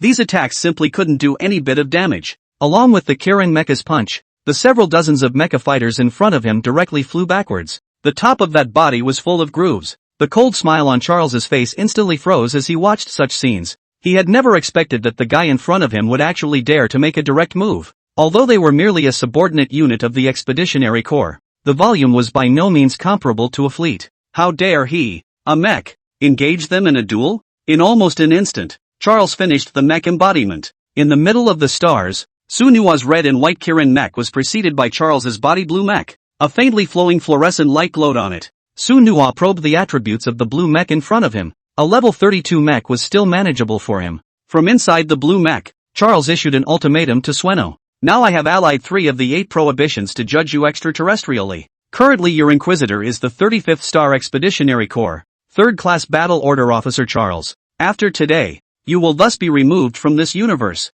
Listening to the words of his trial, Su Nua only felt that it was quite a child's play. This kind of situation really is to make him also a little surprised. It's as if they, the Star Expeditionary Force, can dominate this place. After seeing Su Nua Qilin Mecha appear, Li Ruofeng's figure quickly retreated towards the back. Those eyes looked at Charles with a distinctly more disdainful look. For him, anything Su Nua created nowadays that was without any imagination. It didn't take much thinking, and that was a direct way to be able to completely fuck Charles over. The strength of the Qilin mech, that was invincible in their minds. Only Charles's blue mech quickly materialized the divine weapon in his hand. It was a long scythe covered in a ghostly light that seemed to be trying to seduce people's souls. And the way he looked at Su Nua's eyes was also clearly more than a little bit sinister. At the same time, Su Nua's dual divine weapons appeared synchronized in his mechanical arms. Since they had come to this starfield, then naturally their personnel would not be too small. So for Su Nua, how to quickly resolve the battle was the top priority. And the dual divine soldiers, that was his most shocking means at the moment. Charles looked at Su Nua's dual divine weapons, and his eyes clearly froze for a few moments. The mech could manipulate dual divine weapons, which he had heard of, but if that's the case, it's bound to backfire. It would be almost impossible for 2 divine weapons to fully utilize their true power. A faint sneer spread across his lips. It seemed to have anticipated the scene where his scythe hooked through the Kirin mech. The nebulae in the chaotic universe emerged from the darkness once more. It illuminated this piece of void space with an incomparable shine. At the same time, Su Nua's Kirin mecha began to strike first. Only the Qilin nail directly brought the 2 divine weapons forward across the room. 2 sharp fronts directly cut through the entire void. The void was interspersed with endless thunder power, striking madly downwards. In an instant, the entire space seemed to be plunged into another situation. The originally calm space was instantly set off by Su Nua with a burst of thunderstorms. This one moment is what caused 1,000 qualitative changes. The figures of Ruofeng and his group had already retreated rapidly to the rear. With Su Nua Qilin mecha's hand, that is naturally without fear. Charles's face remained quite calm, as if he hadn't even put Su's Qilin mech in his eyes. For him, the strength of the mech was everything to him. His own mech that was already approaching above level 30, Would you be able to shake this level 20 plus mech? A cold smile appeared on the corner of Charles's mouth, and the long scythe in his hand turned into a touch of red. It seemed to be about to intersect with Promise's divine weapon, and by this time, Su Nuwa had long since opened the second sequence of source attributes. With the second sequence of attributes, Su Nuwa then opened the Shadow Sword technique, as well as the Divine Soldier technique of the Sunbreaker Vault Gun. The intention that Su Nuwa had to do that was very simple. That's a one-hit kill. Even if it was a saint-ranked mecha master above level 30, what was the point? In front of his god-level mech, everything was a sham. After all, the attributes of his Qilin mecha that had long surpassed those above level 35. Not to mention that with the added power of multiple ancient martial arts techniques, dealing with a Charles would be nothing short of easy. Wisps of sword awns madly presented an encircling momentum, directly transforming into a sword net, interplaying with the thunder grid in the sky. When these two touched, the entire air once again emitted a fierce tremor, but it was still nothing in that mind for Charles. In his opinion, although Su Nuwa's attack was very powerful, resisting it with his own defense was not a problem at all. He wanted Su Nuwa to completely understand what the difference in rank was. How dare you challenge the authority of the Star Expeditionary Force in this land of stars? The scythe filled with the color of crimson swung downwards as if it was going to slice through this void. But the moment the scythe touched the sword and the power grid, there was no substantial change at all. It's as if they've disappeared directly into the void. And Su Nuwa's Qilin mecha's attack had already arrived in front of him. An invisible and intense pressure surged directly into his heart. Sitting inside the driver's seat, Charles's face instantly froze. To his surprise, Su Nuwa's Qilin mecha was able to break through the attack of his own blood-colored scythe. Looking at the electric and sword awnings above his head, the gravity in his eyes flattened out a few points once again.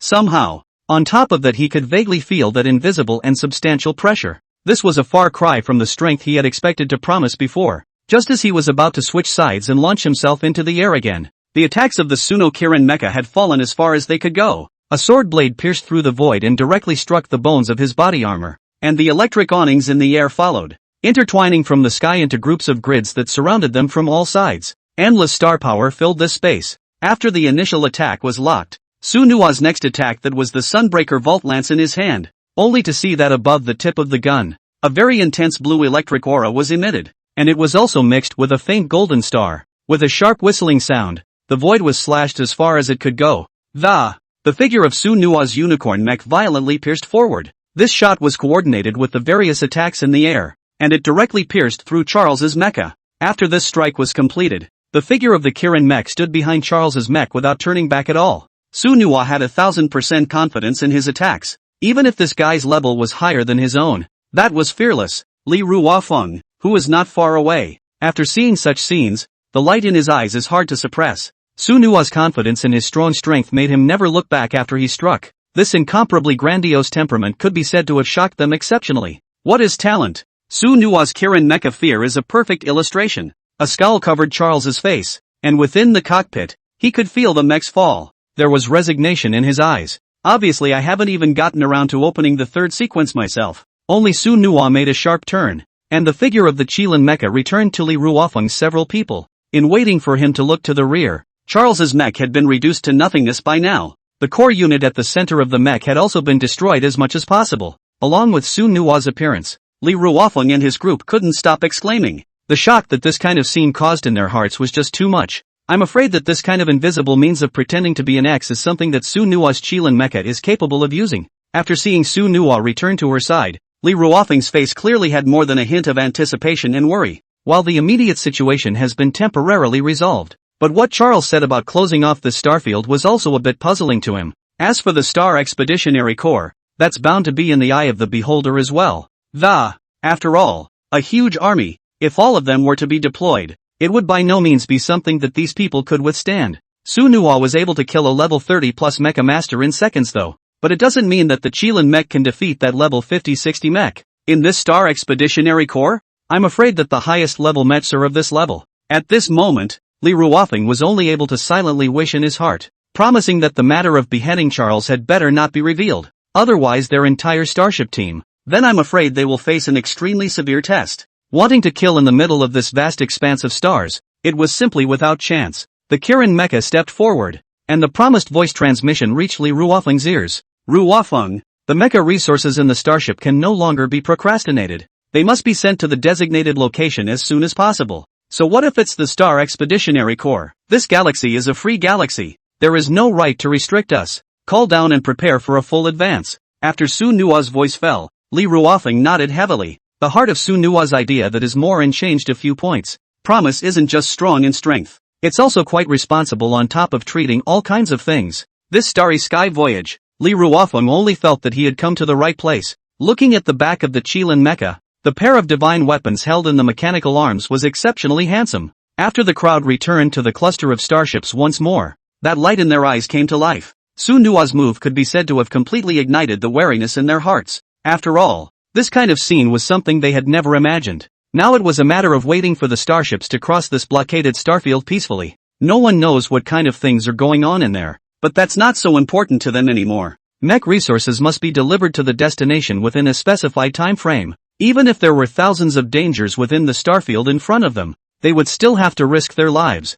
With Su Nua leading the way, the expressions on each of their faces were quite exhilarating. It's as if everything here is under control. With the roar of a starship ringing through the stars, the immense swarm of starships was once again heading towards the other side of deep space. Everything here is within Sueno's grasp. Only the Kirin mech was still standing at the front, leading the fleet forward in the direction of the. On the other hand, Su Nua had to always grasp the news within this starfield. Since the Star Expeditionary Corps was used to moving again, there must be something unnameable that existed here. So for Promise, it's all about being able to afford this responsibility. Along the space, the crowd began to move forward once again. The surrounding cosmic galaxies also seemed to spread layers of inexplicable light. From a distance, it looked as if it enveloped the star. The Griffin mech's gaze remained locked ahead. That's quite a task for this trip. What kind of things abound within the starfield is still all unknown today. Li Ruofeng and his group were also scattered around the starship in all directions at this time, that are all covered in a state of wariness. For this Star Expeditionary Corps, they were very wary. In any case, this trip's interstellar escort mission had to be a success. If there is a slightest mistake, I am afraid that they will be destroyed. So for Suno, everything from now on has to be careful. But that doesn't mean that everyone is able to bully their way to the top. In this interstellar world, it's still easy to kill a few mechs casually. With the passing of time, Sueno's group and fleet also slowly entered the deepest part of the star. In the midst of this star field, it seemed that raging energies were rushing around. It was as if the entire space had been torn and slashed. The Griffin mech's gaze swept forward. A red electric wave of light flashed in all directions. At the same time, a different picture was presented in front of Su Nua's pupils. It was only in his mind that the torn space was completely presented to him, and where the center of the belt of stars is, a tragic massacre of extermination is taking place. A thunderous cannon of laser bursts, attacking frantically towards the center point of the vibrations in space were caused by these high-energy electronic cannons. In the center of that space, one after another star beasts presenting huge shadows were struggling non-stop there. The top of the dark body was full of presenting shining electric aura. Su Nua withdrew her mind, her eyes presenting a point of surprise. This scene was really something he hadn't expected either. The dozens of mechs in the center of space were obviously not where all of the Star Expeditionary Force was. They just seemed to be a separate squad on some sort of mission. There were dozens of other star beasts in its vicinity. Each of the star beasts was extremely large. That fierce and ferocious face even brought an invisible sense of oppression. These guys, they're no ordinary star beasts. Each one was a powerful beast of space. In this starry sky, their existence was even more frightening. At this moment, the eyes of the crowd also flickered with a flash of disbelief. This is the depths of the starfield? What is this place we've reached? Oh my god. This is just mind-boggling. The crowd conversed, a look of astonishment emerging on every face. Su Nua, on the other hand, didn't have the slightest expression on his face, just gazing indifferently ahead. He would not feel strange about the scene around him. Within his eyes, that was filled with an extremely cold luster. For those of them, that is bound to be killed. Because, there shouldn't even be such an army of Mets left here. Su Nua's eyes narrowed slightly as that extremely dense killing aura spread out from him. It was a power that didn't need words. All it takes is an aura of killing. Then he can make everyone understand what he is going to do. Roar! Suddenly, a low hissing voice rang out. Immediately afterward, those huge black star beasts tumbled violently in the air. The scales on its body shimmered with a golden color. Each scale was as sharp as a blade. Above its body was a layer of rich blue light. That blue light swept out like a tidal wave, enveloping the entire darkness within the starry sky. Rumble! Right at this moment, an earth-shattering explosive sound resounded throughout the entire heaven and earth. A huge energy storm spread out in all directions. The surrounding interstellar shields instantly collapsed. and an endless storm of energy swept towards the ships of the Star Expeditionary Corps. Endless tons of fire gulped. The star beasts at the center of these starfields were incomparably strong. Boom! In that explosion, a ripple was also sent up above the Star Expeditionary Corps' battleship. Although these energy storms could not threaten them, they were still able to have some notable effects on them. The Space Star Beast, which was in the center of the storm, seemed to be about to launch what was called a counterattack. Now, the killing aura on Sunua's body slowly faded down. To force the issue today, then I'm afraid the time has not yet come. When they both lost, Sunua was prepared to just sit back and reap the benefits. Whether it was the Mecha Squad or the so-called Space Star Beasts, Sunua was going to let them all be killed in one go. In the midst of this chaotic cosmic galaxy, Sunua was going to make them understand who was the true master here. What about the Star Expeditionary Corps? In the face of absolute strength and luck, it remains inadequate. Sunua's mecha figure was slowly covered in invisibility. The aura of the mecha on his body was also all hidden away by a hint, and he also explained the next matters to Li Ruofeng's several people. It's not easy to just sit back and reap the benefits. What's more, the counterattack of these Space Star Beasts would be quite a problem for these mecha squads. However, under Sunua's guidance, Li Ruofeng and the others were also performing their tasks in an organized manner. Rumble. Within the center of the starry sky, those dozens of star beasts let out a roar after. The light on their bodies suddenly became several times brighter, and a terrifying energy fluctuation swept toward the outside world. The enormous power generated by those energy storms caused the nearby spaces to be greatly affected. The Space Star Beasts were also undergoing drastic changes. At this time, a ray of light surfaced within this spatial crack. Only those spatial cracks were spreading rapidly. In just a few moments, that spatial crack had spread to the center of those stars. A terrifying suction force came. Those spatial cracks were rapidly coalescing, completely enveloping this pitch-black starfield. A star beast at the center of the starry sky, as well as several mecha squads of mechs, were under this terrifying suction and pull. Their bodies were directly sucked into that terrifying spatial crack. Immediately afterward, a violent crashing sound resounded through this starfield. The black lines above that spatial rift also lit up with a ghostly green glow at that moment, and in the midst of it, yet a mournful screaming voice was constantly coming from it. Sunua quietly watched all this in front of him, a smirk appearing above the corners of his mouth. That star beast at the center of the starry sky was in his calculations. It should be a space star beast with the strength of a third-order star beast. If that's the case, it's a bit tricky. However, there was no telling how long it would take for those star beasts to break through this spatial rift. Under Sunua's gaze, a terrifying force continuously raged through space. Those spatial cracks were constantly being torn apart, and they were getting bigger and bigger. Sunua's eyes were filled with an icy cold aura. Buzz. Under that terrifying tear, this spatial crack was also continuously shrinking. A terrifying force swept out in all directions, creating shocking waves above this starry sky. A strong fluctuation was constantly stirring in the starry sky. Roar! Right at this moment, within that one area where the Star Expeditionary Corps was stationed, a terrifying hissing sound resounded. In that void, a huge figure appeared. This figure was hundreds of feet long, and its body took on a grayish-brown color, and that huge body was covered with hideous spikes and fangs. A pair of huge wings were covered with sharp spikes, and a pair of huge pincers were covered with sharp teeth on top. It looked, beyond all measure, vicious. This was clearly a space star beast at the center of the starry sky. Phew! At this time, this star beast also opened its bloody mouth. A terrifying devouring power blossomed in this instant. The space around them was twisting. A huge spatial vortex, spinning non-stop. Bang bang bang bang bang bang. A terrifying attraction swept toward the surroundings. That devouring force seemed to have sucked this cosmic star field into its belly. Clack clack clack clack. Endless spatial turbulence erupted from the mouth of that one devouring force. Those raging energies were constantly washing away those spatial cracks. At this scene, the hearts and minds of the many members of the Expeditionary Corps were all shaken fiercely as they watched. There were even quite a few, and the mechs had begun to vacate. All seemed to have prepared means of escape. This star beast that had reappeared, its level had directly broken through the 4th rank. That is, as opposed to a mech, which has reached above level 40. Even amongst the human world, that was considered a party of the best. So these squads of the Expeditionary Corps, that one was in a state of panic. The supergun and the mechanical arm could not even be packed up and thrown directly into the air. As opposed to a level 40 space star beast, that was like hitting a stone with an egg. Though most of their levels were about to go above level 30 as well, but faced with the attraction of the power of space,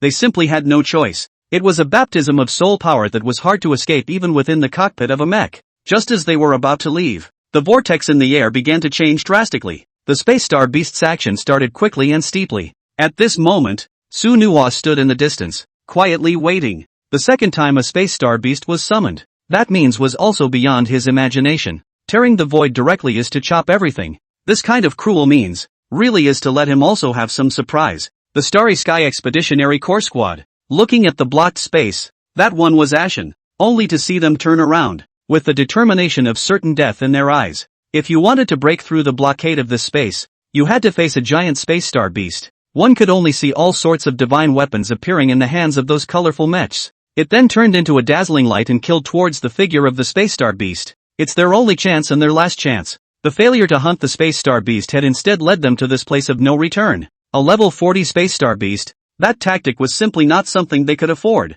Boom! At the sound of that earth-shattering explosion, the warriors of the Expeditionary Corps at the very front fell directly. All the divine weapon attacks from those mechs also fell short. It was as if it had been directly absorbed by the power of its void. Instead, that Space Star Beast was displaying its terrifying power at this moment, directly tearing these Expeditionary Corps fighters to shreds, and even the mechs were being shredded into countless parts. Ow! A terrifying hissing sound continuously came out from the throat of that Space Star Beast, and then, under that terrifying roar, the Space Star Beast launched its own attack. That terrifying clawed mane ripped out. Instantly, one warrior after another was directly scratched into pieces by this clawed mane, blood bursting out. Under such circumstances, those soldiers of the Expeditionary Corps were simply powerless to resist, and were directly killed in seconds. At this moment, this piece of emptiness was as if it had fallen into dead silence. Everyone, including Su Nuwa, had no expression on their faces. At this time Su Nuwa's mind that was unable to help but begin to consider his own moves. This sudden appearance of the Space Star Beast, genuinely, had also disrupted his plans. Originally, he had thought to wait for them to lose both of them before making his move. That seems to be quite difficult now, I'm afraid. But in a moment's rest, the small group of mechs had already been completely wiped out, and by the side of that level 40 Space Star Beast, the vast majority of the Star Beasts were also prostrate on the ground, without the ability to fight at all. It could be said that Su Nuwa needed to face just this level 40 Space Star Beast in front of him. Within Su Nuwa's eyes were a few moments of gravity and expectation. After observing him for so long, he had also gotten a pretty good idea of the guy's attributes. Ordinary attacks are difficult to hurt it at all, since that transcendent spatial power can cut through the void at will, isolates all substantial attacks. Su Nuwa's heart understood that this Space Star Beast in front of him was perhaps the trickiest fellow he had ever encountered. After all, there aren't too many means that work with it. If you want to kill him perfectly, I'm afraid the price you have to pay won't be small. Su Nuwa transmitted a message to Li Ruofeng within the Mecha channel. Now that the Space Star Beasts are in front of us, I think that's why they're blockading this starfield.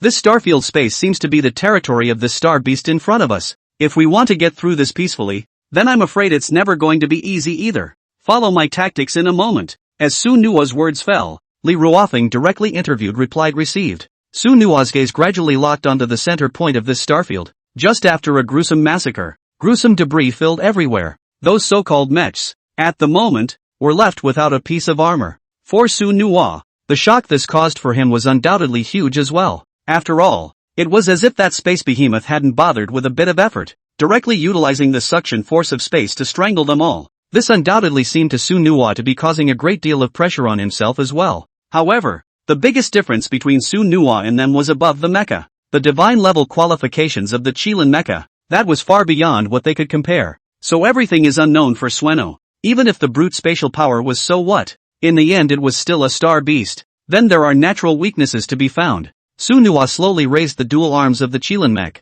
On top of that mechanical skeleton, there was a faint golden glow. This was compared to the previous blue electric light. This kind of pressure and aura that was unparalleled. The power of the stars wrapped around Su Nuwa's Qilin mecha's body, and it was also baptizing him in synchronization. A faint smile spread across the corners of Su Nuwa's mouth. He seemed to have a way to deal with this so-called space beast in front of him, since it was able to utilize the power of space. Su Nuwa used the power of the stars to impose sanctions on it. Star power can be said to be the cosmic starry sky, the existence of the most and quite a mysterious kind of power. Dealing with the so-called space force, that might not be much of a problem at all. Only Su Nuwa quickly summoned out the two divine weapons, against level 40 star beasts. Although Su Nuwa had experience before, their attributes were very different. Star beasts with spatial attributes were originally a phoenix-like existence. What's more, they also reside deep within the stars and rarely operate within human territory. So it's a gaping period for Sueno.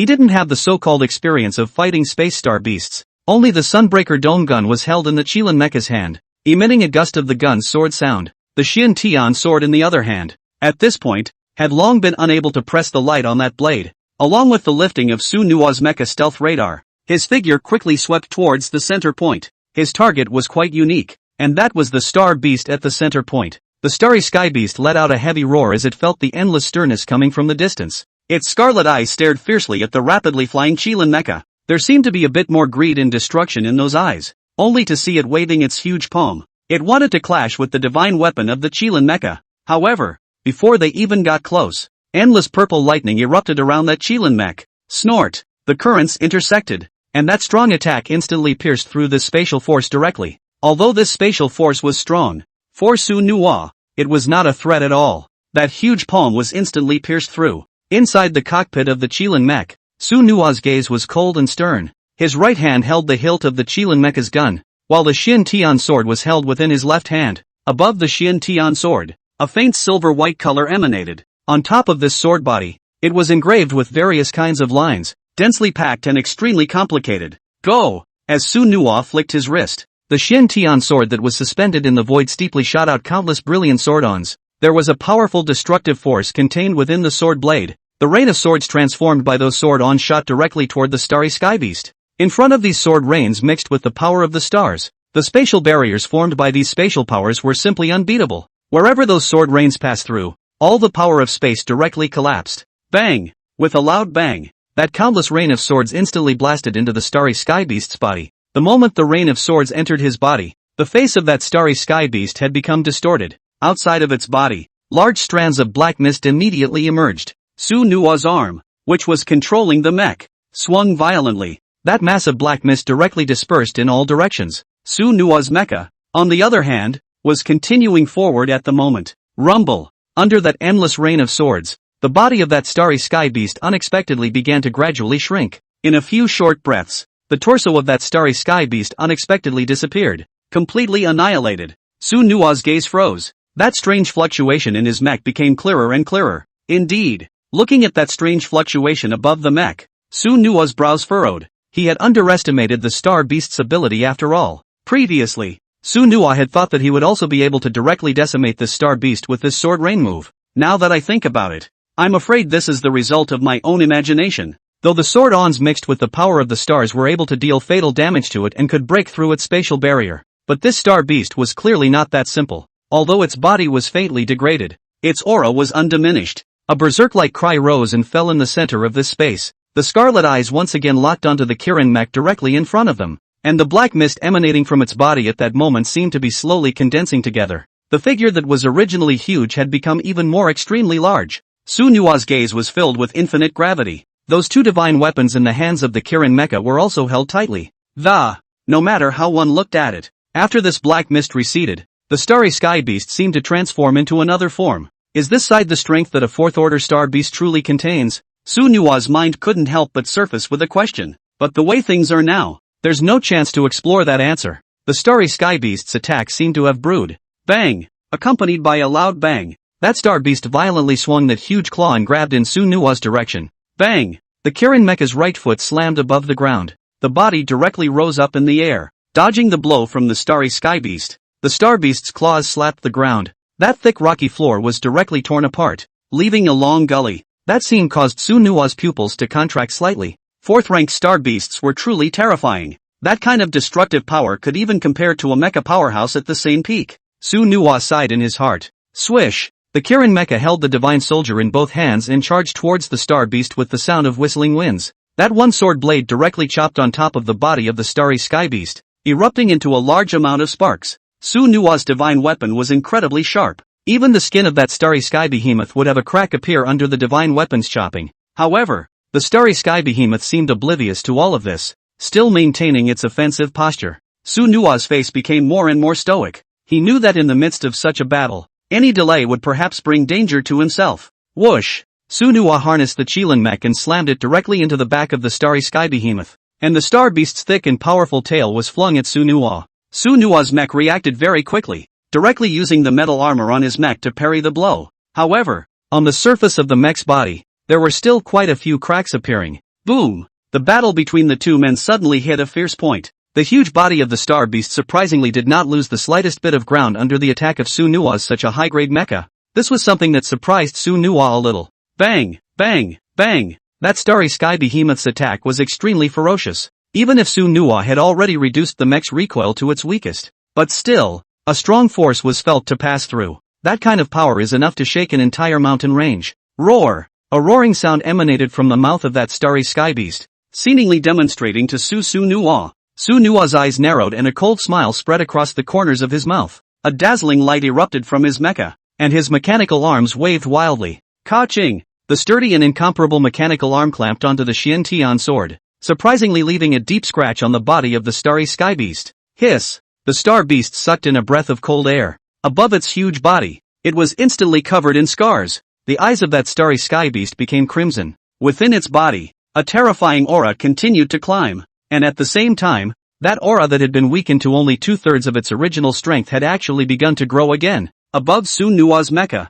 those countless dense rain-like sword chi flashed once again, frantically stabbing at the body of that starry sky beast. Su Nua piloted the Qilin mech and frantically engaged that starry sky beast. And on that Qilin mecha, whenever it suffered a heavy blow, it would release a bright ball of light to repair the wounds on its body. Moreover, the promised divine soldier wasn't an ordinary item. Whenever it was severely damaged, the defense system on top of the Kirin mecha would recover on its own, and as a result, Sueno could concentrate on his attacks. Although that star beast was very strong, it wasn't good at defense. It only knew how to attack crazily, and the kind of almost brutal flesh that resisted attacks hard. Unfortunately, it had encountered the Kirin mecha. The god-level existence in that mech was a flawless piece of jade. The toughness of jade was horrifying. Bang! Bang! Bang! The battle between the two was extremely intense, with violent collisions constantly occurring, causing bursts of roaring sounds to continuously come from the void. Roar! Suddenly, the star beast opened its bloody mouth and let out an earth-shattering roar. A huge purple lightning bolt suddenly erupted from its mouth. That purple thunder seemed to be running through the sky. Su Nua's mecha, too, trembled violently under the impact of that purple thunder. Inside the mech, Su Nua felt that the body was somewhat unable to withstand the terrifying pressure. The star beast, on the other hand, was recovering rapidly from the wounds all over its body under the impact of the purple thunder. Su Nua gritted his teeth and endured. His legs were slightly bent and his entire body was storing up strength. Under Su Nua's control, the circle of radiant luster around the mech grew brighter and brighter. At this moment, a layer of light golden light even faintly surfaced above that mech. Su Nua's spiritual will reached its peak state in this instant. Buzz! Above the head of Su Nua's mech, a circle of golden ripples also filled the air. For Su Nua, the might of this starry sky beast in front of him was indeed a bit of a shock to him as well. For the first time, I experienced that slight disparity in front of such strength. In front of the star beast, it was as if the Qilin mecha had also lost a little bit of its fighting power. That purple thunder? That power seemed to be a few points stronger than one's own Xiantian sword. Endless electric awnings converged again, in which a sword light was gathered and swung in all directions, and the tentacles above his head were brilliantly golden at this time. Su Nua seemed to have turned on the state of the Qilin mecha to the extreme. Endless attributes began to collapse and shoot through the body in a frenzy. The dual divine weapons in his hands were also filled with that heaven-hating oppression at this time. Not far away, Li Ruofeng's face was also filled with a few moments of nervousness. It was the first time he had encountered the Kirin mech making such a huge power. The heart could not help but feel a deeper scorn for the starry sky beast. This kind of fourth-order star beast, if he encountered it, then I'm afraid that it would directly be instantaneous seconds. The purple thunder in that air was simply thundering endlessly and attacking harshly. Su Nua's eyes were also filled with gravity at this time. Originally, he had thought of utilizing the power of the stars to kill this starry sky beast in seconds within a few shots, but he didn't expect that this guy's thunder power didn't seem to be any less than his own. In other words, this fourth-ranked star beast in front of him was still a dual attribute star beast. I'm afraid that when placed in the entire galaxy, that talent and strength is quite terrifying. If we wait for it to grow up again, I'm afraid the consequences will be unimaginable. The red eyes of the griffin mech shone through. The figure then quickly swept away in all directions. At the same time, the sword aura in his hand never dissipated. At this time, Su Nua had also begun to take this battle very seriously. In any case, this battle might just as well have included a battle of life and death. If you are not careful, I am afraid that you will be directly destroyed by this starry sky beast. The Xiantian sword was held in his hand, and he directly stood upright above the sky. The thunder above the heaven and earth began to slowly move towards the tip of the sword, and then it gradually transformed into a trace of golden light that attached itself to the Xian Tian sword. And at that moment, the breath of the Qilin Mecha was beginning to climb rapidly. The attribute that was originally no more than level 28 had now jumped to level 32 after the addition of the power of the stars. Although it was a short-lived boost to the basic attributes, this was already enough for Su Nuo. The Qilin soul and the Qilin Mecha also emitted a strong pressure at this moment. Snort! A purple thunderbolt began to crazily pour into the Qilin Mecha. The Kirin Mecha was also changing at a terrifying speed, becoming even more powerful. And Su Nuo, at this time, was finally ready. Su Nuo's eyes blazed with essence as he held the Xian heavenly sword in both hands. His aura completely erupted at this moment. The entire person was like a god of war, and at this moment, he even expelled all those purple thunderbolts above the entire dome of the sky. His gaze landed on that starry sky beast, and a touch of gravity appeared on his face. Go to hell! Su Nuo let out a low gulp, his feet violently stomping on the void, and his entire person was like a cannonball, bursting toward the starry sky behemoth. Under Su Nuo's maneuvering,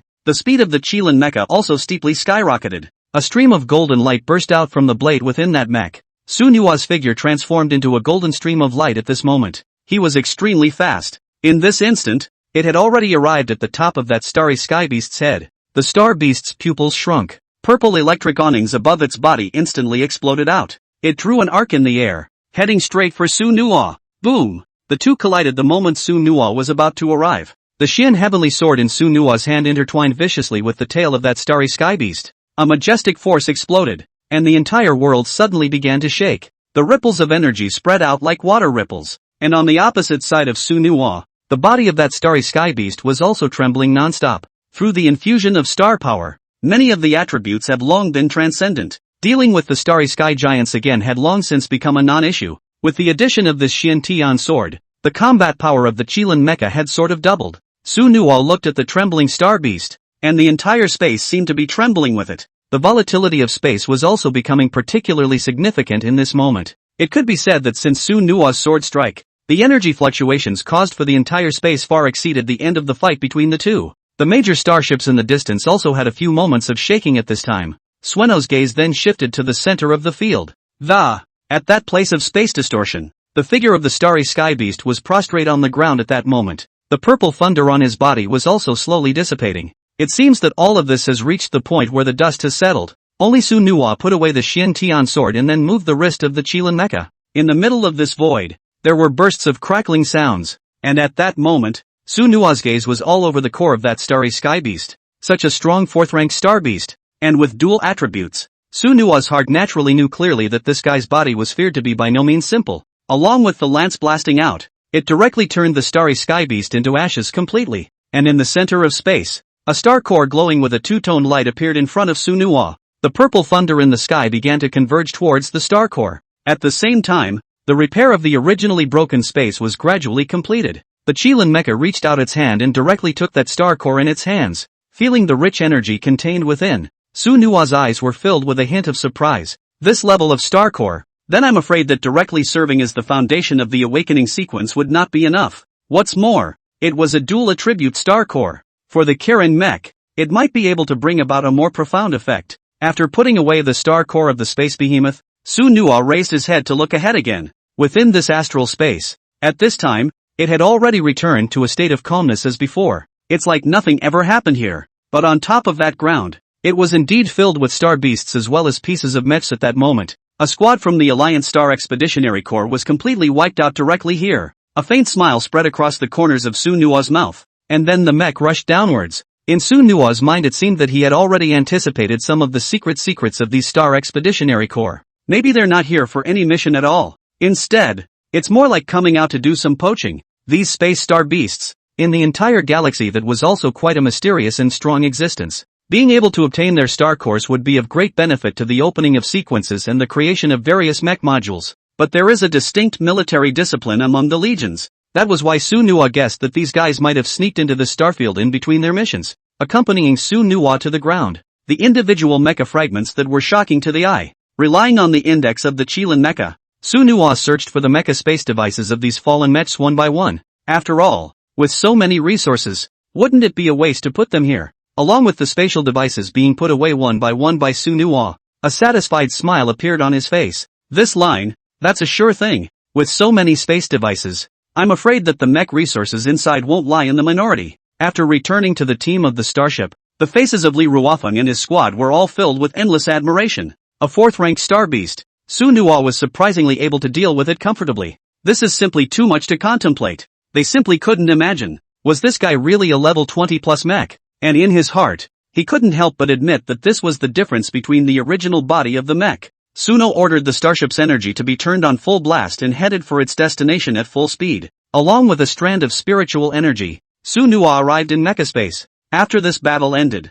Su Nuo hadn't yet had the chance to check the status of the Qilin mecha. As soon as he entered, Su Nuo felt the turbulent energy filling the space, which was being slowly absorbed by the mecha core. And the status of the Kirin mecha had been updated at this point. The original level 28 had directly reached level 29 after this battle. It is also just one step away from the opening of the third sequence. There was a hint of excitement in Su Nuo's gaze. The heart could not help but begin to look forward to the opening of the third sequence. The true form of the mecha's body is feared to be a more mysterious and ancient existence in this universe. Su Nuo looked into the void once more, unable to help but marvel at the mystery amongst the stars. Whether it was the space beasts or the Star Expeditionary Corps, their appearance was unplanned for Su Nuo, and that would probably mean that it might not be as safe as he thought it was in this starfield. Su Nuo's eyes looked toward the white planet in front of him, a few blue apertures swirling around the planet's outer rim. This was the destination of their trip. This was also the Li family clan's residence beyond the starfield. The mecha resources that were responsible for escorting this time were to be delivered here.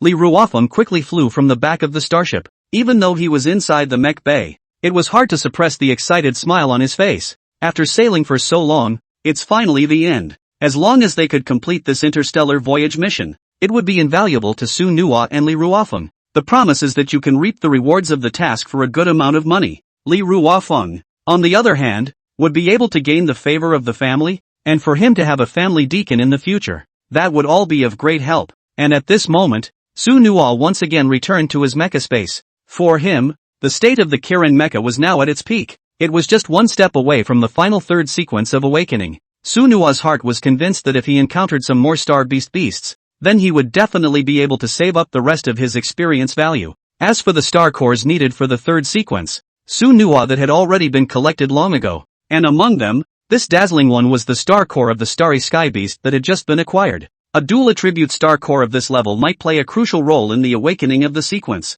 Therefore, Su Nuo on one side wanted to complete the task of exchanging mecha resources as soon as possible. On the other hand, they were hunting star beasts. From there, you can gain enough experience to help you succeed in leveling up to 30. With a roar of the huge procession of starships headed for the planet once more. Everything was in order under the guidance of Su Nuo. Everything here, too, is under Sueno's control. 30 minutes later, Su Nuo looked at the huge planet that was close at hand, the expression on his face that was somewhat difficult to calm. Above this white planet, it also holds traces of human habitation. At one time it seemed to be a base for Azure Planet to expand outward. It later became another human garrison in the midst of the stars. Among the Blue Star Alliance, there were not a few humans and mechs that were stationed here. Along with the opening of the spatial wormhole, Su Nuo and his party directly disappeared into it, and the huge starship slowly disappeared through the wormhole. By the time they reappeared, they were in the center city of the place, Zelda. Zelda City is the only human stronghold around this white planet. Mechs have been pioneering here for generations, and for nearly 100 years. So the bottom line here, that's pretty strong. The starship was still floating over the city, and the Li family clan had begun to take over. So for Su Nuo, the mission of this trip was considered to have been successfully completed. Li Ruofeng raised his head toward the sky. Above the city was an extremely mysterious curtain of light. That color was even more colorful. But Li Ruofeng was clear in his mind that the defensiveness of this thing was feared to be not low, and it seemed to be able to provide them with a constant supply of oxygen in this starry sky. Otherwise disengaging the mechs would make it impossible to carry on living like a flatland here. Su Nuo was beside Li Ruofeng, and the two of them quietly wandered through the city of Zelda. After all, it was not easy to come to this planet, and this kind of extraterritorial city was also the first time they visited. Su Nuo's knowledge of such extraterritorial cities was only average, having occasionally heard his teachers talk about them at school. However, for Li Ruofeng, their family was engaged in the commercial activities of such transportation, so naturally they were quite familiar with these extraterritorial cities. Li Ruofeng's face that was filled with a burst of excitement. Brother Nuo, I've heard my brother talk about the extraterrestrial cities every day. I didn't expect it to be so attractive. if there's a chance in the future, the other few extraterritorial cities will have to be visited as well. But from what my brother said, in this place is not bound by the Alliance's regulations, so not only is it a mecca for merchants from all walks of life, it's also the cradle of death for a lot of mechs. Hearing Li Ruofeng's words, Su Nua's brows tightened slightly. The cradle of death? What's that all about? Li Ruofeng turned his head around and saw that no one was eavesdropping around before attaching himself to Su's ear. As the name suggests, mechs here are unprotected, so killing people and plundering all kinds of resources, that's endless. That's why we have to keep a fairly low profile. Even though our Li family Chamber of Commerce has a certain amount of power here, most of the mechs here are kind of ruthless. After hearing Li Ruofeng's explanation, Su Nua's tightly furrowed brows then relaxed. It didn't seem like extremely bad news for him, though. Instead, it seemed to suit him better. In Su Nua's opinion, free from regulations, that means it's a free and criminal paradise. Of course there were no shortage of fishy mechs here. Thinking of this, Su Nua's eyes showed a surge of brightness. Ruofeng, it's not easy to come to a city outside the Star Realm. How come you mustn't leave a name behind? Li Ruofeng looked at Su Nua, only to see a faint smile on that face of his. However, this kind of smile was somewhat difficult to name in Li Ruofeng's eyes. Promise a smile. Then I'm afraid it's life or death. Yes, of course I'm following your lead. How do you want to come? Su Nua stretched out his right hand and pointed blandly, and Li Ruofeng looked into the air along with his gaze. Only a large neon poster was presented on top of that silver-colored light screen. The words on it instantly caught Li Ruofeng's attention. Zelda Cosmic Star Chamber. Regarding this Cosmic Star Chamber of Commerce, Li Ruofeng still knew quite a bit about it. The existence of such a chamber is absolutely transcendent, and compared to the azure planet it inhabits, it would be indescribable, because it's called the Chamber of Commerce. To put it nicely, to put it bluntly, that's a hunting club. Above this Cosmic Star Chamber of Commerce, everything follows the will of the buyer and the seller. That means that the vast majority of people on this chamber are individual mechs. When they take out some mech protection, after the sale that is less protected, the purchaser is directly in a life and death crisis. After all, buying whether or not you have the life to get out alive, that's the top priority. But it is such a tragedy that it also attracts countless people to Taba North every year. After all, there's only things you can't think of here. Nothing you can't get. That was why this Cosmic Star Chamber of Commerce was also called the Cosmic Black Market by countless mechs. The Black Market is this kind of trading place, and here you can buy and sell any item, including your mech parts, as long as you can get it.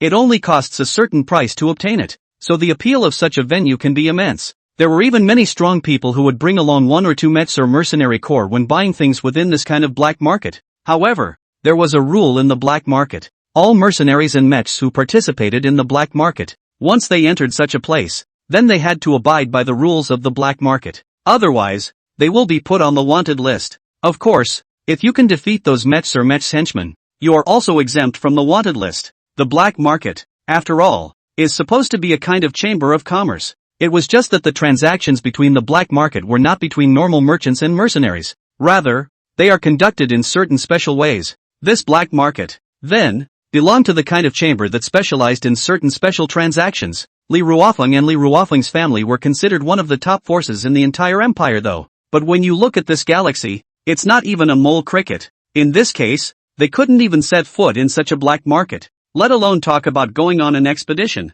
Ruofeng, I know you have some strength, but in this place, not only are there only strong mechs and various mercenary groups, but there are more people from all sorts of other dimensions. I want you to improve your fighting skills as quickly as possible. Hearing Su Nua's words, Li Ruofeng fell silent. In his heart, Su Nua was like a mystery. How many secrets does this mysterious and unpredictable teenager hide? How many cards do you have? Unconsciously, Li Ruofeng's head was already filled with many thoughts. However, for Li Ruofeng, the current priority was to follow Su Nua's lead. The duo casually found a place for some rest and recuperation, quietly waiting for the opening of yesterday's cosmic black market. On the evening of the second day, along with the light in the sky becoming dim, the entire city seemed to be entering its most lively time. Whether it was near or far, that was where starships or mechs of all colors could be seen crossing through the wormholes. They also have a singular purpose, the cosmic black market of Zelda City. Whether or not they subbed in enough resources and money, of course, that's impossible to say.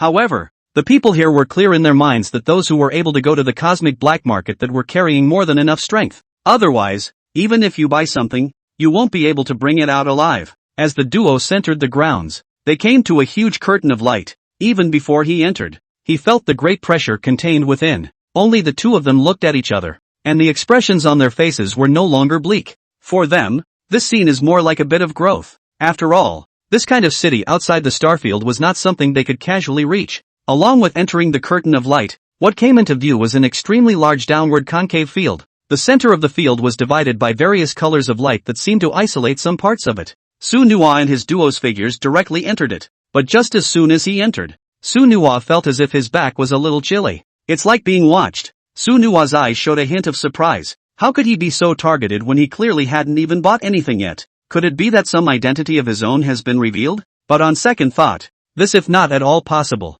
In this Zelda city, even any identity in the Alliance wouldn't work here. After all, this is a place that is not subject to union regulations. The people who make it here are almost always stray mechs. Su Nuwa shook his head, and a wisp of spiritual energy was faintly released. Since these fellows were so shady, it was only natural for him to play along with them. Since Li Ruofeng had entered this black market, the look of surprise on his face had never stopped. As a great son of the Li family chamber of commerce, he had seen no less than thousands of good things, but compared to these things in front of him, he instantly felt that what he had seen was small. Level 50 star cores, that's pretty much everywhere. Take out a single mech module at random, and the lowest level would be above blue. The vast majority of module levels seemed to be getting purple. And what surprised him the most was the endless number of ancient martial arts techniques. To know that in the process of mecha cultivation, the importance of ancient martial arts techniques, that is self-evident. That's about how well a mech fights. This also created a scarcity of ancient martial arts techniques, as well as a lack of inheritance.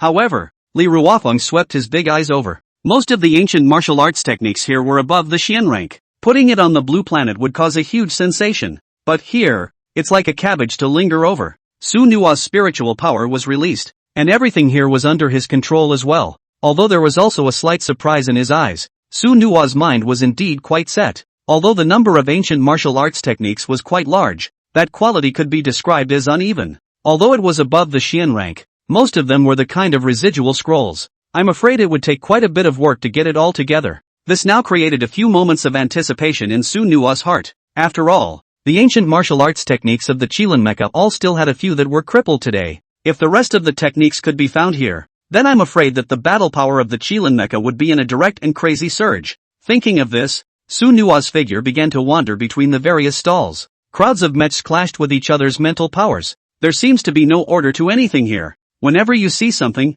you can just take out money or items to trade. Once you've made your purchase, you're free to make your own decisions. During his wanderings, Sueno's gaze never dissipated as he followed several of his own people. These few guys, it seemed, were just following Su Nuwa and Li Ruofeng. He only saw Su Nuwa lying beside Li Ruofeng's ear, quietly saying something to him. Li Ruofeng's figure then quickly ran off to the side. The distance between the two also began to grow closer and closer. Su Nuwa's spiritual power was fully unleashed at this moment, only to see that the stalker in the back remained motionless. Their target didn't seem to be Li Ruofeng. It was obviously themselves. The expression on Su Nuwa's face remained quite calm. The strength of those guys in the back was only a level 30 mechmaster. That was naturally not something to be feared. Su Nuwa's gaze remained immersed in this piece of the trading world. He had kind of found a lot of good stuff here. Some high-grade mech modules caught his attention. But for Su Nuwa at the moment, he didn't have much currency in his hand. After all, regardless of all the missions performed before, that was all settled with star cores.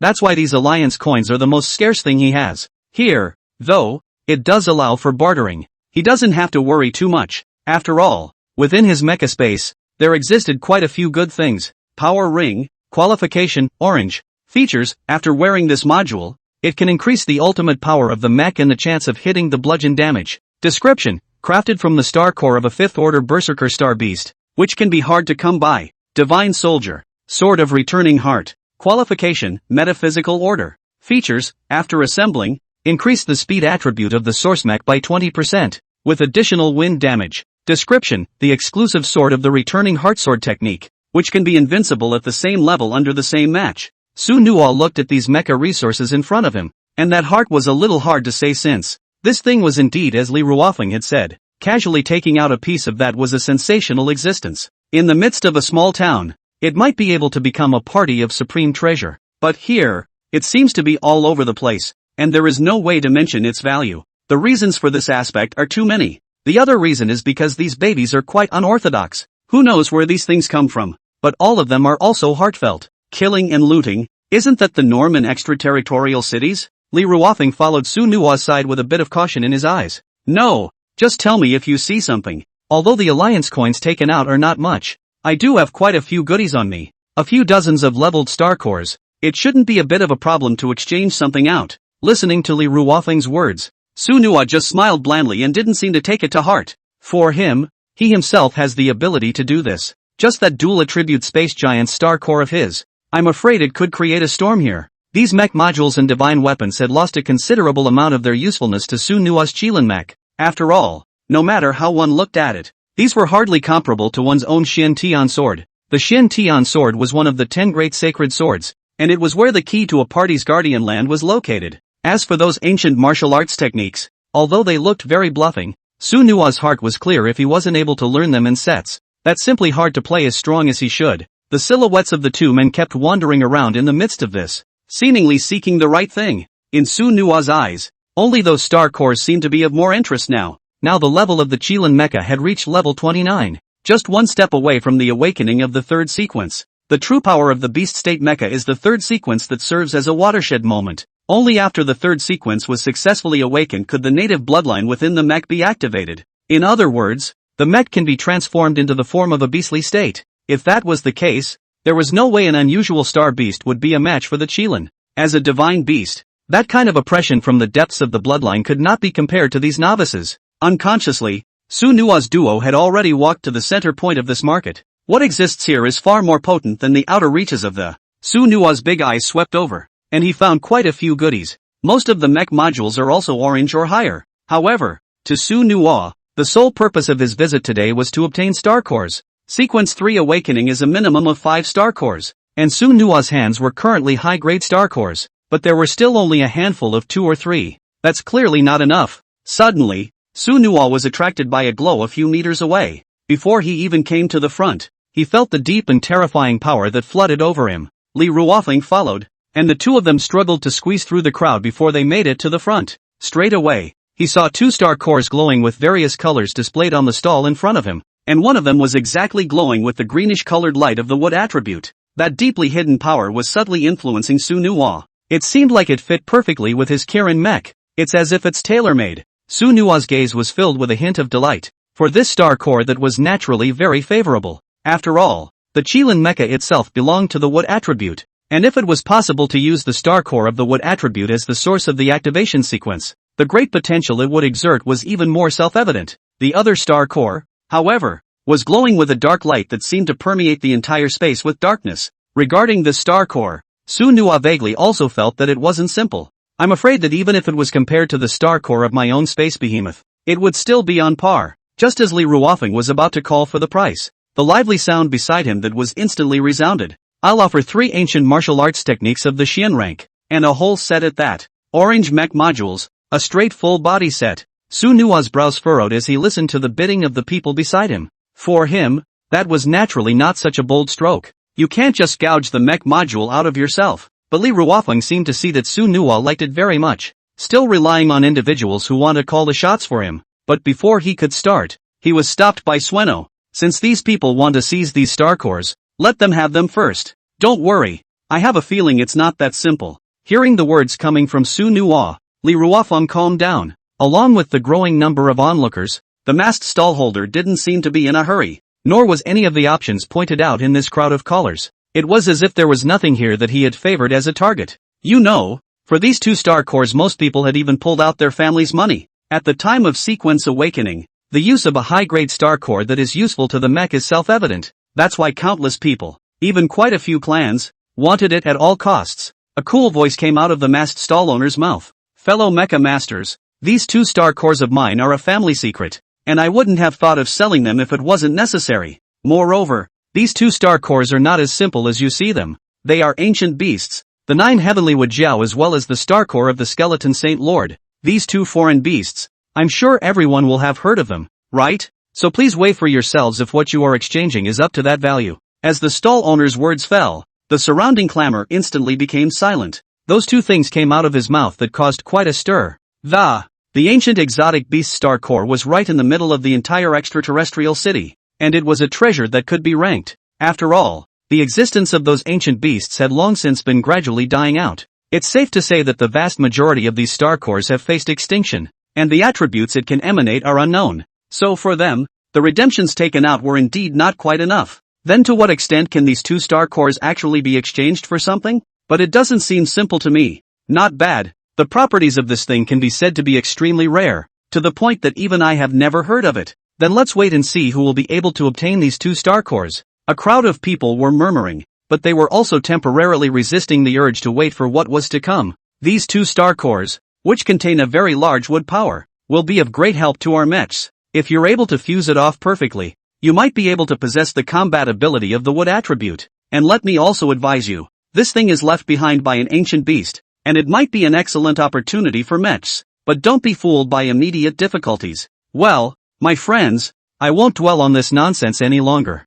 As that masked old man's voice fell, a brilliant green light flashed above his hands. The 2 star cores were then entrusted to the crowd. It seems to be making people watch a little bit. Along with the approaching star core, Su Nuwa could clearly see the veins and even the energies within it. For him, what he could peer out in that was far from being comparable to the star beasts he had encountered before. The attributes of this ancient beast and even its bloodline were beyond his imagination. But it was such a strong energy that it caused 1,000 waves at once. For these mechs, the value of these 2 star cores that were not even something that could be measured anymore. I'm afraid it's going to be a little difficult to come up with a reciprocal item to exchange. Still, the vast majority of people had another idea in mind. That's waiting for the person with the right destiny to buy it and then snatch it right out of his hands. After all, in this extraterritorial city, there was no order to speak of. As long as you cross out of this cosmic black market, I'm afraid it's going to be a million times harder to leave this starfield. And Su Nuwa's thoughts at this point matched it. For him, there weren't enough resources in his own mecha space to be able to exchange them with but with these 2 star cores, Su Nuwa's heart had full intentions. No matter what, the 2 star cores must be brought down. Time passed, and the crowd of onlookers grew larger and larger. In this extraterrestrial city, there were more than just a few scattered mechs. Some high-ranking families, or chambers of commerce would come and show up. Even the official organizations, some of them will send representatives. So just because casual mechs don't have that kind of drive doesn't mean these guys don't. Suddenly, 2 icy voices came from behind them. We, the Morong family, accept these 2 star cores. I'll exchange it with 3 red mech modules, and a heavenly rank ancient martial skill, in addition to sending a Tongtian token of our Morong family. I wonder what you think, stall owner? As the icy voice fell, countless people's gazes quickly looked toward the back. The crowd that had originally surrounded the area couldn't help but begin to consciously disperse. For the Morong family, that was a rather famous clan in Disya, and it was also a rather strong level of existence in the entire alliance. Even rumor has it that the Morong family's head of the family is directly a mecha master of more than 70 levels. Even the Starry Sky Expeditionary Army had a place for their Morong family. This next time, countless people in the heart of the idea instantly face bottom dispelled. For them, offending a Morong family that was estimated to have to go through generations of hunting, even if any galaxy is eliminated, it's impossible to get rid of them. Of course, the things that the Morong family offered in exchange that was also quite bold. The red mech module. The materials that this thing was made of all had 5th order star cores, not to mention that ancient martial technique of the heavenly rank, which was especially tempting for mechs. And what surprised them the most was the Morong family's token. Rumor has it that the Morong family's handwritten token that has a very terrifying calling power. In some galaxies, some star expeditionary force mechs are directly released after seeing this token. It is even possible to escort them all the way. This side is the honor enjoyed by the Morong family's guest ministers. With the Morong family's outburst, for a while the entire venue also came to a standstill. There were only scattered murmurs of people. Soon, however, several more voices came from the west. Although the Morong family was considered to have some status in the Blue Star Alliance, his main influence was still in Dasha, and in the entire alliance, there were still quite a few forces and clans that could rival them. As those 2 voices sought out the mechs in front of them, one by one they were peeled right back to the side. That brash behavior is simply arrogant beyond measure. Along with the appearance of the figure, an uproarious sound came out from the entire venue. The people who came were not bystanders, and the uniforms they wore directly exposed them. The First Legion of the Star Expedition? I didn't expect that all these guys would come to the extraterrestrial city. This time the Morong family is afraid that they've kicked the bucket. The strength of the First Legion. That's not something a lineage can match. The murmurs of the people around them also rang out at this moment. There was a hint of doubt in Su Nuwa's eyes. Throughout the Blue Star Alliance, Star Expeditionary Corps deployments that were endless. For Su Nuwa, there was naturally little understanding of this aspect. The eyes slowly arrived and moved to Li Ruofeng's face. Li Ruofeng was instantly comprehending, and began to introduce Su Nuwa to the circumstances of the trip. The Star Expeditionary Corps are not owned by the Blue Star Alliance. They are more like individual corps, and among them, some legions are responsible for hunting star beasts outside to open up the interstellar. Naturally, they also have some dependents plus family power. As far as I know, the Morong family's legion forces seem to be the 23rd through 26th legions, but there are only 3 major legions, which are independent into a system, not subject to the constraints of any lineage or individual. The 1st Legion of the Starry Expedition is one of them. Listening to Li Ruofeng's explanation, Su Nuwa's heart then realized something, but in his mind, the Expeditionary Corps was no big deal. After all, the ones he had decimated were not as bad as these 1 or 2. With the intervention of the 1st Legion of the Star Expedition, the 2 star corps of the ancient beasts were now once again in a position of choice.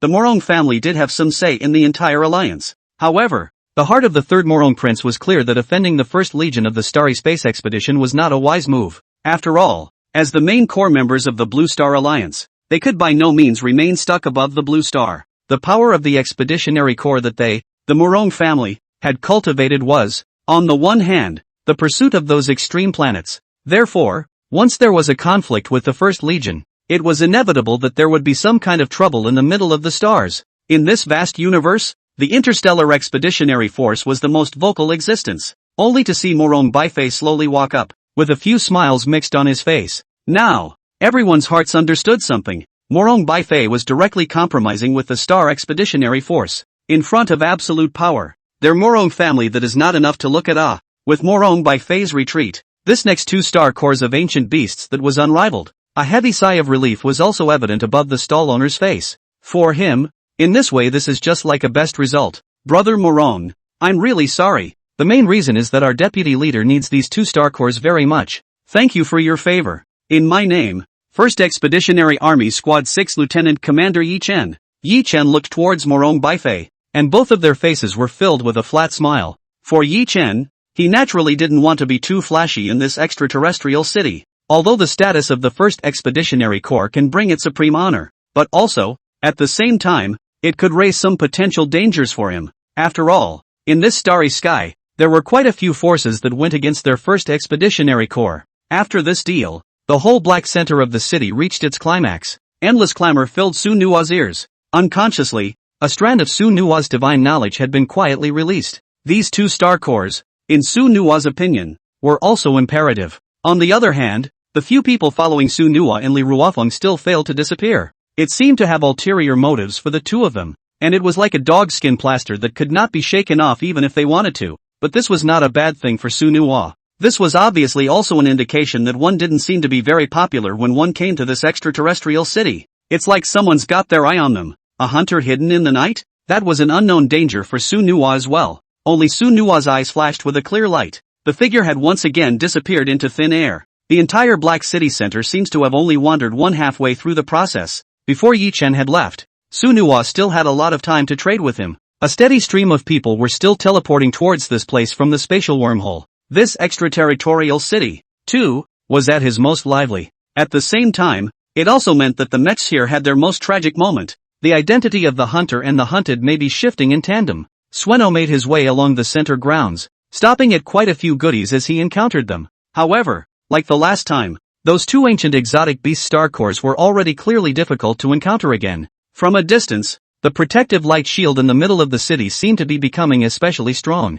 The faint purple light that glowed on it, that was cascading. As far as Su Nuwa was concerned, the change in the shield naturally had nothing to do with him. After all, he had come to this extra-dimensional city only to complete the interstellar voyage mission. As for some of the windfalls, they do manage to get him excited again. Otherwise, that's also obviously more than a little boring. In the cosmic black market, Li Ruofeng had utilized quite a few high-level star cores in exchange for some high-level mech modules, especially mech modules with rarer attributes. Although their Li family clan did extremely large business, but there were some mech modules that were beyond their reach. On the one hand, some mech modules have attributes that are just too rare, and mech masters in this area are even rarer. And there's a deeper reason, which is that the cost of these mech modules is just too high. High-grade modules, the materials and labor needed to be consumed that simply cannot be measured in money. A high-level module forger, that was a treasure for the family. Nog, what do you think of this red module? I'm going to gradually replace all my mech modules with red.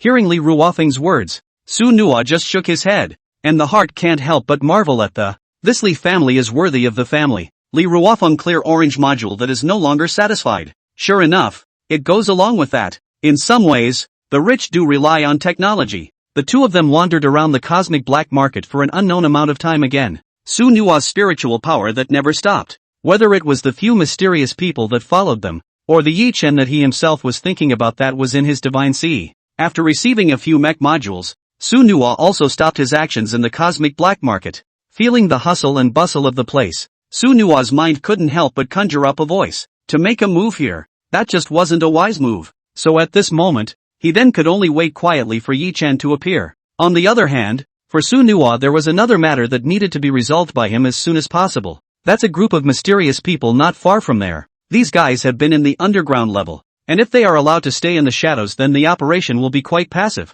Only Su Nua could be seen transmitting his voice towards Li Ruofeng. Our primary objective now is first to figure out the identities of a few people in the back. I'd like to see if it's coming at me or at you. If it's someone I've offended, then it has nothing to do with your Li family. I alone can handle it. Listening to Su Nua's words, Li Ruofeng's eyes clearly had a few more points of tension and worry in them. He naturally took an opposing stance to such words as Su Nua's. After all, no matter what, in his heart he had long considered Su Nua as his brother. Though in his heart, he understood Su Nua's thoughts very well. He didn't want to involve the entire Li family. After all, in this extraterritorial city, the Li family's ability to achieve what it has today was not something that could be facilitated in a day or two. The price paid by their family can definitely be described as the price they paid before and after. So for Suno, there was no need to sacrifice their core interests for their own sake. What's more, Su Nua had absolute confidence in his Qilin Mecha. The penetration of spiritual power had long ago mapped out the strength of those mysterious people behind him.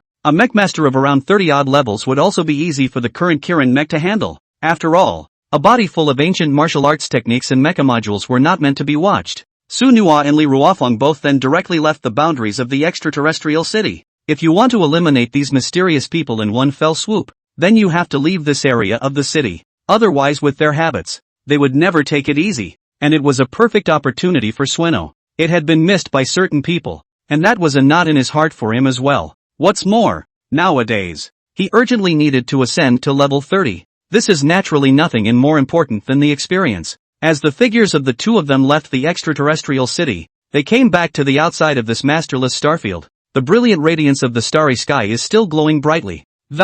And beyond their eyes, that gaze was filled with endless light wherever it went. In this star field, it was also filled with quite a few starlands full of living beings. Su Nua and his duo summoned their mechs out, and they traveled right through this vast galaxy. Along with the fall of Su Nua's voice, Li Ruofeng's figure quickly flew towards another place. The two men's plans were quietly unfolding at the moment. In Su Nua's opinion, his plan that was seamless, pulling down Li Ruofeng into the water, that was not his desired purpose. After all, their family in this kind of starfield that is also entrenched for decades of time. If a little careless, that is, the family business will be destroyed. This, in Su Nua's opinion, was never to be done. In this kind of extraterritorial city, it was quite difficult to create a qualified force. So for Su Nua, she also cherished this friend of hers very much. Therefore, he did not want to let Li Ruofeng enter the game when it was not necessary. Also, the identities of those behind us are currently unknown. As the two men's mechs dispersed in different directions, Su Nua's soul force also began to detect at this moment, only to see those mysterious people hidden in the darkness. Just a slight pause for a few moments followed by the figure is to follow their own pace. In this way, Su Nua's heart party understood something. The main purpose of these guys, that is themselves. Only the corners of Su Nua's mouth spread into a faint cold smile. In that case, he had no worries. In the starry sky, a brilliant glazed light glowed above the giant wings of the Qilin Mecha. That's pretty high profile in this vast field of stars. Moreover, there was a vague release of the power of the stars, mixed with a few hints of a mighty pressure on everything in the world. Sueno was within the cockpit, looking around for a place to land on this trip. If you want to wipe them out, it is impossible to do so within this space. So for Su Nua, it would be necessary to find a suitable place to fight first. Empty planet that is naturally perfect. 5 minutes later, Su Nua's eyes flashed with a hint of excitement as he looked at the barren planet beneath his feet. No matter how you look at it, it seems very suitable as a mech's grave. The landing of the Kirin Mecha caused a faint 10,000 pieces of dust, and those mysterious people in the distant starry sky seemed to be exchanging something in their eyes. After all, Su Nua's actions this time around were quite well understood in their minds. It was just like attracting them to come, as if they already knew of their existence. The leader instantly emerged from within the space, and the massive mech also appeared above Su Nua's head. Su Nua looked at the several mechs that appeared out of nowhere with a rather grave expression on his face. Above these mechs, he seemed to spy a hint of familiarity, and the lines above that head confirmed what he had in mind. These mecha divisions that had followed him all the way were really the 36th Expeditionary Army, the same teammates of the Chaldean squad that he himself had decimated within the blockade of the starfield. Although the expression on Su Nua's face was calm, her heart was also flooded with small waves. How did these guys lock onto themselves so quickly? One must know that after he had decapitated Childs, that he had quickly arrived at this extraterrestrial city, and it was the treatment that overwrote all of his mechs. It could be said that it was no longer difficult to find half a trace of him in the entire universe of stars.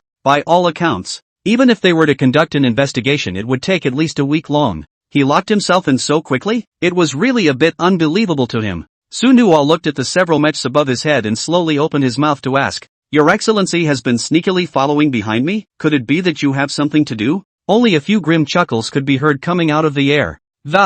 Su Nua, there's no need for you to play dumb here. As a NEI escort, I naturally know you quite well then. You can't get away with anything in that case. If you give up your resistance right now on the spot, Richard, can consider making your trial a little lighter. A faint cold smile spread across the corners of Su Nua's mouth. The words sounded like child's play to him. After capturing himself back into the Legion, how could he make it easy for himself at the time of judgment? Su Nua's mind was more than clear about the tricks they were practicing. Black Nai escorts? I'd say a black dog escort is more like it. Su Nua looked at the several dark mechs in front of him, and the Xian Heavenly Sword and Sunbreaker Dome Gun had quietly surfaced in his hands. Since they had already sought themselves out, it was naturally impossible to talk to them with all their heart. In Su Nua's view, the purpose he pursues is that I am justice. In this vast starry sky, everything is talked about in terms of strength. Richard's face was a blaze of color, and his anger seemed to be at an all-time high, only to see that his dark mech hand is directly as manifested a black mango lance,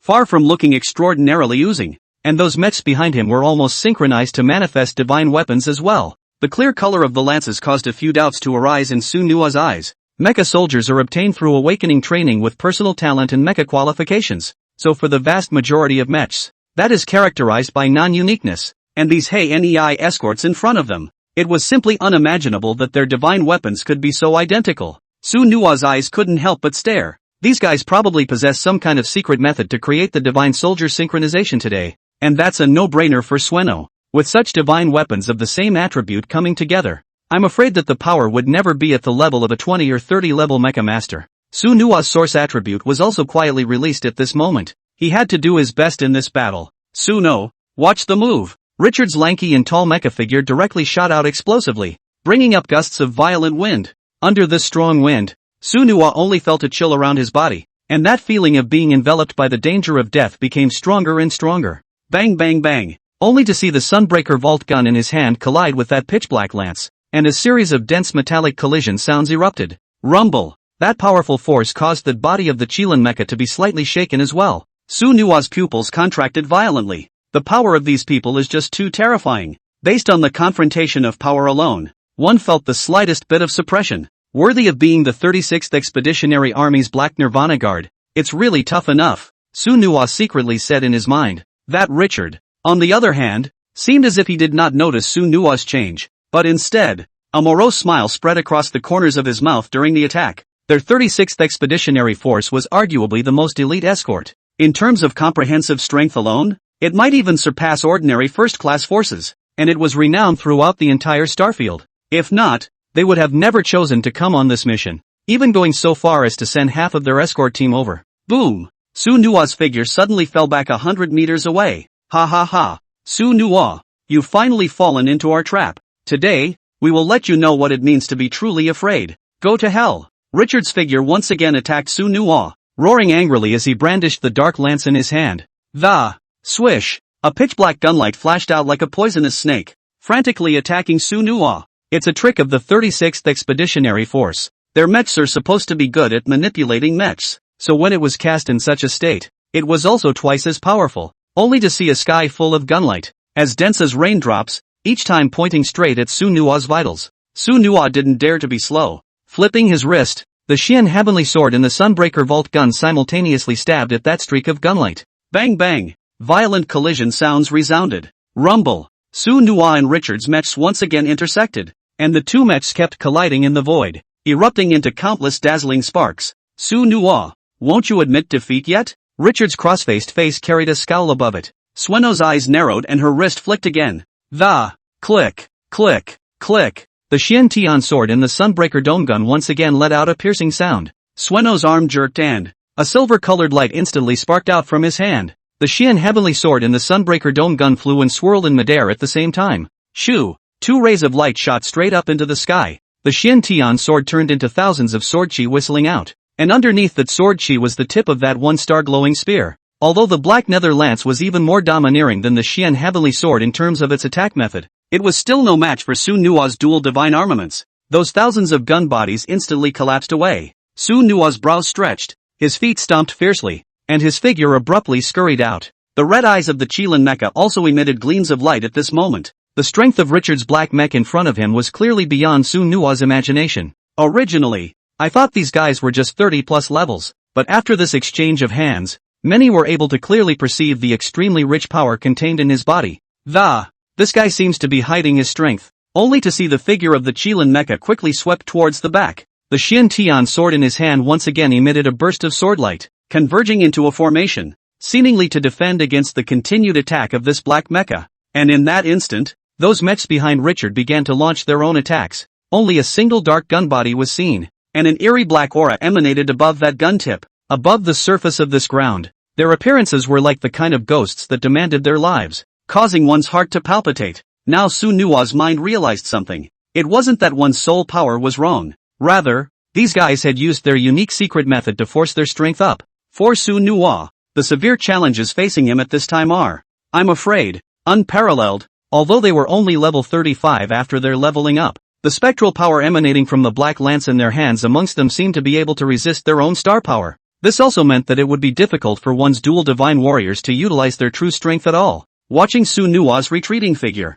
a deep grim smile surfaced on Richard's face. In his opinion, today's promised judgment is at the end of its rope. Their Hei Nei escort guard. That was the most outstanding general existence in the entire 36th Legion. And they have another unique characteristic over there that is inherited from generation to generation. That is to say, every member of their escort has been passed down from 100 years. The purity of one's bloodline is guaranteed. This is what means why they have divine weapons with the same attributes. That was because their own bloodlines were similar, and their mecha attributes were even more so. And when they act together, they can even enhance their own power. Though they were quite alarmed by the fact that Promise had killed Charles, but found that Su Nuo's level is only more than 20 levels, and behind the back of even more not any strong backing, that the heart is more directly reckless. In the middle of this vast expanse of stars, it would be easy to bring him back to the 36th Legion for trial. They firmly believed in their hearts that anyone acting in the Black Knight escort would have to retreat. After all, in this star field, the strength of their legion is quite strong. Sueno casually shrugged off her hands, seemingly relaxing her demeanor. A silky red glow slowly appeared on the body of the Kirin mecha, and that red light, but mixed with a few if any golden color. Today's Kirin mecha was just one step away from the awakening of the third sequence, and that ancient bloodline in its body was being awakened in one strand as if it was about to be awakened. Su Nuo instantly understood something in his heart. Now it seems that one can never delay here for too long. The awakening of the sequence. That's the weight of the task at hand. A giant long black spear glowing with ghostly light came towards the Qilin mech. Under Richard's command, they also seemed to bring out all their mech potential. With Promise, they used almost all of their power. Su Nuo looked at the long spear that emitted an ethereal light and let out a shallow breath. The Xian Tian sword had been retracted within the mecha space. Only the corners of Su Nuo's mouth slightly flushed with a faint smile as he looked at the mecha leaping up in the air. A few more points of contempt in his eyes. Without a divine weapon in hand, this was where the true power of the Qilin mecha was revealed. A module flew into manifestation on the body of the Griffin mech, building up power for him. After the module was fully turned on, the red eyes of the Kirin mecha slowly transformed into a light golden color, and above both of his fists, there was an incomparably shining golden light. Vaguely, one could still see the wood-colored attribute underneath that golden glow. Nowadays, the surprising wood fist had long been completely mastered by Su Nuo. After the increase of its own system, that power was directly increased by 90%. In other words, The power of the surprising wood fist under the addition of Su Nua's full strength could even be comparable to an ancient martial art of the heavenly rank. Su Nua swung out with both fists, bringing out a burst of sonic booms. That dense shadow of guns all stopped at this moment, only to see the Qilin mecha flip in the air. It dodged these dense black lances. The black lances in their hands slashed across the body of the Qilin mecha, but they failed to cause any damage. Damned brat, I had underestimated you. I didn't think that your strength would actually be able to increase so much. Richard's eyes narrowed. He was also taken aback by that amazing scene just now. Although he knew Su Nua's strength was very powerful, however, it did not expect to actually be able to withstand all of their attacks. In their opinion, even if those black lances couldn't penetrate the mechanical shell of the Qilin mech, I'm afraid they would have to leave a few marks. However, it did not help at all. These things don't do anything for me. Su Nua sneered. These black lances had indeed taken their toll on him. But for him, it was now useless. The space around his body was even flooded with a large amount of star power. The fusion of those star power and space had even reached a certain level, enough to allow Su Nua to easily block all of those lances in his instantaneous state. In this way, even if there was a strong attack, it wouldn't be of any use to Su Nua. Looking at the teenager in front of him, Richard's eyes were filled with anger. In that case, then you are destined to fall here today. With that, Richard's eyes snapped out with two brilliant glints. This moment of his, he finally moved for real. Buzz. Under Richard's control, the black lances in the hands of those mechs behind him went wild towards him. It finally surfaced in front of Richard's black mech. It was as if a very dense matrix of spears had been formed, and the tip of the spears was directed towards Su Nua's Qilin mech. Such an operation, in Su Nua's opinion, was nothing more than the end of the line. So what if he could borrow the power of his teammates? It was worthless in the face of absolute force. The damage that today's Suno has done to the Frightwood Fist, that is directly immeasurable. For Su Nua, he was afraid that this punch would be able to directly shatter a level 20 mecha. What's more, the true strength of the surprising wood fist was that endless combo. In the hands of the Suno Kirin mecha, its power could be utilized to its true extreme. Along with the appearance of a huge gun shadow in the air, it appeared extremely dark when reflected on the earth. To the uninitiated, this place has reached a critical mass of oppression, only to see that golden light become even more prevalent on the body of the Qilin mecha. The light of the stars spread out in all directions. Dazzling endless stars began to converge towards Su Nua's side. Borrowing power? There was more than a hint of a sneer at the corner of Su Nua's mouth. In this regard, he, Kirin Mecha, had yet to convince anyone. After all, in this interstellar world, the most important thing that is not lacking is the power of the stars. A steady stream of star power was injected, directly transforming into the source attributes of the Qilin mecha. Now, I'm afraid that the power of the entire surprising wood fist had once again risen by a level. Richard watched the change in the Kirin mech. Then with a wave of the palm of his hand, the endless lances in the sky flew towards the Qilin mecha. The entire air seemed to have brought about a dull thunder due to the breaking of the void. Only Su Nua remained unchanged. Although the attack in front of him was very harsh, he did have a foolproof plan in mind. The wings behind the griffin mech had long been covered in gold. In an instant, he had charged towards that gun formation. Looking at Su Nua wanting to directly engage in a hard-fought battle with this black gun formation, Richard had a smug smile on his face. In the aspect of attack, he had thousands of confidence in his shadow gun formation, gathering the power of several 10 mechs. How could it be shaken by a single Su Nua? In his heart, he was very convinced that this move of the Qilin mecha was undoubtedly just an ant trying to shake a tree. The golden light that accompanied the griffin mech's glitter was especially noticeable in that dark gun formation. Boom boom boom. Wherever the surprising wood fist went, those powerful lances directly collided with it, and then that black lance directly stalled in place, the entire huge body of the lance emitting a rather intense tremor. The figure of the Qilin mecha didn't stop because of this, and directly stepped on top of that gun body, coming towards Richard's direction. As for these gun formations blocking him, he didn't put them in his eyes at all. No matter how powerful the attack was, it was all directly warded off by his two fists, directly confronting a primordial divine warrior with a mechanical body. Even Richard was not immune to a few more meticulous beads of sweat on his forehead. He couldn't help but be more than a little surprised when he looked at Su Nua with those eyes. To be able to use a machine body to defend against a divine weapon attack was unimaginable. In all the years he had served in the 36th Legion, this was the first time he had seen that surprisingly divine warriors could be fought off with a machine. Moreover, he was able to deeply feel that the terrifying power above Su Nua's double fists. I'm afraid that it would be quite difficult for him to face it. In a flash, the griffin mech glowing with golden light was still almost in front of Richard. His black-colored mech quickly vanished into the backspace, and those lances that were still trembling in the air also turned back quickly at this moment. Sueno's eyes locked on the vanished Richard,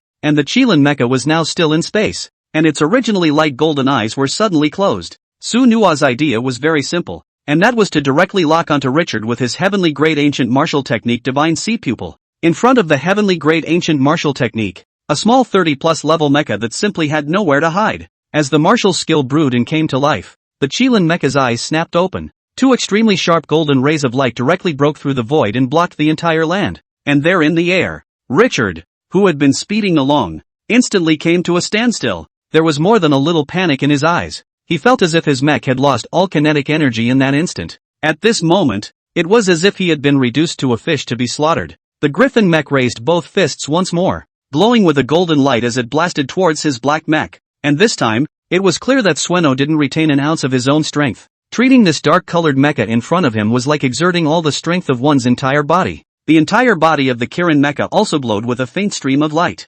Accompanied by the blasts of the two fists, the entire space emitted a burst of resounding and endless sonic booms. Then with it came Richard's unmistakable shrill hiss. Within the cockpit, he could deeply feel the damage his mech had suffered. As Suenua's fists touched, the inexplicable pressure was simply making it difficult for him to breathe.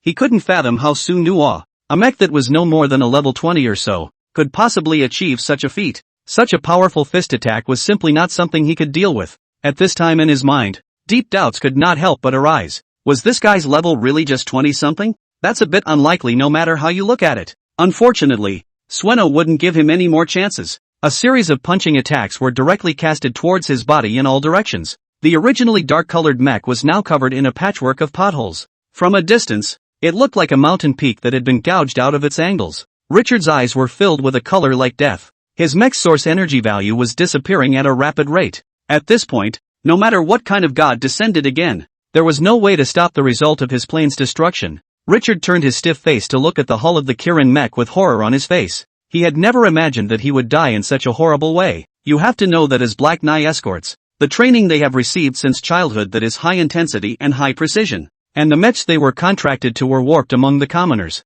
not to mention the divine weapons that had been handed down to them. But these seemed to be nothing at all in front of Suenua. The unicorn mech seemed to be struggling a bit before, but since the release of this star power, the state of the Chilean mecha seemed to have changed back to full all of a sudden, and those fists were a nightmare straight out of Richard's mind. He couldn't imagine how a mecha's fist could have such a strong attack. Could it be that this guy's ancient martial arts skill was above the heavenly rank? Suddenly, Richard seemed to come to his senses. The shocked color in his pupils was even completely overflowing. Suenua's Chilean mecha's body might not be the only one with this heavenly rank ancient martial skill. Those two golden lights that erupted from the pupils of his organism were what really hit him hard. Ever since the two wisps of golden light were cast, his organism was not under any control. It's as if it's gone straight into a state of no mastery. Such a strong and imposing fixation was something Richard had never experienced before. Only the slightest bittersweet smile spread across the corners of his mouth. It seemed to mourn its own recklessness and ignorance. Accompanied by Suenua's Shin Tian sword reappearing,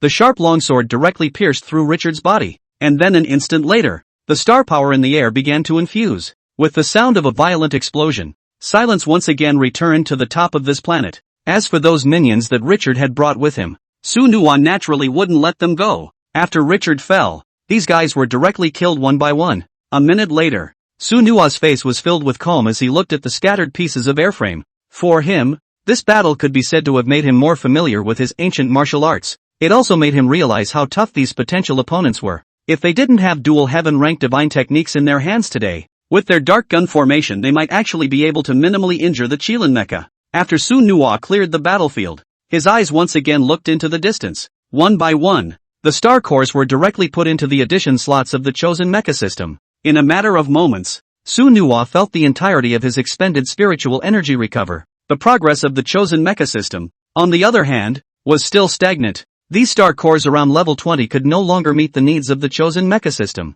If he wanted to contract a second mech, Suenua would have to harvest more star beasts as soon as possible. At the edge of the stars, a familiar figure quickly came towards Suenua's side. The movement of the fuselage caused a roar. Suenua looked into the distance. The person who came that was quite familiar since. It's that guy Li Ruofeng. No, who are these people following us? Do you need me to contact the family and get you security? Suenua just smiled faintly as she listened to Li Ruofeng's words. Nothing, it's still Charles's man. I've got it all worked out. Those security within your clan are better left for you to use. What's up? What's the matter with finding me? Li Ruofeng landed the mech on the ground and dragged it to Su Nua's face. Nog. Any news from those guys at the 1st Expeditionary Corps? Do we need to call in the brothers for help? Trying to snatch the star cores from their hands, even if it's not very difficult. Su Nua's eyes flashed with a hint of warmth, but he quickly shook his head. In his opinion, it was better to accomplish things on his own. What's more, that was the 1st Star Expeditionary Army, letting their Li family clan offend. Then I'm afraid that they wouldn't want to get a foothold in this extraterritorial area. No need. I have my own way. It doesn't have to be a martial arts fight. Li Ruofeng looked at the Qilin Mecha, the faint golden light that rose from his body that was a million times brighter. Well, if you need any help, just say so.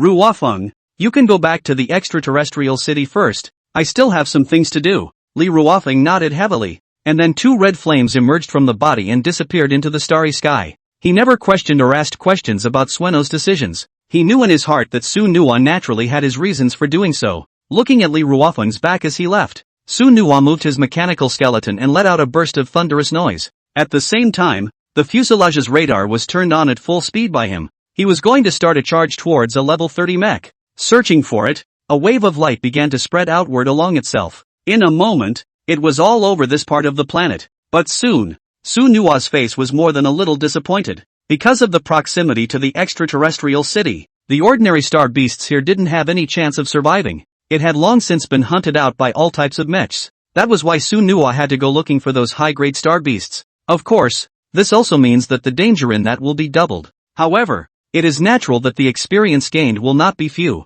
Along with the release of the Mecha radar, Su Nua had some free time to wait quietly. In order to obtain those 2 ancient exotic beast star cores, Su Nua had to go all out, and currently the most capable of boosting his strength. That was undoubtedly upgrading the Qilin Mecha. After all, the vast majority of the mech modules in his own body were already saturated. Some unusual ancient martial arts techniques were even more difficult to be learned by the Qilin Mecha. After all, these 2 ancient martial arts techniques of the heavenly ranks that he was currently mastering were not something that could be broken yet. Time passes slowly. Under Su Nua's search, some traces of star beasts were soon discovered. Only a faint hint of a light smile appeared on Su Nua's face. Several sharp rays of light then burst out from the body of the Kirin Mecha. A blazing flame, directly scorching the earth, rose up into the air. After disappearing into space, Su Nua quickly sprinted in the direction detected by the radar. For him, any event these days is something to strive for to the best of his ability. Otherwise, if Yi Chun of the 1st Expeditionary Corps left,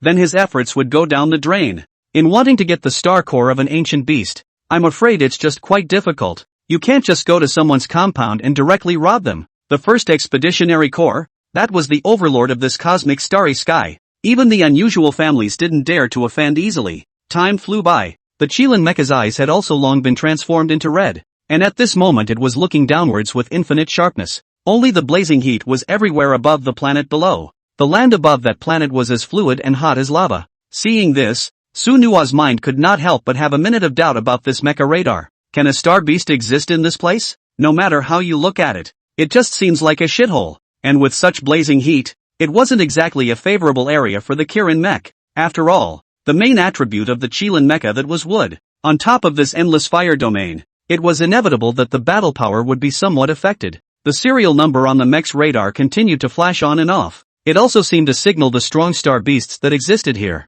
Only Su Nua quickly drew out his Xian Tian sword. A ray of clarity exploded from his eyes. A sword chi was directly in his hands as he quickly swung it forward. If you want to know if there are star beasts here, then you can directly use your mech ability to try it out. After all, in the subconscious mind of the star beasts, with the human mecha that is an endless archenemy, the sword chi cut across the ground, directly lifting up the flowing flames on the ground, bursting into the air, splattering huge spark after huge spark. The entire starry sky seemed to be filled with this blazing rocky soil. Su Nua's face was very grave, quietly waiting for the next movement. In an instant, the blazing earth below shook violently. It seemed that something horrible existed beneath that surface. Su Nua maneuvered the Qilin Mecha deeper and higher into the sky once more, his red pupils staring intently at the slightest change below. And at this moment, the signal on the Kirin mech's radar had also reached the extreme point. Just as Su Nua was astonished, the movement beneath the ground only stopped. On the ground, though, the beginnings of a giant star beast had already congealed.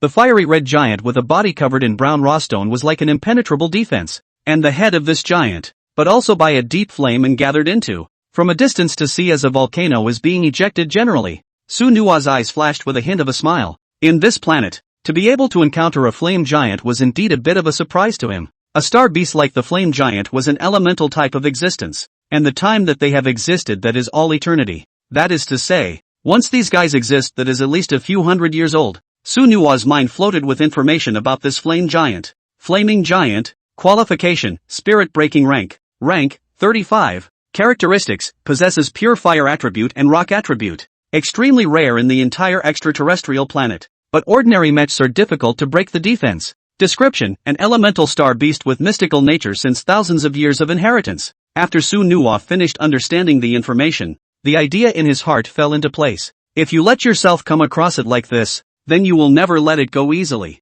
A level 35 star beast was also not a difficult task at all for today's Chilean mecha. Only Su Nua's eyes showed a wisp of refined light. The divine weapon in the hands of the Kirin mecha had then finished materializing. Standing in the air, the figure of his Chilean mecha was like a life-saving war god that descended from the sky. When the flame giant saw the Chilean mecha, it attacked straight away. A series of fireballs began to erupt into the air from above the ground. The fireball, with a radius of a full meter, was literally spreading over the sky, madly coming towards the Chilean mech. There was no surprise in Su Nua's eyes as the Shin heavenly sword in his hand swung down continuously. A series of sword chi interspersed with faint golden light swung toward the bottom, with the sound of bursting explosions emanating from space. All of the large fireballs were chopped apart one by Su Nua. The strong power of the Xian Tian sword could not be described in words nowadays. After being baptized by the power of the stars, Su Nua could only feel that his Chilean mecha's abilities had been greatly enhanced. Only to see the Chilean mecha holding the Xian Tian sword in its hand. It directly descended from the sky.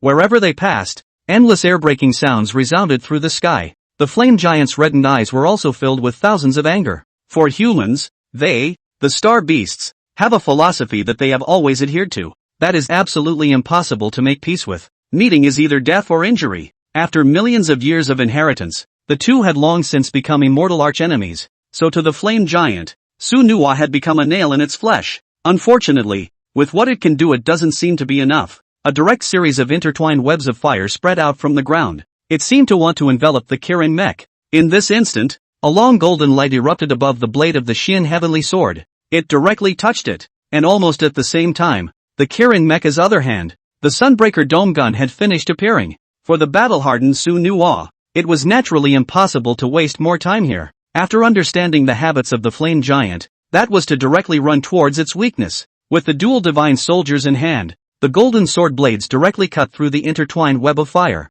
and the Sunbreaker vault gun was even glowing azure above that tip. Under the descent from the sky, it stabbed angrily towards the flame giant. The flame giant immediately pounded his chest with both fists, revealing a large expanse of bared rock. It seemed confident in its defense. Only the corners of Su Nua's mouth spread into a faint cold smile. Looking at the flaming giant underground was like looking at a pile of dead ashes. His divine weapon attack that could be something even a senior mecha master wouldn't dare to take lightly. The flame giant in front of him had clearly not yet reached the advanced realm. The Sunbreaker dome gun carried a harsh and powerful wind and directly failed to enter the flame giant's chest. Boom! Afterward, an earth-shattering bursting sound came out from the ground. Only the huge body of the flame giant was directly shattered and collapsed. And within its broken torso, there was a fist-sized, crimson-colored crystal core. Su Nua frowned slightly, but without any hesitation, he directly collected these crystal cores. The crystal core contained surging energy within it, and there was even a touch of scorching heat. Su Nua didn't need to think about it to know that these things were definitely the special materials from the flame giant's body.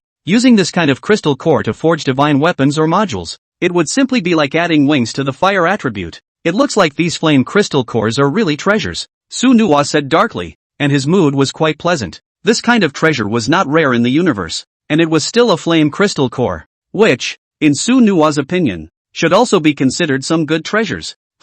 While Su Nua was collecting the crystal cores, a new change occurred within the corpse of that flame giant. A huge and incomparable flame fluctuation suddenly erupted out. That terrifying temperature instantly filled the surroundings, and even the void seemed to be burning out. Su Nua's face was aghast, and he directly swept off into the distance. Boom! That blazing ball of fire instantly flooded the spot where he had just stood. As the flaming giant turned into ashes, Su Nua's eyes became a bit more cool. Whether you can't avoid it, I'm afraid that at this moment the Chilean mech has long been turned into black. The flame giant's self-detonation attribute was truly something that caught him off guard. Still, Sueno's uniform was quite thankful that the speed of the Kirin mech that was fast enough. As the smoke cleared, the Qilin mech landed on top of the ground once again. To him, the roll of these crystal cores was not that attractive. Instead, he was expecting more in his mind that it was from the Flame Giant Star Core. That is, the core where all of its attributes as well as original abilities are stored. This thing is what Su Nuwa really wants. After all, for the current Su Nuwa, the progress of the Heaven's Chosen mecha system was just short of that critical step. Maybe a few more advanced star cores to complete the second mech contract. Promise is not yet ready to be searched. An extremely strong spiritual force suddenly erupted from the sea of divine consciousness and began to impact the space where the Qilin mecha was located. Su Nuwa's face was mixed with excitement. The feeling was all too familiar in his mind. The level of the Kirin mecha is going to break through to level 30. Along with the completion of the spiritual impact, the red and white body of the Kirin mecha once again glowed with a slight golden color. Both up close and from a distance, the distinctive beastly shape can be seen.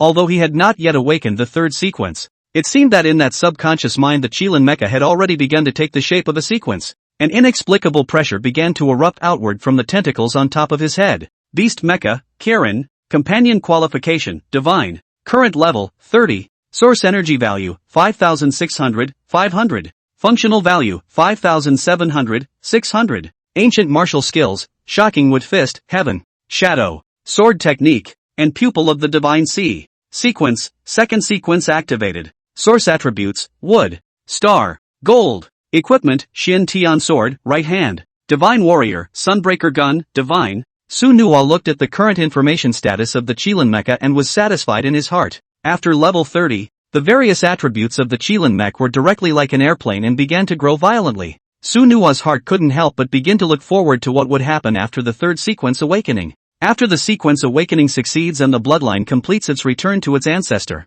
then I'm afraid that the various functions of the Qilin mecha will be unparalleled.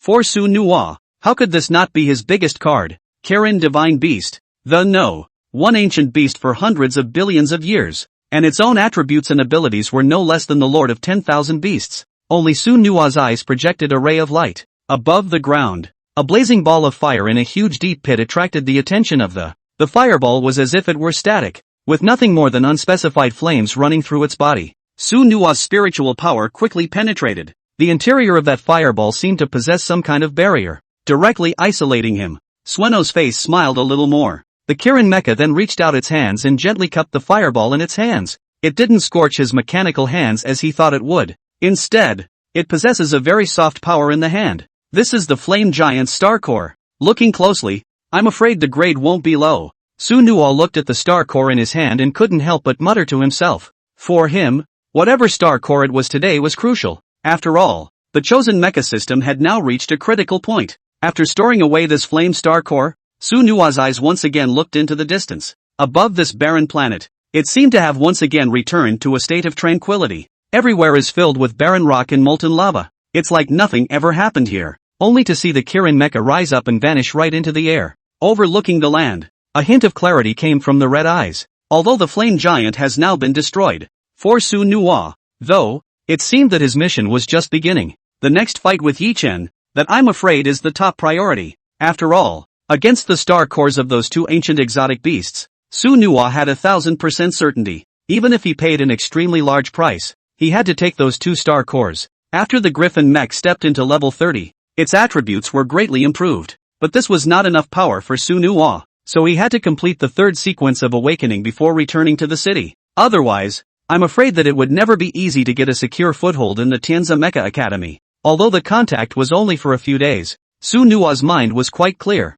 Within this Tianza Mecha Academy, it was by no means as simple as he had imagined. Su Nuwa put away his excited eyes as the Qilin mecha's figure flew rapidly towards the extraterritorial city. The spiritual power that he himself had unleashed had not moved at all as of yet. And that's the best news for Sueno, that there's no movement. After all, this meant that Yi Chen and his group had yet to leave the extraterrestrial city. If they arrived in the interstellar world, I'm afraid it would be quite difficult to intercept the star cores in their hands. The first expeditionary core, no matter which galaxy it is in, is like the existence of a dominant party. Therefore, Su Nuwa's heart also understood this, and was always keeping an eye on Yi Chen's movements. At this time, Li Ruofeng, who was far away within the extraterritorial city, was also anxiously waiting for news from Su Nuwa. It is important to realize that it is not as safe as one might think in these stars. After all, both the star beasts and those mechs were elusive. Once their core interests are touched, this will perhaps be a fatal blow to Sunhwa. Although the promised Kirin mecha was very strong, but in some ways, it's also never going to be a match for a small team. Only Li Ruofeng was seen flying in midair with his mech, and the light curtain above his head was emitting an endless glow. His clear eyes were filled with staring at the stars ahead. It seemed that in his eyes, there was only Sunhwa, who had not yet returned. Unconsciously, Sunhwa had become the big brother in his heart, and there is no substitute. Although Sunhwa's age was on par with his, neither his strength nor his mentality was a match for him. The two seem incomparable in comparison. With the appearance of the familiar red and white body, Li Ruofeng's face revealed a happy smile. Now, his hanging heart dropped. No, it's been so long since you've been gone. I'm really a little worried about you. I almost all but unleashed the forces of my family to go to the Star Center to find you. Listening to Li Ruofeng's voice transmission, Sunhwa's mouth was aglow with a faint smile. Then he slowly raised his own mech and patted him on the shoulder. You don't believe in brother's strength? Well, is there any sign of what was explained to you? Li Ruofeng instantly put away his easy smile and turned his face more serious. Brother Nuo, that guy Yi Chen's background has been investigated clearly, and their routes out of the city are well known. This guy's identity still seems a bit unusual. Did you know that the immediate commander of the 1st Expeditionary Corps is also named Yi? Li Ruofeng's words reached Sunhua's ears, causing his brows to furrow lightly. The statement sounded like a bit of a joke to him. Even if he had a connection with the immediate commander, there was no way he could stop him from taking those two ancient star cores. After all, this was something one would use to awaken the third sequence. He, a Yi Chen, was not yet worthy of being compared to himself. Doesn't matter. Just report the bearing to me when the time comes, and my mental power is monitoring it at all times. As for what comes afterward, it is enough to leave it to myself alone. You won't have to interfere. It will inevitably lead to some conflicts in your family. Li Ruofeng's face showed a hint of unbearable, as if he was very unwilling, but his heart did fill with a hint of gratitude towards Sunhwa. Under Sunhua's words, he could vaguely feel the scene that cared about his feelings. However, Li Ruofeng seemed to have already decided where he was going. He was seen raising his mechanical arms high in his hands, waving them in the air with a crackling sound. Don't worry. No, I definitely won't hold you back this time. Besides, we don't have to necessarily fight. Early the next morning, the entire extraterrestrial city was once again thrown into shock. A steady stream of mechs were once again pouring in frantically. For this interstellar extraterritorial city, it was like a family affair. Nothing unusual. After all, the black center of the universe here, as well as the places where various forces were stationed, created an unusually prosperous scene. Meanwhile, endless mecha resources were always injecting fresh blood into the place. Sunhwa and his group had already arrived beyond the extraterrestrial star at this point. At this time, it had already reached the time period when Yi Chen and the others had left this starry sky. In Sunhua's opinion, there was no wiggle room in this matter. The star core of an ancient beast, he must try his best to get it. Otherwise, it's hard to ensure that the third sequence awakening is strong in terms of source energy. He didn't want the Qilin divine beast to be summoned and not be in its topmost form. The lightning in the stars was endless, as if intertwined into a grid. The Qilin mecha was standing in the center of that power grid at this time, holding the Sunbreaker dome gun high in his hand, seemingly enjoying himself above his body, and not far away, the corner of Li Ruofeng's mouth that was twitching. Sunhua's training style was, truthfully, a bit of a surprise to him as well. Fighting, perhaps, is not the only option for the Kirin mecha to improve its combat power. Under this interstellar thunder, directly forging a mecha body, I'm afraid that this crazy move could only be accomplished by Sunhwa. After a series of hammering, the luster on the Kirin mecha became that much more translucent. From a distance, it looked like a battle armor returning from the stars. Sunhua's eyes were filled with a hint of calm, and in the middle of his mind, at this time, the spiritual power was beginning to surge wildly. It seemed that Yi Chen and the others had made a move. Depart! Accompanied by Sunhua's command, several mechs directly headed towards the distance. In that starry sky, it left behind an extremely shining flame. At this time, Yi Chen had only just left Starfield City. As an affiliate of the 1st Expeditionary Corps, he could know the value of these two ancient exotic beast star cores. This is in no way comparable to any module or martial art. If one took these two crystal cores of foreign beasts and turned them into the first commander, then it would naturally become simpler for him to advance upwards. After all, this kind of good thing, that cannot be found. Yi Chen's face radiated an endlessly arrogant smile. In the middle of this starfield, he didn't seem to be worried at all, because the name of the 1st Expeditionary Corps, That was something that no one could match. Maybe someone else is completing a transaction in the black market and has to be on guard against black hands from all around. But for Yi Chen, that was superfluous. Unless someone was blind and dared to trouble their first expeditionary force, the roar in the air resounded among the clouds. Along with Yi Chen's mecha ascending into the air, that cyan pupil was filled with infinite pride. Under the starry sky, it was as if it was an exclusive sphere of influence exclusively for their first expeditionary corps. There is no questionability. And behind Yi Chen, there were about 10 mechs standing in a row, and that one was also heavily armed to the teeth. The thick hall was filled with heavy divine weapons mounted on various types, and a large portion of these high-powered weapons were things Su Nuwa had never seen before. A few people lurking in the dark starry sky kept a close eye on their deeds. Li Ruofeng couldn't help but suck in a breath of cool air as he looked at this luxurious lineup of Yi Chen's. This guy, far more flamboyant than he thought. But one had to admit that the First Star Expeditionary Corps really did have this strength. No. Will it work? Looking at their equipment, they seem to be even more ruthless than our family. Li Ruofeng moved his mech's wrist with some hesitation in his eyes. For him, Yi Chen's lineup was truly beyond his imagination. This guy's cyan-colored mecha was even more dazzling in this endless starry sky. On top of the huge body, it presented a fluid and traveling green-colored element, and from afar it looked as if a layer of green smoke surrounded it. Su Nua's eyes were tightly fixed on the movements of Yi Chen's group. His cyan-colored mech that was naturally more concerned, accompanied by the Qilin mecha. After emitting the extreme source energy attribute, the thunder in the entire starry sky seemed to converge, as if it was becoming manipulated. Yi Chen's brows furrowed lightly, and a shallow, sinister smile curled the corners of his mouth. Who is so desperate that he dares to block our way? Playing God, why don't you show up and fight? Li Ruofeng's body was re-rendered by the mecha module, and there was no way to peek at his true identity. This is also required by the promise order. After all, that's not an unusual person to be fighting here. The Li family clan was, in some ways, more important to his own future growth. Only Li Ruofeng was seen holding a Xian-ranked weapon, a huge fiery red longsword emanating a powerful offense, not manifesting a divine weapon. This was also a necessary state for Li Ruofeng, and Su Nuwa that naturally didn't have this scruple. The city outside the domain has always been a world of the weak and the strong. Since he dared to do it himself, he was prepared for anything. Once they struck, it was inevitable that they would be surrounded by the First Star Expeditionary Corps. However, Su Nuwa's mind that was not just simple. As long as they left the starfield and returned within Tianzi City, this Starry Sky First Expeditionary Corps would not be able to intervene. After all, it's a no man's land out here. It's also a chaotic place, and it's just normal for mechs to die. Because it is not protected by Union regulations, it has the highest right of action here. Even if they reported it to the Star Ruler's Hall, it would still be impossible to sway themselves one bit. Only Su Nuwa's unicorn body slowly emerged in the midst of the thunderclap. The entire red and white body was at this time presenting a state of full-body thunder, near or far. It's a lurid picture of the extreme. After all, mechs that could harden themselves against natural thunder. That was not very common. A tiger-shaped mech beside Yi Chen came up to him. Teen Yi, could it be that this guy is from the Hidden Thunder clan? There was clearly some shock in the old man's words,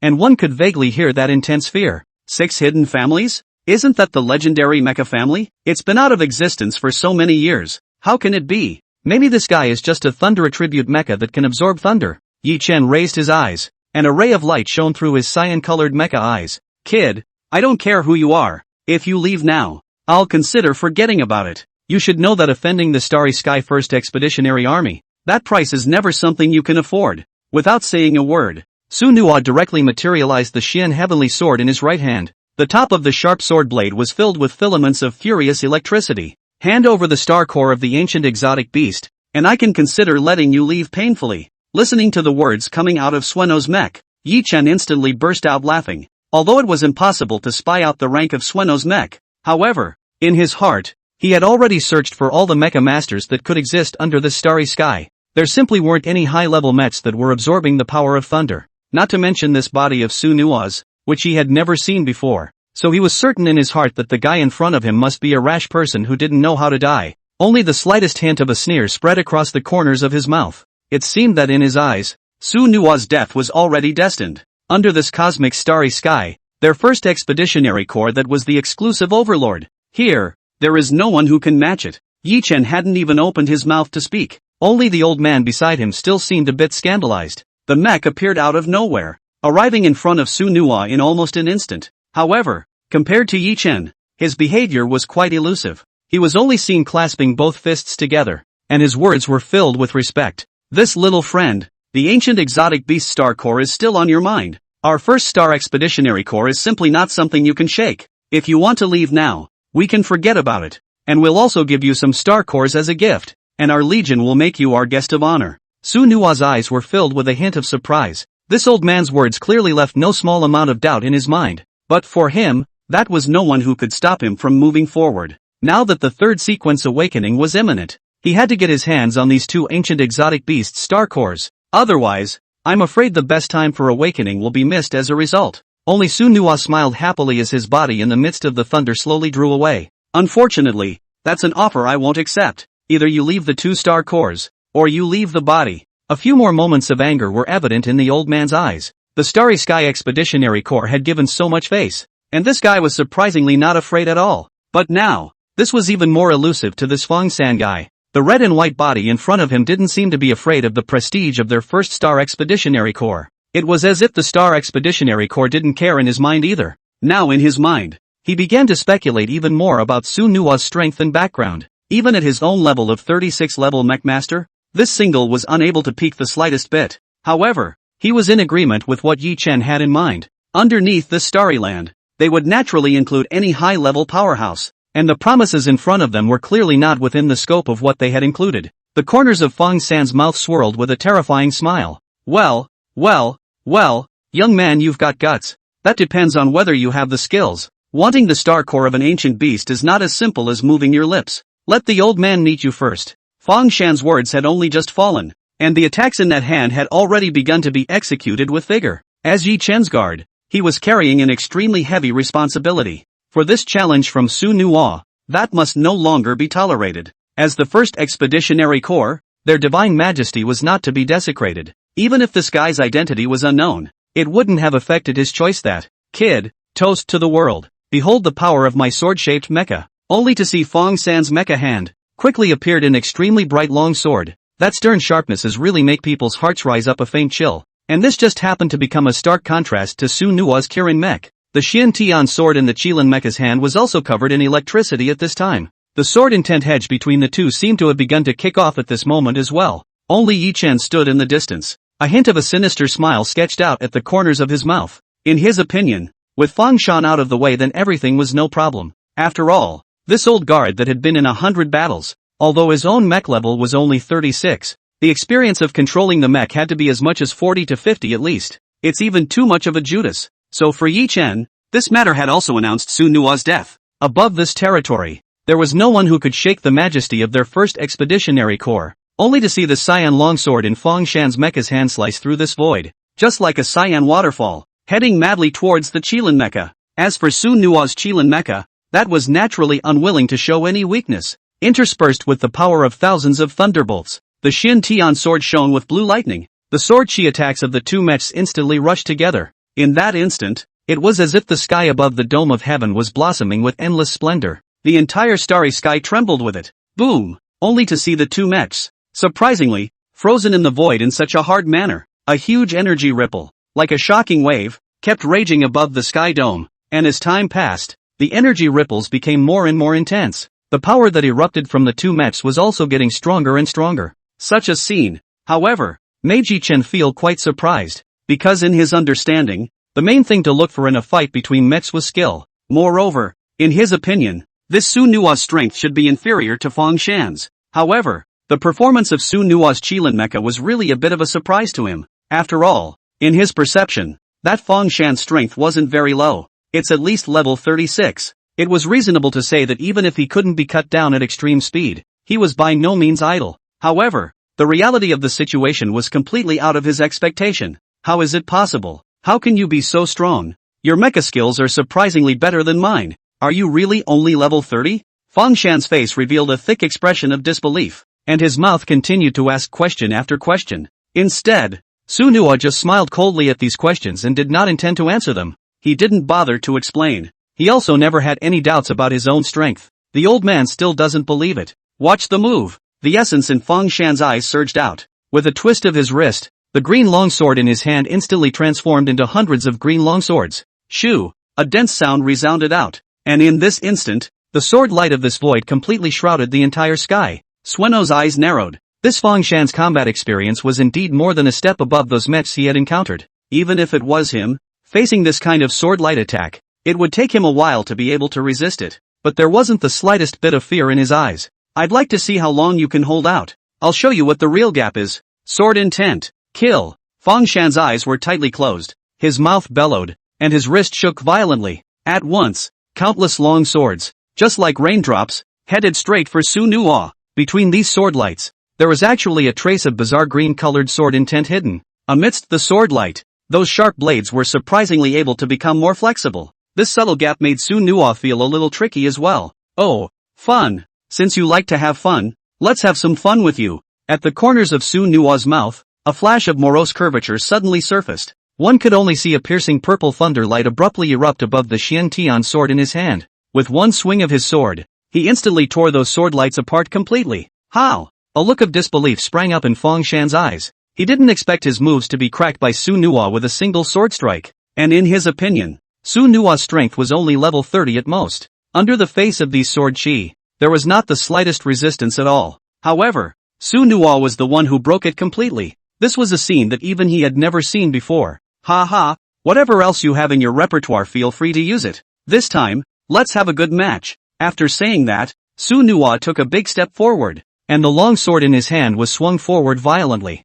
Whoosh! In an instant, countless brilliant purple sword chi was shot out from his longsword. Each of these sword chi contained an astonishing amount of power. Fang Shan's face changed slightly. He didn't have the certainty to resist these countless purple sword chi. It was because amongst those purple sword chi, it unexpectedly contained extremely strong sword chi. If he were to carry it hard, then I'm afraid he would be injured. Fucking asshole. I won't lose to you. Break me. With this thought, Fang Shan slapped his palms fiercely, and the mecha energy in his body gushed out once again. Above the green-colored long sword in his hand, a shocking purple aura abruptly erupted. An extremely harsh fluctuation spread out above the sky. Rumble. At this moment, the air around Fang Shan was beginning to shake. An invisible pressure also swept out. Break me. Along with the sound of a roar, only to hear a boom explosion. Countless purple rays of light cut out under the blade of Su Nuo's Xian heavenly sword, that directly seemed to have torn apart the entire void. The light from the chop stood in the air as if it was undergoing another convergence.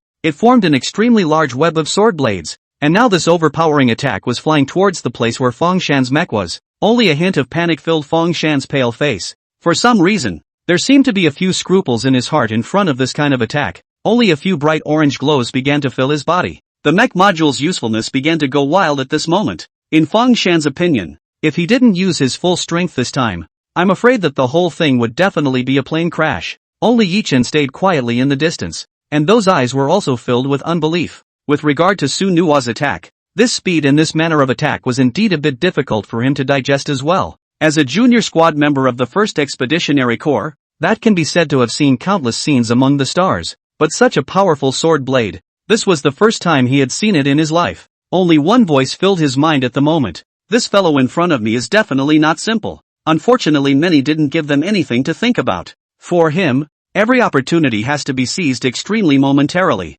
Along with the swinging out of the purple lightning bolt, Fang Shan's face took on a few horrified looks. In his opinion, there was absolutely no way that Su Nuo Qilin Mecha's attack could be at this level. It was definitely due to the use of some kind of secret method that briefly boosted the mech's fighting ability. Although there was some trepidation on his face, he still quickly responded with his long battle experience. The mech modules on the body are all open in order. The mech was flooded with a prevalent glow, as if bathed in a defensive light. This was the strongest means he was currently relying on. As the 1st Expeditionary Force, their mecha resources could be considered unusually rich, though he was nothing more than a guard. It was a guard in front of the lesser team. Yi Chen's identity was able to bring him endless honor. At the same time, it would also enable him to obtain more in the resources of the stars. Along with the activation of all the mech modules on his body, a hint of playfulness appeared on Yi Chen's face. At this moment, his heart didn't seem to be worried about Fang Shan's situation. Instead, he was a little hard to say. For him,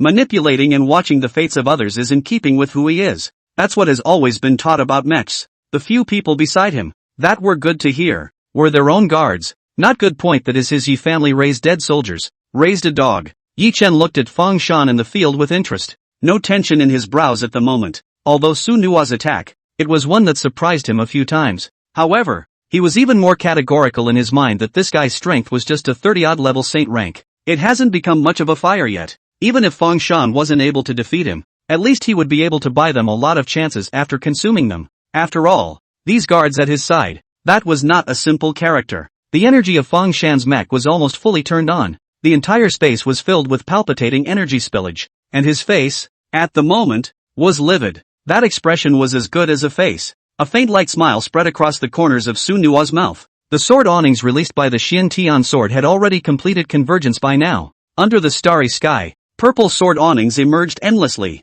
Thousands of thunders cascaded through the universe. This was Su Nua's Xian Tian sword and the extreme understanding of the power of the stars, combining the shadow sword technique combined with the stars. How much this power was increased. Even Su Nua did not dare to lightly define it in his heart, but he had 1,000 confidence in his heart. That is, this strike must deal a fatal blow to Fang Shan. Even if he had his mech module on full blast, what could he do? Under the absolute strength gap, no matter how you struggle, there is only one way to die. A series of sword attacks ravaged Fang Shan's mecha defense. Even with the shelter of the mech module, it was still causing him considerable damage. Su Nua, Fang Shan gritted his teeth. You forced me to do this. As the words fell, his mech rushed straight towards Su Nua at full speed. With that stance, it seemed like he was going to fight Su Nua for his life. A cold smile appeared on Yi Chen's face. Seeking death. Do you think you'll be able to escape? Today, I'm going to kill you. As soon as the words left his mouth, Su Nua's sword blade viciously stabbed above his body.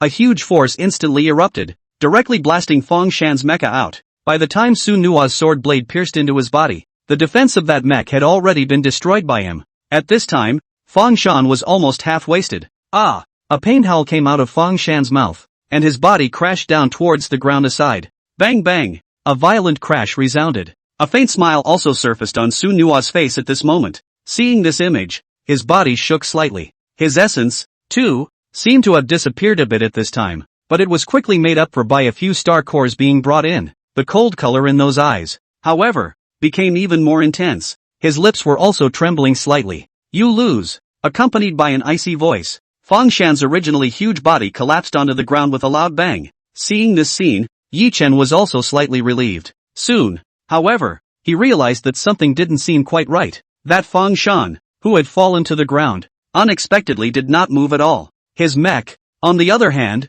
still gave off an intense shine. He could even feel it. The mech seemed to be in the midst of a slow repair. What's going on? Yi Chen's eyes snapped wide open. Fang Shan's vital essence had completely dissipated, but now it's like this guy's body has come back to life. This situation, that was the first time Su Nua had heard of it. A mech taking over a mech master? That's an unbelievable thing to think about. After all, the two were in a contractual relationship. That strong contract established with the space within the space was never able to be taken back. Su Nua's eyes became more and more cautious. The residual energy of Fang Shan's mech was reviving little by little. Only Yi Chen, who was in the air, had thousands of bloom floating on that face. His originally blue-white mech was filled with red mist at his huge pupils at this moment. Upon closer inspection, wasn't that mist coming from the remaining mecha source energy of Fang Shan's mecha? It wasn't just Su Nua. The distant Li Ruofeng saw this situation, and that face was also filled with thousands of surprises. As the son of the Li family clan, he could also be said to have seen a lot of things. The various abilities of the mecha that are also dabbled in. However, this kind of absorption of other people's mechs could be the first time he had encountered it. It is important to know that the mechs originate from the space between heaven and earth, and the process of completing the contract is also a two-way selection process. Once the contract is completed, that also means it must be deeply bound. Nothing can shake that. When one party dies, this creates a synchronized dissipation of the other. However, the source energy of that body of a mech after level 30 was already quite abundant, so the process of dissipation does not happen overnight. But, the source energy that was the energy from the core of the mech, so violent and exclusive, how could it be absorbed at will? Su Nua raised his Xin Tian sword and directly pointed the sword at Yi Chen in the air. Nothing else? That's what this guy is up to. Yi Chen's gloomy face was like falling into darkness at the moment. Even within the cockpit, it was hard to hide the endless fury. Ha ha ha, you all stay here. Anyone who has seen this secret method has already gone to hell. As his voice fell,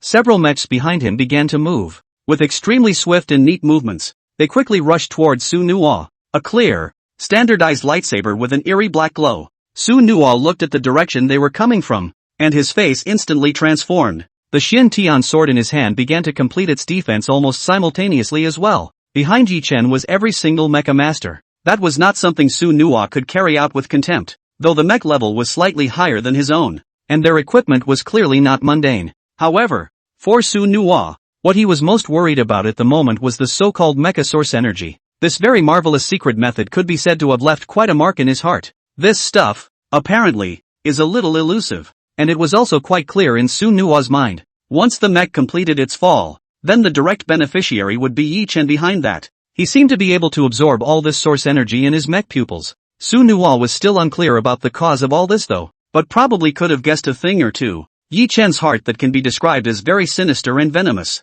These guards behind him were obviously just like a single dead soldier, able to be discarded by him at will. Being able to beat the promise might be better, but if it is like the so-called square mountain, then it is bound to bear it. It was only able to use this secret method to absorb their mecha source energy. From there, you can fill up your toughness. Su Nuwa's heart was worried about this situation. If once Yi Chen was allowed to grow to that irreparable point, then I'm afraid that it would be a bit difficult in wanting to fight with him. After all, no matter how you looked at it, this guy didn't seem like a generalized person. The few mechs behind Yi Chen arrived in front of the Qilin mech with great speed. The standardized saber in his hand was raised high, coming at him from all sides. Only the wings behind the Kirin mecha in the air bloomed once again, showing incomparably hot flames. The Xian Tian sword in his hand then stood upright above the sky. Regarding these escort mechs in front of him, Su Nuwa naturally did not care about them in his heart. After all, in his opinion, there was no difference between a level 30 plus and a level 20 plus. The current Qilin mecha, that attribute had long exceeded the unusual mecha by 40 levels above. Therefore, Su Nuwa's eyes had a foolproof plan for the several mechs in front of him. One can only see the Xian Tian sword raised high as the power of the stars began to converge. The entire starry sky, once again stepping into a state of emptiness. It was as if there were countless stars hidden underneath the starry sky. Buzz. A trace of arcane fluctuation rippled through the void. Only a vast pressure was seen, instantly enveloping the entire space. The space around Su Nuwa was also distorted. Those few escorting mechs were backing up under this pressure. And right at this moment, Su Nuwa's Xian heavenly sword stabbed straight up into the firmament, driving the nebulae to roll and slash straight through. The trajectory of the Xian Tian sword was pointed directly at the escorting mecha that was encircling towards him. This strike was simple, yet overbearing. Rumble. There was a loud, deafening noise. The blades in the hands of those few mechs shattered apart, and that wisp of pressure under the Xian Tian sword was still spreading in all directions. Su Nuwa's Xian heavenly sword, that had gone through countless killings, that sharpness could be considered extremely high. Several escorting mechs directly flew out backwards and smashed heavily on the ground. They're the ones that are all over the place. Their bodies had some cracks in them as a result. I told you, you won't get away. It doesn't matter how many mechs you have. All must die. Su Nuwa's ice-cold voice resounded in mid-air, and that long sword was slowly retracted. Everything is quiet again. But at that moment, that one mech was still trembling. Their bodies, too, completely collapsed under that one sword attack. Su Nuwa stood still, and the expression on his face became grave. Under Su Nuwa's eyes, the several escorting mechs that had fallen to the ground were no longer moving. Though the lives of the mechs have perished, but it doesn't mean that the mechs dissipate from it as well. Still like Feng Shan, the mecha source energy was still spilling outward in all directions, and within Su Nuwa's pupils, Yi Chen's blue-white body began to move quickly. Almost an instant later, one black and red mist after another entered his eyes, and on his blue-white body, he presented a circle of fury that was hard to erase. At the same time, the aura on his body began to grow dramatically. However, Su Nuwa was soon discovered that although this fellow's aura had grown, it was extremely unstable. It was as if something had also suffered a backlash within. Although he hadn't figured out this guy's secret recipe, but in Su Nuwa's mind perhaps he was already understanding something. Yi Chen, as the brother of the Yi family, was actually practicing this dark method. If this news were to spread, I'm afraid that the entire interstellar alliance would be shaken by it. After all, the Yi family that was the actual family at the helm of the First Star Expeditionary Force. Although the interstellar war had come to a close, it had been very colorful for their Star Expeditionary Force. But if the news of this darkness spreads out, the loss of their reputation that is definitely not half a star, perhaps the entire interstellar world is about to be reshuffled again. Su Nuwa's cool eyes presented a hint of thickness, although looking at Yi Chen's blue-white body breath was unusually unstable. However, Su Nuwa was still unable to spy any valid information on his Qilin mech. It was as if this guy's mech was wrapped in a mysterious force, making it difficult to peer into it in the slightest. Even that basic mech level and attributes are ambiguous in general. The existence of the... At this point, for Su-Nuwa, this was the top priority of this trip's mission. Perhaps the slightest mishap would send himself and the Kirin mecha crashing into the land of doom. Looking at the movement of Yi Chen's blue-white body, Su-Nuwa naturally couldn't just sit back and wait. The Sunbreaker Dome Gun was also summoned by him. Directly, it was a vicious throw, interspersed with blue electric light toward Yi Chen, and on the other side, the endless momentum of the sword emitted a shrill whistle. For Su-Nuwa, Yi Chen's must not be allowed to continue absorbing the remaining mecha source energy. Only a burst of grim laughter could be heard from the starry sky. Yi Chen was within the cockpit, and his originally black eyes had now become red. It was as if he had entered a state of regicide. You bastard, give me death. I'm going to show you what true mecha art is. A terrifying sound came out from within Yi Chen's mech. In this universe that's extraordinarily overwhelming, the attack Su-Nuwa unleashed merely touched the black barrier around his mech and was blocked. Looking at Yi Chen's state, a faint smile appeared on Su-Nuwa's face. When you meet a strong man, that's an action he promised to follow through on. Yi Chen's blue-white body was also covered in black densities at this time. From afar, it looked like a black ball of foggy light.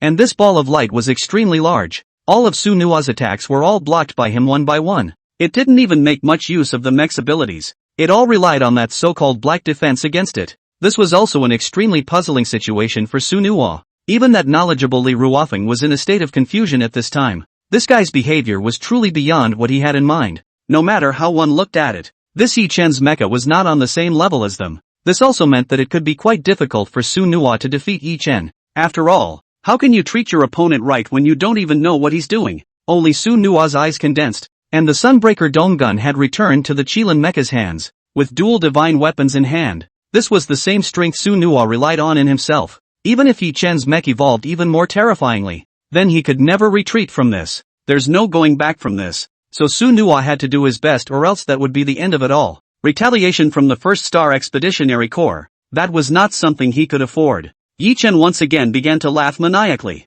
Looking at Su-Nuwa's dual divine soldiers, his eyes were filled with a few moments of teasing. In his opinion, although he was a little surprised that Su-Nuwa possessed dual divine weapons, an evolved mecha was not something that could be made up for by the number of divine weapons. For his own underworld mecha, he had 1,000 confidence. In an instant, the battle between the two was instantaneous. Su-Nuwa instantly turned on the source attribute of the Qilin mecha. Endless starbursts began to madly pour into the body of the Qilin mecha. The entire body of the machine showed a fluid-like substance of electric aura. At the same time, the Qilin mecha raised the Sunbreaker Dome Gun, and a faint ghostly aura glowed above the tip of the gun. In this endless starry sky, the figure of the Qilin mecha that was exceptionally handsome. Boom! Su-Nuwa's legs stomped violently on the ground. At once, his body shot out like an arrow. His mech, amidst the endless flashes of stars, seemed like a bolt of lightning slamming directly towards the underworld mech. Su-Nuwa's body drew a brilliant arc through the endless river of stars and charged straight ahead. The two mechs instantly crashed together. In this instant, endless starlight exploded out. Under the endless starlight, ripples also appeared on the surface of that phantom mecha. It was obvious that Su-Nuwa had also exerted his full strength this time. Su-Nuwa, however, did not stop. As far as he was concerned, this confrontation had only just begun. He wouldn't think that with this single impact, he would be able to end this duel. It was clear to him that the phantom mech was growing stronger. This speed was several times faster than any mech he had used before. So Su-Nuwa didn't stop for a second. His arms were tightly gripping the Sunbreaker Dome Gun. Around him, there was even an endless amount of thunder draped around him. That thunder was slowly converging into a huge whirlpool. It's going to detonate at any moment. Boo! On top of Su-Nuwa's arms, a deafening sound was transmitted. In this instant, an extremely majestic force was directly conducted out from his arms. A huge force was poured directly into the shell of the phantom mecha. Bang! Subsequently, under this force, the phantom mech also shuddered violently. It had to be said that the damage caused by Su-Nuwa's dual divine soldiers was truly not comparable to that of an ordinary mecha. Humph! Seeing this, Su-Nuwa also let out a cold cry. Blast me! A voice that was cold to the core spread out from Su-Nuwa's mouth. Then that huge thunder vortex finally exploded completely. Bang! Endless flames burst out from that vortex. A massive crimson smoke instantly enveloped the phantom mecha. Just when Su-Nuwa thought that the dust had settled, the crimson smoke was instantly absorbed by Yi Chen's spectral mecha. All the residual energy from the explosion was also synchronized and absorbed by him. Such an operation really made Su-Nuwa surprised again. Not only was this guy able to absorb mecha source energy, he was even able to absorb all the energy in the world. Such a special ability is simply unbelievable. Su Nuwa also sighed darkly. Right at this moment, Su Nuwa's pupils widened abruptly. It was because he felt that the body of that phantom mecha had actually produced some subtle changes. At the instant of that change, he felt a huge force come upon him, and along with it, there was a power that could not be matched. It was like that small mountain, crushing from all sides. This caused Su Nuwa's heart to twitch viciously, and within his eyes, a flash of horror surfaced. He knew that the opponent this time seemed to be even tougher than he had imagined. Bang! Su Nuwa's figure flew directly backwards. However, Su Nuwa's face did not show much fear. Instead, the corners of his mouth lifted up in a cold arc as he said, "It's been a long time since I've met such an interesting fellow. Since you want to play, then we'll play with you." Su Nuwa's words carried a few hints of murderous intent, and his figure, once again, sped towards that phantom mecha. Rumble. As Su Nuwa continued to approach, the surrounding stars continued to collapse away, turning into countless crushed rocks and powders. "Come on." As Su Nuwa's voice fell, that phantom mecha finally underwent a huge change. Only a black rune appeared on the surface of his body. Each rune was like a giant net. "Blast me!" Along with Su Nuwa's roaring voice, his right hand directly gripped the Sunbreaker dome gun. A terrifying aura erupted in the void. Su Nuwa's eyes, too, were staring dead ahead at the phantom mecha. At this time, he was also filled with a trace of incomprehension within that heart. For the Yi Qin in front of him, he had to treat him with all his might. No matter how one looked at it, this guy's phantom mecha was not something one could easily deal with. Even after the Griffin mecha had risen to level 30, it didn't seem to have developed a very stable combat capability. And there was something even more terrifying, and that was that Yi Chen's mech was capable of infinite absorption. This was simply a bit more terrifying than one's own star power. This guy's absorption ability. If everything in the world can be used by him, then in this universe and starry sky, it is directly no enemy. Su Nuwa naturally wouldn't sit around easily. When he saw Yi Chen begin to attack, he did not hide it. The broken blade vault gun in his hand emitted azure-colored lightning rays. In the space of a single breath, however, the two mechasides collided together. The phantom mech was still filled with fog, as if it was filled with darkness. Su Nuwa Qilin mecha's attack instantly cut through the entire starry sky, illuminating this otherwise dark night with an incomparable sparkle. As for Li Ruofeng, who was in the distance, at this time, he was also anxious within his heart. He wanted to go up and help, but he knew in his heart that this kind of battle was simply not something he could participate in. The Kirin mech held its blue lance in its hand and let out a sharp whistling sound. The entire space was filled with the sound of two mechs fighting, and Yi Chen's face, that was filled with 1,000 confidence, and all around him, covered in entwined dark mass of energy. It was entering the core area of his mech in a steady stream. Looking at the attacks coming from the Qilin mech, his face was unconcerned. For him, it seemed that he didn't put Su Nuwa's attack in his eyes. Only the corners of his mouth were outlined in a silky cold smile. Then in that black mist, a dark black divine weapon suddenly materialized. The divine soldier was shaped very much like the blood-colored scythe Su Nuwa had seen Charles with before. However, compared to them, the color of the scythe divine weapon in Yi Chen's hand was very unusual. The scythe was black all over the handle, though it was red on the teeth of that blade. The black and red colors stood out in this starry sky, only to see him swing out with force. A red light was rushing directly towards the Qilin mecha. It wanted to engage in a hard clash with his Sunbreaker dome gun. And this time, Su Nuwa didn't continue to hold back, but instead condensed all of his power on top of the Sunbreaker vault gun. After an ear-piercing sound of friction resounded, the attacks of the two mechs, too, collided violently. Bang! With a dull thud, Su Nuwa and the Yi Chen's figures were instantly shaken back by each. Both of them stopped in unison, and Su Nuwa's face showed a touch of consternation. His cheeks quivered slightly and his eyes rolled back in his head. "So strong," he exclaimed in his mind. He hadn't expected that the other party would actually be so terrifying. The strike he had just made was already considered to be the pinnacle of attacks. Even after his own Kirin mecha had risen to level 30, it didn't seem to have been this terrifying. However, the enemy in front of him had actually lightly neutralized one of his own attacks. That other party, on the other hand, seemed to have backed off just slightly by about 3 meters. Although the opponent's attack looked ordinary, the power contained within it was extremely terrifying. This caused Su Nuwa's eyelids, too, to jump. This move of the opponent's definitely possessed an extremely high level of power. "So strong," he murmured in his mind. However, in his heart, a blazing fire was burning. "If that's the case, then let me learn some of your methods." At the corner of Su Nuwa's mouth, a touch of icy coldness appeared. Buzz. And then his figure instantly disappeared. When he appeared again, it was directly in front of Yi Chen. The Sunbreaker Vault gun in his hand directly swept out a silver-white electric snake across his hand. Rumble. Click click click. In the sky, the sound of thunder exploded, and a silver-white thunder snake, too, split down madly from the sky. Bang bang bang bang bang bang. Yi Chen waved the scythe in his hand and directly blocked the attacks that were as dense as rain. However, that sharp scythe was only able to withstand the dense thunder snakes, and was simply unable to stop the attacks fired by Su Nuo. Humph. Yi Chen, on the other hand, snorted coldly at this moment. As his figure shook violently, his entire body was instantly transformed into a dark black mist.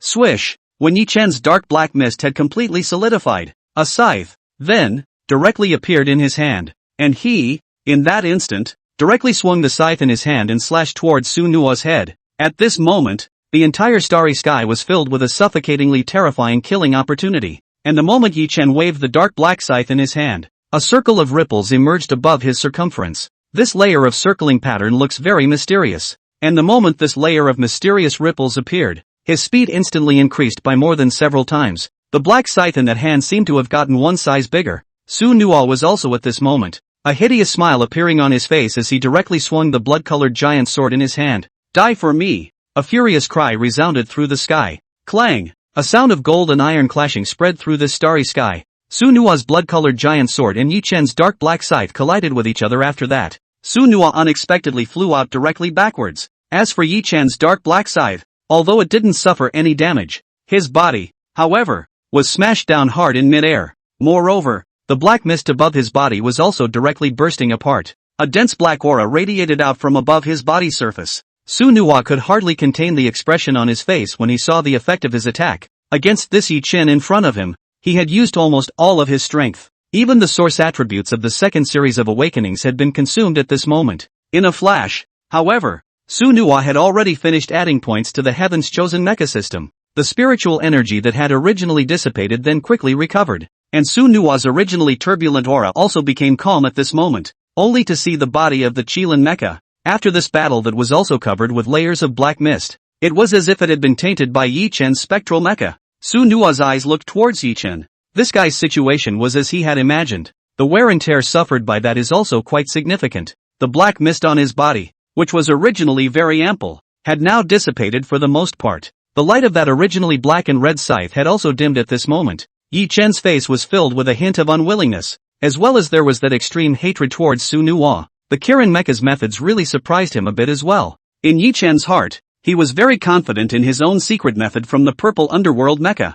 After absorbing thousands of energy, you can briefly level up your mech for a quick boost. Within just a few minutes, the level of his phantom mecha had almost reached level 40. Originally, he had thought to kill Su Nuo with a single blow, but he hadn't expected the two men's mechs to be swimming with ease. Yi Chen's rage-filled face was mixed with a few points of ferocity. Instead, his mind was already on a new course of action. For mecha combat, he had his own unique secret method. All the loss of mental power in mechs can be quickly recovered through dark absorption, so he had to rush to destroy Sueno's mech before it recovered. Unfortunately, things were far from going the way he thought they would. The recovery speed of Su Nuo's Qilin mecha was far beyond his imagination. Before the cloudy eyes could regain their clarity, they saw the figure of the Kirin mecha charging towards this direction. How is that possible? Yi Chen couldn't help but let out a cry of shock. His pupils were filled with disbelief. Yi Chen could clearly feel the elemental veins flowing through the Kirin mech. It was as if almost instantly, all of the Kirin mecha's depleted states were all restored.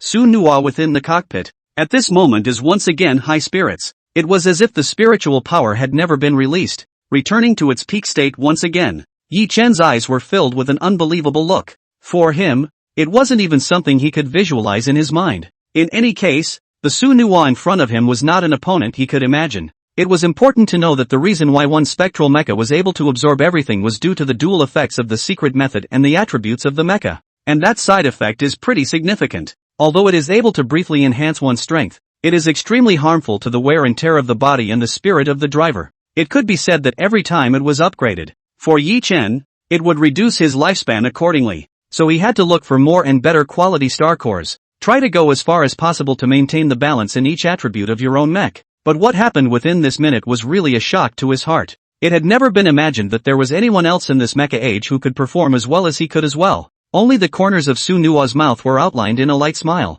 Then the Sunbreaker Vault gun in his hand once again erupted with a crisp ray of blue aura. The gun came out like a dragon and made a great sound. The starry sky was filled with thousands of cloths of thunder, and the Qilin mecha was as if it had been reborn again from the thunder and lightning, charging towards Yi Chen. To Su Nuo, this attack was as if it was done at random. However, his heart was convinced that if Yi Chen wanted to complete this defense, it would inevitably be at a great cost. The recovery of the Heaven's Chosen mecha system, that could be far stronger than his secret method by an unknown number of times, only to see the thunder in the air begin to churn and blast towards Yi Chen's head. The attack of the lance was also permeated with a shrill sound, and the resurgence of the Qilin mech was like an incomparable god, making even Yi Chen shy away from it. 10,000 gloomy colors emerged on Yi Chen's face. Even the corners of his mouth twitched. For him, the battlefield's change of heart too quickly was really beyond his imagination. But for now, he had to finish fending off the Kirin mech as quickly as possible. Looking at the red and white body covered in lightning,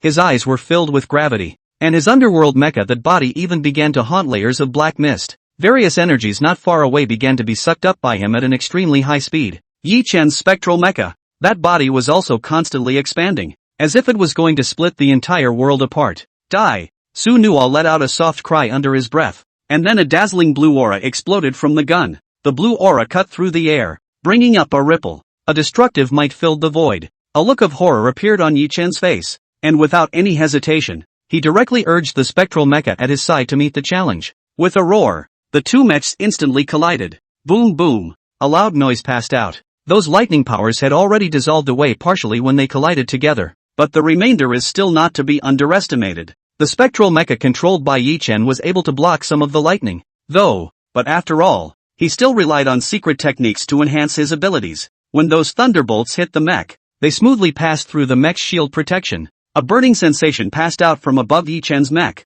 Yi Chen's forehead was constantly breaking out in cold sweat, and his face was terribly pale. Those energies, they were just too furious. Not only the mech he was controlling, but even the energy shield attached to the entire mech began to tremble erratically, as if it would collapse at any moment. Such a situation was far beyond Yi Chen's control, but the good news is that he wasn't a total failure. A circular aura suddenly appeared on the surface of the mech as that lightning invaded the phantom mech. Outside of the aura, those lightning powers were also cancelled out for the most part, and that aura was still expanding rapidly, enveloping tens of meters around it. Yi Chen also couldn't help but breathe a sigh of relief, finally barely blocking the opponent's attack. Is this the power of the Qilin mecha? It's truly terrifying, he muttered in his mind. But at this moment, he was not the least bit happy, because for him, he has now reached the most critical moment. Although most of those lightning powers had dissipated, his spectral mecha had also suffered great damage. Su Nuo's lance attack was directly destroying a trace of his defense. Even though he possessed an energy shield to protect his body, it was still difficult to resist under Su Nuo's overpowering attacks. Nowadays, after the Qilin mecha had undergone some upgrades, that attribute had long surpassed its class. Even if Yi Chen's mech was high enough, that could never reach the god level. So for Su Nuo, the existence of the Qilin mecha had always been a matter of meeting strength. There is nothing that can stand in the way of what he wants. Yi Chen's phantom mecha began to fall downwards, and the black planet on the ground rose in a roaring mist, and Su Nuo rode the Qilin mech. That was right behind him. Yi Chen wanted to leave. That definitely wouldn't give him that chance. For Su Nuo, how could he let the star core in his hands fly away? The huge wings on his back spread out, showing a general glow of fiery red. In this starry sky, it left an extremely magnificent trail. Only Yi Chen's pupils were filled with a hint of fear. He seemed to see the aura of death in Su Nuo's unicorn mech. This guy's existence was far beyond what he had imagined in his mind. Even if he possessed the secret method of the underworld, he would never be able to defeat Su here,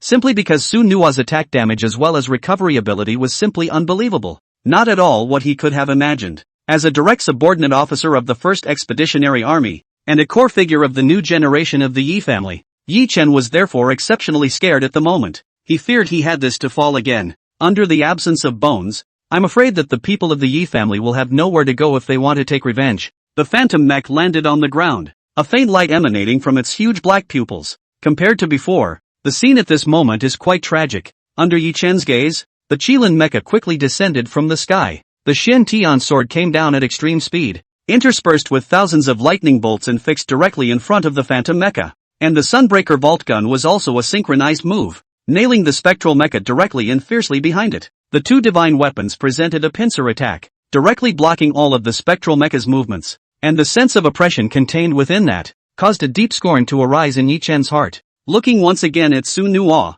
The ferocity and disdain that had once been in his eyes all but disappeared. At the moment there was only fear and worry in those eyes. Although the two exchanged but a short dozen points, for Yi Chen it was as if he had experienced many years. Each attack was exceptionally torturous for his body and soul. Su Nuo's damage and recovery abilities were truly staggering. Looks like you know what I'm capable of. Seeing the look of panic that appeared on Yi Chen's face, Su Nuo couldn't help but have a hideous smile well up on his face. That smile, it looked a little scary. Yi Chen's face could not help but change slightly. What the hell are you trying to do? A flash of fear appeared on Yi Chen's face as he asked about the doubts in his heart. Ha ha ha, what I want is very simple. I just want to kill you and snatch your treasure. Hearing Yi Chen's words, the corner of Su Nuo's mouth slightly raised, a teasing look appearing on his face. In his eyes, Yi Chen had become a lamb to be slaughtered, just waiting for himself to cut him down. Don't you dare! Yi Chen's fist suddenly clenched. The power Su Nuo had displayed was far beyond his imagination. Nowadays, you are in the most dangerous situation. You don't dare to kill me? Oh, that's right. As long as I'm willing, even if you have the strongest strength, you definitely won't be able to escape the hunt. Our Yi family is in control of the entire First Star Expeditionary Force, and if we know that I met an untimely end at your hands, then you will surely be thwarted and buried with me. Listening to the words coming out of Yi Chen's mouth, the corner of Su Nuo's mouth just smiled blandly. These were threats he'd never even put in his eyes yet. So what if the First Star Expeditionary Force? As long as you do it yourself in full detail too, nothing will be a problem. The Yi family clan was so big that taking out a young master would be a harmless matter. What's more, this guy, as anyone with eyes can see, definitely hasn't done much wrong. After all, the cultivation laws of his spectral mecha were quite shady. Only the Qilin mecha slowly stepped forward, and that invisible pressure gradually forced Yi Chen. Suddenly, a touch of sweetness overflowed from his mouth, and Yi Chen, who was within the cockpit, directly spat out a mouthful of blood, and his terrified eyes were now glowing. In front of the Qilin mech, he could no longer raise that fighting spirit in his heart. It was as if, in this moment, he had become a defeated dog, with no dignity to speak of, only to see Su Nuo Qilin Mecha stretch out his right hand and heavily grab above his neck. Only his black mech could be heard, and it instantly filled with a crackling sound. It was as if the entire body plunged into another moment of turmoil. It seemed to be falling apart completely in the next second. Yi Chen was within the cockpit, and at this time that was unsettling. This feeling of being manipulated is so sad. As the young master of the Yi family, he had never tried this kind of feeling before. A low whimpering sound came from within the mech. Yi Chen seemed to be making a final plea to Su Nuo. Su Nuo, I have no grievances with you. I can give you everything I have on me. I just hope you can let me live. I'll definitely promise you that I won't come after you for any trouble once I'm safely away. And I'll have father, again, send you a huge, generous gift. Yi Chen's choked voice was filled with fear of unknown death. He's been pampered since he was a child. Although there were countless battles for supremacy in the universe, it was in the company of many. Today's misery can be said to be from nothing, only to see the Qilin mech throw violently. Yi Chen's body assumed a parabolic posture and rolled towards a short distance away. For Yi Chen's proposal, Su Nuo naturally had his unique intentions in mind. This guy that's definitely not free to stay. Whether it was his gongfu or his background, once he was allowed to leave, I'm afraid that would be an endless disaster. That's why Su Nuo decided Yi Chen's life and death from the very beginning. That would be to have a good time with him. This feeling of manipulating someone else's life for him to try it out for good as well. As for the so-called alien beast Star Core, he would still be able to take it out within his mecha space after decapitating it. So Su Nuo was in no hurry. Everything was going according to the program he was supposed to have. As for Li Ruofeng, who was not far away, it seemed as if all these changes were in his gaze. However, compared to Yi Chen, what was more in his pupils was instead thousands of shock. Once and for all, the strength of the Kirin mecha had shocked him again, and what surprised him the most was that Su Nuo's ruthless tactics were nothing short of thunderous. You have to know that the First Star Expeditionary Force is also a ranked force in the entire Interstellar Alliance, but this seemed as unconcerned to Su Nuo as a bereaved dog. This bloodthirstiness and ability created a deep admiration in even Li Ruofeng's heart. Li Ruofeng's heart had 1,000 premonitions. If the clan could follow Su Nuo's lead, it could definitely go to the next level. Perhaps there would be no need for it. Under the suppression of the several great families of Daxia, at this moment for Su Nuo, the feeling in that heart was quite exciting. The star cores of the ancient beasts could be quite important to the current Qilin mecha. If he could obtain these 2 star cores, then the awakening of the third sequence of the Qilin mecha would not be any problem. From now on, perhaps the real body of the Kirin mecha will reappear and the increase in combat power will be immeasurable. This was also the reason why Su Nuwa had never given up on high-grade star cores since the beginning. The richness of the opportunity contained in this. He would never let it go easily. Only to see the Qilin Mecha slowly raise his hand. The Xian Tian sword, which was deep in the ground, directly came into his hand. Blue electric awnings spread over the entire top of the blade. In the hands of the Qilin Mecha, it was like an absolutely divine weapon. But this was like a kind of life-saving talisman, urging his death. In Yi Chen's mind, Yi Chen only felt that his spiritual power was fading fast. Everything here was a bit of a distraction to him. The feeling of fear that came over him caused his body to tremble of its own accord. Panicked pupils were filled with fear of Su Nuwa. Under Li Ruofeng's gaze, a sword directly chopped down ruthlessly. The energy core at the chest of the ghost mech was broken by a sword, and then turned out a rather strong black fog. Su Nuwa was extremely curious about this secret method of Yi Chen's though, but this current situation no longer allowed him to think too much. After all, one more second here will perhaps be one more danger. The prestige of the first star expeditionary corps, that wasn't just casual. With the fall of the spectral mecha, Yi Chen's life thus came to an end. For Su Nuwa, everything here today was like a dreamlike dream. With the Kirin mech, that was also a bit unbelievable. Nowadays, after a series of enhancements, the attributes and combat power of the Qilin Mecha have long been different from those of the past. Under the god-level mechs, it could be said that every day the Kirin mech would have extraordinary performance. Moreover, Su Nuwa's control of the mecha as well as his combat experience that was increasing with each passing day. Su Nuwa's heart was convinced that within this same age range, perhaps he would be an insurmountable starting point. This is not a promise of empty words. Rather, it was due to the superiority of the Kirin mech. Only to see the Kirin Mecha step on the ruins of the Phantom Mecha and extend his mechanical right hand to directly empty his energy core. Su Nuwa had heard about the Yi family's treasures. After all, the first star expeditionary corps? That wasn't a small place. To be able to entrench this interstellar so long, their lesser host armor's treasure, that I'm afraid will only be more and not less. After getting the core of the Phantom Mecha, Su Nuwa used his spiritual power to quickly penetrate it. Along with Yi Chen's death, his spiritual brand disappeared. Su Nuwa didn't have to spend much effort at all,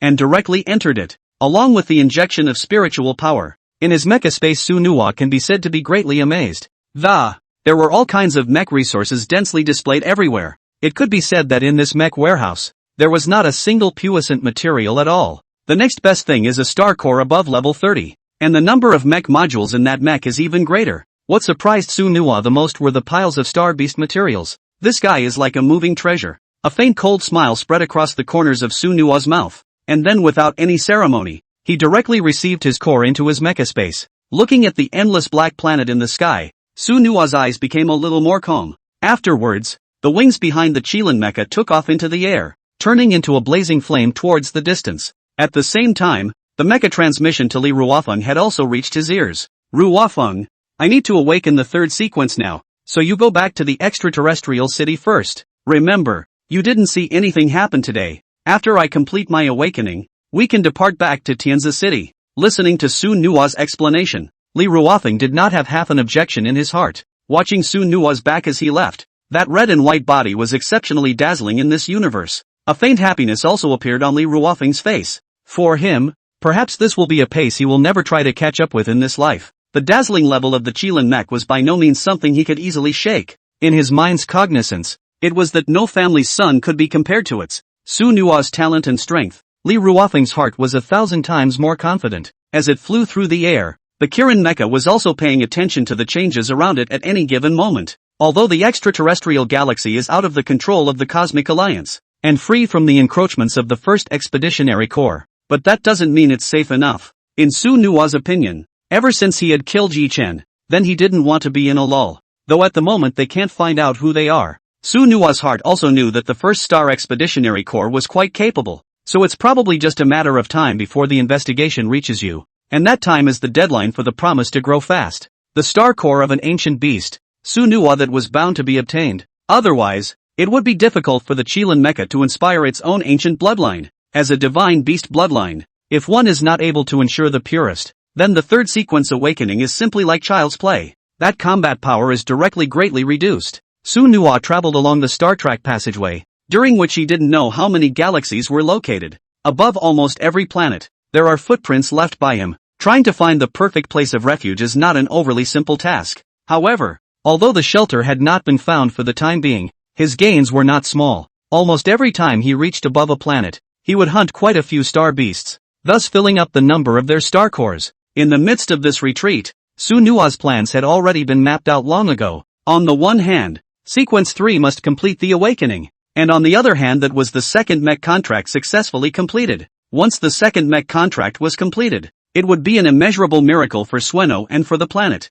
Dual divine warriors might still be a common state of affairs for mechs, but the packed dual mech, which was something that had never been possessed in the entire Star God lore. After all, the human spiritual world is quite limited. It simply couldn't take the intense impact from the mech world. The energy of a single mech was already beyond imagination. If two mechs were to enter the body of a mech artist together, the oppression involved would be incalculable. But the current situation was actually not optimistic for Sunuwa. Whether it was in the Tianza Mecha Academy, or in the various cosmic galaxies, the Kirin mech's abilities have reached a critical mass. Against a level 40 mecha master, Sunuwa might still be able to cope with it with all his might. But once if he encountered a higher level mecha master, then Sunuwa could only be a sitting duck. In wanting to fight against it with his own means, it was simply a fool's errand. Every mech artist's mech that is a life's work. It can be said that for the sake of the awakening of the sequence, they all went out of their way to find the highest quality star cores for it. And the installation of mech modules on the body is a significant cost. Sunuwa was thinking that with the Kirin mecha's abilities, then it would be more or less confined. Above and beyond Sueno's view of things is never to put himself in a place of utter unnegativity. With everything, Sunuwa was always left with a few moments of hope and leeway. So for the second Heaven's Chosen Mecha, Sunuwa that also had the intention of winning. Since the system was already destined to be turned on, there was no reason for him to turn it off. The orbit of the stars continues to operate week after week. At this point, the Qilin mech had been flying in the air for an unknown amount of time. Sunuwa was still searching for the best place to hide. Time flies. Between the 2 days, the promised unicorn mecha had traveled an unknown number of miles. Stepping on top of a rather hot piece of land, you can still vaguely feel the residual warmth on it, as well as a faint fluctuation of star beast energy. At this time, Sunuwa had already summoned the Qilin mecha into the mecha space. Sunuwa was only seen sheathing his mecha single unit and stepping onto the land. At the same time, Sunuwa was seen closing his eyes as a strand of invisible spiritual power began to rush towards the core of Yichen's mech. The awakening of the third sequence of the Kirin mecha was to be kicked off by this. The instant Sunuwa's spiritual energy had just touched the mechanical core, a powerful and incomparable star energy erupted from the core of Yichen's mech. Sueno's eyes snapped open and such a change had produced a few moments of surprise in his mind. And, before that, there had been more than a few peeks into Yichen's mecha core that there was no sign of obstruction at all. But why now? All of a sudden, has such a change occurred? Feeling the majestic energy, Sunuwa's eyes filled with a few moments of surprise, and that mind was also thinking about the secret of Yichen's mecha core. You should know that after all, you have already penetrated it through your spiritual power long ago. By all accounts, Yichen's mecha core was already gone now. There simply wouldn't be any more barriers to block the infusion of his spiritual energy. But now, Sunuwa was able to clearly perceive the enclosed energy coming from the core of Yichen's mech. Suddenly, Sunuwa's mind seemed to have thought of something. After all, the secret techniques that Yichen had on him, that was not a few. A single secret method of devouring the energy of all things was able to make all the mechs tremble in a million ways. And with this blockade of the mech core, that might make sense. Sunuwa's mind boldly made a guess. Perhaps as long as someone injects mental energy into it, it could be successful at first, but after the second time it would be locked right in. Thinking of this, Sunuwa's forehead couldn't help but be covered in a few meticulous beads of sweat. If it was really as he had guessed, then I'm afraid that his location had been exposed as well. The news that Yichen's plane had been destroyed and killed was thus spread. For Huey, it's a case of thick and thin these days. There simply wasn't a lot of thinking time for it to react somewhat. In Sunuwa's opinion, the most important thing today was still to break open this mecha core as soon as possible. Feeling the mysterious energy contained in the mecha's core, Sunuwa's eyes filled with a hint of fire. Yichen's mecha core seemed to be filled with quite a bit of star elemental power. The power of the star element is a mysterious power of the ancient villages in the cosmic galaxies, and the power of cosmic space is one of them. However, Sunuwa vaguely felt that Yichen's guy's mech might not be a cosmic space force. That gloomy and ethereal aura was as if it came from the abyss of the dark galaxy. Sunuwa was not willing to show weakness, and his spiritual power was still powerfully injected into the core of the mech. After all, his spiritual power could be replenished quickly. That mind is unconcerned, with a silver aura appearing at first. This was the light that erupted from the dark star element, an explosion of dark star energy. That could be too much stronger than an ordinary star element explosion. Even Su Nuwa was able to feel that there was an extremely strong tearing force contained within the outburst of the star element, which seemed to be trying to completely devour his soul. The terrifying star elemental force, on the other hand, surged into Su Nuwa's mechaspace in a smooth manner. A burning sensation instantly caused a fine sweat to seep out from Su Nuwa's forehead. How come? Su Nuwa cursed out. Originally, he had prepared himself mentally for this. This kind of star energy is very destructive to a mech. Even his physical body would be destroyed if not properly manipulated. But how could he not have imagined that? Just some star elemental power was actually so strong. However, at this point, Su Nuwa wasn't worried about anything. For this wisp of astral energy, upon touching his mech, immediately, it was guided by the mechanical source in the Qilin mech and began to fuse. And within that fusion, Su Nuwa could clearly feel a trace of star elemental power belonging to himself growing. This feeling was completely different from the one he had before that arose after his energy was devoured. Now this strand of astral energy is being absorbed by the Qilin mecha, and then it transformed into a power unique to Sueno himself. Ha ha! Su Nuwa couldn't help but laugh. If anything, he still had a trace of doubt before. Well, now that shred of doubt is completely dissipated. Because, after the star element was integrated into the Kirin mecha, Su Nuwa was able to very clearly perceive the increase in the Kirin mecha's battle power. Though the energy failed to raise its level again, but it was as if the entire body of the Kirin mech had been hammered again. Amidst the infusion of power from taking care of the unspoken, it made Su Nuwa feel an unprecedented sense of relief. Along with the absorption of this energy, the so-called barrier at the core of Yi Chen's mech thus disappeared completely. A transparent data panel surfaced in front of Su Nuwa.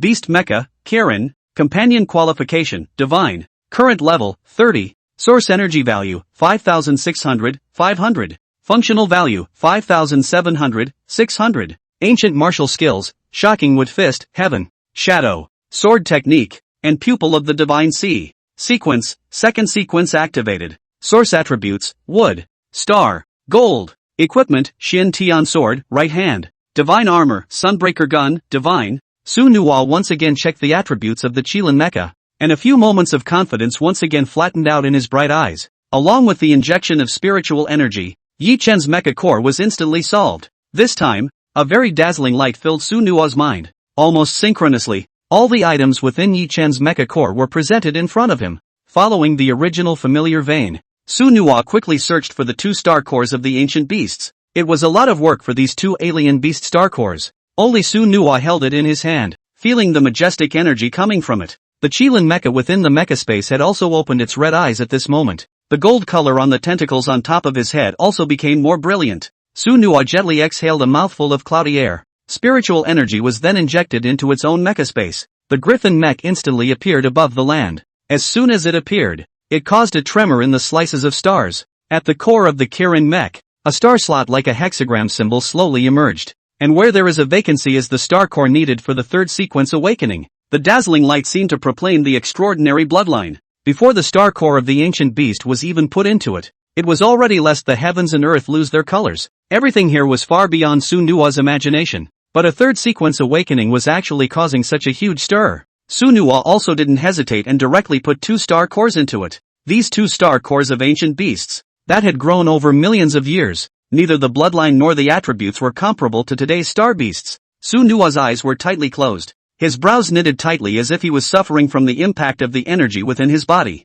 Sequence 3 is a brand new watershed compared to your own previous two sequences. In the core of Su Nuwa's Qilin mech, at this moment, it was also subjected to the baptism of the appalling energy of the star cores of the ancient alien beasts. The energy contained within these two star rivers was truly beyond Su Nuwa's imagination. At the same time, in the sky above Su Nuwa's head a void hexagram shape suddenly appeared. Where the stars are dotted, they shine with the light of thousands of stars. When you look closely, you can still faintly see the light that is connecting. In Su Nuwa's mind, at this moment, he also already understood something. This is the ritual performed for the third sequence awakening. When the shape of the sixth main star was completely outlined, it meant that the third sequence of awakening was complete. The third sequence of mechs that Su Nuwa had fought with before. Beastly mechs were relatively unfamiliar territory for Su Nuwa. Though the vast majority of mechs are either exotic or elemental. However, the beast mechs are the ones that one would expect to be unpredictable and the most extremely talented, because when the third sequence is awakened, the other two mechas' abilities will be partially enhanced. But it is very difficult to happen to rewrite the existence of heaven's destiny. Instead, The beast mechs can seize this opportunity and just reconfigure their mechs. That would be to use the star core of a super high-level bloodline to complete the awakening of the third sequence, thus activating the ancient bloodline deep within the sequence. Maybe there's a good chance that would no longer be a normal beast mech. Once activated successfully, the energy and power would never be the same. But that wasn't what attracted Su Nuwa to him. Although the star cores of ancient beasts were very strong and rare, however, they were still not quite enough to face the divine beasts. Above the totemic divine beast, there was no longer a supreme beast to speak of. The real attraction for Sueno is the unexpectedness of the activation sequence. Use these two high-grade star cores to complete the refinement of the further evolution of the Qilin mecha. If it was possible to change the Kirin's destiny a tiny bit in it, perhaps it would recreate a beast-shaped mech that was exclusively Sueno's. This was what Su Nuwa had in mind. As the blue spiritual energy began to infuse towards the hexagram,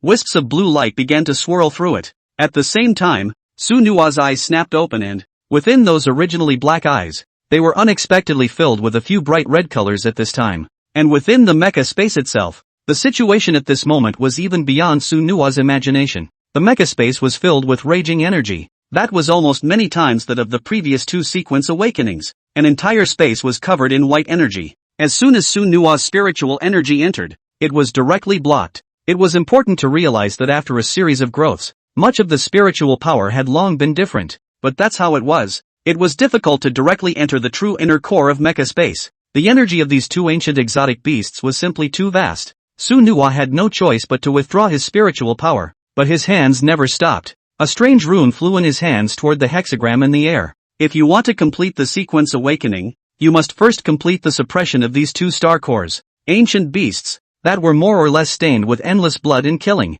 so it was never easy to accomplish suppression either. However, Su Nuwa's mecha was a divine beast Qilin, and that bloodline was almost unique to the ages. Even if it was an ancient beast, it was still fearless. Along with the Qilin mecha opening its eyes, the blood-colored eyes were filled with a mighty pressure that adjoined everything. There was no one who could sway him in this pale planet. Su Nuwa was still refining without stopping. For the awakening of the sequence, it is not time that can make up for it. Although Su Nuwa was eager to complete his awakening as soon as possible and return to the middle of Tianzi City as soon as possible, but I'm afraid it's going to take at least 3 days at this level. There was almost nothing but solitude left on this desolate planet. Minus Suno. Even some high-level star beasts rarely set foot in it. It's as lifeless as a place of chaotic beginnings. 2 days later, Su Nuwa looked at the 6th main star in the air, and there was more than a little joy in her eyes. After 2 days of tireless refining, these two star cores of ancient beasts had been completed. The raging energy within the mecha space had thus come to a standstill. The massive body of the Kirin mecha was enveloped in 2 colors of light,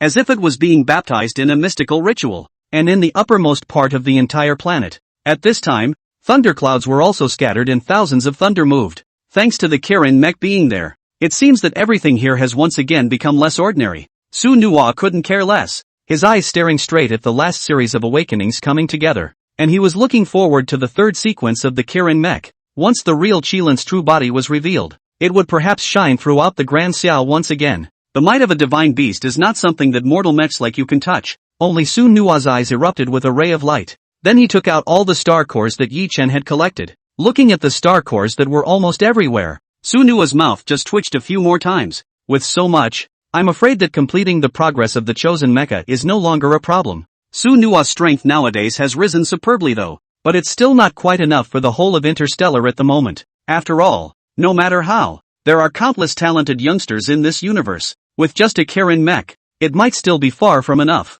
and the creation of the chosen mecha system will be another opportunity too. Su Nuwa's heart was not immune to anticipation. For him, if he was able to accomplish all of these 2 pieces, perhaps the entire situation would change drastically. On the one hand, the Kirin mech's combat power will be supercharged. After all, once the ancient bloodline underwent awakening, the prestige above the Qilin was unrivaled. On the other hand, the cards and underpinnings Su Nuwa possessed would be an unimaginably amazing force. The addition of this amazing power would make his overall strength reach a terrifying level and that would be his self-preservation within the entire cosmic system. Su Nuwa exhaled deeply. This is even the sequence awakening that completes the sequence? Su Nuwa's mind pondered. Sequential awakening requires a transition time. Because sequence awakening, it takes a period of time to stabilize and meld one's energies. So in the midst of this process, he had no time to care about anything else. And even if he had the intention to care, it wouldn't help. because there were still a great deal of things waiting to be solved within his mecha space.